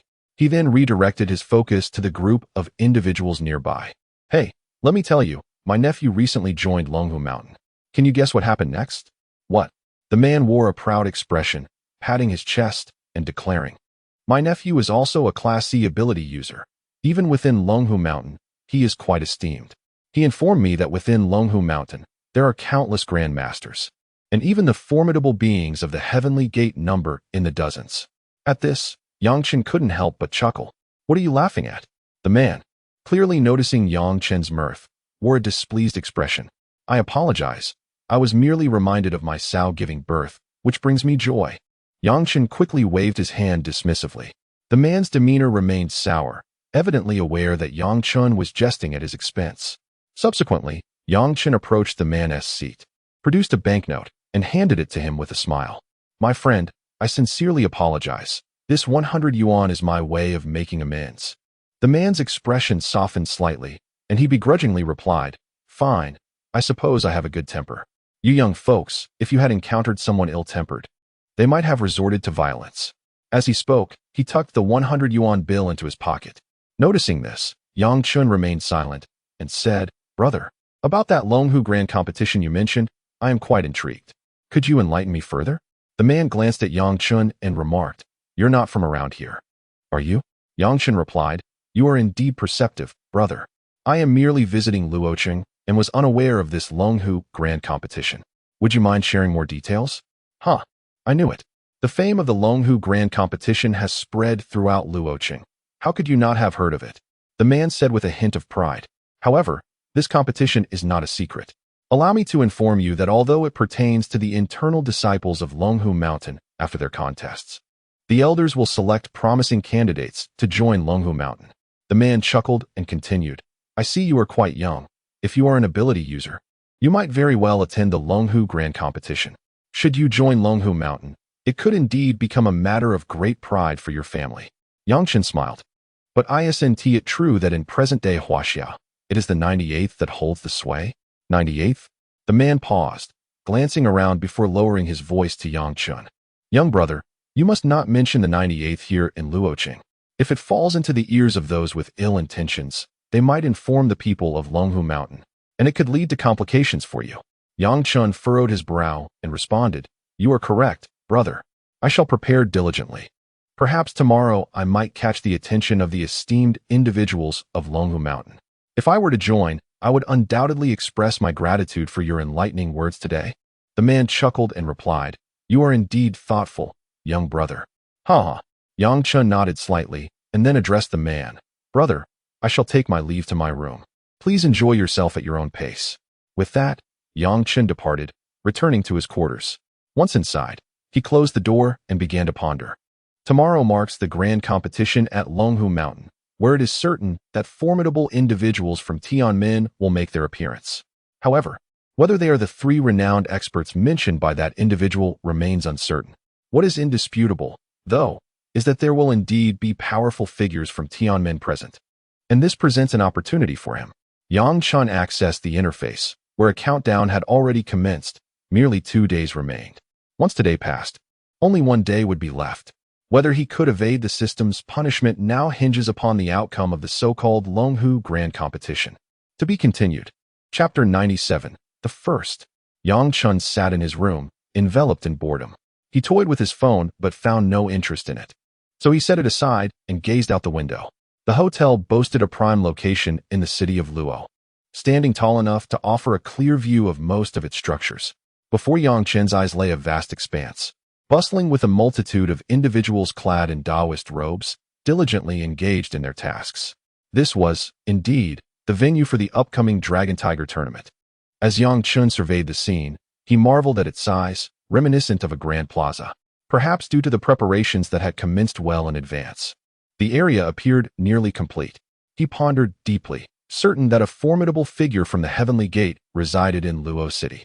After all, the conquest of Luo City by the Dragon Tiger Mountain could not have occurred without the involvement of such a powerhouse. Although the strength of the 98th was not particularly formidable in Luo City, it still boasted several experts of the locking realm, and with the aid of certain formations, Even a novice from the Heavenly Gate might struggle to breach their defenses. Yet, he remained curious about the number of Heavenly Gate experts that might be present in Luo City. After a moment of contemplation, Chen flung open the window and, as if transformed into a gust of wind, vanished from sight. When he reappeared, he found himself soaring above the clouds. As he surveyed Luo City, he sensed several powerful auras emanating from a particular location, as if proclaiming dominion over the area. He had found it. His gaze sharpened, and he propelled himself toward that direction. There it was, the former 98th floor, now bearing the insignia of the Dragon Tiger Mountain, having replaced the previous plaque. Chen's figure gracefully descended onto that floor, his presence almost imperceptible. Yet, even the faintest presence did not escape the notice of the Heavenly Gate expert within. Who goes there? A voice akin to a celestial dragon reverberated, as the space before Chen distorted slightly, revealing an elderly man stepping forth. The elder wielded a whisk, and upon seeing Chen, a flicker of astonishment crossed his face. So young. That was the elder's first impression. Chen, sensing the elder's Heavenly Gate cultivation, could not help but smile. A Heavenly Gate expert. What a good person. The elder, observing Chen's smile, felt an unsettling premonition arise within him, a hint of wariness flickering in his heart. However, he quickly suppressed it. After all, he was a Heavenly Gate expert himself. What was there to fear? Moreover, Luo City now belonged to the Dragon Tiger Mountain. May I inquire as to why you have come here? I do not recall the presence of such a powerful figure among the ranks of the Heavenly Gate, the elder inquired solemnly. Although the purpose of Chen's arrival here remains a mystery, his reaction suggests it is unlikely to be a benign one. The prospect of being the 98th is slim, particularly for such a youthful celestial being, of whom the old man had never heard. The more plausible explanation lies with the prodigies from ancient sections. As for forces emerging in this era, their foundations are not as profound. I shall eliminate you, Chen declared, his mouth curving into an innocuous smile. Suddenly, his entire being erupted with energy. The old man's expression shifted dramatically as he swiftly cast out his whisk, releasing countless white threads that transformed into sharp needles. Hurtling towards Chen with lethal intent, a fierce murderous aura materialized instantaneously. A diminutive celestial gate manifested above the old man's head, revealing a ferocious tiger that seemed alive. Letting out a thunderous roar, the commotion drew the attention of countless onlookers. In the building, Grandmasters and shackled realm experts soared into the air, eager to discern the unfolding events. Meanwhile, another powerful presence surged forth in Luo City. Boom! A beam of light shot forth from Luo City, striking the heavens above. Chen remained unperturbed, gliding through the space as if strolling through a garden, unleashing various extraordinary abilities. Flames and tempest intertwined, conjuring a fiery whirlwind that surged toward the old man, incinerating the white threads in its path. The old man's complexion shifted subtly. Soon, the tiger from the celestial gate roared and leaped into his body, causing his aura to swell dramatically, instantly reaching the mid-stage of the celestial realm. With a sinister grin, he proclaimed, I care not whence you hail, you dare stir trouble in Luo City. Today marks your demise. Are you finished? Chen replied, his expression tranquil. If so, I shall facilitate your departure. Anger flared on the old man's face. Arrogant fool, not only have I ascended to the mid-stage of the celestial realm through the secret arts of Longhu Mountain, but there is also a celestial being in Luo City hastening to my aid. Within mere breaths, they shall arrive, and together, we shall ensure your downfall. Chen regarded the old man with indifference, slowly stepping forward. Thud! The very earth seemed to tremble. He stepped again. Thud! Thud! The space around them quivered slightly. Then, Chen's fist was seen, effortlessly swinging forth. A voice thundered in the old man's ear, proclaiming the arrival of the Azure Dragon Fist. Roaring with the resonance of a dragon's cry, a colossal, earthy-hued dragon surged forth, charging towards the old man with ferocity, enveloping the air with an overwhelming force. It roared as it approached him. The moment the earthy dragon manifested, a chill gripped the old man's heart. Within the dragon's majestic form, he sensed an insurmountable power that erupted instantaneously. In the blink of an eye, the old man's body was consumed by the dragon, a fleeting flash of yellow light illuminating its form. Above him, the heavenly gate was riddled with cracks, soon shattering quietly into oblivion. Following this, within Yang Chen's consciousness, the system's voice resonated. Ding! Congratulations, host, on slaying a formidable being from the heavenly gate. You are rewarded with a premium infusion of spiritual energy. Upon hearing these words, Yang Chen nodded slightly, gazing at the spot where the old man had met his demise. The first one. To be continued. Chapter 98. Fishing. Yang Chen silently gazed into the distance, where a formidable warrior approached. His strength was considerable at the late stage of the heavenly gate. Yang Chen remained in place, patiently awaiting his arrival. The more heavenly gate warriors, the better. If he could gather 5 today, that would be ideal. At this moment, several shackled realm experts and numerous grandmasters surrounded Yang Chen. Yet, these individuals dared not make a move. After all, just moments ago, a heavenly gate warrior had been slain by Yang Chen. Who was this person, audacious enough to challenge the Thunder Tiger Mountain? Did he not realize that a transformative realm expert resided there? Below, the common folk observed Yang Chen's figure, murmuring amongst themselves. The commoners were indifferent. As long as their lives remained unaffected, it mattered not whether it was the 98th or Thunder Tiger Mountain. Suddenly, the Heavenly Gate warrior arrived. He was a somewhat imposing figure, his expression grim. It had taken him mere breaths to arrive, yet another Heavenly Gate expert had been cut down. Even he could not have achieved such a feat. Though anger surged within him, rationality prevailed. Who are you, and why do you dare strike at Thunder Tiger Mountain?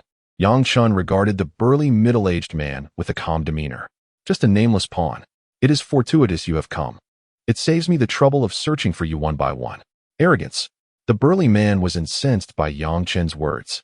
Regardless of the truth of Yang Chen's claims, it was of little consequence. This was the territory of Thunder Tiger Mountain. Among the ancient sects, Thunder Tiger Mountain was a powerful entity, with a transformative realm expert stationed there. It was no surprise they had launched an immediate offensive against the 98th. For Thunder Tiger Mountain feared not the transformative realm of the 98th. With the onset of the second spiritual awakening, many ancient sects had resurfaced. Yet only a few could contend with the 98th.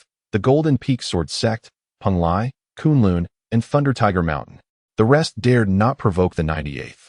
I care not who you are, but should you dare to cause chaos at Thunder Tiger Mountain, you shall not leave today. With that, the burly man crushed a stone tablet, an arcane wave emanating from it, causing his expression to grow solemn. The message had been sent. Now, he merely needed to keep this individual here until reinforcements from Thunder Tiger Mountain arrived to eliminate him. Yang Chen tilted his head, observing the burly man's actions, and then smiled. Calling for help, are we? Excellent. I shall wait here for them. The burly man was bewildered by Yang Chen's composure. How could he remain so calm? Even after knowing reinforcements were on the way, was he truly that formidable? However, the robust man was not devoid of intellect. Despite his formidable prowess as a late-stage Tianmen cultivator, caution prevailed within him, prompting him to retrieve a jade slip from his bosom. He subsequently crushed it with great force. That slip was a means of summoning the mighty beings of Longhushen's creation realm. Yang Chen's actions had instilled a sense of trepidation in him, making him hesitant to act impulsively. He was either a fool or possessed of a contingency that could rival the Tianmen cultivators he had summoned from Longhushen. Clearly, one who had cultivated to the Tianmen realm could not be a simpleton. The latter possibility seemed far more plausible. The robust man cast a dubious glance at Yang Chen, gradually increasing the distance between them. In response, Yang Chen merely smiled faintly. Why the fear? I intend to catch a fish, not to devour you. With that, he stood silently in place, awaiting the appearance of the Longhushen expert. Yang Chen felt confident that as long as a creation realm individual did not intervene, he was invincible within the Tianmen realm. Moreover, being alone, the Longhushen creation realm cultivator might not even take notice of him, regardless of the warning they received. Nevertheless, it was prudent to prepare. Should that Longhushen creation realm expert behave unpredictably, it could spell trouble. Yang Chen glanced at the 2 battle cards within his system, which brought him a measure of calm. Despite his seemingly carefree demeanor, a hint of unease lingered in his heart. After all, with a creation realm powerhouse above him, he needed to be vigilant against their potential interference. Without such an entity, he might have stormed straight in. After a considerable wait, the air was finally pierced by the sound of rapid movement. Shadows flitted across the sky like phantoms, and in mere moments, they descended into Luoqing. 3 middle-aged men clad in Taoist robes, each a cultivator of the Tianmen realm, emerged. One of the more formidable individuals approached Yang Chen, scrutinizing him with a furrowed brow. "Is this the one?" he inquired. Daowen nodded and recounted the previous events to him. "Impudent." The middle-aged man erupted in fury upon hearing the tale. Fixing his gaze on Yang Chen, he exclaimed, "A mere child dares to provoke my Long Hushan. Do you think we are to be trifled with? What is this? Have the Taoists forsaken their vegetarian ways for meat?" Yang Chen chuckled. Seeking death. The man was immediately incensed and unleashed his attack. With a resonant hum, the Tianmen manifested.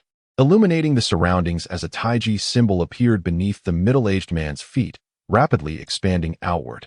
In an instant, the Taiji pattern enveloped Yang Chen, emanating an ethereal glow. Almost immediately, Yang Chen felt as though his body had grown heavier, as if the ground itself was drawing him down, making movement a daunting challenge. Yang Chen furrowed his brow, and in that moment, his cultivation erupted forth. He had reached the initial stage of the heavenly gate. The revelation of Yang Chen's prowess astonished the onlookers. How could one at the nascent stage of the heavenly gate swiftly vanquish a formidable opponent at the mid-stage? It was indeed perplexing. Nevertheless, the remaining 3 did not underestimate Yang Chen and swiftly took action. Daowen's garments were torn asunder, revealing his robust physique. Like a ferocious tiger, he lunged towards Yang Chen. Utilizing the same technique that had previously led to the demise of Yang Chen's adversary, Daowen's aura surged, ascending to the pinnacle of the late stage of the heavenly gate. With a thunderous roar, Daowen unleashed a colossal fist, hurtling towards Yang Chen. Simultaneously, the other 2 powerful figures from the heavenly gate flickered into motion, one wielding a sword and the other brandishing a whisk, both charging towards Yang Chen. To be continued. Chapter 99. The fish is hooked. Let us do it. The battle is imminent. The terrifying power erupted in an instant. As 4 formidable experts from the heavenly gate joined forces, the endless shockwaves spread outwards, shattering the surrounding structures. Towers crumbled within moments. 2 middle-aged men, resembling Taoist priests, wielded their whips, unleashing countless white strands that transformed into sharp needles, all aimed at Yang Chen. Yang Chen furrowed his brow slightly, and then a radiant glow erupted from his body. Above him, a delicate phantom of the heavenly gate slowly materialized.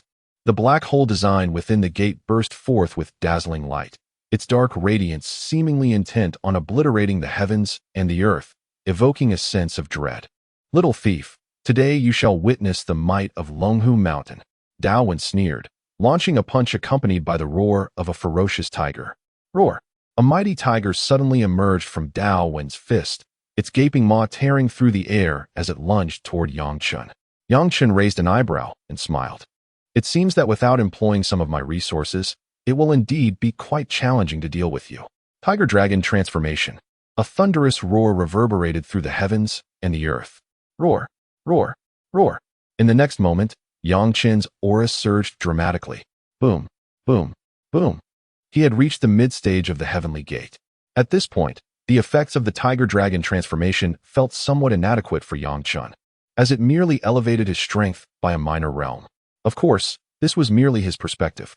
For others, ascending even a single minor realm would be a lavish achievement. Alas, the more one experiences, the harder it becomes to remain content, especially since Yang Chen still held the yin-yang transformation in reserve. He felt an even greater sense of discontent. The yin-yang transformation is the second stage of the 9 profound transformation, capable of enhancing one's strength even further. The 9 profound transformation is an exceptionally unique technique. According to its descriptions, reaching the 9th level could rival that of an immortal. Naturally, there are elements of exaggeration within, yet it remains formidable. As Yang Chen's cultivation surged, the experts from Longhu Mountain could not help but change their expression slightly. However, they swiftly regained their composure. Daowen regarded Yang Chen with indifference, scoffing, "Is this your trump card? Though mid-stage heavenly gate is not weak, do not forget, we have 2 in the late stage on our side." Yang Chen rotated his neck. Despite the significant enhancement in his cultivation, which bolstered his resistance to formations, he still felt a touch of discomfort. He gazed at the 4 experts from Longhu Mountain, taking a slight step forward. Yin-yang transformation. A low shout resonated through the air. An ominous premonition suddenly filled Dao Wen's heart as he turned to gaze at Yang Chen. Soon, a faint stream of black and white energy appeared around Yang Chen's body, gradually enveloping him. Suddenly, a series of booming sounds erupted from within him, resonating through the atmosphere. His cultivation, which had been at the mid-stage of the heavenly gate, underwent an instantaneous transformation, surging forth with remarkable intensity. From the mid-stage, it ascended dramatically, reaching the pinnacle of the late heavenly gate stage, just one step away from the peak of the heavenly gate. Dao Wen's expression shifted instantly, while he and his companions were not overly concerned about someone at the mid-stage. A peak late-stage cultivator posed a formidable threat, one that surpassed their own strength. Even if they managed to subdue Yang Chen, it was inevitable that someone would be injured or even perish in the process. The uncertainty of whether that someone could be himself weighed heavily on Dao Wen's mind, leading him to reconsider whether they should proceed. He glanced at the members from Longhu Mountain, noticing their gazes flickering with similar apprehension. Yet, the next moment, their expressions soured. It became evident that they were also deliberating on the same course of action, unwilling to take the initiative. Dao Wen shifted his focus back to Yang Chen, his countenance darkening further.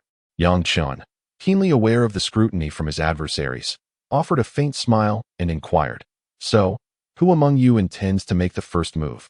No sooner had the words left his lips than a terrifying aura erupted from within him. The heavenly gate above him began to shimmer, and the black hole at its apex unleashed a surge of pitch-black light. A formidable pulling force emerged. Having baited them into action, he was ready to strike. "Arrogant Junior, do you truly believe that being at the late heavenly gate stage grants you the freedom to act as you please?" The middle-aged Taoist's anger flared, and he rapidly formed a seal with his hands. The small yet potent seal burst forth in a dazzling radiance, spinning furiously as it hurtled toward Yang Chen with lethal intent, imbued with tremendous power. Yang Chen merely smiled at the sight and retaliated with a single, powerful punch. The explosion of energy shattered the seal to pieces. The middle-aged man's expression shifted slightly as a shadowy figure sprang forth, resembling a ghostly apparition, leaving trails of afterimages in its wake. Suddenly, boundless flames erupted in the world around them, transforming the sky into an endless sea of fire. The heavens above were shrouded in thick, ominous clouds, within which flickered arcs of lightning, distorting the surrounding space. Amidst the inferno, Yang Chen stood like a sovereign amidst flames, his every gesture commanding reverence from the countless fires. A subtle smile graced his lips as he reflected on the reason for his earlier restraint. Dao Wen furrowed his brow, questioning why. With a slight motion of his fingers, flames began to dance between Yang Chen's digits. "The reason is that I have been patiently awaiting the moment to ensnare you all." A faint arc formed at the corners of Yang Chen's mouth as he slowly articulated, "For I have been anticipating your arrival." Dao Wen's expression shifted dramatically, as if a long-buried truth had suddenly surfaced. His throat felt parched, and he inquired, "What?" Yang Chen paused momentarily before responding, "Did I not mention it? The fish has taken the bait. It is time to stew." To be continued. Chapter 100, Devastation. The moment the fish is hooked, it is destined for the pot. The sound reverberated throughout the heavens and the earth, a seemingly minor noise that nonetheless echoed powerfully. Instantly, the Taoist priests of Longhu Mountain changed their expressions dramatically. "Ignorant youth, today you shall witness that Longhu Mountain is not easily threatened, not even by the mightiest of the heavenly gate." The middle-aged Taoist was enraged. "All of you attack. Eliminate this brat." With a fierce wave of his hand, he commanded. Boom, boom, boom. As the middle-aged Taoist's voice rang out, the two accompanying priests sprang into action. Longhu decision. A sharp cry pierced the air, followed by an eruption of blazing light. Illusory figures resembling dragons and tigers erupted in a spectacular display, roaring as they charged toward Yang Chen. Observing this, Yang Chen merely smiled slightly, then thrust his fist forward. In an instant, a surge of dark light exploded forth, resembling a vast black hole, a deep void seemingly capable of devouring all. Utterly dark, Yang Chen smiled faintly, pondering that if they were indeed fish, they should remain in the pot and not flounder about uselessly. In that moment, the illusory figures were swiftly consumed by the black hole, and as they were devoured, Yang Chen felt his own aura surge, growing more potent. He seemed to revel in this enhancement, a captivated expression in his eyes, and a peculiar smile graced his lips. Suddenly, he vanished from sight. When he reappeared, it was at the back of one of the priests. This priest was a mid-stage Heavenly Gate expert, formidable indeed. Yet, even such a powerful figure was oblivious to Yang Chen's presence until he materialized behind him, at which point he felt a slight disturbance. Be careful. The late-stage Heavenly Gate priest noticed Yang Chen's arrival with greater swiftness, warning the other just as Yang Chen appeared. But it was too late. The man's body trembled slightly, sensing a terrifying power coalescing behind him. Suddenly, it erupted. Die! As Yang Chen's voice rang out, that dreadful force exploded forth. The man had barely begun to react when the overwhelming pressure enveloped him, causing him to forget all thoughts of resistance, fear overtaking his heart. The oppressive aura of Yang Chen, at the peak of the late-stage Heavenly Gate, momentarily halted the mid-stage expert in his tracks. Moreover, one must never underestimate the significance of a mere pause, for in the realm of combat between masters, a moment can determine fate. In that very instant, the destiny of a person is irrevocably sealed, devoid of any unforeseen twists. The individual's form was instantly obliterated by Yang Chen's fist, reduced to mere fragments. For a fleeting moment, the world seemed to fall silent, enveloped in an eerie stillness. All of this transpired with a swiftness akin to that of a tempest, effortlessly dismantling all in its path. To be continued. Chapter 101. Shattering like dried twigs. Part 2. Chapter 100. Destruction of the withered and decayed. Part 2. Dead. Dead? The onlookers, filled with trepidation, swallowed hard as they gazed up at Yang Chen, who had thus far vanquished two formidable practitioners of the Heavenly Gate realm. Moreover, these two were not mere weaklings. They were both of the mid-Heavenly Gate tier. Ding. Congratulations, host, for slaying a Heavenly Gate expert. You are rewarded with a single infusion of top-tier spiritual energy.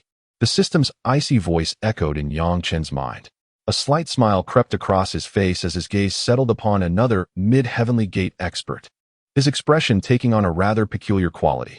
Be cautious. The middle-aged Taoist, his countenance solemn, warned the remaining mid-Heavenly Gate practitioner as he stared at Yang Chen.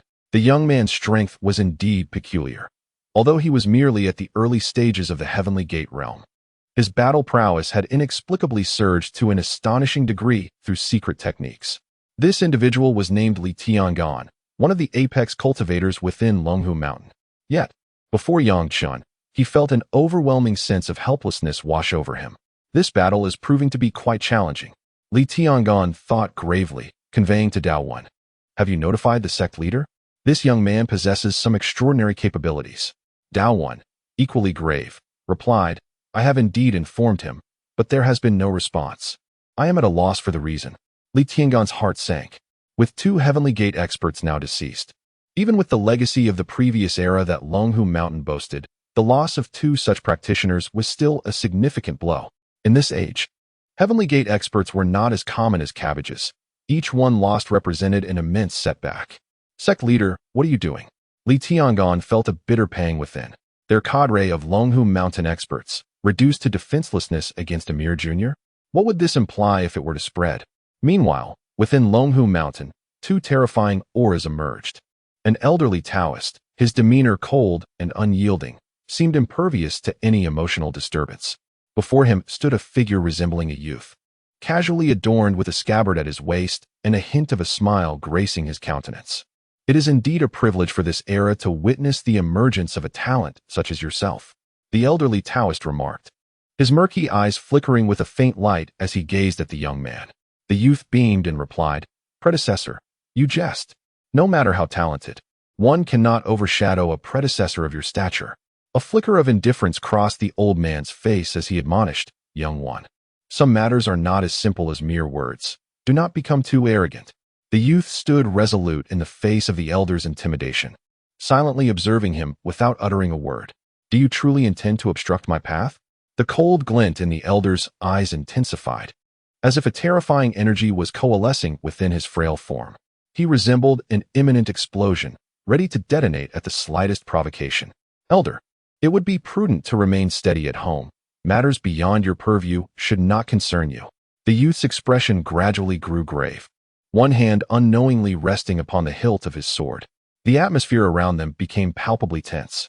After an indeterminate period, Impatience began to etch itself onto the elder's countenance, a flicker of urgency appearing in his brow. For just moments ago, he had received word that 2 formidable warriors from the Longhu Mountain sect had perished. Even among the elite of the Tianmen realm, their numbers barely exceeded 10. To lose 2 in an instant was a considerable blow, causing the elder's heart to bleed. He could no longer afford to delay. The elder's body slowly ascended, fixing his gaze upon the youth as he spoke in a grave tone. "Are you truly unwilling to yield today?" The youth inhaled deeply, then smiled. With a deliberate motion, he drew the sword from its sheath, its blade gleaming ominously in the sunlight. "Elder, please." Meanwhile, in the city of Luo, Chen suddenly vanished from sight. At that very instant, Li Tianran shouted, "Be cautious. Gather towards me." He rushed towards the sole Tianmen mid-stage warrior. Chen's strength was formidable. A mid-stage warrior stood no chance against him, and only by keeping that individual close could they hope for survival. Should Chen commence his slaughter, hope would be utterly extinguished. Dao Wen swiftly moved to the side of the only mid-stage warrior. They had to protect him at all costs. Otherwise, the loss of 3 Tianmen warriors would spell disaster for Longhu Mountain. The mid-stage warrior wore a panicked expression, fear lurking in his eyes. However, upon seeing Dao Wen and Li Tianran approaching, he felt a slight relief. But in the next moment, his gaze abruptly fell upon Dao Wen. What? Dao Wen, bewildered, watched as the man's finger pointed ominously behind him. Suddenly, Dao Wen's expression shifted dramatically as he turned around, only to find a young figure unexpectedly appeared behind him. Without warning, that youthful silhouette launched a powerful punch directly towards him. Flames erupted around them, and a fierce wind began to swirl, oddly accompanied by a noticeable drop in temperature. "Get away!" Dao Wen roared, his presence akin to that of a ferocious tiger. Radiant light flickered around him as his formidable power surged forth, and he retaliated with a punch of his own, aiming at Chen. Boom! Upon impact, Dao Wen's countenance changed instantly. He felt as though he had collided with an immense force. The overwhelming strength shattered his arm, sending him hurtling backwards. To be continued. Chapter 102. Impossible. Boom. Dao Wen's body collided violently with a towering skyscraper, the tremendous force obliterating the structure, causing countless individuals to flee in terror. Observing this, Chen remained unmoved. He was not a benevolent figure, and besides, the majority of the populace now possessed supernatural abilities. The collapsing building posed little threat to them. Li Tianran's expression darkened. A feint. Initially, he believed that Chen intended to eliminate the formidable warrior of the mid-stage of the Heavenly Gate before confronting him and Dao Wen in a duel. However, it appeared that even Dao Wen might not stand a chance against Chen. Although Li Tianran's strength was commendable, it was comparable to Dao Wen's. If Dao Wen could not contend with Chen, what hope did he have? In that moment, an impulse to flee surged within Li Tianran. What to do? Panic surged through his heart as he cast a fleeting glance at the Heavenly Gate warrior from Longhu Mountain beside him, contemplating a course of action. Meanwhile, Chen approached.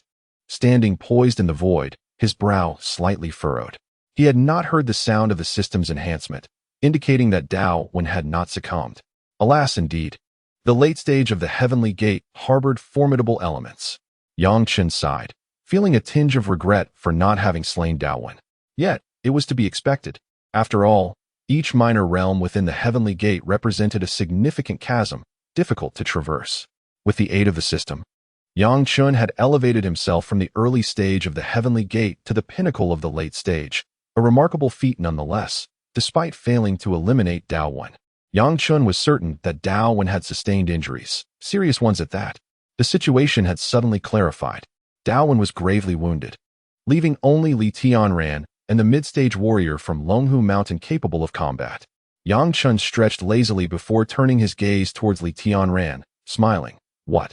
Do you still wish to kill me? If that is your intent, then come and try." Li Tianran's countenance grew grave as he replied solemnly, "Esteemed one, our Longhu Mountain harbors no enmity towards you. Why resort to such slaughter? We are remnants of a bygone era, and our primary concern should be the 98th. Transforming this era to our advantage is paramount. There is no need for internal strife that would only serve to amuse the 98th. Evidently, Li Tianran regarded Chen as a formidable figure from the previous era's sect. In Li Tianran's eyes, the 98th could never cultivate such a prodigy. for such talent was scarcely nurtured even by Longhu Mountain itself. How much less likely, then, was it for the 98th of this era? In this era, the foundation is inherently weak. For a prodigy of such caliber as Yang Chun to emerge, the heavens must have conspired with extraordinary might. It is improbable that another genius akin to Yang Chun will arise. Yang Chun was taken aback for a moment, then found it somewhat amusing. So, he thought of himself as someone hailing from an ancient sect of bygone times. Suppressing a laugh, Yang Chun inquired, "Who told you I am from a previous era?" Upon hearing this, Li Tianran's expression instantly shifted. He exclaimed incredulously, "Impossible. In this age, a talent like yours cannot possibly exist. The time is simply not ripe." "Not ripe?"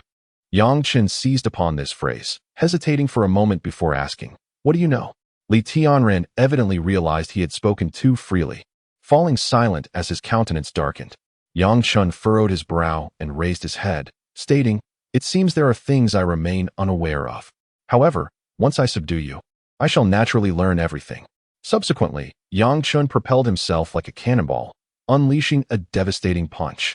Li Tianran and the mid-stage expert from the Heavenly Gate exchanged glances of alarm, swiftly channeling their spiritual energy, which surged forth like a torrential current, manifesting in the heavens and earth. Boom, boom, boom. The atmosphere resonated with thunderous sounds, reverberating throughout the space. In an instant, the very fabric of reality trembled under the force. The aftershocks spread, causing structures to collapse as if they were made of mere straw. Below, countless onlookers began to retreat, fearing for their lives, realizing that witnessing the battle of the Heavenly Gate experts could be perilous. Even the masters at the shackled realm hastily withdrew, unwilling to approach. After all, the residual force from the clash of Heavenly Gate warriors was beyond their capacity to withstand. A mere brush could spell their demise. Nevertheless, the formidable masters of Longhu Mountain began to evacuate the surrounding populace, for they were the de facto rulers of Luoqing. To uphold the reputation of Longhu Mountain, it was imperative to maintain a good standing among the citizens. With the assistance of the Grandmasters, the onlooking crowd was quickly moved several kilometers away. Although this proximity was still too close for comfort considering the Heavenly Gate experts, the fact that such an operation could be executed within a city was commendable. Meanwhile, high above in the skies, Yang Chun had already exchanged blows with Li Tianran and the mid-stage expert from the Heavenly Gate for several rounds. The battles between Heavenly Gate experts were swift. In but a breath or two, numerous strikes had landed upon their adversaries. Above, the air was punctuated by resonant thunderclaps, akin to the roar of a tempest, while the clouds gradually darkened to a menacing shade.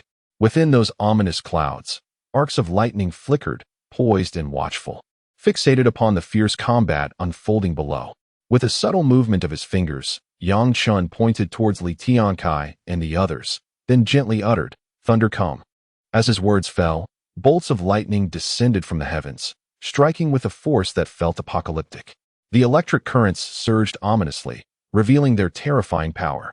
Like a torrential flood, they poured forth into the world. The entire expanse was inundated with this river-like lightning, as if the very fabric of reality was being devoured by it. Upon closer inspection, one could discern fiery currents swirling amidst the lightning. Multiple spiritual roots. Li Tiansai's complexion instantly turned ashen, disbelief clouding his eyes. Impossible. In this era, there cannot be anyone with multiple spiritual roots. Li Tiankai seemed to lose himself, spiraling into madness. To be continued. Chapter 103. The Secret of Multiple Roots. Impossible. Li Tian natural gazed at the thunderous liquid before him, his eyes suddenly entranced, as if he had succumbed to madness, letting out a primal roar. His irises were shot through with crimson veins, and he appeared utterly deranged, resembling a lunatic. Yang Chun furrowed his brow at Li Tianatural's demeanor. Logically, possessing multiple abilities, or the so-called multiple roots, should be quite normal. Previously, figures like Wang Long and Lu Feng were aware of their own diverse powers and exhibited no unusual reactions. Yet, why did Li Tiannatural react in such a manner upon witnessing his own multiple abilities? Something was amiss.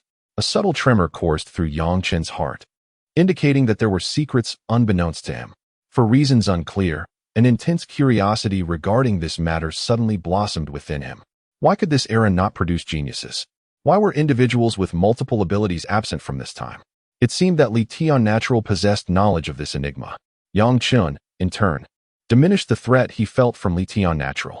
Although completing the system's task required the elimination of 5 powerful figures from Longhu Mountain, he could certainly inquire about the truths he sought before carrying out any killings. However, it appeared that the redundant figure from the Heavenly Gate could be disposed of now. With a sly grin, Yang Chen's fingers twitched slightly, and then, in an explosive surge, the thunderous liquid surged toward the mid-stage Heavenly Gate expert, unleashing its fury. A tempest swirled into existence, enveloping the mid-stage expert's form, effectively obstructing his movements. The man's face shifted slightly, and as he attempted to resist, the Heavenly Gate above him erupted in a dazzling brilliance, casting radiant light that enveloped him. Instantly, a Taiji symbol materialized beneath his feet. A resonant hum echoed through the air. An entity resembling a protective shield emerged from the Taiji symbol, seeking to intercept the thunderous liquid. Boom, boom, boom. The thunderous liquid collided with the shield, producing a cacophony. A terrifying energy erupted forth, yet the shield appeared to be no ordinary artifact. As it resolutely held the thunderous liquid at bay, the man's complexion paled as he bellowed at the frenzied Li Tiannatural. What are you doing? Hurry and take action. The state of Li Tiannatural instilled a sense of despair within him. If only Li Tiannatural would act, he could surely withstand Yang Chen's assault. Yet, for reasons unknown, Li Tiannatural seemed entranced, rooted in place. Was it merely a matter of having multiple roots? Was it truly such a significant issue? The man felt as though he might vomit blood from frustration. Could they not cooperate effectively? Here he was, desperately defending himself, while Li Tiannatural appeared to be lost in profound contemplation. Damn it! The man gritted his teeth, a flicker of resolute determination crossing his features. Even if he were to perish, he would not allow Li Tiannatural to have an easy time. Subsequently, one could perceive a terrifying energy gathering within that individual's dantian. Accompany me to the grave. A blazing radiance erupted from his dantian, causing his entire body to tremble violently, emanating an overwhelming power that surged forth in an instant. Self-detonation. In a split second, the man's body shattered, and alongside this destruction, a fearsome energy erupted explosively. Boom, boom, boom. An infinite torrent of energy was released in that moment. Yang Chen's expression shifted slightly, and he immediately retreated swiftly. The self-detonation of a mid-stage Heavenly Gate expert would be formidable enough to deter even the pinnacle of the Heavenly Gate, let alone Yang Chen. The terrifying energy instantaneously flattened everything within a kilometer radius. Fortunately, the powerful figures from Longhu Mountain had previously evacuated the nearby populace. Otherwise, the mere aftermath of that Heavenly Gate expert's self-detonation would have claimed countless innocent lives, rivaling the explosion of a nuclear bomb. Raging heat waves surged forth, layer upon layer, causing the faces of those from Longhu Mountain to change dramatically. Act. Defend against the residual waves. A Locking Realm expert called out. Immediately, numerous Grandmasters and Locking Realm experts sprang into action, unleashing streams of spiritual energy to form a protective shield, successfully deflecting the dreadful residual waves. Yet even so, those who defended against the residual waves turned pale, blood trickling from their lips. Their expressions bore a hint of despair. The self-detonation had been from one of their own, and they were left to withstand its repercussions. It was a bitter reality to acknowledge. Amidst the battlefield, Li Tianran somewhat dazedly rose from the earth, his garments tattered and his face covered in dirt. He glanced around in confusion. How could this happen? A sense of bitterness filled Li Tianran's heart. Since Longhu Mountain emerged, it was the first time they had been so thoroughly besieged. And all of this was orchestrated by that young man. Just then, Yang Chen stepped lightly through the void, his expression calm as he regarded Li Tianran, then spoke slowly. Impressive power, but to harm me? That remains impossible. At that moment, the system's voice resonated in Yang Chen's mind twice. Yang Chen was momentarily taken aback, then chuckled. The severely injured Daowen had, astonishingly, been obliterated in the chaos of a family member's self-detonation. Yang Chen found it amusing, yet this was not the time for laughter. He turned his gaze back to Li Tianran. Now, tell me, what is the state of this era? Yang Chen was particularly intrigued by the matters Li Tianran had mentioned earlier. Li Tianran looked at Yang Chen, then surveyed the surrounding ruins, and suddenly broke into a laugh. Hee, this era? Is this still considered an era? Li Tianran suddenly descended into madness, his disheveled hair framing a visage that now resembled that of a true lunatic, especially given his previously disheartened state. What could this possibly mean? Yang Chen furrowed his brow, genuinely unable to comprehend the ramblings of Li Tianran. A sense of astonishment washed over him. Could it be that he had truly lost his mind? Cackling, he spoke of the emergence of multiple spiritual roots, suggesting that those individuals were indeed approaching. This era was on the brink of extinction. Li Tianran flailed wildly, only to abruptly halt, his eyes bulging grotesquely as his features twisted into a menacing grimace. Then, foam escaped from his mouth as he collapsed to the ground, his gaze vacant. Yet his lips continued to murmur incessantly, "They are coming. They are coming. They are coming." To be continued. Chapter 104, Task Accomplished. Yang Chen gazed at Li Tianran, his brow furrowed in concern. Li Tianran, clearly in a deranged state, lay sprawled on the ground, moaning without cause. However, the words escaping Li Tianran's lips inexplicably stirred a sense of unease and even trepidation within Yang Chen.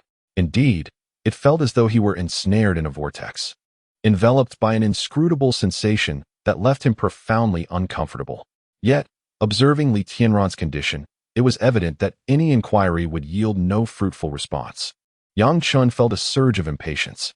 He was on the brink of uncovering some truth, yet this thread of investigation had abruptly ceased, akin to a persistent itch that could not be scratched. He cast a glance at Li Tianran, then sighed, summoning the Songlong Wuhu sword with a swift motion. With a gentle flick, a wave of sword energy surged forth, hurtling towards Li Tianran with lethal intent.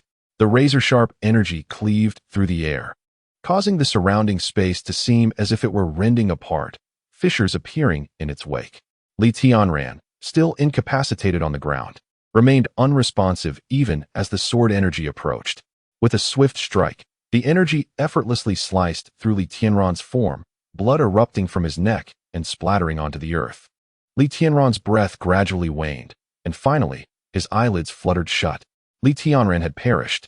Ding. Congratulations to the host for slaying a Heavenly Gate expert. Reward: 1 instance of high-grade spiritual energy infusion. The system's voice resonated in Yang Chen's mind. Ding. Task: eliminate the 5 Heavenly Gate experts of Longhushan, 5-5. Task completed. Currently under evaluation. Ding. Evaluation successful. Completion grade: A. Reward: 1 instance of sign-in, experience points, 100. Experience points are maxed out. Host: would you like to upgrade the system? Yang Chen paused momentarily. What does this mean? An upgrade for the system? Nevertheless, he commanded the system in his mind to proceed with the upgrade. Boom. A resonating sound erupted in Yang Chen's mind, and he subsequently accessed the task panel. Character: Yang Chen, Heavenly Gate. Physique: high-grade title, none. Level: high-grade master permissions, sign in. Available, store, open abilities, devour, fire, water, venom, thunder, gale, angel. Wood, kill points, 7252 items. Amplification card, battle card. Cultivation method, 9 mysterious transformations, cultivated to the 2nd transformation. Martial skill, Songlong Fist. Experience, 0-1000. Weapon slot, none. The upgraded system now included a weapon slot. Yang Chen opened the description for the weapon slot. Weapon slot contains 3 positions. By placing weapons within the slot, the host will permanently acquire the attributes of the weapons, which may be removed at any time. Yang Chen's pupils suddenly contracted, realizing the extraordinary potential of this ability. He attempted to place the Songlong Wuhu sword into the weapon slot, and immediately, a voice resonated in his mind. Equipping Songlong Wuhu sword grants passive abilities, Frost and Paralysis. Frost. Attacks have a 5 chance to freeze the opponent. The stronger the attacker, the shorter the freeze duration. Paralysis. Attacks have a 5 chance to paralyze the opponent. The stronger the attacker, the shorter the paralysis duration. Yang Chen narrowed his eyes, contemplating the descriptions of these 2 skills. Though the probabilities seemed minuscule, one must remember that battles in the Tianmen realm are frantic, with numerous strikes exchanged in mere seconds, making the activation of these effects inevitable. Moreover, the 2 passive skills were nearly identical. Triggering just one would dictate the outcome. Yang Chen's heart raced as he regarded these skills. His combat prowess had ascended once more. However, the durations of the frost and paralysis effects still required his experimentation. Subsequently, he opened the task panel. He could sign in again. Yang Chen stifled his excitement and slowly initiated the sign-in process. Ding, signing in. Congratulations, host. You have obtained the weapon, Divine Tortoise Shield. A weapon. Yang Chen's eyes sparkled with renewed brilliance. This was the first time he had acquired a weapon through sign-in, coinciding perfectly with the opening of the weapon slot. Instantly, a small tortoise shell materialized before him, exuding an ancient charm and a faint green glow. Yang Chen could sense a formidable pressure emanating from the shell, as if a terrifying existence resided within. The Divine Tortoise Shield, said to be forged from the shell of the ancient divine beast Xuanwu, was a low-grade earth weapon. Yang Chen's pupils dilated in astonishment. A low-grade earth weapon. It was previously stated that such weapons did not exist in this world, and now, one had miraculously appeared before him. Fortune smiled upon him. Yang Chen gently licked his lips and gazed at the Divine Tortoise Shield. If he were to place this item into the weapon slot, what might the outcome be? He then placed the Divine Tortoise Shield into the weapon slot. Equipping weapon, Divine Tortoise Shield grants the passive skill, block, and the active skill, Xuanwu Body. Block. Absorb 1 instance of fatal damage. Cooldown, 3 days. Xuanwu Body. When activated, ignore all physical damage for 10 breaths. Upon reading the descriptions of these skills, Yang Chen's breath quickened with fervor. These were indeed divine abilities. To block 1 instance of fatal damage and to ignore all physical harm for 10 breaths was extraordinary. One must recognize that sometimes, a battle could be decided in just a few breaths. This is simply a bug. It has significantly enhanced Yang Chen's self-preservation capabilities. One could confidently assert that even if a formidable opponent from the transformation realm attempted to assassinate him, he would effortlessly escape unharmed. As long as he has 10 breaths of time, he can be invincible. Yang Chen couldn't help but express his admiration to the system in his heart. System, you are remarkable. To be continued. Chapter 105, The Qilin. At this moment, Yang Chen remained immersed in the advantages bestowed upon him by the Divine Turtle Shield. There was no denying that the passive skill of the Divine Turtle Shield was extraordinarily powerful, granting him 10 seconds of immunity to all physical damage, along with a singular ability to block a fatal blow.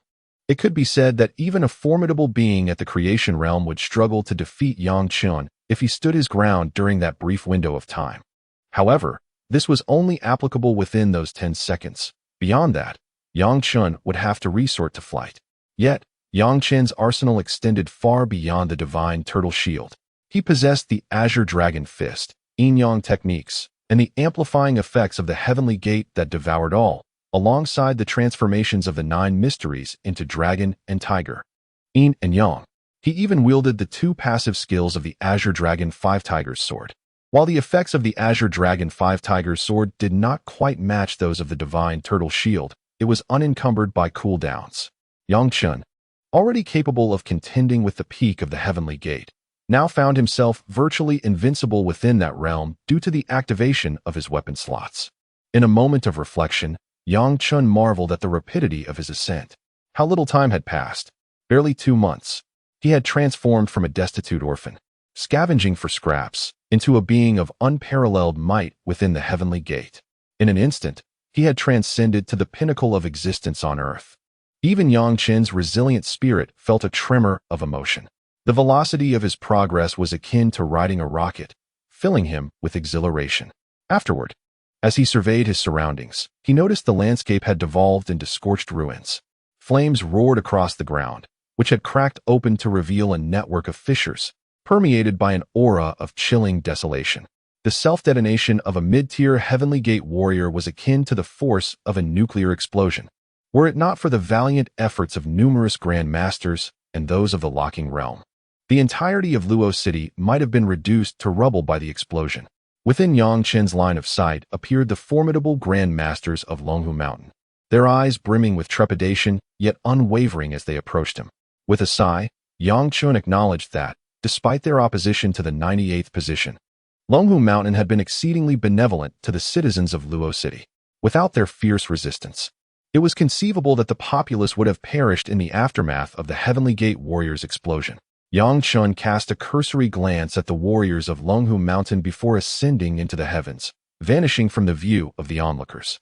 It was not until some time had passed that the Grandmasters and Locking Realm warriors finally confirmed Yang Chen's departure, allowing them to exhale in relief. Anguish and indignation flickered in their eyes, and they began organizing the disciples of Longhu Mountain to clear the battlefield. Luo City, for now, was under the dominion of Longhu Mountain. Within the heart of Longhu Mountain, a tempestuous energy surged forth, akin to a multitude of bombs detonating, rending the clouds asunder and transforming them into a gentle drizzle that cascaded upon the mountain's terrain. As the rain fell, the thunder roared. The old Taoist, with a subtle flick of his dust whisk, unleashed a torrent of lightning arcs towards the young man before him, none other than Lu Feng. Senior, as one ages, it is wise to refrain from anger, for your frail constitution cannot withstand such tumult, Lu Feng remarked, casting a sidelong glance at the old Taoist. With a deft motion, he swung his blade, emanating a domineering aura that shattered the lightning arcs, which fell like fine rain. The old Taoist's visage remained impassive, resembling an immortal untouched by the mortal realm, his white hair dancing freely in the tempest above. He gently rested his dust whisk in his palm and spoke, "Young one, do not presume that merely entering the realm of transformation grants you the power to seize it. You are still far from that goal." As his words faded, a dragon and a tiger roared in unison, their thunderous cries echoing through the heavens, saturating the air with a palpable scent of blood. In an instant, the tranquility shattered, resembling a smooth mirror broken, unleashing ripples throughout the space, infused with a violent energy. Lu Feng smiled slightly, saying, "Senior, for a practitioner to be tainted by such bloodshed is hardly auspicious." The old Taoist regarded Lu Feng with a calm demeanor, his murky eyes seemingly swirling with celestial bodies, as if calculating something profound. After a heavy exhale, he remarked, "It is indeed peculiar. Although my divination has not reached the pinnacle of my predecessors, it is certainly refined enough to discern the truth. Yet, how could I not see through you?" Upon hearing this, Lu Feng's smile deepened, and he slowly sheathed his blade at his waist. Standing resolutely beneath the heavens, his obsidian eyes fixed upon the old Taoist as he softly stated, "Senior, is this truly a place for conversation?" A flicker of confusion crossed the old Taoist's eyes as he pondered Lu Feng's words. Nonetheless, he surveyed their surroundings, and with a swift motion of his dust whisk, enveloped them in a radiant white glow. Within this luminescence, ethereal streams of light danced, revealing ancient inscriptions that flickered into view. "This is the Longhu Celestial Barrier, a superior-grade spiritual defense, capable of isolating all, including sound," Lu Feng exclaimed in admiration, taken aback by the treasure bestowed upon them by this ancient sect. The old Taoist furrowed his brow and spoke solemnly, "If you have something to say, then say it. I, from Longhu Mountain, have lost 5 of my heavenly gates. If you cannot convince me, you shall not leave here today." Lu Feng chuckled softly and replied, "Senior, is it truly possible for a cultivator of your caliber to possess such an unstable state of mind?" Upon hearing Lu Feng's words, the old Taoist felt an overwhelming urge to spit blood. "Cultivation? You dare to speak of cultivation after I have slain your 5 heavenly gates? And yet, you speak to me so calmly? It would be a mercy if I did not end your life." The old Taoist forcefully suppressed the fury that surged within him and impatiently urged, "Speak quickly." Very well, Lu Feng responded, waving his hand in resignation. He then slowly removed his outer garment, revealing a grotesque tattoo. The moment the tattoo was unveiled, the old Taoist's expression shifted dramatically, and he gasped, "Qilin." To be continued. Chapter 106. Return to Hansheng. Hacheng, nestled in the heart of Jiangnan, has always been a modest town. However, with the emergence of Yangchun, its status has soared dramatically within Jiangnan. Previously, the head of Hansheng No. 98, the A-rank ability user known as Wild Wolf, had experienced a remarkable breakthrough during the second resurgence of spiritual energy, ascending to S rank. After a prolonged period of cultivation, he has now reached the pinnacle of S rank, merely one step away from becoming a Grandmaster. While it is true that the number of Grandmasters has increased following the second resurgence, they still represent a formidable divide, embodying status and power. With one foot in the realm of Grandmasters, Wild Wolf has gained a measure of influence in Jiangnan. Though he may not be particularly significant in Hansheng itself, he stands as a top-tier figure among the smaller towns of Jiangnan. Consequently, Wild Wolf now enjoys a sense of ease and comfort, thriving in his surroundings. As his disciple, Wang Tung has successfully inherited the Wang family conglomerate and has also advanced past B rank in his cultivation. Among his peers, he is considered quite accomplished. Today, however, an unexpected visitor has arrived in Hanqing. With a swift whoosh, Yang Chen's figure appeared in the sky above the town. Gazing down at the diminutive Hanqing, a flicker of nostalgia crossed his eyes. This was the city he had called home for over a decade, a place he cherished dearly. At that moment, a voice rang out. Who goes there? This is Hanqing number 98. Yang Chen paused briefly, then turned toward the source of the voice. His cultivation at the Heaven Gate realm had significantly enhanced his vision. He could discern the intricate details of an ant even hundreds of meters away, let alone that of a robust man. Ah, a familiar face. A smile graced Yang Chen's lips. He had not concealed his cultivation upon arrival. For this was the territory of number 98, and, more importantly, his hometown. He had no reason to hide. Meanwhile, Wild Wolf, rushing toward the scene, wore an expression of grave concern. Despite having stepped into the threshold of the Grandmaster realm, the oppressive aura he sensed from the newcomer caused his heart to sink. In an instant, he sent a message to Chen Tianxin, realizing that the visitor was undoubtedly a being above the Grandmaster level, a foe he could not contend with. What could this powerful figure want, especially in such an obscure location? Could it possibly be a relic? Although the relics had been largely explored, they still held great allure, drawing countless talented individuals seeking opportunities every day. Although it is said that the relics of the Tianjin sect have been nearly acquired by Yang Chun and Jian Wuchen, the absence of their legacy does not imply the absence of other opportunities. It is crucial to understand that even formidable practitioners at the Shackled Realm covet the treasures of the Tianjin sect, let alone the Grandmasters and those at S and A levels. However, entry into the relics of the Tianjin sect requires a report to number 98. A flicker of confusion crossed the face of Wolf. He had not heard of any Grandmaster reporting recently. Could it be the ancient sect? The existence of ancient sects is no longer a secret, and thus Wolf was aware of it. A heaviness settled in Wolf's heart. If a Grandmaster from the ancient sect truly arrived, he would be utterly powerless to resist. A bittersweet longing surged within him, hoping fervently for Chen Tianxin's swift arrival. Wolf stepped into the air above Hanqing, standing atop the city tower. He was not a Grandmaster, merely a half-step master. Being able to glide effortlessly was a feat in itself, let alone mastering flight. As he stood on the tower, he increasingly sensed the terrifying pressure emanating from the heavens. Beads of sweat appeared on his forehead, trickling down his neck to the ground below. All the formidable beings of Hanqing number 98 had gathered atop the tower, their expressions grim. Following the second surge of spiritual energy revival, the number of powerful beings within Hanqing number 98 had increased, although there was no second S-level practitioner. 5 additional A-level practitioners had emerged. Their strength had grown exponentially. Master, could it truly be someone from the ancient sect? At that moment, Wang Ting's figure appeared beside Wolf. His youthful face somewhat pale, he was merely a B-level ability user. Under the oppressive aura of a Grandmaster, maintaining composure was already a commendable feat. I do not know, but I suspect the visitor bears ill intentions. Wolf shook his head, gazing at the sky above. The firmament was obscured by thick clouds. Even with his peak S-level and half-step master prowess, he could not penetrate the heavy cloud cover, remaining utterly unaware of the Grandmaster's sudden arrival. All he could do was brace himself. Once Master Chen arrived, everything would be fine. Wolf's expression grew solemn, his voice trembling slightly. His heart was filled with bitterness. A Grandmaster could easily sweep through Hanqing without a second thought, and there would be no time to wait for Chen Tianxin's arrival. After all, even if Chen Tianxin was a formidable practitioner, reaching this place would take over 10 minutes. A span ample enough for that Grandmaster to lay waste to the entire city. Speaking these words was merely to console those present. After all, Wolf was the foremost figure in Hanqing. If he lost faith, the defenses of the city would crumble in an instant. What would become of the citizens of Hanqing behind him?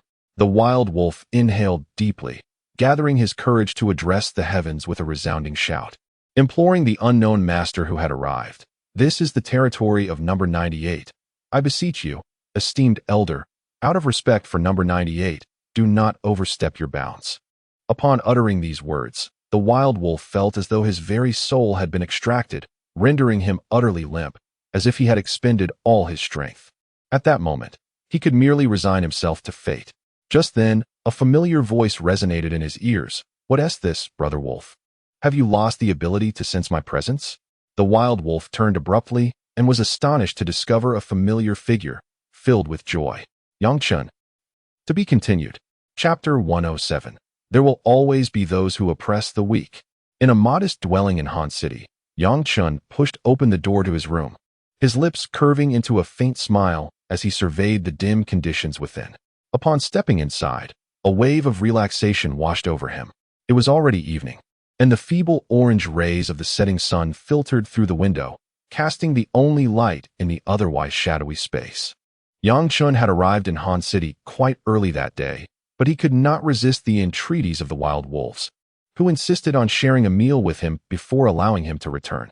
It was not that he was incapable of declining. After all, he was a native of Han City, and the wild wolves were its guardians. They had aided him in gaining visibility among the higher echelons of the 98th Division, which he appreciated.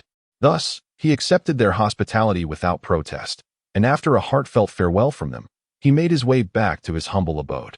Upon entering, a wave of nostalgia enveloped him, prompting a heartfelt sigh. This was indeed his home. He walked directly to his small bed and lay down, immediately succumbing to a profound wave of sleepiness. Within moments, he drifted off, utterly exhausted. Over the past 2 months, he had transitioned from a mere half-step master to his current status within the Heavenly Gate, an achievement forged through relentless battles. Throughout this period, he had scarcely found a moment to rest, though it is said that beings above the Grandmaster level do not require sleep. The prolonged state of mental strain proved to be quite taxing. Moreover, Chen was still young, barely in his 20s. Time slipped by unnoticed, and gradually, Chen stirred from his slumber, his eyes still clouded with drowsiness. After a lengthy moment, he finally regained his senses.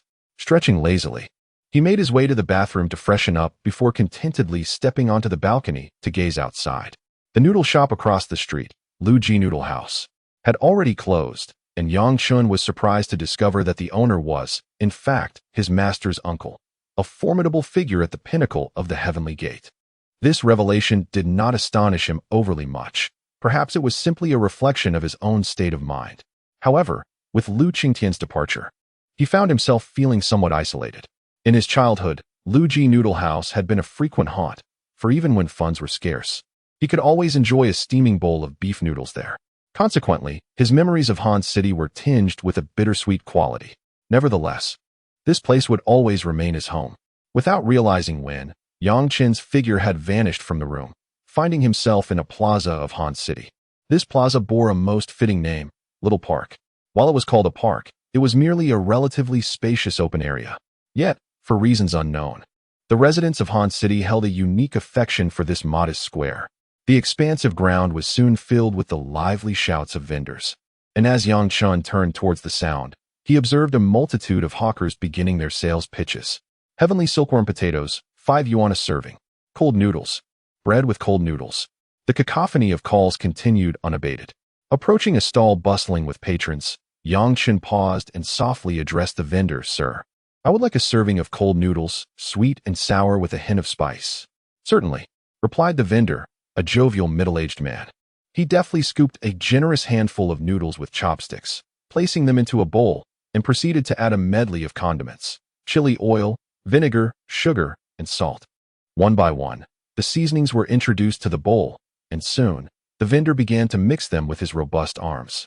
In a moment, the fragrant aroma of chili oil mingled with the scent of cumin and other spices wafted through the air. The familiar fragrance instantly enveloped Chen, evoking a sense of being home. His expression turned somewhat entranced as he gazed intently at the bowl of cold noodles. "All set, 5 yuan." The vendor cheerfully handed the packaged noodles to Chen, who retrieved a 100 yuan note from his pocket and passed it to him. After receiving his change, Chen found an empty seat in Little Park and indulged in his meal. Before long, the bowl of cold noodles had vanished into Chen's stomach, leaving a sheen of vibrant chili oil on his lips. He took out a tissue to wipe his mouth, reclining comfortably on the bench, while observing the families with children and the elderly in the plaza, feeling an inexplicable warmth. This was Han City, a small town, yet brimming with profound human warmth and coldness. However, amidst this harmonious scene, a discordant voice suddenly pierced the air. "You filthy wretch. Do you have any idea how much this outfit costs? You think you can just dirty it and walk away with a mere apology?" Yang Chen's brow furrowed slightly as he turned to look. There, beside a stall, a frail little girl squatted on the ground, trembling, her face ashen. One of her hands was gripped tightly by a young man, the source of the discordant voice. The little girl appeared frail, yet she exuded a hint of ethereal charm. Her large eyes seemingly filled with a myriad of twinkling stars. However, those very eyes were now clouded with fear. "I must inform you. The attire I wear is worth no less than several thousand. How dare you, a mere beggar, tarnish my garments? It seems you have a death wish."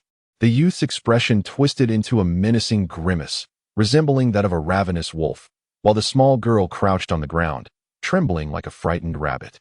I'm sorry, I didn't mean to." Her voice quivered with a trace of tears.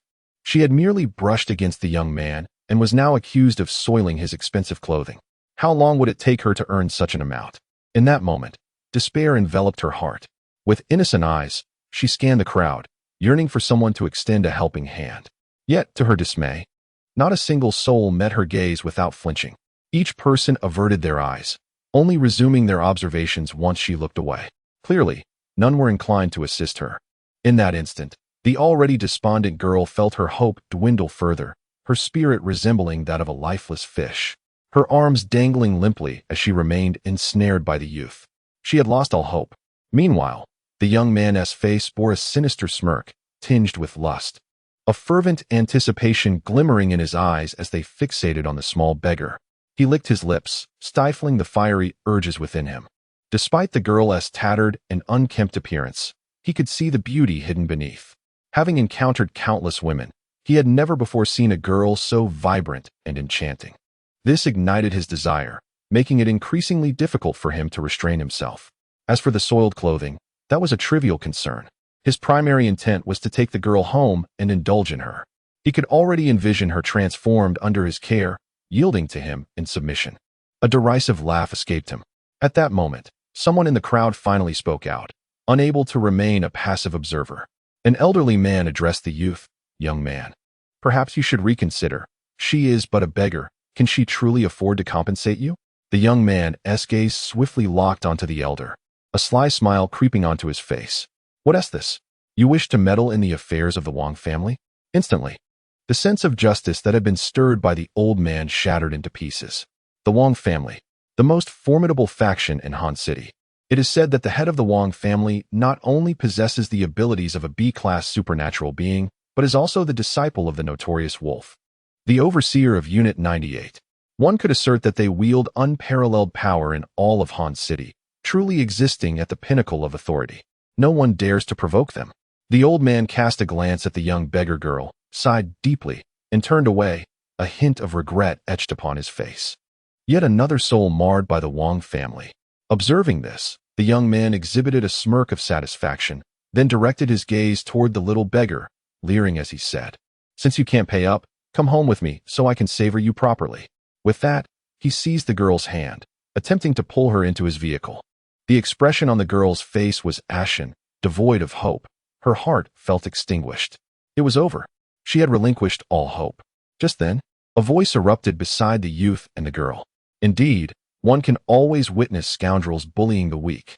Who dares interfere in the affairs of the Wang family?" The young man immediately turned toward the source of the voice, only to see another youth approaching him with a faint smile. To be continued. Chapter 108. The Unfortunate Wang Tung. Chapter 108. The Restless Eyelids of Wang Tung. "What? Do you still wish to play the hero and rescue the damsel?" Wang Ji scoffed derisively at Yang Chen, his gaze filled with a hint of mockery as he scrutinized Yang Chen's slender frame. Could such a frail boy, perhaps overly influenced by novels, truly believe himself to be the protagonist? Nevertheless, Wang Ji was not devoid of intelligence. His status within the Wang family was quite elevated, earning him the favor of Wang Tung. Indeed, apart from Wang Tung and a few elders, Wang Ji held one of the highest positions in the family, which explained his brazen misconduct in Han City without facing any repercussions. Others had attempted to intervene in the past, but the very next day, they mysteriously vanished. It was evident that the Wang family had dealt with them. After all, Han City ultimately belonged to the Wang family. Even those endowed with special abilities dared not provoke them in this territory. Let us not forget that the number one in Han City, the S-rank peak, and the half-step master known as the Wild Wolf was none other than Wang Tung's mentor. Moreover, Wang Tung was the head of the Wang family, young, yet possessing unparalleled martial prowess. Thus, Wang Ji felt no apprehension, dismissing the idea that a mere boy could stir any significant turmoil. Yang Chun furrowed his brow slightly. Although reluctant to intervene, the sight before him compelled him to act. "Let her go," he stated calmly. "Let her go? Did you hear that? He actually dares to ask me to release this girl." Ha ha. Wang Ji erupted into laughter upon hearing Yang Chen's words, turning to his sycophants with a smirk. Then, shifting his tone, he regarded Yang Chen with a colder gaze. "Who do you think you are?" Yang Chen's expression remained unperturbed, devoid of any ripple of emotion. Even as Wang Ji's mocking demeanor was reflected in his eyes, he simply cast a faint glance at Wang Ji and reiterated, "I said, let her go." His voice carried an icy detachment, as if a winter chill had swept through the air, causing the temperature around them to drop slightly. Wang Ji's brow furrowed for an instant before relaxing into a sinister grin. "Ah, so you are an ability user. It seems you still do not comprehend that in Han City, even those with abilities must bow to the authority of the Wang family. Get him," he commanded. And as his words echoed, several burly men beside Wang Ji advanced toward Yang Chun with malicious grins. Ability users? They were as well. With the second resurgence of spiritual energy, an increasing number of ability users had emerged, and these men were distinctly D-rank ability users. Coupled with the Wang family's influence, they were the sort who could act with impunity throughout Han City. Yang Chun regarded the approaching hulks with an unwavering expression, his profound gaze fixed upon the advancing figures. The imposing figures were momentarily captivated by Yang Chen's profound gaze, halting their advance. Yet, in the next instant, their expressions faltered. One among them bellowed, "Brothers, charge. Let's finish this kid." The others swiftly followed suit, unleashing a punch aimed at Yang Chun. Their faces contorted with a twisted satisfaction as they envisioned his skull shattering beneath their might. As practitioners of supernatural abilities, even though they were merely E-class, their strikes could easily topple a bull. They could hardly believe that Yang Chen's head could be any sturdier than that of a bull. "Be careful," cried the small beggar, who had been seized by Wang Ji, his voice trembling with a hint of desperation. After finally finding someone to stand up for him, he was now about to witness a brutal beating, a sight too harrowing for his innocent heart to bear. A faint sigh echoed through the air, and suddenly, the burly men felt their bodies lift off the ground, as if an unseen force had surged over them. Thud, thud. The sound reverberated as they plummeted like kites severed from their strings, crashing violently against a wall, embedding themselves within it to the point of being irretrievable. Wang Ji's expression shifted dramatically. He released his grip on the small beggar, his gaze now fixed on Yang Chun, filled with gravity. An aura of spiritual energy swirled around him, manifesting as a delicate veil of ethereal energy. Wang Ji was, in fact, an ability wielder, a C-class one at that. The capability to incapacitate his subordinates in an instant suggested a formidable rank, possibly even exceeding his own. Taking a deep breath, Wang Ji focused intently on Yang Chun and declared, "I am of the Wang family.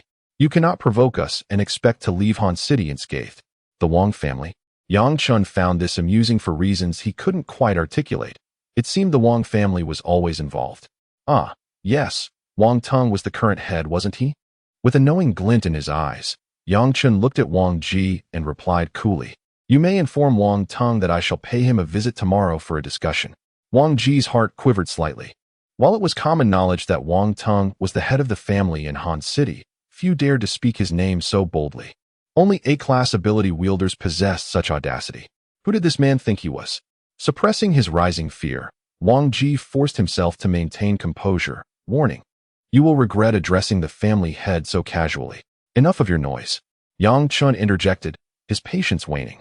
With a swift motion, he delivered a resounding slap to Wang Ji's face, relying solely on his physical strength, devoid of any spiritual energy. In that instant, half of Wang Ji's face erupted, revealing the stark whiteness of bone beneath. With a single strike, Wang Ji was sent flying. What a foolish being, truly believing himself to be someone of significance. Yang Chen cast a glance at the airborne Wang Ji before turning towards the small beggar, channeling a surge of spiritual energy into the beggar's frail form. Subsequently, amidst the astonished gazes of the onlookers, he gradually departed. Upon receiving a fragment of Yang Chen's spiritual energy, the small beggar looked towards the direction Yang Chen had taken, and in his lively eyes, a flicker of resolute determination emerged. Gathering his courage, he sprinted after Yang Chen. The Wang family building, the tallest edifice in Han City. Since the base of number 98 is situated outside Han City, it is this office tower that stands as the loftiest structure within the entire city. Otherwise, even with Wang Tung's master being the wild wolf, it would not be possible. Such is the decree of number 98. On the highest floor of the Wang family building, Wang Tung sat in a chair, his expression dark and brooding. For reasons unknown, his eyelids began to twitch once more. The last time this occurred, it was due to his subordinate provoking Yang Chen. And now, what could this forebode? A sense of foreboding stirred within Wang Tung's heart. Indeed, the very next moment, a knock echoed at the door. Knock, knock. Enter. Wang Tung's voice, cold and indifferent, rang out. Soon after, Wang Ji, his face swathed in white gauze, cautiously stepped inside. Upon seeing Wang Tung, Wang Ji immediately began to lament. Boss, you must stand up for me. His demeanor resembled that of someone who had faced a grave injustice, exuding an air of profound sorrow. Wang Tung regarded Wang Ji with an inexplicable flicker of disdain in his gaze, a reaction that left him somewhat astounded. After all, Wang Ji was his trusted aide, known for his penchant for the fairer sex, yet he performed admirably in his duties. Wang Tung suppressed his feelings of aversion and regarded Wang Ji with a calm demeanor, inquiring softly what happened. At this moment, Wang Tung noticed Wang Ji's peculiar attire, momentarily taken aback before asking, "What on earth happened? Did your mother tiger strike you?" Wang Ji's complexion turned awkward, and he lamented, "Boss, someone doesn't take our Wang family seriously and dared to strike me." Wang Tung was momentarily stunned. The Wang family was not the same as it had been some time ago. Who would dare to lay hands on them in Han City? Nevertheless, he asked, "Did you provoke them?" Wang Ji protested, "Why would I provoke anyone? I was just minding my own business when a beggar dirted my clothes, and I confronted him. And that person retaliated." Wang Tung replied, "Is that all? Is that all?" Wang Ji gazed blankly at his boss, bewildered. Logically, in the past, when he sought retribution from Wang Tung, there were never such complications. Why had everything become so troublesome now? Wang Tung brushed his forehead and remarked, "You must be a C-level ability user, yet you have been beaten to this extent? Could it be that a B-level was responsible?" "It should be. That person didn't seem particularly formidable, at least not as strong as you, boss," Wang Ji replied. Upon hearing this, Wang Tung felt a sense of relief wash over him, grateful that things were not worse. He shook his head and sighed. If only you could channel your skill in teasing respectable women into organizing the affairs of the group. Hee, boss, it's just my one little hobby." Wang Ji chuckled awkwardly. Wang Tung shook his head again, then smiled as he picked up his clothing from the chair and draped it over himself. He stood up and approached Wang Ji, casting one last lingering gaze at him. Wang Ji's eyes brightened slightly, and he responded with a smile. "All right, boss." Wang Tung shook his head once more and led Wang Ji out of the Wang family building. "Come, let me see who in this Han City dares to provoke the Wang family." A fierce glint sparkled in Wang Tung's eyes, filled with a spirited determination. To be continued. Chapter 109. Let me be. Yang Chen strolled leisurely along the cobblestone path that led to his humble abode, the stones adorned with patches of moss. The surroundings were tranquil, with few people in sight, enveloping him in a serene atmosphere. However, a slight furrow appeared on Yang Chen's brow. "Return whence you came. Why follow me?" he remarked without turning back. Indeed, a small figure abruptly darted out from behind him. It was the little beggar he had previously rescued. Her dusty face bore a flicker of vitality, and her large eyes sparkled with a glimmer. With a hint of timidity in her voice, she said, I wish to accompany you." Yang Chen paused momentarily, turning slowly to face her. The little beggar, caught off guard, bumped into his chest. "Ouch!" she exclaimed, a red mark appearing on her dirty forehead. She felt as though she had collided with a solid iron block, the pain sharp and sudden. Yang Chen regarded the little beggar with a detached amusement, a faint smile playing upon his lips. "What gives you the right to follow me?" His gaze, deep and inscrutable, bore into her, as if challenging her to respond. "I." The little beggar shook her head, lost in thought. After a brief moment, she lifted her gaze. Her lively eyes fixed intently on Yang Chen, determination gleaming within them. "I want to grow strong. I want to become an extraordinary being." Her youthful voice resonated in Yang Chen's ears, stirring something within him. His dark eyes scrutinized the little beggar, an inexplicable sense of familiarity washing over him. It struck him, he had once been like her. As an orphan, his life after leaving the orphanage mirrored that of the little beggar. Had it not been for the emergence of the system, he might still be as defenseless as she was, subject to the whims of others. After a long pause, Yang Chen exhaled heavily, his expression softening. He gently ruffled the little beggar's disheveled hair. She seemed to hesitate, trembling slightly, before allowing his hand to caress her head. "Becoming an extraordinary being is not an easy feat," Yang Chen spoke softly. The little beggar blinked in surprise, and a look of joy blossomed on her face, as if she had received an affirmation. As for what Yang Chen said, the little beggar did not catch a single word. All that mattered was her agreement. She smiled foolishly. Yang Chen, observing the beggar's vacant grin, could not help but find it amusing. It seemed she had not heard his words at all. He then inquired, "What is your name?" Suddenly, the little beggar awoke from her stupor, her bright eyes fixed on him. "Are you asking me?" Yang Chen's lips twitched, a line of exasperation forming on his forehead. "Who else could I be asking? I am called Ling Shui." Yang Chen's large hand ruffled her hair, undeterred by the dirt. "From now on, I shall call you Xiao Shui." Xiao Shui scrunched her nose, her small face puffed up, silent as she gazed at Yang Chen. He chuckled softly, then gently patted her head, stating, "Let us go. I will take you home." With that, he grasped her small hand and began to walk towards his residence. Meanwhile, in Han City, a pair of black hover cars sliced through the sky, darting recklessly through the streets. Inside one of these vehicles were the figures of Wang Teng and Wang Ji. "Have you located that person's residence?" Wang Teng, with his eyes closed, was quietly resting. Beside him, the brash Wang Ji sat like a docile child, maintaining silence until Wang Teng addressed him. "Fear not, boss. I have instructed my subordinates to follow. That person has returned home, and we can proceed there now." Wang Ji grinned, a flicker of malice evident in his gaze. "That dog dared to slap me. I will ensure he experiences a fate worse than death." As he contemplated, Wang Ji leaned closer to Wang Teng, fanning the flames of his anger. "You wouldn't believe it, boss. That brat has no regard for our Wang family. He even boasted that he wouldn't spare you a glance, no matter how prominent you are." Wang Teng's tightly shut eyes gradually opened, a sharp glimmer sparking within. He spoke in a low, measured tone. Did he truly say such a thing?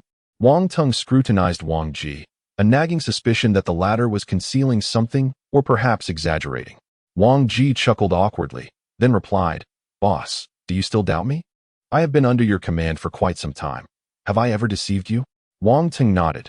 Indeed, despite Wang Ji's cunning nature, he had never lied to him. This was precisely why Wang Ji held a relatively high position within Wang Teng's ranks. With that, Wang Teng closed his eyes once more, reclining in the car seat to rest. Wang Ji exhaled in relief, for although he had not lied to Wang Teng, he had certainly embellished the story. As for the final outcome, there is no need for contemplation. Yang Chen will undoubtedly find himself begging for mercy at his feet. In Han City, no one has ever dared to challenge the prestige of the Wang family. Many have attempted, yet all have ultimately vanished. In Wang Ji's eyes, Yang Chen is fated to join the ranks of those who have disappeared. After a while, the car came to a gentle halt, and at that moment, Wang Teng slowly opened his eyes. He gradually rolled down the window, and instantly, he felt as though his heart had stopped. This place felt so familiar. Wang Teng gazed blankly at his surroundings when several figures swiftly approached from outside. One individual stepped up to the window, surveyed the area, and then respectfully addressed Wang Teng. "Master, this is the place. He resides in that small house."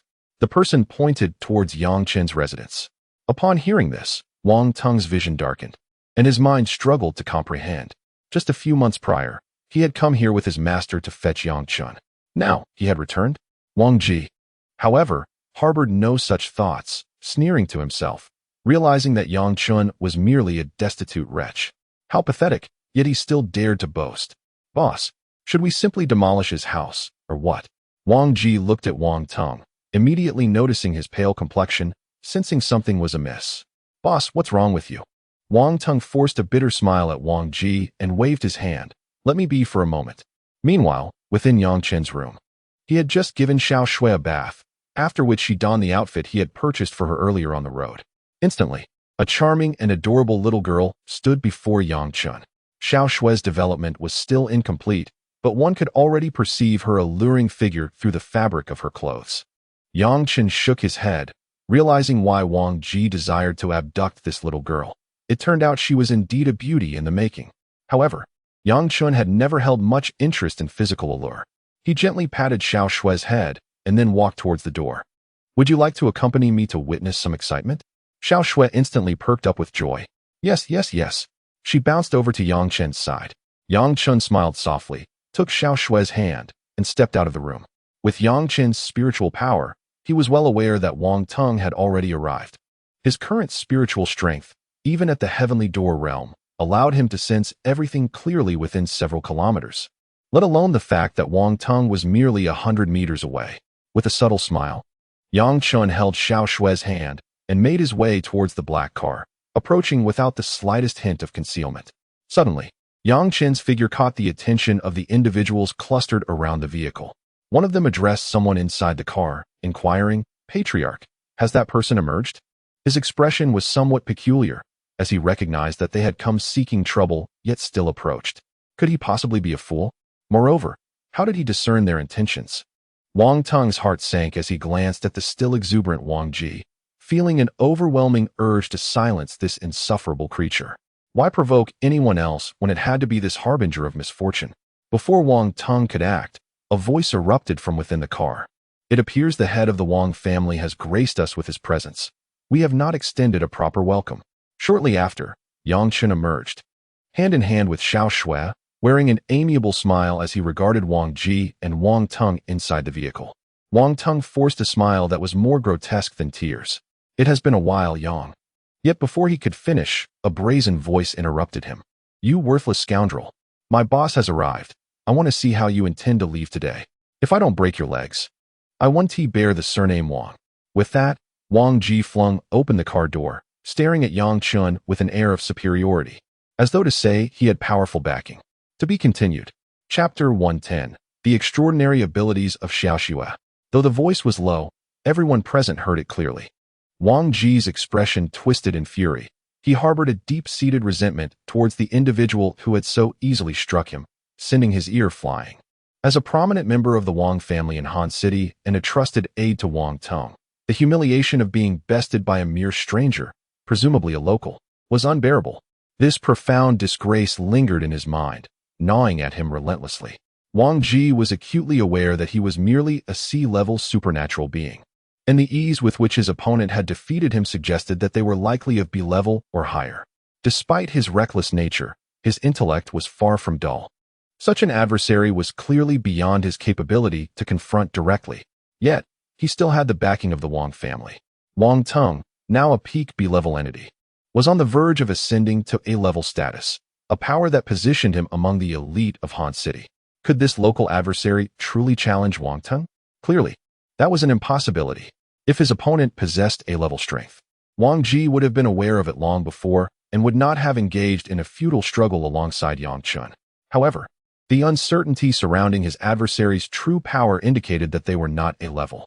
Wang Ji's countenance twisted into a mask of rage, reminiscent of a ferocious beast, as hatred radiated from him. Meanwhile, Wang Teng, seated in the vehicle, turned pale, trembling uncontrollably, his eyes darting towards Yang Chen, reflecting a helplessness akin to a frightened rabbit. Yang Chen, noticing Wang Teng's expression, couldn't he help but chuckle, gently ruffling Xiao Shui's hair before casually stating, "You handle it yourself." With that, Yang Chen took Xiao Shui's hand and returned to his residence. If this matter required further intervention from him, it would render Wang Teng utterly useless. Still thinking of leaving? You better stand still. Wang Ji seethed, watching Yang Chen depart, his anger boiling over. Just as his words fell, a sharp slap landed on the back of his head with a burst of spiritual energy, unleashing tremendous force. Even Wang Ji, a sea-level supernatural being, felt his head swim, stars dancing before his eyes. Wang Teng emerged from the car, his expression dark and foreboding. The surrounding subordinates stared in bewilderment at Wang Teng, puzzled by his sudden aggression towards Wang Ji. Wasn't today supposed to be about seeking retribution? Was it merely the words of that stranger that provoked such a response? Some contemplated this, for those who accompanied Wang Teng were not lacking in intelligence, and even Wang Ji was no fool. However, Wang Ji seemed to have made a hasty judgment, failing to thoroughly analyze the circumstances. After all, he too could be considered a victim. "Boss, what are you doing?" Wang Ji exclaimed, bewilderedly gazing at his superior, unable to comprehend why his leader had suddenly turned against him. Wasn't he supposed to be seeking a resolution?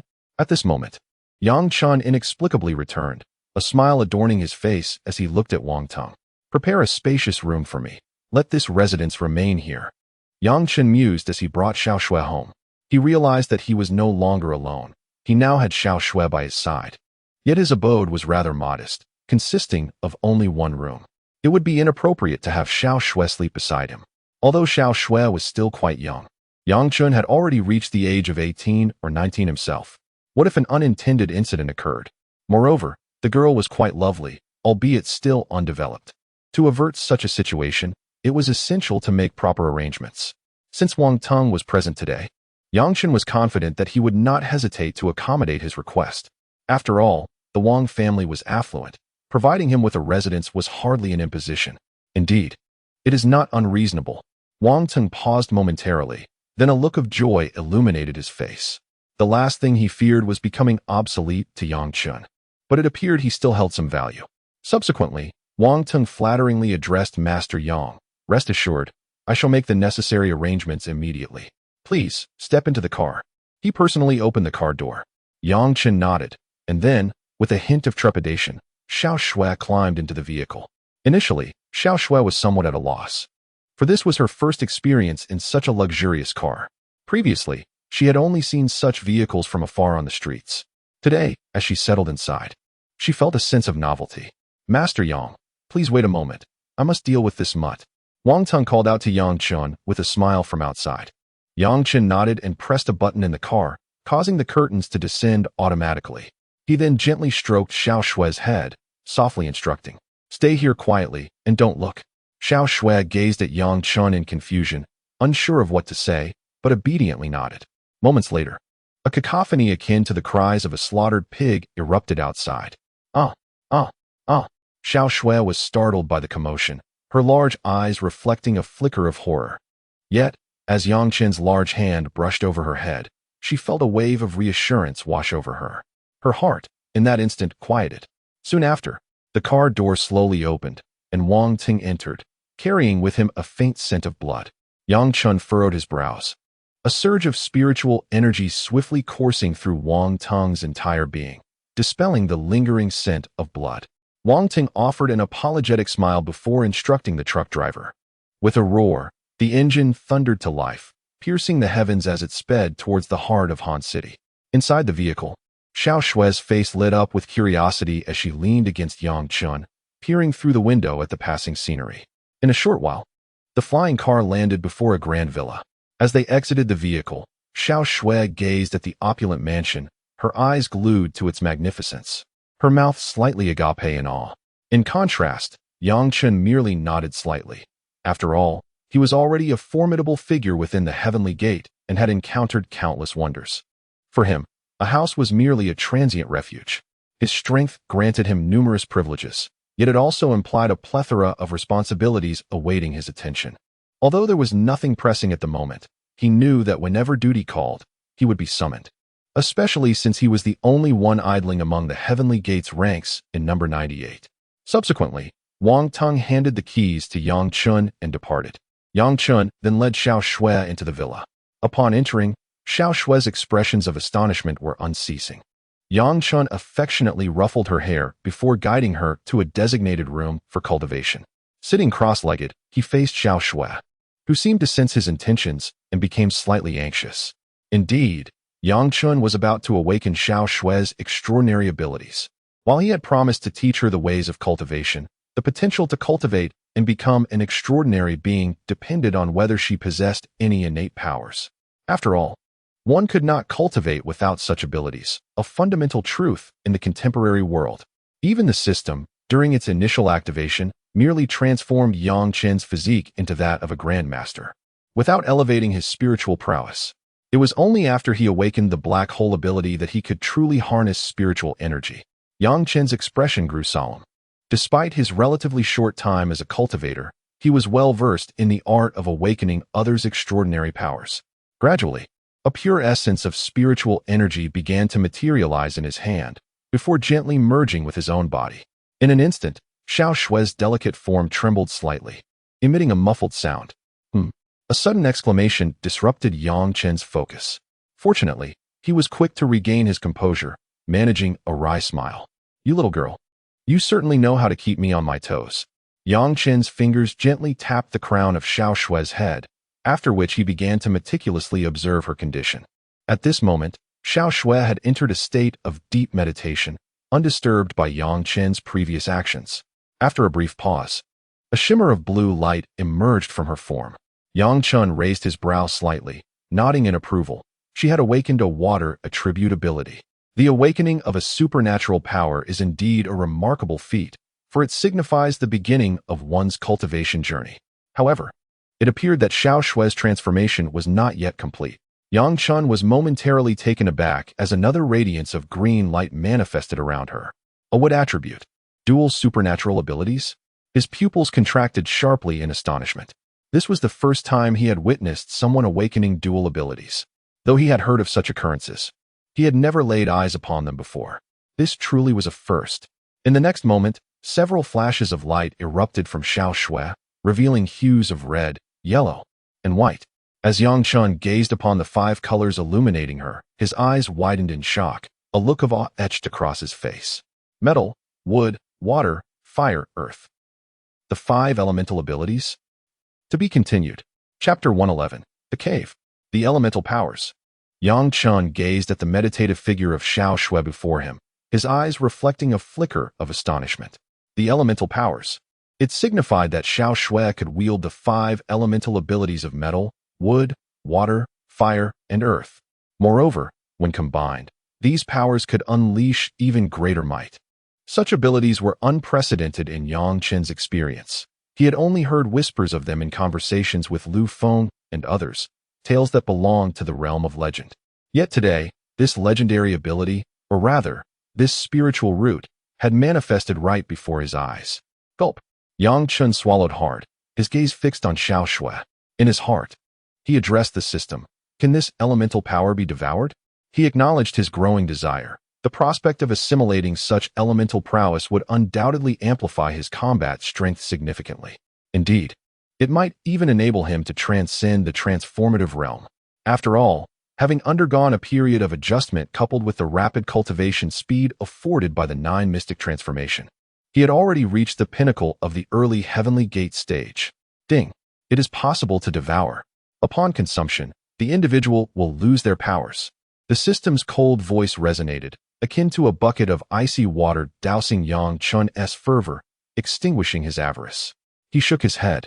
Though tempted by the allure of the elemental powers, he could not bear the thought of Xiao Shui losing her abilities merely for the sake of his own enhancement.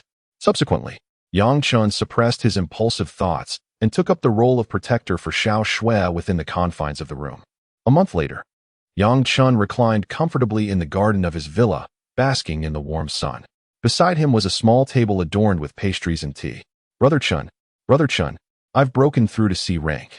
A cheerful voice rang out. He turned to see Xiao Shui bounding toward him, her petite face aglow with excitement. A formidable aura radiated from her being. Yang Chen focused his spiritual energy to sense her presence, and indeed, she had ascended to C rank. Even he could not help but exclaim in awe. The elemental powers were truly remarkable. In just 1 month, she had transformed from an ordinary individual with no cultivation into a C rank power wielder, a notable achievement in Han City. Furthermore, although she was merely at C rank, Yang Chen understood that in a real confrontation, even an early B rank power wielder might not stand a chance against this spirited girl. Such was the terrifying strength bestowed by the elemental powers. Extending his hand, Yang Chen affectionately ruffled Xiao Shui's hair and smiled. "You're incredible. What reward do you desire?" Upon hearing the mention of a reward, the young girl's eyes sparkled with excitement. nearly leaping in joy as she clapped her hands and exclaimed, "I wish to have that pill you gave me last time."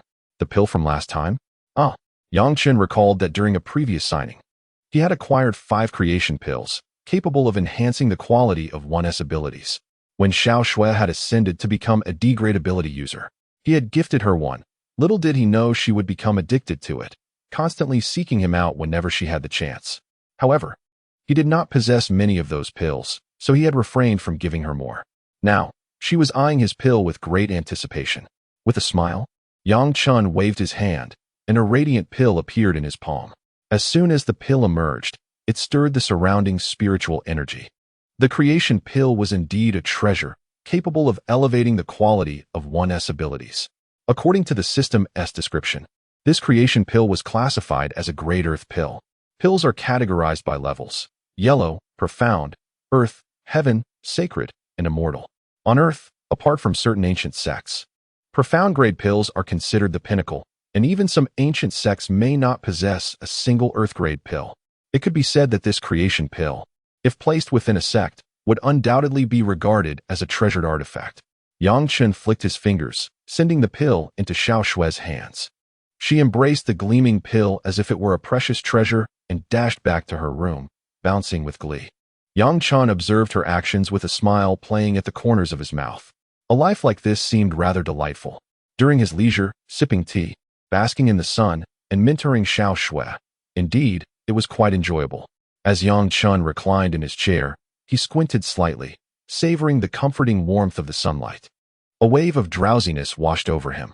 He yawned gently, then remarked, "Why hide? Just come out." "Huh, look at you, with your newfound confidence. You were once so respectful towards me, and now you've become so arrogant." Suddenly, laughter echoed through the space. A middle-aged scholar gradually materialized, a peach blossom delicately floating between his fingers, exuding an air of flamboyance. Chen opened one eye, chuckling, "What brings you here today, Master Chen? Have you been defeated again?" Upon hearing Chen's teasing words, Chen Tianxin's expression stiffened. "Is it too much to ask for a little respect?" Chen smirked coldly, then closed his eyes once more, reclining in his chair. Chen Tianxin gazed at Chen, whose demeanor resembled that of a sloth, and an irritable fire ignited within her. Yet, in the next moment, as if recalling Chen's formidable prowess, she forced a smile. "Heh, I must have come to you for a reason. What is it?" Chen Tianxin paused for a moment, then casually unleashed a surge of spiritual energy that enveloped the garden, her expression turning gravely serious. Chen, noticing her demeanor, could not help but open his eyes wide and slowly rise to a seated position. It seemed that something significant was afoot. She had even erected a barrier to prevent others from overhearing. "In Huaxia, there have been some troubles," Chen Tianxin stated solemnly, her gaze fixed intently on Chen. "Is it an ancient sect?" Chen inquired. "Not at all." Chen Tianxin inhaled deeply, her countenance growing increasingly grave, as if she were on the brink of revealing something truly terrifying. "Something has emerged that is even more troublesome than the ancient sects. The Abyss." To be continued. Chapter 112. The second task of the system. The Abyss. What is that? Chen furrowed his brow, having never encountered such a concept before.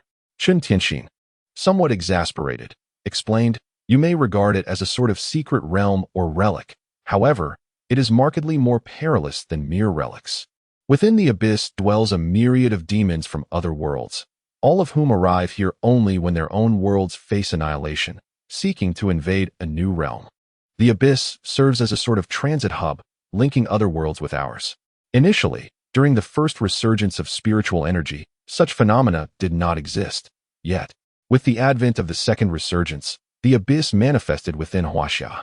Recently, creatures emerged from the Abyss, but fortunately, the forces of Panglai managed to repel them. However, the powerful beings from Panglai sustained injuries, with some even facing the peril of demise. Chen's pupils contracted instantly. Even the formidable beings of the creation realm were harmed. The danger posed by the Abyss appeared to be formidable indeed. Chen Tianxin sighed. Thus, Panglai has summoned all factions to jointly guard the Abyss. Every creation realm expert has been dispatched, including your master.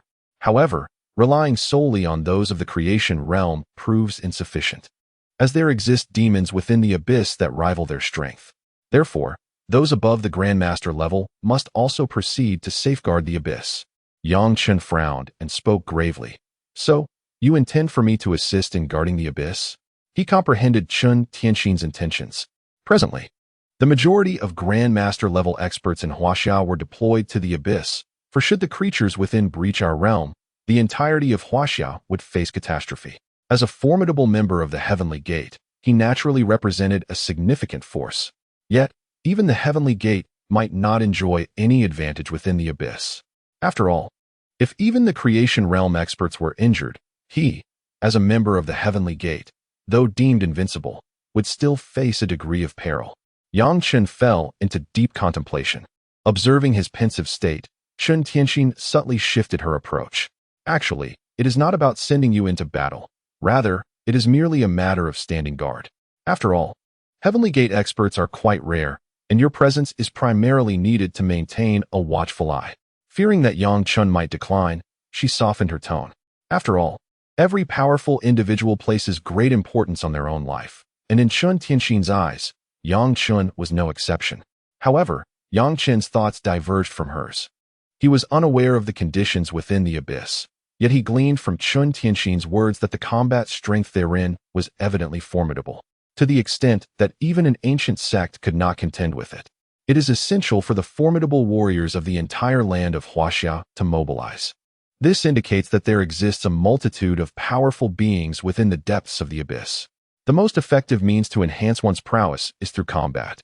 Although Chen possesses a system that allows him to elevate his strength through sign-ins, he is not one to tolerate solitude. If left to languish in one place signing in, he would undoubtedly fall into despair.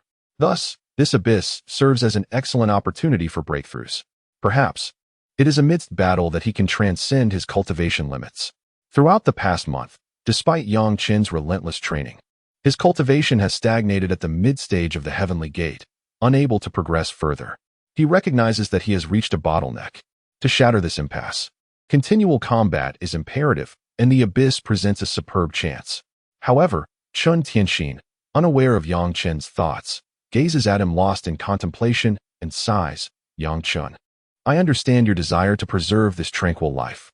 Yet, you must comprehend that with greater power comes greater responsibility. Should the demons within the abyss emerge, all of Huaxia would be deprived of peace. Chen lifts his head, casting a peculiar glance at Chen Tianxin, and replies, Did I ever say I wouldn't go? Chen Tianxin, taken aback, realizes, so, I was merely being overly sentimental. Nonetheless, Chen Tianxin feels a sense of joy at Chen's acquiescence. For the presence of a Heavenly Gate warrior carries substantial weight, especially considering that Chen has already vanquished 5 formidable Heavenly Gate warriors from Longhu Mountain. His prowess must be nearing the pinnacle of the Heavenly Gate. News of the previous battle has long since spread among the various factions in Huaxia. Strangely enough, Longhu Mountain has not sought retribution against Chen. Consequently, Chen's name has swiftly ascended to the attention of the upper echelons of numerous forces, who regard with caution this individual capable of slaying 5 Heavenly Gate warriors. Rising slowly, Chen surveys Chen Tianxin and smiles. In that case, let us venture into the abyss and see for ourselves the strength of these so-called demons. His words are imbued with profound confidence, for he possesses such assurance. However, ensure that Xiaoxue is properly arranged. Following this, Chen waved his hand, dispersing the barrier set by Chen Tianxin, and summoned Xiaoxue to stand before him. Instantly, upon seeing Xiaoxue, Chen Tianxin's expression shifted dramatically. C-class. He gazed at Chen, as if questioning where he had discovered such a prodigious talent. Xiaoxue, merely 12 or 13 years of age, already possesses C-class cultivation. Such innate ability is truly monstrous. She is not in the slightest inferior to Chen. What an anomaly! Chen Tianxin mused, glancing between Chen and Xiaoxue, somewhat astonished. It seems that extraordinary beings are emerging in droves. Nevertheless, Chen Tianxin consented to arrange for Xiaoxue's affairs. As the chief overseer of Jiangnan No. 98 and a formidable figure within the Heavenly Gate, she possessed sufficient authority to do so. Once Chen had settled Xiaoxue's matters, he turned his gaze toward Chen Tianxin and with a slight tilt of his head said, Let us depart. Take me to the underground cavern. Following a brief phone call, Chen Tianxin led Yang Chen away from Han City. Just as Yang Chen was about to leave Han City, a chilling voice echoed within his mind. Ding! A new task has been issued. Guard the Eastern Sea underground cavern for 1 month. Eliminate 10 demonic entities of the Heavenly Gate realm. Yang Chen's body trembled slightly at the announcement, and a faint smile graced his lips. It seemed the heavens had set forth an adventure for him. To be continued. Chapter 113, The Eastern Sea Cavern. The expanse of water beyond the city of Haiqing is none other than the Eastern Sea. Nestled within this sea lies a small island, home to the ancient sect known as Penglai, Immortal Island.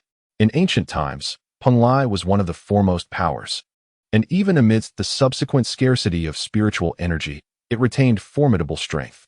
Not even Longhushan could rival Penglai's depth. Only the Kunlun sect, another ancient pinnacle force, could be considered its equal. At this moment, in the waters surrounding Penglai Immortal Island, a vast black abyss looms. Within this chasm, an ominous and turbulent energy surges forth, resembling an evil darkness. Yet, amidst the thick malevolence, bursts of spiritual energy erupt, with numerous celestial gates towering within the abyss, exuding powerful auras. Suddenly, 2 figures descended outside the dark chasm, Yang Chen and Chen Tianxin. Each exuded a potent aura that tore through the surrounding air. Yang Chen's expression was grave as he gazed at the abyss before him, sensing an aura that filled him with trepidation. It belonged to a being of the creation realm.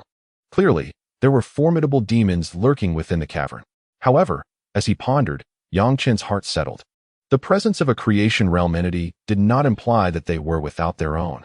If the adversary dared to have a creation realm being, they too had the means to counter. When the heavens fall, a tall figure will hold them up. His task was merely to deal with the celestial gate strongholds within the cavern. In his own realm, Yang Chen had never feared anyone. This is the cavern of the Eastern Sea. Chen Tianxin's voice resonated in Yang Chen's mind, laced with a note of gravity. In his eyes, one could even glimpse a flicker of fear. It is crucial to note that Chen Tianxin was a powerful figure of the celestial gate. If even he felt fear, it spoke volumes of the terrifying entities that resided within the cavern. When the Eastern Sea Cavern first opened, several creation realm demons emerged. One of Penglai's creation realm elders was severely wounded amidst the onslaught of these demons, yet he managed to vanquish one of their own. Chen Tianxin took a deep breath. Although he harbored no fondness for the people of this ancient sect, after all, they belonged to a bygone era while he was of the present, there remained a shared principle. They were all of Huaxia. The emergence of the cavern prompted Penglai to dispatch their creation realm elders, not only due to its proximity, but also because surrendering would spell disaster for all of Huaxia. This is a scene that all factions dread, which is why Penglai summoned all forces to resist the emergence of the abyss. The abyss has manifested for about a week now, and increasingly, powerful masters from the Chinese realm have arrived, successfully keeping the demons within the abyss at bay. However, there have also been notable casualties among the masters, with several falling in battle. Indeed, more than a dozen esteemed masters have perished. This underscores the terrifying nature of the demons lurking within the abyss. Let us proceed. I shall lead you inside, Chen Tianxin declared, shaking his head before gesturing with his hand, channeling a stream of spiritual energy. Instantly, a faint glow appeared around the abyss, shimmering with a myriad of colors. At that moment, Yang Chen observed the protective barrier, sensing a formidable energy emanating from it. The Xiantian Shield, a peak spiritual artifact from the Kunlun celestial sect. This is our last resort. If we cannot withstand the onslaught, we must retreat and detonate the Xiantian Shield. Once ignited, it can obliterate even a creation venerable. Chen Tianxin elucidated. A glimmer of astonishment flickered in Yang Chen's eyes. He hadn't anticipated that these ancient sects possessed such substantial resources, wielding a peak spiritual artifact at their disposal. Soon after, a figure emerged from within the Xiantian Shield. An elderly man with white hair appeared before them, his face lighting up upon spotting Chen Tianxin and Yang Chen. Ah, the esteemed duo from the 98th team, you have finally arrived, the elder exclaimed, clasping his hands in greeting. Chen Tianxin responded with a smile, inquiring, "What troubles you, elderly? Is the situation within dire?" Elderly sighed ruefully before elaborating. An anomaly has occurred in the second cavern of the East Sea Abyss, resulting in the emergence of several demons at the Tianmen realm. We have already lost 2 Tianmen experts, and other caverns are ensnared by demons, leaving us unable to extricate ourselves. Your arrival is fortuitous, as it fills the void left by the losses in the second cavern, significantly alleviating our burdens. Although all factions of China have mobilized, the sheer number of demons in the abyss is overwhelming. After all, this is a full-scale invasion from another world, and contemporary China still lacks a sufficient number of formidable opponents. The revival of spiritual energy has occurred too recently for a complete counterbalance. Chen Tianxin's expression turned grave as he addressed elderly. This is Yang Chen, a Tianmen expert from our 98th team. We have come to take command of the East Sea Abyss, so we request that you open the Xiantian shield to grant us entry. Of course. Elderly promptly obliged, creating an opening in the Xiantian shield that allowed both Yang Chen and Chen Tianxin to step inside. As the shield parted, a more intense aura of malevolence permeated the air, filling the space with a nauseating stench. Inside the abyss, darkness prevailed, and light was a rare sight. Yang Chen furrowed his brow, overwhelmed by the pungent stench of blood that permeated the cavern, mingled with the foul odor of decaying corpses. What manner of creatures inhabit this abyss? He turned to Chen Tianxin and inquired. After a brief pause, Chen Tianxin replied, "The so-called demons are merely a collective term we use for the inhabitants of that world. They differ vastly from us. They are akin to a grotesque amalgamation of humanity and beasts, neither fully human nor fully animal." Yang Chen nodded in understanding. As they proceeded, the illumination grew increasingly sparse, eventually yielding to an all-encompassing darkness. He sensed the spiritual energy within him becoming increasingly turbulent, as though a peculiar essence within this space was provoking his aura to rage uncontrollably. However, being a formidable expert at the Heavenly Gate level, he effortlessly subdued the surging tumult within him. Do you perceive it? Chen Tianxin smiled at Yang Chen. In this cavern, the spiritual energy is exceedingly thin. The energy from that world has permeated through this abyss to reach us. Though it is all energy, it is markedly different from spiritual energy. It is prudent to refrain from absorbing that chaotic energy. Otherwise, your spiritual essence may gradually be assimilated by it, and you might end up in a state that is neither human nor ghostly, Chen Tianxin cautioned. Yang Chen nodded slightly, choosing not to absorb the foreign energy. Yet, endowed with the power of devouring, he could transform any type of energy into spiritual essence through his black hole ability. This detail did not heavily concern him. Still, he preferred to avoid absorption if possible. One could never know whether his ability could fully assimilate such energies. The thought of potential loss loomed large. Upon entering the cavern, Yang Chen grasped the vastness of the chasm. Both he and Chen Tianxin, being formidable experts of the Heavenly Gate, traversed for quite some time before they gradually caught sight of a dilapidated village standing ahead. Within that village, traces of spiritual energy were still erupting, indicating ongoing conflict. Chen Tianxin observed the scene and sighed in relief. Fortunately, no battles at the Heavenly Gate level are taking place. If such a conflict erupted, we would need to act swiftly. For now, we can afford to remain calm. Yang Chen gazed intently at the village, a flicker of spiritual energy flashing in his eyes, allowing him to perceive the landscape in its entirety. Within the ruined village, powerful auras were present, albeit somewhat diminished, signaling the aftermath of a fierce battle. Before long, Yang Chen followed Chen Tianxin to the outskirts of the desolate village. As the two individuals arrived, a formidable aura erupted instantaneously, followed by the descent of 5 figures. Among them, the one radiating the most potent energy possessed cultivation at the late stage of the Heavenly Gate, making him the strongest presence here. Even without the enhancements of the Nine Xian transformation or the Heavenly Gate, Yang Chen could not rival this individual's might. Ha. Welcome to the two from the 98th group. At last, we can bolster our combat strength in the second cave, exclaimed a robust middle-aged man. His gaze fixed upon Chen Tianxin and his companion, a broad smile illuminating his face. The 4 Heavenly Gate experts behind him also displayed expressions of joy. There was little choice. The demons within this abyss were overwhelmingly powerful, leaving even them feeling somewhat exhausted. Chen Tianxin responded with a smile, expressing gratitude for their hard work. Of course, the burly middle-aged man laughed heartily, then gestured to create a pathway, addressing Yang Chen and Chen Tianxin. Please, proceed. To be continued. Chapter 114. The second cave. Yang Chen followed closely behind Chen Tianxin, making his way into the path that the crowd had parted for him. The village lay in ruins, overwhelmed by an extremely pungent odor that lingered in the air. Along the way, he even witnessed several formidable masters, those above the Grandmaster level, reduced to a state of disability, silently lurking in a corner, their spirits visibly dimmed. Yang Chen took all this in, remaining silent and contemplative. Among them, he spotted Gui Xing, a powerful figure from the locking realm of Jiangnan. Upon seeing Chen Tianxin and Yang Chen arrive, a smile that could not be contained spread across Gui Xing's face. Yang Chen, boss. Gui Xing's pallid complexion suddenly flushed crimson. However, Yang Chen could sense that Gui Xing's aura was in disarray. Placing a hand on Gui Xing's shoulder, a surge of spiritual energy flowed into him, and Yang Chen's expression subtly shifted. Within Gui Xing's body, it seemed as though something existed that was stirring his spiritual energy into a state of wild turbulence. Have you absorbed the energy here? Yang Chen furrowed his brow and spoke in a grave tone. Even Chen Tianxin, standing nearby, changed her expression.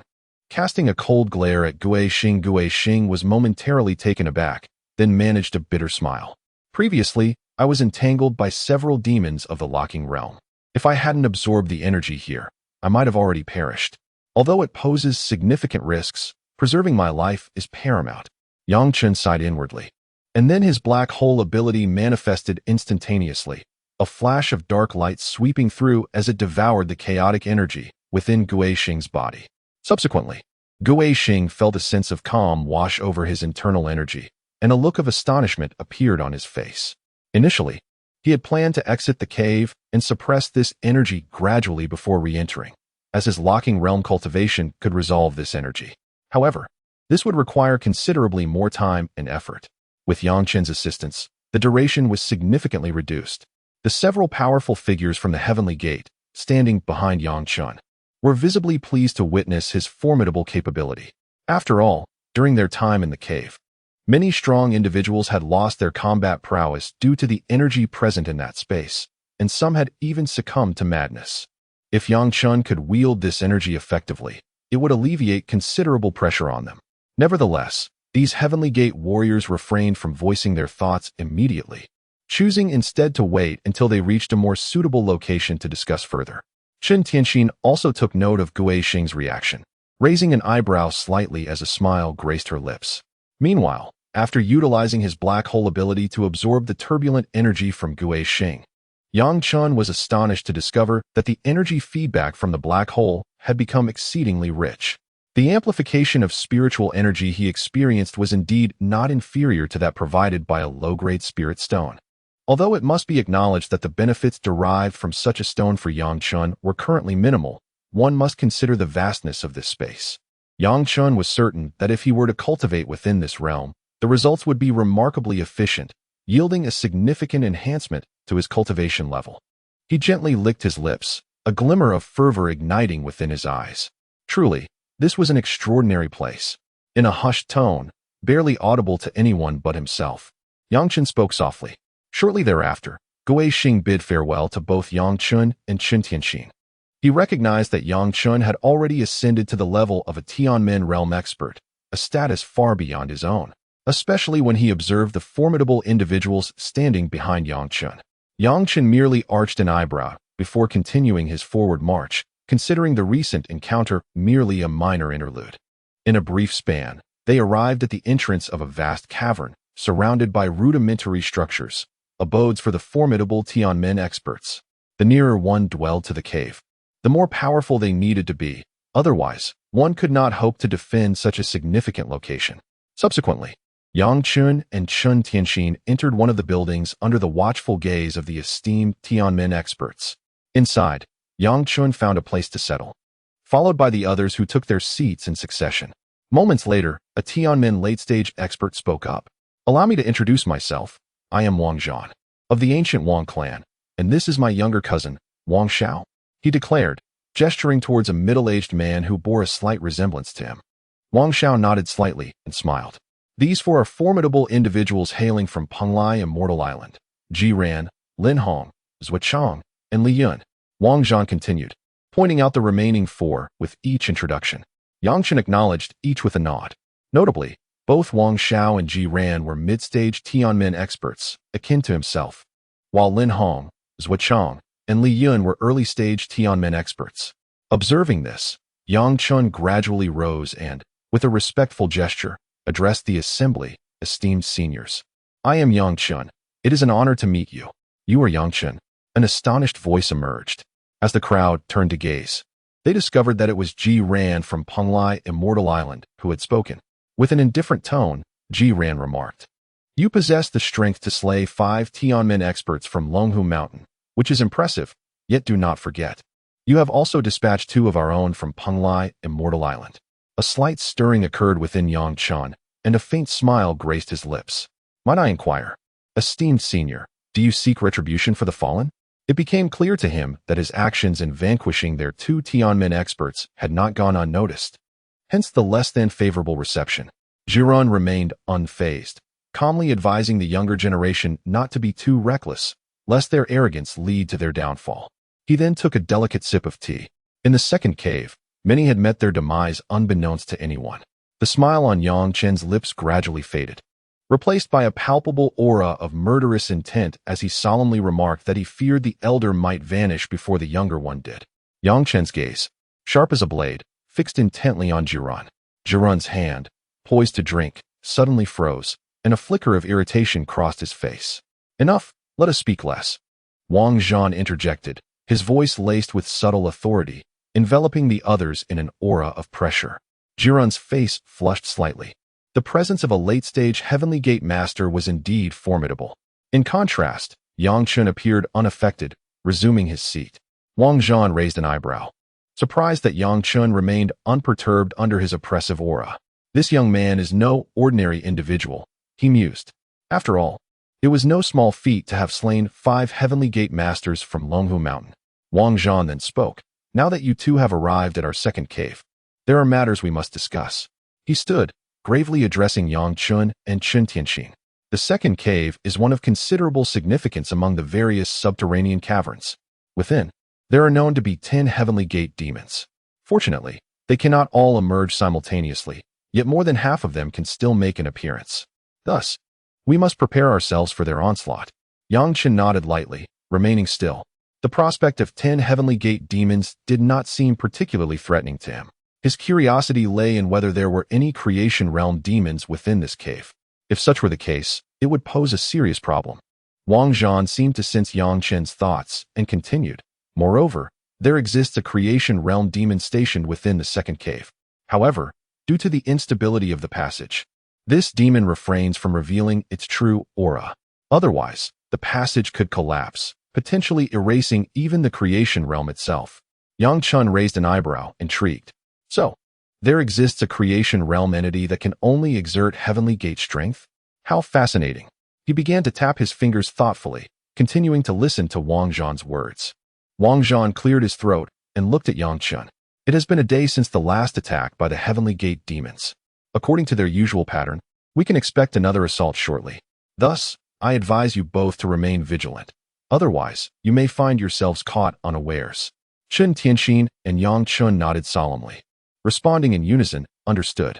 Chen Tianxin and Wang Zhan were not particularly concerned, as they were seasoned experts from Tianmen, well aware of the gravity of the situation. However, Yang Chun, being a youth, might occasionally find it challenging to discern the appropriate course of action. Thus, a gentle reminder was issued to prevent any inadvertent injuries that would be detrimental to all involved. Subsequently, Wang Zhan continued, "In addition to these demons, there are other aspects that warrant our attention.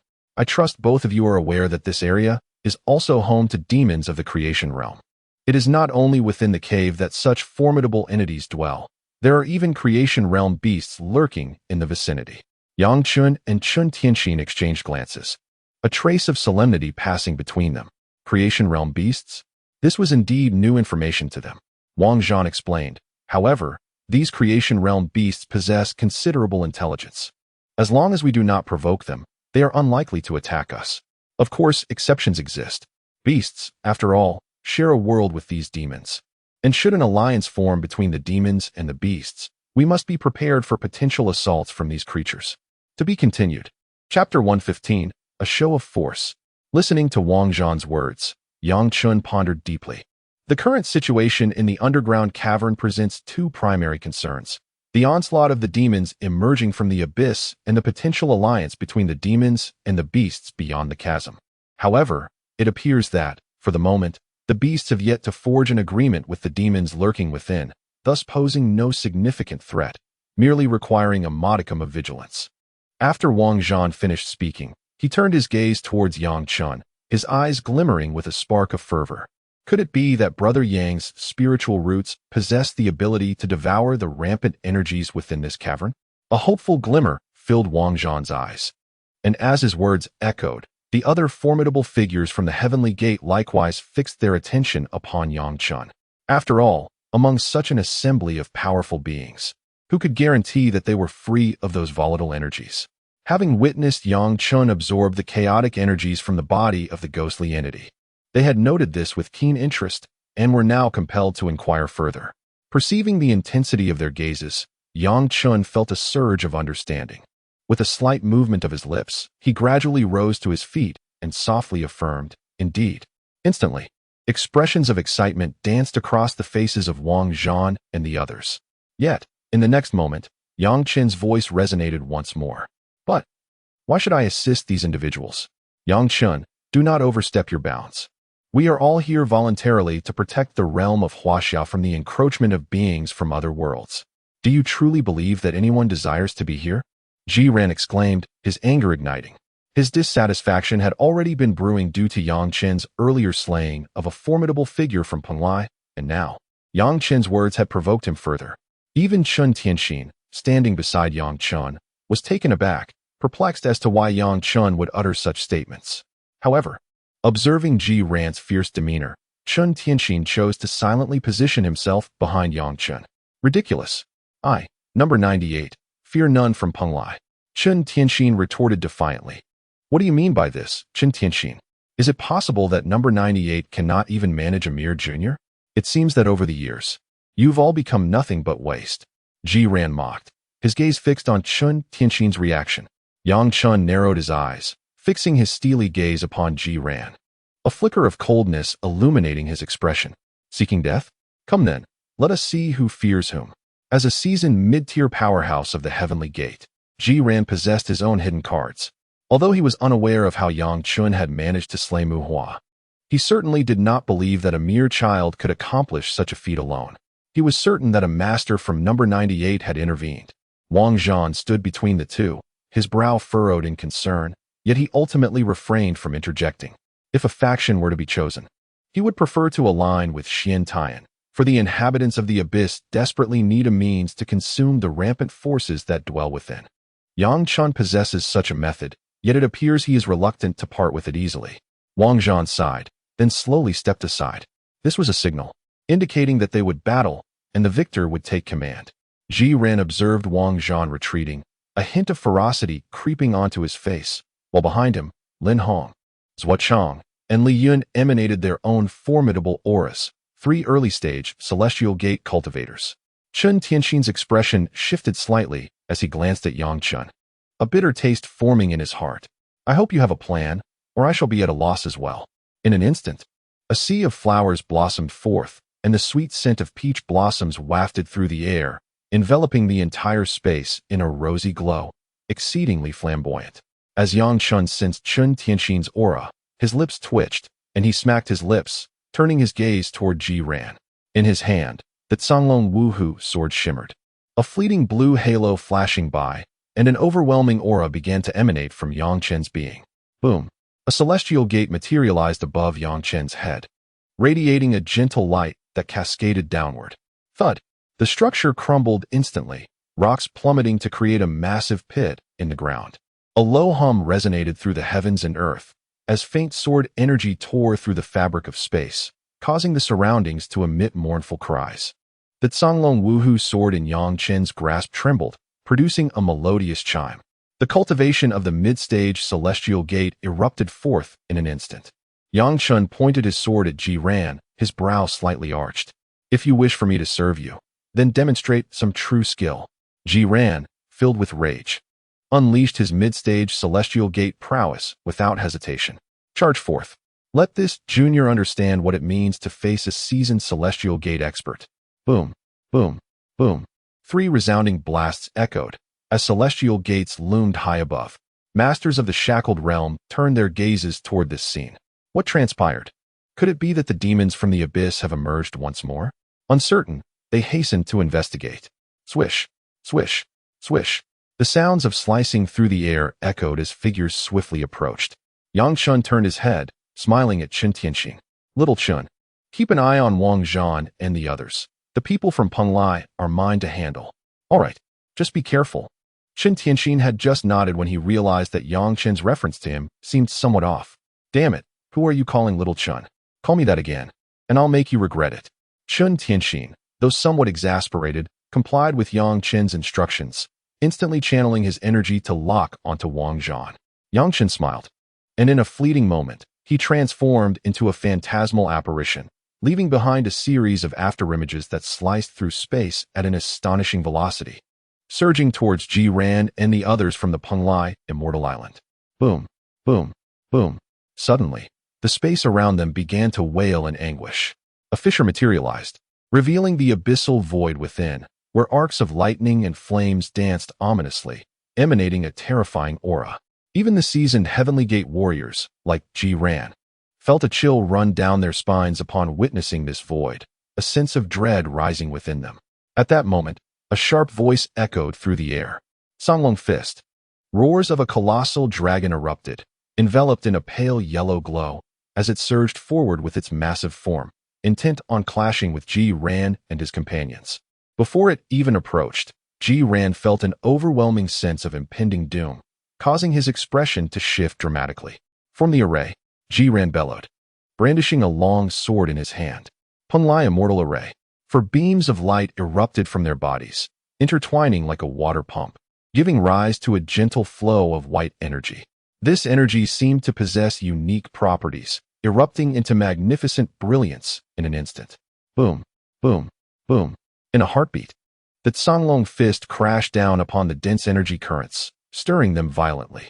The dragon's body twisted, and with each movement, numerous energy flows were ruthlessly torn apart. Gradually, the dragon seemed to lose its support and began to dissipate, yet the intense energy currents also dwindled significantly. Ji Ran, Lin Hong, and the others turned pale, gazing in disbelief at the youthful figure above them. Despite their combined strength capable of slaying even late-stage Heavenly Gate warriors, they found themselves barely able to withstand a single strike from this young man. Yang Chen observed Ji Ran and his companions with a hint of astonishment, his brow arching slightly. They had survived? Nevertheless, that was the extent of it. Dragon Tiger Transformation. A dragon and a tiger roared forth from the void, surging into Yang Chen's body. Instantly, his aura skyrocketed, reaching the late-stage Heavenly Gate level. How could this be? Ji Ran stared at Yang Chen, his pupils narrowing in disbelief, an expression of incredulity crossing his pale face. Even Wang Zhan, who had been targeted by Chen Tianxin, was taken aback, his eyes widening in surprise. Late-stage Heavenly Gate. Among them, he was undoubtedly the strongest. A trace of bitterness appeared on Ji Ran and the others' faces. In the midst of the celestial gates, Yang Chen's singular strike nearly led to the downfall of his companions. Now, having ascended to the later stages of the celestial gates through secret techniques, Yang Chen poses an even greater threat. It is likely that with a single blow, his foes would surely perish. In an instant, the fighting spirit of Ji Ran and others waned significantly. Yang Chen stood high above, observing the increasing number of formidable masters shackled by their realms surrounding him. He then cast a cold glance at Wang Zhan, who felt a sudden tightening in his chest, as though a terrifying presence were scrutinizing him. Yang Chen spoke with an air of indifference. Do you still wish to compel me to serve you? Nay, I dare not, Wang Zhan exclaimed, beads of sweat forming upon his brow as he hastily retreated. Should he fail to recognize the gravity of the situation, he might find himself not at the hands of the demons, but rather struck down by Yang Chen himself.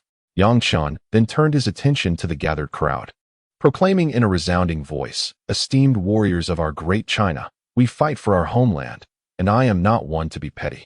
We are all part of this great nation. However, it is no trivial matter to solicit my aid. Even the esteemed venerable of creation would find it challenging. If any among you wish to dissipate the violent factors within, you must offer merits in exchange. For each demon of the same realm you slay, you may receive a specialized elixir to resolve the violent factors within you, with no upper limit. His resonant voice echoed throughout the expanse of the second cavern. To be continued. Chapter 116. The Tranquil Heart Pill. Yang Chen's voice resonated like thunder, reverberating through the second cave. Could he truly resolve the rampant factors within one's body? A group of grandmasters and formidable beings at the shackled realm momentarily froze, gazing at Yang Chen above with expressions of disbelief etched upon their faces. It is crucial to note that all the powerful individuals who ventured into this abyss were acutely aware of the pervasive rampant factors within this space. Even without actively absorbing them, some scarce rampant elements would inevitably infiltrate their bodies. The sole method to eliminate these rampant factors lies in departing from the abyss and returning to the realm of Huaxia, where only time can facilitate their dissipation. Thus, unless one is utterly overwhelmed, they would not consider leaving. This predicament often resulted in these grandmasters and shackled beings being outmatched in combat against the demons residing within the abyss. However, even beings of the creation realm find themselves helpless against these rampant factors, relying solely on the passage of time for relief. Yet, those in the creation realm are not susceptible to such rampant factors. It is the beings below this realm, even those of the Heaven's Gate, who are affected. This explains why Ji Ran opted to confront Yang Chen, for he too had succumbed to the influence of these rampant factors. Otherwise, in the second cave, alongside the two fallen, there were a total of 8 Heaven's Gate Masters. Conversely, the demons that could be mobilized in the second cave numbered merely 5, 6, or 7, thus presenting a numerical advantage. Yet why did they still suffer losses? The answer lies solely in the influence of these rampant factors. Yang Chen's emergence effortlessly addressed this menace, leaving Wang Zhan, Ji Ran, and others utterly envious. It is vital to recognize that not only in the second cave, but also in several other caverns, numerous Heaven's Gate Masters have been similarly affected by these rampant factors. However, only a few had witnessed Yang Chen's prowess. While the multitude of powerful individuals in the second cave remained skeptical, could mere words suffice as proof? Suddenly, a voice resounded amidst the crowd. Yang Chen's gaze, sharp as an eagle's, swept across the assembled throng, swiftly identifying a pallid figure adorned in the garb of Peng Lai, Immortal Island. Upon meeting Yang Chen's penetrating gaze, the individual visibly trembled. Yang Chen cast a sidelong glance at Ji Ran, mocking, "It appears your Peng Lai folk are not so forthright." His expression then shifted to one of cold indifference as he subtly moved his hand, conjuring a pitch-black pill that floated into view. The moment the pill materialized, the surrounding rampant factors seemed drawn to it, swirling towards the dark orb. In an instant, just as the pill's radiance began to dim, an exceptionally pure aura of spiritual energy erupted forth from within it. The commotion instantly captivated everyone's attention. This miraculous elixir not only possesses the ability to absorb the ferocious energy, but can also transmute it into spiritual essence. Such a potion, in this realm, is nothing short of divine. One must understand that within this space, ferocious energy is abundant, while spiritual essence is exceedingly rare. The emergence of a potion capable of transforming ferocious energy into spiritual essence is a revelation so profound that even the most obtuse would recognize its immense value. With this elixir, one could assert that every Grandmaster from Huaxia, regardless of whether they are shackled or a formidable figure from the Heavenly Gate, could unleash their full potential, and even cultivate within its confines. It is known that the ferocious energy here rivals, if not surpasses, the densest concentrations found in ancient sects. All present swallowed hard, greedily eyeing the potion in Yang Chen's grasp.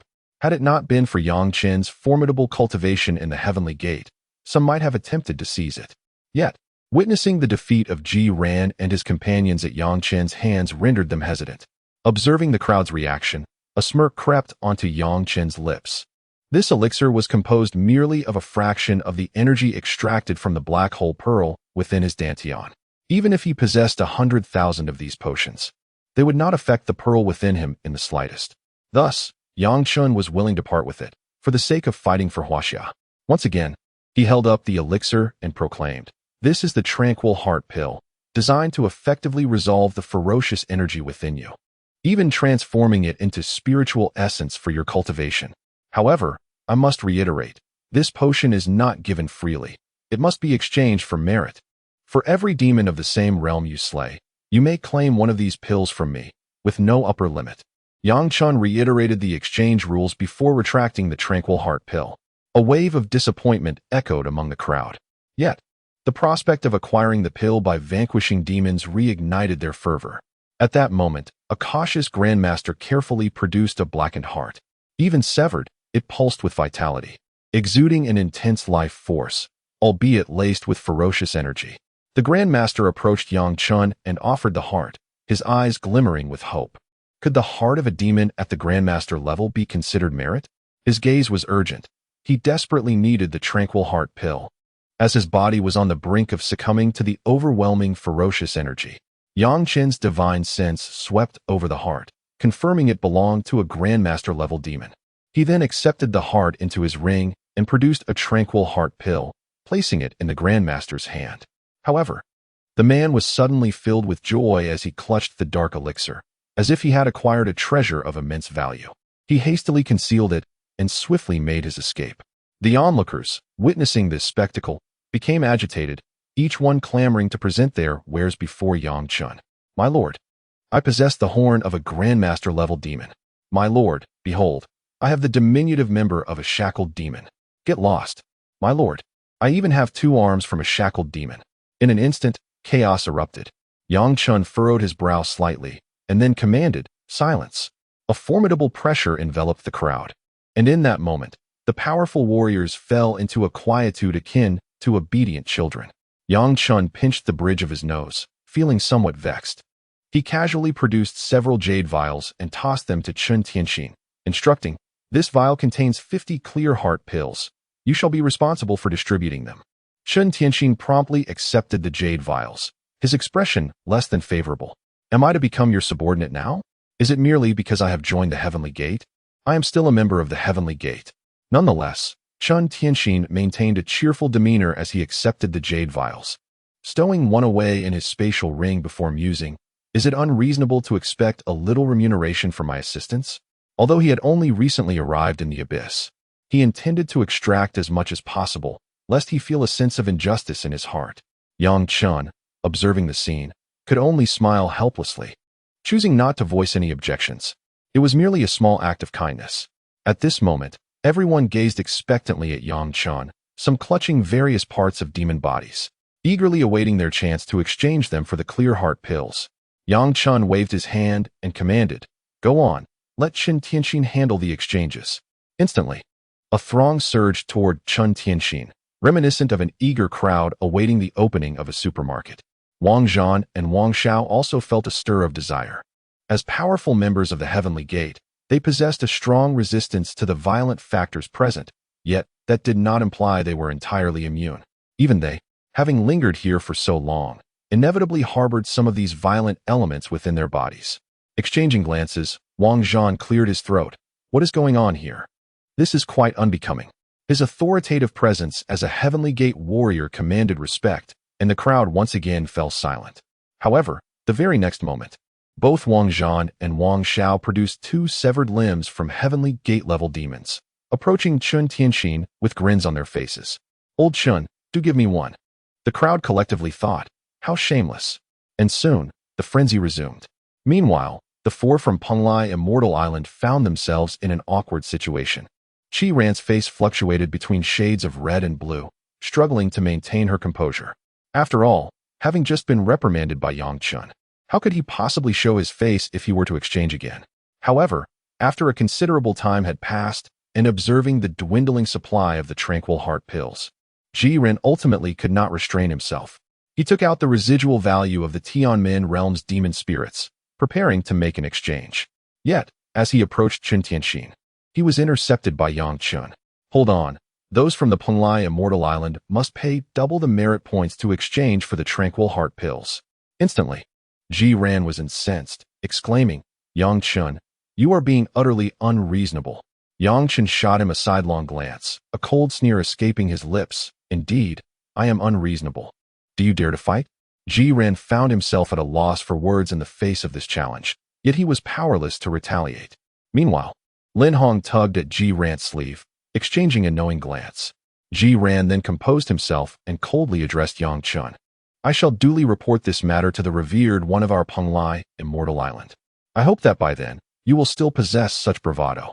Yang Chen merely shrugged, indifferent, and replied, Suit yourself. Taking a deep breath, Ji Ran led the members of Penglai, Immortal Island away, wishing to avoid further humiliation. To be continued. Chapter 117, The Master of Creation. Yang Chen reclined comfortably within a relatively intact dwelling, a small vortex swirling at his dantian. This phenomenon was a result of his black hole ability operating autonomously. In essence, unless Yang Chen deliberately suppressed the activation of his black hole power, it would remain perpetually open. Thus, this was one of the reasons for his rapid cultivation advancement. While others required a tranquil environment to train, Yang Chen was in a constant state of cultivation. Consequently, the gap between him and others widened significantly. Life in the second cave was pleasant enough. Although the external clamor was somewhat bothersome, this was unavoidable, for Yang Chen's Qingxin pill was exceedingly popular. In this cavernous realm, rife with violent energies, such a miraculous elixir emerged as a coveted opportunity. Even after several days, people continued to flock in droves, eager to exchange for the Qingxin pill. Moreover, this influx was not confined to the second cave. Powerful individuals from other caverns had also arrived, drawn by the allure of the pill. Yang Chen was aware of this, yet he chose to remain indifferent. After all, these were fellow compatriots from Huaxia, and the Qingxin pills were but a trifle for him, an effortless endeavor. Within the depths of the cave, an abyss of darkness enveloped the world. A tumultuous energy surged through the cavern, akin to water boiling furiously. In one shadowy corner, a flicker of light began to illuminate the darkness. Gradually, that light shimmered, and in a fleeting moment, it seemed to teleport several dozen kilometers away, outside the second cave. Only then could one discern a figure concealed within the radiance, faintly visible. Moreover, a formidable aura emanated from this light, calming the surrounding chaotic energies, which seemed to yield to the presence of the figure, akin to a subdued villain merely able to moan. Suddenly, the figure appeared to lift its head slightly, its profound gaze piercing through the shadows towards a specific location in the second cave. Those deep, penetrating eyes seemed to transcend the confines of space itself.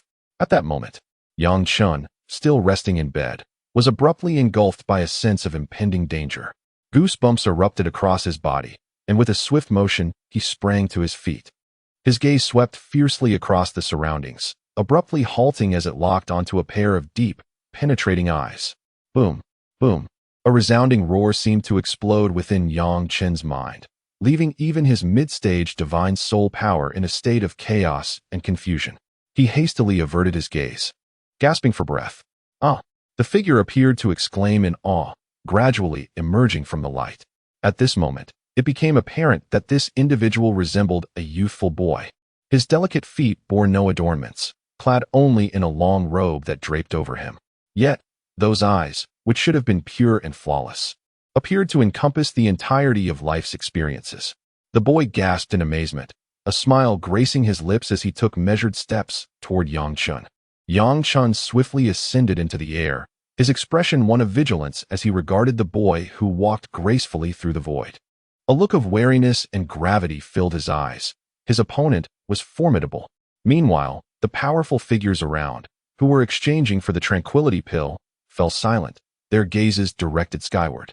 As some of them focused on the boy, their expressions shifted dramatically, and they exclaimed, "We have encountered the esteemed revered one of Penglai." The revered one of Penglai? Yang Chen raised an eyebrow, redirecting his attention to the boy. Indeed, the presence behind him had arrived. A hint of a sinister expression crept onto Yang Chen's face. "You too shall pay the price." At that moment, the boy had approached Yang Chen, surveying him intently before speaking slowly. "You are the one who harmed the esteemed celestial beings of Penglai, Yang Chen?" Whoosh, whoosh, whoosh.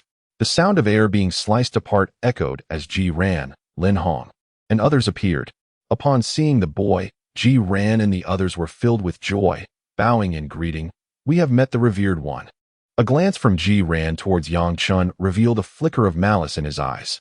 "Little brat, now that the revered one of Penglai has arrived, I shall see how you extricate yourself from this situation." Previously, Yang Chen's words and actions had left Ji Ran deeply unsettled, even prompting him to embellish the tale when recounting it to the revered one of Penglai, which explained the latter's presence in this second cavern. The revered one of Penglai waved his hand, then fixed his gaze on Yang Chen. I have heard that my people from Penglai wish to exchange for the tranquility pill, yet require double the merit. Is that so? And what of it? Yang Chen regarded the revered one with indifference. Ah, a young man with spirit. I shall grant you an opportunity. Surrender the formula for the tranquility pill. The revered one of Penglai shook his head and smiled. The formula for the tranquility pill? Yang Chen looked at the revered one of Penglai and suddenly laughed. The revered one's brow furrowed slightly. What is it that you find amusing? What do I find amusing? I find your intellect lacking. Yang Chen's lips curled into a subtle arc, his eyes resembling those of a wild wolf, constantly scrutinizing the form of the revered Penglai. How audacious! The Penglai master suddenly bellowed, and in an instant, a terrifying aura emerged from the void, enveloping the surroundings. The oppressive force bore down on Yang Chen like an immense mountain, crushing his very being. Boom! In an instant, Yang Chen was thrust into the ground by that overwhelming pressure. Dust and debris swirled as the earth caved in, creating a vast crater. Every onlooker gazed at the Penglai master in sheer terror. Is this the power of the master of creation? How frightening. Lord Yang didn't even withstand a single strike. You know nothing. This is merely the pressure of the master of creation. How formidable. The crowd buzzed with murmurs. Amidst them, Chen Tianxin's expression shifted dramatically as a jade slip materialized in his hand, which he shattered without hesitation. High above, the Penglai master's gaze swept through the crowd, landing momentarily on Chen Tianxin. In that instant, Chen Tianxin felt as if death had marked him. Yet, recalling something, he boldly retorted, Penglai master, are you not overstepping your bounds? The Penglai master replied indifferently, today, what if I have indeed overstepped? Boom. An endless surge of energy erupted from the Penglai master, akin to a colossal beast from the primordial era, roaring ferociously. The very space trembled slightly. Chen Tianxin's complexion turned ashen, feeling as though something vital within him had been severed. The Penglai master warned, do not forget, I, number 98, also possess a master of creation. Chen Tianxin's body erupted with energy as he shouted. Unfazed, the Penglai master remained impassive. Even if Lu Feng were to come personally, today, this Yang Chen shall not escape without surrendering the formula for the pure heart pill. This matter cannot be trifled with. Confidence radiated from the Penglai master's words. He was a formidable being, a remnant of ancient times, with a cultivation level that stood out even within the realm of creation. Although all forces had united to resist the underground threats, the chasm between the ancient era and the present still loomed large. Yang Chen had previously repelled Ji Ran and slain Mu Hua, a formidable late-stage master of Penglai, now demanding double the merit for the pure heart pill. These three factors coalesced, igniting a murderous intent within the Penglai master. Moreover, Yang Chen's talent is undeniably formidable.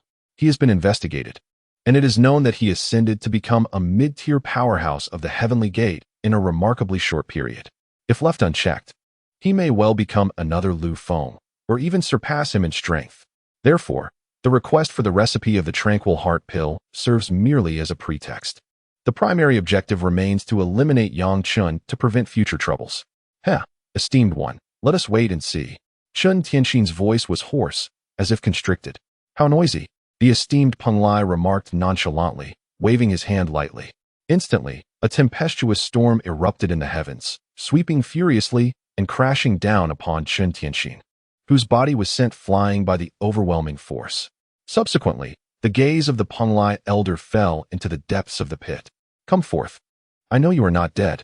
Boom. A figure shot forth explosively from the abyss, landing steadily in the void. It was none other than Yang Chen. At this moment, his garments lay tattered, and his face was covered in dust, clearly displaying the disarray caused by the Penglai elder's overwhelming pressure. Yang Chen lowered his head, obscuring his expression. However, in the next instant, a voice resonated. Dragon and tiger transformation. Yin and Yang transformation. Boom, boom, boom. Suddenly, the aura emanating from Yang Chen's body erupted forth. Mid-tier of the Heavenly Gate. Pinnacle of the mid-tier of the Heavenly Gate. Pinnacle of the Heavenly Gate. To be continued. Chapter 118. The Battle Against the Creation Venerable. Boom, boom, boom. In an instant, the entire space erupted into chaos, swirling like a tempest, overwhelming all in its path. The ground trembled, stones and sand raced about, and fine fissures spread across the earth. The peak of the heavenly gate. The venerable Peng Lai gazed at Yang Chen with an icy demeanor, a palpable aura of murderous intent igniting in his eyes. Today, this youth must perish. For if Yang Chen were to mature, he would undoubtedly become a formidable threat to the ancient sections. Yet, what of the heavenly gate's pinnacle? If the formula for the tranquil heart pill were not surrendered today, this matter would not conclude quietly. The young venerable Peng Lai's fingers flicked lightly, and a brilliant radiance erupted forth, exuding overwhelming power that swiftly enveloped the surroundings. Behind him, an endless light illuminated the scene. Yang Chen kept his head lowered, remaining utterly still. At that moment, a voice resonated within Yang Chen's mind. Ding! Provoked by an opponent, the youth must strive for strength. Mission issued. Task: repel the creation venerable. Reward: attribute enhancement feature. Haha. A smile broke across Yang Chen's face as he suddenly lifted his head. With a fierce punch, he unleashed the Azure Dragon Fist. Roar! Roar! Roar! A massive, earthen-colored dragon roared forth and collided violently with the brilliance of the venerable Peng Lai. Boom! Boom! Boom! The entire space trembled, and the earth split open with great cracks. In an instant, dust and stones flew, and the winds surged. Buzz! Above Yang Chen, a heavenly gate materialized instantaneously. As it appeared, an endless stream of black light emanated forth. Azure Dragon 5 Tigers Sword, Divine Turtle Shield, a blue longsword, radiating an icy aura, along with an ancient turtle shell, hovered around Yang Chen's form. Suddenly, they were consumed by the heavenly gate above him. At the moment the ancient turtle shell manifested, the venerable Peng Lai's expression shifted dramatically. A ground-tier weapon, a deep-seated greed flickered in the venerable's eyes.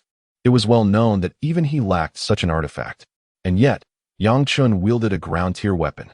In an instant, the venerable Peng Lai's desire to slay Yang Chen intensified. If he could eliminate Yang Chen, not only would he acquire a ground-tier weapon, but he could also eradicate this unknown threat in its infancy. Why not seize such an opportunity? It was a twofold gain. However, in the next moment, the aura emanating from Yang Chen underwent a profound transformation. Boom, boom, boom. A formidable power erupted forth in an instant. Half-step to creation.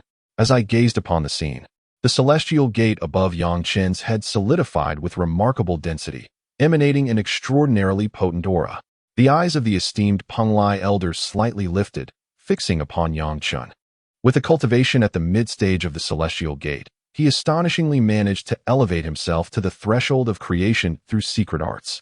This technique is indeed formidable. With a decisive step forward, the Peng Lai elder unleashed an overwhelming force, revealing the true prowess of a master of creation. Once I eliminate you, all of this shall belong to me. His expression, tinged with avarice, signaled his intent as he pointed ahead. Buzz! The space around the elder's fingertip quivered slightly. As if straining under immense pressure, fissures began to appear, spreading like a web. The Tsung Yuan finger. From the depths of the void, a robust finger materialized, radiating a resplendent hue. It resembled a flawless jade creation, translucent and immaculate, exuding a terrifying power that erupted from within. The entire space quivered, and the rampant forces surrounding it began to dissipate in the presence of this singular finger. Yang Chen's countenance turned grave as he beheld the jade finger. Even having ascended to the threshold of creation himself, he felt utterly powerless to resist. If he were to endure the force of that finger, he would undoubtedly meet his demise. Indeed, this challenge was somewhat beyond his grasp. However, there remained a glimmer of hope. Chaos transformation. Boom, boom, boom. Instantly, a dense aura of chaos enveloped the cosmos, rendering it indistinguishable, as if the very fabric of reality had transformed into chaos itself. Concurrently, the aura emanating from Yang Chen's body surged with newfound strength. Creation realm. Boom, boom, boom. The entire space was violently torn apart, darkness and void flooding in, interspersed with arcs of lightning and flames that danced within, exuding a terrifying might. At this moment, the Tsung Yuan finger reached the forefront of Yang Chen.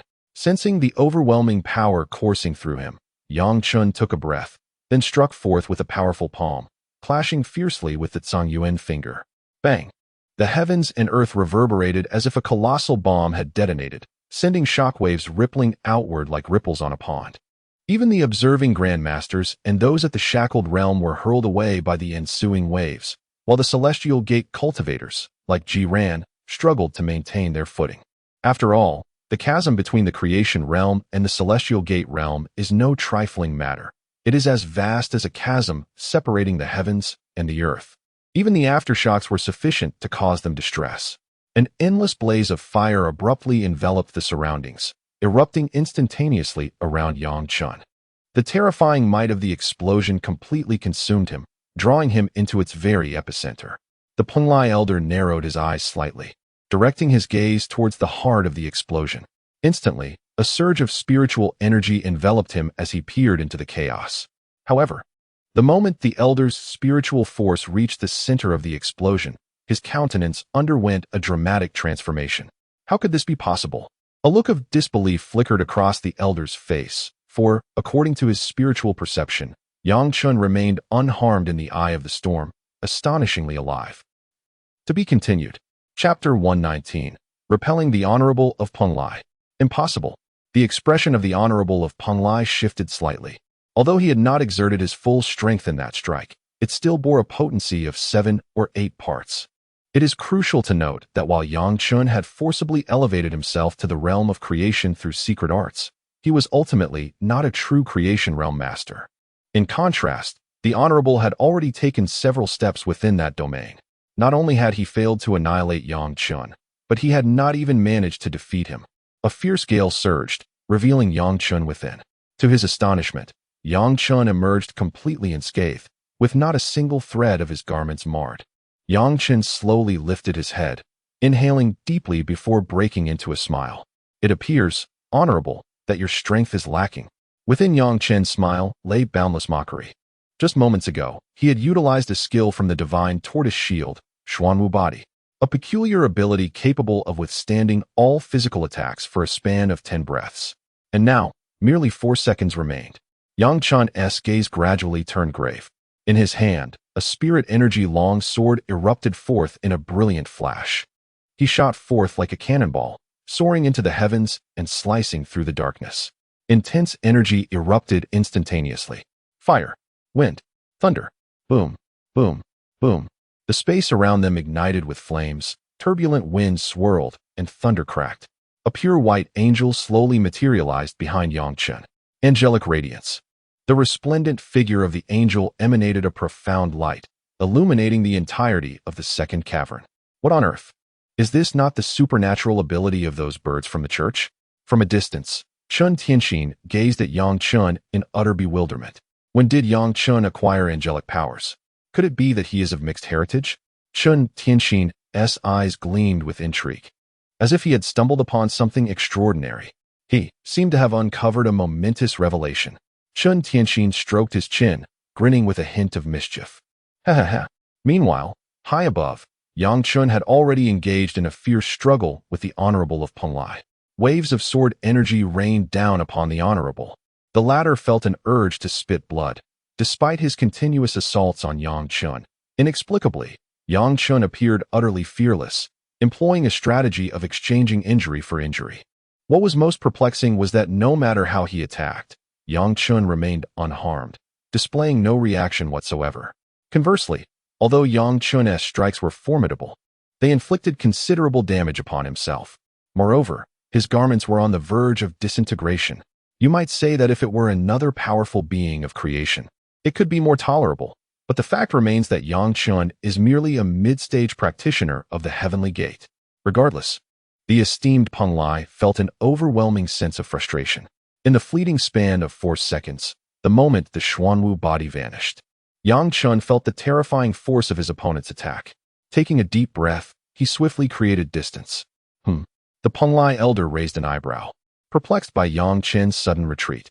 However, the next moment, the elder's expression began to shift. It was as Yang Chen's spirit sword etched a taiji-like pattern beneath his feet. Immediately, a dense aura of yin and yang emanated from that symbol. The entire space turned murky and oppressive. With a deliberate exhalation, Yang Chun uttered 2 words, Yin Yang. In an instant, the world appeared to dim, as if the once blazing sun had been engulfed by darkness. An incredibly oppressive atmosphere began to pervade. Even some Grandmaster-level practitioners, and those at the heavenly gate, felt a heaviness in their chests. What unfolded next was an image they would never forget in their lifetimes. In the heavens, a black and white will suddenly sliced through the sky, crashing down upon the Penglai elder. The terrifying wheel resembled a cutting machine, instantly shattering the elder's defenses, causing his garments to disintegrate. A powerful force erupted. The wheel spun rapidly, relentlessly assaulting the elder's body, dimming the brilliance that enveloped him. Bang! A thunderous sound resonated. Subsequently, the Penglai elder was thrown backward. How could this be? It must be an illusion. Ji Ran's pupils widened in shock. Disbelief etched across his face as he struggled to trust his own eyes. The elder was sent flying? This was the elder, a being of creation. How could Yang Chen have achieved such a feat? Gulping, Ji Ran swallowed hard. His gaze filled with terror. Not only Ji Ran, but also Lin Hong and the other Heavenly Gate practitioners of Penglai Island, as well as the 2 from the Wang family, were equally astonished. A mid-stage practitioner of the Heavenly Gate had sent a being of creation flying? If they had not witnessed it with their own eyes, they would have deemed it utterly unbelievable. Even in the pinnacle era of ancient times, those at the Heavenly Gate could scarcely accomplish such a feat. How terrifying! Cough, cough, cough. The Penglai elder coughed, a trickle of blood appearing at the corner of his mouth. His expression darkened as a terrifying killing intent surged within him. You have indeed wounded me. Ever since I ascended to the status of the Supreme Being, I have not experienced such hurt for a considerable time. Yet today, a mere mid-stage Heavenly Gate has inflicted injury upon me. I demand your death. The Supreme Being of Penglai descended into madness. At that moment, a chilling voice reverberated throughout the space. Today, I shall witness how you intend to slay my disciple. An overwhelming power erupted instantaneously within the entire second cave, exuding unparalleled might, accompanied by a terrifying blade aura that coursed through the cave. A youthful figure gradually emerged from the void, his countenance icy, with a formidable sword resting at his waist. Lu Feng.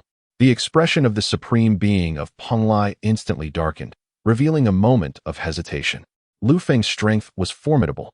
Although he was a newly ascended Supreme Being, his comprehension of the sword path was profound, rendering even himself potentially outmatched by Lu Feng. Moreover, there was also Yang Chen. Humph! The Supreme Being of Penglai scoffed, then tore through the void, vanishing within. He fled. A Supreme Being, indeed, retreated in the presence of Yang Chen and Lu Feng. To be continued. Chapter 120, Demonic Beasts. Ding. Congratulations, host. You have repelled the esteemed figure of Penglai. Reward, point allocation feature. Yang Chen raised his brow slightly. The point allocation feature? He promptly opened his character attribute panel. Character, Yang Chen, mid-stage of the Heavenly Gate. Physique, superior title, none. Level, mid-stage superior master permissions, sign in. Cooldown, 3 days. Marketplace, opened abilities, devour, fire, water, venom, thunder, gale, angelic, wood, ice. Kill points, 7252 items. Amplification card, combat card. Creation pill, cultivation technique, 9 profound transformations, cultivated to the 3rd transformation. Martial skills, Songlong Fist, Yin Yang. Experience, 0-1000. Weapon slot, Songlong 5 Tiger Sword, Divine Turtle Shield. Available points, 0 above the character panel. Each attribute was now accompanied by a plus sign, and an additional plus sign appeared next to the attributes. System. How is this point allocation calculated? Yang Chen pondered within. Ding. Points can be allocated to cultivation techniques, martial skills, and cultivation levels, with the conversion formula being 1 point for every 1,000 kill points. A series of black lines appeared above Yang Chen's head. Truly a black-hearted merchant. However, he decided to attempt converting 1,000 kill points into a single allocation point. He then applied it to the 9 profound transformations. Instantly, Yang Chen felt as if a plethora of insights flooded his mind. Having just grasped the chaotic transformation, he found his understanding deepening significantly. And he unexpectedly comprehended the 4th transformation, the transformation of heaven and earth. Character, Yang Chen, Mid-stage of the Heavenly Gate. Physique, superior title, none. Level, mid-stage superior master permissions, sign in. Cooldown, 3 days. Marketplace, opened abilities, devour, fire, water, venom, thunder, gale, angelic, wood, ice. Kill points, 6252 items. Amplification card, combat card. Creation pill. Cultivation technique, 9 profound transformations, cultivated to the 4th transformation. Upgrade requires 10 points. Martial skills, Songlong Fist, Inyang. Experience, 0-1000. Weapon slot, Songlong 5 Tiger Sword, Divine Turtle Shield. Available points, 0. Yang Chun gazed fervently at the point allocation on the task panel. This was rather absurd. It took him nearly 2 years to comprehend the 3rd transformation of the 9 profound transformations. Now, merely expending 1,000 kill points allowed him to grasp the transformation of heaven and earth. It was truly terrifying. Yet, to comprehend the 5th transformation, the required allocation points increased significantly to a total of 10 points. In other words, he would need a staggering 10,000 kill points. Yang Chun licked his lips, his eyes shimmering with excitement. Meanwhile, those below began to murmur amongst themselves. What was happening? How did the esteemed figure of Peng Lai flee? Goodness, could it be that there's a fire at home? You must be joking. How could the abode of the master of creation possibly catch fire? Yet, could it be that the old Sao at home has given birth? Below, a multitude of formidable beings, masters of the shackled realm, engaged in animated discussions, gazing at Yang Chun with a newfound glimmer of reverence. A mid-stage celestial gate practitioner, capable of contending with the master of creation. Ultimately, he even managed to frighten off the master of Peng Lai. While Lu Feng's presence played a role, it is evident that he merely matched the master of Peng Lai in strength. The true variable lay in Yang Chen's exceptional prowess. At this moment, Lu Feng approached Yang Chen, extending his hand to pat him on the shoulder. You re quite impressive. My lad, without any instruction from me, you've already reached the celestial gate and can even hold your own against that diminutive fellow. Well done. Yang Chen, upon hearing this, retracted the formidable aura of the 9 mysteries transformation, restoring himself to mid-stage celestial gate. The Songlong 5 Tiger's sword and the divine tortoise shield gradually materialized above him, settling into his grasp. Lu Feng cast a glance at the divine tortoise shield in Yang Chen's hand, a flicker of astonishment flashing in his eyes. A terrestrial-grade weapon? Yang Chen nodded, casually placing the divine tortoise shield into his spatial ring. A hint of envy crept onto Lu Feng's face. After all, even his 9 Dragons Heavenly Blade was merely a pinnacle spirit-grade weapon, only slightly surpassing Yang Chen's Songlong 5 Tiger's sword. However, everyone has their own fortunes, and Lu Feng had never been one to dwell excessively on the fortunes of others, nor did he care to know them, save for a bit of light-hearted banter. This apprentice of mine is wealthier than the master, Lu Feng chattered, observing Yang Chen with a playful grin. Yang Chen's lips twitched, and he conjured several tranquil heart pills, dark lines appearing on his forehead as he struggled to contain his irritation. Let these tranquil heart pills serve as a token of filial piety from the disciple to the master. With a chuckle, Lu Feng unceremoniously took the pills from Yang Chen's hand and stowed them in his spatial ring. Ah, my dear disciple, you know how to show respect to your master. Yang Chen turned away, unwilling to witness Lu Feng's smug expression, fearing he might be provoked to act. Nevertheless, Lu Feng was not one to linger on trivialities. After a few jests, he turned to Yang Chen. It is not easy for those from Peng Lai to take action against you. What just transpired was merely an accident. Rest assured, within Peng Lai, I have connections. They won't dare to cause you any trouble. Yang Chen nodded, untroubled by such disturbances, yet acknowledging that a plethora of troubles could indeed be quite vexing. It would be prudent to resolve any issues that could be addressed. As for Lu Feng's assertion of having connections in Peng Lai, he had long since suspected as much. From the moment he vanquished Mu Hua, he had already sensed something amiss. After all, Haiqing is quite close to Peng Lai, and a late-stage Heavenly Gate warrior, comparable to the pinnacle of that realm, holds significant importance for a sect. However, the absence of any Peng Lai individuals coming forth after Mu Hua's demise indicated much. Very well, remain in the second cave for now. In due time, we may require your assistance here. As for this interim, focus on enhancing your strength. I have faith in your potential. Lu Feng shrugged his shoulders. then effortlessly tore through the surrounding space, vanishing within. Yang Chen observed Lu Feng's prowess with a tinge of envy. The creator venerable, in comparison to the Heavenly Gate warriors, not only possessed far superior strength, but also wielded the remarkable ability to rend the fabric of space and traverse it. Such a skill was beyond Yang Chen's reach. Even with his forced ascent to the creator venerable realm through chaotic transformation, after all, it was a fade. Yang Chen glanced around and fixed his gaze on Ji Ran, then approached him with a smile. As Ji Ran and the others noticed Yang Chen gradually approaching, their expressions shifted dramatically, and they began to tremble. Fear gripped them. What do you intend to do? I warn you, if you lay a hand on me, Punlai will not spare you. Ji Ran and Lin Hong retreated incessantly, fear etched upon their faces. Yang Chen tilted his head slightly and chuckled. Do you still believe your creator venerable will intervene? By all means, let him come. A smirk played on Yang Chen's lips. The diminutive figure from Punlai had already departed, yet they still fancied themselves under his protection. Yang Chen, do not act rashly. At that moment, a sudden voice rang out. Wang Zhan burst forth, his expression fraught with urgency.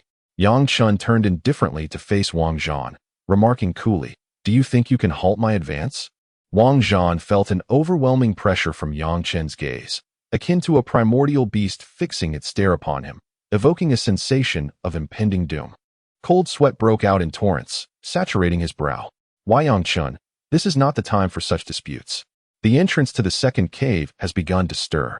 I believe it prudent to deal with the demons first. After all, Ji Ran and the others are ultimately part of the Heavenly Gate's strength.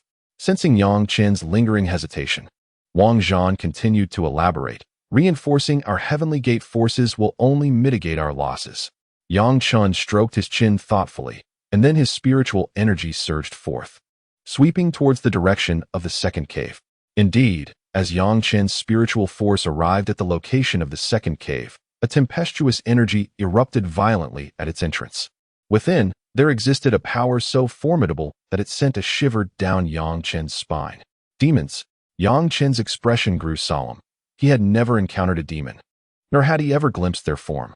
However, from the words of Chen Tianxin, he learned that the strength of these demons far surpassed that of humans within the same realm. In fact, even a demon at the initial stage of the Heavenly Gate could contend with a mid-stage Heavenly Gate warrior. Of course, this was in the absence of the Tranquil Heart Pill. Now that it was at hand, the disparity had significantly diminished. Yet, even with the Tranquil Heart Pill, the terror of the demons remained undiminished. And now, the demons were poised to emerge. Yang Chen gazed intently at the entrance of the second cave, then turned to glance at Ji Ran and the others, coldly stating, for the time being, safeguard your lives here. Once the matter with the demons is resolved, I shall return for you. Upon hearing Yang Chen's words, Ji Ran and the others immediately breathed a sigh of relief. Subsequently, Yang Chen surveyed his surroundings, where numerous Grandmasters and shackled realm warriors were all fixated upon him, their supreme battle spirit surging forth. A subtle smile curved Yang Chen's lips. Ladies and gentlemen, follow me as we vanquish the demons. Kill. A chorus of cheers erupted from the crowd. To be continued. Chapter 121. The Celestial Demon. The earth began to tremble, fissures sprawling like a spider's web along the earth's veins, affecting an expanse of several dozen kilometers. Whoosh, whoosh, whoosh. Figures pierced through the air, standing majestically in the sky, radiating formidable energy. A faint smile creased Yang Chen's lips as a bloodthirsty glint flickered in his eyes. He tilted his head slightly, resembling a comet as he surged toward the entrance of the second cavern. Everyone follow me, Wang Zhan bellowed, unleashing the full force of his mid-stage Celestial Gate cultivation. An exhilarated expression emerged on his face. As a formidable being of the Celestial Gate, opportunities for battle had become rare in this era. The emergence of the underground cavern provided these powerful warriors a venue to unleash their potential. Though the underground was fraught with peril, it was through battle that each warrior had honed their strength. Beside him, Ji Ran and the others gritted their teeth, charging forward. Despite their differences with Yang Chen, they recognized the cavern as an incursion that must be thwarted for the sake of all of Huaxia. With fingers entwined with blossoms of peach flowers, Chen Tianxin wore an elegant smile, though it radiated an icy demeanor in that moment. Demonic fiends, your grandfather Chen has arrived. Countless peach blossoms surged forth, flowing like rivers and propelling Chun Tianxin's form toward the entrance of the second cavern. In an instant, darkness within the space was torn asunder, and vibrant rays of light erupted in every direction, exuding immense energy. Roar, roar, roar. At the entrance of the second cavern, a grotesque maw loomed, echoing with what seemed to be the roars of wild beasts, a cacophony that was both deafening and fearsome. Yang Chun arrived first at the entrance. Gazing at the ominous opening from which powerful auras emanated, a savage gleam igniting in his eyes. Demonic beings. Yang Chun turned his head. Let me witness what formidable strengths these demons possess. In an instant, the Canglong Wahujian manifested in his grasp, emanating a chilling aura with a brilliant blue glow shimmering along its blade. Thump, thump, thump. The sound resonated throughout the second cavern, akin to the rhythmic beating of a heart. At that moment, Wang Zhan joined Yang Chen's side, his face a mixture of solemnity and a hint of exhilaration. They're about to emerge. Prepare yourselves, Wang Zhan shouted, prompting the Grandmaster-level warriors to adjust their states to peak readiness. At this moment, it is evident that the majority of individuals possess the calming elixir, alleviating any concerns regarding the inadvertent absorption of violent energy during combat. Consequently, the strength of the formidable beings emerging from the second cavern surpasses that of previous encounters. Even those lacking the calming elixir exhibit excitement, for only with the emergence of demons can they vanquish such foes. This, in turn, allows them to exchange their victories for the elixir, thereby enhancing their own prowess. Thus, the appearance of these demons incites no fear, rather, it evokes exhilaration. A myriad of energy signatures instantaneously suppressed the terrifying roar that reverberated through the air. Yet, in the next moment, the entrance of the cavern trembled violently, revealing a creature with a pair of black wings, reminiscent of a bat, that soared forth from the depths. It emitted a piercing, anguished cry. Curiosity flickered in Yang Chen's eyes. The first demon to emerge was not particularly formidable, merely at the level of a Grandmaster. Yet its appearance was unlike anything Yang Chen had ever witnessed. However, before it could grasp the nature of its surroundings, it was torn asunder by the overwhelming auras of numerous mighty warriors. With a resounding explosion, its massive form disintegrated, unleashing a torrent of dark energy into the atmosphere. Yang Chen immediately sensed the surrounding violent energy intensifying. This is pollution. Wang Zhan gradually stepped out from behind Yang Chen, his expression grave. Initially, this space was devoid of violent energy, but the sheer number of slain demons had saturated it with such energy. Were it not for your calming elixir, we would be at a loss on how to cleanse this chaos. A faint smile graced Wang Zhan's face. Yang Chen's elixir had appeared at a most opportune time, providing a solution to the previously insurmountable violent energy. It could even be transformed into energy for cultivation. One could say that the elixir's efficacy is akin to that of a miraculous potion. Wang Zhan patted Yang Chen's shoulder and then moved forward, saying, "Since this is your first experience and you lack familiarity, allow me to demonstrate." He then let out a long howl, enveloped in a radiant platinum glow that sliced through the surrounding air like a sharp blade. A long spear materialized silently in Wang Zhan's grasp. Subsequently, with a swift motion, he unleashed a dragon-like energy. A colossal white dragon coiled around Wang Zhan's spear, roaring fiercely as it collided with the entrance of the second cavern. The mountain, composed of an unknown substance, quivered under the force of Wang Zhan's strike, yet it sustained no visible damage. Even the slightest crack failed to emerge. However, a terrifying force pierced through the opening, flooding in. Subsequently, a series of explosive sounds resonated from within the cavern. A dense, black mist suddenly manifested inside that second cave. Yet, it remained shrouded, unable to escape, enveloped by some peculiar entity within. A smile graced Wang Zhan's face as he turned to Yang Chen, remarking that it was undoubtedly preferable to stifle the violent factors within the cave. Yang Chen gazed indifferently at the cave, feeling a sudden tremor of his soul force. As a foreboding sensation arose within him, he quickly furrowed his brow and exclaimed, "Be careful." Wang Zhan was taken aback. What? Suddenly, his body shuddered slightly, his complexion paling, as a look of fear emerged from him. Heavens, the demon of the skies. At the entrance of the second cave, a colossal demon manifested, distinct from the others, its black form adorned with a myriad of crimson patterns. This demon exuded an overwhelming aura, rivaling that of the creation sovereign. In its gigantic pupils, a hint of human-like mockery appeared before it launched a massive fist towards Wang Zhan. With a thud, the surrounding space seemed to tremble, as if some dreadful power were tearing through it. Flames and lightning encircled the demon's fist. Yang Chen's expression shifted slightly as he activated his wind abilities, instantly reaching Wang Zhan's side, seizing his garment, and swiftly pulling him back. Boom! The demon's fist struck the ground, unleashing a fearsome power that obliterated the earth, creating a vast, deep pit.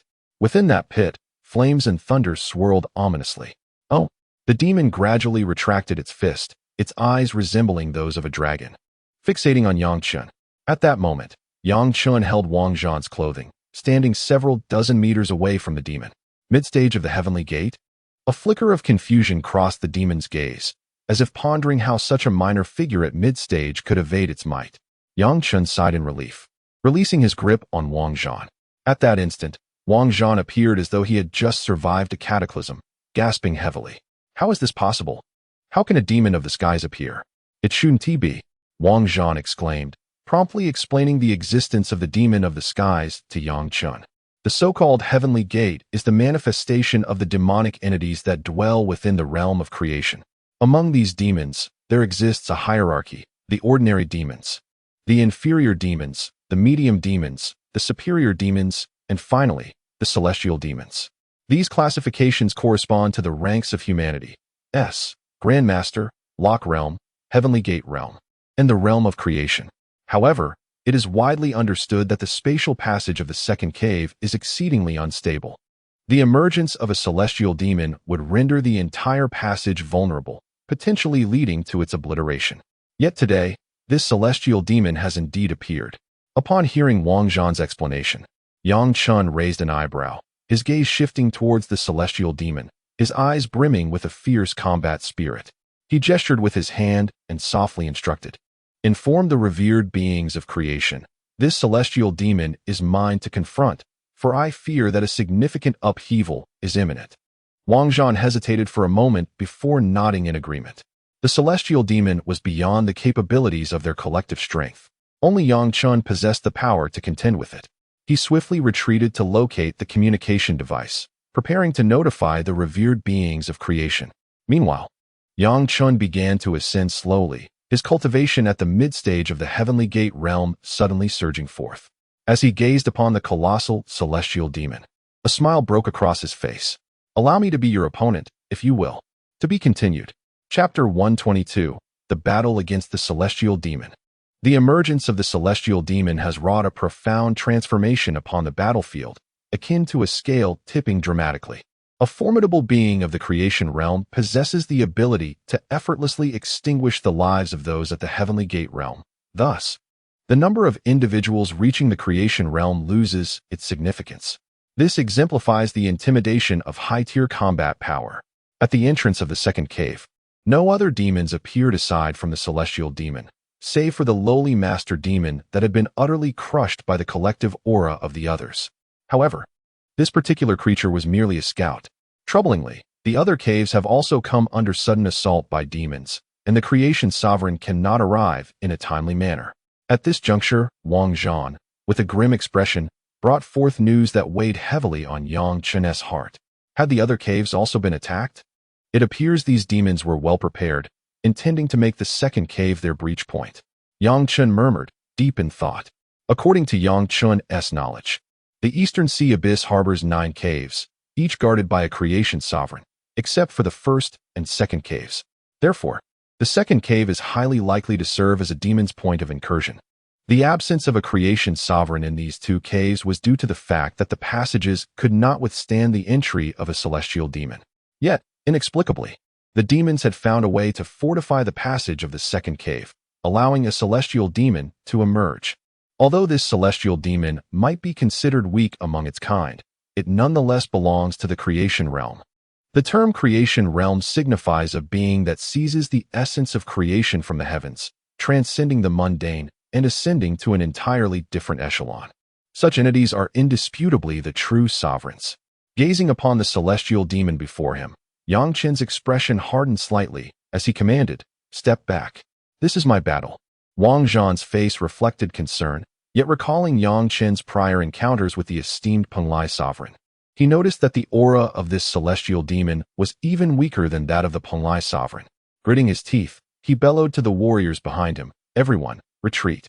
Then, with a complex expression, Wang Zhan cast a glance at Yang Chen and cautioned, "Be careful. This is now your responsibility." Yang Chen offered a faint smile, signaling Wang Zhan to have faith in him. Subsequently, Yang Chen turned his attention to the celestial demon, which now emanated an overwhelming aura, with dense black energy swirling around its form, seemingly capable of obscuring the very heavens. Although there was no sun in sight, the formidable presence exuded by the black energy caused the space surrounding the celestial demon to quiver slightly. The earth itself trembled incessantly, as if shaken by an earthquake. The vast, ominous eyes of the celestial demon fixated intently on Yang Chen, as if pondering how this mere child of the heavenly gate realm dared to confront it. Yet, in the next moment, a vivid crimson hue suddenly surged within those eyes, a harbinger of murderous intent. Instantly, it felt as though Yang Chen was engulfed by a sea of corpses and rivers of blood, the overwhelming stench of blood assaulting his senses, wrapping around him in a viscous embrace. Unfazed, Yang Chen stepped forward, conjuring a heavenly gate that materialized before him, emanating a gentle, ethereal glow. As this light emerged, his vision transformed once more, restoring clarity. The celestial demon paused momentarily, only for a fierce, sinister expression to manifest. "Human, you are quite remarkable," the celestial demon proclaimed, its voice resonating like a colossal bell, reverberating through the air as if seeking to shatter the very eardrums of all who heard it. Yang Chen regarded the demon, a slight smirk playing upon his lips. "The second cavern is your weak point, isn't it? It seems your plan is destined for failure." The celestial demon shuddered slightly, then revealed a mocking grin. "And what if you know? Do you think you can withstand me? You? A mere mid-stage heavenly gate cultivator, what storm could you possibly stir?" Dismissed, Yang Chen touched his forehead, a bitter smile escaping him, before his demeanor hardened. "Then let us see. Heaven and earth, transform." Boom, boom, boom. The world around them quaked violently, as if a terrifying energy was about to burst forth from the earth. Yang Chen's aura began to ascend dramatically. Mid-stage heavenly gate. Late-stage heavenly gate. Pinnacle of heavenly gate. Half-step into creation. Creation realm. With a thunderous roar, Yang Chen's body resonated with power. His visage contorted with intensity as an overwhelming energy surged within him, forcibly elevating his cultivation to the creation realm. Yet, his physical form struggled to accommodate such formidable energy. There was no choice. The transformation of heaven and earth bestowed an abundance of energy upon him, surpassing even the chaotic transformation. It granted Yang Chen a genuine mastery of the creation realm in a remarkably brief span, something he had been unable to achieve with the chaotic transformation previously. What a boon this was! Yang Chen felt immense satisfaction with the fourth layer of the 9 Shin transformation, acquired through the exchange of 1,000 kill points. Should the revered Penglai return, he was confident he could contend with it evenly. As for now, Yang Chen turned his gaze toward the celestial demon, a smile curling at the corners of his mouth. "Hey there, big fool, Grandpa has arrived." At this moment, the celestial demon was still astonished by Yang Chen's sudden elevation in cultivation. Upon hearing Yang Chen's words, fury surged within it. "Human, you seek death," the celestial demon roared, and a surge of crimson energy erupted from its form, exuding an otherworldly aura. The demon's tentacles began to coalesce with dense energy, as if poised to obliterate the heavens and the earth. Instantly, a beam of red light shot forth towards Yang Chen. Whoosh! The beam seemed to transcend the speed of sound, arriving before Yang Chen in an instant. Yang Chen smiled faintly and retaliated with a powerful punch. Boom! Accompanied by a deep thud, dust enveloped the surrounding area in mere moments. The celestial demon's pupils abruptly contracted as a figure surged forth from the swirling dust, charging fiercely towards it. Unyielding, the celestial demon engaged in battle with the figure, unleashing rampant energy that wreaked havoc upon the world. In the distance, Wang Zhan's face bore a trace of concern. Could Yang Chen truly contend with this celestial demon? Beside him, Chen Tianxin's expression was grave as he remarked, "It is unclear. But how did such a formidable demon appear in the second cave? Had I known, I would not have allowed the minister to depart." Chen Tianxin regretted that had Lu Feng lingered a bit longer, the situation might have been alleviated. Yet, who could have anticipated that the moment Lu Feng left, these demons would emerge? Ji Ran's countenance darkened, apprehensive that Yang Chun might struggle to survive against the celestial demon. Ji, how can you speak so? If Yang Chun were not here to resist, you would have perished at the hands of that celestial demon. Ji Ran retorted, indignant. What is wrong with my honesty? You are well aware of the might of the transformation realm. At this moment, Wang Zhan's expression soured as he cast a glance at Ji Ran before attempting to reassure Chen Tianxin. Enough of this. We have no recourse but to rely on Yang Chen now. Previously, Yang Chun had rescued him from the clutches of that celestial demon.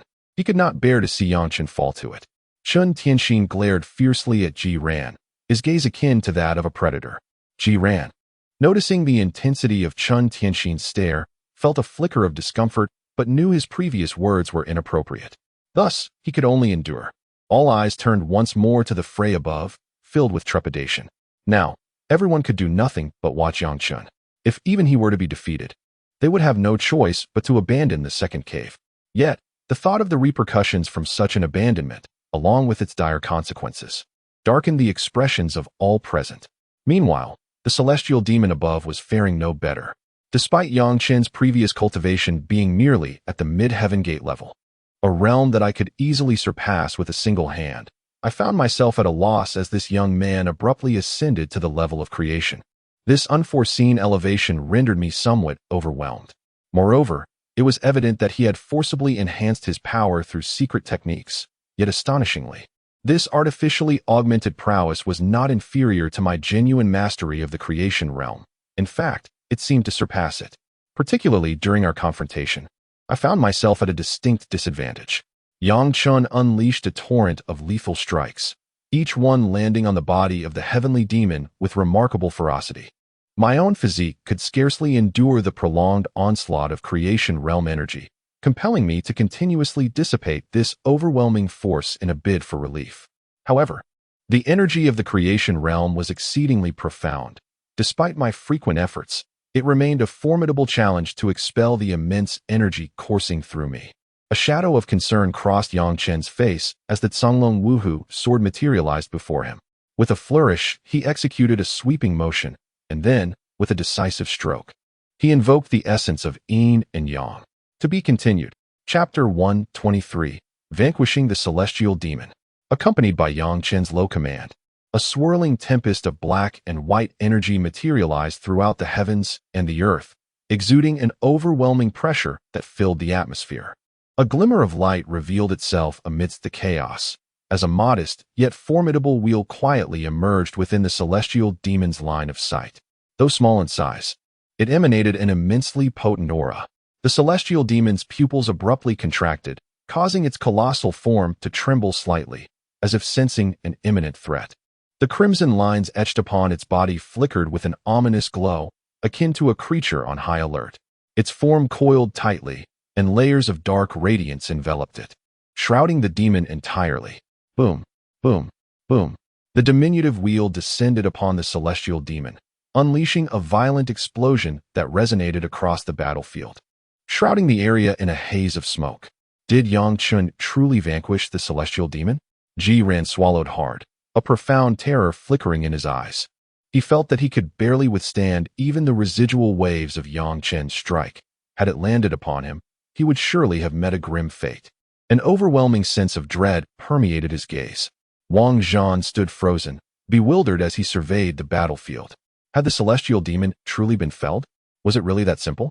Chen Tianxin regarded the scene with a grave expression, harboring doubt. A celestial demon dispatched so effortlessly? It seemed implausible. Yet, one could not deny that Yang Chen's strike bore the might of a transcendent being. Yang Chen's gaze remained cold and detached as he surveyed the aftermath. The yin and yang energies consumed vast amounts of power, yet with the transformation of heaven and earth, the energy within him was abundant, allowing for further utilization of yin and yang without consequence. He then focused his attention on the dissipating smoke. A surge of formidable spiritual force swept through, revealing the celestial demon's form. Yang Chun raised an eyebrow in surprise. Remarkably, it had survived. It was worth noting that during his time in the shackled realm, He had slain a powerful figure of the celestial gate using yin and yang. Yet now, despite being in a guise of the transcendental realm, he had not dispatched this celestial demon. Indeed, as the smoke gradually cleared, the celestial demon's form became visible. Enormous wings enveloped its body, shimmering with a crimson light, radiating immense power. Numerous fine wounds appeared upon its wings, oozing dark blood.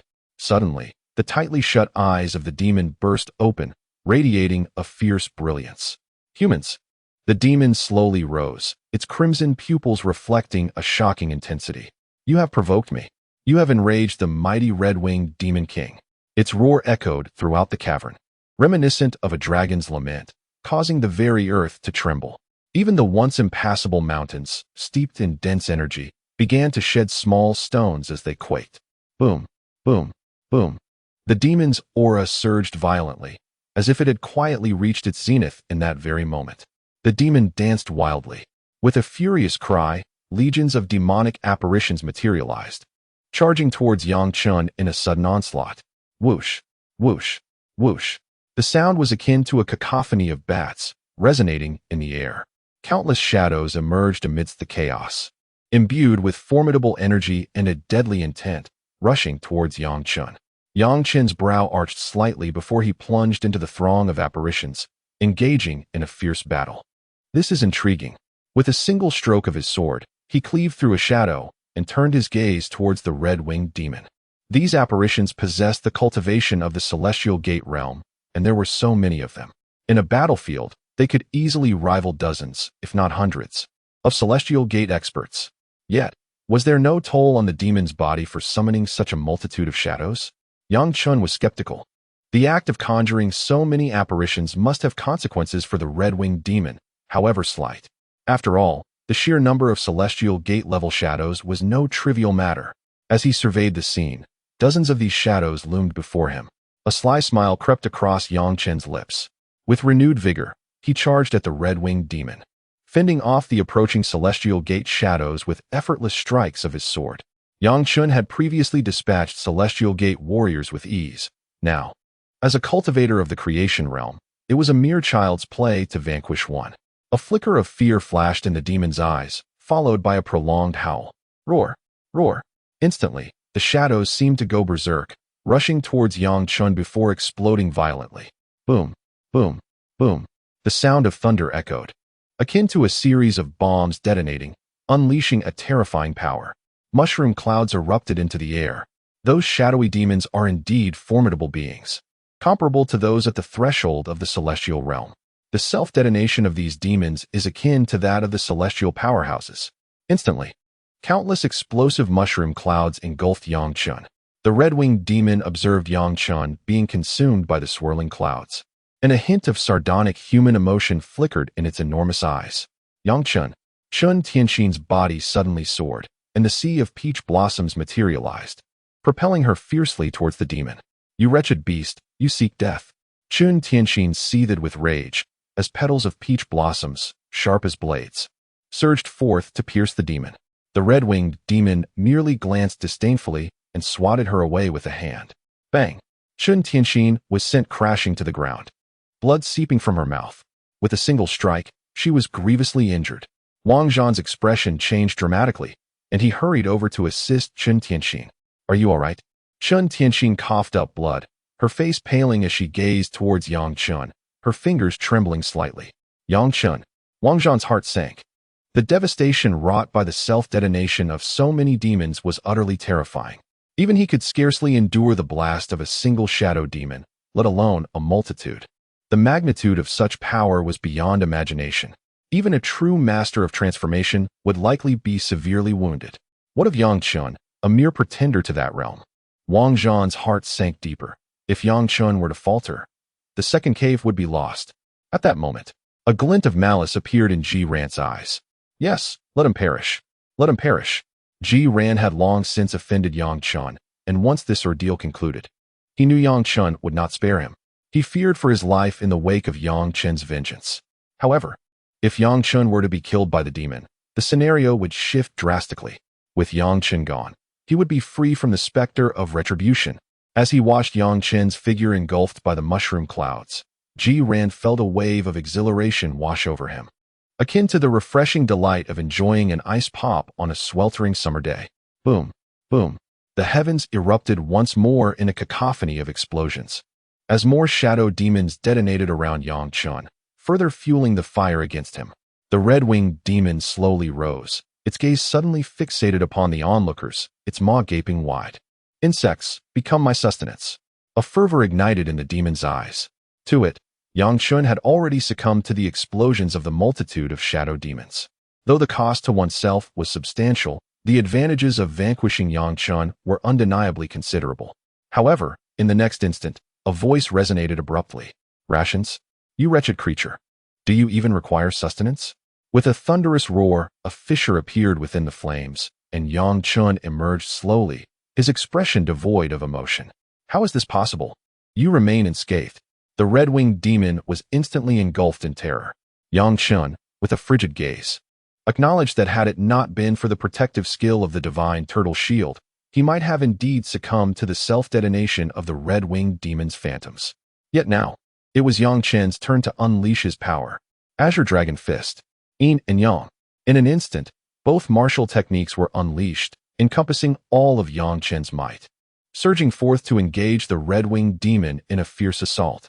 In a heartbeat, the figure of the red-winged demon was enveloped by the dragon's shadow and the rotating disc. Shortly thereafter, it became evident that the body of the red-winged demon erupted violently, unleashing a potent surge of chaotic energy.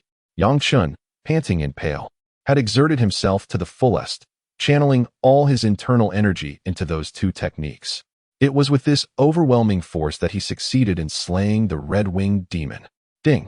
Congratulations, host, for slaying a transformation realm expert. You are rewarded with a premium infusion of spiritual energy. The long-awaited voice of the system reverberated once more in Yang Chen's mind. To be continued. Chapter 124, The First Cave Falls. 10,000 kill points. A smile of uncontainable delight graced Yang Chen's lips. With 10,000 kill points, he could sustain the cultivation of the fifth transformation of his 9 mysteries. This would undoubtedly enhance his strength significantly. Furthermore, there was the prospect of a premium infusion of spiritual energy. According to the system's generosity, it would surely be a blessing of spiritual energy at the level of creation. Yang Chen's chest rose and fell slightly, his excitement becoming palpable. Perhaps he could ascend to the realm of creation through this opportunity? In that moment, even his composure was swept away by exhilaration. How extraordinarily thrilling. The realm of creation, a status that transcends the entire Huaxiao region. Why was the Ponglai elder so arrogant, if not for being a true creation sovereign? Yet soon, he too would become a genuine creation sovereign, and once he attained that status, he would undoubtedly be exceptionally formidable among the creation sovereigns. What fear would the Ponglai elder have then? What could the ancient sects possibly do? Below, everyone gazed at Yang Chen, for he had slain a celestial demon. A being capable of contending with a creation sovereign had fallen to his blade. What, then, was the true extent of Yang Chen's power? Particularly, Ji's eyes reflected a profound fear. Impossible, it cannot be. How could he have slain a celestial demon? Ji's body retreated instinctively, as if confronted by a terrifying presence. Meanwhile, Chen Tianxin, drenched in blood, revealed a joyful expression. Suddenly, the bleeding ceased and the pain faded. He looked at Yang Chen with delight, exclaiming, I knew this lad could prevail. Beside him, Wang Zhan discreetly withdrew his hand, which had been supporting Chen Tianxin. Thud! Chen Tianxin promptly collapsed to the ground in a rather undignified manner. What are you doing? He grimaced, glaring at Wang Zhan. Wang Zhan glanced at Chen Tianxin and replied nonchalantly, Aren't you saying it doesn't hurt anymore? He then ambled over to Yang Chen. Damn it! When did I say it didn't hurt? Ouch, ouch, ouch! Chen Tianxin clutched his rear, his face contorted in pain. A smile blossomed on Wang Zhan's face as he approached Yang Chen, clasping his fists in gratitude. Thank you. If it weren't for you, the emergence of the celestial demon would have surely led to the downfall of our entire second cave. Wang Zhan's expression bore a hint of admiration. Before Yang Chen's arrival, he had harbored some doubts, but who could have foreseen that the subsequent Qingxin pill and the now-defeated celestial demon would be effortlessly handled by Yang Chen? Moreover, Yang Chen's combat prowess was astonishing, capable of contending against creation sovereigns even at the mid-stage of the heavenly gate. Although it might be the weakest level of creation, it was still not something a heavenly gate expert could withstand. It is indeed quite extraordinary. Wang Zhan gazed at Yang Chen with a sense of wonder, followed by a deep sigh. Why is there such a vast chasm between individuals, despite all being human? At that moment, Yang Chen emerged from his reverie induced by the system, and upon noticing Wang Zhan's gratitude, he offered a gentle smile, as if to say it was only natural. He then turned his attention to Ji Ran, who had vanished into the crowd, his expression gradually growing colder. Wang Zhan seemed to sense Yang Chen's intentions, looking at him with a complex expression. Are you truly going to proceed with that? If so, you will irreparably sever ties with the Isle of Penglai. The power and heritage of the Isle of Penglai are such that even his Wang family cannot compare. Thus, upon realizing Yang Chen's intentions, he began to dissuade him. Yang Chen cast a casual glance at Wang Zhan, softly inquiring, "Do you believe there is still room for reconciliation between me and the Isle of Penglai?" Instantly, Wang Zhan found himself at a loss for words. Indeed, was there any possibility left for Yang Chen and the Isle of Penglai to mend their relationship? The esteemed ones of the Isle had personally sought to extinguish Yang Chen in his infancy, yet, who would have guessed that his strength was formidable enough to thwart their attempts? Once such an event transpires, it seems reconciliation is utterly out of the question. Wang Zhan shook his head, thankful that he was not like Ji Ran, who was utterly consumed by the glory of the ancient sects, naively believing that the Isle of Penglai was invincible, underestimating the world. Now, it appears that rather than finding a soft target, he has encountered a hard adversary. With a slow shake of his head, he departed. If Ji Ran sought death, then let him meet it. May he have clearer vision in his next life. Yang Chen soared into the air, rushing towards the crowd, while simultaneously unleashing a vast wave of spiritual energy. In an instant, he located Ji Ran among the throng. His gaze sharpened, and like a majestic eagle, he let out a piercing cry. "Ji Ran, you old dog, perish." Immediately, Ji Ran, who was desperately attempting to evade the crowd, became as still as stone, paralyzed by a tremendous aura of murderous intent that locked onto him, rendering him immobile. With a stiffened turn, he suddenly realized that Yang Chen had already appeared behind him, a smile adorning his face, albeit one that bore an air of icy indifference, akin to ancient glaciers. This sight sent a shiver down Ji Ran's spine. His body trembled as if he were a sieve, and his words became hesitant. "Why you cannot kill me? I am an elder of Penglai. Should you slay me, Penglai will undoubtedly seek vengeance upon you." Overwhelmed by terror, Ji Ran clung desperately to the name of Penglai as his final lifeline. Yang Chen gazed at Ji Ran's appearance and could not help but find it somewhat amusing. At this point, did he truly believe that relying on the name of his sect could save him? Hadn't the esteemed ones from Penglai already arrived? What had they accomplished? Nothing at all. Yang Chen was perplexed as to how such a fool could ascend to become a powerhouse of the Heavenly Gate. Was it true that in this world, the might of the Heavenly Gate had become so devalued? This posed a thought-provoking question. However, Yang Chen was not inclined to dwell on it. His primary concern was to eliminate Ji Ran. Previously, he had chosen not to hold a grudge against him, but now Ji Ran had even summoned the esteemed ones of Penglai. Compared to that diminutive figure from Penglai, it was Ji Ran who truly irked him, a quintessential petty man. Yang Chen even speculated whether Ji Ran possessed a petty man system, for such repulsiveness was unfathomable. "Do you believe that the esteemed ones from Penglai will come to your rescue now?" Yang Chen uttered coldly. Ji Ran's complexion turned ashen, his body trembling uncontrollably. "Yang Chen, spare me. If you let me go, I will offer you all my treasures. What do you say? Furthermore, I will honor you as my superior. Whatever you say shall be my command. I am even willing to become your loyal dog." As he spoke, tears streamed down Ji Ran's face, a veritable display of desperation. Yang Chen's expression remained serene, reminiscent of the calm before a storm. "Have you finished?" His deep-set gaze fixed on Ji Ran, akin to stars shimmering in a vast sea of night or the unfathomable depths of a black hole, exuding a predatory glimmer. "Yang Chen, you." Ji Ran's countenance twisted in anguish, veins bulging on his neck and face as a potent energy began to coalesce within him. He resembled a ticking time bomb, silently reaching its critical moment. But in the next instant, a blade of energy surged forth, cleaving Ji Ran's body in two. Thud! One body had become two, collapsing to the ground. The gathered energy dissipated at that moment. With a swift motion, Yang Chen summoned a fiery orb, which he gently tossed into the remnants of Ji Ran's divided form. Flames erupted instantaneously, consuming Ji Ran's body until it was reduced to ashes.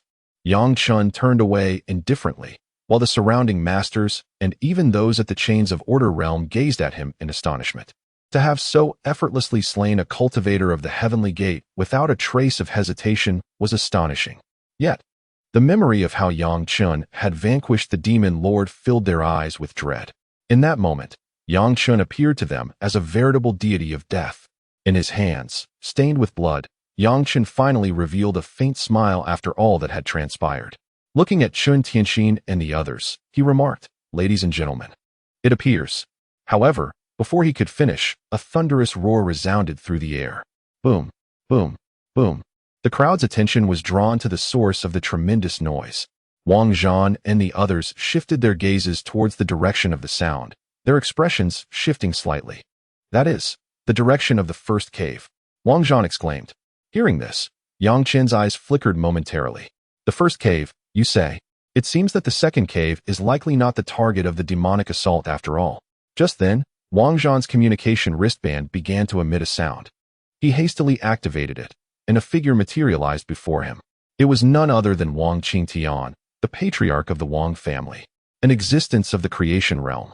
Even in his ethereal form, Wang Qingtian exuded an aura of immense pressure. His mere presence commanded authority and dominance. "Gentlemen, I bear unfortunate news.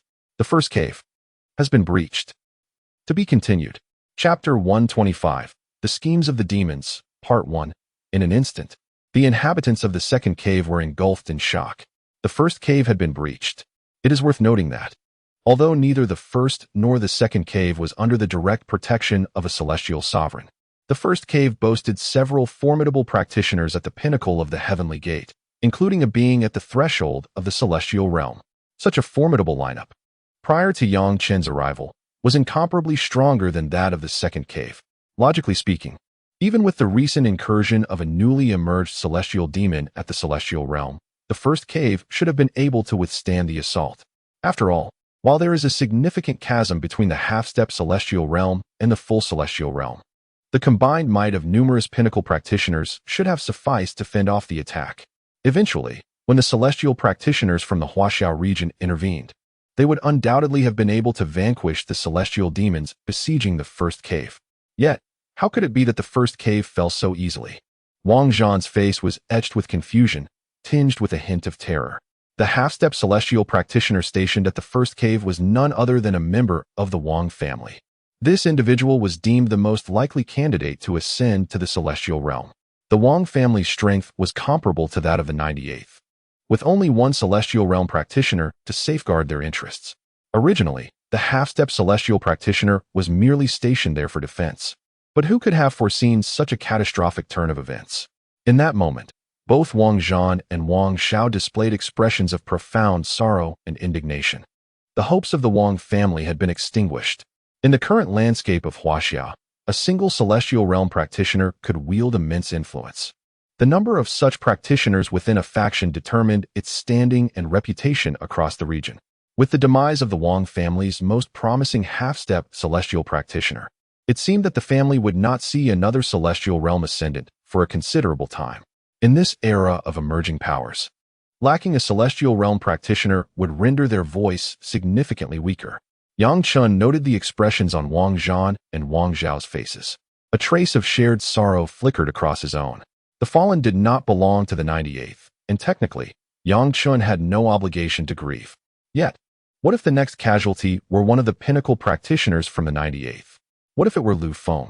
In such a scenario, how would the 98th defend itself against the predatory gaze of ancient sects? The 98th was, after all, the sole remaining force in this era. Though they were all of Huaxia descent, the times had indeed changed. Yang Chen gently approached Wang Zhan, placing a reassuring hand on his shoulder, and spoke softly in condolence. Wang Zhan clenched his fists tightly, his eyes seemingly filled with blood as a chaotic aura pervaded his being. The demise of the half-step creation powerhouse from the Wang family had dealt a significant blow to him. After a prolonged silence, he finally rasped, "I know. But I cannot accept it. Those damned celestial demons. I will slay them eventually." It was as if he were both roaring in anger and choking on his unwillingness. At that moment, Chen Tianxin approached slowly, standing behind Wang Zhan, momentarily at a loss for words. Ideally, those of the 98th rank should possess the ability to weaken the ancient forces, which would be most advantageous. However, the emergence of the underground caverns had intertwined the powers of contemporary China, whether from the 98th rank or the ancient Wang family, Penglai, Kunlun, and others. The death of any faction was not a boon for China as a whole. It was even likely that the fall of the first cavern would lead to the collapse of the entire East Sea underground, bringing calamity upon the entirety of China. At that juncture, a voice echoed once more in Yang Chen's mind. Ding. Task issued. Recapture the first cavern. Time limit, 1 month. Reward, 100,000 kill points. Instantly, Yang Chen's breath quickened, his nostrils flaring. 100,000 kill points. That equated to slaying 10 celestial demons. In that moment, he felt exhilarated. But the system's voice resounded once again. Task failure penalty. Reduce host's cultivation level by 1. Boom. It struck Yang Chen's mind like a bolt from the blue. What nonsense is this? Lower a level. Are you out of your mind? Why should I? Yang Chen was at a loss for words, questioning the system in his mind. You need to give me a reason. Why must my level be reduced? Ding. Mind your own business. Crack. A jolt of lightning enveloped Yang Chen, leaving him bewildered. Was this truly the system speaking? Mind your own business? Is it possible to be so audacious? You are no longer the system I once knew. You have gone astray. Yang Chen felt exasperated, a smile on his lips resembling that of one in tears. Yang Chen, what is wrong? Why do I feel as if you are crying? Chen Tianxin's puzzled voice resonated in his ears. Yang Chen shook his head vigorously, forcing a smile as he replied, It's nothing. Nothing at all. Chen Tianxin regarded him with suspicion, but upon confirming that he was indeed fine, she shifted her focus back to comforting Wang Zhan. Yang Chen took a deep breath, casting aside his negative emotions, and then began to plunge into contemplation. Ever since he arrived in this subterranean realm, the tasks assigned by the system had increased significantly. Could it be due to the presence of these demons? Or perhaps, the system originates from that world of monstrosities. To this day, Yang Chen remained oblivious to the true source of the system, and he had even forgotten where he had acquired the enigmatic black stone that transformed into the system. Regardless, fulfilling the tasks was of utmost importance. Yang Chen now felt a growing sense of urgency. Previously, before discovering the Eastern Sea Cavern, he had thought that merely existing in this life sufficed. However, now he realized that failure to complete tasks would lead to a decline in his level. And this sudden awareness of crisis hit him hard. He could not allow the hard-earned cultivation he had achieved to be squandered by the system. Promptly, he approached Wang Zhan to inquire about the situation in the first cavern. Since the objective was to reclaim this initial cave, it was essential to prepare without delay. Meanwhile, in the 9th cavern of the Eastern Sea, a towering figure stood majestically amidst the heavens and earth. In this 9th cavern, the so-called violent factors were absent, replaced only by an abundance of spiritual energy. The richness of this energy rivaled that found within some powerful factions. You seek death. A furious voice suddenly resonated through the air, echoing as if thunder had erupted from the 9th heavens, causing the very space to tremble, as if teetering on the brink of collapse. Ha ha ha. It seems the first cavern has already fallen. Our mission is complete. Old fellows, we shall meet again. Within that space brimming with spiritual energy, a crimson figure emitted a piercing laughter. It resembled the cry of a bat, imbued with an allure that could enchant even the strongest of celestial beings. The power of this entity was evident. Boom, boom, boom. The space collapsed instantly, revealing a pitch-black void where a terrifying aura lurked. Even a being of the shackled realm would meet their demise upon merely brushing against it. At this moment, a massive palm print suddenly emerged from the void, enveloped in wisps of pure white energy, becoming hazy while exuding immense power, heading straight for the crimson figure. With a resounding thud, the crimson figure showed no fear, extending a red claw that met the palm print in a clash. Instantly, a terrifying shockwave radiated outward, causing the surrounding space to ripple. With a cackling laugh, the ancient being declared, If I wish to depart, you cannot retain me. In that moment, a crimson figure emitted a strange cry, vanishing from existence as if it had never been there at all. Immediately following, an aged figure appeared in this realm. Wielding a whisk, his countenance tinged with a flicker of anger. It was the venerable master of Longhu Mountain, the revered one of creation. As soon as the old master emerged, ethereal images of a dragon and a tiger manifested in the atmosphere, releasing powerful roars that echoed mightily. Curse it! How could he have escaped? The old master muttered under his breath. At that moment, several indistinct figures gradually materialized alongside him. These silhouettes were exceedingly vague, rendering it difficult to discern their appearances, yet the aura they radiated was overwhelmingly formidable, rivaling that of the elder master himself. Taoist, have you gleaned any insights? A resonant voice boomed, akin to a colossal beast from primordial times, its roar deafening. The old master's expression soured as he replied tersely, "The opponent's vigilance is alarmingly acute. Despite my utmost caution, I was still detected. Now, I find myself in a position of defense." To be continued. Chapter 126. The Demon's Scheme. Part 2. The formidable figures exchanged glances, their expressions growing increasingly grim. They were utterly perplexed by the demon's intentions. What were they to do? This time, the demon's assault was marked by an unsettling silence, deviating entirely from their usual strategies.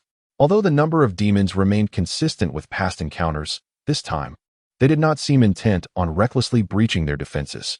Instead, it appeared as though they aimed to prolong the confrontation, seeking to hinder the prowess of the strong from Huaxia and thwart their plans.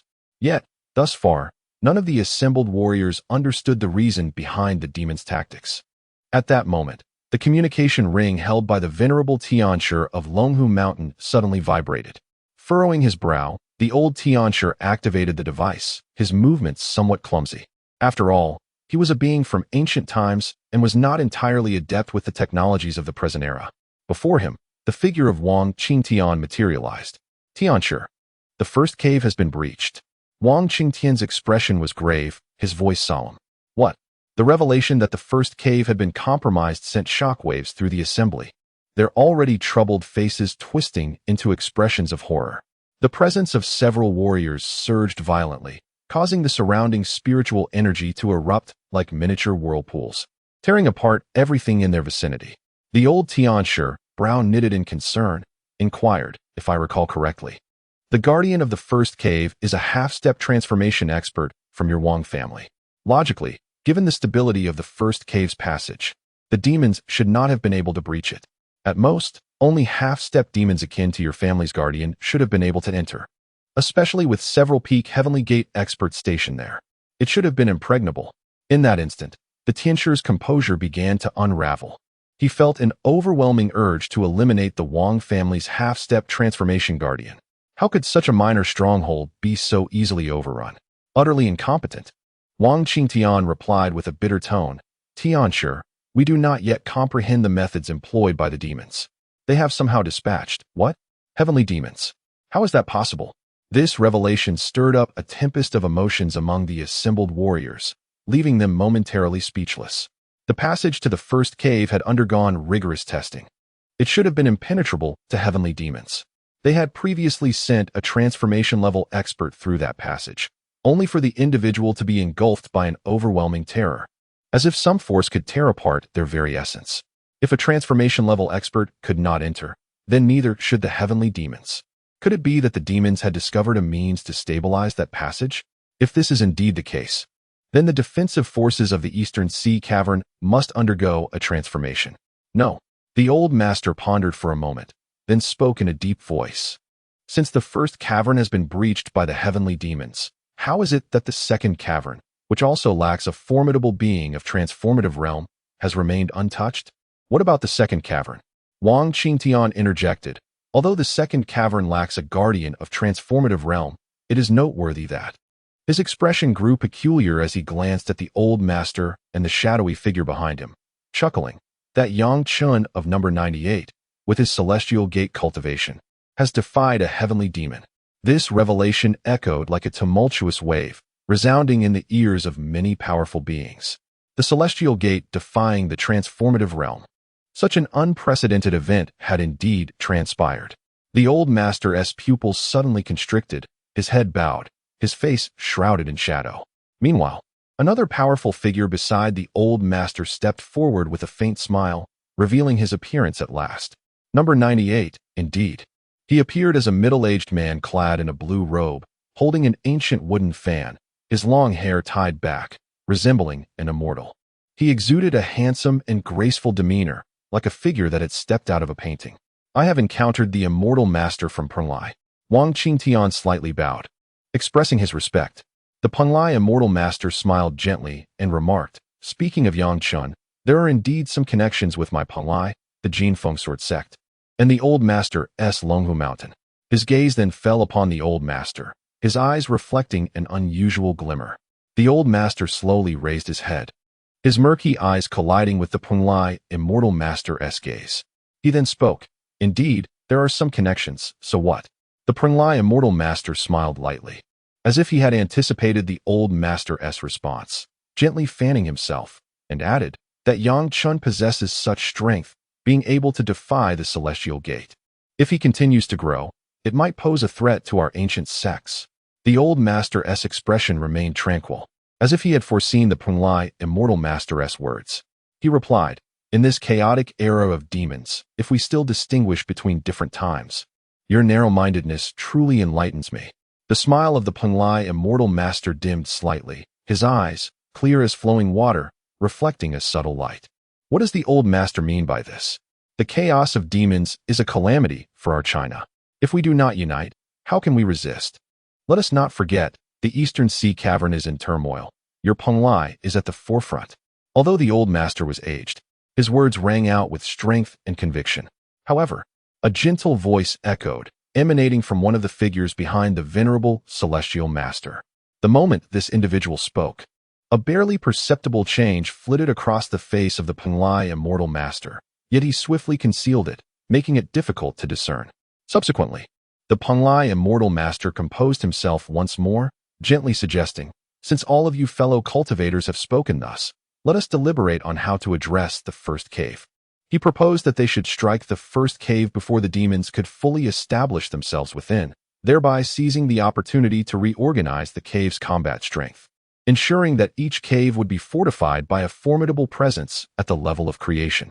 As the Penglai immortal master articulated this strategy, the assembled powerhouses, including Wang Qingtian and even the venerable celestial master, nodded in agreement. In warfare, it is often the element of surprise and swiftness that can turn the tide of battle.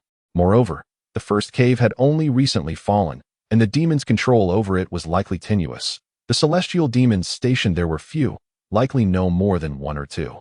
The stability of the spatial passage was not easily maintained, although the origins of the demons' ability to stabilize it remained a mystery. It was evident that such stability would not endure for long. This represented an opportunity for Huaxia, a chance to expel the demons from the first cave. The venerable celestial master raised his gaze to the surrounding strong ones, inquiring who among them would volunteer to reclaim the first cave. At this juncture, hesitation crept in once more. Though it was presumed that few strong adversaries were entrenched in the first cave, none were eager to take such a risk. Should there be an ambush, the creation-level cultivators sent forth could face dire consequences. Each creation-level cultivator was a keystone of their respective factions, and the loss of one was unacceptable. Perhaps this is the inherent flaw of those in high positions, possessing exceptional skills. They value their lives too dearly. At this moment, the Penglai immortal master stepped forward again, gently unfurling his wooden fan and waving it. "Since none of you are inclined to proceed, I have a candidate in mind." "Who?" a powerful voice queried.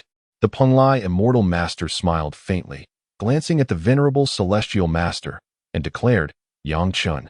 The venerable celestial master's pupils flickered slightly before he regained his composure. "Yang Chun, can he truly confront the creation level?" A voice of skepticism arose. Although Wang Qingtian had attested to Yang Chen's prowess in overcoming creation-level adversaries, some remained unconvinced, for to achieve such feats at the heavenly gate level was a rarity.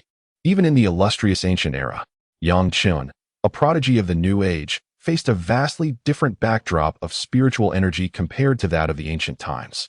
Could it be that Yang Chun can rival the prodigies of ancient times? The immortal master of Penglai smiled faintly before Penglai. A revered figure of creation had crossed paths with Yang Chun. And what do you suppose happened? How did it unfold? Inquired a powerful individual, brimming with anticipation. A shadow of solemnity flickered in the immortal master's gaze as he softly replied, "It was difficult to subdue." These mere 4 words encapsulated the exceptional talent of Yang Chen. It is worth noting that the revered figure of creation from Penglai is no ordinary being. Even the weakest among them could contend evenly with Wang Qingtian. Yet, even such a formidable figure found it challenging to grapple with Yang Chen, leading the surrounding powerful beings to acknowledge his might. "A monster," one individual remarked with a hint of awe. Only the old celestial master furrowed his brow, remaining silent. The immortal master of Penglai then smiled once more. "Since there are no objections, let Yang Chen take the lead." With this, he cast a deep, contemplative glance at the old celestial master. To be continued. Chapter 127. The overbearing Lu Feng. In the 8th cave, Lu Feng cleaved the demon before him in half with a single stroke, his gaze as cold as ice.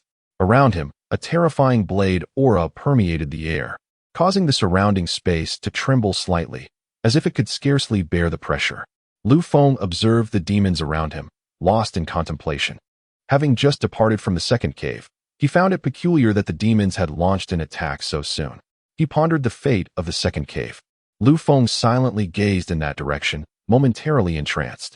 Although he recognized Yang Chen's considerable prowess, it was nonetheless Yang Chen's first battle in the Eastern Sea Abyss, and he may not be able to unleash his full potential. Yet, the mere thought of the Qingfeng pill that Yang Chen had produced brought a hint of a smile to Lu Feng's lips. This young man.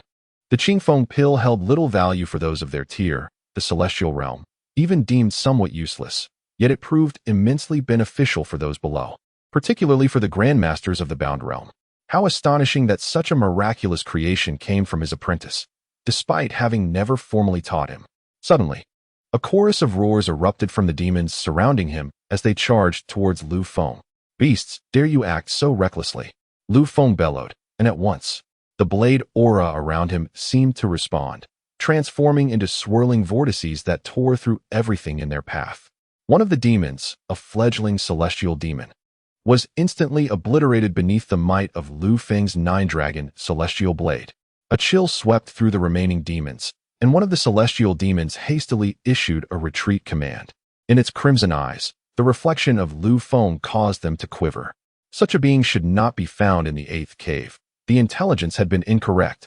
The celestial demon, in a panic, enveloped itself in dense black energy, rallying the other demons to escape.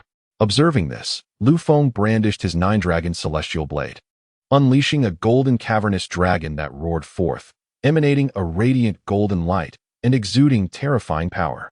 The dragon's head lifted slightly, its eyes glinting with a sovereign disdain as they locked onto the celestial demon. Boom, boom, boom. The surrounding space quaked violently, fissures tearing open as the very fabric of reality buckled. Lightning danced and flames blazed in chaotic fury, swiftly encasing the celestial demon. Then, the dragon ascended and dove down. Thud! The earth trembled violently, and a colossal mushroom cloud erupted, radiating an overwhelming might that enveloped the entire 8th cave. "Lu Feng is magnificent," exclaimed a Grandmaster of the Celestial Gate in awe, sounding like an adoring fan. Yet, one couldn't help but wonder. Why was it a burly man who expressed such admiration? Lu Feng cast a fleeting glance at the burly man who had made the noise, a slight twitch appearing at the corner of his mouth before he diverted his gaze. How utterly awkward. Within the flames, a faint shadow sliced through the air, making its escape towards the cavern. Lu Feng observed without any outward reaction. Merely a celestial demon had fled, and it was inconsequential. This encounter could still be deemed a significant triumph. In fact, for celestial demons had already fallen to his hand. Though they were not of the highest caliber, their defeat was sufficient to inflict considerable damage upon the fiends. Lu Feng nodded approvingly. At that moment, the communication ring in his hand vibrated. Frowning, Lu Feng glanced at it, his brow furrowing deeper, only to relax moments later. This young man has even managed to counterattack the celestial demons, truly worthy of being my disciple. Yet, a shadow of concern crossed Lu Feng's face. The first cavern had been breached, which posed a serious dilemma. Although the losses on the side of the demons were significant, they paled in comparison to the implications of one cavern's fall. The loss of a single cavern would effectively provide the fiends with a forward base. greatly aiding their assault on the Eastern Sea's subterranean lair. Lu Feng couldn't help but feel a twinge of fear. Both the first and second caverns had sent out celestial demons. Had it not been for Yang Chen's presence in the second cavern, it might have succumbed as well. That would have been a far greater predicament. Fortunately, Yang Chen was there. However, the communication ring contained further messages. Lu Feng continued to read, and an unsettling silence enveloped him. A shadow seemed to spread across his countenance, chilling him to the core. His cold, piercing gaze suddenly turned towards the ninth cavern. Penglai. The words seemed to be forced from Lu Feng's lips, laden with gravity. Seeking death, are we? Lu Feng twisted his neck, producing a crisp crack. The Nine Dragons' celestial blade had returned to his grasp unbeknownst to him, radiating a golden brilliance. In an instant, Lu Feng soared into the air, his expression impassive as he flew toward the ninth cavern. What is Chief Lu up to? Goodness, I feel like he's ready to take lives. TSK. I wonder what fool has enraged Chief Lu. This will be entertaining. Below, a group of formidable beings engaged in lively discussion. Meanwhile, within the ninth cavern, Master Penglai's demeanor was one of delight. Those who dare oppose Penglai shall not know how they perish. A smile graced Master Penglai's lips, seemingly anticipating the success of his scheme. He walked with newfound ease, but just then, a blade of energy erupted violently beside him. A halo suddenly manifested above the figure of the immortal master of Penglai, repelling the explosive blade energy beyond its reach. The immortal master's gaze abruptly shifted to a specific location. Lu Feng. Anger seeped into the master's words. Soon after, Lu Feng's silhouette materialized within the ninth cave. His expression was devoid of warmth, as if he were gazing upon a corpse, not a ripple of emotion stirring within him. Is it you who sent my disciple to his death in the first cave? The immortal master paused momentarily, then replied with a cold smirk. What of it? The authorities have already made their decision. Not even you can alter it. Authorities? Lu Feng twirled the nine-dragon heavenly blade with a flourish, a hint of mockery gracing his lips. A group of relics from antiquity dare to proclaim themselves as authorities? If you wish for my disciple to go, then you must first consult the blade in my hand. To be continued. Chapter 128. Senior Brother. Pray tell, is the blade in my hand permissible? Lu Feng's icy voice reverberated throughout the ninth cave, akin to a thunderclap, echoing with an intense aura of lethal intent. The expression of the Penglai immortal master gradually turned cold, a terrifying presence emanating from his being as he soared into the air. Do you presume I have shown you leniency? The Penglai immortal master stated with indifference. To be so threatened as a dignified master of transformation was an occurrence long absent. Perhaps for centuries. It is well known that even a formidable being of the heavenly gate can live for over 100 years. And a master of transformation possesses a lifespan that spans millennia. Yet now, Lu Feng is the first to confront him in such a manner.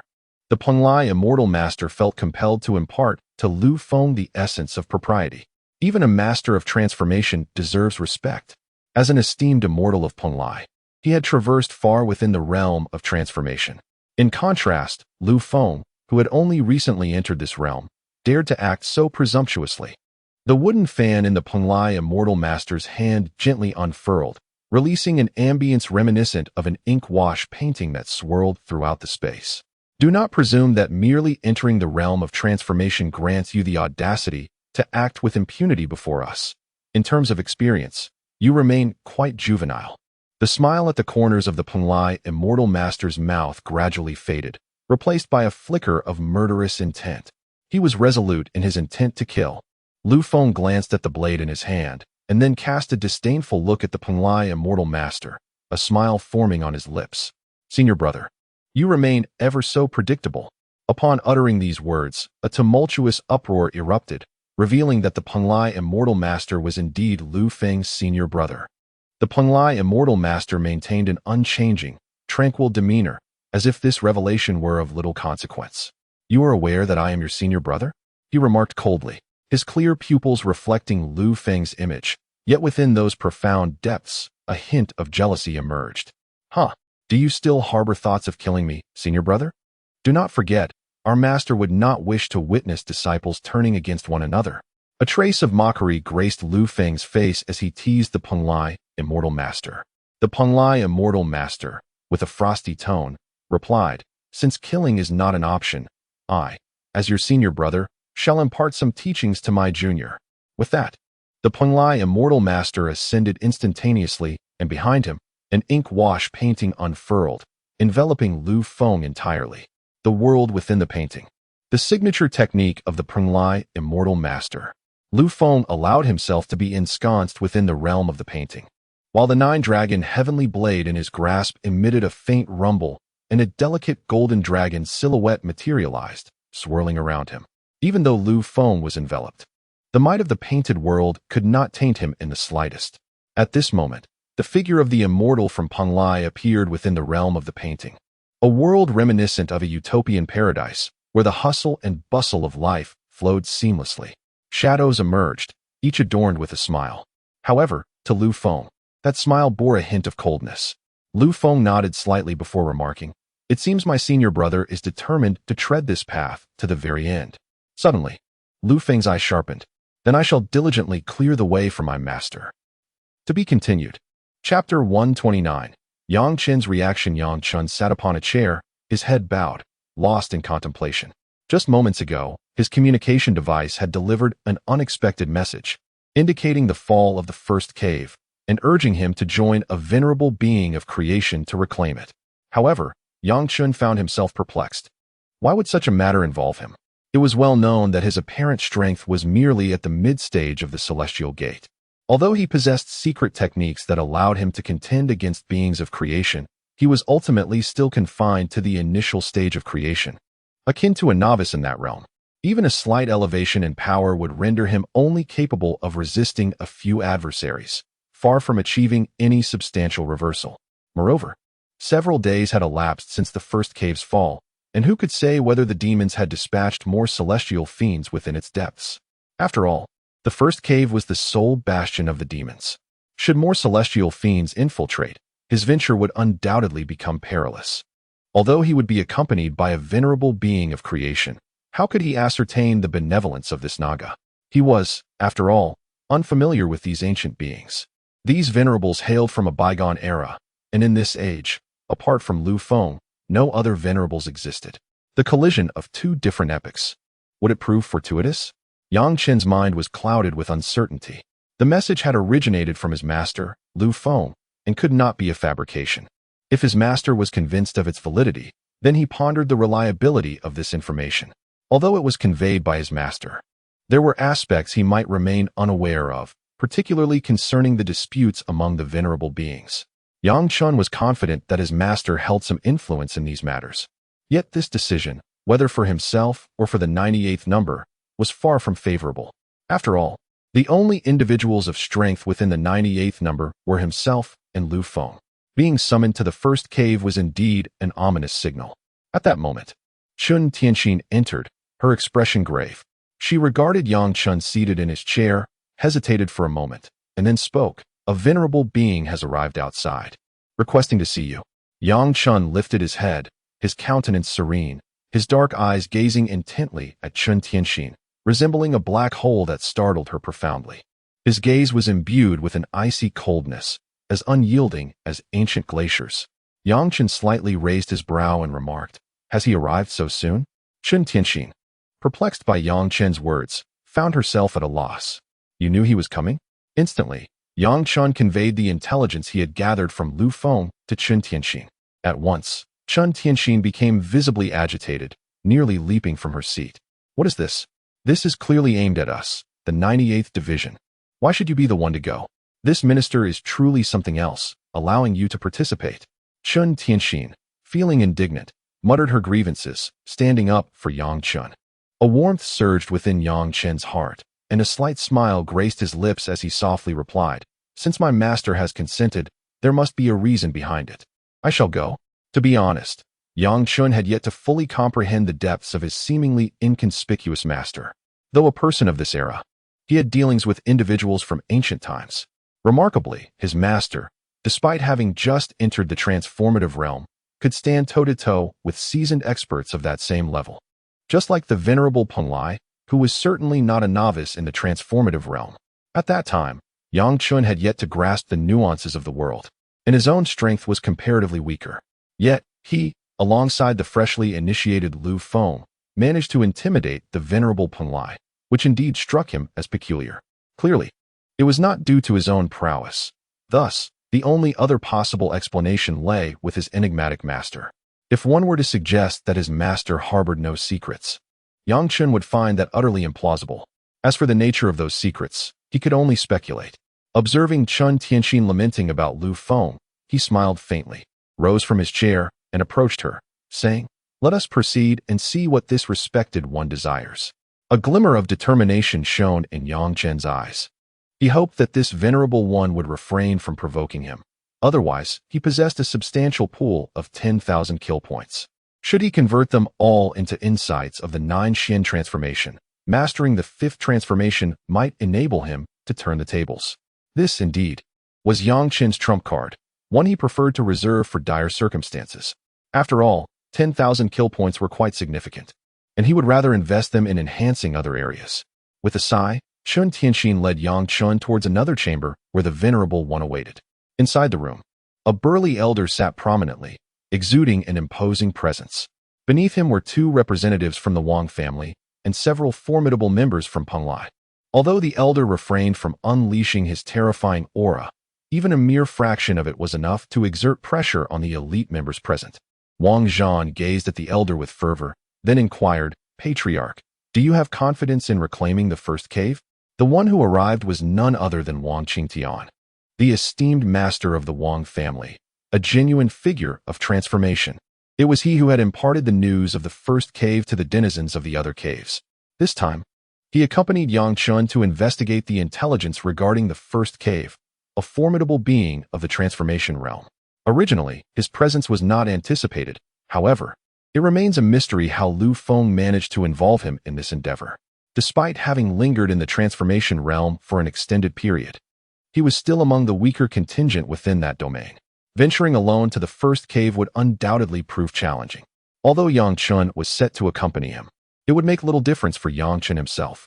Despite having defied the celestial demon, he remained within the heavenly gate realm, and while his combat prowess had risen, he still lacked certain unique abilities inherent to the transformation realm. He might even become a burden. Nevertheless, the top-tier existences of the transformation realm had voiced their intentions. He had no choice but to participate, albeit with a sense of regret. Wang Qingtian then shook his head slightly, letting out a sigh, remarking that the machinations of the demons would not be easily thwarted. His role in this venture was merely that of a vanguard, tasked with gathering intelligence. The reclamation of the first cave would necessitate the intervention of those supreme masters of transformation. Is it truly this difficult? Wang Zhan furrowed his brow, his expression darkening. The fall of the first cave should, in theory, bear no direct consequence for him. Yet, one must not forget that the powerful guardian of the first cave had been a member of the Wang family. Their bond ran deep, and following the cave's downfall, that individual had perished, leaving Wang Zhan filled with a burning desire for vengeance. Yet, his own cultivation was insufficient, and now that the pillar of the Wang family had arrived, he had hoped for retribution. However, to his dismay, even Wang Qingtian could not guarantee success. It appeared that the quest for vengeance would be fraught with difficulties.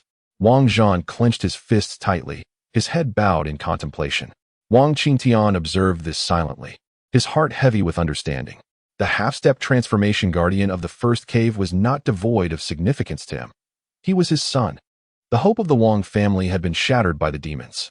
Even someone of Wang Laoyizi's composure felt the tumult of emotions rising within him, as disdain for the demons within the first cave surfaced in his expression.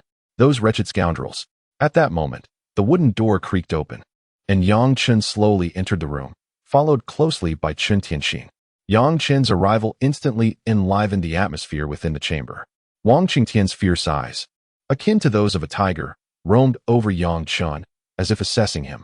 Although Wang Qingtian had previously observed Yang Chen through the communication bracelet, it was only upon closer inspection today that he realized Yang Chen had indeed reached the mid-stage of the heavenly gate.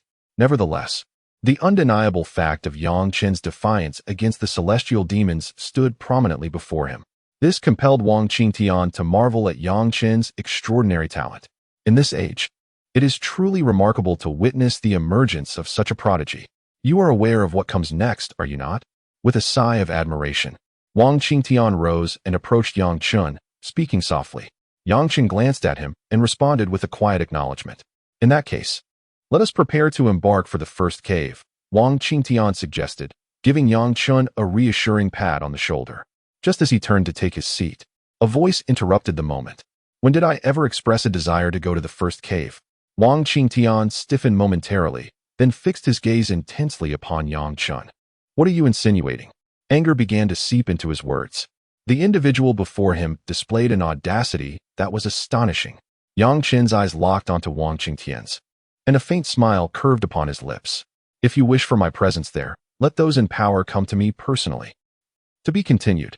Chapter 130. The Wrath of the Immortal Master from Penglai. Child, possessing a modicum of talent does not grant you the audacity to be so arrogant. This is not your territory. Number 98. Such insolence cannot be tolerated. Wang Qingtian narrowed his eyes, yet within him, a tempest of rage began to stir. He had anticipated encountering a prodigy, but it now appeared that he was merely confronted by an arrogant youth with empty talent. He had witnessed many such individuals, all of whom had perished in the passage of time. Some had not even achieved the realm of creation in their lifetimes. The reason was simple, lacking any backing. Their hubris led them to be crushed to death by their enemies. Wang Qingtian had dealt with numerous such fools in his time. In his eyes, this Yang Chen was surely akin to that group of misguided souls. Furthermore, the situation for number 98 in the realm of Huaxia was hardly favorable. Yang Chen gazed directly at Wang Qingtian, a subtle smile gracing his lips. It seems I have underestimated you. Boom. Yang Chen took a step forward, and in an instant, his cultivation erupted forth. Mid-stage of the heavenly gate. What do you intend to do? Wang Qingtian's brow furrowed as he struggled to contain his fury.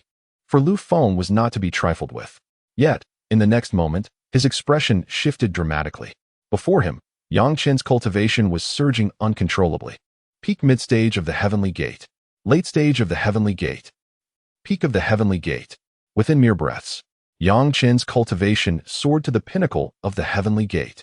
Yang Chen slightly raised his head to meet Wang Qingtian's gaze. It was not the merit of the 9 Xian transformation. Rather, Yang Chen had tested his abilities and directly allocated his points to enhance his cultivation. To his astonishment, he had succeeded. He had elevated his cultivation to the pinnacle of the heavenly gate.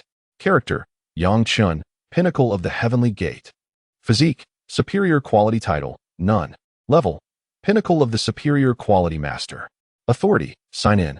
Cooldown 1 day. Marketplace, open. Extraordinary ability, devour. Fire, water, venom, thunder, gale, angel, wood, ice. Kill points, 14. 720 items. Amplification card, combat card, creation pill. Cultivation technique, 9 Xian transformation, cultivated to the 4th transformation. Martial arts, Songlong fist, yin yang. Experience, 0-1000. Weapon slot, Songlong 5 tiger sword, divine turtle shield. Available points, 0. Yang Chen had expended a substantial 2,000 kill points to ascend to the pinnacle of the heavenly gate. However, it was nearly sufficient. With the addition of the 9 Xian transformation, he was confident that even if the immortal master from Penglai were to reappear, he could ensure his own escape, at least preventing the master from having his way with him. Now, Yang Chen had truly stepped into the realm of the creation master. Originally, Yang Chen aspired to elevate himself to the realm of creation by vanquishing points, yet for reasons unknown, the numbers on the page vanished. Consequently, he was unable to succeed. Nonetheless, the pinnacle of the heavenly gate, in comparison to before, still represented a significant enhancement. Wang Qingtian was utterly astonished, despite being at the level of a creation sovereign. Witnessing Yang Chen ascend with the velocity akin to a rocket left him momentarily bewildered. As a creation sovereign, he was acutely aware that the cultivation of the young man before him was devoid of any embellishment. It was as if it had been bestowed upon him from thin air. It was terrifying indeed. Although Wang Qingtian regarded the pinnacle of the heavenly gate with disdain, one must remember that Yang Chen, even during the mid-stage of the heavenly gate, had the audacity to challenge a creation sovereign. Now, Wang Qingtian found himself hesitant to contemplate the implications. Would this sovereign still wish to compel me to enter the first cavern? Yang Chen smiled faintly, his gaze fixed upon Wang Qingtian, a hint of mischief flickering in his eyes. Beside him, Chen Tianxin observed Yang Chen's confident demeanor, a sense of pride swelling within him. Truly, he was the one from our number 98. In that moment, Chen Tianxin could not help but puff out his chest, his eyes sparkling with amusement as he surveyed the other formidable figures of the heavenly gate. It was as if he proclaimed, "Behold, this is our number 98. The experts of the heavenly gate, sensing Chen Tianxin's gaze, involuntarily twitched their lips. How audacious! This was merely Yang Chen's prowess. What business did a mere mid-stage heavenly gate cultivator have in this spectacle? Meanwhile, Wang Zhan displayed signs of anxiety. Having been rescued by Yang Chen, he naturally harbored favorable sentiments towards him, yet now Yang Chen stood before his own clan leader, placing him in a precarious position. Wang Zhan cast a glance at the impassive clan leader, pondering what thoughts occupied his mind. At that moment, Wang Qingtian gradually rose to his feet, exuding an overwhelming aura reminiscent of a towering mountain, which surged towards Yang Chen with ferocity. Boom! The entire room trembled, emitting a dissonant cacophony, as if it would collapse at any moment. Young man, possessing talent is commendable, yet do not forget that even the finest talent pales in comparison to absolute strength. Wang Qingtian's voice resonated like the tolling of a great bell, echoing with authority.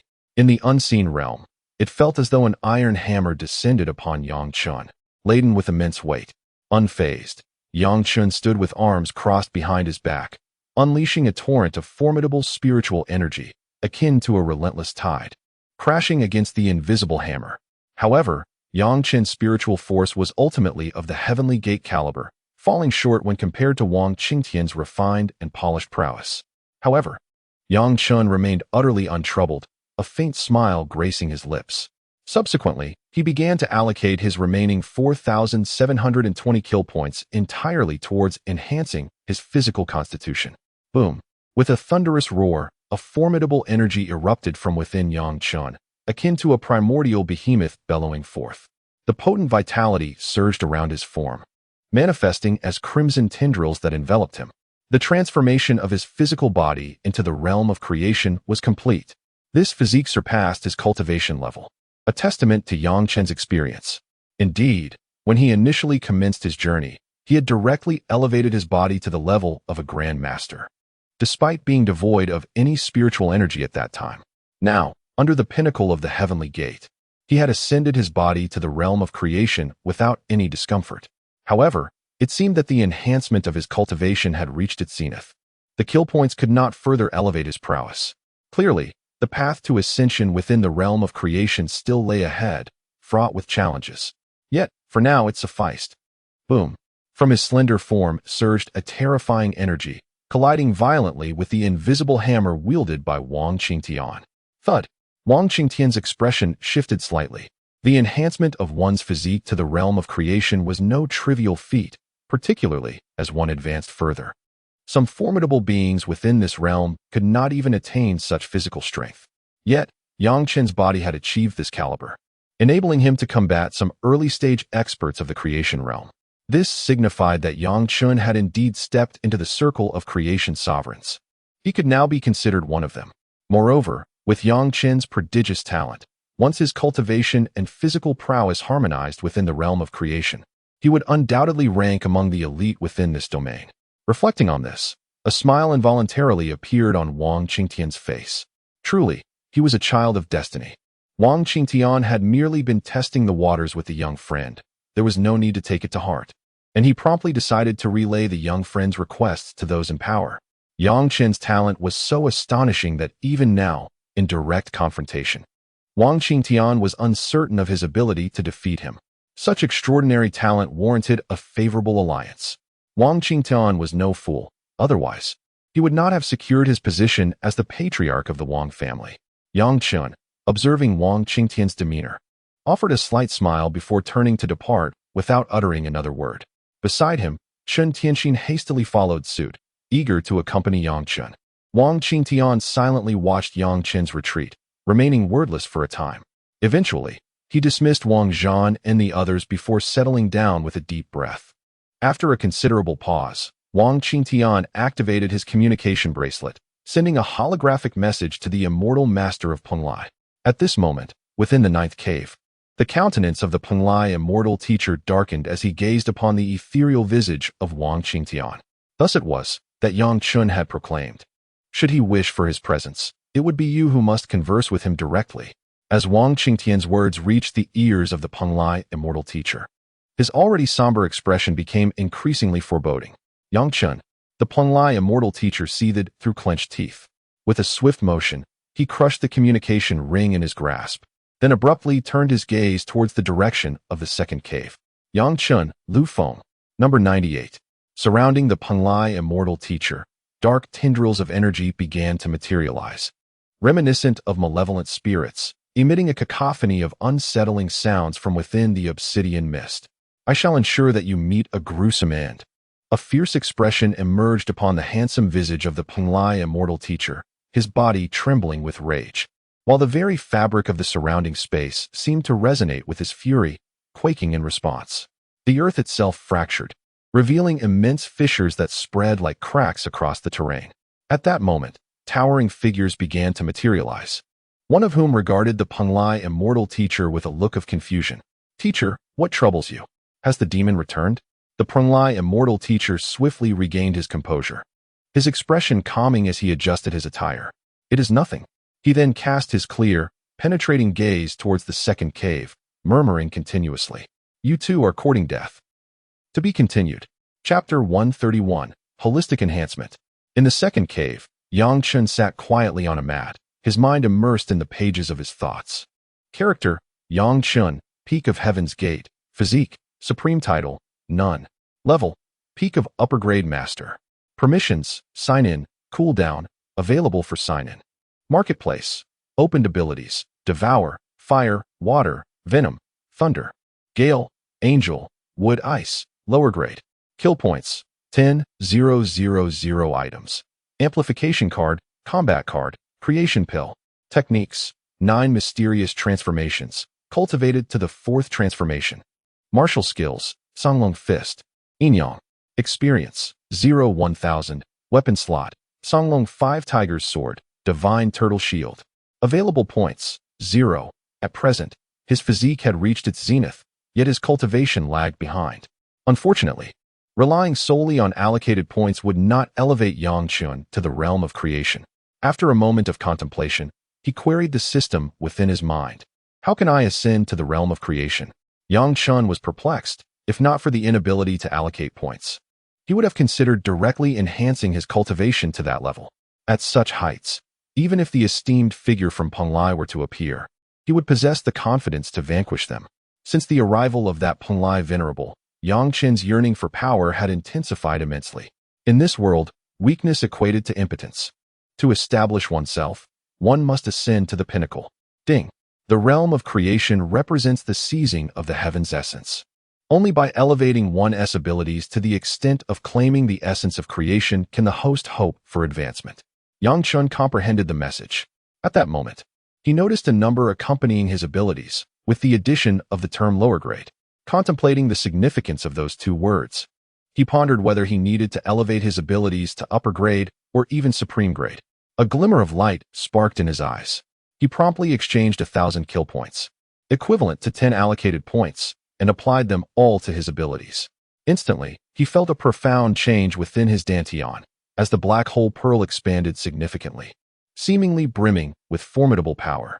At that moment, the two words following his abilities transformed to peak of middle grade. Yang Chun's eyes brightened, and after moistening his lips, he converted the remaining 9,000 kill points into allocated points, totaling 90. He then pressed the number with fervor. Boom, boom, boom. At once, a terrifying aura erupted from Yang Chun's slender frame. Surrounding him, one could faintly perceive purple flames flickering and blue arcs of lightning dancing. Behind Yang Chun, there seemed to be an ethereal angelic silhouette, enveloping him in a soft, radiant glow. The black orb within his dantian suddenly expanded, spinning rapidly and emitting a deep, dark luminescence that extinguished everything in its vicinity. At this moment, his extraordinary abilities had undeniably ascended to the pinnacle of excellence. This signified that, should Yang Chun accumulate sufficient points, he could potentially elevate himself directly to the realm of creation. However, he was left with merely 3 points to allocate. Consequently, Yang Chen devoted all remaining points to his mastery of yin and yang. Although he could not attain the zenith of this art, his comprehension deepened, and his combat prowess received a notable enhancement. As Yang Chen slowly opened his eyes, it was as if a bolt of lightning erupted from his gaze, causing the very fabric of the void to tremble. He clenched his fist gently, feeling the terrifying power coursing through him, and then unleashed it with a light sweep. Boom! The air shattered explosively, and a massive hole was smashed into the sturdy wall. This was merely a casual gesture from Yang Chen, with a modicum of effort. He could have obliterated the entire structure. The materials of the second cave's dwelling were distinct. Even a formidable practitioner in the shackled realm would find it exceedingly difficult to demolish this house. Yet, with a mere flick of his wrist, Yang Chen managed to make the entire edifice quiver. His eyes sparkled with excitement as he murmured, "If I could incorporate the 9 Xian transformation, I would surely be able to confront the esteemed Punlai master." In an instant, Yang Chen felt a surge of fervor. The rapid elevation of his strength within such a brief span reaffirmed his belief that true breakthroughs are achieved through combat. Eagerly, he anticipated entering the first cave. Although he had to wait for the so-called authorities to permit his entry, this was merely an excuse. He could not afford to tarnish the reputation of the esteemed number 98. He must act with audacity. After all, if the sky were to fall, his benefactor would undoubtedly support him. With a faint smile, Yang Chen once again narrowed his eyes, gazing at the interface, his heart swelling with anticipation. It was time to sign in. "System, sign in," he commanded in his mind. Ding. "Sign in successful. You have received a fortune star egg." Instantly, Yang Chen's expression soured. To him, the fortune star egg seemed far less useful than the so-called creation pill. The battle cards and enhancement cards it produced were nearly useless to him, often rendered ineffective against his adversaries. They were simply a burden. However, since he had already signed in, he had no choice but to break it open. After all, he was determined to see what lay within. Subsequently, Yang Chen's spiritual power surged, transforming into a small hammer that struck fiercely upon the fortune star egg. Bang! Congratulations to the host for obtaining a cultivation card. Yang Chen raised his brow slightly and inquired, "System, what exactly is a cultivation card?" Ding! The cultivation card allows the host to quintuple the cultivation attained in 1 hour of practice. Yang Chen's eyes sparkled with excitement, his gaze igniting with fervor. A 5-fold enhancement in cultivation. How astonishing! It is worth noting that he still possessed a supply of supreme spiritual energy, alongside several high-grade spiritual infusions yet to be utilized. If he were to employ them, coupled with the cultivation card, the increase in his cultivation would be monumental, especially with the supreme spiritual infusion. Within just 1 hour, Yang Chen could absorb nearly all of it. Even if he absorbed only half, using the cultivation card would equate to the benefits of 2.5 infusions.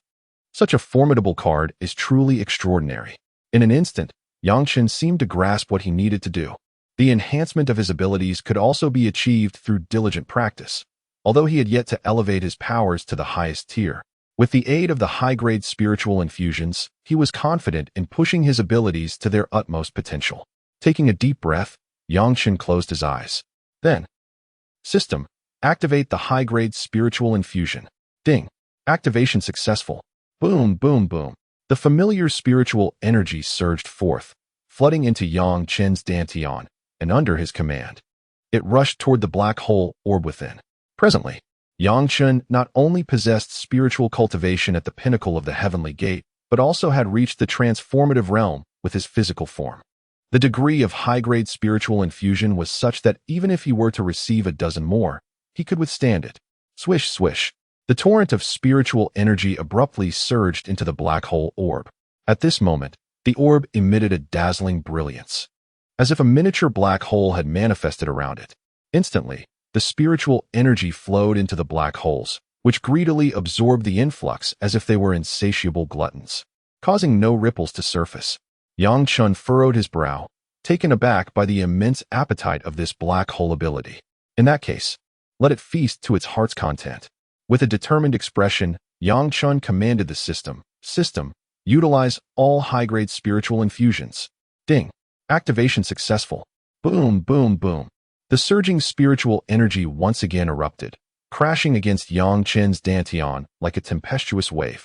Yang Chen activated the Nine Mysteries transformation, deftly directing this overwhelming energy toward the black hole. Swish, swish, swish. Countless strands of spiritual energy were once again devoured by the black hole, and Yang Chen could distinctly sense a wave of satiation emanating from the black hole orb, akin to a child who has had their fill. A faint smile graced Yang Chen's lips as he directed the remaining spiritual energy into the depths of the black hole once more. Indeed, moments later, the black hole orb erupted with a resplendent brilliance. Under the ethereal glow, it astonishingly expanded to the size of a dragon's eye. At that moment, Yang Chen once again summoned the page, and to his astonishment, the level of his extraordinary abilities had ascended to the pinnacle. His spirit stirred slightly, and he then summoned a cultivation card. With fervent anticipation in his gaze, he crushed it to activate its power. Ding! The cultivation card shattered, transforming into a stream of luminescent energy that enveloped Yang Chen's form. He could not afford to waste any time and promptly commanded the system, irrigate with supreme spiritual energy. Ding! Activation successful. Immediately, a wondrous wave of energy permeated the surroundings, causing the entire space to appear to shimmer and warp. Yang Chen sat cross-legged within this enchanting aura, his resolve unwavering. At this moment, he was poised to break through to the realm of transformation. To be continued. Chapter 132, The Thunderous Tribulation. A thunderous roar echoed as a formidable aura radiated from Yang Chen's being, stirring the very fabric of the surrounding space.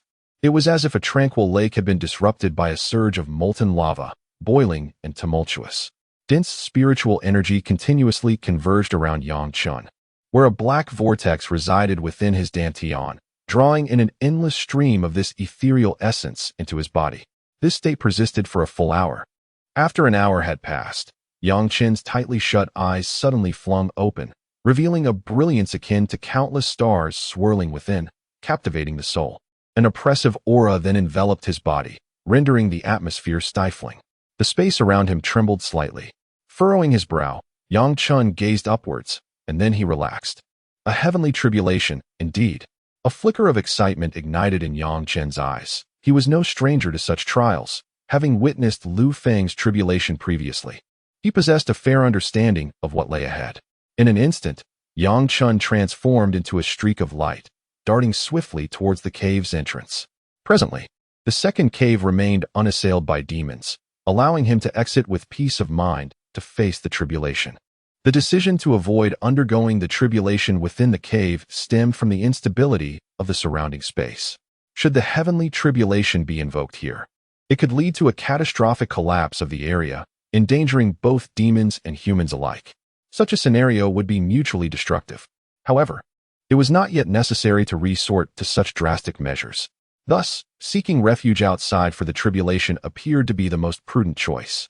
Outside the East Sea Cave, Elder Li's gaze shifted slightly as he turned his attention to the barrier. Suddenly, a streak of light burst forth from within the barrier, prompting a grave expression to settle upon Elder Li's face, mingled with confusion. At this juncture, why would anyone emerge from the depths of the cave? The fall of the first cave was already known to all formidable beings. Logically, each cave should be in a state of readiness.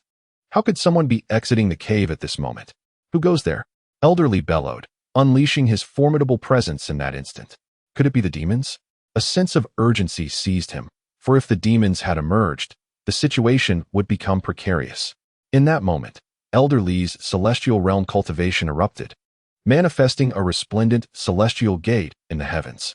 It is I, Yang Chen. His voice resonated through the air.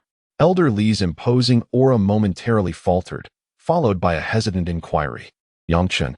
Soon after, Yang Chen's visage, adorned with a warm smile, appeared amidst the celestial expanse. What is this? Elder Li gazed at the aura emanating from Yang Chen's body, his pupils suddenly constricting in shock. Are you about to ascend? Terror gripped Elder Li's face. How long has it been? Just a few days ago, when Yang Chen arrived, he was merely at the mid-stage of the heavenly gate. And now he is on the verge of promotion. A miraculous transformation? Elder Li's expression was a spectacle to behold as he looked at Yang Chen's somewhat youthful visage, feeling a twinge of embarrassment. He could very well be the grandfather of Yang Chen's generation, yet his cultivation was inferior to that of the young man. Comparing oneself to others could indeed be infuriating. Even Elder Li, with his profound composure, felt a ripple of emotion stirring within him. Yang Chen smiled at Elder Li and nodded. Truly, Elder Li couldn't help but sigh inwardly, then stepped aside to clear the path. Having another person at the realm of miraculous transformation would undoubtedly benefit the underground world. Yang Chen gave a slight bow to Elder Li and surged towards the sea, akin to a fleeting light, slicing through the horizon. Above the East Sea, Yang Chen stood solemnly, his expression grave as he gazed upward, where dark clouds had thickened ominously. Within the dense clouds, arcs of lightning danced continuously, descending with overwhelming power, exuding a palpable sense of oppression that spread from the stormy sky. A formidable energy coalesced above. Even Yang Chen dared not underestimate its might. Taking a deep breath, Yang Chen slowly focused on the ominous clouds above. His body surged with energy, and a petite heavenly gate materialized above him, revealing a black void emerging from its depths. It has come. Yang Chen's gaze hardened, and the azure dragon and 5 tigers' sword quietly manifested in his hand, radiating a brilliant azure glow, akin to shards of ice. Boom! A deep rumble echoed from the heavens, followed by the sight of a thunderbolt as thick as a barrel erupting violently, hurtling towards Yang Chen. Flames roared to life around him, enveloping him in a fierce purple blaze. The extreme heat scorched the surrounding space. Fire demands fuel, and the very essence of space served as that fuel. Beneath his feet, the sea churned violently, and a whirlpool emerged directly under Yang Chen. A fierce wind surged, and an angelic figure materialized. Guardian Angel. Behind him, the ethereal form of the angel embraced Yang Chen, radiating a soft glow that enveloped him warmly. Bang! The thunder struck fiercely against Yang Chen's body, and a flash of pure white light flickered across him, deflecting the onslaught of lightning. Yang Chen's countenance remained utterly unperturbed, for he comprehended that amidst the tribulation, this single bolt of lightning was merely one among many. Behind it lay countless others. At this moment, within the 9th cave, a formidable figure resonated with curiosity. Who is undergoing tribulation? Has someone recently attained the realm of creation? Could it possibly be that esteemed individual from Penglai? An additional master of creation would indeed be a boon for our Huaxia. Would esteemed friends care to observe? A towering figure chuckled lightly. Very well. Let us proceed to witness. An aged body slowly traversed the void, the whisk in hand gently swaying. It was none other than the venerable master of Longhu Mountain. The master cast a casual glance at the numerous imposing figures and then said, "Esteemed friends, please do as you wish. I must remain stationed at the 9th cave." He exhibited little interest, for the one ascending was not from his own sect. Better to steadfastly guard the cave than allow chaos to ensue from malevolent forces. The multitude of figures offered a slight bow to the master. "We shall return shortly." In an instant, those figures erupted into motion, vanishing into the depths of the 9th cave. The master remained unfazed, continuing to preside over the 9th cave, quietly observing the cave's direction. Within the 8th cave, Lu Feng seemed to sense a disturbance. He raised his head, a flicker of uncertainty shimmering in his eyes. Someone has actually ascended to creation. I must investigate. With that, he tore through the fabric of space, vanishing within. At this moment, above the East Sea, bolts of lightning incessantly struck Yang Chen's form, rendering him somewhat disheveled. Yet, amidst this disarray, his eyes shone with brilliance. I see now. Yang Chen's lips curled slightly, as his gaze brightened with unprecedented clarity. These tribulations are mere physical assaults. If I find myself unable to withstand them, I can rely on the dual abilities of the divine turtle shield. The Xuanwu body, although not fully recharged, has its blocking skill ready. In that instant, Yang Chen felt a surge of confidence regarding his ability to endure the tribulation. With a faint smile, he ascended into the air, his once disheveled form now radiating a resplendent glow. A flame erupted, cleaving the celestial dome, as Yang Chen stood amidst the fire, engulfed in myriad flames, resembling a sovereign of fire. A confident arc graced Yang Chen's lips as he gazed toward the ominous clouds above. With a powerful fist, he struck forth. Tribulation? Why must one undergo it? Why not confront it with lethal force instead? Yang Chen's eyes sparkled with increasing brilliance, his resolve seemingly solidifying as he grasped the essence of his own path. Today, I shall not endure the tribulation. I shall vanquish it. Boom. Boom, boom, above the heavens. It seemed as though the skies sensed Yang Chun's unwavering spirit, and the heavens appeared to roar in wrath. An unfathomable power manifested in an instant, unleashing arcs of lightning that resembled serpents, swiftly locking onto Yang Chun. What could this young man be planning? Several figures appeared several kilometers away, their expressions marked by confusion upon witnessing Yang Chun daringly attack the calamity cloud. It is known throughout history that no one has ever had the audacity to launch a direct assault on such a phenomenon. Such an action would only serve to amplify the cloud's formidable strength, bringing no benefit to oneself. Alas, we had hoped to witness the birth of a transformative being to alleviate our burdens, but it appears we have only found a fool, sighed one figure. Meanwhile, in another direction, Lu Feng materialized, raising an eyebrow at the sight of Yang Chun. It is this young man. However, upon seeing Yang Chen's reckless assault on the calamity cloud, his brow furrowed in concern. This decision is rather perilous. Lu Feng longed to caution Yang Chun, yet he found himself unable to act. The calamity cloud had already fixated on Yang Chun. Should he impulsively intervene, he would undoubtedly be mistaken for Yang Chun by the cloud, resulting in an even greater surge of its power. Perhaps, even Lu Feng himself would perish in the ensuing chaos. With a heavy sigh, Lu Feng turned his gaze back to Yang Chun, who was fiercely contending with the tempestuous lightning. Yang Chun delivered a powerful punch, shattering a bolt of lightning, and then summoned the Songlong Five Tiger Sword, which he wielded deftly.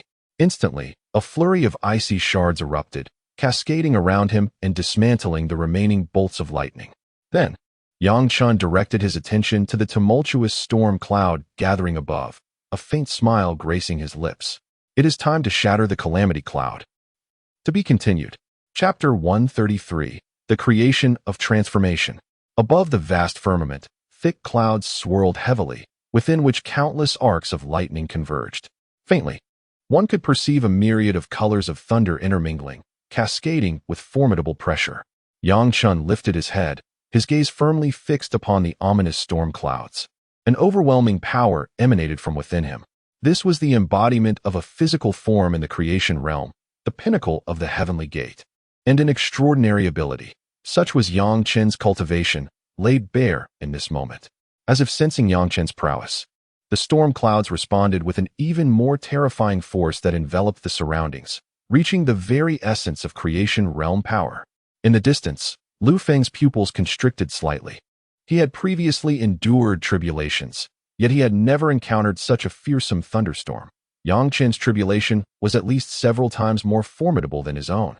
The towering figures around him grew solemn. One of them inquired, "Have any of you ever witnessed such a terrifying thunder tribulation?"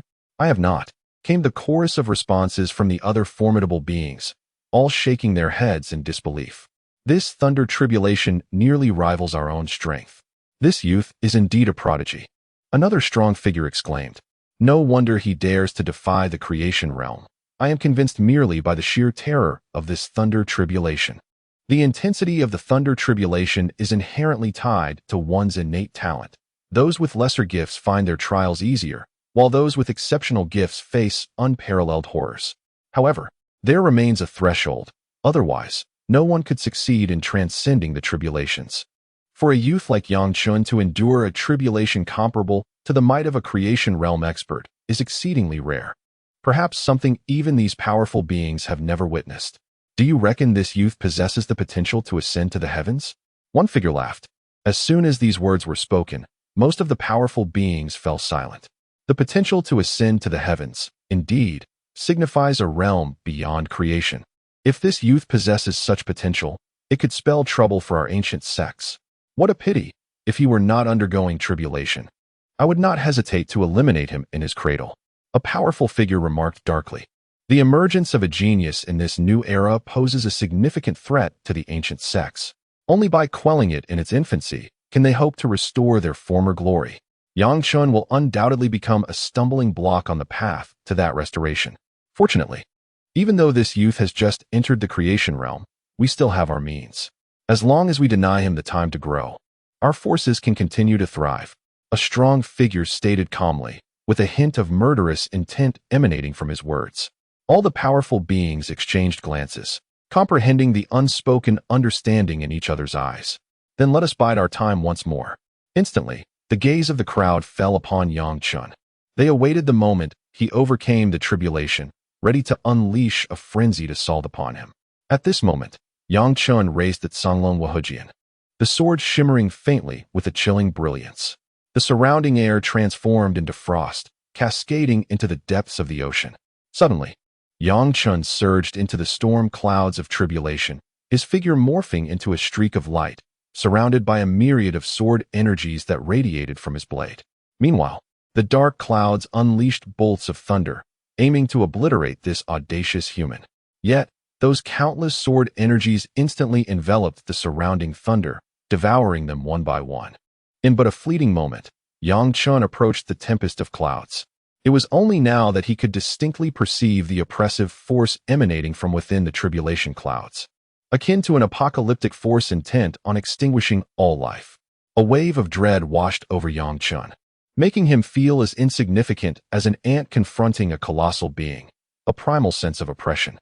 However, in the next moment, the black hole pearl within his dantian began to spin, a refreshing current coursing through his body, instantly stabilizing his spirit. Yang Chen quietly absorbed the incessant aura emanating from the storm clouds, his gaze turning resolute. If it was a tribulation, then let it be destroyed. Yin and Yang.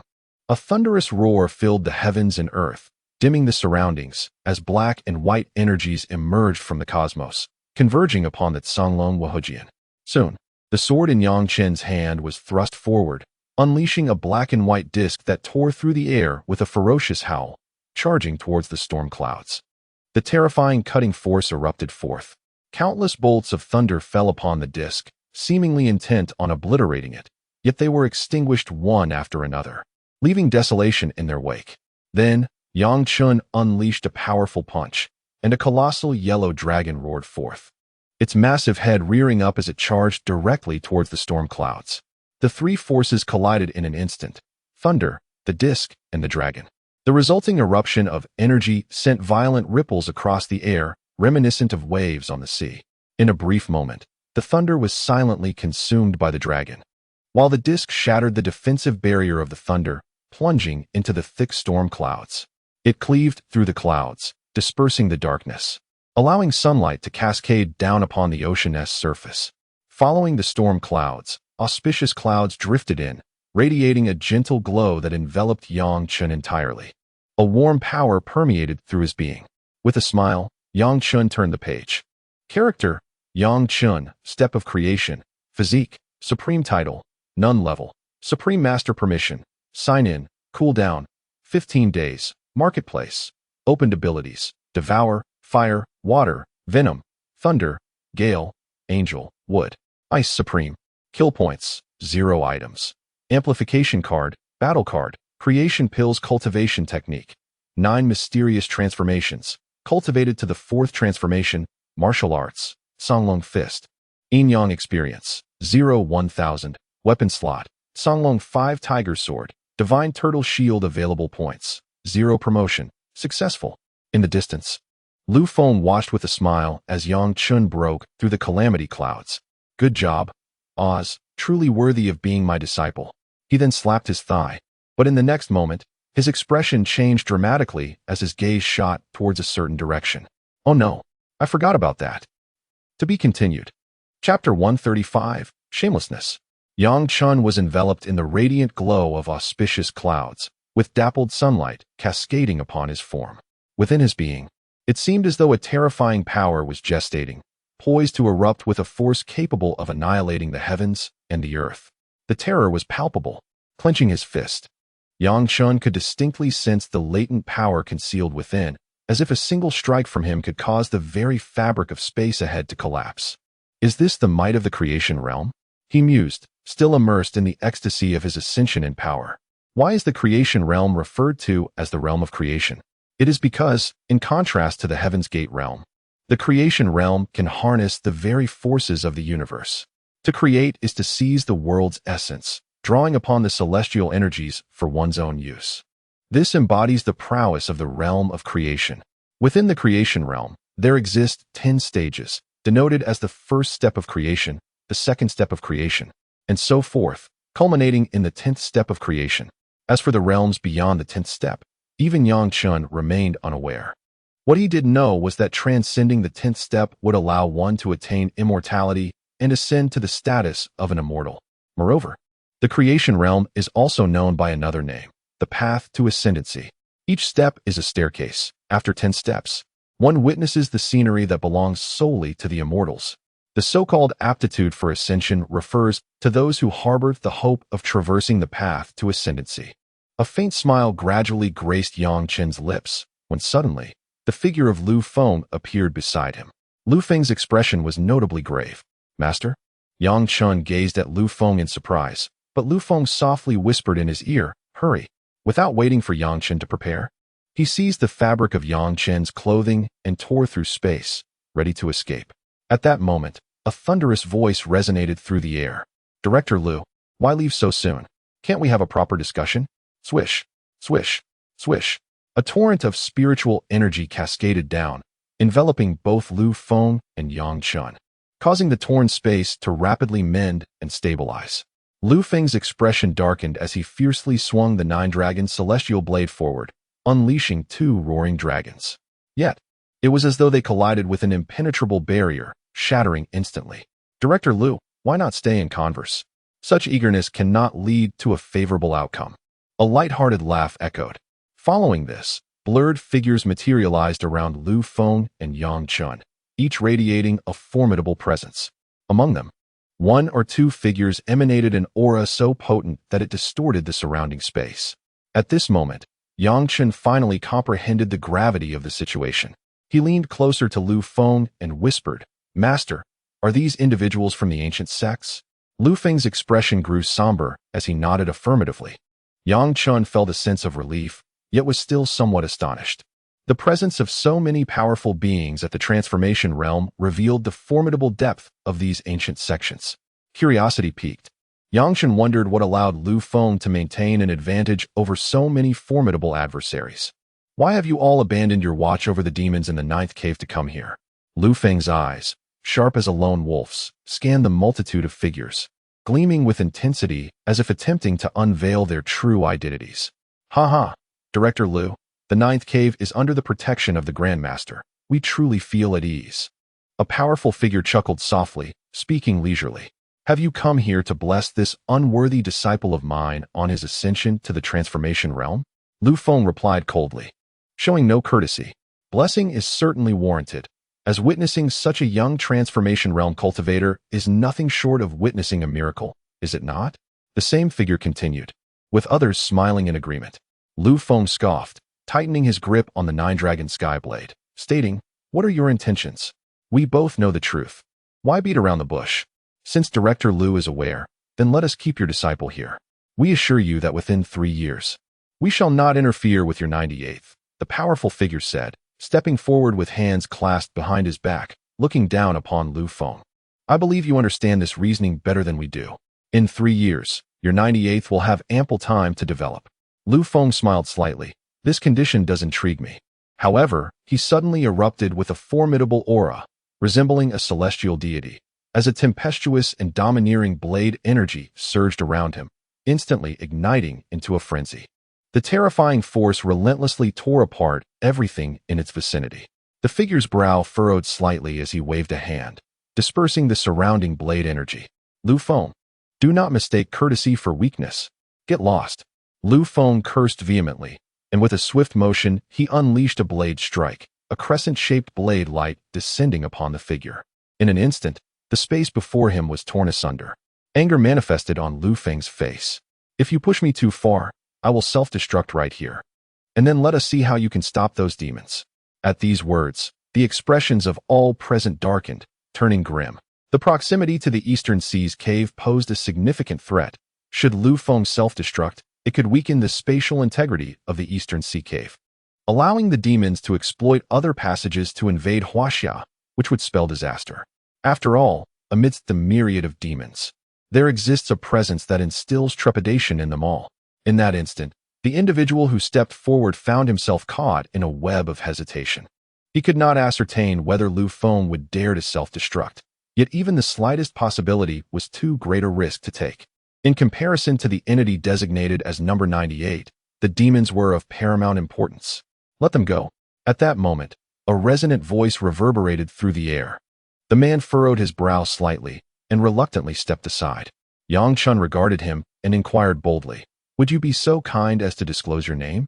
The man cast a glance at Yang Chen, suddenly finding the situation somewhat amusing. "Why, little fellow, do you think that after today, you can still provoke me?"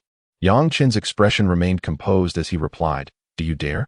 The smile on the man's face gradually faded as he declared, "I am Jin Wujia, the sect master of the Golden Peak Sword Sect." "Very well, I shall remember that." Yang Chen nodded and followed closely behind Lu Feng, slowly making his exit. Just as he was about to depart, Yang Chen abruptly turned his head and addressed Jin Wujia with a calm demeanor concerning today's events. "I shall personally visit the Golden Peak Sword Sect in due time to witness the prowess of your esteemed sect." To be continued. Chapter 136. The Situation. In the imperial capital, headquarters number 98.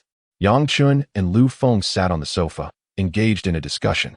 "Master, why do those ancient sects, with their formidable heritage, refrain from taking action against us?" At this moment, alone with Lu Feng, Yang Chen finally voiced the perplexity that had been weighing on his mind. Regardless of whether it was Longhu Mountain, Penglai, or the previous Jin Feng Sword Sect, the strength contained within these ancient sects was beyond what number 98 could withstand. After all, apart from Yang Chen, the only other significant presence in number 98 was Lu Feng, a single figure at the transformation realm. To these sects, one transformation realm individual was hardly a threat, especially considering that Penglai alone boasted several transformation sovereigns. It could be said that no, 98 was relatively weak among the forces within Huaxia. However, despite being such a diminutive faction, the ancient sects had not launched a massive assault to devour number 98, which was something Yang Chen had not anticipated. Could it be that there was some hidden reason behind this? Lu Feng gazed at Yang Chen and slowly spoke. "Now that you have attained the transformation realm, there are certain truths I must reveal to you." He then gradually rose, his gaze drifting towards the window. Since its inception, number 98 was established by my Lu family. In essence, we are also an ancient force. However, we abandoned the ancient ways for the sake of the new era. Do you understand? Yang Chen's body trembled slightly, and then he experienced a moment of clarity. So, it was true that the ancient sects had refrained from acting against No. 98 because there was an ancient power backing it. My Lu family, abiding by the teachings of our ancestors, safeguards Huaxia. The emergence of the new era was foretold by a prophecy, stating that only the people of this new era could withstand the calamities that befall Huaxia. Lu Feng's eyes slowly settled on Yang Chen, imbued with a depth that was difficult to fathom. Yang Chen was momentarily taken aback.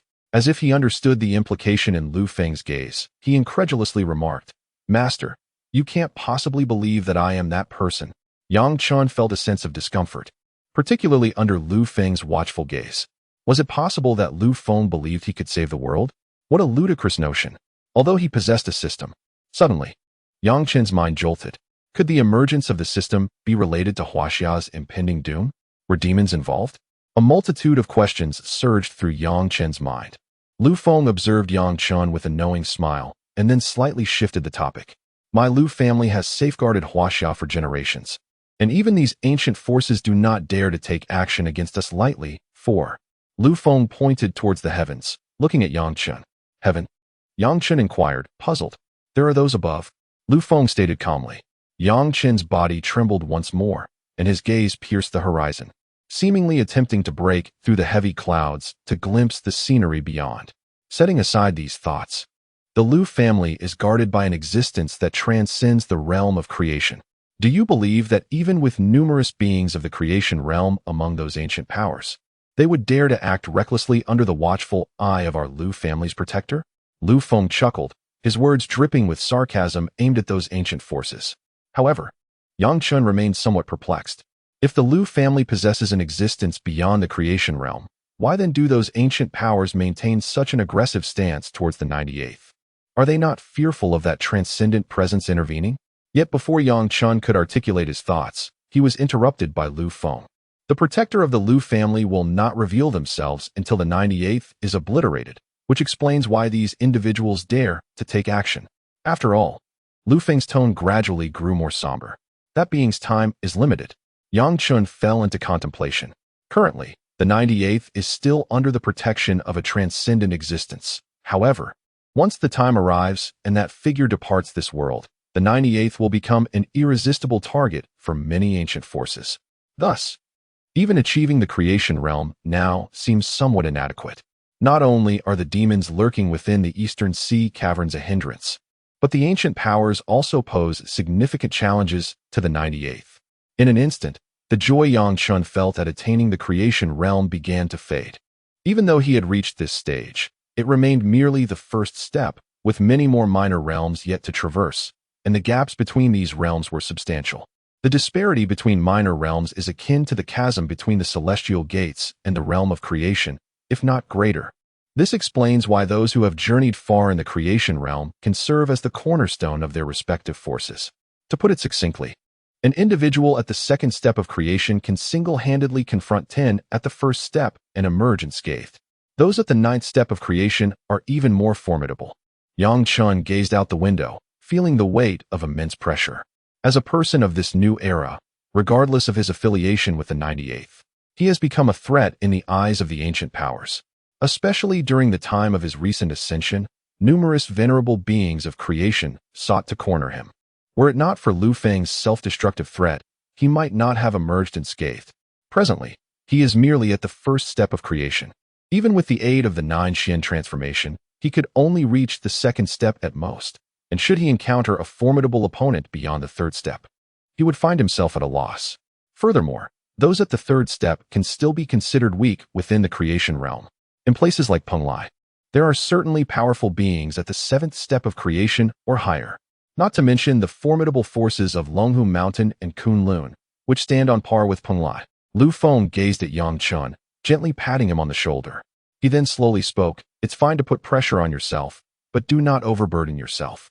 Rest assured, the one from the Lu family will still be in a position of authority for several more years. In this time, you will have ample opportunity to grow." Yang Chen's previously tense heart gradually began to relax with Lu Feng's words. A few years, as Yang Chun felt the system within his mind. A faint smile crept across his face. Indeed, there are still a few years left. With the assistance of the system, a few years should suffice for him to reach the late stage of the transformation realm. By then, even if the one from the Lu family were to fall, he would still be capable of contending with the ancient powers. This is the confidence that Yang Chun possesses. From being an individual with no cultivation to attaining the transformation realm in less than a year, reaching the late stage of the transformation realm. Surely, it will not take him many years. To be continued.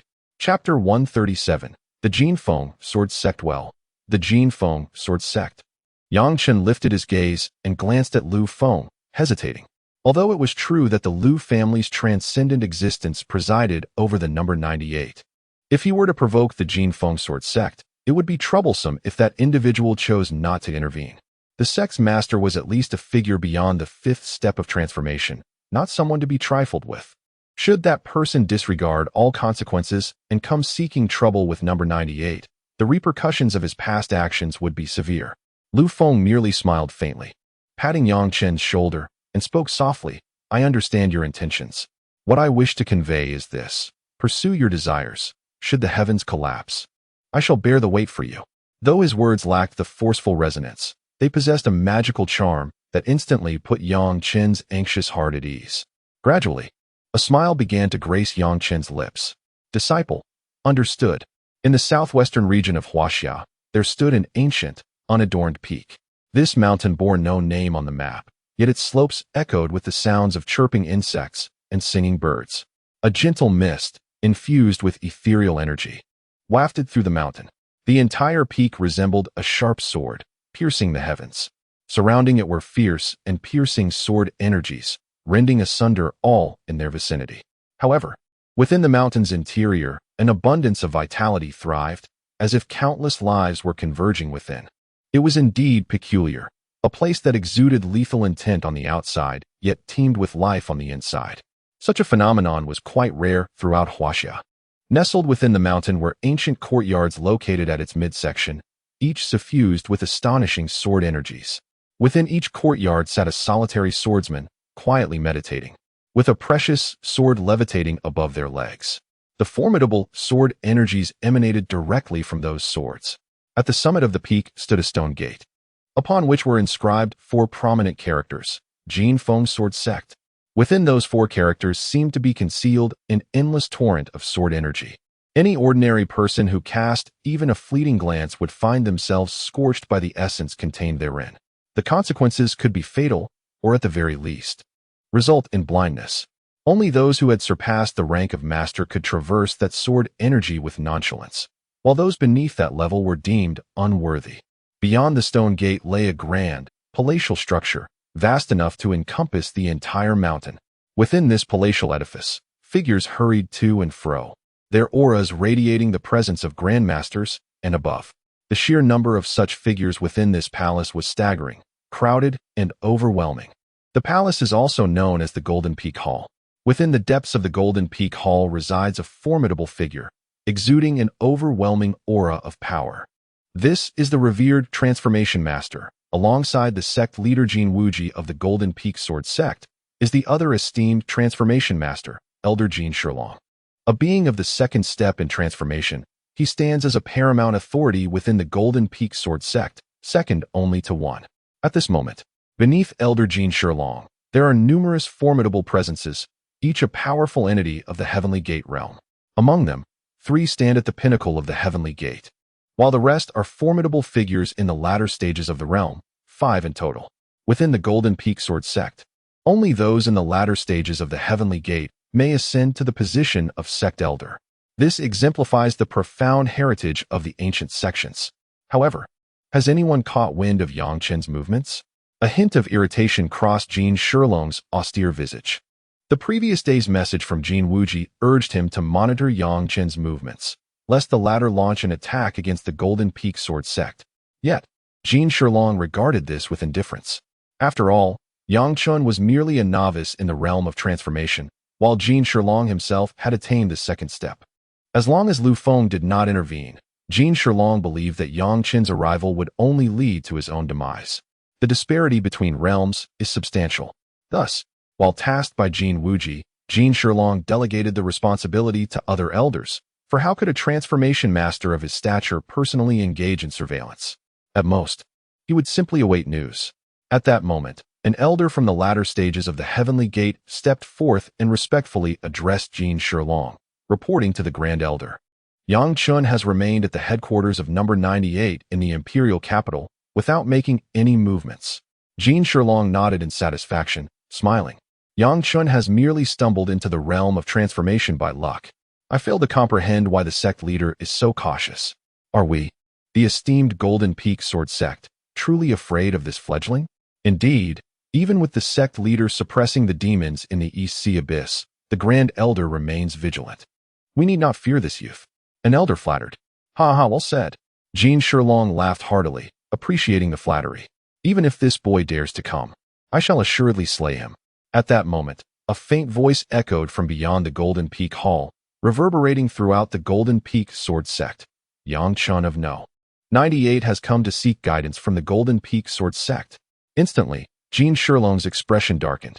He turned fiercely toward the elder who had previously spoken. Did you not say he had not moved?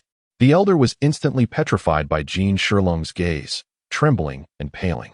But, according to the scout's report, Yang Chen truly has not moved. Grand Elder, I am being wronged. Fool. Jin Shilong, with a muttered curse, suddenly struck the air with a mighty hand, causing a black long sword to materialize before him, exuding an intense aura of lethality that erupted in an instant. Yang Chen, you dare to come to my Jin Feng Sword Sect, seeking your own demise. Jin Shilong then tore through the space before him, ascending to hover above the Jin Feng Hall. The remaining elders swiftly followed suit. Above, Jin Shilong cast a dark glare at the seemingly innocuous youth before him, his enormous pupils alight with fury. Yang Chen, I had thought that if you remained obediently in the imperial capital, we would coexist in peace. However, if you insist on courting death, you cannot blame me. Yang Chen smiled faintly, meeting Jin Shilong's gaze with a chilling glimmer in his eyes. Having long heard of the exceptional swordsmanship of the Jin Feng Sword Sect, I have come today to seek enlightenment. To be continued. Chapter 138. Chen versus Jin Shilong. Allow me to witness the swordsmanship of your esteemed sect. A subtle smile graced Chen's lips as he summoned the Songlong Wuhu sword, which gradually materialized in his grasp. Surrounding the blade were mottled blue ice crystals, cascading down like delicate snowflakes. These transformed into razor-sharp sword energy, instantly rending the very air around him asunder. Please. Chen spoke courteously to Jin Shilong, his tone measured and respectful. Jin Shilong narrowed his eyes slightly, a glimmer of sharpness flashing within them. Though he appeared somewhat rough around the edges, it was evident that he was a man of extreme caution. After all, it was inconceivable that one could ascend to the rank of a master of creation without possessing a keen intellect, especially when he had attained the esteemed position of Grand Elder within the Jin Peak Sword sect. This alone attested to his formidable nature. In Jin Shilong's eyes lingered a hint of solemnity. Despite his disdain for Chen's cultivation level, he recognized that Chen, at the threshold of the heavenly gate, could defy the master of creation, embodying an extraordinary prowess. Now, having advanced to the ranks of a master of creation himself, he understood the necessity of vigilance. Should he falter in this encounter, the repercussions would be dire. In that moment, a long sword emanating dark air currents materialized in Jin Shilong's enormous hand, causing the surrounding space to collapse under the weight of its presence. Jin Peak Sword Technique. The instant the sword appeared, Jin Shilong struck without granting Chen a moment's reprieve. Chen was undeniably a genius, a fact Jin Shilong fully acknowledged. After all, even the sect leader held him in considerable regard. How could he possibly lack any formidable abilities?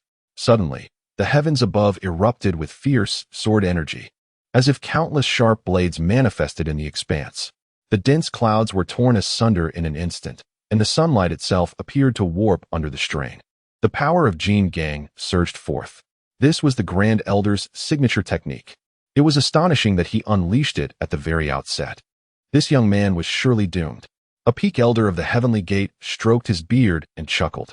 Naturally, the Grand Elder was a master of creation at the second tier, while this lad was merely at the first tier. Moreover, the Jin Peak sword technique was among the most elite martial arts of the sect. Even a master of creation would hesitate to confront it head-on. Another elder, his eyes gleaming with excitement, echoed the sentiment. Meanwhile, high above in the firmament, Chen cast a sidelong glance, gradually thrusting forth the Songlong Wuhu sword, its luminous aura bursting forth in an instant. Buzz! Songlong! Roar! A colossal dragon, encrusted in ice crystals, roared with ferocity, tearing through the air as it surged toward Jin Shilong. 5 tigers. Roar, roar, roar, roar, roar. In an instant, 5 mighty tigers emerged, their foreheads adorned with streaks of lightning, joining the fray with a thunderous roar. Emitting a resplendent blue aura, the moment the 5 ferocious tigers materialized, a thunderous roar reverberated through the air. Bolts of lightning cascaded from the clouds, shattering the golden essence that permeated the realm. Yet, amidst the tumultuous sword energy, a fervent surge enveloped both the Azure Dragon and the 5 tigers, leading to their eventual demise. You are commendable. Jin Shilong's piercing gaze fixated on Chen as he spoke in a deep tone. That is inevitable. Chen, showing no signs of hesitation, reciprocated Jin Shilong's assertion. A slight twitch appeared at the corner of Jin Shilong's mouth. Well, a compliment surely elevates the spirits. Nevertheless, the sword in his hand remained relentless, unleashing an endless barrage of sword energy directed at Chen, embodying an overwhelming intent to crush him. Chen smiled faintly, lifting the Azure Dragon and 5 Tigers' sword. Exhaling a powerful stream of sword energy, he resembled a celestial sword master, entangled with Jin Shilong in a fierce clash. Instantly, the clouds above tore apart, and the boundless sword energy intertwined, creating a vacuum around the two combatants. The terrifying aftershocks radiated outward like ripples, expanding in concentric circles. Indeed, as expected of a master of creation, even the residual energy is beyond our capacity to withstand. An elder gasped, a hint of trepidation evident in his voice. The tumult of battle above was potent enough to obliterate a formidable Heavenly Gate expert, for the chasm between the realms of creation and Heavenly Gate cannot be overstated. particularly with the presence of a master of creation at the second step. Ha ha ha. The reputation of the second step of creation is well-deserved. Jin Shilong managed to push Yang Chen back with a single strike, yet Yang Chen's eyes glimmered with an unprecedented brilliance. Humph. Jin Shilong's expression darkened, clearly displeased. He had failed to suppress Yang Chen. The disparity between the first and second steps of creation was as vast as the heavens. Moreover, in their entanglement, Jin Shilong discerned that Yang Chen's comprehension of the sword path had deepened remarkably, as if he were a sharpening stone for Jin Shilong. This bewildered him immensely. Who was he? He was the Grand Elder of the Jin Peak Sword Sect, the mightiest beneath the sect leader. His understanding of the sword path ranked second within the entire sect. Yet, he found himself unable to dominate Yang Chen. Was this lad a monstrous anomaly? This cannot stand. Jin Shilong murmured. Suddenly, an overwhelming force erupted from his being, and behind him, it seemed as though an entire world materialized, an immense sense of oppression surfacing instantaneously. The exclusive power of a master of creation, the strength of the heavens and the earth. The space behind Jin Shilong appeared to warp, vaguely revealing the silhouette of a continent, though it remained exceedingly indistinct. Immediately, the phantom of the continent behind Jin Shilong suddenly transformed into a stream of light, merging into the black longsword in his hand. The sword erupted with a resplendent radiance, and amidst the shimmering glow, one could faintly hear the anguished roars of demons. As if the sword were birthed from the very essence of resistance itself, manifesting with the presence of spectral souls. A haunting wail echoed through the heavens and the earth, as ghostly infants wept and the souls of wronged women lamented.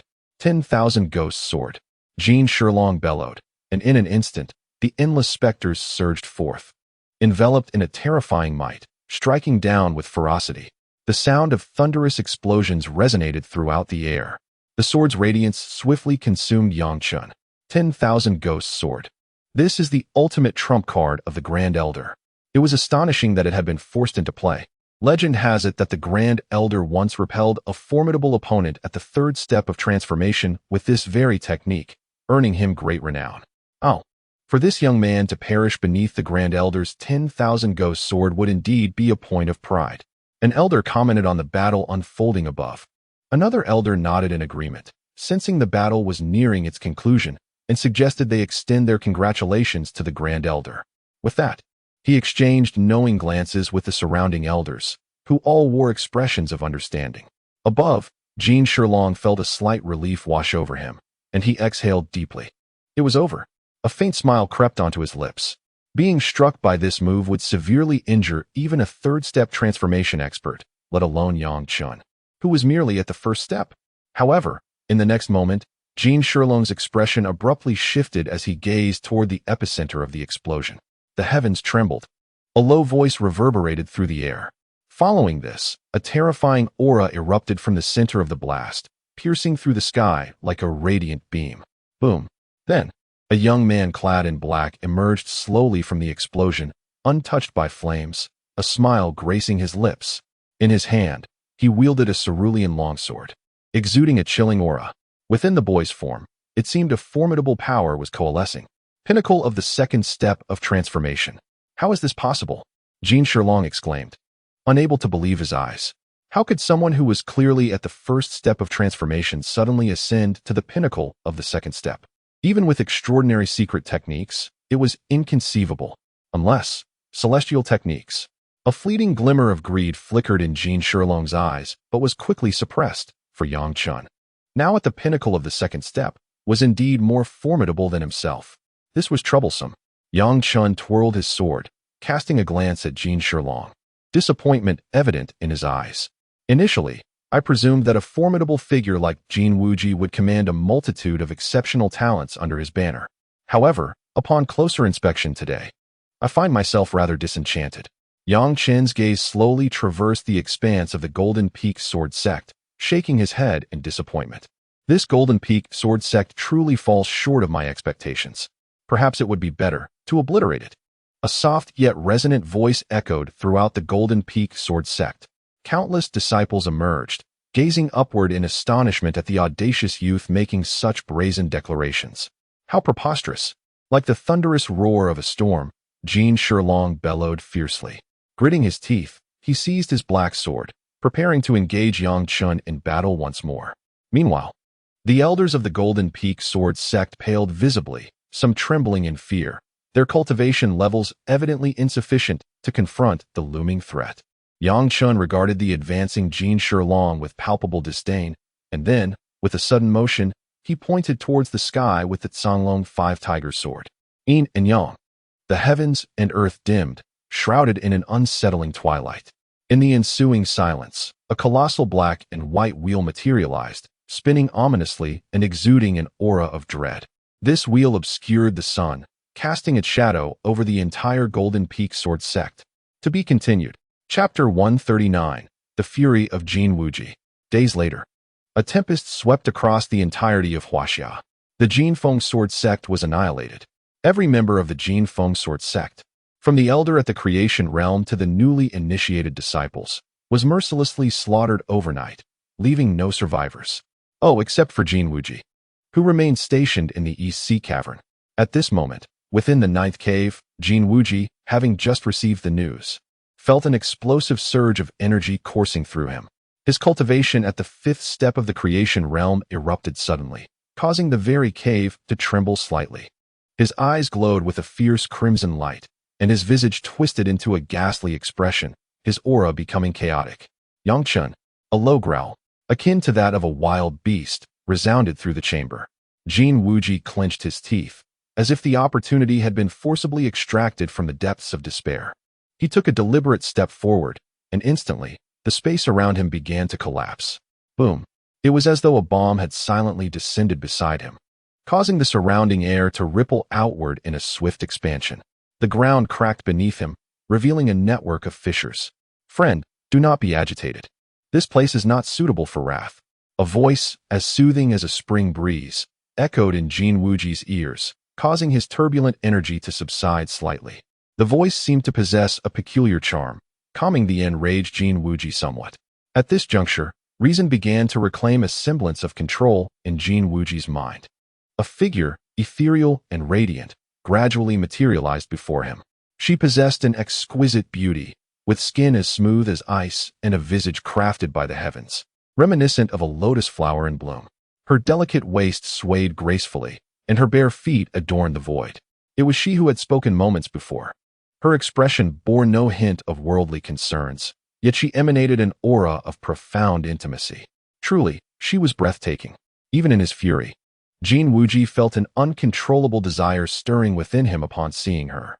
Yet, being a formidable cultivator at the fifth step of the creation realm, he managed to suppress these feelings. Ah, it is the esteemed friend from the Yaoqi. Might I inquire if you are here on behalf of Yang Chen? Jin Wuji took a deep breath, forcibly quelling his anger, his gaze fervent as it rested upon the Yaoqi Venerable. The Yaoqi Venerable merely shook her head slightly, her pearly teeth parting to produce a sound as melodious as a nightingale. Dear Jin, you misunderstand. The first cave remains ambiguous. Should you depart hastily, we shall lose a vital ally. Humph. Jin Wuji snorted coldly, his countenance darkening considerably. After all, it is not the sect of the esteemed Yaoqi that faces annihilation, but rather his own Golden Peak Sword sect. The Golden Peak Sword sect has endured since ancient times, and now, under his own hand, its lineage is severed, especially since he is the sect leader. How could he possibly swallow such humiliation without seeking vengeance? This is tantamount to obliterating his own legacy. At that moment, Jin Wuji was suddenly reminded of Yang Chen's words before his departure. In due time, I shall personally visit the Golden Peak Sword sect to witness the prowess of your esteemed sect. Those words, which Jin Wuji had previously dismissed, had now come to fruition.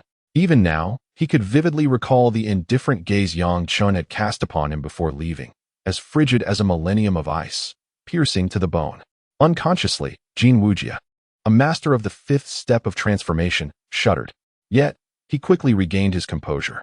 How could a being of his caliber be intimidated by a mere novice at the first step of transformation? For a moment, Jin Wuji felt a pang of embarrassment. Damn it. Meanwhile, the esteemed Yaoqi in front of him was utterly bewildered. You could have simply huffed, but instead, you cursed? Truly, men are filthy creatures. In an instant, Yaoqi's demeanor shifted, chilling Jin Wuji's senses to the core. Friend Jin, whether you like it or not, You cannot leave during this period. With a swift flick of his sleeve, a faint mist enveloped Yao Qi, and he vanished from sight, leaving Jin Wujia in a state of bewilderment. You claim I cannot leave, and so I must remain? Do you truly believe that my fondness for you grants you the liberty to act as you please? Jin Wujia felt utterly helpless, but had no choice but to comply with the arrangements of the esteemed Yao Qi. Although he could not fathom why Yao Qi's final remark had seemed rather unkind toward him, was it merely a trick of the mind? After pondering for a brief moment, Jin Wujia decided to dismiss such thoughts. However, the fury that had already ignited within him would not easily extinguish. With a resounding cry, akin to a majestic eagle taking flight, he surged toward the passage of the ninth cave, unleashing a tempest of sword energy. Moments later, a cacophony of thunderous roars echoed from within the passage, intermingled with furious shouts. Jin Wujia, you have gone too far. I haven't even invaded your domain. Yet you dare to strike at me? Seeking death, are you? You insolent wretch, I shall strike you down. Witness my blade. Come forth, who fears whom?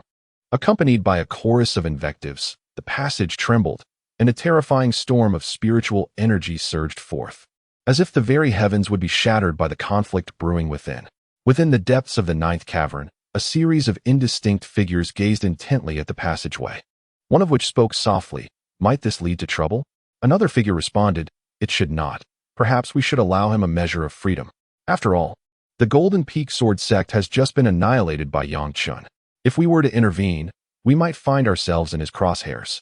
Upon hearing this, a palpable silence enveloped the gathering. Number 98 has grown increasingly audacious. One figure exclaimed in indignation, it is time to suppress him. Suppress him? Who will take on that task? You? Came a derisive retort that swiftly quelled further dissent. At that moment, a figure began to materialize, revealing the venerable Taoist master of Longhu Mountain. Grasping a whisk, he surveyed the assembly and spoke gently, esteemed friends, there are matters I cannot broach. As long as the member of the Liu family persists, we shall find it impossible to subdue number 98. With that, the old master prepared to depart. It is better to maintain a period of stability than to risk retaliation from number 98. As his words faded, the master's figure vanished entirely from the ninth cavern. That old fool is truly afraid of death. One figure spat venomously once the master was gone.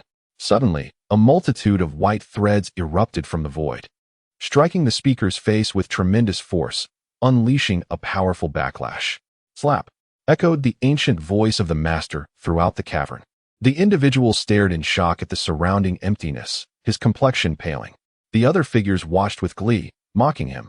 The old master is among the pinnacle of the transcendental realm. How dare you speak of him? Consider this a lesson. Faced with their scorn, the man could only swallow his pride, his embarrassment evident. Soon, the assembly began to dissipate from the ninth cavern, leaving only one figure behind. This individual, holding a wooden fan, gently stirred the air, a soft breeze brushing against his face. It was none other than the immortal master of Penglai. His gaze turned toward the capital, his eyes shimmering with a light that seemed to pierce through the fabric of space and time, descending suddenly. Meanwhile, in the headquarters of number 98, Lu Feng savored his coffee, utterly relaxed. Suddenly, as if sensing something, he lifted his head slightly, his eyes glimmering with mirth as they fell upon a particular spot. The cup in his hand shattered instantly into fine powder, the coffee evaporating in an instant. Lu Feng's eyes glowed with golden light, and the air around him crackled with a deadly aura, leaving the entire room marked with scars of violence. Then, a slight smile graced Lu Feng's lips. Brother, it has been a long time. Boom. In the place where Lu Feng's gaze fell, the void suddenly collapsed, as if a terrifying force had erupted in that very spot. After a considerable time, silence enveloped the surroundings, yet, in Lu Feng's eyes, he could discern the of Penglai subtly shifting his lips, seemingly uttering, I await you. Lu Feng smiled faintly and softly remarked that his senior brother should indeed wait patiently. With a slight wave of his hand, it was as if a gentle breeze swept in, enveloping the area of the spatial collapse, and in the next moment, the space miraculously restored itself, becoming identical to its previous state, pristine and unblemished. As he completed this action, Lu Feng's smile gradually faded, replaced by a profound seriousness. It appeared that he needed to act swiftly from this point onward. With that thought, a resolute glimmer emerged in his eyes. Meanwhile, within the ninth cavern, The eyes of the Penglai dimmed momentarily before suddenly brightening again. His countenance turned exceedingly grim, and the wooden fan in his hand shimmered with mottled light, as if something resided within its confines. Lu Feng. The Penglai gritted his teeth, and then he tore apart the fabric of space, stepping into it and vanishing into the void, disappearing from the ninth cavern. To be continued. Chapter 140. Journey to the First Cave.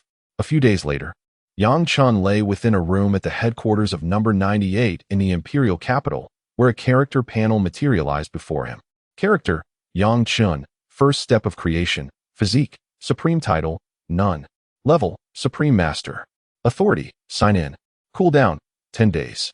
Maul: Open abilities: Devour. Fire, Water, Venom, Thunder, Gale, Angel, Wood.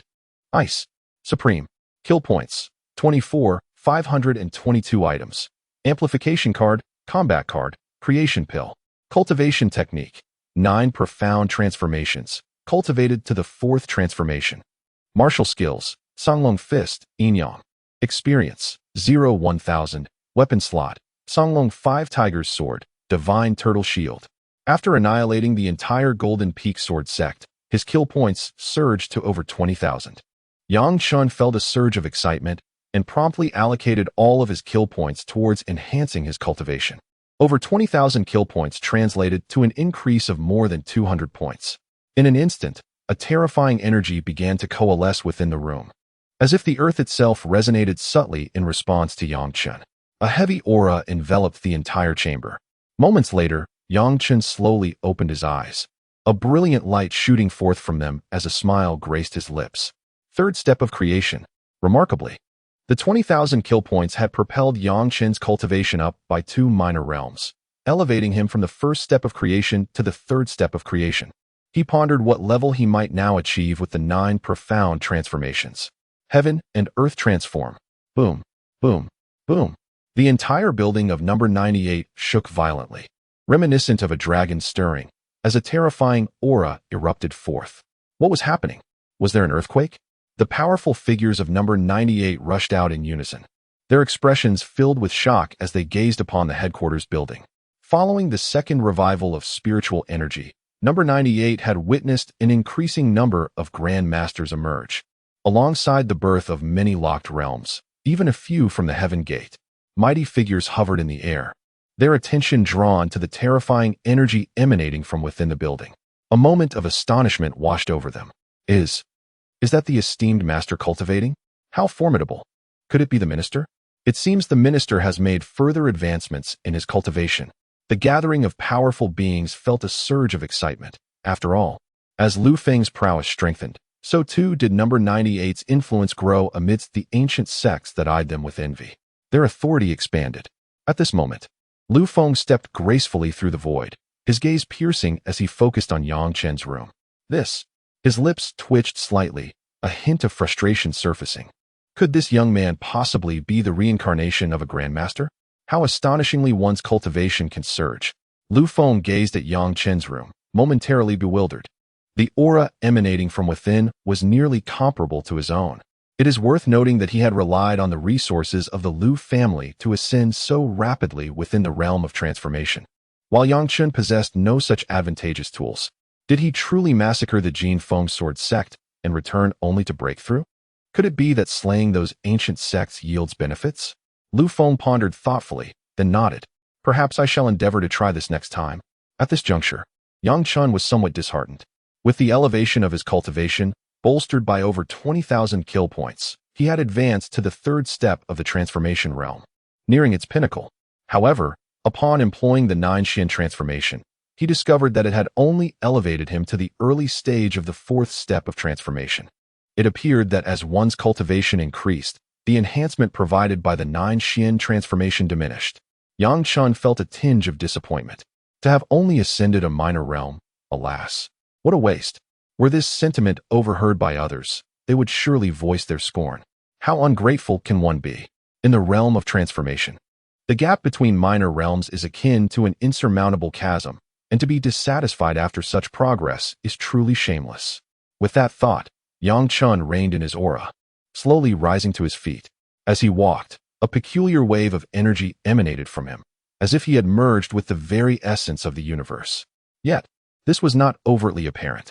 Upon exiting room 98, Yang Chen was taken aback to find a multitude of people gathered outside, all gazing at him. Even he momentarily stood stupefied by the sight. What is this? Before he could comprehend the situation, the crowd simultaneously bowed their heads and performed a deep bow, exclaiming in unison, "We have met Vice Minister Yang." Their voices resonated through the air, with some imbued with spiritual energy to amplify their sound.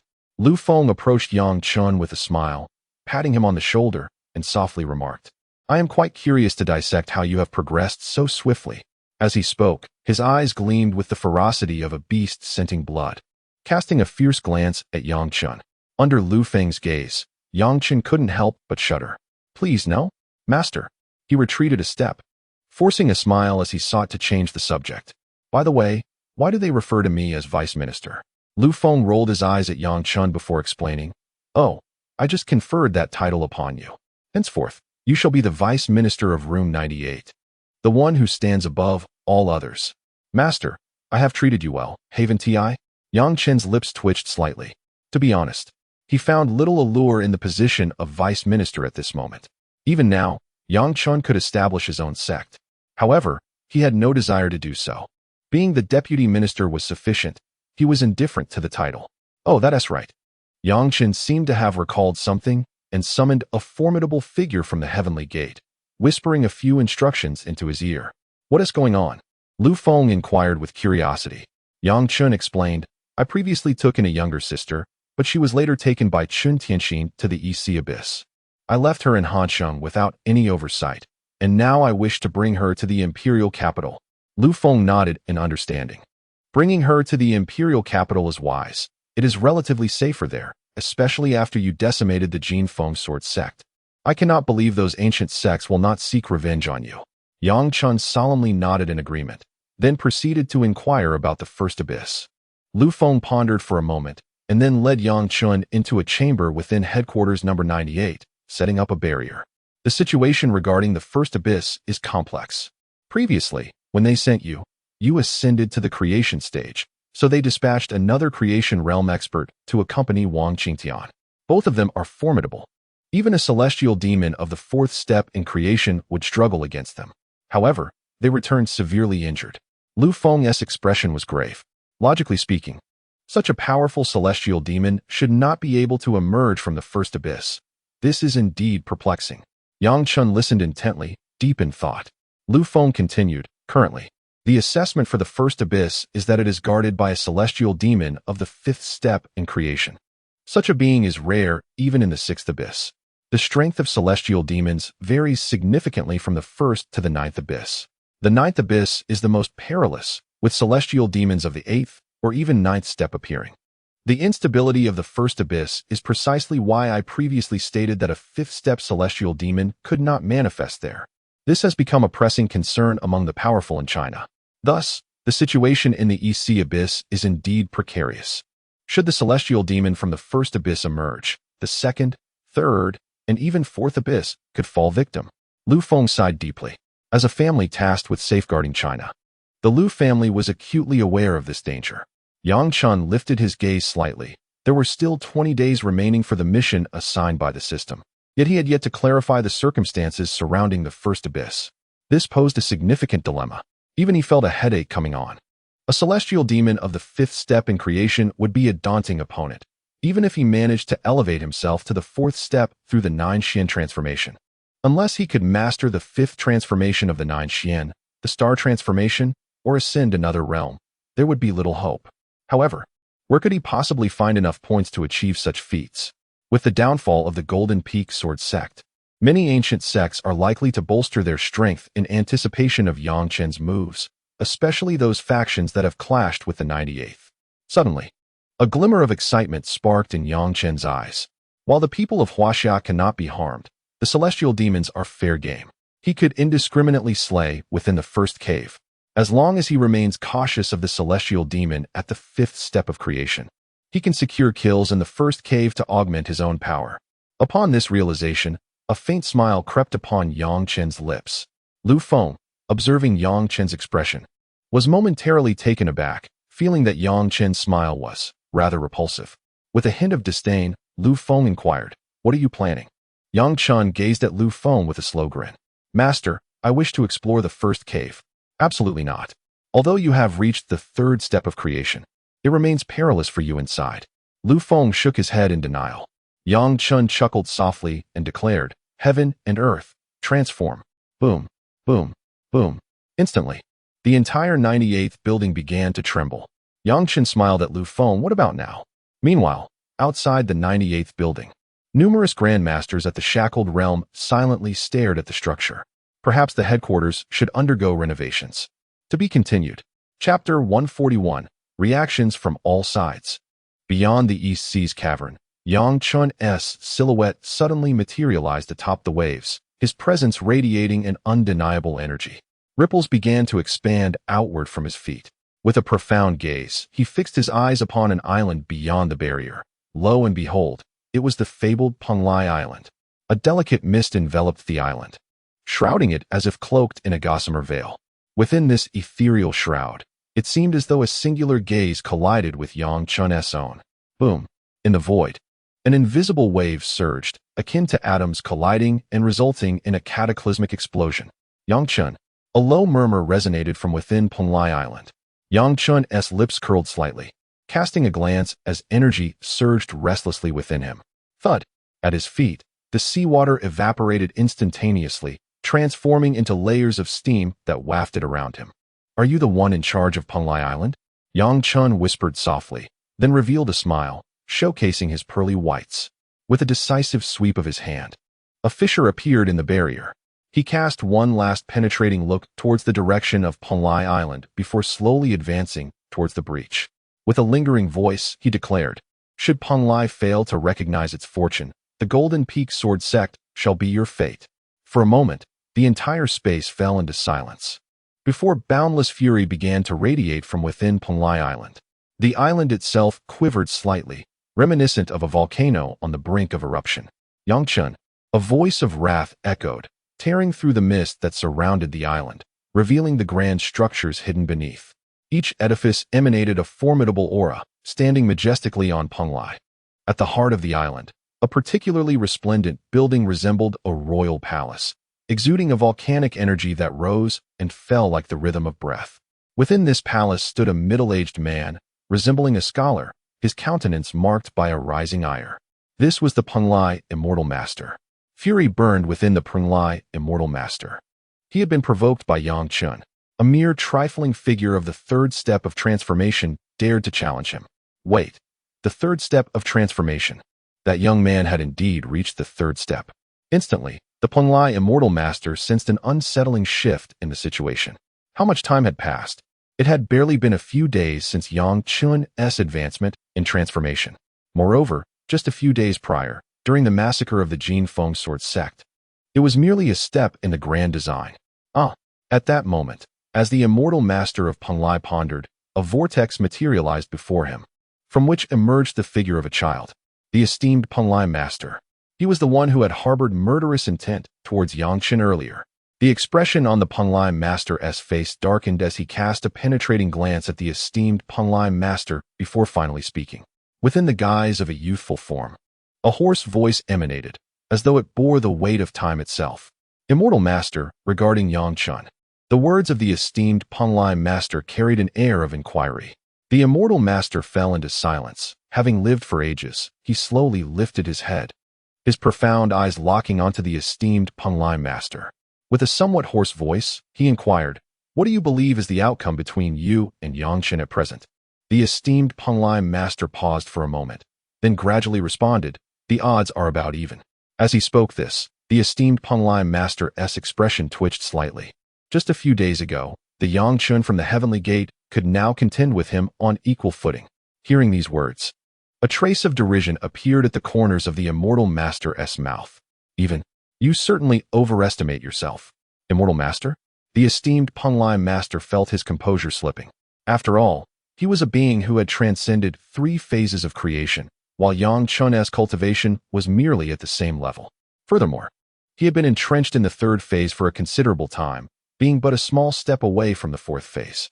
His assertion of being evenly matched with Yang Chen was already a concession, yet why did the immortal master claim he overvalued himself? The immortal master's deep-set eyes shimmered with brilliance, and he scoffed. If, at the first phase of creation, you could slay one in the second phase, then you might stand a chance. But the truth is, it is impossible for you. The esteemed Penglai master fell silent. The first phase of creation, defying the second phase. Such combat prowess was rare among the revered ones. A prodigy. In that moment, the esteemed Penglai master regretted not having eliminated Yang Chen at the earliest opportunity. At this juncture, the immortal master slowly rose, gazing beyond the palace. His eyes seemingly filled with countless stars, swirling within. This child possesses great fortune. If not eradicated in time, it will lead to boundless troubles. The immortal master clasped his hands behind his back, gazing into the distance, lost in thought. Meanwhile, at the entrance of the first cavern, as Yang Chen's figure just materialized, he was immediately locked onto by a series of formidable auras. It was only upon discerning Yang Chen's identity that these presences withdrew. However, his appearance still drew the attention of the surrounding formidable beings. Yang Chen. He slaughtered the members of the Golden Peak Sword sect, yet he still dares to emerge? Is he not afraid that Jin Wuji will seek retribution? Powerful figures communicated in hushed tones. Among them, someone quickly disseminated news of Yang Chen. At that moment, regardless of the second or third caves, or even the ninth cave, any faction with spies present was aware of Yang Chen's whereabouts. However, Yang Chen remained blissfully ignorant of all this. Even if he were aware, it would not trouble him. He was here to fulfill his mission, not to concern himself with such matters.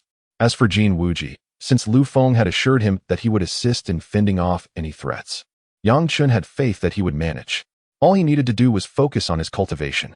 Once he reached the pinnacle of the creation realm, such worries would be a thing of the past. Moreover, his ascent to the apex of the creation realm hinged entirely upon the intensity of the celestial demons within the first cave. In an instant, the thought of the numerous kill points within the first cave ignited an intense fervor within Yang Chen's heart. Gazing at the entrance of the first cave and feeling the overwhelming surge of violent energy emanating from within, Yang Chen took a deep breath, enveloped himself in layers of sword aura, and surged into the cave. Boom, boom, boom.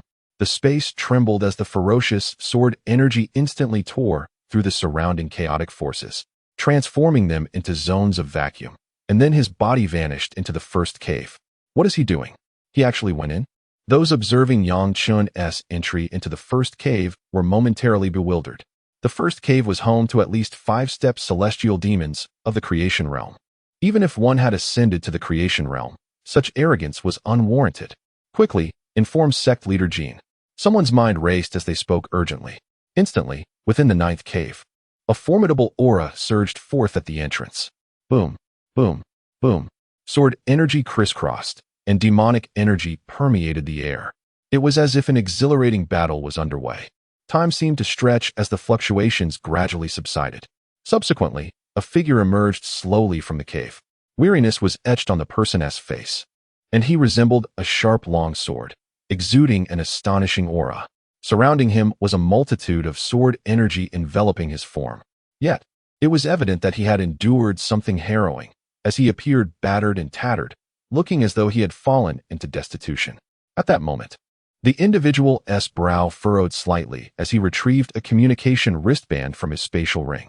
Upon reading the message contained within, his expression shifted dramatically. Yang Chen, at last. I've been waiting for you.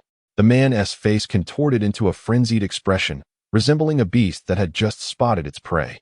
A scarlet halo flickered within the depths of his eyes, accompanied by a surge of exhilaration coursing through his heart. Instantly, the weariness etched upon his visage vanished, and a sword aura erupted skyward, tearing through the fabric of space. In an instant, he propelled himself towards the direction of the first cave with an unparalleled velocity, surpassing even the speed of sound. His formidable presence was utterly unmasked. At that moment, amidst the ethereal realm of Penglai Island, the Penglai immortal seemed to sense something amiss. A subtle smile gracing his lips. Someone has ventured forth to probe our depths. Who? Inquired the Penglai venerable, standing behind the Penglai immortal. The Penglai immortal slowly turned, the smile that once adorned his face evaporating, replaced by a shadowy countenance. Do not ask what should remain unasked. Under the piercing gaze of the Punlai immortal, the Punlai venerable shuddered, hastily lowering his head, beads of sweat cascading down his brow. I am but a humble servant. I dare not. He did not lift his gaze. Remaining in that submissive posture, the Punlai immortal regarded the Punlai venerable with a penetrating stare before gently closing his eyes. You may depart now. To be continued. Chapter 142, Chaos and Carnage.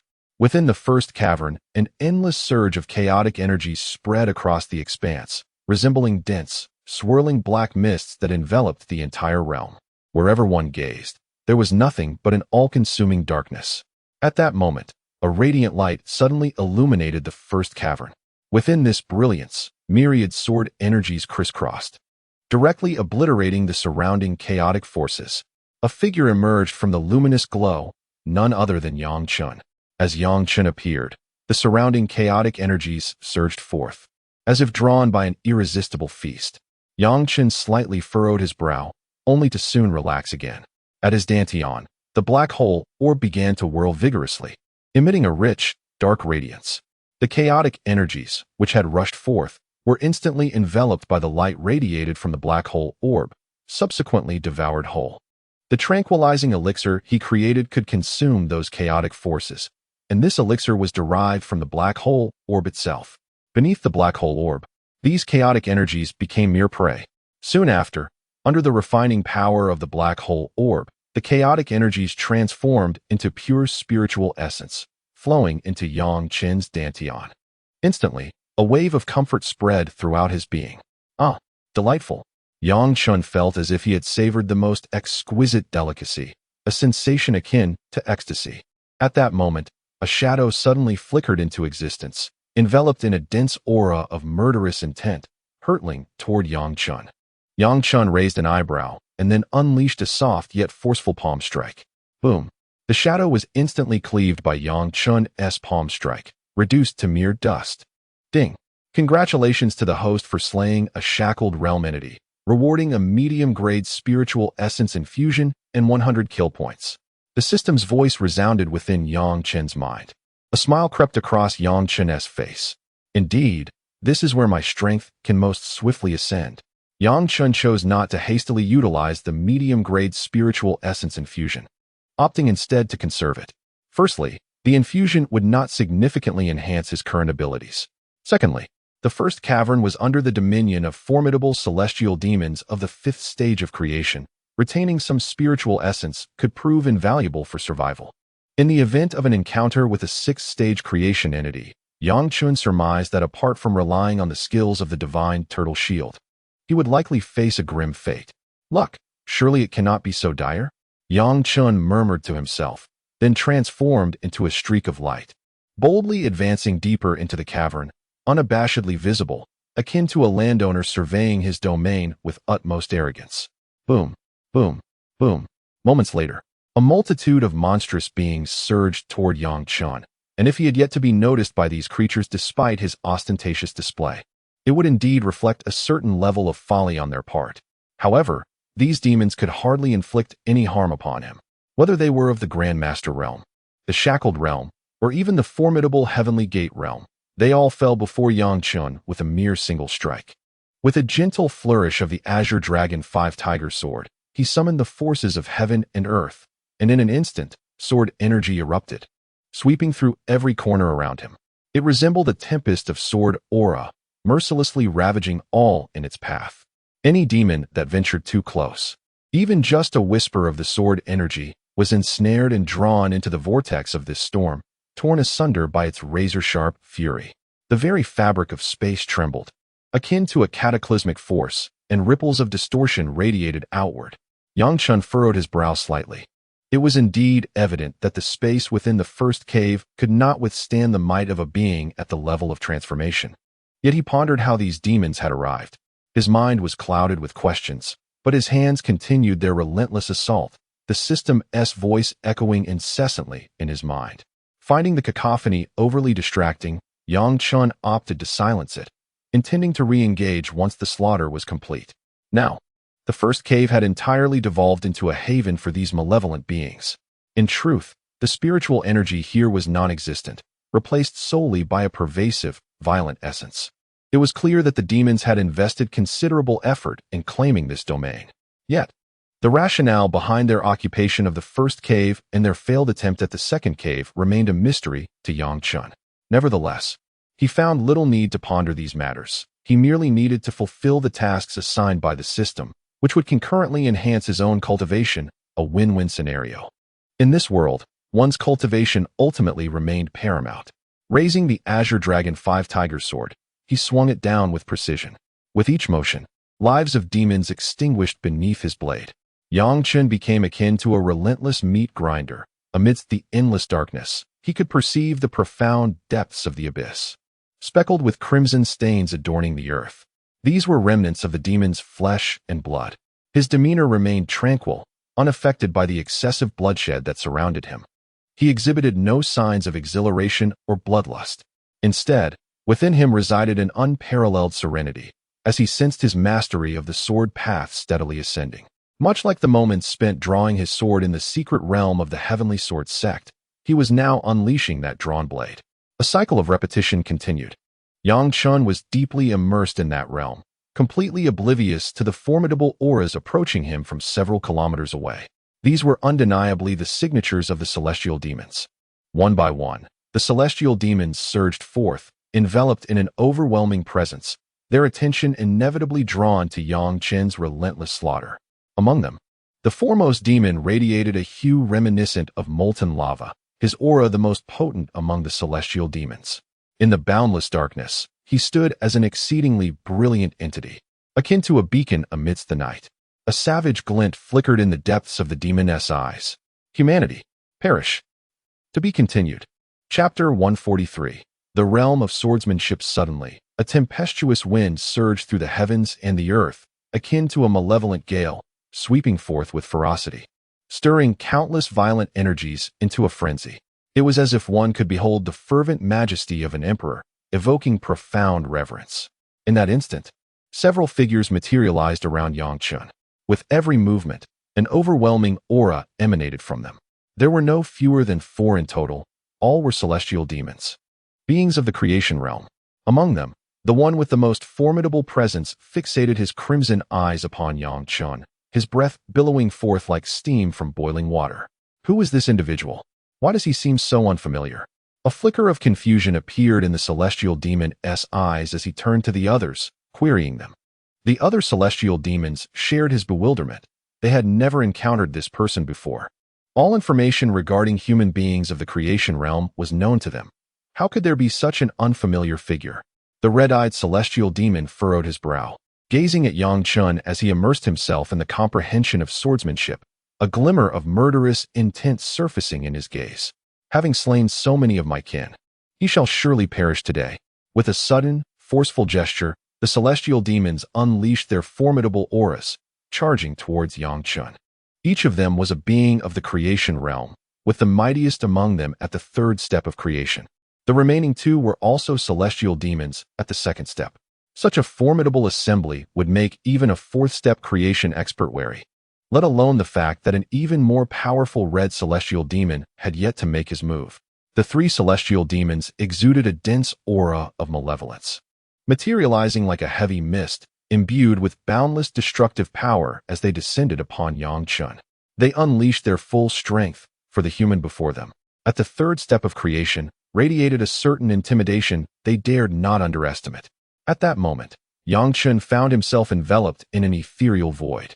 Suddenly, a surge of energy approached him, and his tightly shut eyes flew open, transforming him into a blade of unparalleled sharpness. An infinite sword energy erupted around him.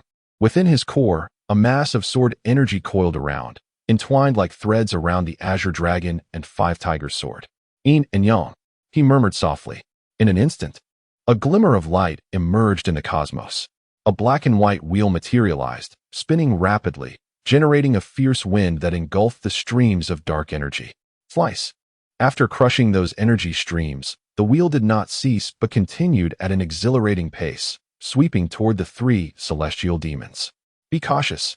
Suddenly, the crimson demon bellowed. and with a mighty flourish, his enormous hand struck forcefully against the black and white wheel. A resounding boom echoed through the air, reverberating with terrifying power. The three demons remained in a state of bewilderment, gazing in astonishment at the collision between the Crimson Demon's hand and the wheel. The expression on the Crimson Demon's face soured as he withdrew his hand, revealing fissures that spread across its surface, from which dark blood began to seep. With a grim countenance, he finally managed to utter a single phrase after a lengthy pause: sword intent. At this moment, an unprecedented command resonated in Yang Chen's mind, accompanied by the system's voice. Ding! Congratulations, host, for comprehending the realm of Sword Dao, sword intent. Reward: 1 Sword Dao seed. Experience: 200. Immediately, a character panel materialized within Yang Chen's consciousness. Character: Yang Chen, Step of Creation, Physique, Supreme Title, None Level, Supreme Master Sword Dao. Initial Sword Intent Permissions, Sign In. Cooldown, 7 days. Marketplace, Open Abilities, Devour, Fire, Water, Poison, Thunder, Gale, Angel, Wood, Ice. Supreme. Kill points, 7784 items. Amplification card, Combat card, Creation pill. Techniques, 9 Mysteries Transformation, cultivated to 4th transformation. Martial skills, Songlong Fist, Yin Yang. Experience, 2001000. Weapon slot, Songlong 5 Tiger Sword, Divine Turtle Shield. Yang Chen casually closed the panel and then assessed the current situation. At some point, 4 demons had appeared before him. Initially taken aback, he was soon overwhelmed by a surge of battle intent. His eyes glistened as he regarded the 4 demons. What a treasure! Yang Chen licked his lips in excitement, his gaze sharp and focused on the quartet. To him, these 4 demons represented a veritable bounty of 40,000 kill points, capable of elevating his cultivation by several tiers. It was essential to note that in the outside world, creation masters were exceedingly rare. He had only managed to slay 1 by confronting the Jin Feng Sword sect. The rest were either beyond his capability to defeat or simply elusive. Now, however, things were different. The first cave was indeed a land of fortune for him, presenting him with the unexpected encounter of 4 demons. Yang Chen's exhilaration was palpable, akin to a euphoric high. The Crimson Demon regarded Yang Chen with a hint of trepidation. This young man had actually grasped sword intent, a rarity among creation masters. Although merely at the 3rd step of creation, with the augmentation of sword intent, he could well contend against those at the 4th step. As for himself, he was merely at the 4th step of creation. In the immense pupils of the Crimson Demon, a flicker of light danced, as if engaged in deep contemplation. For a moment, it remained motionless. The other 3 demons, upon witnessing their leader's stillness, also chose to halt their movements. This young man possesses a sword intent that can rival mine. However, I am not alone, for I have 3 companions at my side. While the Crimson Demon continued to ponder, a sudden jolt of awareness surged through its being as it beheld Yang Chen grasping the Azure Dragon 5 Tiger Sword, charging towards it with fervor in his eyes. The glimmer within those eyes sparkled with excitement, reminiscent of the anticipation one feels when encountering a delectable feast. Wait, a feast? Before the Crimson Demon could fully comprehend, a sharp pain coursed through its body as Yang Chen's sword energy struck it with undeniable force. Following this was a tempestuous wave of sword energy. The Crimson Demon found itself engulfed in confusion, its large eyes reflecting profound bewilderment. How could he dare? To be continued. Chapter 144. Who is the prey? At this moment, the Red Celestial Demon was still immersed in the audacity of Yang Chen, his heart profoundly shaken. Could this lad be a mere fool? Yet, Yang Chen's decisive strike had already commenced. The sky was filled with sword energy, cascading like feathers, light and airy. Yet within that gentleness lay an exceedingly fierce killing intent. The Red Celestial Demon trembled slightly, then roared with fury. You seek death. With a sudden grasp of his hand, imbued with flames, the space itself quivered for a brief moment. However, inexplicably, a red gem upon the Red Celestial Demon flickered with a glimmer, stabilizing the surrounding space. Yang Chen's gaze flickered with awareness, yet the sword energy in his hand did not falter. It fell, blossoming forth like a radiant light in the darkness. Yang Chen's eyes sparkled brightly, akin to a source of illumination. At that moment, he felt an unprecedented ease in wielding his sword. as if the sword were an extension of his very arm. Is this the essence of sword intent? Yang Chen murmured, as the Zhanglong Wahujian emitted a melodic cry, unleashing an even more formidable surge of sword energy. His gaze grew increasingly clear, as though he had discovered his own path. Sword intent. As Yang Chen wielded his sword, his eyes gently narrowed. Fire sword intent. With a powerful swing, flames surged across the heavens and earth, igniting the dark space with a crimson radiance, bursting forth in an instant. Yang Chen stood amidst the flames, wielding the fiery longsword, resembling a sovereign amidst the inferno. The fire ability was the first power Yang Chen had acquired, and compared to other abilities, his comprehension was far deeper. Thunder sword intent. With a crackle, arcs of lightning flickered across the sky, and bolts of thunder descended violently from above. The thunder ability was also among the earliest powers Yang Chen had obtained, acquired within the White Tiger Mountain, and the Zhanglong Wahujian was obtained there as well. Under the enhancement of the thunder sword intent, the blade of the Zhanglong Wahujian shimmered with a purple glow. Ice sword intent. With a chilling gust, snow whirled about, adorned with frost in midair. The temperature plummeted drastically. Ice and fire clashed as thunder roared. Countless sword energies filled the surroundings, enveloping the red celestial demon and the other three demons in an instant. An array of sword energies, flames, thunder, and ice battered against the bodies of the demons. The red celestial demon fared relatively well, suffering only minor injuries from the sword energies, but the other three demons were not so fortunate, especially those two second-step celestial demons. Their flesh erupted in a shower of crimson, the dark blood bursting forth with anguished howls. The roars, akin to those of wild beasts, resonated from the mouths of the two demons, their demonic energy swirling violently, yet they were instantaneously vanquished by the sword energy. In but a fleeting moment, the two second-step celestial demons succumbed amidst the relentless onslaught of sword chi. Ding! Congratulations, host. You have slain a celestial realm powerhouse. Reward: a single infusion of supreme spiritual energy and 10,000 kill points. Ding! Congratulations, host. You have slain a celestial realm powerhouse. Reward: a single infusion of supreme spiritual energy and 10,000 kill points. The dual notifications proclaimed the demise of the two demons. Yang Chen slowly opened his eyes, yet his hand did not cease its motion with the sword. He transformed into a razor-sharp blade, his garments billowing as a tempest surged around him. Behind him, an ethereal angelic figure gradually materialized. As the angelic presence emerged, the surrounding chaotic energies recoiled as if encountering a natural enemy, retreating in fear. It appears to possess purifying properties against the chaotic energies. Yang Chen smiled faintly. His arsenal of means to combat these demons had significantly increased. Holy light of the angel. Buzz. The angelic figure behind Yang Chen radiated a gentle luminescence, cascading in concentric ripples. In an instant, it enveloped the area where the sword energy roiled, precisely where the remaining two demons stood. Then, it descended upon them. Instantly, the countenance of the red demon shifted dramatically. Retreat! It bellowed, shrouding itself in an endless veil of dark energy to evade the angelic illumination. How could it be so fearful of this holy light? Yang Chen's expression turned somewhat peculiar. Surely, his sword energy was more formidable. Yet, this only confirmed that the holy light was even more effective against the demons. It must be noted that the red demon was a fourth-step celestial being, and here he was, merely a third-step celestial, yet able to compel the red demon to retreat with the holy light.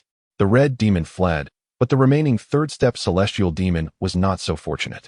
Already ensnared in the storm of sword energy, it was weary both in body and spirit. Although it heard the red demon's cry, it simply lacked the strength to escape. In an instant, it was enveloped by the holy light, its entire form emitting a hissing sound, as if flesh met sulfuric acid. Black vapor ascended from its body, and its visage twisted in agony, the extent of its suffering evident. Meanwhile, the sword energy surged around it, and the demon's defenses shattered, leading to its immediate demise under the relentless sword chi. Ding! Congratulations, host. You have slain a celestial realm powerhouse. Reward: a single infusion of supreme spiritual energy and 10,000 kill points. Another one added to the tally. Yang Chen chuckled softly, then shifted his gaze to the crimson celestial demon before him. His lips moved slightly, and in an instant, he vanished from sight like a wraith.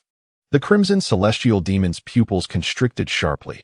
Despite possessing the cultivation of 4 steps of transformation, he was utterly unable to perceive Yang Chen's speed. It was terrifying. In that moment, beads of sweat trickled down from the demon's forehead. This individual was too formidable. He had to escape. Without a moment's hesitation, the crimson celestial demon fled at once, transforming into a torrent of red, swiftly retreating deeper into the first cave. The scene shifted dramatically. So, who truly was the prey? The crimson celestial demon even ignited his own cultivation to hasten his pace, yet suddenly, a tremor ran through his heart and mind, causing his body to come to an abrupt halt. His expression darkened as he fixed his gaze intently ahead. There, a youthful figure gradually materialized. To be continued. Chapter 145. The existence deep within the cave. Flee. Continue to flee. A smile graced Yang Chen's lips as he gazed at the crimson demon before him. Resembling a hunter who had just spotted his prey, the demon's enormous pupils fixated on Yang Chen, its entire form tensed in anticipation, ever wary of the young man. It became evident to the demon that this young man, though merely at the 3rd step of transformation, was a rare prodigy among mortals, despite his seemingly modest level. Should a confrontation arise, the demon recognized it would not stand a chance against him. Furthermore, the strange force that could counter its very essence rendered it even more vulnerable. That peculiar radiance, just now it severely subdued my demonic energy. The crimson demon pondered incessantly. This information must be conveyed to the elders, otherwise, we risk exposing ourselves to the humans. Yet this individual, the demon's gaze shifted toward Yang Chen, a hint of bitterness evident in its expression. It yearned to eliminate him right then and there, yet it knew it was no match. The mastery he possessed to counter its race posed an existential threat. If he were to share this knowledge with other humans, the implications would be dire. However, it was utterly incapable of vanquishing him. The only recourse left was to escape. A timely retreat. In an instant, the crimson demon resolved to act. Its colossal hand struck out with tremendous force, as if intent on crushing Yang Chen where he stood.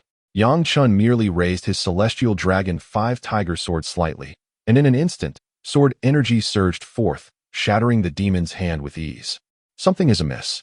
Yang Chen's brow furrowed. The crimson demon's cultivation was formidable, surpassing his own. Logically, even with his understanding of sword intent, he should not have been able to dismantle its assault so effortlessly. Yet, upon contact, he felt remarkably unencumbered. Indeed, the moment its hand fractured, the crimson demon fled. What just transpired? Initially taken aback, Yang Chen soon chuckled. Am I truly that terrifying?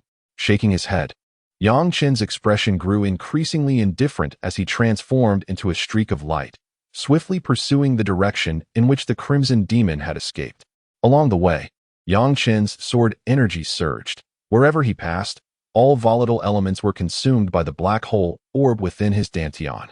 The black hole ability was inherently a force of absorption, the progenitor of all devouring powers. All things in the world could be ingested.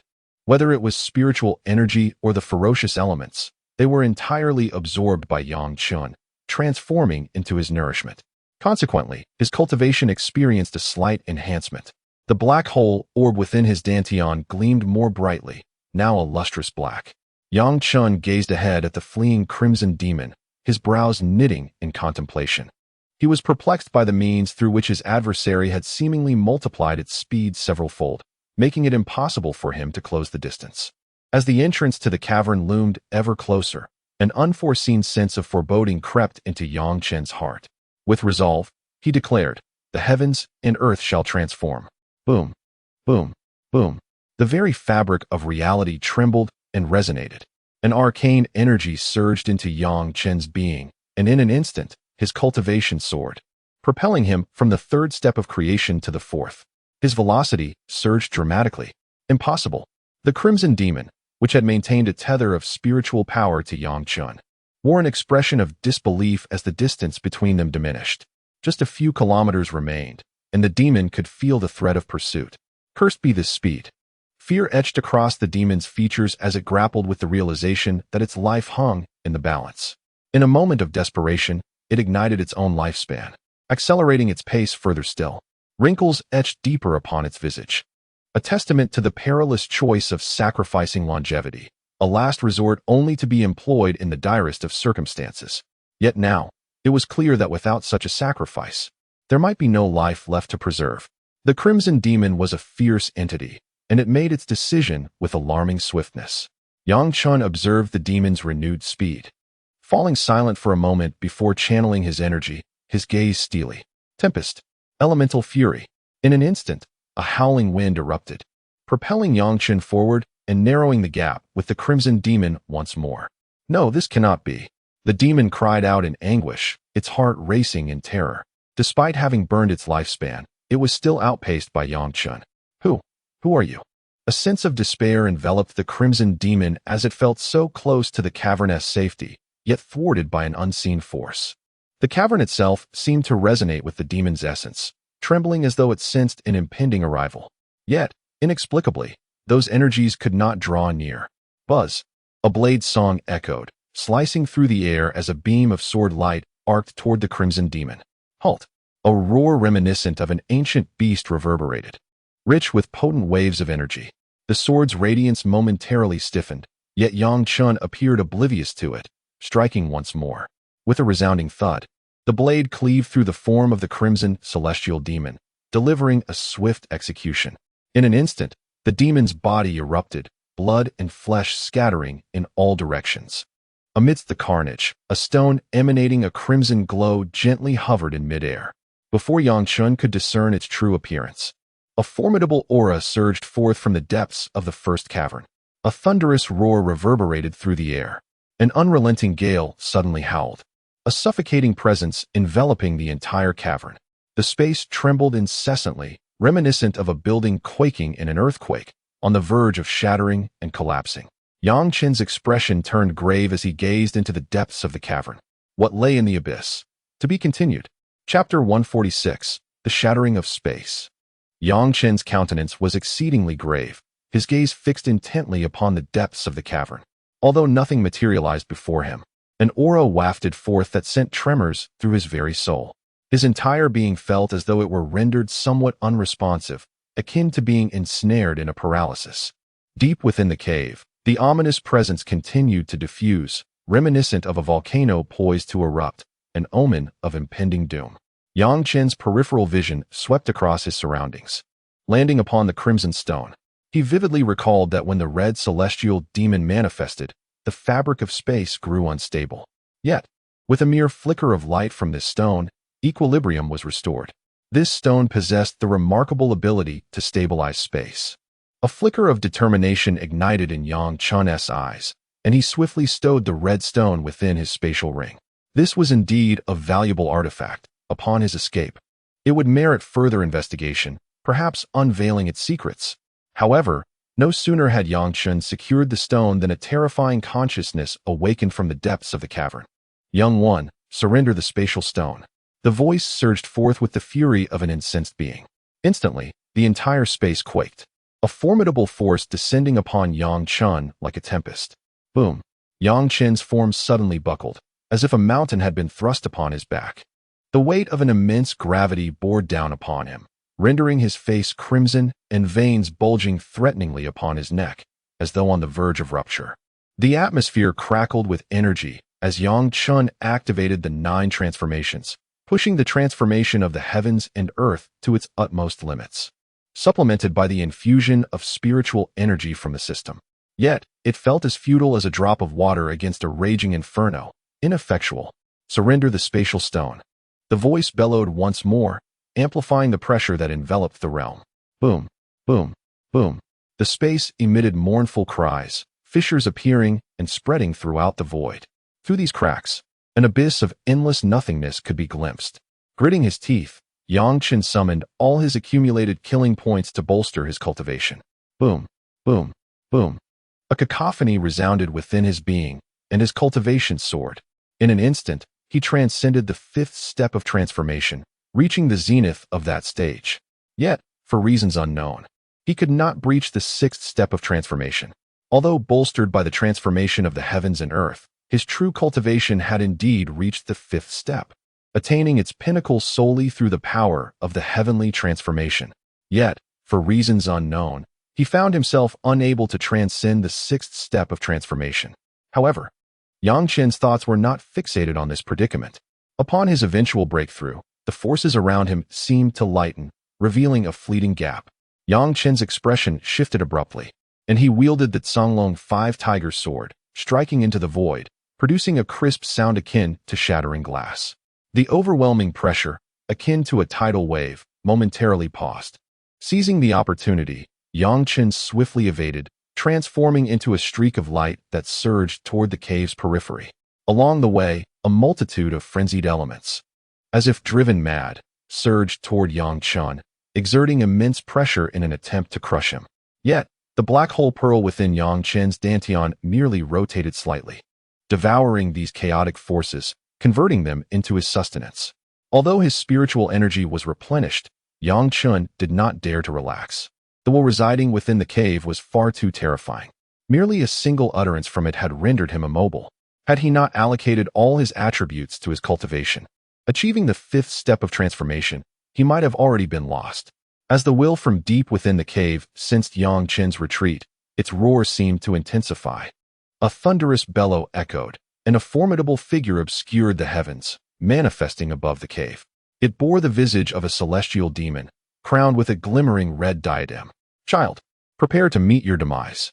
It thundered, and in an instant, it unleashed a fist-shaped shadow, whistling through the air, infused with an aura of death. This force caused the already fragmented space to collapse, scattering shards of reality that fell like rain, allowing the void to seep in and seize the entire realm, relentlessly spreading forth at a speed surpassing light. Even from a distance, Yang Chen was swiftly engulfed by the encroaching void. As the shadow gradually dissipated, endless fury lingered. Within the void, flames and arcs of lightning relentlessly bombarded Yang Chen. Even his body, as a revered being of transformation, felt the sting of pain. Struggling to maintain clarity of mind, the agony emanating from his very being intensified. Yang Chen bellowed in a frenzy, seeking to expel his torment. Yet the flames and thunder showed no mercy, continuing their relentless assault on his form. In a fleeting moment, his flesh was torn asunder, and crimson blood flowed through the void, a stark and radiant spectacle. Time seemed to stretch indefinitely as Yang Chen gradually succumbed to a numbing sensation, allowing the fiery arcs of lightning to strike his body without feeling the slightest pang of pain. However, his spirit began to descend into a state of chaos. Yang Chen's form floated languidly in the void, resembling a lifeless corpse, aimlessly adrift. Eventually, he found himself ensconced within a spatial rift. Beyond this fissure, light seeped through, illuminating the darkness. At that moment, an overwhelming force suddenly emerged from the rift, pulling Yang Chen's body towards it with an irresistible allure. Just as his figure vanished, the rift began to close, yet a voice lingered in the void as it dissipated. "Incredible! One can indeed catch a person while fishing." To be continued. Chapter 147. The Death of Yang Chen. In the East Sea Cavern, at the entrance of the first cave, an unexpected turbulence erupted from the long quiet cavern. A myriad of gazes suddenly converged upon the scene. What could be happening? Could it be that the demons are about to launch an assault? Prepare for vigilance. With a series of whooshing sounds piercing the air, figures of formidable strength emerged, all of whom were beings of a realm beyond the heavenly gate. These were the elite from various factions, among them a revered master of creation. The expression of this master was grave, his eyes fixated on the trembling space. Sensing the terror emanating from within, even he felt a pang of trepidation. It is important to note that he was a master of the third step of creation. Merely the aura was enough to instill fear within him. How formidable must the entity within truly be? He dared not imagine, for it was undoubtedly beyond his capacity to contend with. Taking a deep breath, a resolute glint appeared in his eyes as he addressed those beside him, instructing them to notify all factions to prepare for a decisive battle. The Heavenly Gate warriors beside him shuddered slightly, but then affirmed with determination. They promptly retrieved their communication rings to disseminate the message. Just as the Heavenly Gate warrior was preparing to send the message, the entrance suddenly collapsed. A void swiftly engulfed the entrance, halting only before the Master of Creation. His pupils widened as he gazed at the void before him, fear evident in his expression. His complexion paled slightly, and after a moment, he swallowed hard, stammering, "The first cave has collapsed." The surrounding Heavenly Gate warriors retreated, simultaneously unleashing their cultivation to stand firm in the air, cautiously observing the void ahead. The aura radiating from the void was enough to instill dread within them. Even a Heavenly Gate warrior would perish instantly upon contact with even a trace of the void. Only the Master of Creation could survive momentarily within its depths. However, even he faced peril if he lingered too long. Moments later, the fabric of space was torn asunder, and powerful figures appeared outside the first cave. Shock was etched upon every face. The first cave had indeed collapsed. What could have caused this? Confusion seeped into the hearts of all the powerful beings present. Amidst the crowd, one figure glanced at the void before him, and a look of elation suddenly lit up his face. "Ha ha ha, splendid collapse," he exclaimed, clapping his hands and laughing heartily. The crowd turned to regard this individual with puzzled expressions. Gradually, his laughter subsided, and a flush of excitement colored his face. Clearly still caught in the throes of exhilaration. "Jin Wujia, why are you so exhilarated?" Someone frowned and spoke in a low voice. The collapse of the first cave could very well affect the other caves. If the second cave is impacted, we in Huaxia do not have any surplus creation lords to oversee the situation. Jin Wujia let out a hearty laugh, a manic gleam emerging upon his countenance. "As far as I know, that Yang Chen is likely within that first cave." A cold glint shot forth from Jin Wujia's eyes, piercing through the void. "He slaughtered my Jin Feng sword sect, and today, he too has met with calamity. Why should I not revel in this?" "Ha ha ha, how delightful," Jin Wujia cackled, his aura becoming somewhat disordered. Someone furrowed their brow, inquiring of a familiar companion. "Yang Chen, who is that? You are not aware?" Yang Chen is a newly ascended creation lord. Previously, Jin Wujia and others sought trouble with him. But who would have known that he is a man who repays grudges tenfold? He seized the opportunity while Jin Wujia was absent from the Jin Feng sword sect and annihilated it. What? He annihilated the Jin Feng sword sect? If I recall correctly, there was a formidable creation lord of the second step stationed there. How could a newly ascended creation lord dare to confront a second step creation lord? That remains unknown. But the Jin Feng sword sect was indeed utterly decimated. No wonder Jin Wujia is so deranged. What a pity. What pity. Someone chuckled, glancing at their friend.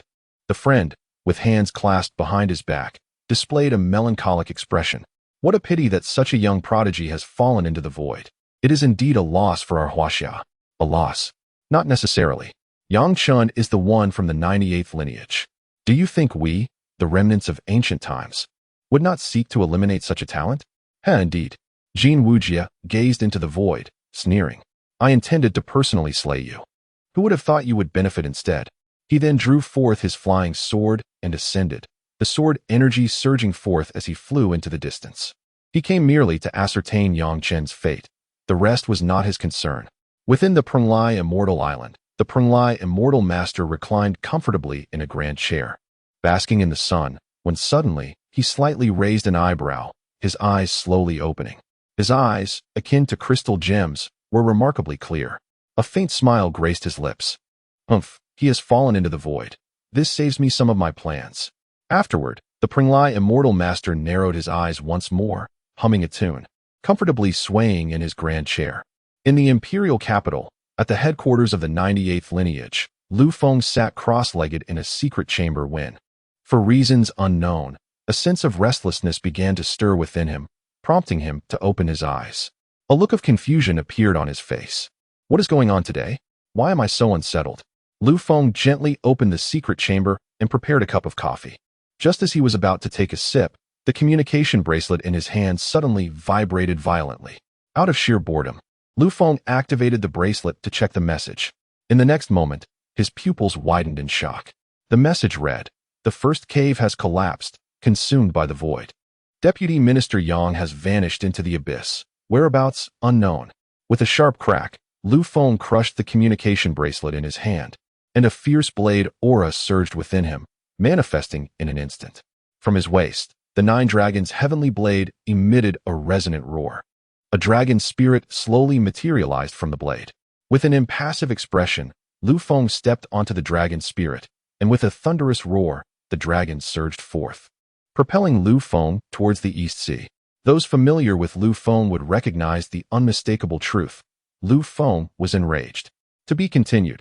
Chapter 148. Child. Within the depths of the East Sea Cave, the essence of the dragon's soul manifested as Lu Feng stepped forward. Outside the cave, upon the ethereal Penglai Island, Lu Feng's figure appeared. With a stoic expression, he gazed downward, his eyes radiating a fierce aura akin to a blade, as if they could pierce through illusions. He fixated on the scene below and then bellowed, "Zhang Tianchen, come forth." His voice resonated like ripples, expanding outward in waves that enveloped the entirety of Penglai Island. The surrounding mist seemed to tremble in response to his call. "Who dares intrude upon my Penglai Island?" Echoed voices of indignation, followed by figures slowly emerging from the mist. Lu Feng cast a cursory glance and let out a cold snort. In an instant, an unseen force surged through the surrounding space, violently crashing into those figures. A resounding thud echoed as they fell to the ground like kites severed from their strings, while the mist shattered, revealing a breach. "I thought it was someone significant. It turns out to be Minister Lu. What brings you to my Penglai Island?" A gentle laugh emerged as the Penglai sage materialized. With a smile adorning his face and clear eyes sparkling, he met Lu Feng's gaze. Lu Feng, expressionless, replied in a low voice, "Does Yang Chen's matter concern you?" "Yang Chen." The Penglai sage feigned confusion, then continued with a smile. "You must be referring to the collapse of the first cave. Do you truly believe it has nothing to do with me?" Lu Feng remained silent, his eyes fixed intently on the face of the Penglai sage, as if searching for any hint of a crack in his demeanor. Yet, the sage's expression remained unchanged, still smiling at Lu Feng.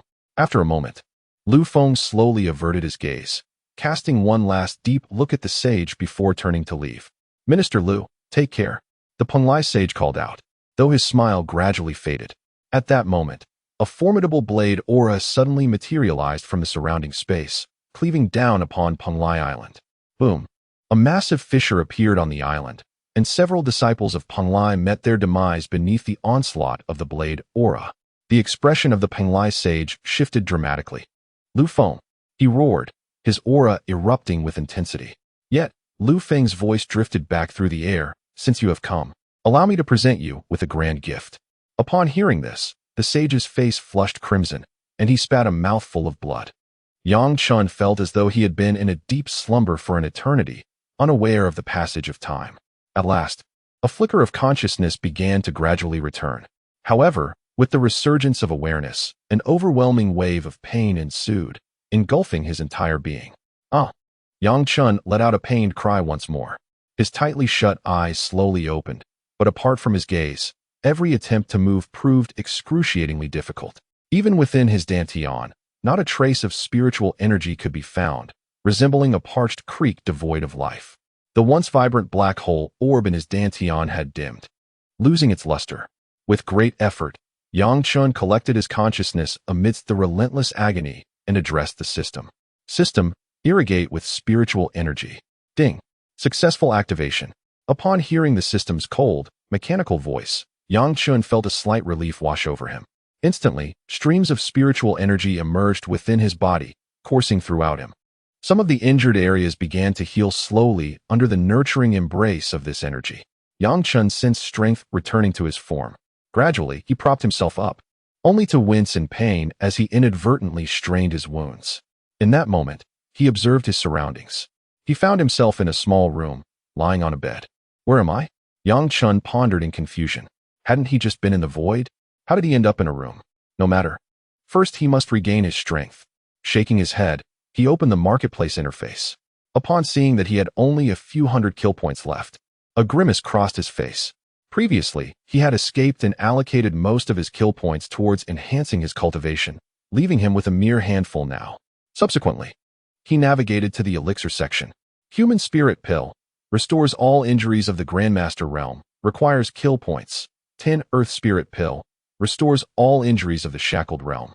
Requires kill points. 100 Heaven Spirit Pill. Restores all injuries of the Heavenly Gate realm. Requires kill points. 1000 Creation Spirit Pill. Restores all injuries of the Creation realm.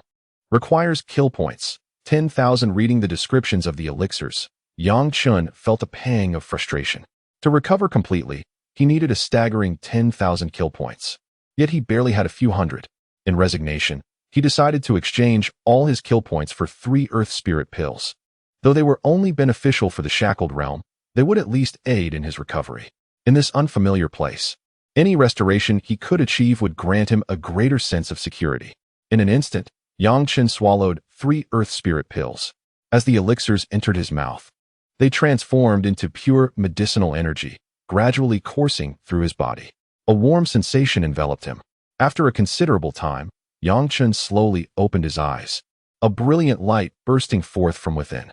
He had nearly regained 2 layers of strength. At least, under the forces of creation, I shall not be threatened in the slightest. Chen murmured. In this unfamiliar place, possessing some degree of combat prowess was indeed advantageous, for one could never predict what encounters awaited. Thus, a sense of vigilance lingered in his heart. At that moment, the door to the room creaked open slowly. A youthful figure appeared within Chen's line of sight. Upon seeing Chen awaken, the innocent figure was immediately struck with a look of confusion. Has he truly awakened so swiftly? To be continued.